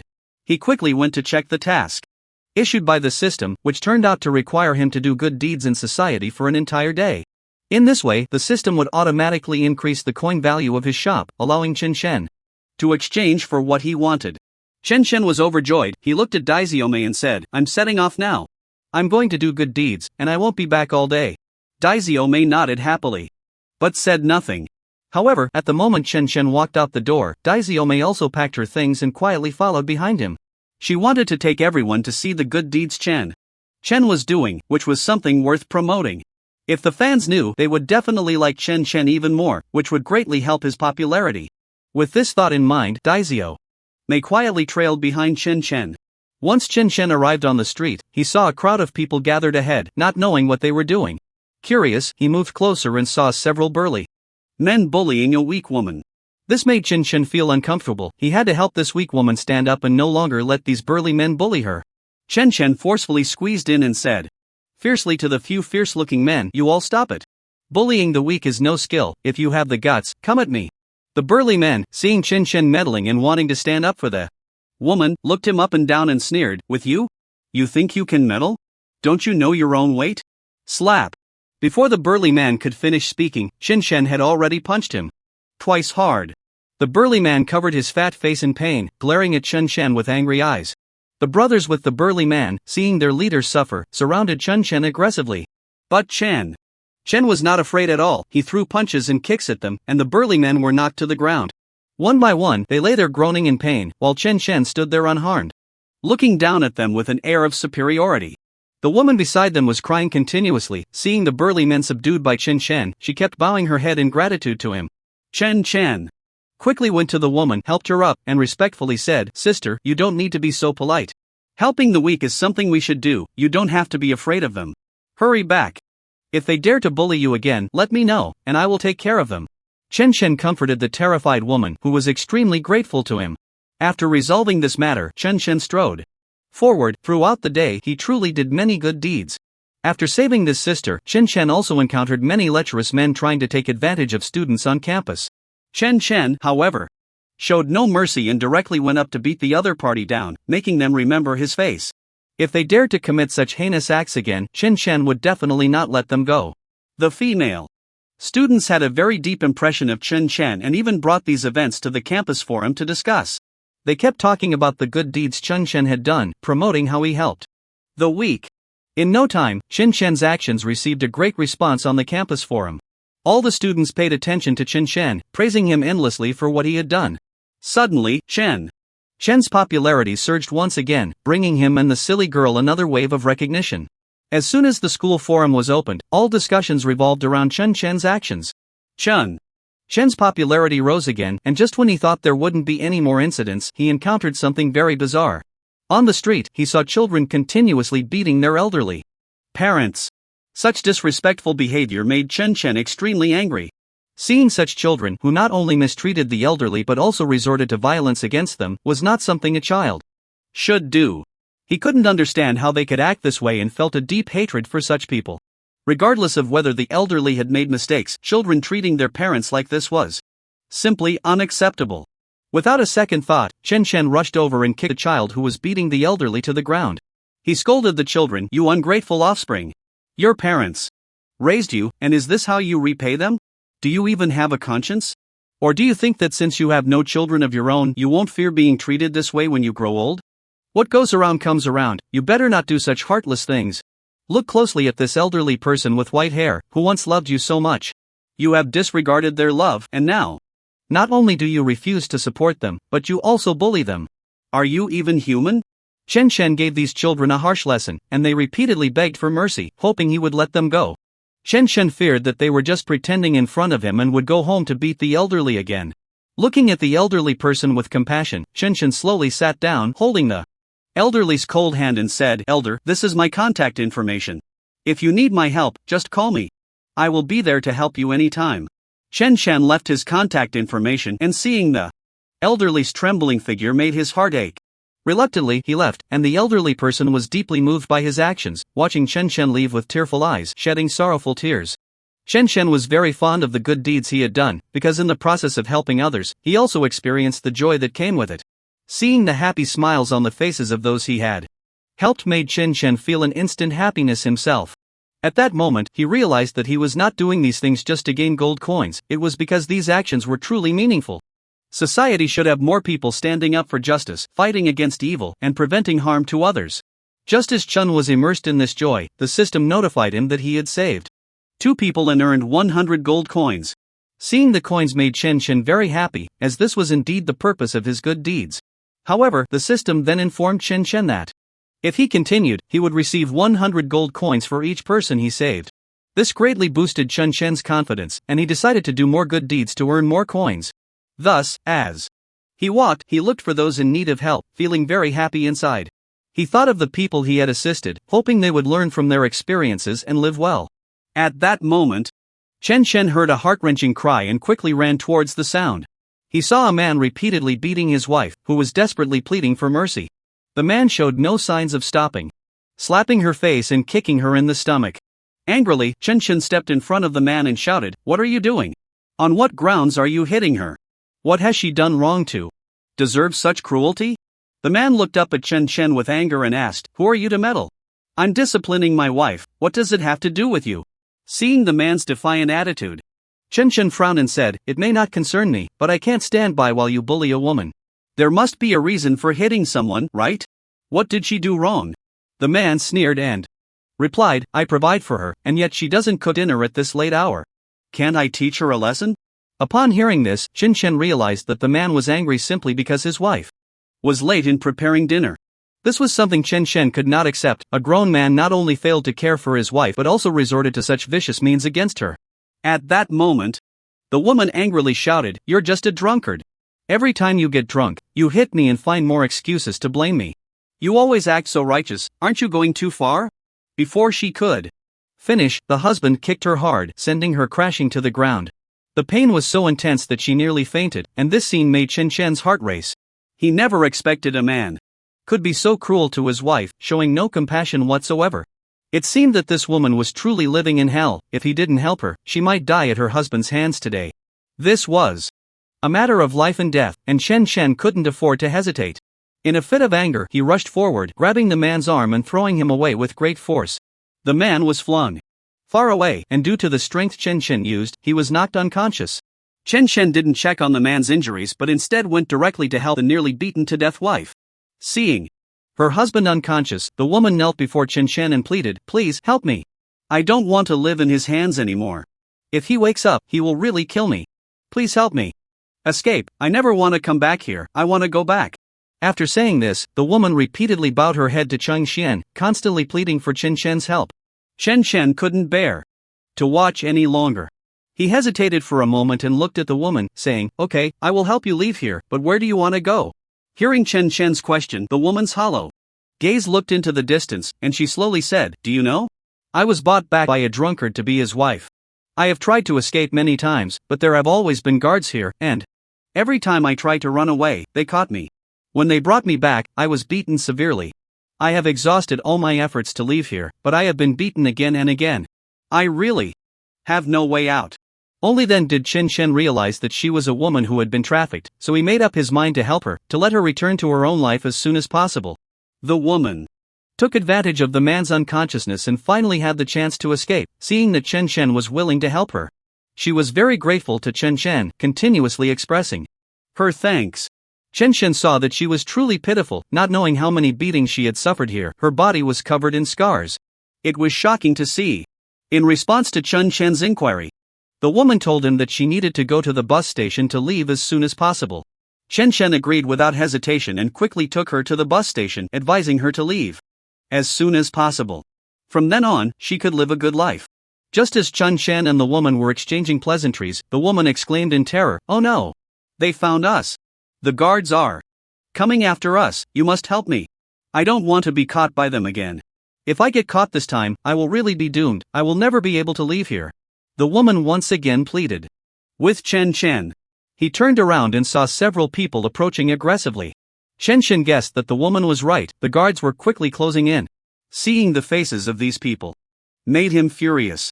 The woman was already trembling in fear, hiding behind Chen Chen and not daring to come out. Chen Chen could understand her feelings. If they were caught, they would be beaten to death. Since Chen Shen had decided to help her, he had to see this through, no matter how great the difficulties. He must protect the woman at all costs. He couldn't let her suffer even the slightest harm, otherwise his good deed today would be in vain. Chen Shen clasped his hands and stood there fiercely, waiting for the guards to catch up, wanting to see what they could do. After a few people chased up, they stood there pointing at Chen Shen and scolded him, saying he was looking for trouble for no reason. If he knew what was good for him, he should let go of the girl and pay some medical expenses, and this matter would be considered over, otherwise. At this point, the other party did not continue. Otherwise, what? Chen Shen retorted with a sideways glance. That would be like refusing a toast and being forced to drink a penalty drink. According to what you said, I'm meddling too much. If your daughter were beaten like this, would you just ignore it? Chen Shen did not expect that when he asked this, the other party would actually say, a married daughter is like spilled water, why should we care so much? Anyone with a sense of justice would be furious upon hearing this. Moreover, what era is it now? It's the 21st century, and there are still people using feudal nonsense to educate others. This is truly intolerable. Bah! Chen Shen spat in the direction of these people. Old Wang, I see this young punk doesn't know the heights of heaven and depths of the earth, so it seems we have to teach him a lesson. It looks like it's up to us. Few people's pretentious words made Chen Shen scoff. I'm telling you, there's no need for you to put on a show here. If you have any skills, come at me. After hearing Chen Shen's words, a young man with a buzz cut stepped out from among them. This person was about 1.8 meters tall, but he looked particularly spirited. He first gestured in front of Chen Shen, then suddenly charged towards him, leaping into the air with a whoosh as he reached Chen Shen's side. At that moment, Chen Shen realized he must have practiced martial arts, otherwise it would be impossible to jump so high. However, Chen Shen simply turned slightly and dodged. Seeing that he had missed Chen Shen, the opponent charged at him again from the opposite side. But unfortunately, he still didn't touch a hair on Chen Shen. After this back and forth, Chen Shen hadn't moved an inch closer, and the opponent was getting a bit anxious. Seeing this, Chen Shen threw a punch that landed squarely on the opponent's face. Before he could charge again, the opponent was hit by Chen Shen and immediately felt as if he were dreaming, seeing golden lights flashing before his eyes, then suddenly his body swayed and fell. Few people were taken aback by this situation. What are you afraid of? I don't believe my Wang Laosen can be taken down by this young punk. As he spoke, he pulled his clothes apart with both hands, and the buttons flew off with a bang, then he tossed his clothes behind him. Seeing this situation, Chen Shen understood a bit. He knew that although this person wasn't as tall as the previous one, he was clearly more agile, so he had to be careful with his movements when fighting him. Before Chen Shen could fully form this image in his mind, the man took a quick step towards him. The two of them spun around like in a wrestling movie, and from the look in the opponent's eyes, Chen Shen knew he was looking for a breakthrough. However, if he gave him such an opportunity easily, he would definitely suffer a great loss. Just then, a sudden voice called out, Chen Shen, what are you doing here? Without needing to look, Chen Shen recognized the voice as his friend Xiao Meng and wondered how she ended up here. But before Chen Shen could tell her to leave quickly, she approached the opposing group and was swiftly captured by them. What are you doing? Let me go. I have no grievances with you. Why are you grabbing me? Xiao Meng struggled a few times, feeling that she couldn't break free, so she shouted angrily at the several men holding her. Whether you have a grudge against us depends on this man in front of you. If he listens to us obediently, then we can talk about anything according to the conditions we just discussed. Otherwise, you'll just have to suffer. You big men really have no shame, actually using me as a hostage, Xiao Meng continued to shout. In a world like this, what's the point of having any shame? As long as there's money, that's all that matters. After she said this, the men burst into laughter. Chen Shen hadn't anticipated this scene. No matter what, saving Xiao Meng was the most important thing. To save her, he had to compromise with the other party. What about the medical expenses? Chen Shen took out all the money he had saved and gave it to them, along with Xiao Meng's money, before they finally relented. Thus, the woman was taken back by them. After they left, Xiao Meng said to Chen Shen, I'm sorry for dragging you into this. How was I to know you were trying to save someone? If I had known, I definitely wouldn't have come. Alright, let's not say anything more. What's the point of talking about this now? Chen Shen said expressionlessly. Do you see any other options we have? It's already this late, and it's almost dark. What other options do we have? We just need to find a place to eat something, settle down for the night, and then think of a long-term plan. Although Xiao Meng had found Chen Shen, she hadn't expected such a thing to happen, so she felt guilty about it. Seeing Chen Shen's gloomy expression, she really wanted to exchange herself for the freedom of that woman. Just to make Chen Shen happy. But these were just her own thoughts. Let's just eat something here, shall we? Otherwise, if we go too far, it'll be inconvenient to get that woman back. Are you still going to save that woman? Of course, if you're going to save someone, you have to see it through to the end. In the late hours of the night, they quietly left the hotel and went to the home of the woman who had been beaten during the day, only to find that the walls of her yard were electrified, which was strictly prohibited by the state. It seemed that this man would do anything to prevent the woman from escaping. What should they do? Suddenly, an idea flashed in Chen Shen's mind. He had to lure this man out. So he began to mimic the sounds of two dogs fighting. After a few barks, the man could no longer stand the barking and came out with a stick. Just as he stepped outside, Xiaoming slipped into the house and discovered that the rescued woman was tied up by the man. So Xiaoming quickly rescued the woman and the two of them ran away together. When the man discovered that the woman was missing, he shouted loudly, but no matter how loud he called, he couldn't find Chen Shen and the others. What should we do next? Xiaoming asked. What else can we do? We have to take this woman back to her family. Only when she is safe can we leave. Then, a few of them took a vehicle and soon arrived at the woman's family home. The family was very grateful to Chen Shen and the others for bringing their daughter back. No need to thank us, this is what we should do, Chen Shen replied. Seeing the woman finally reunited with her family, Chen Shen felt relieved. After bidding farewell to the woman's family, he returned. Where are we going now?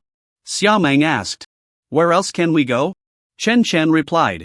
In fact, Chen Shen himself was uncertain, he didn't know where they should go at that moment. However, since Xiaoming asked, he could only follow her lead. After all, as a woman, Xiaoming inherently lacked a sense of security, and without providing her with any, how could they continue living like this? They looked at the sun and noticed it was already leaning towards the west. It wouldn't be long before the sun set, and if they couldn't find a place to rest, they would have to spend the night in the wilderness. But where could they find a place to stay? Staying in a hotel wasn't impossible, but it would cost money, and they had given all their money to the woman's husband. So they didn't have much left, and if they spent it all, they wouldn't know what to do if they encountered an urgent need for money later. Finally, they saw many well pipes not far away and thought it should be quite safe to stay inside them. Not only would it protect them from moisture, but if it rained at night, it wouldn't matter much. Chen Shen shared this idea with Xiaoming and asked for her opinion. That's great. I don't think it's bad at all. Sleeping in these well pipes sounds very good to me because the air here is very fresh. After hearing Xiaoming say this, what could Chen Shen say? Alright, since that's the case, we'll sleep here tonight. Really? You're not joking, are you? I was just joking with you earlier, how could you take it seriously? Xiaoming said. I wasn't joking with you. It's already so late, where else can we find a place to stay? Chen Shen replied. If that's the case, then fine, Xiaoming said. That night, each of them slept in a well pipe. When night finally came, the stars filled the sky, and seeing this scene made Xiaoming very happy because they hadn't seen the stars for a long time while living in the big city. In her deep memory, seeing the stars was something from her childhood. Today, having this opportunity felt like living in a dream. Decades seemed to pass in an instant. Life is truly like a dream, Xiaoming sighed. Since they were sleeping outside, they got up as soon as it was light outside, ate something, and then set off again. When they saw many people on the street outside, they realized it was a market day. Many people had come to shop. This is really interesting. I think this market is much better than shopping in a supermarket. What's better about it than a supermarket? Chen Shen asked. I think the goods here are much cheaper than those in the supermarket. Since this is a market, they don't have rental costs, so it must be much cheaper than in a supermarket. I think buying things here is very cost-effective. After hearing what Xiaoming said, Chen Shen wanted to buy something for her, but then he remembered that he didn't have much money left in his pocket, so he gave up on the idea. Just then, they suddenly heard a little girl crying. They looked at the girl, who was quite pretty, but perhaps because of the heat, her face was covered in dirt. Hey, little friend, what happened? Why are you alone? Chen Shen asked. I can't find my mom and dad. I don't know where they went, the little girl replied. Do you know your parents' phone number? If you do, tell uncle, and I'll call them, Chen Shen asked. My dad's phone is out of service. You must remember your mom's number, right? My mom doesn't have a phone, she and my dad only have one phone. Hearing the girl's response, Chen Shen felt speechless. Well, let me ask you this, you must know your home address, right? Where do you live? The little girl said she lived in Galia village. Chen Chen asked what province, city, and county her home was in, but the girl couldn't answer any of those questions. Don't ask her, she definitely won't be able to answer. Can't you see she's so young? She looks like she's not even 5 years old. How would she know where she lives? After hearing Xiaoming's words, they felt she made a lot of sense. Alright, since that's the case, you can follow uncle and auntie for now. If we find your mom and dad, you can go back with them. Is that okay? The little girl nodded at their words. Seeing the situation, Chen Chen had no choice but to take out money to book a hotel, as he felt he had to help the little girl take a bath. After the bath, he took the little girl to the supermarket and bought her some snacks she liked. By the way, you must have a name, right? What is your name? Can you tell uncle and auntie so we can call you later? My name is Yuan Yuan, the little girl replied.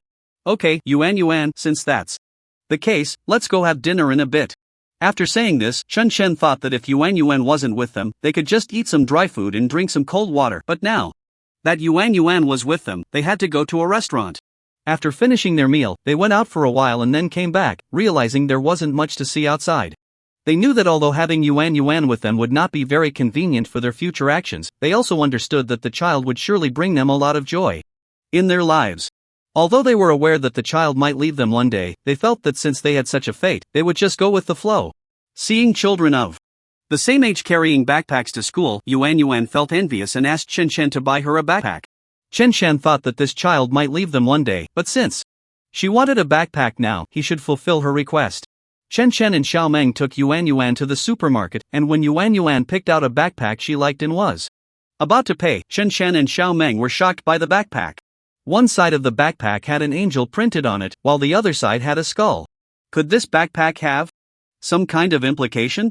Did it suggest that strange things would happen in the future? What's wrong? What are you thinking about? Xiao Meng asked. It's nothing.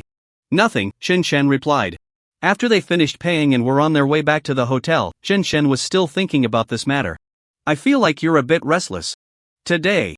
What is it that you want to say? Xiao Meng asked. Since Xiao Meng had guessed his thoughts, Chen Chen felt he might as well say it, but then he suddenly thought, who can say for sure what will happen in the future? Would saying it out loud put a burden on the other person's mind? Thinking of this, Chen Chen just smiled and said, it's nothing. Nothing. When it was midnight, Xiao Meng turned on the light to go to the bathroom and discovered that Yuan Yuan was missing. After searching a few times and still not finding her, she called Chen Chen to wake him up. How could this happen? When did you notice Yuan Yuan was missing? When else? Just now, when I was about to go to the bathroom, I found Yuan Yuan was gone, so I searched a few times and still couldn't find her, so I had to call you. I see. Have you checked downstairs? Maybe she went down to get something to eat? How could that be possible? We're in a new place, and the adults aren't very familiar with it.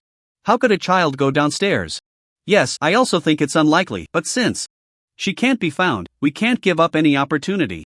Just when Chen Chen and Xiao Meng were feeling very disappointed, they discovered that Yuan Yuan was actually in their room. I ask you, where did you go just now? You worried uncle and auntie to death, Chen Chen asked. I didn't go anywhere.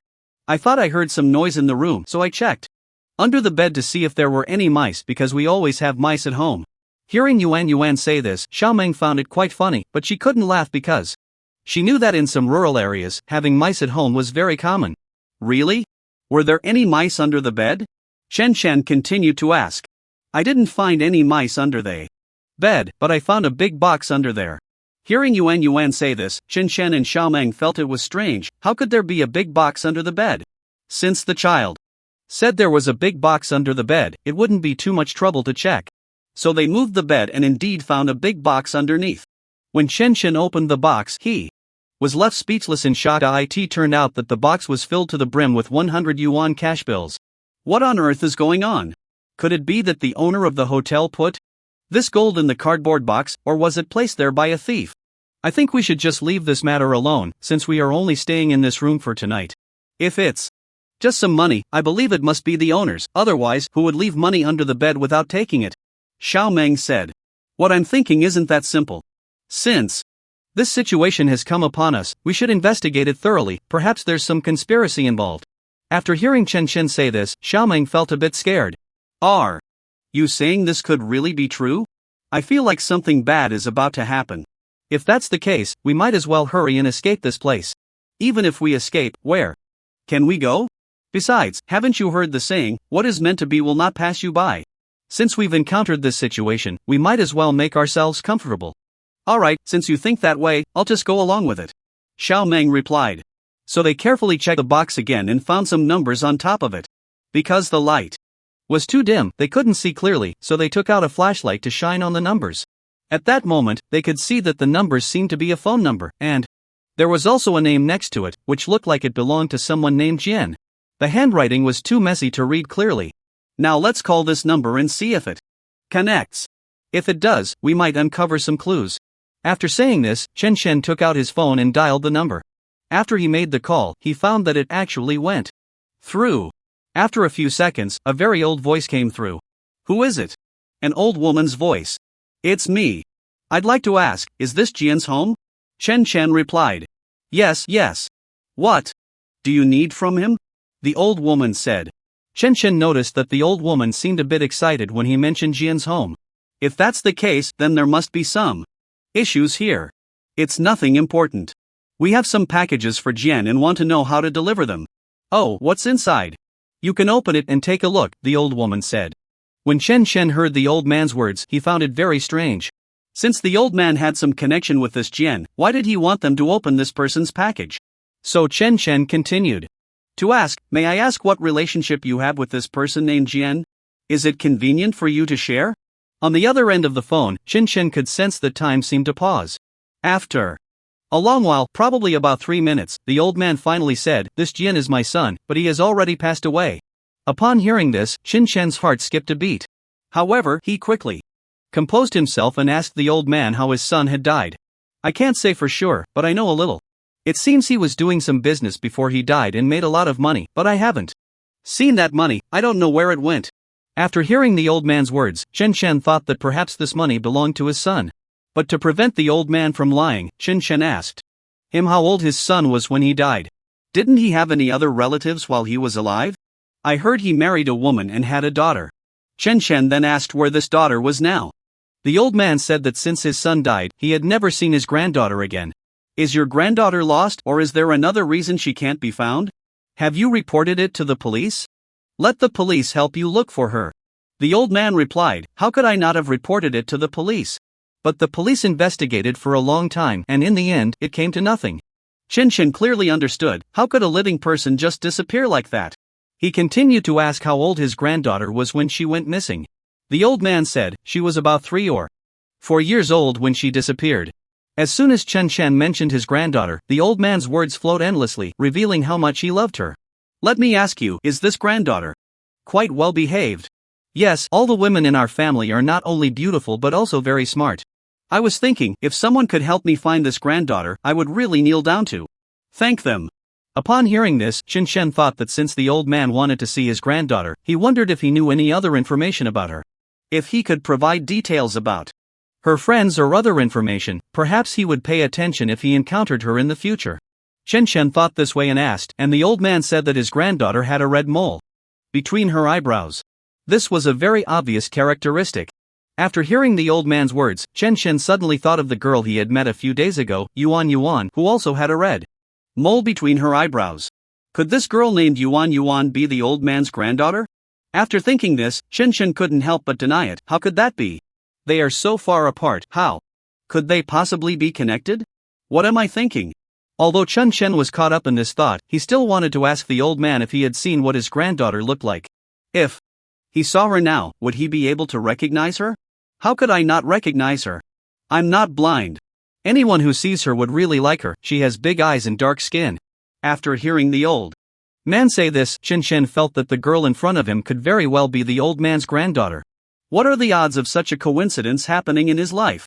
To determine the identity of this person, Chen Chen went to the bank to check his information. The bank staff informed him that this person had passed away many years ago, but there was still a lot of money in his bank account, which naturally belonged to his mother. Chen Chen then went to the place of household registration to check Jian's records, and in the column regarding family members, it was noted that his daughter's name was Li Yuan. Upon seeing this, Chen Chen almost jumped up. No, since that's the case, I must contact the old lady to see if this girl named Yuan is her granddaughter. With this thought, Chen Chen called the old lady again, and after she answered, he explained the reason for his call once more. Really? When will you come? We will be there soon if all goes well. We should arrive at your place by tomorrow morning. The old lady, upon hearing Chen Chen's words, expressed her hope that they would come quickly. The next day, the three of them took a train to the old lady's side, and when she saw the little girl Yuan Yuan, she almost cried. Yuan Yuan, do you remember your grandma? We met when you were just over 3 years old. I wonder if you still remember. Yuan Yuan paused for a moment after hearing the old lady's words and then nodded. That's great. Since that's the case, this is a very celebratory event. I am so happy. I want to thank the heavens. For so many years, I have been praying every day, hoping to meet my granddaughter in my lifetime, and now I have. Hearing the old lady's words, Chen Chen and Xiao Meng were truly happy for her, as the old lady's last wish in life had been fulfilled. However, regarding the money under their bed, Chen Chen didn't know how to bring it up with the old lady. He suspected that this money belonged to the old lady's son, but due to a lack of evidence, he couldn't be sure it was indeed her son. However, according to the law, since no one claimed the money and the old lady had to take care of such a young girl, Chen Chen felt that regardless of whether these people were her son or not, he believed the money should be given to the old lady. As for what Yuan Yuan said last time about her parents being her adoptive parents and not her biological ones, now that she had her biological grandmother by her side, why would she still want to look for her adoptive parents? After finishing this matter, a weight lifted off Chen Chen's heart. Since Chen Chen helped the old lady fulfill her wish, she insisted that he and Xiao Meng stay with her for a while. Grandma, now that you found your granddaughter, you should think about spending time with her. I won't disturb you, we have other matters to attend to. After saying this, Chen Chen and Xiao Meng left them. Why aren't you leaving? Are you a bit addicted? Chen Chen asked. Addicted to what? I'm just waiting for you, Xiao Meng replied. Should we go straight or turn back? Turn back? Let's keep going, Chen Chen answered. After saying this, they continued on their way. I'm a bit hungry now, I want to eat something. Hearing Xiao Meng say this, Chen Chen had no choice but to stop and eat something, as moving when too hungry would be very slow. So they found a noodle shop to go into. This was a cold noodle shop run by a person from Shaanxi. What do you want to eat? We have noodle skins, rolled noodle skins, rice noodles, and hot rice noodles. The female owner looked very shrewd and capable. At that moment, they didn't know what to eat. Just then, across from them seemed to be a couple, and when the waiter brought over a serving of hot rice noodles, the woman suddenly let out a loud scream. With her scream, everyone turned their attention to this side. What's going on? The man asked. Look, this rice noodle is a whole sheet, how am I supposed to eat this? They didn't know that all the hot rice noodles in this shop were whole sheets. This was the specialty of their hot rice noodle shop. Then let's have 2 servings of this hot noodle skin, Chen Chen said. After finishing the rice noodles, when Chen Chen was about to pay the owner, suddenly a little thief appeared from nowhere, snatched the money from the owner's hand, and tried to escape. Just as the little thief had run a couple of steps, Chen Chen rushed over and grabbed him. Why are thieves so bold nowadays, thinking they can just steal and walk away? It's not that easy. If it were, many people would be worshipping you as a master. As Chen Chen tightened his grip on the little thief's hand, the thief let out a loud cry. Now you know pain?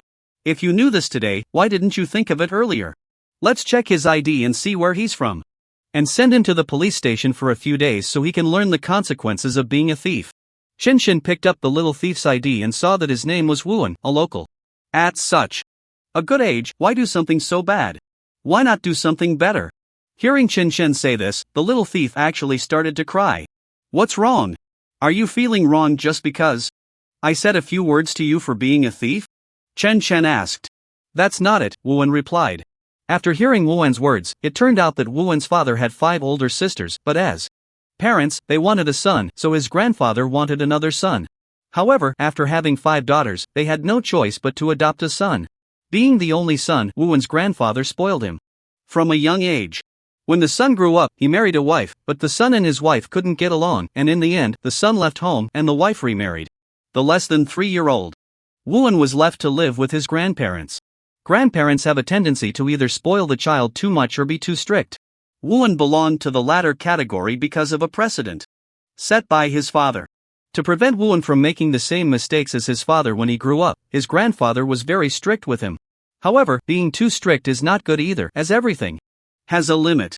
Exceeding that limit can easily lead to problems. Little Woon was like this. When he was in elementary school, his issues hadn't manifested yet, but after entering puberty, his problems became very serious. That is to say, Woon was very rebellious. As long as his grandfather said something, he had to go against him, regardless of whether his grandfather was right or wrong. Now, thinking back on this matter makes him very sad, but what good is regret? So many years have passed. Later on, he mixed with those uneducated, mischievous kids, and his academic performance plummeted. At first, he was held back a grade, but he couldn't keep being held back forever, as he was already quite old. It would be too embarrassing to keep repeating a grade. In the end, Woon simply dropped out of school. After dropping out, he became even more carefree, associating with those young people who were up to no good in society, making it even harder for his grandfather to control him. After a few years, both his grandfather and grandmother passed away, and he lived alone. Having not developed good habits, he spent his days idly, engaging in petty theft and mischief. He had thought about changing his ways, but once bad habits are formed, how easy is it to change? I've let you go now, what are you going to do? You won't steal again. Will you? No, I won't. I believe that after this lesson you should not be lazy, but have you thought about how you will live in the future? At worst, I'll just do some business. When Chen Shen heard Woon say this, he remarked that it was a very good idea, but to do business, one needs some capital. Do you have any capital now? No. If you don't have any, how can you do business? Get up. Here, take this 50,000 yuan. After saying this, Chen Shen handed his bank card to Woon. Woon was surprised that the other party wanted to give him 50,000 yuan. He never expected to meet someone like this. He didn't know how to thank such a person. Alright, you can go now. Woon didn't expect to receive 50,000 yuan as startup capital. He was really very happy. Just as he was about to leave, he suddenly heard the other party shout, "Stop!" Woon thought to himself that it was over, perhaps the other party had changed his mind. Don't you want your ID card? Chen Shen then handed Woon his ID card and said, "This 50,000 yuan is a loan to you, don't pay it back to me, you understand? Otherwise, I will come to your house to ask for it because I already know your ID address." Yes, I will definitely pay you back, Woon replied. After Chen Shen and Xiao Meng opened the restaurant, Xiao Meng asked what would happen if the other party didn't pay back the money. If they don't pay back, then I don't have any good way to deal with it. After all, they've been living like that, can you still expect them to pay you back? Looking at the big sun outside the house, Xiao Meng asked Chen Shen where he was planning to go at this time. Chen Shen replied that no matter how big the sun was, they still needed to set off, otherwise staying in one place wasn't a solution. So they set off. However, for some unknown reason, after walking just a few steps, they were both drenched in sweat. Seeing his girlfriend like this, Chen Shen felt very distressed, but there was nothing he could do. After all, they had to walk. How about I buy you a cold drink? Chen Shen asked. I can't eat cold things because my stomach isn't very good. If I eat something cold, I'll have a stomachache, Xiao Meng said. After saying this, she continued to walk forward. If it really gets unbearable and you don't want to eat, then I'll just buy myself a cold drink because I'm really too hot. If it goes on like this, I think I might just collapse. Alright, since you want to eat, then you can buy one for yourself. I won't have any. At that moment, they suddenly saw a stray animal. And Xiao Meng felt an impulse to hug it because she thought these stray animals were really pitiful. Let me tell you, you really shouldn't touch those stray animals. Although they are strays, they are very alert. If you go and touch them carelessly, they might bite you, and that would be serious. After hearing Chen Shen's words, Xiao Meng felt he was right. She had almost gone to touch that stray animal. If she had really been bitten, she thought it wouldn't be a joke. While they were talking, a man approached them. Without saying a word, he started to scold them. Why are you being so unreasonable? I didn't steal from you or rob you, so why are you cursing at us? We're just passing by. You say you didn't steal from me or rob me, but I clearly heard you wanting to take my dog away. Isn't that right? Upon hearing the man's words, Xiao Meng felt very wronged. She had only mentioned to Chen Shen that she wanted to touch the dog, she didn't know it belonged to someone. She thought it was a stray. Since the man said it was his pet, she decided to let it go. So at that moment, Xiao Meng said to the man, I'm really sorry.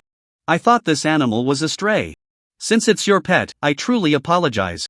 I just wanted to pet it because I thought it was really cute. The man, upon hearing Xiao Meng's words, said that since that was the case, she didn't need to say anything else and could leave. Okay, thank you. After they had walked a couple of steps, they remarked that the times now were different from the past, so when going out, one must be careful, some things shouldn't be said. I understand now. I didn't expect to encounter such a person. Now that I know, I must remember this lesson next time. Xiao Meng said, how about we open a stray animal shelter? I think that could earn a lot of money. Hearing Xiao Meng say this, Chen Chen replied that if they were to open a stray animal shelter, it could only be near home. How could they open one so far from home? Actually, it doesn't matter. We can rent some places here and distribute some flyers. I think we could run a good stray animal shelter that way. But how effective would it be? Who knows, we are different from others. Right now, we can afford to earn but not to lose. If we do lose, what do you think we should do? Xiao Meng said, how can a big man be afraid of wolves in front and tigers behind? If that's the case, nothing can be accomplished. So, to succeed, there's that saying some people mention, which she thinks is quite good: to succeed, one must charge forward regardless of everything. After hearing Xiao Meng say this, Chen Chen found it quite amusing. He didn't expect his girlfriend, although she hadn't been to school for many years, to speak so knowledgeably. He thought that since she said it, it might not be wrong. In that case, why don't we rent some houses here? Xiao Meng asked. I don't know, let's first check the prices of the houses in this area. If the prices aren't too high, then it's not impossible. After discussing, they went to inquire if there were any houses for rent nearby. If there were storefronts available at a reasonable price, they wanted to rent one. They searched many places and found a storefront about 100 meters from where they were, which was very cheap. The location was also excellent. After discussing, Xiao Meng and Chen Chen decided to rent this place. However, the landlord insisted on a year's rent up front. In the end, Xiao Meng and Chen Chen negotiated with the landlord, feeling that paying a year's rent was a bit too much. How about we pay for a quarter's rent first? If that's okay, they would pay the rent right away. After some bargaining with the landlord, he finally agreed that they could pay for a quarter's rent first. Then Chen Chen said they were facing a big problem. They had never raised animals before, and he didn't know how to handle animal care. If they didn't do it well, the clients might not only refuse to pay, but could also ruin their business. I think your worries are unnecessary. Since we want to do this, we must find a way to do it well. Although neither of us knows how to care for animals, we can hire someone who understands this area to be our consultant. We can employ them as the manager of the store, which would be great. After hearing Xiao Meng's suggestion, Chen Chen truly admired her wisdom. He thought that since that was the case, they should just do as she said, so he decided to follow Xiao Meng's lead. The store manager they hired is a young man, not very tall, but he seems to be a diligent person. Chen Chen explained the situation in the store to him, and the current manager agreed. Just then, a female customer arrived with a cat. Chen Chen welcomed her and asked what she needed. The lady said, well, I'm going abroad, and it's not very convenient to take my pet with me. I heard that this place is an animal care center, so I was wondering if I could leave my pet here. After hearing her words, Chen Chen understood her intention and said, I want to let you know that our store mainly focuses on stray animals. Your pet is one that you keep, so if you want to leave it at our pet adoption center, we will definitely have to charge a fee. I'm not sure if you can accept that. If you can accept it, we can discuss the price. If not, then we won't say anything further. The lady found Chen Chen's words quite strange. She initially thought that since they were willing to adopt stray animals, her pet, being a household animal, would surely be cleaner than those strays, so leaving it there for a while should not be a problem. However, she did not expect them to say such a thing. And since they did, she felt it was unacceptable. I'm really sorry, but if you can't accept it, then we also feel embarrassed, Chen Chen said. I can accept it, but I just don't understand. You can adopt stray animals, so why do you still charge for a household pet like mine? After hearing the lady's words, Chen Chen smiled and explained. The reason we established the Stray Animal Adoption Center is that we feel those stray animals are truly pitiful and need a place to stay.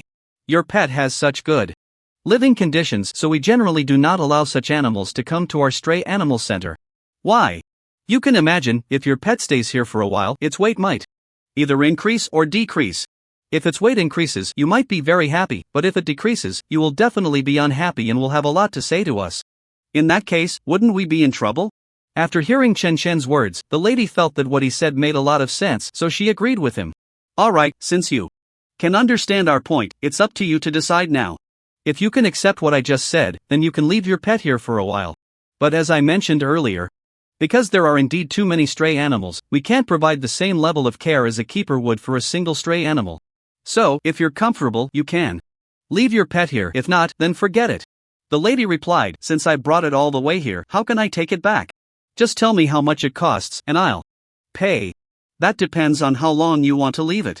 If you leave it for a week, it's the price for a week. If for a month, it's the price for a month.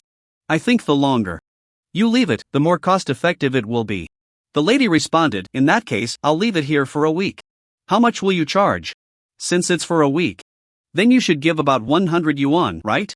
This price shouldn't be too high, right? The lady then took out 100 coins and handed them to Chen Chen. Xiao Meng took the money, and then the lady left. Xiao Meng said to Chen Chen, isn't this price a bit too low? What can you do with 100 yuan? Just look at how big this stock is eating dog food every day. I don't know how much it costs. If it's 100 yuan a week, it definitely won't be enough. Yes, I know it's not enough, but have you thought about it? Our shop just opened, so the prices can't be too high. If they are too high, I'm afraid no customers will come. After a while, when our reputation is established, we can raise the prices then. I think that would be acceptable. Xiao Meng said, alright. She doesn't want to argue with him anymore, whatever he says goes. Since they dared to open the shop, Xiao Meng and Chen Chen were very happy, and Chen Chen said, how about we celebrate tonight, the three of us? Celebrate what? You want to celebrate just because we received 100 yuan today? If we received 1,000 yuan, would you want to fly to the sky? Xiao Meng's few words left Chen Chen at a loss for words. Alright, since you say so, then we won't celebrate. But I have a new idea I want to share with everyone. In the future, when we do live broadcasts, we can point the camera at these stray animals. This way, we can awaken more people to pay attention to these strays because they are really too pitiful. Yes, Xiao Meng and the manager echoed. After a period of running the shop, their business was very good. The reason their business was so good was that many customers were willing to put their pets in their animal shelter because they felt that since they often ran an animal shelter, they must be very professional. Moreover, every family has its own difficulties. With the modern pace of life being so fast, everyone is very busy with work and family. After making a large sum of money, Chen Chen felt that they should expand their business and start doing something else. He kept thinking about this question in his mind. Don't look at me, how do I know what kind of business you want to do? But I can tell you that many people nowadays are not really doing business but prefer to work for others because they feel that business is not as easy as it seems. Chen Chen certainly understood this principle. However, the business I speak of is not aimed at making money as they say, but rather my business is for the purpose of charity. If that's the case, then it can't be said that any business is good or bad, because since it is for charity, there are no good or bad businesses. Well, with you saying that, I really have nothing to say. I don't know how to continue the conversation. I just wanted to let you know that I opened a nursing home this morning because I found that there are really too many unfilial children nowadays, and many elderly people are very pitiful. If there were a nursing home, then this problem would be solved. However, my nursing home is not like those paid nursing homes, mine is free. Xiao Meng said she could really feel his kindness, but to run a nursing home is not as simple as he thinks. If it were that simple, nursing homes would be everywhere. I don't care about other nursing homes. Since I've said this, I must make it happen. So please help me find a suitable location for the nursing home. However, I want to tell you first that a nursing home cannot be like an animal breeding facility, which doesn't need to be too large. But a nursing home, since it is for people to live in, must have a larger space. Xiao Meng listened to Li Xian's words and said she certainly knew that. As a grown person, such a trivial matter was something she should know. If she really didn't know, then she would be a fool. Since that's the case, and we don't have anything important to do now, let's go find a nursing home and see what kind of place is more suitable. Because a nursing home is not like an animal breeding facility. It must be relatively quiet. The two of them decided to act, and they looked at many places, finally settling on an apartment in a location they thought was acceptable. This place was close to a hospital, so they felt the geographical location was very good. A good geographical location means convenience for the elderly living in the nursing home. The location was chosen. And the next step was to build the place. Chen Chen had his own ideas about how it should be done. He believed that a nursing home should not be built like some nursing homes that are tall buildings, as that would be very inconvenient for the elderly. He thought the nursing home should be built as bungalows, with each person having their own room, making it easy for the elderly to go up and down. This raised the next question: building bungalows would take up a lot of space. He felt that if they were to choose a nursing home location, it must be larger, because building bungalows would occupy too much area. If the area were smaller, it would definitely not be suitable to build a nursing home there. After considering all this, Chen Chen calculated that the estimated cost to build so many nursing homes would be around over 1 million. Such an amount was really not easy for him to come up with all at once. So he thought about taking a loan from the bank. If we take a loan from the bank, I agree that buying a house is done through bank loans, but you should know that if you take a loan from the bank, you have to consider how to repay it later. If you don't think this through, it will really become a big problem later. Yes, I will definitely prioritize this issue. If we really want to take a loan from the bank, we must have a stable income to repay the loan. But you should know that our nursing home is different from others. Other nursing homes charge fees, while ours is free. So the next question is that all these expenses will still require a lot of money. I understand this very well, but I'm not worried about it. I will seek sponsorship from those kind-hearted individuals to transfer their spare funds. Because everyone will grow old one day, I think this shouldn't be a big issue, and you really don't need to worry. Once the nursing home is up and running, all problems will be solved. Xiaomeng listened to her boyfriend's words as if they were a foreign language, wondering how he could be so confident. Was there something wrong with his mind? Chen had already guessed Xiaomeng's thoughts, so he explained to his girlfriend, "It's like this, the Buddha said that giving wealth leads to wealth. The Buddha is a saint, he wouldn't deceive us, and you should have faith in this. It's not that I don't believe what you're saying, but I think we need to have enough money to prevent any unexpected situations. If something unexpected happens, what will you do then? Otherwise, if you're already in debt to the bank, you can't borrow more money from the bank just because of the nursing home's expenses. That wouldn't be appropriate, would it?" Chen said he had already considered this issue and that there would definitely be no unexpected situations. Alright, I know that discussing this now is really of no use, because I've said too much, and you won't believe what I say anyway. However, I always feel that we should think long-term about problems and not just focus on immediate benefits. Upon hearing this, Chen became a bit unhappy. He didn't expect the woman beside him to have changed like this, being so long-winded. He had already said that she didn't need to worry about anything, but for some reason, she was still rambling on. What was going on? Were they not suitable for each other? He almost said the words to break up. In the end, however, Chen's rationality suppressed his emotions, so he said nothing. He felt that if he said one more word, he might explode with emotion. At this moment, Xiaomeng also sensed that her old friend seemed to have some pent-up frustration in his heart, so she fell silent as well. But if both of them kept holding back, it wouldn't solve the problem. Eventually, she wanted to break the awkwardness between them. Alright, it seems like it's getting late. Let's go eat something. What do you want to eat?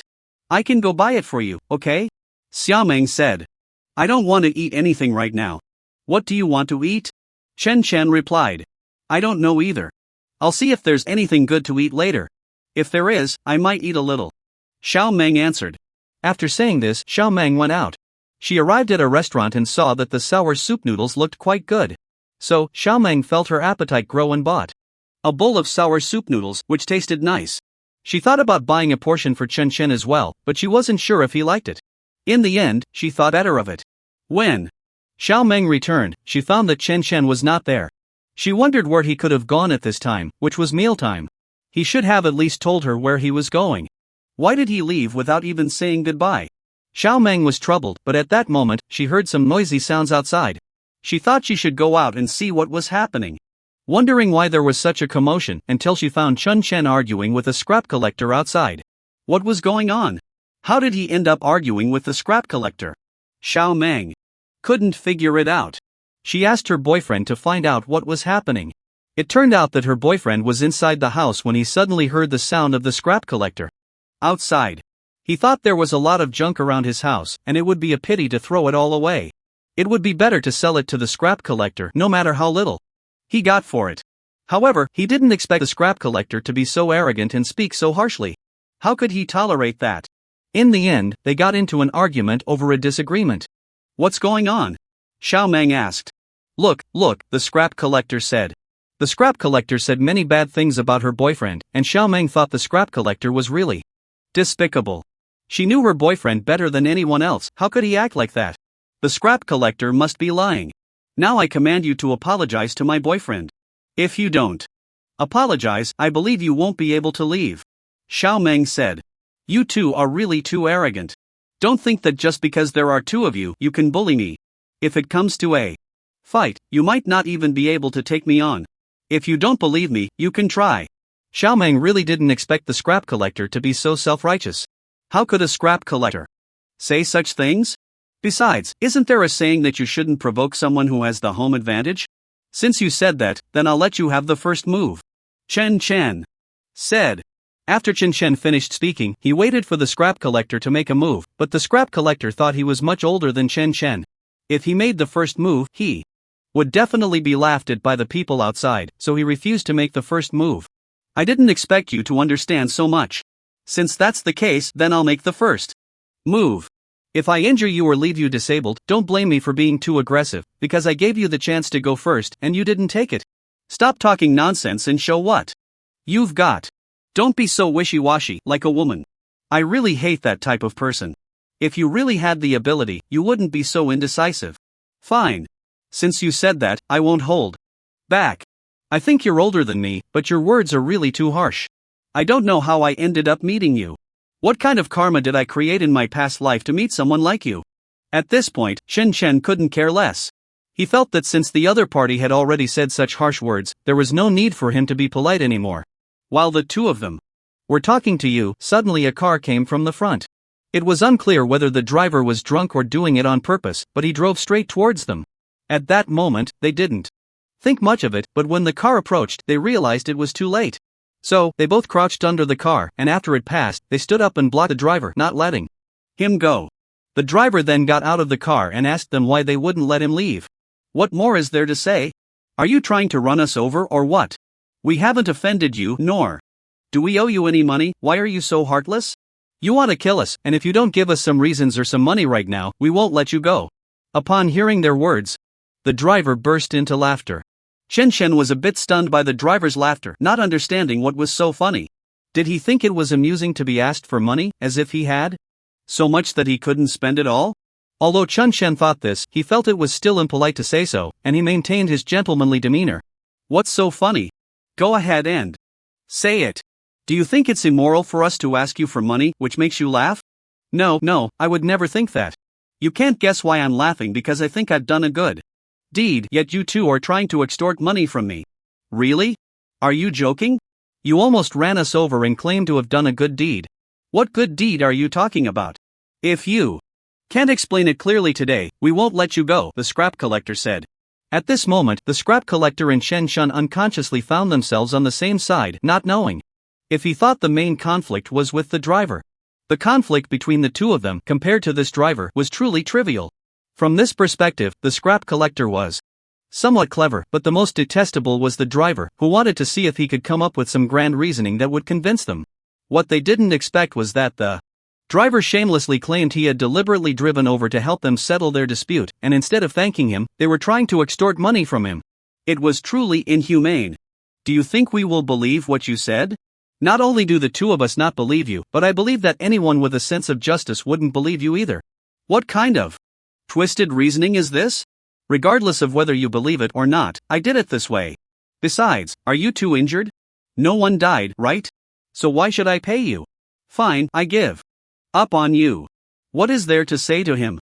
This is truly a case of a scholar meeting a soldier, no reasoning can clarify it. I think the only option now is to call the police to resolve this matter. Upon hearing this, Chen Chen remembered the idea of calling the police. What is going on here? Is it? Usually, I think of myself as very capable and strong, so I actually forgot to call the police. Since that's the case, it's still not too late to call now. With this thought, Chen Chen picked up his phone and dialed. After a short while, the police arrived in their patrol car and began to inquire about what had just happened. In the end, perhaps due to each person presenting their own reasoning, the police couldn't determine who was right or wrong, so they took all three of them to the police station. I tell you, officer, I still have other important matters to attend to. I really can't stay here too long, I must go back, said the driver.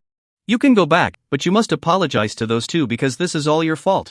Although you said you drove towards them to break up the fight, do you know how dangerous that was? If they had reacted a moment slower, it could have resulted in their deaths. Do you understand the seriousness of this matter? The officer's words left the driver speechless. Alright, you said that as long as I apologize to them and they accept it, I can leave now, right? Yes. No, I don't agree. If he apologizes and the matter is easily resolved, then I want to ask, where in the world can things be so cheap? Almost taking someone's life and just saying sorry resolves it? If it were really like that, then I could just drive my car towards him, and if he dodges, I would just say sorry. The scrap collector said. I tell you, sir, my solution has been presented to you. If the three of you do not accept it, then you definitely cannot leave. If you have a better solution than mine, then speak up and let me hear it. If I think it's acceptable and all three of you can agree, then you can still leave.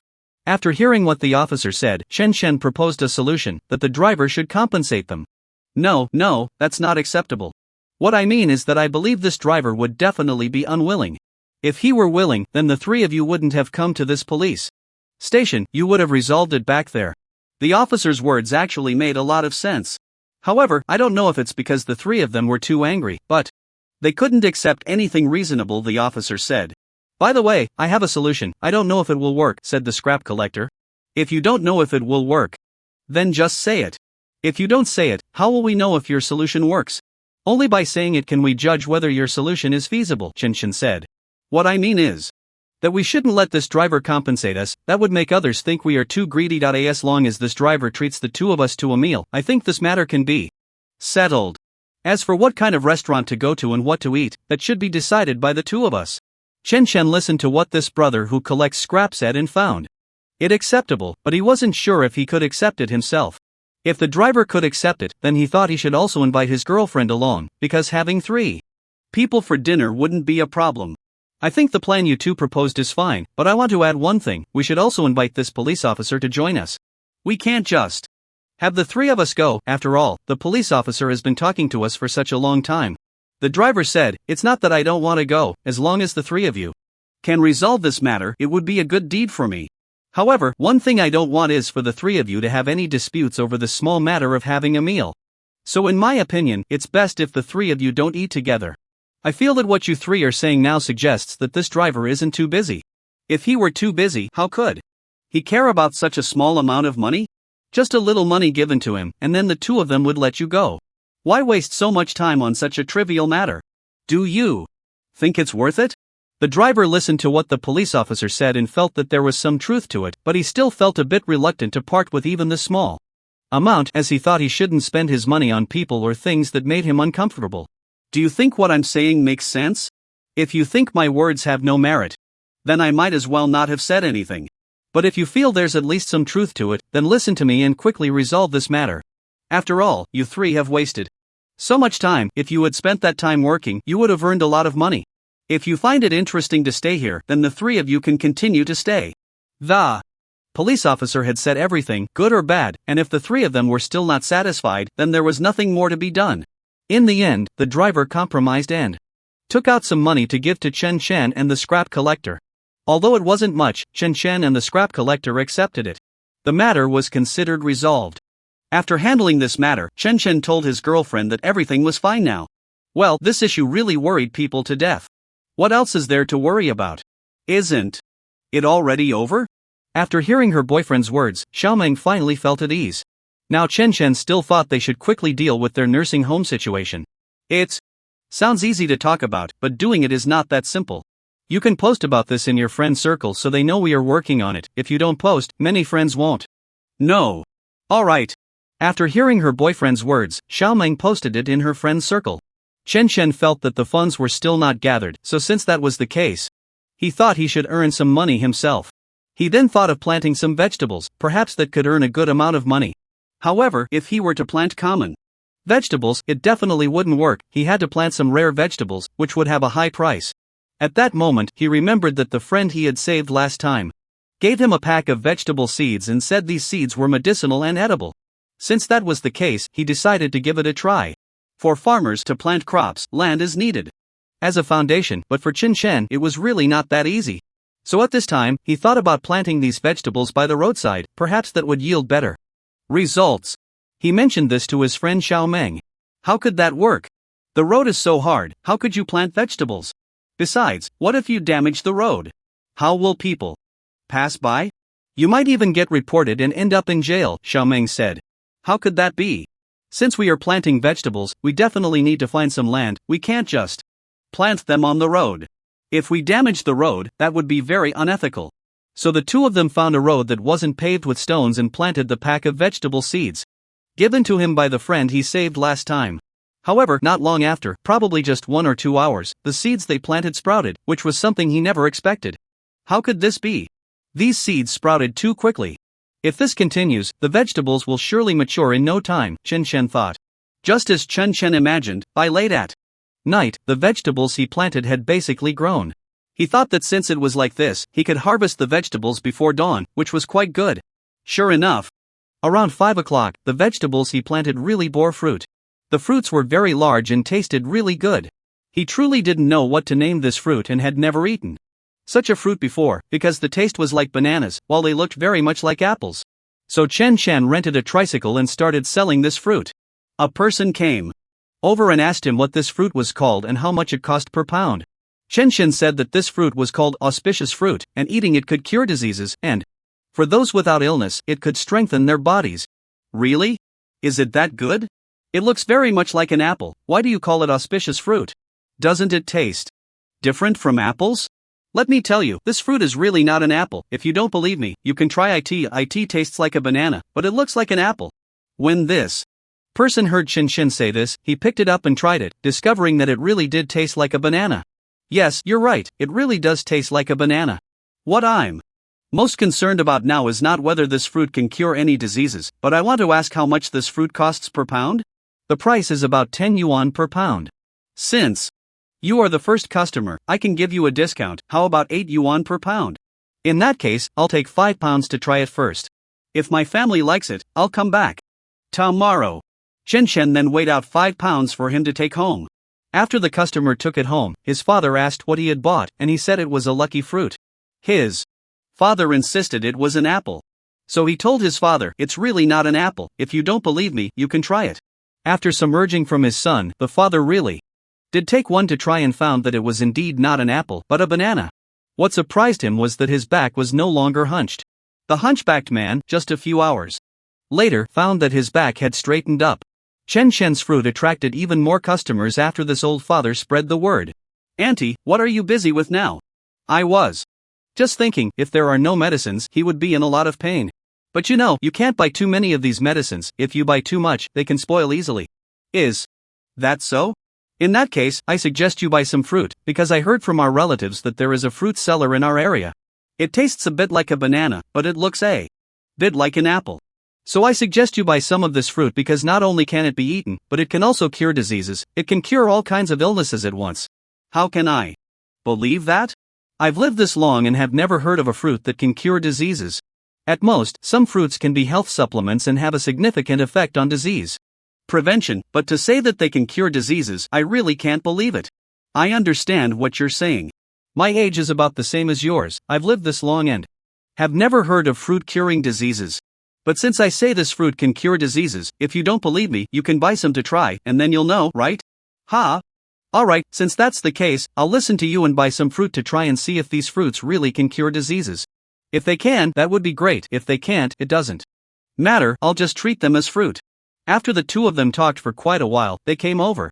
I said, young man, you sell fruit, right? Is it true that fruit can cure diseases? If it is true, then I'll buy some fruit to take home. Chen Chen said, of course these fruits can cure diseases. I definitely wouldn't lie to you. If you don't believe it, you can buy a little and try it. Well, since you say so, I'll trust you and buy some fruit to see how effective it is for curing diseases. Otherwise, I would have to buy more medicine because you know medicine is very expensive now, and taking medicine has side effects for treating diseases. Hearing you say that, you should buy some fruit to take home, because these fruits really can cure diseases. No matter what kind of illness you have, they will work immediately. After Chen Chen finished speaking, the old lady bought some fruit and went home. After many people spread the news, the word that Chen Chen's fruit could cure diseases quickly spread in this area. So nothing is absolute. Since there are good aspects, there must also be bad aspects. A local shop owner named Zhang San was very angry when he heard about this. This is outrageous. If his fruit can cure diseases, then his fruit will definitely sell fast. When will my fruit shop be able to sell anything? I said, why are you so foolish? Our fruit doesn't sell because it's too expensive. Why don't you hold a promotional event? That would work. Right? What do you know, woman? If I could hold a promotional event, I would have done it long ago. Our prices are already very low. If we hold a promotional event, we would lose money. Would you be willing to lose money? So you women just don't understand anything and just shop nonsense. I said, what good ideas do you have? If you really have a good idea, then share it with me and let me see what your idea is. What good ideas could I have? I just heard that this person's fruit sells so well, so it must affect our fruit. Since that's the case, we definitely need to think of ways to prevent his fruit from selling, so that our fruit can sell. After Zhang San said this, he and his wife thought of some bad ideas. While Chen was busy selling fruit, he suddenly saw a young man coming over. You are really deceiving people. You must compensate me for the medical expenses today, no matter what. Do you know that you said your fruit can treat diseases? But my family ate your fruit, and not only did it not cure their illness, but they also got diarrhea. What do you say about that? I said, brother, my fruit really can cure diseases. You got a stomach upset, but I really don't know what happened. I wonder if the fruit wasn't washed properly, or if your family already had some discomfort. Otherwise, my fruit wouldn't cause diarrhea after eating. According to what you say, I'm just looking for trouble.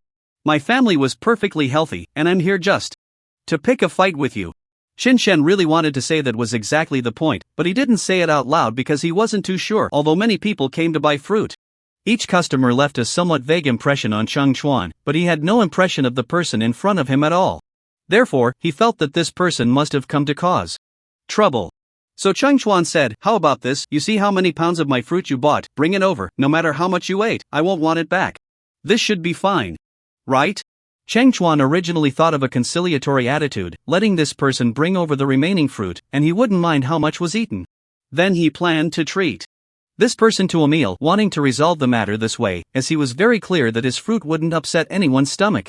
Upon hearing Cheng Chuan's words, the person thought that if he were in Cheng Chuan's position, he might do the same. However, asking him to bring over the leftover fruit after buying it was unreasonable. He had to find some of the fruit he sold from somewhere. Thus, this person didn't take Cheng Chuan's words seriously. Since that was the case, Cheng Chuan said, you tell me what to do. If you want me to pay you money, that's impossible because I know my fruit can't upset anyone's stomach.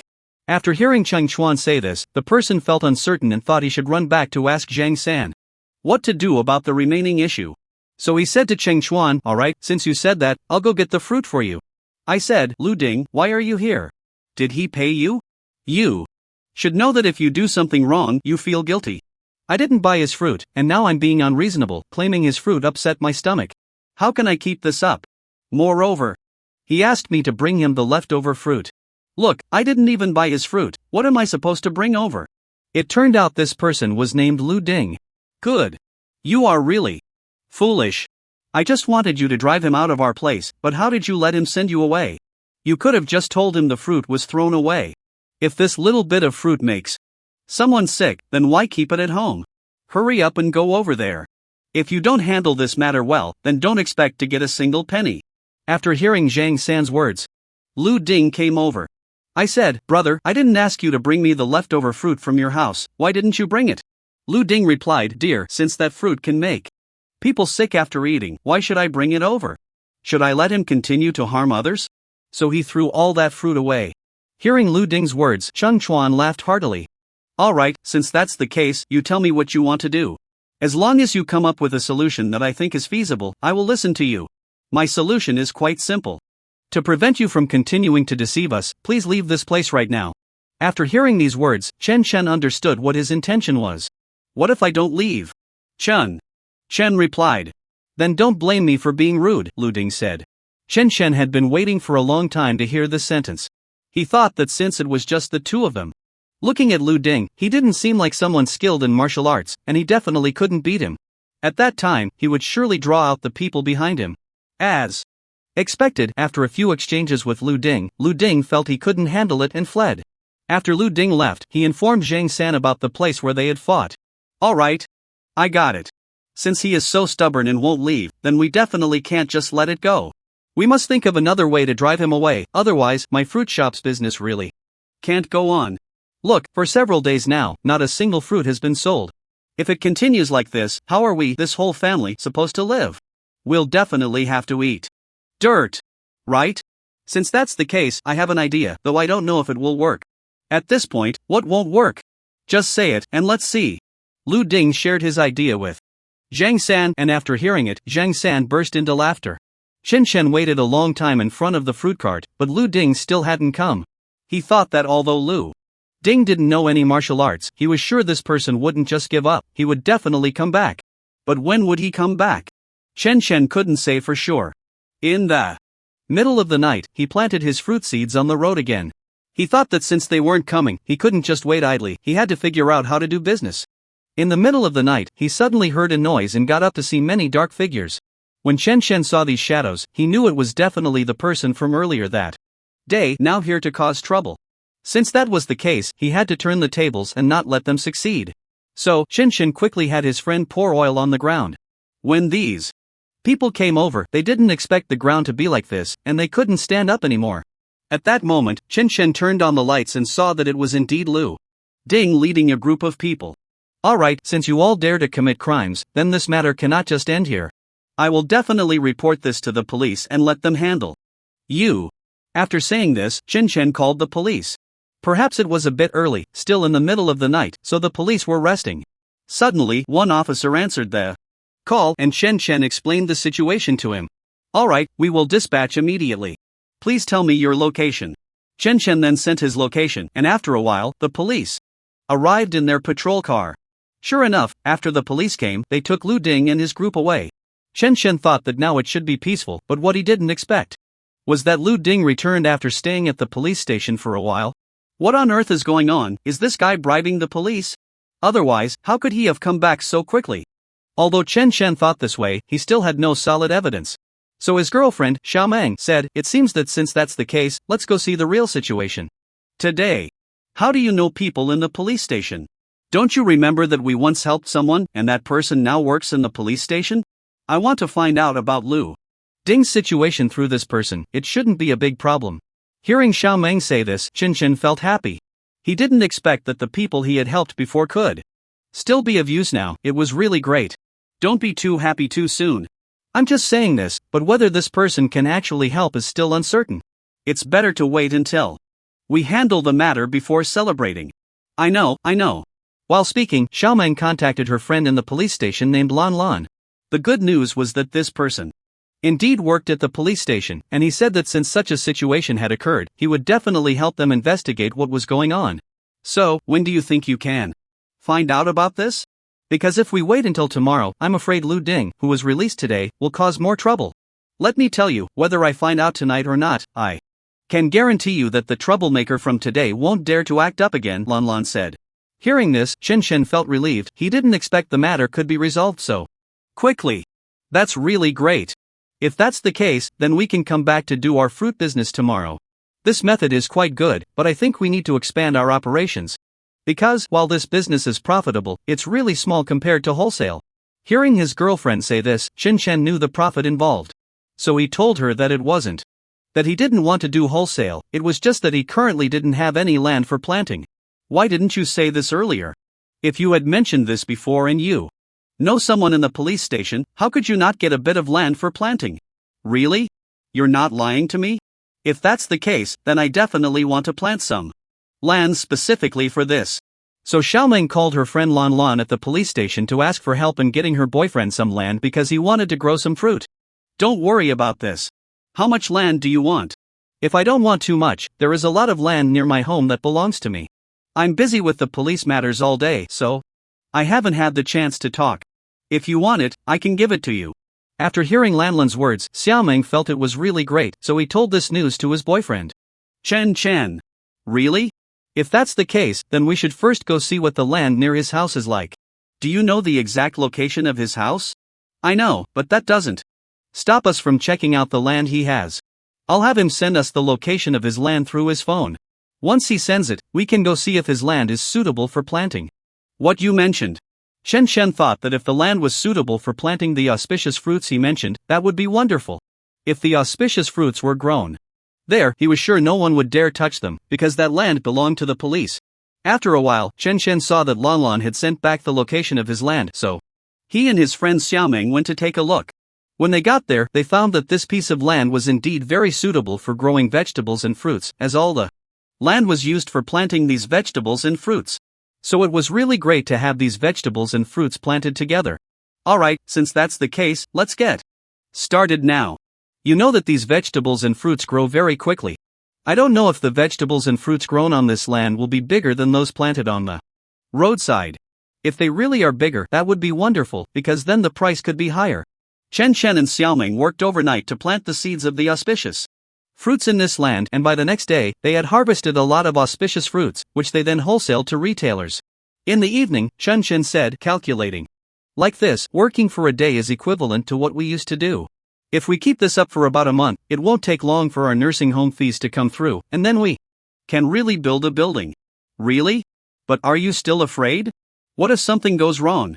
It's just that besides our friend Lan Lan, we don't know anyone else here, so I'm worried that something bad might happen. I don't understand you. Why do you think of such random things? Everyone else is thinking of good things. Why do you like to think of bad things? There's nothing wrong with my way of thinking, because you know if I think of bad things, at least if something bad really happens, I have a backup plan.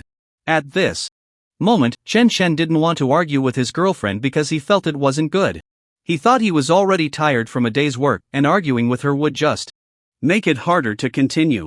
On the other side, Zhang San saw that Chen Chen had suddenly planted their auspicious fruits on a piece of land, and he wondered what was going on. He had originally planted his fruits on the roadside, so why had he suddenly planted them in the fields? If this continued, it would be easier to cause destruction. I could pour some water into their fields and drown the auspicious fruits they planted, which would also be a way to take revenge. Thinking of this, Zhang San secretly called Lu Ding to tell him about the plan for their nighttime operation. Do you know where he is planting those fruits now? If you do, then we will do as you said, but to prevent you from making a mistake, because at night, people's vision is not good. If you mess up and ruin someone else's fruits, it would be a bit of a loss. Don't worry, I've lived here for so many years. How could I possibly get this wrong? Alright, since you say so, then let's do what you suggested tonight. I also want him to know our strength. Last time we really let him off too easily, and I still feel uneasy about it. Alright, I think he never expected us to water his fruit field. The two of them had a very detailed plan. But Chen Chen felt something was off. He sensed that something bad would happen tonight because his heart was racing. So he was very alert, and when night fell and he saw some shadows, he knew things were just as he thought. What were these people doing? It must be something bad. If they were doing something good, why would they be sneaky? They would do it openly. Thinking this, Chen Chen called his friend Xiaoming. Why did you wake me up in the middle of the night? Look, there are many people in our field, and they look sneaky. They didn't expect us to be planting these fruits at night. Since that's the case, we must let them know our strength, but I suspect these people are the same as the ones from last time. No, look, they seem to be watering the field. How could they be the same people as last time? I just have this feeling. I can't be sure if it's true, but they don't look like good people. If they were good, they wouldn't act like this. Otherwise, let's just wait and see. As Chen Chen and his friend Xiaoming discussed this, those people indeed came into view. Can you see clearly now? Are they watering the field? It looks like there is farmland here, so who are they competing against? They must be destroying our auspicious fruits. Since that's the case, we definitely can't let this spread, otherwise, they will laugh at us. Xiaoming said, we can't let them do as they please, but what can we do? There are so many of them. If there were fewer, we could think of a way to stop them, but with so many, what good plan do you have to prevent them from watering the field? After hearing what Xiaoming said, Chen Chen felt that his words made a lot of sense. However, no matter how reasonable his words were, he had to come up with a way to deal with them with all his might, otherwise, the auspicious fruits he had worked so hard to cultivate would be wasted. But what kind of method could he come up with? He felt that he couldn't think of anything at the moment, so he asked Xiaoming if she had any good ideas. I definitely don't have any. If I did, I would have said it long ago. We're both like grasshoppers tied to the same rope. Why wouldn't I help you? Just think about it, and you'll understand. Alright, since that's the case, we must come up with a good plan. By the way, I suddenly have an idea. What do you think of this plan? What kind of plan? Since they want to irrigate the land, they definitely need electricity. If we cut off the power, they won't be able to irrigate, right? What you said is good. But can you control whether the power is cut off or not? Chen Chen told her to just watch. It turned out that Chen Chen had thought of this long ago. Since he had cultivated this piece of land, he had considered the irrigation issues. If irrigation was needed, electricity was definitely required. So he had a clear understanding of the wiring involved. He discovered that the wiring needed for irrigation was connected to the capacitor of Lan Lan's house. If they cut off the power to Lanlan's house, then the electricity in their fields would naturally stop as well. However, how could they cut off Lanlan's power at this late hour? So he asked Xiaomeng to call his friend Lanlan and have her cut off the power. Although this might disturb her, he thought it was a good plan. In the end, as Chen Chen had imagined, Lanlan got up and cut off the power to her house. Meanwhile, Lu Ding and the others had set up a water pump and were ready to irrigate the fields when they suddenly found there was no electricity. He wondered what was going on. Everything was fine just a moment ago, how could there suddenly be no power? But no matter how hard he thought, he couldn't figure it out. The next day, Chen Chen sold his fruits as usual, and everyone noticed that their fruits were bigger and tastier than before, so the prices of their fruits were slightly higher than before. This is really great. If I had known this earlier, I would have hired some apprentices to cultivate these auspicious fruits. But I just realized it recently, and it's a bit too late. However, it's never too late to mend the fold after the sheep are lost. Since we've discovered this method now, from now on, we should plant some fruits in the fields and not just make do with planting on the roadside like before. Yes, what you said is very true. I just realized this recently too. If I had discovered it a bit earlier, I would have told you. But these things are hard to say. What do you mean by that? I still don't understand. What I mean is very clear. I just realized that fruits planted in the fields are much better than those planted haphazardly. Since that's the case, it will be easier for us in the future. The two of them exchanged words, feeling quite comfortable. Looking at the money they earned after a hard day's work, they felt even more satisfied, thinking that life was just like this. However, he suddenly felt that he couldn't continue like this, enjoying the pleasures brought by the 5 desires too much, because these pleasures are not long-lasting. Although people can enjoy some happiness in the world, these joys are fleeting. Even if a person's lifespan is long, at most it is just about 30,000 days. After those 30,000 days pass, only suffering awaits them. So when Chen Chen talked about this issue, he felt very scared. He thought that if he had time, he should read more books on Buddhism to see if life could be sought for liberation through some methods. Seeing her boyfriend suddenly lost in thought, Xiaomeng asked him what he was thinking about. Why was he not speaking? Originally, Chen Chen thought he could just casually respond to her, but then he realized that this person was none other than his girlfriend. If he didn't tell her the truth, who else could he trust? So he shared his thoughts with her. It's like this, I think people should have a next life. Otherwise, why would so many people renounce the world to practice? So I believe we should look at things from a long-term perspective. If we only focus on small immediate benefits, that would be really foolish. How did you suddenly think of such a question?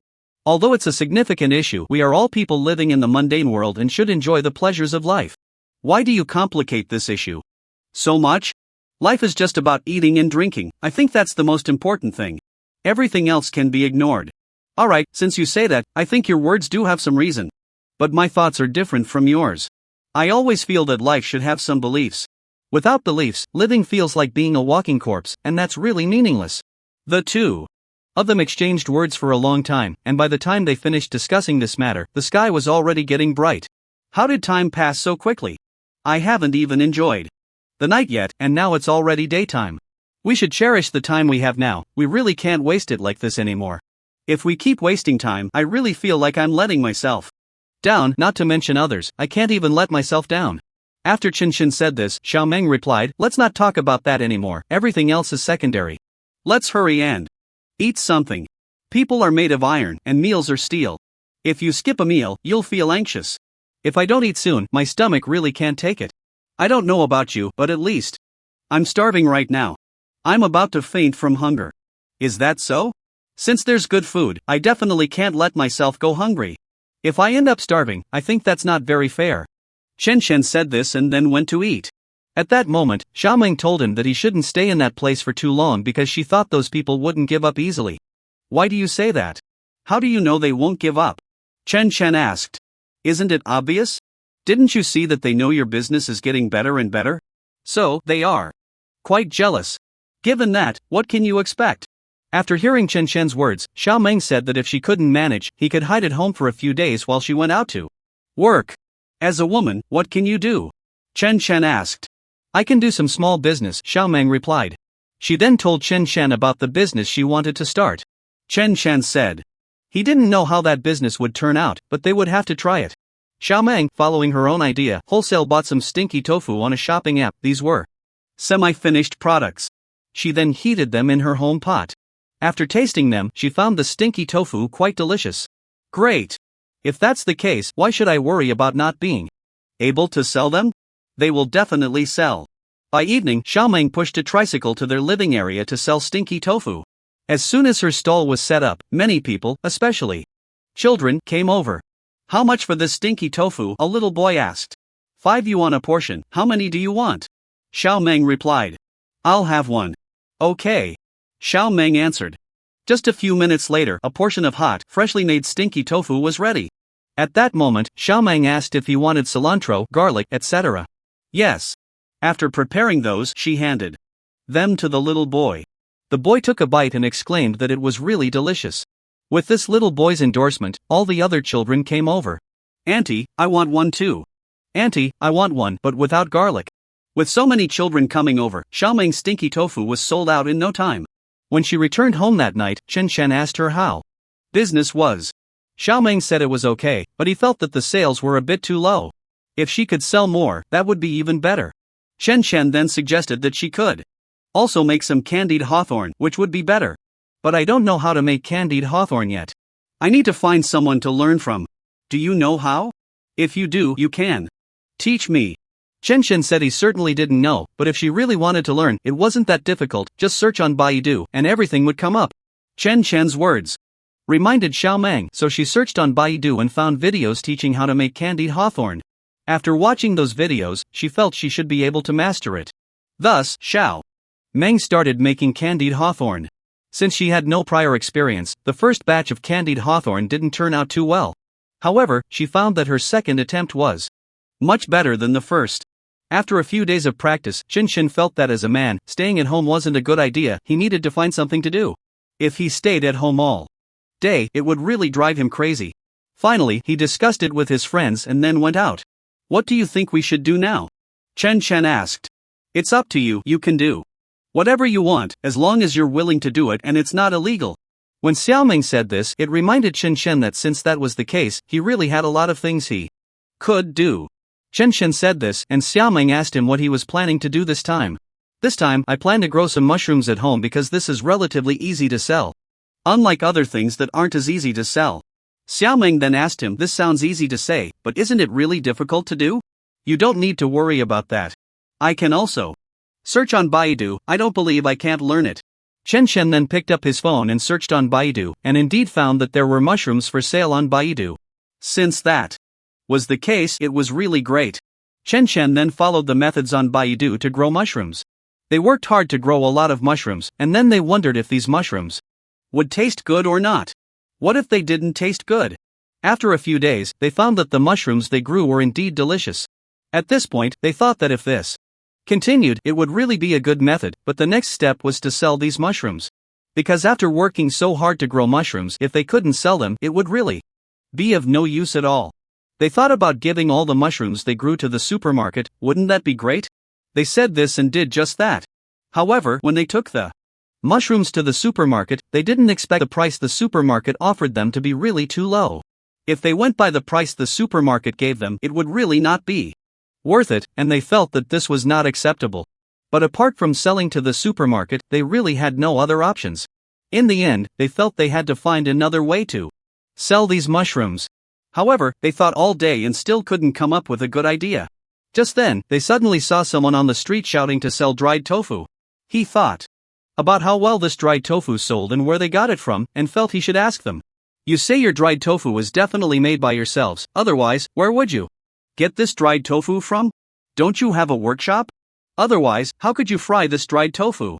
We don't have a workshop, we have a big restaurant. Because we fry too much, we can't finish it all, so we just sell the extra dried tofu. After hearing the boss say this, Chen Shen felt that he should also open a restaurant like he said. Wouldn't that be great? After hearing that her boyfriend wanted to open a restaurant, Xiaomeng said, it's not that easy, you know. Besides, what kind of cooking skills do you have? If you don't have any, how can it work? If I really want to do it, there's nothing I can't achieve, it just depends on whether I want to or not. If I want to, then I can definitely make it happen. Since her boyfriend said this, he must have plans to open a restaurant. Chen Shen then told Xiaomeng to look for a better location. If there was a good place, it could really work. After hearing Chen Shen's words, Xiao Meng ran out to check for a good location, and to her surprise, she actually found one.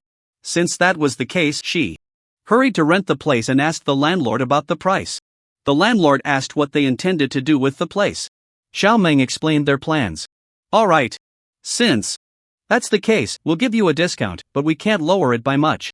After the landlord finished speaking, he told them to handle it as they saw fit. After hearing Xiao Meng, Chen Shen said they should pay according to the price the landlord mentioned. Once they secured the place, they asked Xiao Meng what kind of skills she had. If she didn't have any skills, then the place wouldn't be of much use. What kind of skills do I have? I think you already know, but since you asked, I want to know your purpose. I don't want you to do anything, I just want you to know that our goal in this place is to make some money. You should know that the aim is to open a restaurant to earn money. Right, since that's the case, I agree with what you said, but I need to mention one thing. I don't know if you can accept it, but if you can, then we can continue discussing. If you can't accept it, I think there's no point in talking further. Chen Shen said she should just say what she wanted to say. After all, it was just the two of them, so there was no need for such politeness. If you want to open a restaurant, I suggest you open a vegetarian one because I feel uncomfortable with meat restaurants. Chen Chen said, really? When did you develop such a habit?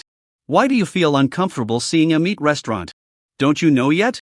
I have taken refuge in the 3 jewels, and if I have taken refuge, I should abstain from killing. So, I definitely can't open a meat restaurant, you should understand that. After hearing Xiao Meng's words, Chen Shen said he could certainly understand, but now they were talking about opening a restaurant, not about personal preferences. If it were about personal preferences, he could do things according to what she liked, but since they were opening a restaurant, they really couldn't operate based on personal likes. If they did, they might not make any money. I don't agree with what you said because, there are many vegetarian restaurants across the country now. It's not true that vegetarian restaurants can't make money. As people's values have changed, many people have developed health issues from eating too much meat, so they want to eat lighter meals, which is why vegetarian restaurants have emerged. After hearing Xiao Meng's words, Chen Shen felt that what she said was not without reason, but he still wondered if vegetarian restaurants were really unprofitable.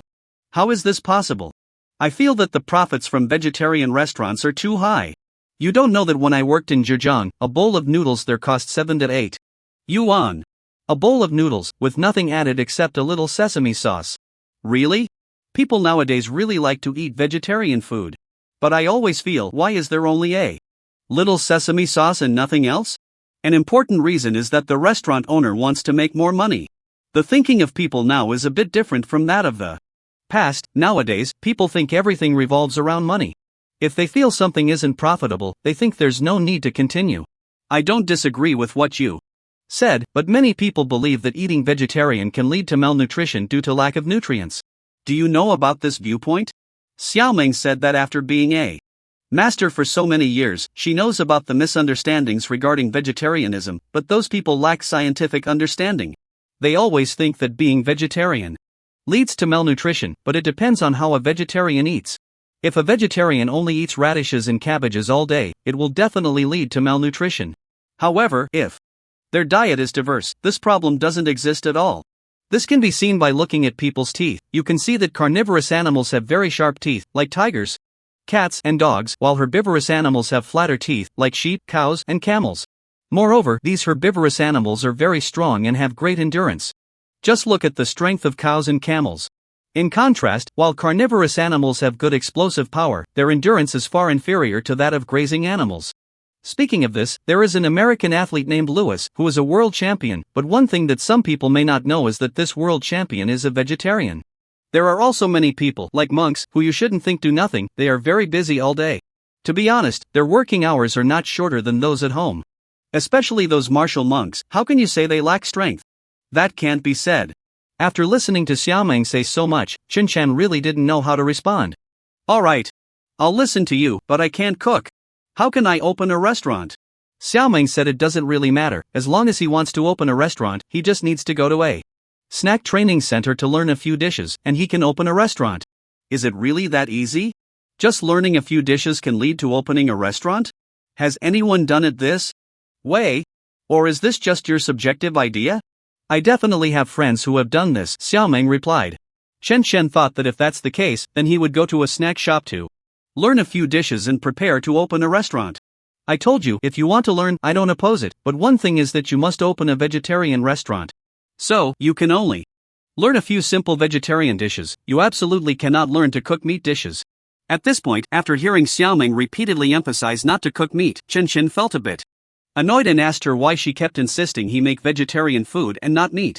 What's the reason? Is it because he practices Buddhism, or is there another reason? I can't really explain it to you, but since you asked, I'll tell you. It's because if you cook meat, you have to kill, so I don't recommend you do that. After hearing Xiaoming say this, Chen Chen replied that eating meat requires killing. Doesn't eating plants and vegetables also count as killing? Don't plants and vegetables have life? You're right, plants and vegetables also have life, but they are different from animals. They belong to the insentient beings, meaning they have no nerves, so when you kill them to eat them, they don't feel pain. For this reason, these plants can be killed and eaten, but animals are different. They can feel pain and are very terrified, so they shouldn't be killed. Moreover, if you kill them, their consciousness might seek revenge?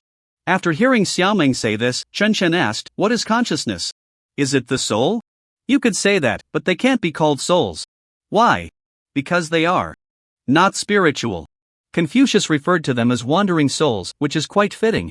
However, many people today are materialists. They don't believe in the existence of souls. In fact, the soul has always existed. If you enjoy watching the news, you'll find many such supernatural events around the world. You can't say that the supernatural world is all fake, can you? I believe it might be true, but you just said it would seek revenge. But it's an animal's soul, how could it seek revenge on humans? I've never heard of animal souls, including those of humans. Xiaoming said, just because you haven't heard of these things doesn't mean they don't exist. Many diseases people have today are related to animal souls, such as cancer and tumors. These diseases are the spirits of the harmed animals residing in those who kill them. Moreover, what people now call health preservation is really not health preservation but rather body maintenance. In fact, even body maintenance is not done well. For example, why don't people from the Hui ethnic group eat pork? It's because pork has a more irritable temperament, and eating pork isn't good for one's disposition. Unlike cattle and sheep, which have gentler temperaments. Alright, let's not talk about this anymore. The more we talk, the clearer this story becomes. After all, meat is relatively smelly. After saying this, Chen Chen then said, well, since that's the case, let's get started. On the first day of the restaurant opening, while eating, Chen Chen noticed a person who looked quite strange, but he thought since he was opening a restaurant, why should he care about how others look? So he didn't pay it any mind. The strange-looking person said he wanted a bowl of noodles. I'm sorry, but our restaurant doesn't sell noodles. After hearing Chen Chen say this, the person started to make a scene. What's the matter with your restaurant? Why don't you sell noodles? What kind of restaurant doesn't sell noodles? Our restaurant just opened today, and we only have rice. If you want to eat rice, you can stay here. If you want noodles, we really don't have any noodles yet. Hearing Chen Chen speak like this, the person thought the owner of the restaurant should be weak and easy to bully, so he started to shout even louder. Listen up, make me noodles right now. If you can't make them in a minute, don't blame me for being rude. I will definitely smash your restaurant. Anyone who heard this would know that this person was just here to cause trouble. He wasn't really here to eat. Normally, if a restaurant doesn't have what you want, you would just go to another one, but this person insisted that Chen Chen make him noodles in a minute. Logically speaking, it's impossible to make noodles in a minute. After hearing what this person said, Chen Chen thought that this person must not have been out much, otherwise, he wouldn't say such things. If everyone in the world acted like him, doing whatever they wanted without any professional ethics, wouldn't the world be in chaos? Since that was the case, Chen Chen felt he had to teach this person a lesson and broaden his horizons. With that thought, Chen Chen walked up to the person and kicked him out of his seat. Let's see if you really want to cause trouble. Here, if so, I'll gladly oblige. Hearing Chen Chen's words, the person didn't expect that the owner of the restaurant was not as timid as he thought. Regretting it now was useless. So he thought he had no choice but to go all out. If he didn't, he would only end up getting beaten worse by the owner. After kicking the person down, Chen Chen stepped on his face. You didn't expect this kind of outcome today, did you? If you had thought about it, I bet you wouldn't have acted this way. But since you did, you should bear the consequences. I understand, big brother, please spare me. After hearing this person's words, Chen Chen thought that since the other party had already begged for mercy, he would let him go. However, before letting him go, he had to give him a little lesson. Since you are begging for mercy now, I will show you a little color, so you know that no matter what you do, if you act like this, you must bear the consequences. After saying this, Chen Shen made this person apologize to him, and as a result, the person really did as Chen Shen said. When he returned home that night, Xiao Meng asked how business was on the first day of opening. Chen Shen recounted the events he encountered on the first day of business to Xiao Meng. Based on what you said, the first day of opening should have gone quite well. Since that's the case, I see you seem a bit unhappy. Did you encounter other issues today? If so, feel free to share. After all, there are no outsiders here, just the two of us, so there's no need to feel embarrassed. After hearing his girlfriend say this, Chen Shen mentioned that he had encountered someone looking for trouble. Really? I didn't expect such things to happen on the first day of opening. Since this happened, I want to ask how you handled it in the end? Chen Shen then explained the entire process of how he dealt with the situation to his girlfriend. I really agree with your way of handling things, but I think since this incident occurred, it definitely won't end so easily. I believe these two people will come back again, so you must be cautious when they do. Chen Shen asked his girlfriend how she knew the person would come back. Isn't it obvious? It's a very simple principle. I feel like you are different from the person I used to know. I find that I don't really know you anymore. Look, if this situation happened to you, would you just let it go? Definitely not. Since that's the case, let's think from another perspective. If this happened to someone else, would they just let it go?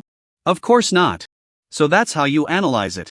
I think your analysis makes a lot of sense, but can you sense when this person will come back? If you know the specific time, I would be more confident in my precautions. Xiao Meng said he was overthinking it. He wasn't a fortune teller, so how could he know the exact time? He just said there was an 80% chance that the person would definitely come back, so he asked Chen Shen to take this matter more seriously. Don't wait until something happens to notice the situation, there should be precautions in advance. After discussing some other topics, they went to sleep. The next day, due to both of them having work, they got up very early. Chen Shen arrived at the restaurant and saw all the staff had come in, then he held a staff meeting. The content of the staff meeting was about what issues to pay attention to when engaging in work and how to deal with customers. In the end, he found that everyone was enthusiastic about the job, and they began to perform a series of entertaining dances. At that moment, suddenly an employee stood up and said to Chen Shen, "Boss, I think it's not very good for us to do these dances right now." Chen Shen asked why it was not good, and the employee expressed that he believed doing such dances would hinder people's perception of their restaurant. How so? Let me put it this way, you should have noticed those entertainment industries on the street, doing this kind of dancing to attract people's attention. If we in the catering industry perform such dances, wouldn't it make people think that our reputation isn't that great, and that we have to resort to attracting attention in this way? After listening to the employee's remarks, Chen Shen seriously explained to this employee, "I'm telling you, we don't dance like this just to attract attention. Of course, if people do notice, we wouldn't oppose it. Besides, who says the catering industry can't dance like this? Our dance is not like those performed by the criminal industry. Our dance is very entertaining, don't you realize that? So, the reason I have you dance like this is so that the customers who come to eat can also enjoy the performance while they are dining. Isn't that a great idea?" After Chen Shen said this, all the employees agreed with his statement. Their vision really wasn't as broad as Chen Shen's. Since that's the case, what could they possibly disagree with? Alright, let's end today's meeting here. Let's see if anyone else wants to speak or has any suggestions or opinions. If not, we'll conclude the meeting. After Chen Shen finished speaking, the employees dispersed and began to work. Just as Chen Shen finished handling this matter, he didn't expect that his phone would ring. He looked at his phone and saw that it was a friend from Shanxi calling him, so he asked his friend on the phone if there was something important. "It's been a long time since we last met, hasn't it? Where are you now?" Chen Shen replied that he wasn't in a high position, just running a small restaurant and was currently at the restaurant. If there was something, he could just say it. "I don't have anything important, I just wanted to know if you could come over here sometime. I have something important to discuss with you." Chen Shen wondered what important matter it could be. His friend was being all mysterious on the phone, unwilling to say anything. Was there some secret he couldn't reveal? Alright, if that's the case, then I'll wait until I go to your place to talk about it. When he got home, Chen Shen mentioned to his family about the phone call from his friend in Shanxi. "Is that so? Since that's the case, I think you shouldn't go." Well, think about it, if he really had something important to say, he would have told you over the phone. The fact that they are not saying anything and keeping it mysterious must mean something bad. Haven't you heard the saying? A gentleman is open and honest. Since he isn't being straightforward, It must not be something good. If you listen to me, you shouldn't go. Chen Chen listened to his friend's words and felt that there was some truth to what he said. However, since he had already promised his friend from Shaanxi, how could he back out now? So he said to his friend, I have to go because I already promised him. Otherwise, if this gets out, my friends will definitely say I don't keep my word. How can I maintain my reputation among friends then? So no matter what, I still have to go. I'll just be careful. If he tells me something bad, I might just turn back immediately. Xiao Meng heard Chen Chen say this and really felt embarrassed to say anything more. After all, how could she, as a woman, understand the matters between men? Alright, since that's the case, if you want to go, I can't stop you. After all, it's your decision. But you must promise me 3 things, otherwise, you can't go. You name it. Don't say 3 things, even if you ask for 30, I'll agree. You said it, so don't go back on your word later, Xiao Meng laughed. Okay, since that's the case, the first thing is that you must not drink excessively. Can you promise that? Chen Chen replied, of course, I can promise that. Then the second thing is that you can't go to nightclubs? Chen Chen patted his chest and said he could promise that too. After discussing these, Chen Chen asked what the third thing was. Xiao Meng continued, the third thing is to remember the first 2 and not to break them. Alright, got it. Is there anything else? If not, then I should be on my way. Chen Chen then set off for Shaanxi. Before he left, he called his friend to have him pick him up. When he arrived at his friend's place, his friend said, didn't expect this place to be different from what you imagined, did you? It's about the same. The reason I asked you to come is that I have an important reason. I've gotten a divorce, and I'm really troubled right now. Chen Chen, hearing this, asked why he got divorced since they seemed to be doing well before. Yes, we were doing well, but once I went to a place I probably shouldn't have gone with a friend, and after that, my wife started causing a fuss about divorce. Chen Chen asked if there were any other reasons. It couldn't be that just going to a place he thought he shouldn't have gone led to his wife wanting a divorce. I don't know if this is an important reason, but it's about our rent situation. You should know that when we bought the house, I borrowed money from my boss at the time. Now that we're divorced, I didn't keep the house, I gave it to her since she has our child to take care of. After hearing this, Chen Chen wondered how long it had been since their divorce. If there weren't any major issues, why not reconcile? After all, it's not easy for 2 people to meet and be together in this lifetime. Since I divorced him, I have never thought about remarrying. How could one just remarry like that? Besides, I can see through her. When the kids cry at night, she never takes care of them, it's always me who does. What use is there for such a lazy woman? So, I have never considered remarrying her since the divorce. I know you must have your own thoughts, but one thing I think you should consider is that after the 2 of you divorced, both of you must have been hurt, regardless of who was hurt more or less. However, the biggest harm is to your children. I don't know if you agree with what I'm saying, but for the kids, they definitely prefer their biological parents. Am I right or wrong in saying this? After listening to Chen's words, his friend said that what he said must make sense, but he always felt that bringing up the idea of remarrying would be quite embarrassing since he was the one who proposed the divorce in the first place. Now, to bring up remarrying again, he felt it was hard to face. What's there to be embarrassed about? As long as it's for the 2 of you. And for the sake of the children, I think there's nothing to be embarrassed about. Besides, it's your life together, not for others to see, there's no need to worry about face. At that moment, Chen Chen realized that his friend had brought him here for this very reason, and it must be important to him. Perhaps his friend wanted to use his words to facilitate the idea of remarrying but felt too embarrassed to say it outright, fearing it would hurt his pride. Chen Chen guessed this and then said, since this is the case, let me tell you, I will talk to your wife about the idea of you 2 remarrying. You wouldn't oppose that, would you? If you don't oppose it, how about I bring it up? After hearing Chen Chen say this, his friend replied, I still think it's unnecessary to mention it. After all, I really don't like her as a person, I find her too lazy. Laziness isn't a big issue, it's a small problem. Right now, the main thing is that you 2 don't have that many issues. You say she's lazy, but to use an inappropriate analogy, if you were to have another child, would she still be able to avoid holding the second child if she were lazy? After listening to Chen Chen, his friend said, what you said makes a lot of sense, but for me, if I were to continue with her, I just can't let go of my pride. What can I do? Chen Chen then spoke a lot about the need to let go of pride, saying that pride isn't worth much at all. But Chen Chen knew that while it was easy to talk about this matter, it was definitely not so easy to actually do it. So he felt really a bit too tired and wanted to find a place to rest. However, he didn't know that This rest would lead him into another world. He was reborn. Senior brother, wake up quickly. Chen Chen struggled to open his sleepy eyes and focus to see his junior sister, Morong Si, standing beside him. He was about to ask her how she got in, but found that his body was weak and he had no strength to speak. Morong Si told him not to move while handing him a cake. After receiving the cake, Chen Chen forced himself to sit up and began to wolf it down. He hadn't eaten for 2 days. But after just 2 bites, he stopped and threw the cake to the ground with a bang. Senior brother, are you still blaming me for calling Master over at that time? Morong Si asked, a bit ashamed. Hearing her words, Chen Chen turned around, his expression blank, filled with deep resentment as he said, I don't blame you, I blame myself for being useless. After saying that, he gazed blankly out the window.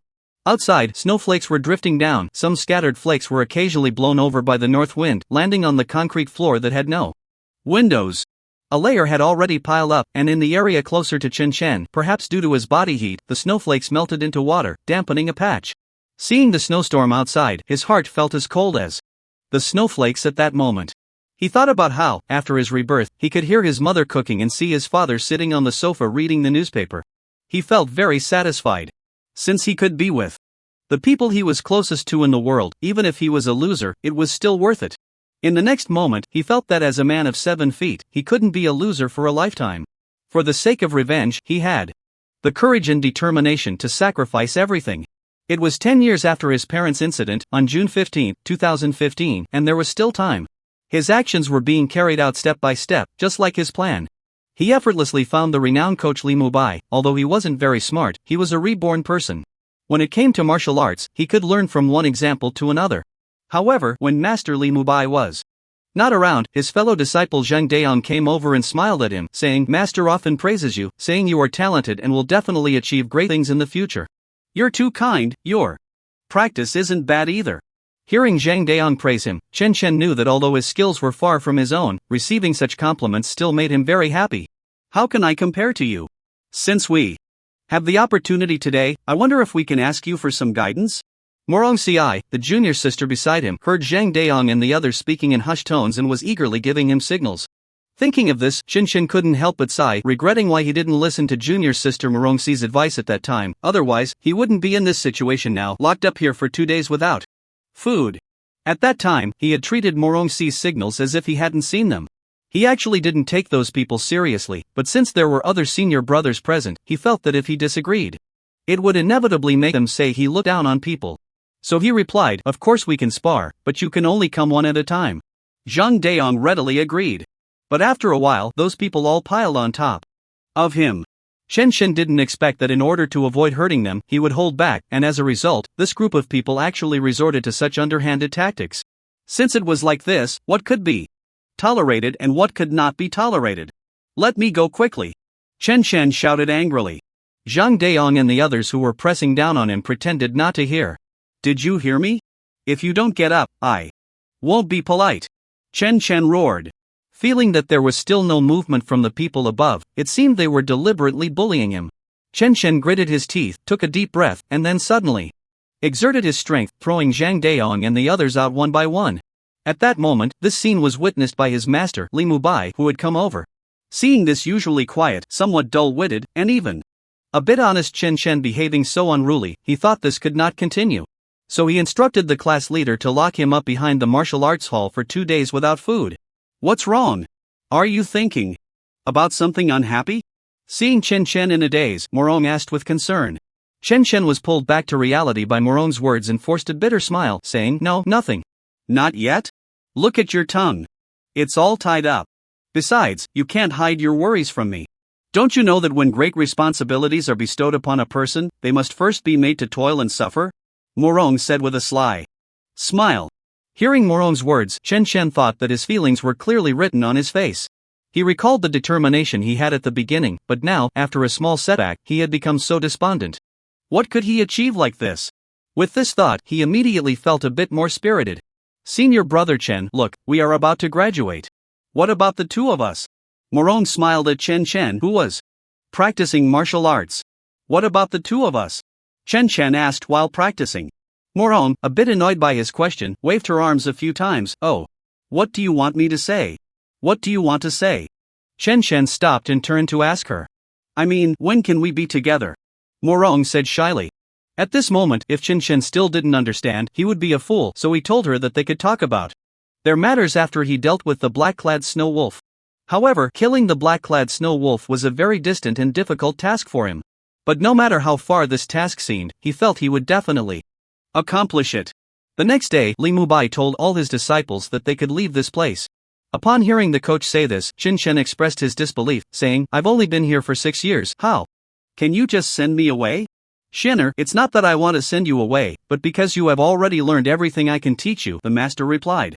Chen Chen was shocked to hear this, he hadn't realized he had been here for 6 years. Indeed, looking back 6 years ago, the little saplings he and his brothers had planted were now 2 meters tall. Reflecting on the past 6 years, he felt a mix of emotions. Thinking again, after all these years, I have been drifting alone. Now that I am about to go home, I won't tell them right away, I'll give them a surprise. Dad, Mom. After Chen Chen called out, the 2 elders immediately came out from the house. When Mother Yi saw her son coming, her smile bloomed like a flower that had been fast-forwarded. It blossomed in an instant. The family chatted and laughed for a while, then Chen Chen asked what they were having for dinner. Shinner, what do you want to eat? How about we have your favorite steamed buns with stir-fried vegetables? Chen Chen didn't expect that as soon as he got home, he would be able to eat the dishes his mother made with her own hands. It was truly a happiness. So without thinking, he replied repeatedly, Sure. Sure. Not so fast, let me take a look first, Mother. Yi said as she opened the refrigerator door. Oh, there are no steamed buns left. Quickly tell your dad to go buy some. Mom, let him rest, I'll go. After Chen Chen finished speaking, he went out. When he left home, he was still a teenager, but that was 6 years ago. Now as an adult, he saw that every household had become 2.5 stories tall, and some had even built 3 stories. An inexplicable feeling rose in his heart. Chen Chen found the place that sold steamed buns according to his memory from 6 years ago, but when he got there, he realized they had long stopped doing business. Where to go now? Chen muttered to himself. Just go to Dahai's house, they have steamed buns. After hearing the neighbor say this, Chen Chen was taken aback, thinking, is it his house? The neighbor thought he hadn't heard clearly, so he repeated it, and at that moment, Chen Chen responded with a sound of acknowledgement. What are you doing? Dahai, bare-shouldered, was sitting on a stool smoking. When he saw Chen Chen coming, he initially wasn't sure, after all, it had been 6 years. Once he confirmed, he grinned wickedly and said, isn't this the loser? Chen Chen certainly heard it but pretended not to. You little brat, I'm talking to you, why are you ignoring me? What did you say? Seeing Chen Chen suddenly change his expression, Dahai laughed heartily, what's wrong? 6 years without seeing you, have you grown some skills? Want to fight? Chen Chen originally wanted to forget about those things from 6 years ago because they were things done by minors who didn't know better. But today, he was being shameless, so what was there to say?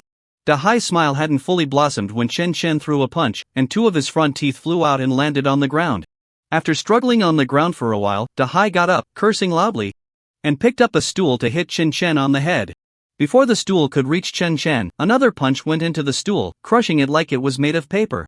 Dahai, who witnessed this scene, was completely stunned. He didn't know what to do and just knelt down to beg for mercy. Chen Chen glanced at him, since you know today, why did you do it back then? After saying that, he took the steamed buns, tossed a few coins down, and left.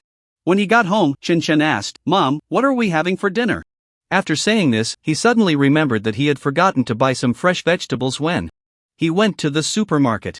There weren't many dishes left, just these cabbages. Hearing his mother's words, Chen Chen felt a pang in his heart. His parents were already of such an age, yet their lives were still so frugal. He tried hard not to let his tears fall and silently vowed to make sure his parents lived a good life.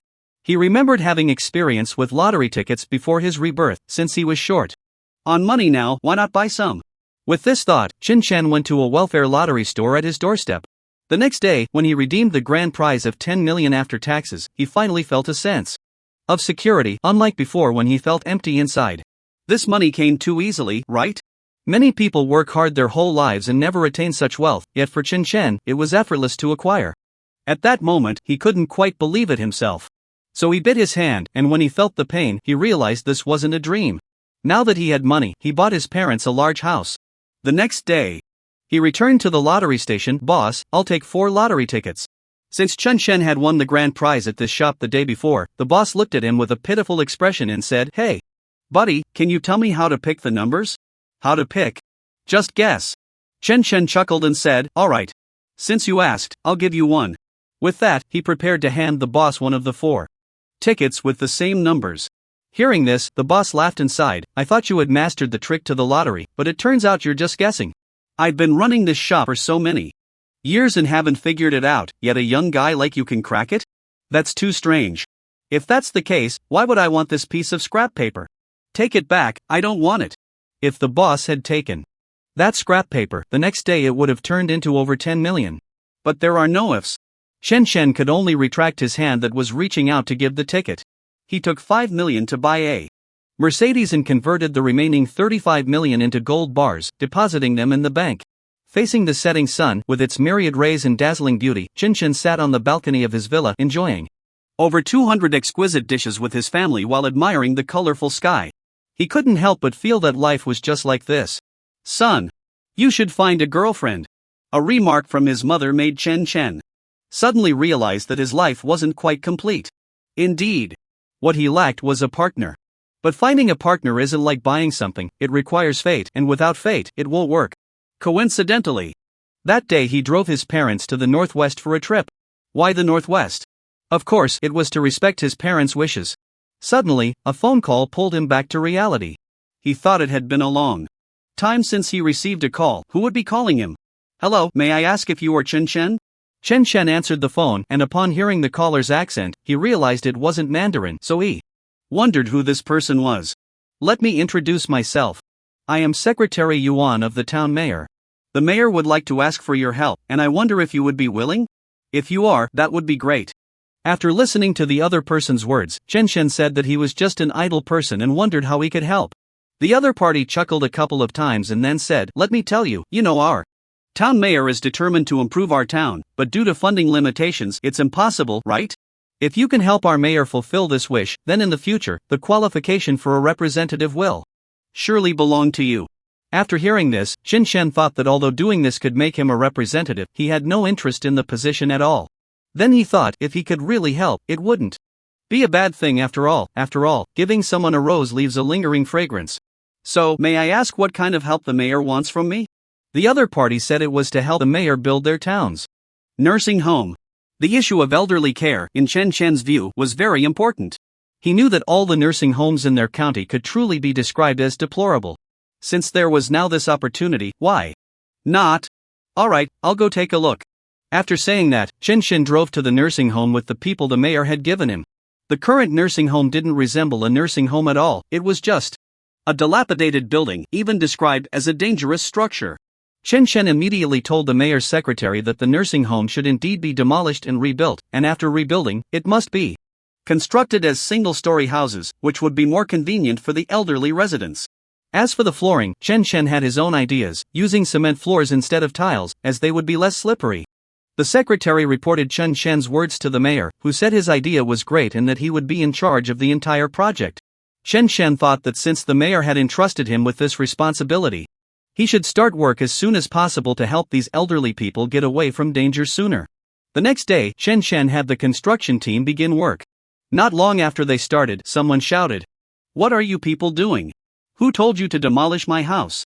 Although the demolition workers heard someone shouting against the demolition, they didn't dare stop without Chen Chen's order. After all, it was Chen Chen who was paying them. Chen Chen saw someone causing a commotion from a distance and went over to see what was happening. Wasn't that Li Gang? Looking at this person's appearance, he was certain. In his previous life, it was because of this person that the police were called, falsely accusing him of damaging public facilities, and in the end, he spent a lot of money to smooth things over before he got out of the detention center. Remembering the false accusations from the nursing home director, Chen Chen felt a surge of hatred. In this life, this scene, more unjust than Douyi's, could never be repeated. As they were demolishing these houses, all the scenes were extremely similar to his previous life, but just as the nursing home director Li Gang came out and opened his mouth to speak, Chen Chen stepped forward and slapped the nursing home director hard. "This is the mayor's order, let's see if you can handle this position. If you can't, then get lost." Upon hearing Chen Chen's words, Li Gang quickly nodded and bowed, saying, "Yes, yes." As the director of the nursing home, Li Gang had always acted arrogantly, even looking down on the deputy mayor, let alone someone under the mayor. After the matter was resolved, Chen Chen went back After some time, the new nursing home was completed. Chen Chen decided to recruit some young service staff from the city. With the memories of his past life, he knew that at this time, regardless of the profession, people preferred youthful and attractive individuals. One day, while Chen Chen and his team were posting advertisements for service staff, he saw a woman who looked very much like his junior sister. As he walked over to take a closer look, it turned out to be her. He then approached her with affectionate eyes and asked, "What brings you here?" "I am preparing to volunteer at the nursing home." Little junior sister Morong Si smiled as she answered while smoothing her braid with her hand.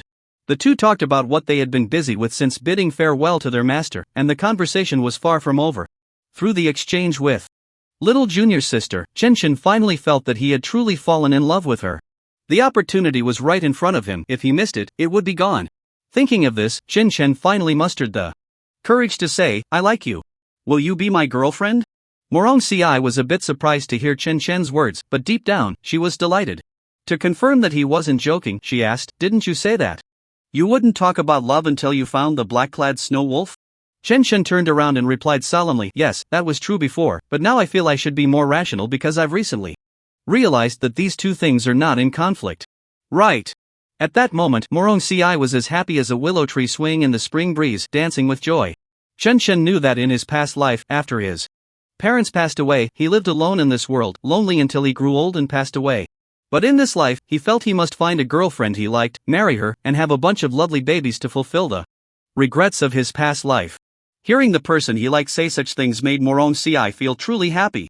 Regarding making friends, Morong Si's parents had never opposed it, but they did have requirements for her to find friends, which was that no matter what, if she found someone, she must bring them home to meet her parents. "It's almost noon, and my house is quite close. Why don't you come over to my place for a bit?" Morong Si suggested. Okay. To avoid any awkwardness, Chen Chen decided to bring his friends along with him. Since Morong Si said her house wasn't very far, Chen Chen didn't drive and simply followed behind her. With his brothers under Morong Si's lead, they passed through the park, went around a rockery, and turned a corner to arrive. Seeing her daughter bringing friends over, Yuan Fang greeted them with a smile. After entering the room, Morong Si let Chen Chen and the others watch TV in the living room while she and Yuan Fang prepared the meal. After sitting down, Chen Chen realized how wealthy their family was. Although they didn't live in a villa, the facilities in the house were extraordinary. Even the floor was made of precious gold and silk Manhwa wood. In modern terms, all the facilities were very noble, elegant, and high-end. "Are these all your friends?" Yuan Fang asked. "Yes. One of them is even my senior." "The one wearing blue jeans and blue canvas shoes," Morong Si replied with a smile. "That's good, then no one will dare to bully you." The mother and daughter chatted and laughed as they finished preparing the meal and brought it in. After Chen Chen and the others finished eating and left, Yuan Fang said to her daughter, "Now that the children of your friends' families are all getting married, you're this age too, you should find a boyfriend." Hearing her mother say this, Morong Si replied, "What do you think of my senior?" Upon hearing her daughter, Yuan Fang asked, "What does he do? What do his parents do?" Morong Si told her the truth. As soon as Morong Si finished speaking, Yuan Fang said, "That's not acceptable. No matter how rich he is, what's the use? Don't forget his parents are farmers." "No, that's unreliable." "Mom, what's wrong with farmers? Aren't all people living off their labor?" Morong Si retorted. "Yes. I don't dislike farmers, but they really don't have any background. How can this work?" Yuan Fang said. Seeing her daughter pouting and looking unhappy, she turned and smiled. "My friend has already told me that there's a deputy leader's son who is quite handsome. More importantly, he is very smart and sensible. In a couple of days, I'll arrange for you two to meet. How about that?" Morong Si knew her mother was definitely interested in the other party's position as a deputy leader, so she didn't say anything. She thought about her mother's strong attitude. If they continued, they would surely argue.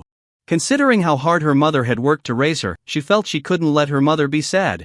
On Chen Chen's side, he made his feelings for Morong Si clear, and the next day he asked her if she had any plans. "What for?" "I was thinking, if you have no plans, you could come with me to recruit service staff? It's for the nursing home." "Sure." Morong Si replied with a smile.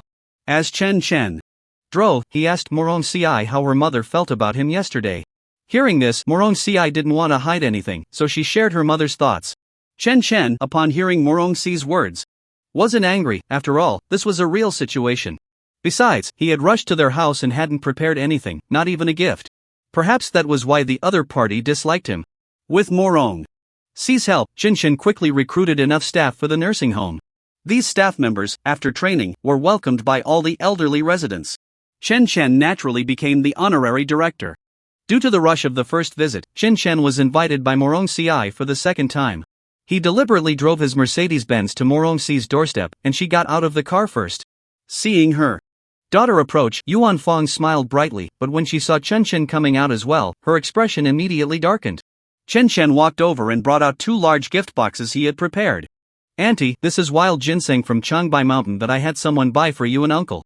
Seeing Chen holding the 2 gift boxes, Yuan Fong's expression softened a bit and she slowly replied, "You shouldn't have gone to such expense." Once inside the room, Yuan Fong placed the gift boxes on the cabinet and then started making a phone call. "Chang? CI is here." After hearing something from the other end, she said, okay, and hung up. Before long, a black Rolls-Royce pulled up outside their house with a screech, and a man in a slick hairstyle and a suit stepped out, followed by a driver carrying several boxes of gifts. Hearing the noise outside, Yuan Fong came out and, upon seeing the car, knew that Fong Chang and the others had arrived. "Hey, how come you guys are so fast?" "You don't know, Aunt Yuan, foreign cars are just faster." As soon as the driver heard it was Aunt Yuan, he handed over the gift box in his hand. Yuan Fong took the numerous gift boxes, her smile reaching the corners of her eyes. "Look, you came, but you still spent so much." While saying this, she called out, "Cici, come over quickly, Fong Chang is here." This Fong Chang, Yuan Fong had mentioned once, said he was handsome, tall, and the key was that his father was a deputy leader. Hearing her mother call her name, Morong Cici reluctantly came out of her room. Fong Chang, seeing Morong Cici come out, smiled and said, "Cici, Aunt Yuan should have told you my name, right? I'm Fong Chang. My father, Fong Junjie, is the deputy leader of our city." After hearing this, Morong Cici glanced at him and interrupted, "Got it, do you have anything else?" Fong Chang was about to say something, but before he could speak, Morong Cici continued, "If there's nothing else, I'm tired." After saying that, she leaned back on the sofa. Morong Cici's words were quite clear, she wanted him to leave.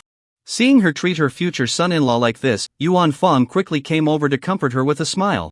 "I tell you, Chang, she just has that kind of temper, don't take it to heart. It's okay, Auntie, Cici is still young. This one is." She glanced sideways at Chen, who was sitting next to Morong Cici. "Oh, I see, it should be that peasant boy, right?" "Oh, yes, Chang is really smart," Yuan Fong said. Chen didn't respond, and seeing Morong Cici with her eyes slightly closed on the sofa, he quietly sat down beside her and said softly, "If you're tired, you can go sleep in your bedroom, I'll come back in the afternoon." Hearing Chen say this, Morong Cici quickly tugged at his clothes. "By the way, I need to go cook now, can someone help me?" Morong Cici heard this and suddenly opened her eyes, ready to speak, but before she could, Yuan Fong continued, Chen, you live in the countryside, you should be good at cooking, why don't you come over?" With Yuan Fong saying this, Chen had no choice but to go over. After finishing the meal, Fong Chang said to Morong Cici, since we've finished eating and there's nothing much to do, how about we go out for a stroll and see if there are any suitable clothes to buy you a few? Morong Cici thought about it. The other party knew she didn't like him, yet he still acted like a clingy bug. It would be better to go out, as there would be many opportunities. So she replied, "Sure." "Then do you really like me?" "Yes. I am definitely sincere, I swear to the heavens." Morong Ci thought, with this kid clinging to me like this, is he really sincere? It seems I can't wrong him, I'll know after I try. Hearing that Morong Ci was willing to go out with him, Fong Chang was very happy and immediately replied without thinking, "As long as you like, you can spend as much as you want."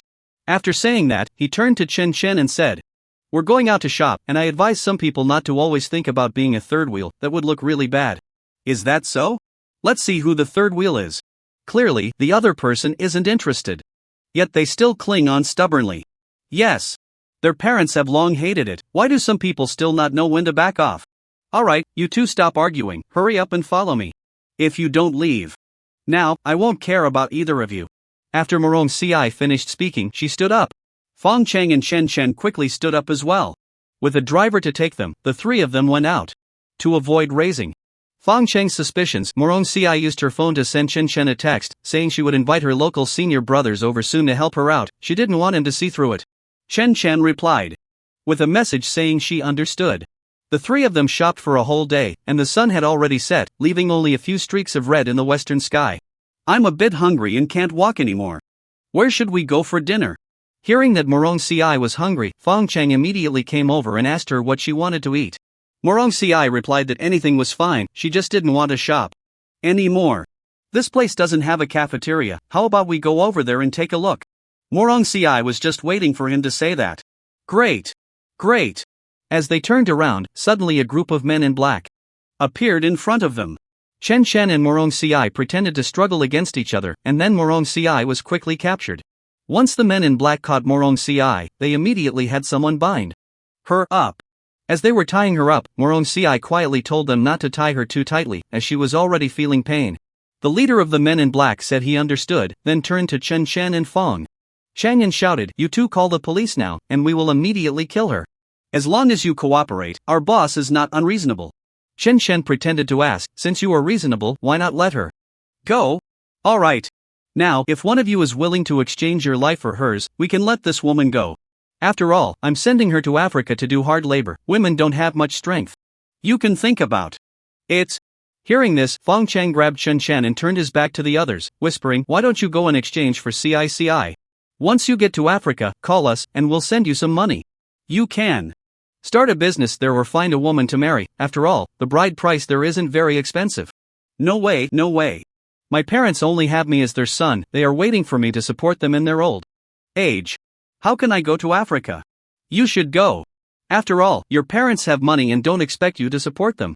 I'm telling you, you have to go today, whether you want to or not." After hearing Fong Cheng say this, Chen Chen pretended to be very scared and mumbled, "Why is it always me? Have you two made up your minds? Who will exchange for this woman?" Fong Cheng answered loudly, "I've made up my mind. It's my brother." After saying that, he pushed Chen Chen over. As soon as Chen Chen arrived there, the men in black suddenly laughed, "Looks like you really are foolish, we didn't expect to capture another one so easily." At that moment, Fong Cheng realized he had been tricked, but what use is that? While Fong Cheng was still in a daze, the man in black took Chen Chen and Morong Si away without a trace. After seeing that Chen Chen and Morong Si had been captured, Fong Cheng quickly notified Morong Si's family. "What did you say? Morong Si was taken to Africa to do hard labor?" Yuan Fong asked Fong Cheng with wide eyes. Yes. Yes. I saw it with my own eyes." At first, Yuan Fong was a bit uncertain, but when Fong Cheng insisted he had seen it with his own eyes, Yuan Fong couldn't control himself and started to cry loudly. "I said, Aunt Yuan, please don't cry. Let's think of a way. By the way, what were you doing at that time? You always said how much you liked her, but why didn't you go save her?" What happened to you then?" Fong Cheng fabricated a story, saying that because Morong Si didn't like being with him and preferred to be with that farmer, he had waited for them in the car with the driver, thus avoiding the situation. After hearing Fong Cheng's words, Yuan Fong began to cry again. What a disaster! What are we going to do? Just then, the doorbell rang.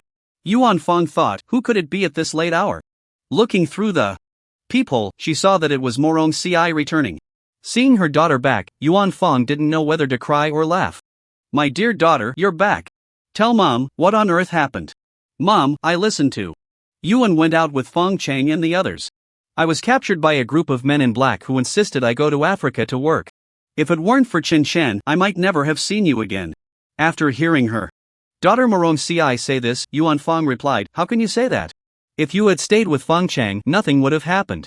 After hearing her mother say this, Morong Si recounted the events. Upon hearing it, Yuan Fong realized it was different from what Fong Cheng had said. She understood what had happened, but felt embarrassed to blame him in front of Fong Cheng. After all, they weren't married, and he had no obligation.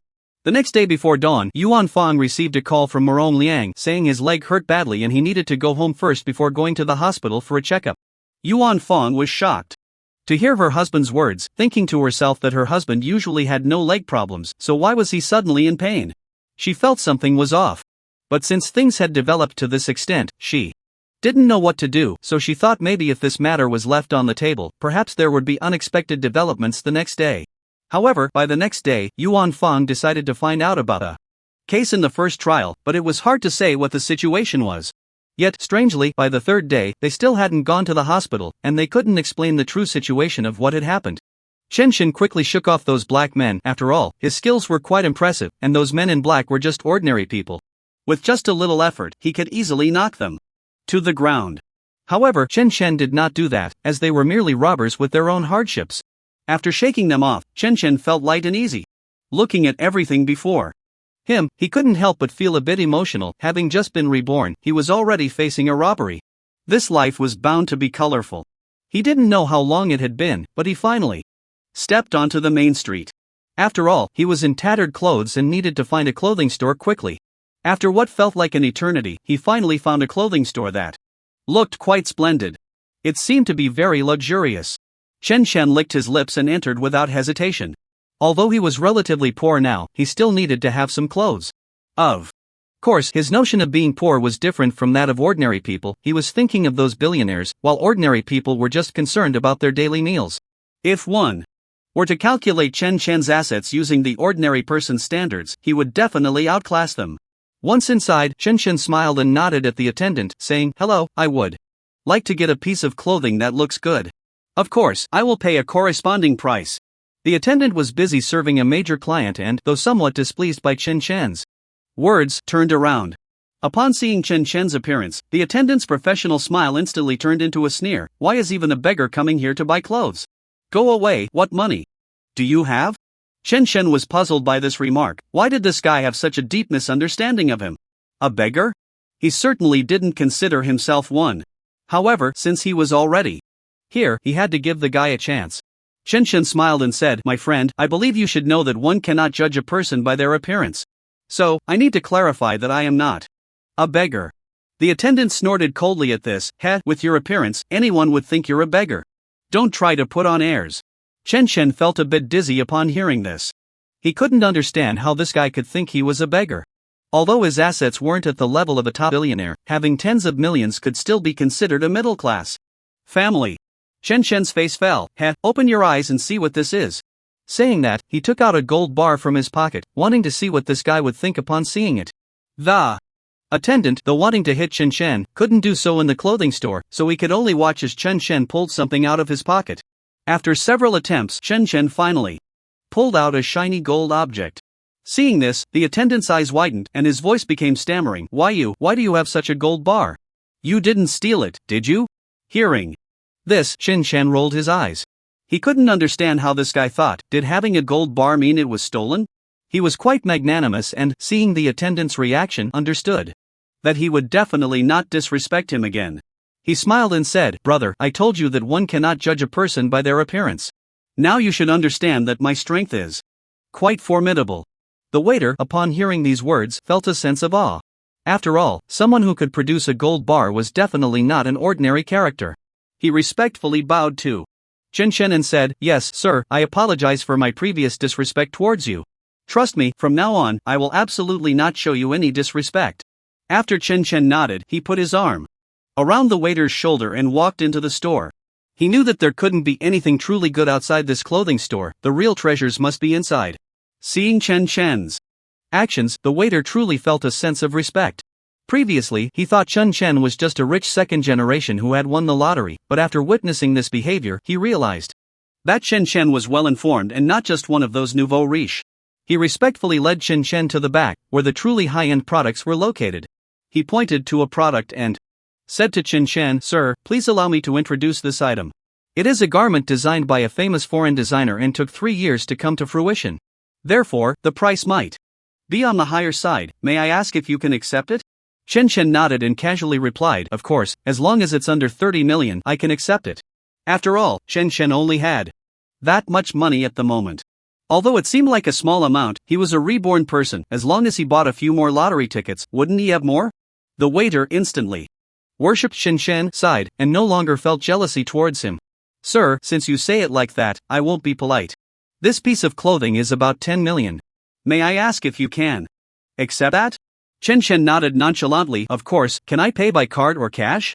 The waiter thought for a moment and said, "You can choose, I can accept any valid financial report." Chen Chen nodded and asked, "Is this gold bar enough?" He handed the gold bar to the waiter, his attitude generous, looking like a gullible local tycoon. But Chen Chen was not that kind of local tycoon. He simply found it troublesome and was too lazy to put on a clever disguise. At that moment, a loud and arrogant voice suddenly came from outside. Yo, I thought you were so powerful. But it turns out you're just a lottery-winning piece of trash." Chen Chen turned around to see a guy with an arrogant attitude, not knowing what this person had to be proud of. Chen Chen felt. No need to argue with this guy, he licked his lips, ready to leave. He just wanted to buy a piece of clothing, and now that his goal was achieved, there was no need to stay here any longer. But how could that guy let Chen Chen leave? After seeing Chen Chen about to leave, his expression instantly turned cold as he hurriedly blocked the man. Don't you know my name? Let me tell you, I'm Li Ci. If you leave here, I will have you wanted throughout the city. I advise you to think about the consequences. Chen Chen looked at this person as if he were a fool, truly unclear about what this guy had to be so worked up about. He sighed, feeling that he could still reason with this guy. Brother, you need to understand, we don't know each other. I think it would be better to make a big deal small and a small deal nothing. I'll pretend I don't know you, and you won't bother me anymore, okay? This statement was basically an attempt at reconciliation, and Chen Chen had no desire to compete with this guy. The urge to compete had long faded in his youth, and now that he had been reborn, he naturally wouldn't do such a thing. But the man didn't seem satisfied. After hearing this, he licked his lips, his eyes revealing defiance. You think it's up to you? Let me tell you, I just find you displeasing today, so what are you going to do about it? Upon hearing this, Chen Chen finally felt helpless. He was truly unlucky to encounter such a bothersome situation. He felt like he was about to collapse. At that moment, Morong Ci suddenly called. After glancing at the phone, Chen Chen's expression softened considerably. He licked his lips and then answered the call. Hello, Morong Ci, is there something you need? A rustling voice came from the other end. Hey, is there something going on over there? If not, let's chat for a bit. Chen Chen couldn't help but laugh. You really just say things so casually, don't you? This sweet conversation, in Li Ci's eyes, was a challenge to him. This guy wasn't taking his questions seriously and was instead flirting with someone else. It was truly a disgrace to his reputation. He felt like his heart and lungs had taken 1,000 hits, and he even wanted to kill this guy immediately, but they were in a shopping mall, so it was impossible to do such a thing. He sighed, then tried hard to suppress his urge to explode, but found he couldn't hold it in. After taking 2 steps forward, he pulled out an electric baton from behind him. Damn guy, since you've decided to go against me, be prepared to face my attack. Next, I'm going to break your legs. After hearing this, Chen Chen quietly hung up the phone, glancing at this guy, unsure where he got his confidence. He clearly wasn't a fighter. His steps were unsteady, and his eyes were evasive, obviously having never killed anyone. He really didn't know where this confidence came from, thinking he could break his legs. However, Chen Chen still had a bit of human emotion. After sighing, he kindly said, Brother, although I don't want to say this, your strength really can't match mine. The nearby waiter was already scared silly. Seeing the two about to fight, he hurriedly ran in between them, trying to stop it. Gentlemen, our shop is small and can't accommodate a fight between you two. How about we resolve any grievances? Chen Chen nodded in agreement, saying, Yes, let's resolve any grievances. In fact, we don't have any relationship to begin with. But how could Li Ci be willing? He sneered. And the electric baton in his hand began to crackle. Clearly, this was a declaration of war against Chen Chen. After seeing this scene, Chen Chen finally cooled his face. Although he didn't want to cause trouble, it didn't mean he was afraid of it. This guy clearly wasn't willing to let him go, so there was no need for Chen Chen to be overly friendly anymore. After licking his lips, he swiftly dodged the person's attack and kicked him down to his knees. Seeing this person, who had been so arrogant before, now lying on the ground like a dog, a morbid smile appeared on Chen Chen's face. He sneered, So, how does it feel? Now you understand the gap between us, right? You should know how ridiculous you were just now. Li Ci, hearing this, was also unwilling to accept it. Looking at Chen Chen, his eyes were filled with resentment. Don't think that just because you have some strength, you can do whatever you want. I tell you, I am from the Li family in Jiangcheng. Upon hearing this, Chen Chen showed a strange expression. He didn't know what qualifications this guy had to represent the Li family. He knew Li Jia, who could be said to be a huge family in this city, almost monopolizing the entire energy industry. It could be said that as long as the Li family was unwilling, the entire city's energy would be depleted. This was a terrifying monopoly. A fact. But was Chen Chen afraid? Of course not, because the money in his hands could allow him to survive through many winters in various ways. So he wasn't afraid of the Li family, let alone their revenge against him. What kind of revenge could the Li family have? At most, they would send some assassins to surround him, but as someone who had practiced martial arts for many years, how could Chen Chen be afraid of those ordinary people? After licking his lips, Chen Chen leaned close to Li Ci and said, Little guy, you need to know that some people are not afraid of power, especially not afraid of your kind of power. Saying this, Chen Chen pulled out the electric baton in his hand and struck it hard against Li Ci's leg. With a crackling sound, Li Xiai let out a scream that sounded like a pig being slaughtered. But Chen Chen felt no connection to it at all. After all, he was currently in an advantageous position. If he were in a disadvantageous position, that guy would definitely smash his head in. Thinking of this, Chen Chen showed no signs of sympathy.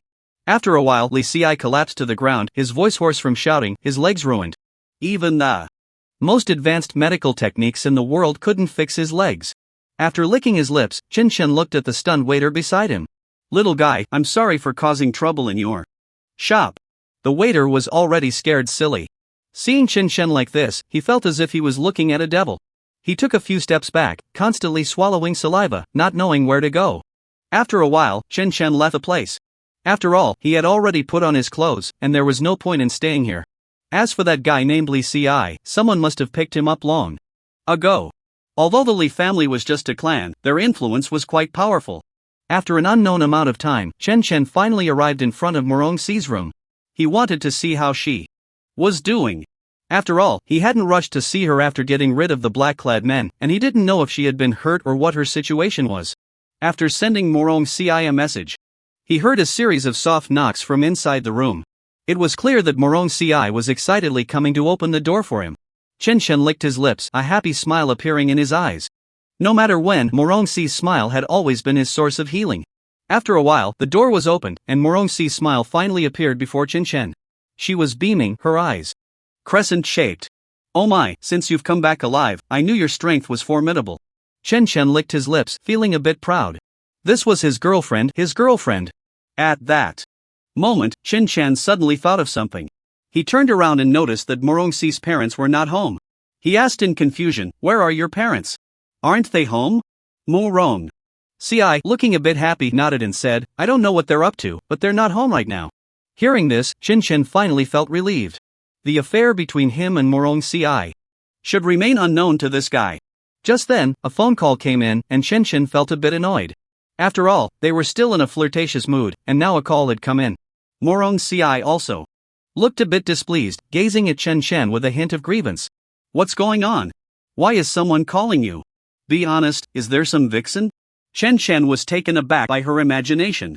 Shaking his head helplessly, he said, I don't know who it is. Let's answer and see. Morong Si finally nodded, and after seeing her agree, Chen Chen sighed in relief and answered the call. A hoarse voice came from the other end. Hello, is this Mr. Chen Chen? Chen Chen nodded and calmly replied, yes, may I ask what you need? The person suddenly let out a cold laugh, their voice chilling and frightening. Do you know who you've offended? You've offended the Li family of Jiangcheng. Hearing this, Chen Chen finally laughed. He had a rough idea of who was on the other end. Not knowing what to say, he shook his head and said, brother, although I don't really want to talk to you, do you understand the current situation? Do you think you little clowns can grasp one thing? Am I someone you can provoke? Just hang up. At this point, Chen Chen had no interest in continuing the conversation. After all, he was quite familiar with these tactics, and this guy would definitely say something dangerous. Chen Chen didn't take any of it seriously. Suddenly, the person on the other end screamed loudly, stop, don't hang up yet, let me finish. Chen Chen clicked his tongue but didn't hang up. After all, it was basic social etiquette not to hang up directly, that would be too rude. The person sighed and said, as long as you apologize, we can treat this matter as if it never happened. After all, you know that a family doesn't have just one son, by doing this, you are actually helping me. After hearing this, Chen Chen understood that there were many within this family, all vying to inherit a certain power. Therefore, Chen Chen's actions not only did not provoke the entire Li family's hatred, but instead earned him some admiration from certain members of the Li family. But could Chen Chen simply yield like this? Of course not. He coldly smiled and shook his head, saying, although I understand the situation. Now, I still do not intend to apologize to you in any form, after all, this is my principle. The man had never seen someone as stubborn as Chen Chen. He sighed, unsure of what to say, and it seemed he was pacing back and forth in the courtyard. After an unknown amount of time, he finally sighed, brother, although I don't want you to die, you must understand that the Li family holds significant influence in this place. You will face various forms of pursuit and blockade from the entire city. Think about it, can you really withstand it? Chen Chen smiled, he was fearless and indifferent, saying, if you have the ability, come at me. I want to see whether you are stronger or I am. After hearing this, the man in black finally stopped having any opinions on the matter. After hanging up the phone, no further news came out. At this moment, Morong Si suddenly raised her head and said to Chen Chen with a resentful tone, "What on earth is going on? How did you get into trouble again?" Chen Chen helplessly shook his head and began to recount what had happened at the clothing store. After listening to the whole story, although Morong Si was still somewhat worried, her anger towards Chen Chen had subsided. After all, this incident was not Chen Chen's fault, he was merely a poor soul who happened to encounter a powerful force. However, even by chance, there was nothing to be done. The Li family had already begun to attack Chen Chen. Morong Si irritably tossed her head, unsure of what to do. After a while, she finally raised her head. "Do you have any plans? We can't just go to our deaths like this." Chen Chen looked at Morong Si's worried expression and couldn't help but feel elated. After all, a woman caring for him like this was a symbol of a man's capability. He smiled and said, "Don't worry, they are just some small fries. One comes, I kill one, a pair comes, I wipe out a pair. As long as they come, I will kill them all. I want to see just how many of them there are and how many I can take down." Although Morong Si thought Chen Chen was boasting, seeing his confident demeanor made her feel there was some credibility to it. After all, even though Chen Chen was not very reliable, his words did carry some weight. Moreover, given the current situation, what else could they do? Just as two people were deep in thought, a knock on the door sounded. Chen Chen turned his head. He already knew who had come. He licked his lips, feeling no stirrings in his heart when he learned of Li Si's identity and decided to take decisive action against him next time. He was already prepared to confront Li Jia head-on. No matter how powerful the family was, or how they controlled new energy technology. What did it matter? Chen Chen licked his lips, feeling not a trace of fear, but rather a sense of eagerness. He turned to Morong Si and said, "It should be the assassin coming. But don't worry about me, someone of this level who is trained won't cause me any harm." Morong Si nodded, understanding the kind of strength Chen Chen had against an assassin. To an ordinary person, this would seem terrifying, but to someone of Chen Chen's caliber, it was not that frightening. Chen Chen calmly walked to the door, adopting a fighting stance. After all, no one knew what kind of strength the assassin possessed. If a truly powerful assassin showed up, it would be troublesome. Chen Chen peered through the peephole and saw a middle-aged man with a very plain expression. He didn't look like an assassin, but Chen Chen was already certain. This demeanor raised Chen Chen's alertness to the maximum. After all, an assassin capable of hiding their expression was indeed a frightening thing. He licked his lips but felt no fear. The initiative was in his hands. What was there to be afraid of? He quickly opened the door and, without a moment's hesitation, struck out. After all, the first to strike has the advantage. No one knew what kind of strength this guy had, and Chen Chen had no time to hesitate. As soon as he saw him, he aimed to resolve it quickly. The assassin, experienced, became alert as soon as the door opened. Seeing Chen Chen strike, he quickly stepped back a few paces. After dodging the attack, he smiled sinisterly. "So you were prepared, looks like you're a trained fighter." Chen Chen assumed a fighting stance and sneered, "Enough with the nonsense, let me see your strength. I still can't figure out why the Li family is persecuting me like this."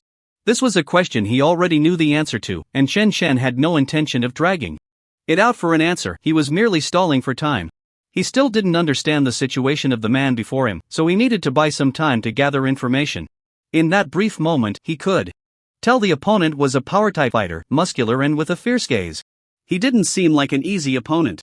Chen Chen licked his lips but felt no fear. Wasn't he just a trained fighter? Just a stronger assassin?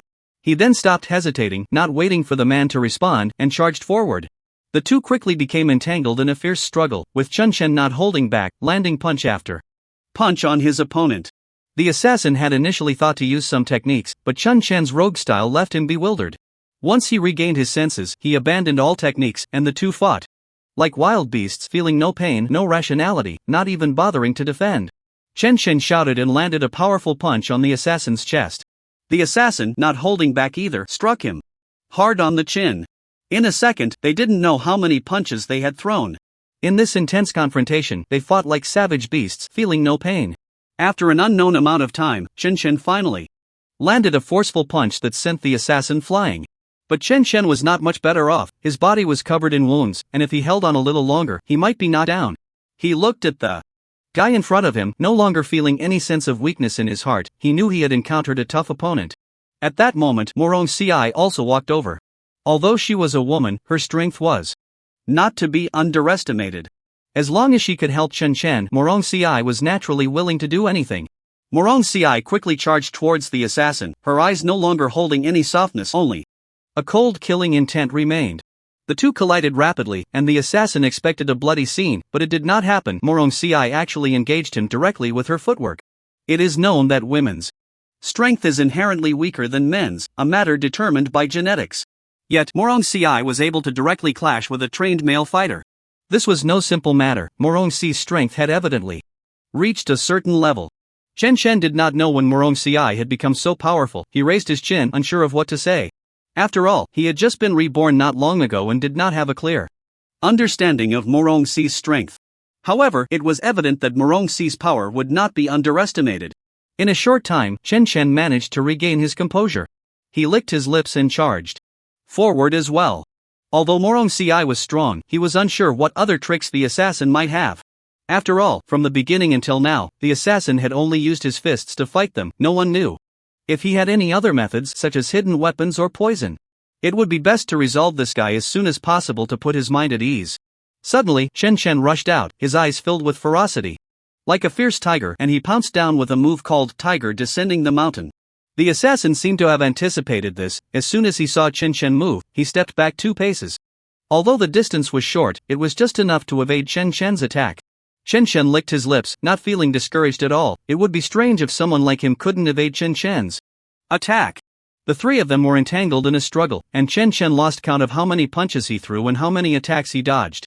With Morong Si present, he could not afford to abandon defense for pure offense. They did not know how long they had been fighting. After a while, the assassin was finally sent flying, spitting out blood. Then, without hesitation, he turned to leave. Chen Shen saw him trying to escape. He initially wanted to fight him again but was stopped by Morong Si. Chen Shen turned back, looking at Morong Si in confusion. It was clear to anyone that he was severely injured now. Why was she stopping him? Why? After all, Chen Shen was enjoying the fight, and being held back by Morong Si naturally left him feeling a bit resentful. Morong Si shook her head and pointed towards the room. At first, Chen Shen looked at Morong Si with some confusion, as if he didn't quite understand what Morong Si was after. But with just one sentence, Morong Si left Chen Shen breathless. Do you want my mom and dad to know you were here? If you do, you can go chase after them right now. After hearing this, Chen Shen didn't say much more. He smiled and began to tidy up the room. After all, the earlier fight had been too intense, and the two of them had ravaged the small room like two fierce tigers, making it nearly impossible to restore to its original state. If he started cleaning now, it might still be possible to cover it up, but if he waited until after chasing that man in black, it would truly be too late. The two of them had transitioned from a state of killing to a home mode in a very short time. The place that had just been like a battlefield was now being cleaned up. If someone were to see this, they would surely be shocked. It was a situation they had never encountered before. After an unknown amount of time, Chen Shen finally let out a sigh of relief. He glanced around the somewhat bright living room and realized he had finally finished tidying up. Although there were still some irreparable scars, everything else was in order. He sat down on the floor, utterly exhausted and lacking the strength to stand. After a while, Chen Shen turned to Morong Si and asked, "What should we do next? We can't just keep facing their challenges, can we?" Just then, a sound suddenly came from Chen Shen's phone. Someone was calling him, and Chen Shen was puzzled about who it could be, as his social circle had always been quite narrow. With curiosity, he answered the call. It was an unfamiliar number. "Is this Mr. Chen Shen? I've heard of your heroic deeds. I am Wang Jun from the Wang family in Zhangcheng." Chen Shen licked his lips, momentarily taken aback by how direct this guy was in revealing his identity. After a long pause, Chen Shen finally realized that Wang Jun must have taken a liking to his talent and wanted to recruit him, and the Wang family was undoubtedly a rival of the Li family. Chen Shen licked his lips again, finding it quite interesting, and said calmly, "To be honest, I don't know what to do right now. After all, I am currently weak and have no way to deal with the Li family, this behemoth." Was there really no way? Of course, there was. Although Chen Shen had great potential for future growth, he was undoubtedly a weak person at the moment. Even with his experience from another world, what could that do? He was just a somewhat clever good-for-nothing. Upon hearing this, Wang Jun began to appreciate Chen Shen's honesty and said, "I understand how you feel and the situation you are facing. Please believe me, I can help you deal with this matter. So, can we meet to discuss it?" After hearing this, Chen Shen understood that Wang Jun was genuinely interested in helping. He stood up respectfully and said, "I hope you can offer me a satisfactory reward. This statement began to deviate from the original topic, shifting towards Chen Shen working for the Wang family. This was a little scheme of Chen Shen's, but how could Wang Jun not see through it? He chuckled softly and then hung up the phone. Morong Si, curious, looked at Chen Shen as if wanting to know something. Chen Shen understood his thoughts, nodded, and began to tell Morong Si about the situation. After hearing this, Morong Si took some time to digest the information before saying with bright eyes, "This is great. You have to know that in this city, although our family is considered powerful, in reality, we are nothing compared to the Li family, which is a giant to us. Having the Wang family backing you is certainly a good thing." Chen Shen thought the same, and he and Morong Si hit it off. At that moment, a message suddenly popped up on Chen Shen's phone. He looked up to see it was a message from Wang Jun. It contained a location called Jinlong Building. Chen Shen licked his lips. Although Jinlong Building sounds like an office building, it is actually a restaurant. However, because the restaurant is so extravagant that it has taken over the entire building, it was named Jinlong Building. Wang Jun inviting him to dinner here was quite sincere, and Chen Shen began to relax, then showed the message to Morong Si. Morong Si immediately became happy, looking at Chen Shen with sparkling eyes. After all, he had encountered too many dangers before, and when he heard that Chen Shen was going against the Li family, he couldn't help but worry. But now that Chen Shen had a big shot backing him, he was no longer afraid. After a while, Chen Shen patted Morong Si on the shoulder and said, "Don't worry, I tell you, where there's a will, there's a way. This matter itself isn't that big, it's just that a young master of the Li family has died." Morong Si couldn't bear to hear anything Chen Shen said. He was so happy. He could almost jump up, naturally not taking Chen Shen's words to heart. Wang Jun had already set the time and place, and Chen Shen checked the time. There were about 3 hours left until the appointment. He shrugged nonchalantly. Although Chen Shen had grand ambitions, he was actually quite relaxed at the moment. Those opportunistic matters hadn't come up yet, and he could only wait for time to pass. After a while, when the time came, Chen Shen took Morong Si to the legendary Jinlong Building. Looking at the building in front of him, Chen Shen licked his lips. He really didn't know what to say. A restaurant could actually take over an entire building as its address. This was truly extravagant. When they reached the entrance, the waiter seemed to recognize Chen Shen and respectfully bowed to him, then led him to a room. The room was resplendent, with some items even made of gold. Chen Shen was a bit skeptical and tried to touch them, only to find they were real. He licked his lips and smacked his mouth. This was too wealthy, far beyond his imagination. He would need to win the lottery several more times to reach this level, which made him feel a bit sour. After a while, Wang Jun also appeared from behind. He wanted to scare Chen Shen but didn't expect him to be so alert. After awkwardly smiling, he said, "Hey, my friend, I didn't expect you to be so vigilant." Chen Shen shrugged, offering no comment on the matter. He said, "You know, I don't want to joke with you. Let's talk about the salary first." Wang Jun shook his head helplessly. He didn't know what gave Chen Shen such confidence, but Chen Shen's strength was indeed impressive. He said, "I just spoke with the elders in the clan. They hope to keep someone like you, and can offer you 10 gold bars a month, the standard kind." Upon hearing this, Chen Shen's heart surged with waves. 10 gold bars were no joke. After all, he had won the lottery several times and had only accumulated a little over 100 bars. Truly, a wealthy family is just that wealthy. Chen Shen nodded calmly and said, "To be honest, I'm quite tempted by your offer, so I think we can settle this. After all, you might change your mind later, right?" It was rare for Chen Shen to act a bit crazy, which made Wang Jun feel somewhat unaccustomed. Once he regained his composure, Wang Jun laughed heartily. "You've made me a bit uncomfortable. I really thought you were a serious person. I didn't expect you to joke around." Chen Shen rolled his eyes and said, "Isn't that obvious? But we can't joke when it comes to serious matters. That would affect efficiency, and if efficiency is affected, it could delay things." Hearing this, Wang Jun grew increasingly appreciative of Chen Shen. After all, it was not easy for a young person to understand such matters. Many young people tend to mix business with personal affairs, which had always troubled him.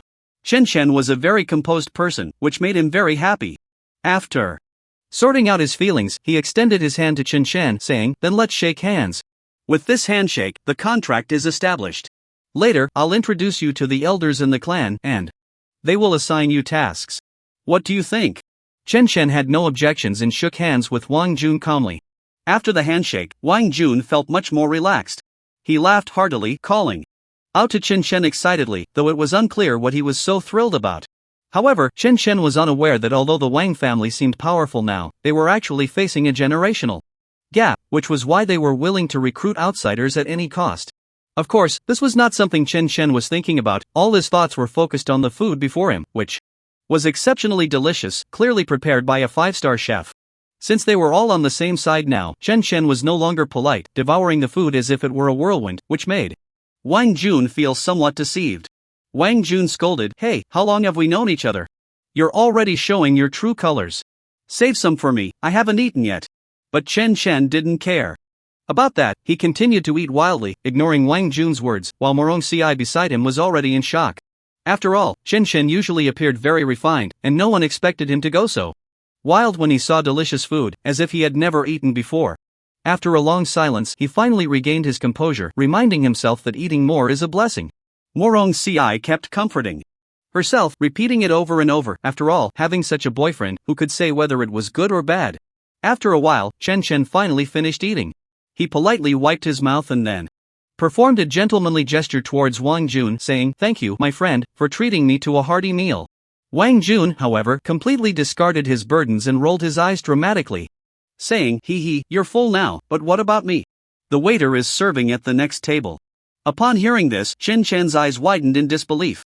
He never expected this guy to be wealthy enough to call for a second table.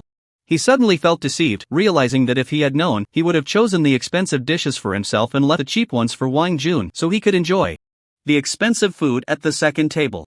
The waiter quickly rushed over, swiftly noting down the orders, and then retreated. Once he left, the room fell into silence, as the few people present had nothing more to say. Everything had been discussed, and what remained was merely formalities. Both Chen Shen and Wang Jun were rather easygoing, so they couldn't bring themselves to care about those formalities, leaving them in silence, unsure of what to say. After a long while, Chen Shen broke the silence. "What's your status in the clan? You seem to have quite a bit of say." Wang Jun shrugged nonchalantly and replied, "My status is about the same. I'm one of the heirs, which means I can compete for the inheritance, but beyond that, I really don't know much." After hearing this, Chen Shen understood this guy was among the less fortunate heirs. Although they held the title of heirs, they truly had little value. However, Chen Shen didn't underestimate him because it was thanks to him that he could connect with the Wang family. Otherwise, dealing with the Li family's retaliation would have been a lot more troublesome. At that moment, Chen Shen suddenly remembered and turned to Morong Ci, "Do you want to come with me? But if you do, you'll have to let your parents know." Morong Ci nodded and began making a phone call. After a while, he hung up, saying his parents had agreed. Morong Ci's parents were quite open-minded. As long as they knew he wasn't out causing trouble and was going to do something serious, they wouldn't pry too much. A smile began to appear on Morong Ci's face, as this was indeed something worth celebrating. Seeing Morong Ci's smile made Chen Shen happy as well. He patted Morong Ci on the shoulder and cheerfully said, "Alright, don't let your happiness show too much. Your mother might see this and come after me." Morong Ci rolled his eyes dramatically, not knowing what he was thinking. After all, he was just a blossoming young girl, and a woman's thoughts are the hardest to guess. As the saying goes, a woman's heart is like a needle in the sea. The two of them were enjoying themselves, but Wang Jun felt like he had taken 1,000 critical hits. It was truly frustrating to be forced to eat something he didn't want, making him feel as if he had just eaten a pile of dung. After a while, he sighed, constantly reminding himself not to be angry. After all, this person would be his future kin. If there was even a slight mistake, it could make him angry, and that would mean the Wang family would lose another member, which would be quite a blow for them. Sighing, he decided not to get angry, otherwise it would hurt his family, and if the family was hurt, he would definitely not come out unscathed. After a while, Chen finally realized how excessive his behavior had been. He awkwardly smiled at the guy in front of him and said, "Sorry, this matter is my fault. I forgot that you were still here. Don't worry, I will definitely pay attention next time and won't make the same mistake again." Hearing this, Wang Jun rolled his eyes. It was only because he had entered this talent that he felt something was off. This guy was just trying to make himself feel better and hadn't considered his thoughts at all. He couldn't possibly trust him anymore. After a while, the meal was finally finished, and Wang Jun's torment had come to an end. He breathed a sigh of relief and waved at Chen Shen, saying, "Tomorrow, you should report to our family's inner courtyard. I'm sure you can find out where the Wang family is. I won't say more about it." Chen Shen was certainly aware of the haircut. After all, the Wang family was quite large, and with a little effort, he could find their location, so there was no need for him to worry about this matter. After a while, once Wang Jun had completely left, Chen Shen finally breathed a sigh of relief. Who knew how tense he had been before? After all, he was just a future person. If these matters had fallen through, he would have to face the Lee family's revenge alone, which was something he could not endure. Fortunately, he had finally managed to negotiate this matter. He hugged Morong Si excitedly and said, all right, this matter is finally settled. Let's eat a little more. To celebrate. Morong Si thought for a moment and nodded. Suddenly, he remembered something and looked at Chun Chen in surprise. Haven't you already eaten so much? Why are you still not full? Is your stomach a bottomless pit? How can you eat this much? Chen Chen rolled his eyes. Although he didn't want that title, people are iron and rice is steel. If you don't eat for a meal, you'll be hungry. Chen Chen had indeed developed an obsession with food. He didn't plan to argue with Morong Si but directly called the waiter. The waiter had already been called once.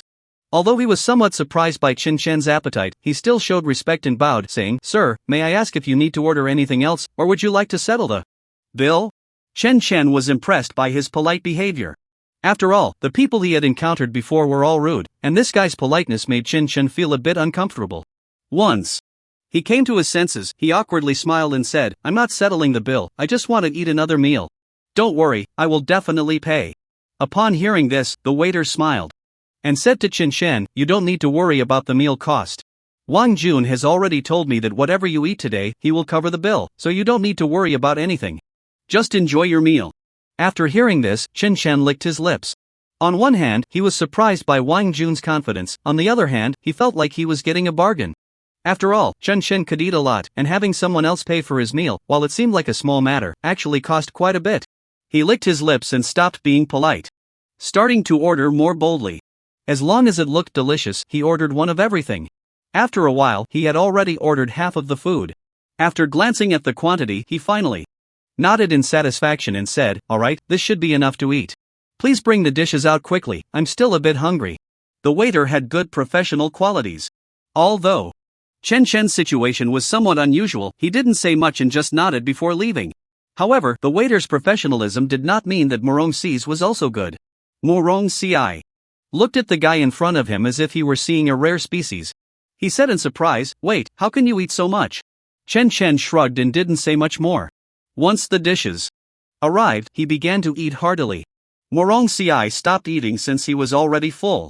Watching the guy devour his food, he felt as if Chen Chen had never eaten in his previous life. After all, Chen Chen's current state resembled that of a starving ghost. After a while, Chen Chen finally finished everything, and only then did he let out a satisfied burp. Morong Si, witnessing this, found it hard to understand, as Chen Chen's situation truly amazed him. He was silent for a moment, and after a long while, he finally reacted and said to Chen Chen, why don't you apply for a Guinness World Record? With your current appetite, it would be a shame not to do an eating broadcast. Chen Chen chuckled, that eating broadcast thing is really not my style. Let's not talk about that, we should discuss what to do next. Morong Si understood what this guy was thinking. After rolling his eyes, he didn't dwell on it any longer. The two began discussing what to do next, but there wasn't much to discuss since their goal was already clear, to enter the Wang family and then defeat the Lee family. Morong Si had no worries, as she had already informed her parents and didn't have to worry about them coming after her in the short term. After a while, the two left the restaurant, and it had been over an hour since Wang Jun left. This meant that Chen Chen had almost eaten for an hour. A day later, guided by a passerby, Chen Chen finally arrived at the Wang family's address. Looking at the pillar in front of him, Chen smacked his lips. Although the pillar looked exceptionally plain, it was actually quite intricate. Every aspect of its construction was perfectly in line with the sense of the era. It can be said that either it was an old house from a long time ago, or it was designed with great care by the designer. Clearly, Chen Chen leaned more towards the former, and he was in awe of it all. Just as Chen Chen was marveling, a voice suddenly came from behind. Old Master Yulin has moments of astonishment, huh? I really didn't expect you to have moments of astonishment. Chen Chen turned around to see Wang Jun smiling at him, looking extremely happy, probably because he was pleased about something regarding Chen Chen. Chen Chen was a bit puzzled, not understanding why he was so happy. After all, he hadn't done anything yet, and he had no idea what this guy was so pleased about. He asked in confusion, what's going on with you? Why do you look so happy? After all, I haven't done anything to you, right? But Wang Jun didn't think so. He smiled and didn't answer Chen Chen's question, instead looking off into the distance where there was an elderly man with white hair. This is a very respected elder in our family. Remember to show him respect, he is someone who can decide your life and death. After hearing this, Chen Shen immediately set aside all his pretensions and saw the old man. He initially thought he was just a handyman, but unexpectedly, he turned out to be a powerful figure. After licking his lips, he stepped forward and respectfully bowed to the elderly man, saying, "Hello, I am Chen Shen, here for an interview. May I ask who you are?" Upon seeing Chen Shen's humility, the old man's previously stiff expression softened considerably. He smiled and said, "Oh, so you are Chen Shen. I am Wang Yud, a somewhat accomplished elder. I hope you can create some value for our family, so that you can truly integrate into this family." Hearing this, Chen Shen nodded. After all, to the Wang family, he was merely a burden at this point. He had to create value quickly to have his existence acknowledged by the Wang family. It was clear that given Chen Shen's current situation, Wang Jun must have used a lot of connections and persuaded many people to agree to give him this opportunity, so he had to cherish it. He turned to look at Morong Ci, who was also worriedly looking at him. They both understood each other, both a bit concerned about the current situation, but there was no time to consider that now. Chen Shen took 2 steps forward and then followed Wang Yud into the living room. The living room was where the Wang family discussed matters. Chen Shen looked at everything in front of him and couldn't help but click his tongue. After all, everything was still quite new to him. He was surprised to see that they directly used a room that looked very unrefined as the living room. However, he didn't express any confusion. After all, every family has its own rules, and perhaps this was just their way of cherishing sentiment, which wasn't impossible. Wang Yud had been observing Chen Shen's reaction, waiting for him to ask about this matter, but unexpectedly, Chen Shen didn't ask at all, leaving him puzzled. "Aren't you curious about what this place is? Don't you want to think about why the discussion area is placed here?" Chen Shen shrugged nonchalantly. "What? Does it matter? I'm just here to work. As long as you can afford the price, what does it matter what the intricacies are?" Hearing this, Wang Yud raised an eyebrow, not expecting Chen Shen to be so direct, and immediately felt that this guy was to his liking. Chen Shen was also sweating profusely. After all, he didn't know what kind of person Wang Yud really liked. He could only be his most handsome self, as Wang Yud looked like someone who had been through a lot. If he really tried to hide himself, it would only make this senior distance himself from him. It was better to show his most genuine side. After a while, the two finally waited for everyone to arrive, and it seemed that quite a few people from the Wang family had come. Each of them had a serious expression, and when they saw Chen Shen, it was as if they were looking at an object. Although Chen Shen felt a bit uncomfortable, he didn't say much. After all, he really needed a place to stay, and it was already quite difficult for the Wang family to take him in. He couldn't just give up because of their attitude towards him. Chen Shen was a time traveler. After a while, an old man smiled and said to Chen Shen, although it's impolite for me to say this, I want to ask what exactly you can do. After all, 10 gold bars a month is quite a hefty price. Chen Shen nodded, understanding what the man was saying. After all, 10 gold bars a month was indeed a significant cost, no matter how big the family was. After smiling, he said, "Sir, although I don't want to bring this up, this price was proposed by Wang Jun." The old man nodded, indicating that he was aware of this matter, as they had been involved in the entire process. Seeing the old man nod, Chen Shen continued, "Since you have already agreed, it means you acknowledge my value. Next, do you want to ask what I can do?" The old man nodded again, not understanding why Chen Shen seemed to anticipate everything, but he didn't want to clarify this matter any further. Seeing the man in front of him looking convinced, Chen Shen felt a sense of satisfaction and smiled, saying, "It's simple, I can do anything. As long as you mention it, I can basically do it." Upon hearing this, the old man raised an eyebrow in confusion and said, "Really? Are you an all-round genius? If that's the case, our Wang family would really be making a fortune." Chen Shen just smiled and said nothing. He didn't exaggerate or boast about himself, but being able to do everything was indeed one of his characteristics. After a while, the old man finally calmed his curiosity and smiled, saying, "All right, we like talents. Like you. Now, I want to ask if you can invest?" Chen Shen nodded without hesitation, saying, "Of course, I can definitely invest." Upon hearing this, the old man immediately looked pleased. Chen Shen didn't really know what he was happy about, he could only nod along, but he wasn't emotionally invested. After a while, the old man happily said, "Just in time. I have a bidding meeting that needs more hands. Would you like to showcase yourself?" Chen Shen nodded, feeling it was only natural. After all, he had received so much money, so it was only right to show himself. This was a very normal thing. But the next step made Chen Shen feel it was not so normal. As soon as the old man saw Chen Shen's affirmative gaze, he began to speak. "The opponent you will face is a family called the Li family. Yes, the very family you have offended. Although I don't want to, it seems that you are the only one who can deal with them now. Upon hearing this, Chen Shen felt as if his head was about to explode. What kind of situation was this, to confront the family he hated the most right after arriving? Chen Shen felt his whole body trembling. He was excited, feeling overwhelmingly happy. He never expected that. What he thought would be a lifetime of hopeless revenge now had a glimmer of hope. He looked gratefully at the old man in front of him and deeply bowed, saying, "Thank you. Without you, I might never have been able to take revenge in this lifetime, so you have helped me." The old man smiled and nodded at these words but did not show much else. Chen Shen knew this was the old man's way of expressing satisfaction, so he wasn't worried about apologizing. Instead, he felt elated and a bit lightheaded. At that moment, Chen Shen suddenly felt someone grab his hand. Turning around, he saw Murong Si's somewhat awkward expression. Chen Shen then realized he had gone a bit overboard. He awkwardly smiled and said helplessly, "Sorry, I got a bit too excited. This must be an accident, I will change in the future." The others didn't pay much attention to this matter. After all, Chen Shen's strength was beyond doubt, and tolerating a powerful ally was a very normal thing. After a while, Chen Shen finally understood the situation on his side. Since the Li family and the Wang family were sworn enemies, they naturally wouldn't back down on some key resources. The two families were constantly fighting for dominance, but ultimately, there was no result. After all, the resource allocation of both families was similar, and their connections were divided into two factions, but their strengths were not much different. The situation had reached a stalemate, so the Wang family hoped for an external aid, a genius, or an ordinary person to help them break this deadlock. Coincidentally, Chen Shen appeared. He met all their wishes. With no background but strong strength, making him almost a perfect candidate to win over. However, Chen Shen was unaware of this. If he had known, he would probably be over the moon.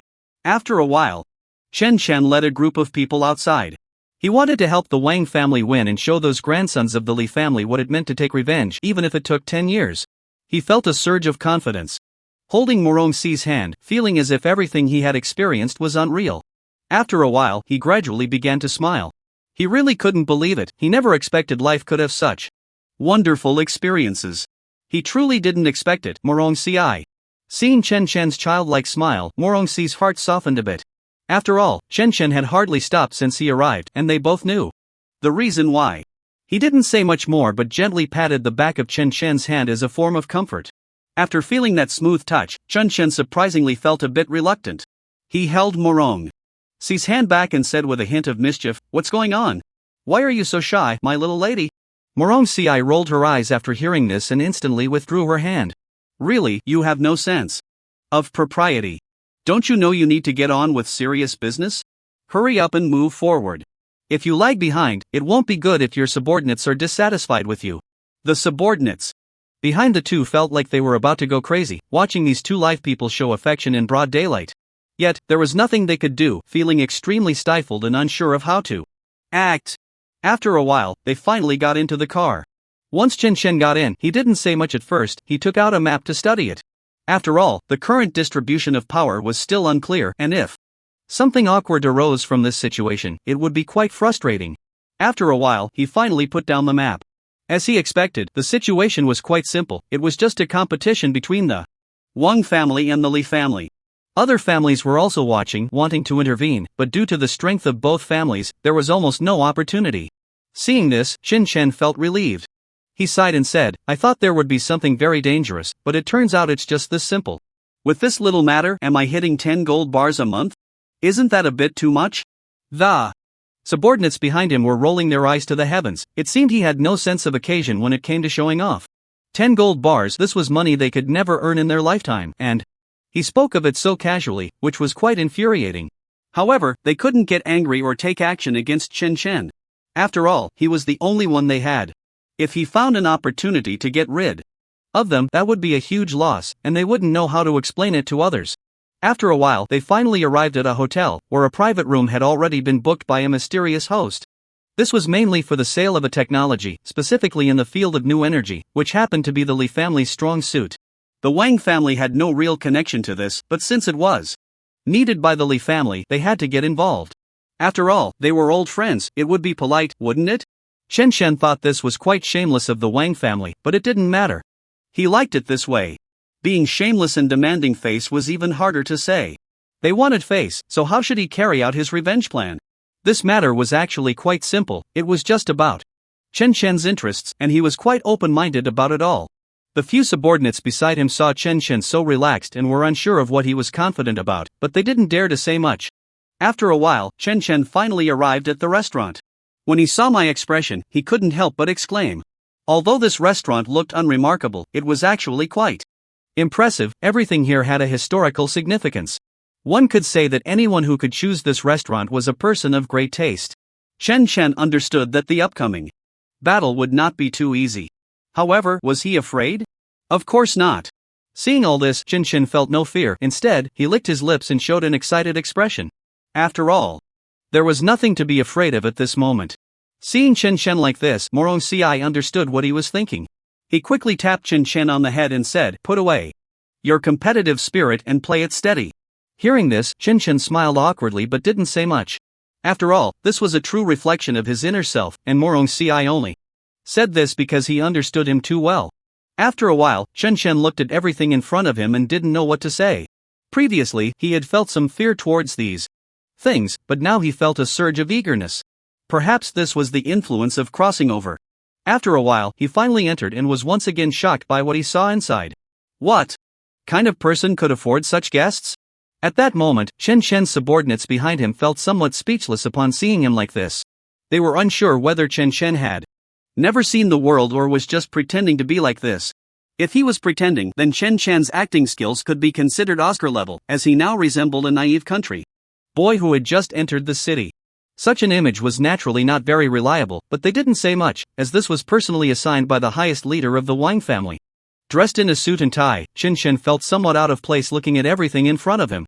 After a while, a waiter approached him and politely smiled, saying, "Hello, are you from the Wang family?" Chen Shen nodded and then awkwardly smiled, saying, "Yes, we are from the Wang family. May I ask which room we need to go to? I'm not very clear, it's my first time here, he." He emphasized the last two words heavily, and his subordinates had already rolled their eyes. They didn't know what Chen Shen was thinking. To say such things under these circumstances, it was quite inappropriate. Before they could think much more, they had already opened the door. When several people saw inside, they were basically all stunned. All the major families had gathered here, and no one knew what was going on. Wang family, Li family, Bai family, Sima family, and Jia Guanghan family. Almost every influential family in the city was present, and no one knew how the person selling technology had the face to invite so many people. Chen Shen licked his lips. Although he had previously acted curious like a naive country boy, he was now very composed. He was still quite fearful of the environment, but he was confident about an ordinary gathering. After all, it was just a gathering, at most, with a bit of commercial nature. Who was he afraid of? He had never been afraid of anyone. Meanwhile, the subordinates beside Chen Shen were already scared, and even Morong Ci seemed a bit intimidated by these people. After all, although these guys didn't look impressive, they were actually top talents in the city, capable of determining the city's fate. Compared to them, Chen Shen seemed much weaker. Even his own subordinate didn't seem to recognize him much. For these people, Chen Shen was at a significant disadvantage, but looking at Chen Shen, he seemed to regard them with indifference. Chen Shen walked forward, his eyes filled with a wild and unyielding spirit, seemingly looking down on these people, which puzzled them. One person whispered to another, "Who is this? Why is he so arrogant? I've never seen him before. Is he a newcomer? He seems to be from the Wang family." The other person nodded in agreement, saying, "I don't know which family he belongs to, but he looks quite arrogant. He'll probably set a high price next, remember to be wary of him." After both nodded, they ended the conversation. After all, in the current situation, no one knew whether the other was an enemy or a friend, so not talking was not a good thing for them. Chen Shen looked at these people and felt a sense of sadness. After all, these guys had never experienced what real life was about, nearly fighting over trivial gains. To them, Chen Shen was somewhat pitiable. However, this was something he naturally couldn't say out loud. If he did, it would make him seem emotionally unintelligent. Having lived two lives, Chen Shen would never say such things. He walked over to a seat, glanced around to see no one was there, and boldly sat down. He felt no hesitation. After all, these people were just ordinary folks, and no matter how wealthy they were merely flaunting their power in this city. As soon as Chen Shen sat down, someone approached him, looking curious. "Bro, where are you from? Why have I never seen you before? Are you really a newcomer? You seem quite arrogant. Why aren't you scared at all?" Hearing this, Chen Shen couldn't help but chuckle. He looked up to see a young face. Clearly another young chatterbox. After nodding, he didn't say much. After all, they were just competitors. The young man, seeing that Chen Chen was unwilling to respond, felt awkward and licked his lips but didn't say anything more. Even if he answered, it wouldn't be appropriate for them to act friendly. That wasn't something their family would do. After a while, Chen Chen finally waited for someone to appear, an old man with white hair who looked wise but seemed to be entering such an occasion for the first time and appeared a bit reserved. He smiled awkwardly at the crowd and casually said, "I don't really know what the value of this thing is. I just feel it should be worth a lot, so I boldly invite you all to come and appraise it to see how much it's really worth. If the price is right, let's settle it today." Someone from a scholarly family happened to make an invention, and such a person was not respected by the crowd, who immediately lost interest in him. After all, they hadn't come to fight over this item, nor did they care to appreciate how impressive this person was. They just wanted to take a look. It was just a battle between the Wang and Li families, and they were not particularly concerned about anything else. The old man clearly had never seen such a scene. He was awkward and at a loss, smiling sheepishly as he said, "Everyone, please don't do this. Give me your response so I know what you mean. That way, I can understand what I should do." Upon hearing this, many people found the old man somewhat endearing, or rather, a bit foolish. He was clearly not the focus of attention. He was merely an observer of the conflict between the Wang and Li families, let alone any status. To be honest, no one cared much about his product. It was just that Li Jia happened to need it, and the Wang family wanted to block it, which led to this scene. Chen shook his head as he watched everything unfold. The old man reminded him of his past self. Although it was similar, Chen couldn't help much, as he hadn't completed his resource integration, let alone get his employees to obediently listen to him. He looked at the guy in front of him with a headache, hoping he could understand what was going on, but this employee clearly did not grasp the situation. After a long time of being at a loss, he still couldn't say anything. Chen initially felt some goodwill towards him, but now he was getting a bit irritated. After all, this guy was wasting his time here, and while Chen time wasn't particularly precious, it wasn't exactly cheap either. What did this mean? Was he trying to waste his time? Chen suddenly felt a headache coming on. He didn't know how to remind this guy. If he said it too harshly, it could affect the Wang family's face, and he couldn't let Dong Jia, whom he had just met, lose face on his first outing. But if he said nothing, watching this guy ramble on was also quite annoying. After a while, the crowd stopped mocking, and occasionally there were some supportive comments. This made the old man very happy, and he began to explain his invention, which was merely a discovery in new energy.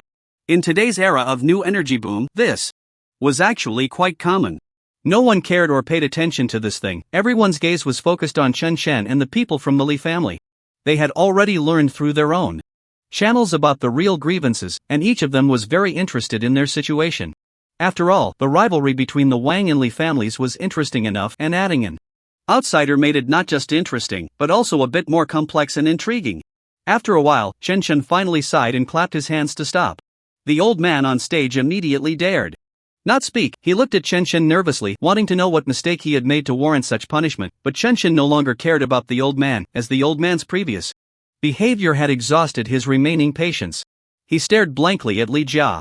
"Didn't expect it, did you? I'm back. You never thought I would return in this way, did you?" This sentence is quite provocative. One could say it is undermining the Li family's authority. When the head of the Li family heard this, he felt insulted. He licked his lips but didn't say much. After all, he wasn't sure what confidence Chen had. If he really had a trump card, recklessly attacking could put him at a disadvantage. He wasn't a fool, so he remained still. Seeing this scene, Chen felt a bit regretful. He initially thought he could provoke the Li family, but he didn't expect their leader to be so composed, not anxious about anything. He sighed, feeling like a clown, but instead of retreating, he calmly sat down. Chen actually wanted to make him angry, but he didn't expect this guy to be so calm. Without his anger, Chen had no way to make him show any flaws. After a while, he finally relaxed, no longer thinking about the matter. After all, there would be a big opportunity coming up, so there was no need to worry about not being able to defeat them. Meanwhile, the old man above, watching the conversation about marriage, felt like he was about to collapse. He didn't know how to handle the situation, nor did he understand what was going on. Of course, he had no idea that this matter had nothing to do with him. After a long while, he finally sighed and kindly said, "You two, don't argue for now. This is business, let's be amicable and prosper together." Hearing this, everyone rolled their eyes. This little guy really didn't know what it meant to understand the world, talking about being amicable and prospering together when these two had never been amicable. They had come here to fight, let alone talk about prosperity. However, Chen Chen did give the old man some face. Thinking that the old man had it tough, he snorted but didn't say much. After a while, when that guy saw Chen Chen was also silent, he felt it was no fun anymore. He smiled and continued to judge others, while the old man didn't even glance at him. After all, with his stature, it was a devastating blow to the old man. No one knew the old man's true identity, but he clearly looked like someone who had never seen the world. To everyone, such a person was just a soft target to be easily manipulated. Although his words were somewhat unpleasant, that was the reality. There was no way around it, they were like this, and no one had the opportunity to criticize anything. After a while, Chen Chen finally sighed again, not knowing why he was sighing so much. He felt a bit sorry for the old man. At this moment, the old man finally finished introducing the item. He nervously looked at everyone, wanting to know how much his item could sell for, but to his surprise, none of them even glanced at him. All their attention was focused on the Wang and Li families. The Li family members were on edge, looking like they were about to fight, while the Wang family showed no signs of backing down either. Both families seemed formidable, completely ignoring the original owner of this bidding event, the old man. Of course, they never considered putting any effort into the old man. After all, he was just a small fry. Even without him, the other people had plenty of new energy technology worth 1100, so there was no need to think about these things. After seeing this scene, the old man sighed. He knew his situation and understood that in the eyes of these people, he was merely a puppet to be manipulated. He forced a smile and said, "Everyone, just give your price. As long as it's reasonable, I'll sell it. No need to worry about me, I assure you, my price will be very low." Hearing this, Chen Chen turned around in surprise to look at the old man. He didn't know what was going on, but the old man's eyes were filled with pity, perhaps because he used to be like that himself. He sighed and said, "All right, I won't make it difficult for you. How about 3 million? Upon hearing this, the old man immediately brightened up, his eyes wide open, unsure if it was excitement or surprise. He stammered, 3 million? Are you sure? That's already enough to buy my item. Thank you, thank you, thank you." He repeated thank you 3 times, expressing his reverence, and Chen Chen nodded in acknowledgement. He didn't understand why this guy was so excited. After all, it was just 3 million, not something he valued highly. The others looked at the old man with disdain, thinking it was pathetic that he could be bought for just 3 million. However, they didn't bid much more, as this auction was primarily a battle between the Wang and Li families, and they had little to do with it. They didn't want to invest anything, just watching to see which side was better and slightly raising their bids. Sure enough, when Li Jia saw that Chen Chen had already made a bid, he sneered and stood up. "Since the Wang family has already made a bid, our Li family naturally cannot fall behind. Let's do this, we'll bid 5 million. Hearing this, Chen Chen couldn't help but laugh. He didn't know where this guy got his confidence to compare prices with him, especially since the Wang family was famously wealthy. Li Jia had given him plenty of support for this matter. Chen Chen sneered, "All right, since you've made a bid, I won't hold back. I'll bid 7 million. Upon hearing this, the old man was nearly driven mad. He never expected such a high price. He thought 5 million was already the ceiling, but he didn't anticipate that such a simple auction would attract so much money. For a moment, he didn't know what to say, trembling as if he might fall, but no one cared about him. He was just a small fry, and people's attitude towards him was merely to let him live. To them, everyone else was just a big shot in his eyes. After Chen Chen made his bid, Wang Jia's face turned from green to white, unsure of what to say. After all, 7 million was no small amount, and even if the Li family forced it, they would inevitably incur losses. It was like giving Li Jia a hard slap in the face. But he had no way out. After all, the Li family couldn't just remain untainted. If they didn't, the people involved would quickly disperse, and it wouldn't just be 7 million. At that moment, a person suddenly stood up. He was chubby and looked cheerful. He smiled and said, "Since everyone thinks this thing is very valuable, I'll take the liberty to raise the price. I'll offer 8 million. How about that?" Upon hearing this, everyone held their breath. No one knew where this guy had come from. They were originally just watching the Wang and Li families argue, and unexpectedly, another family, the Yi family, had shown up. They really didn't know what was going on. But the Yi family was indeed very clear. After all, they also wanted a piece of the pie, so they had to participate in this struggle. As the saying goes, you can't catch a wolf without letting go of the child. They were well aware of this, so they were quite generous about taking risks. Even if the risk could ruin their reputation, so what? Hearing this, Chen Chen unexpectedly turned around. He didn't know where this guy had found the courage to insert himself between the two families. But He had no way out either, he just quietly watched to see what Wang Jia and Li Jia wanted to do. The leader of your family looked like he was struggling to keep his composure. After all, he had originally planned to offer 8 million, and this person offering 8 million had effectively blocked his path.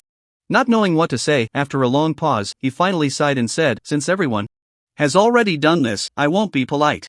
I'll offer 10 million. How about 10 million? Upon hearing this, the old man nearly fainted. He didn't know what to say. He had thought it would be an easy matter, but it turned out to be so complicated. And this 10 million could make him wealthy for life, even enough to pass on to the next generation. He didn't understand what these rich people were thinking. Did they have money to burn? But he didn't want to think too much about it, he just felt overwhelmed. 10 million could make him feel like he was flying. Meanwhile, Chen Shen showed no hesitation in raising the price directly. I'll offer 12 million. At that time, the policy from the Wang family was to raise the price freely, which made Chen Shen feel extremely comfortable. He didn't need to consider how much that guy would bid. He just needed to follow blindly, which felt incredibly refreshing, but he didn't say much, as such matters couldn't be shared with outsiders, otherwise it would make the Wang family lose face. Upon hearing this, the faces of the Li family members instantly turned ugly. They also didn't know what was going on. The current price has already been inflated to 12 million. Everyone seems to have taken some sort of vow of silence, as they are not speaking. After all, such a price is still too high for them, and no one knows what will happen next. Chen Shen is not in a hurry, he just knows that watching these people is like watching a monkey show, and given the current situation, he doesn't need to do much. The people behind Chen Shen have long admired him to the extreme. Although he looks quite rustic, he surprisingly doesn't falter at critical moments. These matters, to put it bluntly, are extremely important for a leader. Not faltering at crucial times is a talent that a leader must possess. Seeing that no one was raising the price, Chen Shen stood up first and clapped his hands. This bidding was quite satisfactory. Old man, do you have more of such patents? Upon hearing this, the old man quickly nodded and humbly said, of course, there are many more, but today I only plan to sell one. Chen Shen pouted and said, can't you sell a few more? Look at our mood today, it's not too bad, I estimate you could earn a bit more. Upon hearing this, the Li family, who initially wanted to resist, fell silent. After all, if this old man can sell one patent, it means he can sell more, and they could take advantage of him. Although Chen Shen's words made them very unhappy, they had no other choice. The old man, seeing that they were still in high spirits, finally relaxed. After all, he was quite afraid that these people would go back on their word and not pay. But seeing them like this, he estimated that he wouldn't have such worries anymore, and with that thought, his mood improved. Even his gaze became more pleasant. He smiled and looked at everyone, somewhat puzzled, and asked, are you all really sure you can buy another one? After all, 12 million is really quite a lot. Everyone politely nodded. Although they looked down on this guy, basic etiquette still had to be maintained, or else they might end up in a worse situation. After seeing everyone nod, the old man suddenly felt as if a fortune had come from the sky. After all, this thing could sell for 1 million. Which was already the limit, and now it had skyrocketed to 12 times the price. How could he not be happy? He felt so excited that he could almost fly, and it took him a long time to calm down. Then, he solemnly took out a thick report from his pocket. The A4 paper was stacked thickly, and it should be extremely valuable. Chen Shen was not concerned about all this. After all, capital monopolizing the market is quite common. No matter how much effort was put into this thing, it doesn't matter. As long as the Wang family has money and can buy it, then it all belongs to the Wang family. The Li family members, seeing this thick stack, suddenly stopped in their tracks. They originally thought this battle was over and that they were the losers, but seeing this thick stack changed their minds. This stack could be several times better than the previous result, and one could say this thing was full of sincerity. They also became friendlier towards the old man, each smiling and unable to articulate what they were thinking. Meanwhile, the old man, stating the facts, felt a bit awkward. He didn't know what these guys were up to or what they were thinking. He only knew that he needed to finish reading these things, and how much needed to be paid and how much could be obtained was no longer something he could control. Chen Chen quietly listened from the side, holding a teapot in his hand, pouring some into his teacup. He turned to look at everyone. How is it? I performed quite steadily today, right? Do you all love this version of me? Hearing the first half of the sentence, the subordinates all nodded. Even Morong Ci agreed with a nod. But upon hearing the second half, everyone rolled their eyes. This guy really didn't know what it meant to be humble. Love this version of me? What a load of crap. Chen Shen originally wanted to roar, but after seeing everyone's reaction, he nodded in satisfaction. He never expected these people to have any affection for him. After a While Chen Shen finally came back to his senses, and the old man in front had already finished reading the report. The old man respectfully nodded and gave everyone an awkward smile. The starting price for this item might be a bit high. If you all can't handle it, I can understand. Although they had anticipated such a situation, hearing the old man's voice made them feel somewhat displeased. They were inherently proud, and hearing such words felt like an insult to them. One person was somewhat dissatisfied. Who do you think you are looking down on? I can buy 1, 2, 3, or even several of your worthless things. The words were crude, basically discarding all noble etiquette, but no one said much. After all, their attitudes were quite unified on this matter. Anyone who challenged their noble authority would basically never gain their approval, especially in such a provocatively serious situation. The old man didn't know what he had offended. He smiled awkwardly but didn't say much, as he didn't even know which of his words had gone wrong. Chen Shen didn't say much either, as he didn't want to help this old man. The old man's life or death didn't seem important to him, just a bystander. Without those research results, he wouldn't even be standing in front of these people. The old man sighed at their inexplicable anger, thinking it was just their hearts playing tricks. Well then, I won't be too polite. The price for this research result starts at 3 million. Each bid must increase by no less than 2 million. Hearing this, Chen Shen raised an eyebrow. Last time there were no restrictions on the bidding, but this time there was a limit, clearly indicating a better appetite.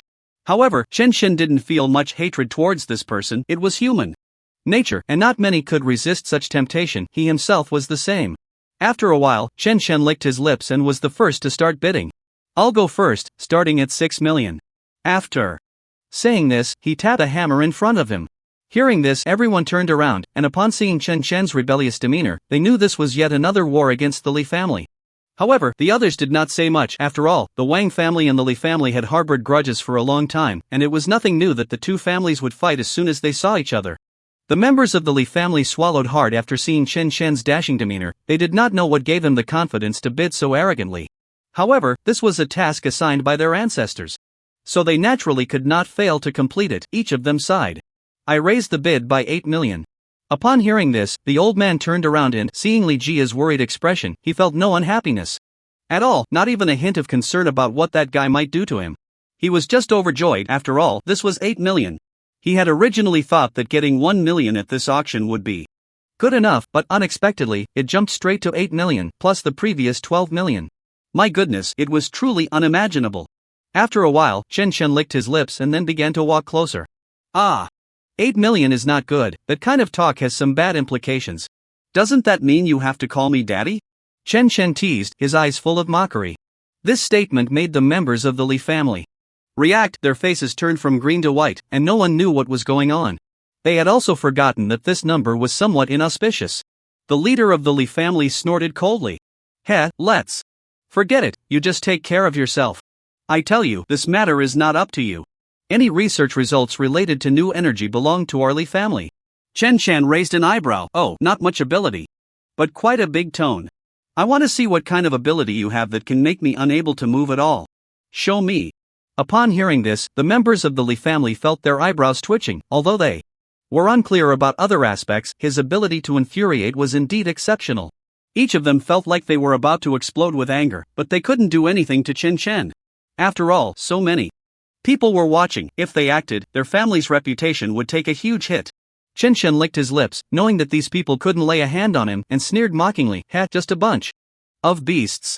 When I wiped out your young master back then, I knew you were just a bunch of useless trash. One person from the Li family could no longer hold back. He stood up. You. Chen Shen turned to look at him. What about you? What can you do to me? Can you still fight? Come, everyone look, the Li family is about to make a move. These people are finally going to tear off their hypocritical masks. Come and see. Hearing this, the person who had spoken realized he had done something outrageous and was forced to sit back down, his eyes filled with resentment, but he had no way to retaliate. After all, it was absolutely not allowed to fight in this place. The other members of the Li family also felt like they were about to explode with anger. Chen Shen looked at these guys in front of him, feeling a sense of satisfaction. After all, they had been so arrogant before, and now they were so humiliated. Chen Shen licked his lips and turned back to walk to his seat. The subordinates of the Wang family, seeing Chen Shen like this, felt that he was simply incredibly handsome. Even if he used the methods of a thug, so what? Even if he was unreasonable, so what? Had the Li family ever been reasonable? One subordinate even directly bowed to Chen Chen and said, "Boss, you are just too handsome, I truly admire you." Chen Chen waved his hand and said somewhat helplessly, "Filter it out. I just have a bit of a talent for retorting, so let's not say anything more about this matter." Although his tone wasn't too loud, the room wasn't very big, and the Li family over there heard him clearly. The others burst into laughter, not understanding why Chen Chen had such a powerful ability to retort. After turning back, Chen Chen decisively raised the bid. "Let's raise it to 10 million and see what happens." After witnessing this scene, everyone's faces turned pale. They truly couldn't understand why Chen Chen held such a grudge. Wasn't it just a few assassins trying to kill him? But Chen Chen was clear, he was merely eliminating threats to the public. Families like that had destroyed the happiness of countless people, so if he could kill one, he would, and if he could take down a pair, he would take down a pair. Meanwhile, the Li family's expression grew grim. The more Chen Chen raised the bid, the more they would have to pay. As a family that started with new energy, they had to maintain an absolute monopoly on it. Without that monopoly, they could easily lose a large area due to a slight disadvantage in resources, which was absolutely intolerable for them. Therefore, no matter how expensive or tempting this thing was, they had to secure it. Chen Chen seized on this point, finding their reactions somewhat amusing. Was maintaining a monopoly really that important over some useless new energy? He didn't understand, but this matter would inevitably lead to some results, so he stood up. "Since you don't want to raise the price, I won't be polite. Let's go straight to 14 million. Upon hearing this, the Li family members were completely stunned. They had no idea where Chen Chen got these ideas from. 14 million was a full 2 million higher than the previous bid. To him, that kind of money seemed like just a drop in the bucket. They were all dumbfounded, unsure of how to react. Chen Chen, on the other hand, shook his head, completely unconcerned about others' gazes. After all, Wang Jia had tasked him with spending money recklessly to make Li Jia uncomfortable. As a skilled spender, Chen Chen was quite adept at this. He had done it countless times before. He licked his lips, looking at these guys, imagining their passionate yet resentful hearts. However, he didn't know that the Li family members were laughing out loud. Yao Zhe, dressed in a white robe, looked particularly elegant, but his smile was devilish. He stood up and walked in front of Chen Chen. "Let's forget about what happened before, brother. This matter is indeed our family's fault, and I apologize to you. However, this new energy is very important to our family. If it doesn't work, let's make some concessions." Upon hearing this, Chen Chen rolled his eyes. He truly didn't understand why this person had such thoughts. Could this really be something that could be resolved with an apology? Chen Chen licked his lips. "If I hadn't received the support of the Wang family, I should be the one apologizing. Where do you get the face to say such things to me?" Upon hearing this, the leader of the Li family immediately felt his expression darken. This was almost a public insult. He felt like he was going crazy. How could this guy not understand even a bit of common sense? After a while, he sighed and said nonchalantly, "Brother, is it really necessary?" Chen Chen smiled and nodded. His smile was devilish, and no one knew the overwhelming killing intent hidden in his heart. He chuckled and said, "Of course it's worth it. I want to show you what a real blow looks like. I want you to know that some people are not to be trifled with. I want you to understand what it means to have good rewarded and evil punished." This made the originally gentle leader unable to maintain his composure. He smiled but said nothing more and returned to his place. With a warm face pressed against a cold butt, he initially thought this matter could be resolved, but unexpectedly, it still couldn't be settled. He hated that guy, whatever his name was, for provoking such a powerful existence. If he hadn't provoked him, it was very likely that these technologies could have been settled for 3 million, but now? He had to spend so much money, and he had to pay it himself. He felt like he was going crazy, but there was nothing he could do. After a while, the old man looked at the two with some confusion. "You two, have you already made a decision? If so, let's sign an agreement." Li Jia, who had been hesitating, immediately stood up upon hearing this. "We're still bidding, we haven't given up. How about this, I'll raise the price to a total of 17 million. Upon hearing this, the old man was instantly shocked. He had no idea where this guy came from. Was this money stolen? Or what? He felt like he was dreaming. Meanwhile, Chen Chen, who was watching this scene, smiled in satisfaction.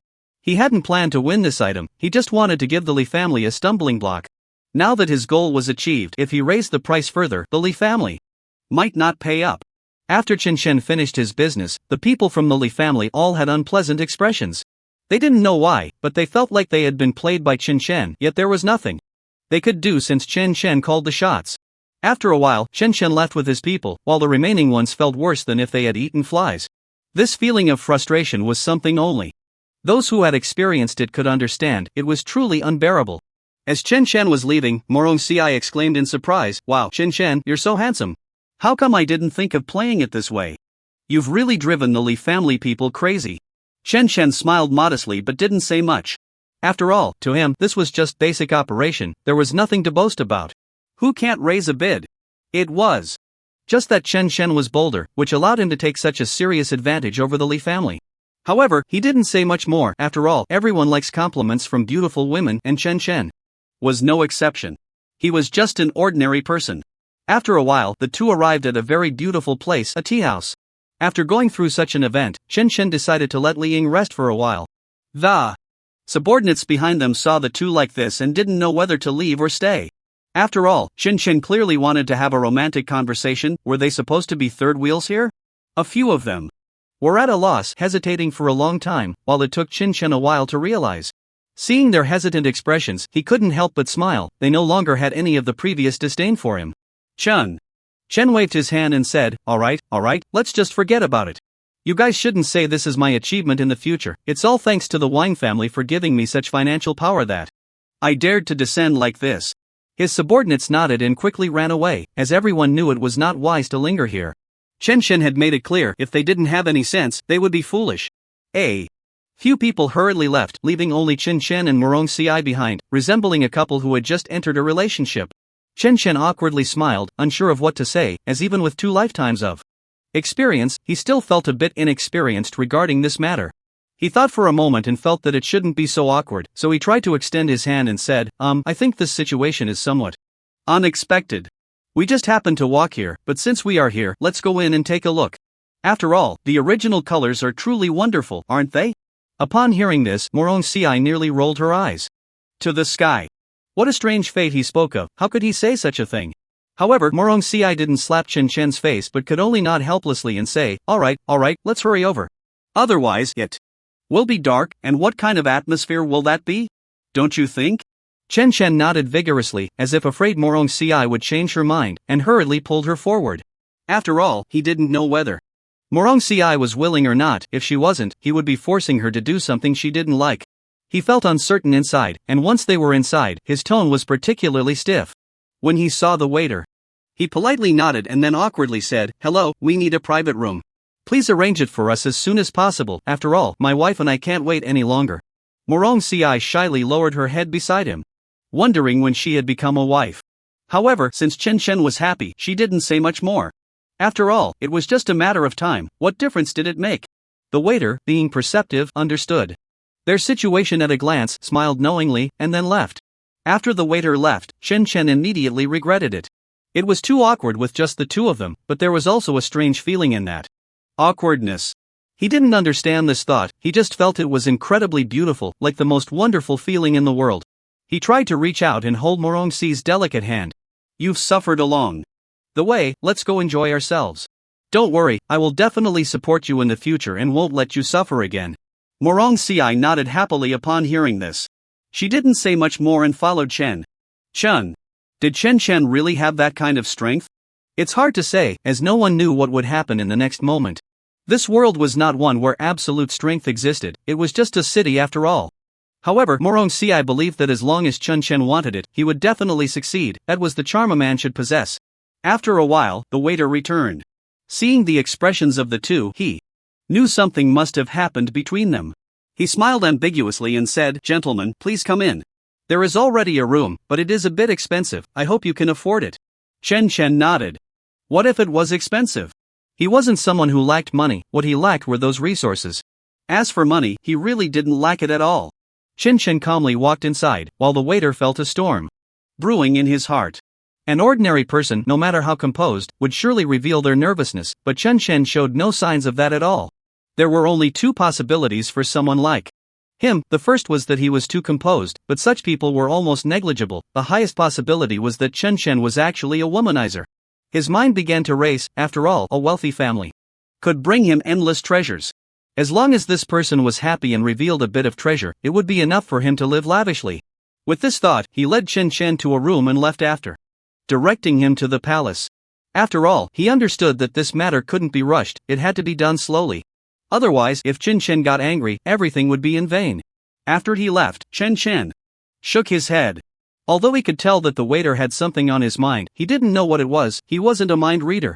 He then stopped thinking about those things and wrapped his arms around Morongxi's waist, giving him a kiss before walking into the room. Once inside, both of them were stunned by what lay before them. Although the price was indeed high, the place was truly beautiful. The ancient-style architecture combined with some Eastern and Western artistic elements made it clear that these things couldn't just be bought with money, they required artists willing to create them, and such artists were not easily found. This made Chen Chen feel a bit more respect for these things. After all, such items were indeed rare, and encounters with artists were limited, not to mention that art itself had no symptoms. After a while, he regained his composure, patted Morongxi on the shoulder, and woke him up. Don't you think this place is beautiful? I think so too. I wonder who could design such genius things. Morongxi finally reacted, awkwardly smiling. How would I know? This is something we might have to ask the owner about. Let's not worry about that for now. What should we do next? Should we eat first or take a nap? After all, although this tea house was nominally a tea house, it actually sold all kinds of food, and the sofas were extremely comfortable, so they could also choose to sleep. Everything was within their choice. This, in turn, made Chen Chen feel a bit more fond of the tea house. After thinking for a moment, he said, "Let's have something to eat. I'm a bit hungry. It's already noon. If we don't eat now, when will we eat?" Morongxi thought for a moment and nodded. He then pressed the bell to summon the waiter. Later, when the previous waiter saw Chen Chen, his expression became even more respectful towards him. He didn't know why, but he felt it was a good thing. Chen Chen politely nodded and said, "We're a bit hungry today, please bring us some dishes first. Let's skip the tea for now." Hearing this, the waiter nodded and didn't ask any more questions, directly retreating. Although he wasn't quite sure what Chen Chen wanted to do, he could guess the thoughts of wealthy people.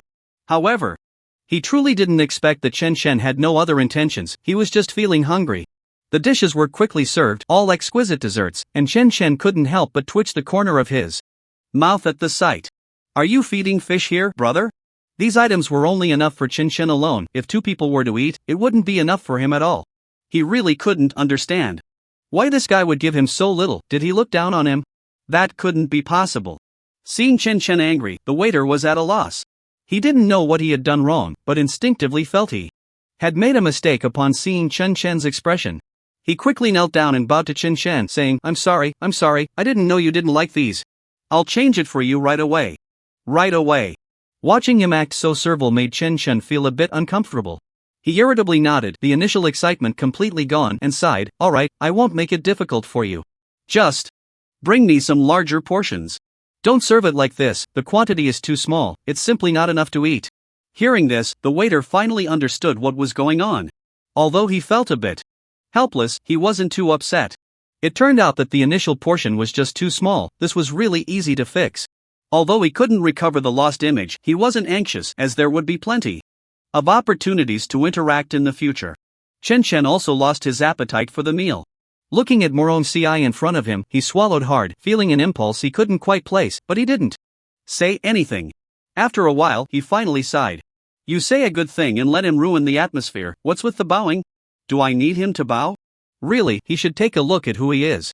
This outburst from Chen Chen seemed to be a general venting. Morongxi smiled and listened, not taking it seriously.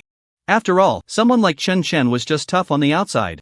He actually felt a bit sorry for the waiter, so Morongxi wasn't worried that Chen Chen would do anything drastic. After a few complaints, Chen Chen stopped. What was the use of complaining more? It wouldn't change anything. After a while, the waiter brought over some dishes. This time it was a hearty plate of chicken. Although it didn't look appealing, it was indeed delicious and particularly comforting, especially in winter, warming the body. Seeing this, Chen Chen finally nodded in satisfaction. This kid finally brought out something he liked. He stepped down the stairs and smiled at the waiter, saying, "You did well. Although my demands were a bit harsh, you understood quickly. I see you have good insight." At this point, the waiter almost laughed out loud. He had finally gained the recognition of a big shot, which meant so much to him. He only thought about wanting to grow up, wanting to stand out, and the only opportunity was to befriend influential people. For an ordinary person, this was perfectly normal. It was the fastest way to rise, while other paths were too arduous, either fraught with danger or with too low a ceiling. He didn't like those options, so he could only choose this path, even though it was possible he might never encounter it, but if he did, he could soar to great heights in an instant. Chen Chen looked at the guy in front of him, not knowing what he was thinking. Seeing him like this made him feel that he must have some thoughts about himself. That was my conclusion. He had seen too many people like this, and since it didn't affect him, he let it be. What he didn't expect was that this guy would really entangle him later, but that was a story for another time. After sending the waiter away, Chen Chen and Morong Si happily ate their food. After all, such food was still very delicious for Chen Chen. Although he had eaten plenty of delicacies, he still had a fondness for ordinary food. Even though these ordinary dishes looked plain, they indeed had a unique flavor. As Chen Chen was eating, he suddenly let out a satisfied burp, clearly having eaten his fill. But looking at all the meat in front of him, he felt a bit reluctant.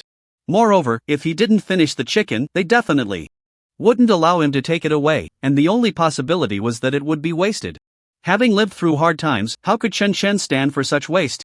He quickly finished everything, while Morong Si beside him shook his head with a smile, not understanding why Chen Chen was so frugal.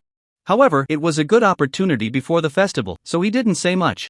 After a while, the two finally felt full and looked at each other, breaking into sweet smiles. Although they didn't have anything better, each other was the best presents. After a while, they prepared to leave, as this place, while looking beautiful, was merely a place for enjoyment, and Chen Chen couldn't stay here too long. Moreover, he still had to report back to Wangjia. If he stayed here too long, he wouldn't make it in time. The first impression was important.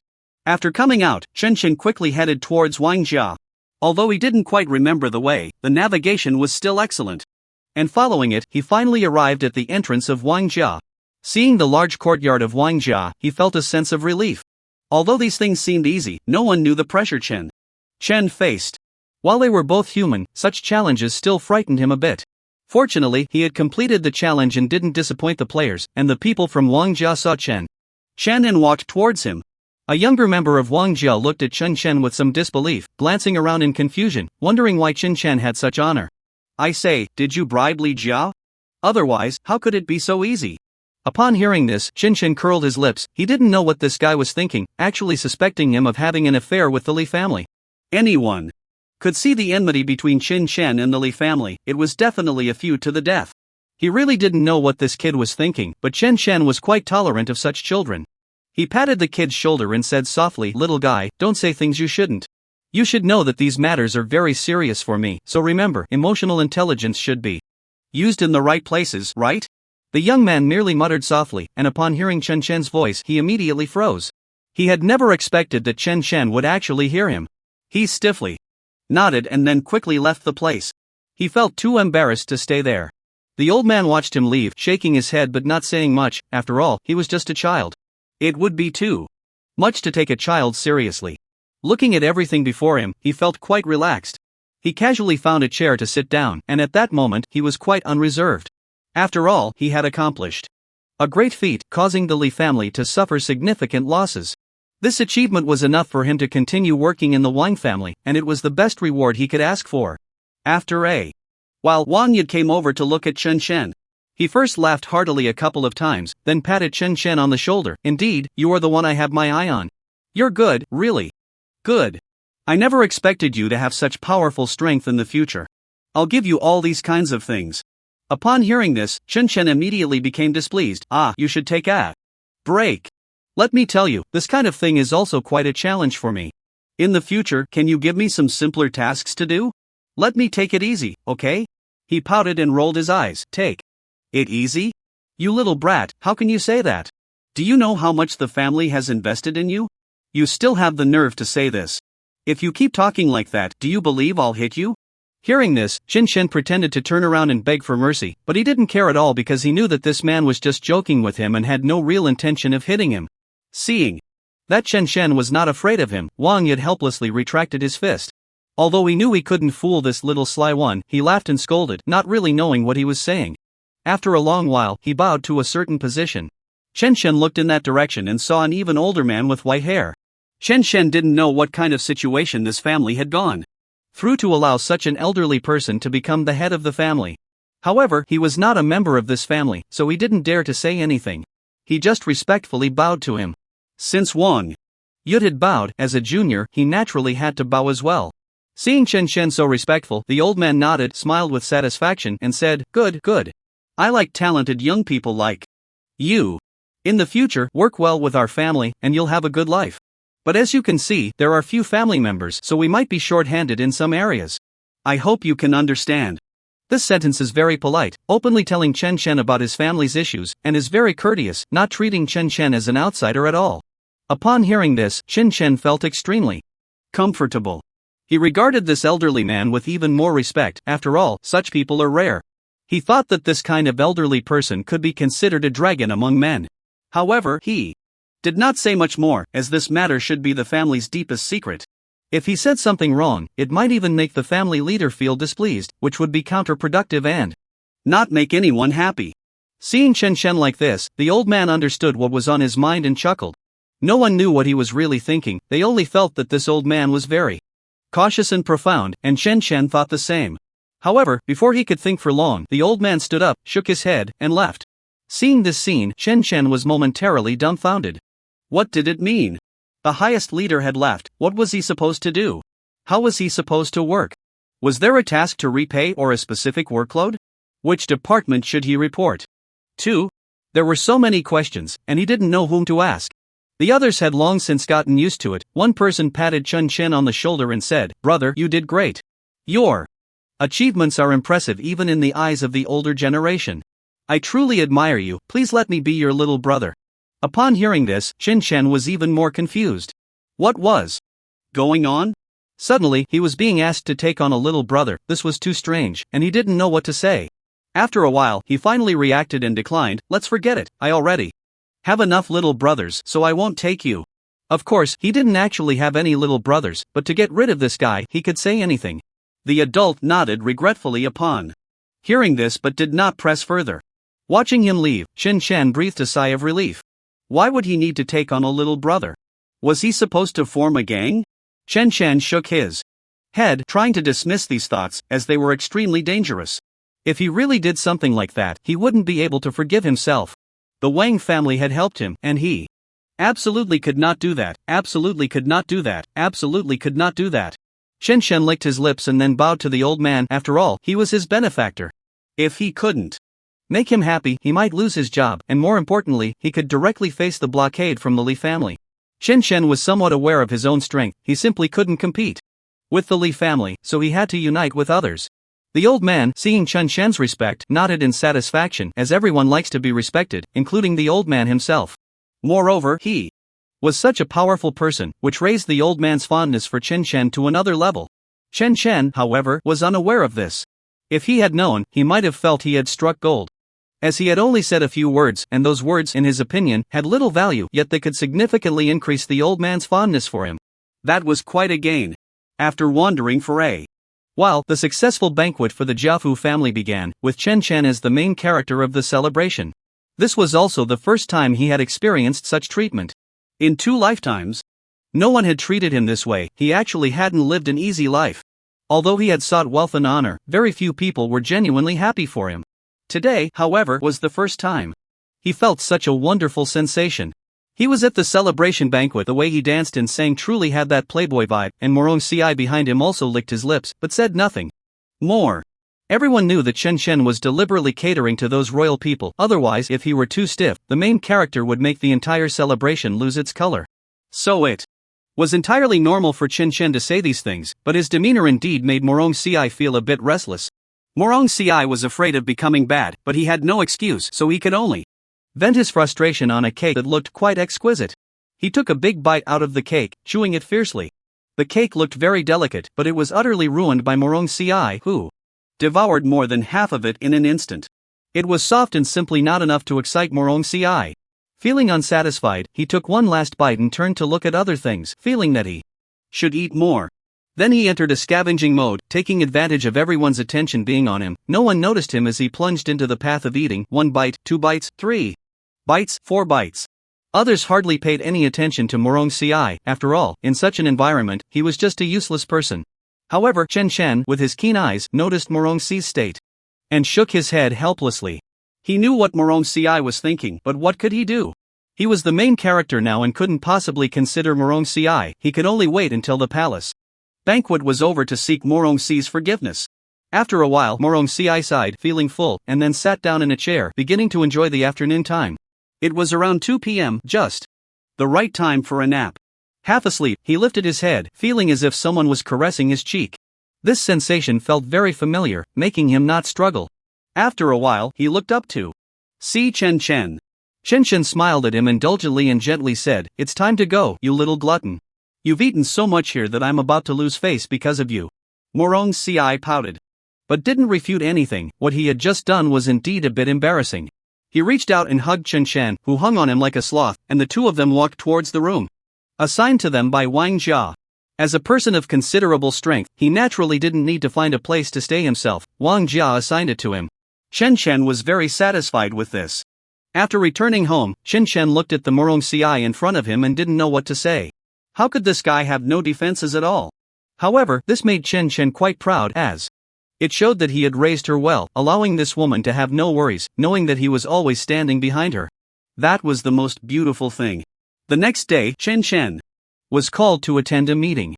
He didn't even know what kind of meeting it was, but when he saw the Wang family's disciple trembling in front of him, his eyes were filled with admiration. Chen Chen helplessly shook his head. He was really quite amiable, but why were these guys so afraid of him? He had no choice but to stand up and casually say, "Alright, let's hurry and go, or else it will be bad if we miss the time. After all, I've only just arrived here for a while. If I leave a bad impression on the elders, that wouldn't be good." The disciple quickly nodded and then led Nanju outside.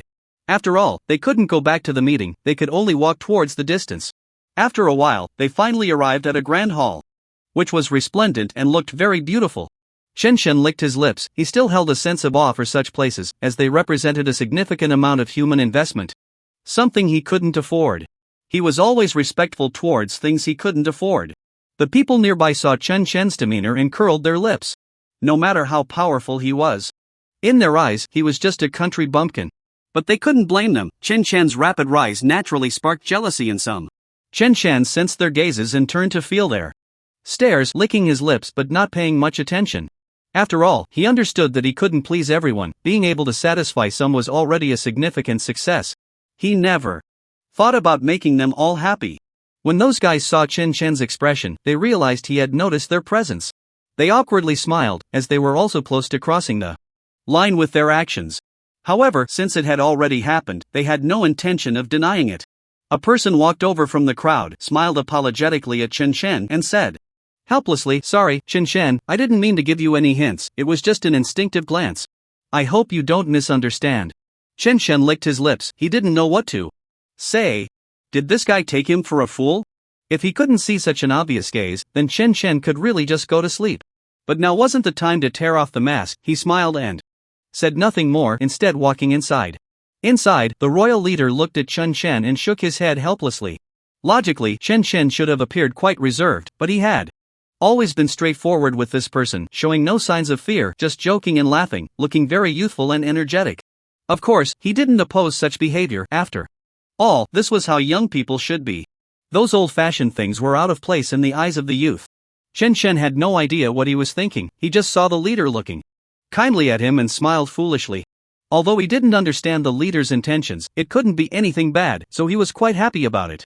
After seeing this, the others also rolled their eyes. Although Chen Chen was indeed very powerful, his emotional intelligence was somewhat lacking. His boss had already shown him goodwill, yet he still didn't bow or express any respect. What was he waiting for? They couldn't understand what he was thinking. Beside him, Morong-si couldn't stand it any longer and reminded Chen Chen. She tugged at his shoulder and said, "Aren't you going to hurry up and express your gratitude? After all, you're currently relying on them to survive. Otherwise, you might be abandoned. Go on, hurry up." Hearing this, Chen Chen finally reacted, let out a hearty laugh, and then walked up to the old man. He respectfully bowed to the leader and said, "I'm really sorry, I'm not quite clear about this matter. Thank you very much. Without you, I probably wouldn't be where I am today. Your salary is quite high, and the treatment you give me is excellent. Don't worry, I won't go anywhere. Else, I'll just work for you." Upon hearing this, everyone couldn't help but chuckle. Although this guy lacked emotional intelligence, his silly demeanor was indeed quite endearing. People were very forgiving towards someone like him, and their gazes were gentle, showing no discrimination against Chen Chen. Chen Shen looked at all this and started to grin foolishly. He didn't know what was going on or what had happened, he just felt that these people were quite friendly, perhaps overly so. He felt that his life was wonderful, and the way others looked at him was also warm and kind. After a while, the banquet began. They couldn't afford to delay any longer. Although it was officially a rehearsal meeting, the necessary procedures still had to be followed. Chen Shen, feeling a bit flustered, began to toast the guests, as there was no other choice. The procedures of the banquet had to be completed. After a while, everything was ready, and it was time to announce the tasks. Chen Shen's eyes sharpened, he understood that the tasks assigned to him would definitely not be easy. After all, the strength he had displayed made it clear that they wouldn't assign him anything simple. Of course, Chen Shen was not afraid of this at all. After all, he had that golden steel drill, which naturally made him adept at handling delicate tasks. These things were far too simple for him, it was just about spending money, and he had plenty of experience with that. The leader, seeing Chen Shen's relaxed demeanor, was also satisfied. He nodded, joking when it was time to joke, and serious when it was time to work. What a divine task this was. However, he didn't say much more. If he spoke too much, it might provoke Chen Shen's pride, and by then it would be too late to take it back. He licked his lips and fell silent. After all, he was now the greatest leader of the entire family and could not speak directly with Chen Shen. Otherwise, in the eyes of outsiders, Chen Shen's status would be too high. A status that is too elevated, while it seems like a good thing, is not necessarily so in reality. It attracts more spectators and jealousy, and no one knows what kind of character those tigers, leopards, and wolves might have. This may seem like alienation from Chen Shen, but in reality, it is a form of protection for him. After seeing all this, Chen Shen understood and turned to Wang Yud, asking with confusion, "Mr. Wang Yud, what exactly should I do? What is the next task? Or what will the distribution model be moving forward? I am very curious, and you haven't explained anything to me yet." Wang Yud looked at Chen Shen's expression and nodded in satisfaction. After all, people with such insight are indeed rare. He licked his lips and began to introduce things to Chen Shen. "Let me give you a brief overview, it's really not that complicated. Essentially, each task comes with a salary, and the pay for a task is about 3,000 yuan, with approximately 30 tasks each month. That's right, you will have to complete tasks every day. However, rest assured, the money from these tasks is relatively independent and has nothing to do with your 10 gold bars." Upon hearing this, Chen Shen's eyes widened, he truly didn't know what to say. This was practically the Wang family giving him money for free. He couldn't help but wonder if the Wang family was really that wealthy. However, he didn't ask further, as such inquiries would be too awkward. They couldn't possibly share their family history with Chen Shen, doing so would make their family seem too disorganized and shabby, and saying a few perfunctory words would feel insincere. Fortunately, Chen Shen chose not to ask, cutting off such matters at the root. Seeing Chen Shen so understanding, the others also breathed a sigh of relief. After all, if someone like Chen Shen were to say such things, they wouldn't be able to do much about it. After a while, Chen Shen licked his lips again, and once he understood the meaning, he exclaimed with joy, "Then, tell me, what exactly is the task? As long as I can take it on, I will do my best to complete it. You can rest assured that I will give it my all." Wang Yud nodded in reassurance upon seeing Chen Shen's demeanor. Although he didn't know Chen Shen well, judging by his recent state, he should be considered an honest person. As long as he said he could complete it, it was likely he could. Chen Shen licked his lips, he didn't need to explain much, strength is the best explanation, and without strength, no amount of explanation is futile. He was very clear about this. After a while, Wang Yud began to assign tasks. This time, the task was to investigate information on a new energy source. Upon hearing this, Chen Shen licked his lips, although no other matters were mentioned.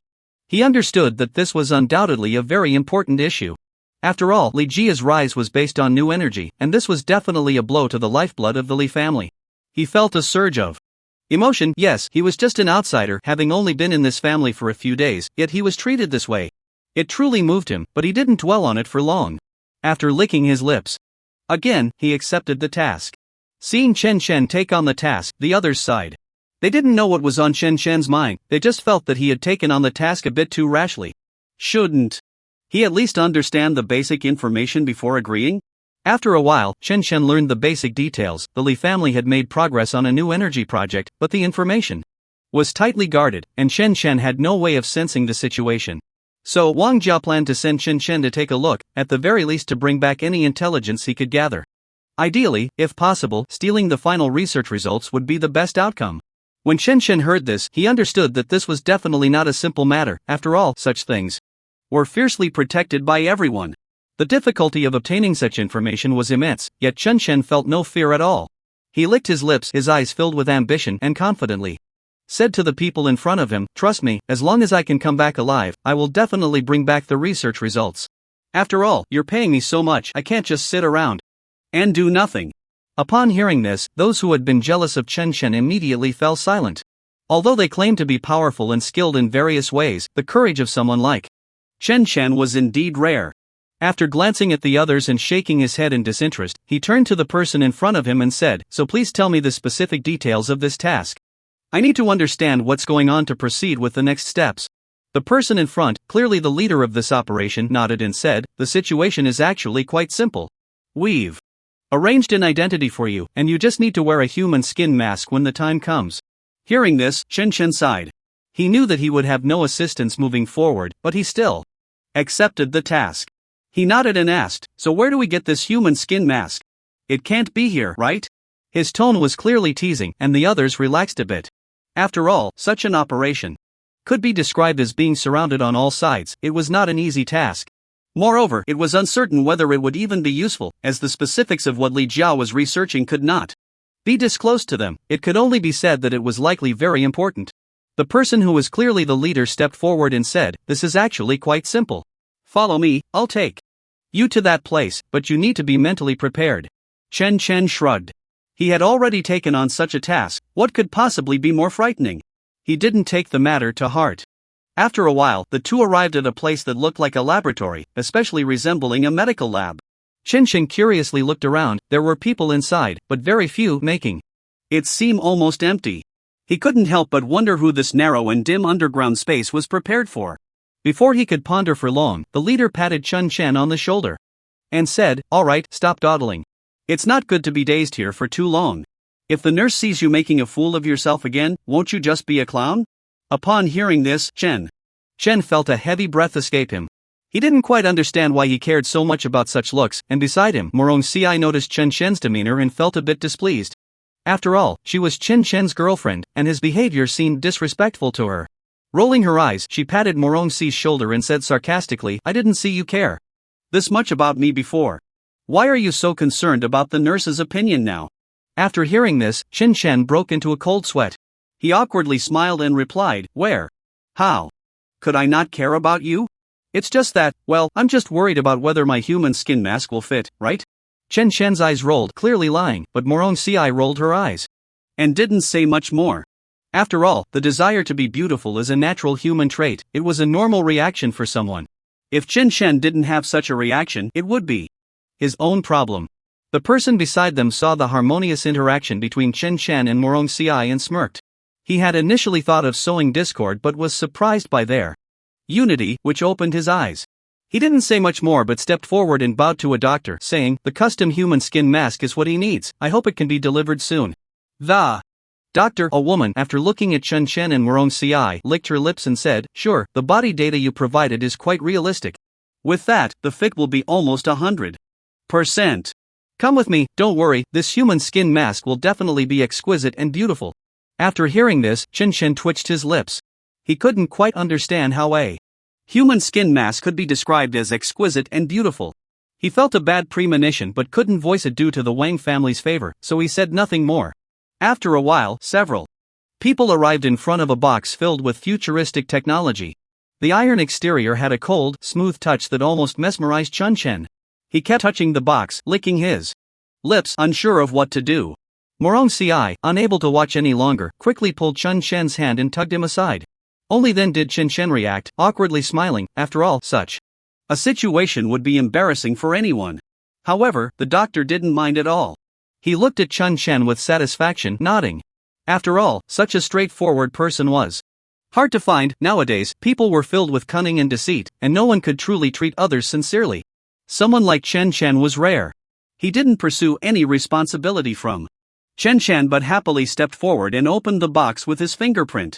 The box, which initially looked like a perfect square with no seams, suddenly opened a gap in the middle under the doctor's hand, revealing something that looked like human skin. It was a face that seemed perfect, so lifelike that Chen Chen was almost startled. He took a step back, still feeling uneasy, and turned to look at Morong Ci. This thing looks too much like human skin. Why do I feel like it's really made from a person? Morong Ci was also quite frightened. He forced a smile, but anyone could see how much of it was genuine and how much was feigned. After a sigh, he said, "Don't scare yourself. Although it looks terrifying, it's actually very useful. Isn't it?" Both of them felt a bit scared. After all, while the Wang family seemed kind to them, everyone knew they were not to be trifled with.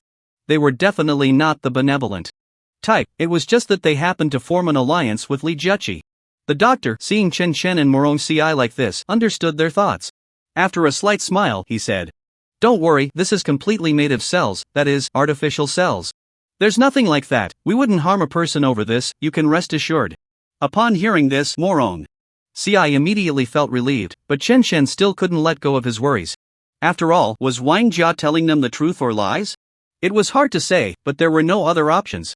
Now, he certainly couldn't switch to another family, given his current physical condition and the conflict with the Li family. No other family would accept him. The only family that might accept him had the suspicion of killing for faces, which Chen Chen found hard to accept. After a while, he managed to force a smile, and his expression returned to normal. He said, "I guess I was overthinking it. So, where is my mask? I want to see what it will be transformed into." He looked at the face that seemed relatively ordinary. After all, he didn't need to look too good now, and the modified appearance should also be quite plain. But what Chen Chen didn't expect was that the doctor directly took out a face that looked extremely exquisite and said to Chen Chen, "Yes, this is the face. I think with this face, you shouldn't be discovered. After all, your current face, while not too ugly, is definitely not good looking. No one would expect you to turn into something like this." Upon hearing this, Chen Chen was instantly petrified. He understood what this guy meant, but he still found it hard to accept. Such a thing was too shocking for him. After a while, he managed to force a smile and said, "Alright, I hope no one can guess it's me in the future, otherwise, my sacrifice would be in vain." Morong Ci next to him was almost dying of laughter. Such a situation was truly rare. Chen Chen had always appeared to be in control of the big picture, but now this expression was indeed hard to come by. However, he did not anger Chen Chen, as he knew that Chen Chen's angry demeanor was quite terrifying. After a while, Chen Chen finally put on the human skin mask. He didn't know what to say, and as he looked at the mask in front of him, he licked his lips. This was the most important item for him to infiltrate the Li family in the future. This mask might not be taken off again for a while. But it was also for Chen Chen's sake. He had no complaints about all of this. After looking at everything, he sighed. Perhaps this was fate. Alright, I should hurry up and put this thing on. The few people nearby couldn't understand what Chen Chen was saying, they only felt that he was a bit pretentious. After a while, Morong Ci also put on her mask. The items they wore were completely different. Chen Chen's was extremely exquisite, looking like a woman but still retaining some male features. The female mask was just an ordinary one, lacking any hint of beauty, which could be considered a form of protection for them. Morong Ci was very satisfied with all of this. She turned back to look at Chen Chen, seemingly admiring his appearance, which was quite good, average. He smiled charmingly. "Look at you, you look so good now, why be angry? Isn't that right?" Chen Chen rolled his eyes but didn't say much, instead turning back. "What kind of identity will we get next? After all, this thing is the most crucial. Whether we can survive in that place depends entirely on the identity you give us."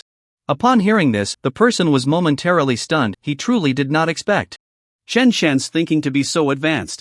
He sighed, secretly praising the old man for finally finding the right person. After licking his lips, he said, "Let me put it this way, actually, you don't have to worry too much.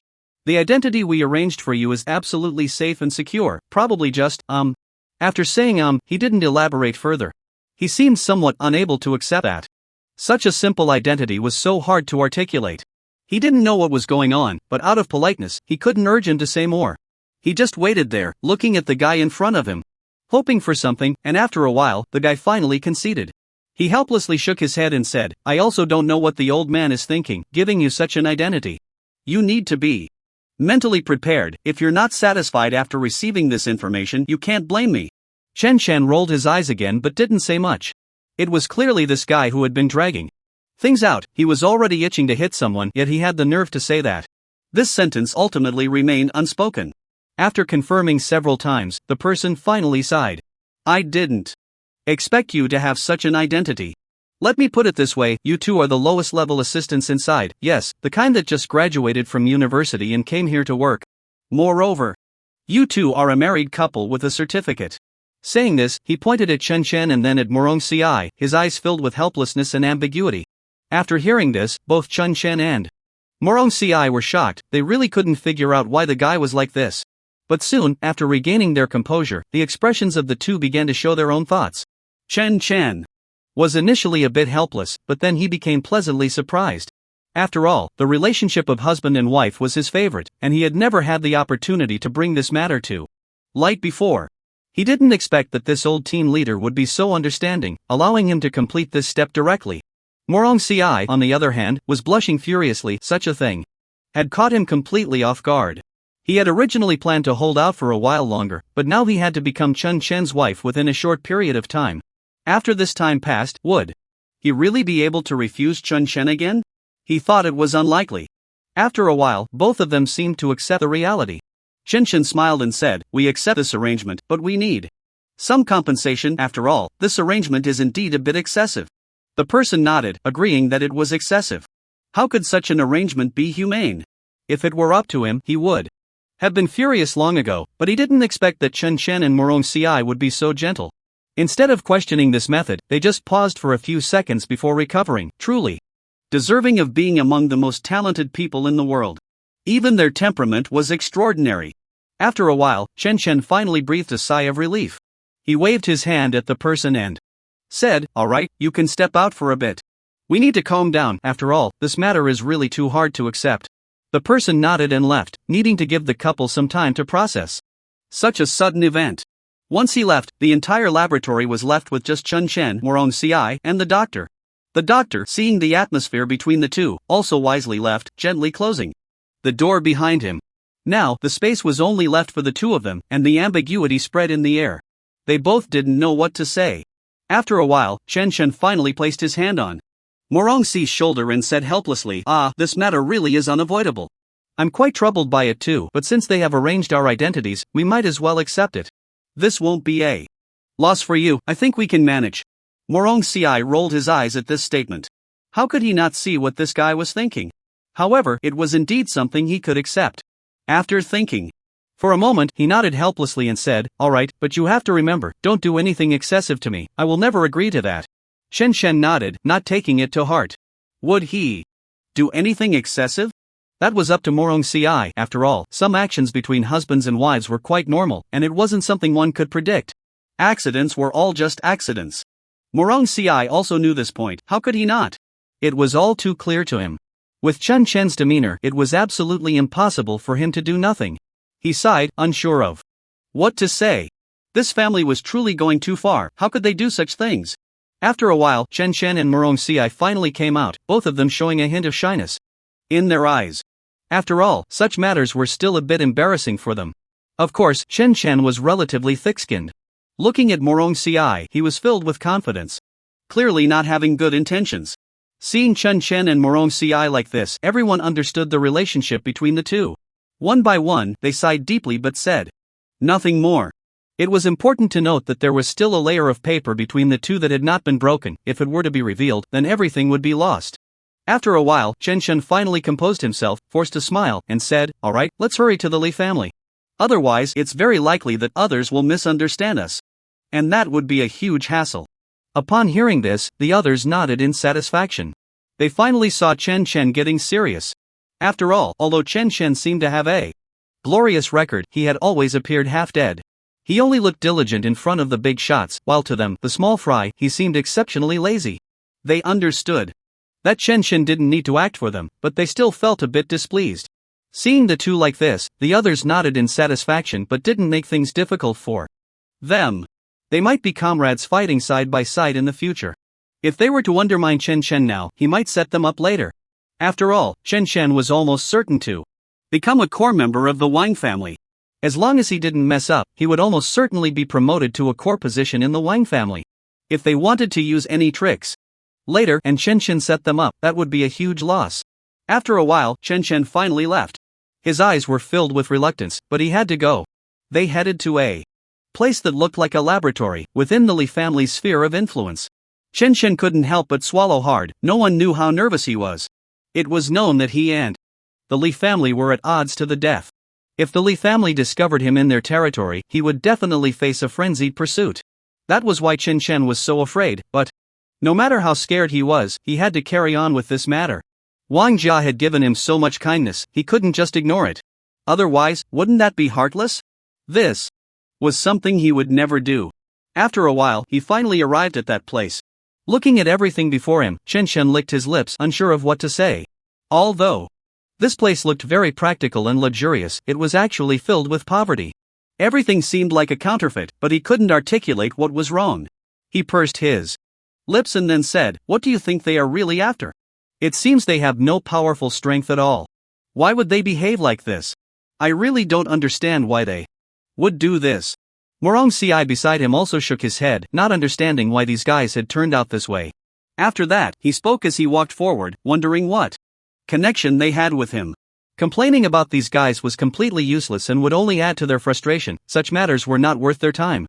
After a while, the two finally arrived inside the Li family residence, which looked like a hospital laboratory. Chen Shen licked his lips, his eyes filled with anxiety, but he managed to conceal his gaze well. After all, if someone noticed his eyes, it could lead to trouble. After licking his lips, a doctor stationed there jokingly said, "Hello, I'm Chen Shen, here for an internship. May I ask who I will be following? I need to do some work here to get my position confirmed. I hope you understand." Upon hearing this, the doctor turned around and seeing it was Chen Shen, his eyes softened considerably. After all, she was a woman, and women generally had a good attitude towards men. This was a universal truth. There was no need for her to say much more to Chen Shen, so she beckoned him, saying, "Alright, come with me quickly. I've been waiting for you for a long time. If it weren't for the boss insisting I wait, I would have left already. You should learn to be content, got it?" Chen Shen silently noted this and didn't say much, as the current situation didn't allow for it. After a while, he finally met his future superior, a person who looked very young, with eyes full of energy. Upon seeing Chen Shen, the person licked his lips, filled with confusion, not understanding why Chen Shen was his subordinate. However, he didn't think too much about it, as he didn't have the time to ponder this matter. After a moment, he sighed and said, "Since you're here, I can't very well send you away. So let's be clear, as long as I don't like you, you can leave any time. You need to understand that your life and death are in my hands, so don't try to challenge my authority, got it?" Hearing this, Chen Shen was at a loss for words. What was this guy thinking? Did he really think that? Just because Chen Shen came to help him, he was some kind of big shot? However, Chen Shen didn't say much, as he needed to stay under cover for a while. For now, he had to endure under the watchful eyes of this annoying guy. After seeing that Chen Shen and Morong Ci were silent, the young man finally nodded in satisfaction and extended his hand to them. "Hello, my name is Li Xiao. I hope we can have a pleasant cooperation, but I still hope you won't question my bottom line. My bottom line is actually very simple, just don't go against my orders, and don't obey anyone else's orders except mine. That's all." After hearing this, Chen Shen immediately understood what kind of person this guy was. Clearly someone with a strong desire for control. Chen Shen lost interest in this person. He had thought he was a good person, but it turned out to be someone like this. He sighed, feeling that his emotions had been deceived. Beside him, Morong Ci also noticed Chen Shen's thoughts. He sighed, not knowing what to say. Chen Shen was just too emotional. No matter how powerful this person's snobbishness was, what could it do to him? This guy was just his direct superior, after all. No matter what, he couldn't have any real impact on him. At most, it would just make him uncomfortable. As for anything else, it couldn't really affect him. Chen Shen didn't understand where his resentment was coming from that made him so angry. However, at that moment, he had no way to advise Chen Shen. After all, Chen Shen had no way to communicate with Morong Ci. The two of them stood beside Li Xiao, unable to say anything to each other, both feeling quite awkward, as if they had swallowed a fly. After a while, they were finally freed by Li Xiao's confident gesture pointing to a certain area. He happily said, "Alright, I won't make it difficult for you. Just go and clean this area. Once you finish cleaning, you can take a half day off. Just come back after half a day, and there will be no more tasks." Upon hearing this, Chen Shen almost rolled his eyes. Is half a day really considered a break? He truly didn't understand what he was thinking. This also revealed Li Xiao's dark side to Chen Shen, but he didn't say much. After a while, the two of them left and started walking towards the dirty place. After all, they were just Li Zhao's subordinates and had to finish cleaning before they could leave, otherwise it would be like going against their direct superior. Although Chen Shen was quite tough, this was a task assigned by Wang Jia, and it wasn't something he could decide alone. So he had to endure it, otherwise it could very well ruin the hard-earned foundation of the Wang family, which was something both Chen Shen and the Wang family could not tolerate. Chen Shen understood this. After a while, Chen Shen finally got a broom and started sweeping. His eyes were filled with disdain, but he didn't say anything. Morong Ci, seeing Chen Shen's expression, also didn't say much. After watching for a while, he began his own sweeping journey. Although he wasn't very skilled at it, they had no way to resist cleaning. After an unknown amount of time, they finally wiped the sweat from their foreheads and managed to clean the entire area. Looking at the freshly swept floor, Chen Shen even felt a bit proud. What was going on? He couldn't figure it out, but now he knew he could finally take a break. He called out to Morong Ci and left. He didn't want to stay there a moment longer. The next day, Chen Shen and Morong Ci arrived at the research institute. Looking at everything before him, Chen Shen shook his head helplessly. He really didn't want to see that detestable guy again. He thought too highly of himself, unaware of the vastness of the world, believing he was the master of all things. However, there was no way around it. Since the Wang family had already spent so much money, he naturally could not give up on this matter. After a while, Chen Shen entered and looked at the arrangements inside. He shook his head helplessly. The messy environment was clearly not tidied up. Today would definitely be their work again, and he had already cursed this guy in his heart 1,000 times. At that moment, Li Xiao suddenly appeared. After looking at Chen Shen, he licked his lips and said in a somewhat sarcastic tone, "Oh, look who's here. Why are you here? I'm just curious, why did you come so late today? Look at the time, you're exactly 3 minutes late." Hearing this, Chen Shen glanced at the time and rolled his eyes. Was it really necessary to argue over those 3 minutes? However, Chen Shen didn't say much and instead smiled, saying, yes. We were wrong. Next time we will definitely improve. Don't worry, we will serve you well. Upon hearing this, the man nodded in satisfaction but suddenly turned around and corrected him. Seriously, don't get it mixed up. You're here to serve me, just me alone. Those guys are just slaves like you. Hearing this made Chen Shen feel a bit nauseous, but under the circumstances, he couldn't say much. With a forced smile, he followed him to a workbench. Li Xiao began to focus on his experiment, and Chen Shen quietly watched. Although this guy's character wasn't great, to be honest, his speed and efficiency in conducting experiments were quite impressive. From Chen Shen's extensive knowledge, it seemed this guy was probably a graduate student. Chen Shen felt somewhat resigned. If someone like him could get into graduate school, it truly opened his eyes. At that moment, Li Xiao suddenly turned around, frowning at the two of them. Standing there doing nothing, you're getting paid to rest here? What face do you have? Hurry up and find something to do. Hearing this, Chen Shen chuckled but didn't say much. He turned and left, already knowing this guy would make him work. He consciously found a broom and began to clean up the trash on the floor. Morong Ci sighed behind him, wondering how he could be so unlucky to encounter such a person, but he didn't lose his temper. After a while, the two of them obediently swept the floor. Just then, Li Xiao seemed to encounter some difficulty. He looked up irritably, as if searching for a punching bag. Chen Shen immediately saw through his thoughts and kept his head down, not saying a word. He also warned Morong Ci not to provoke him.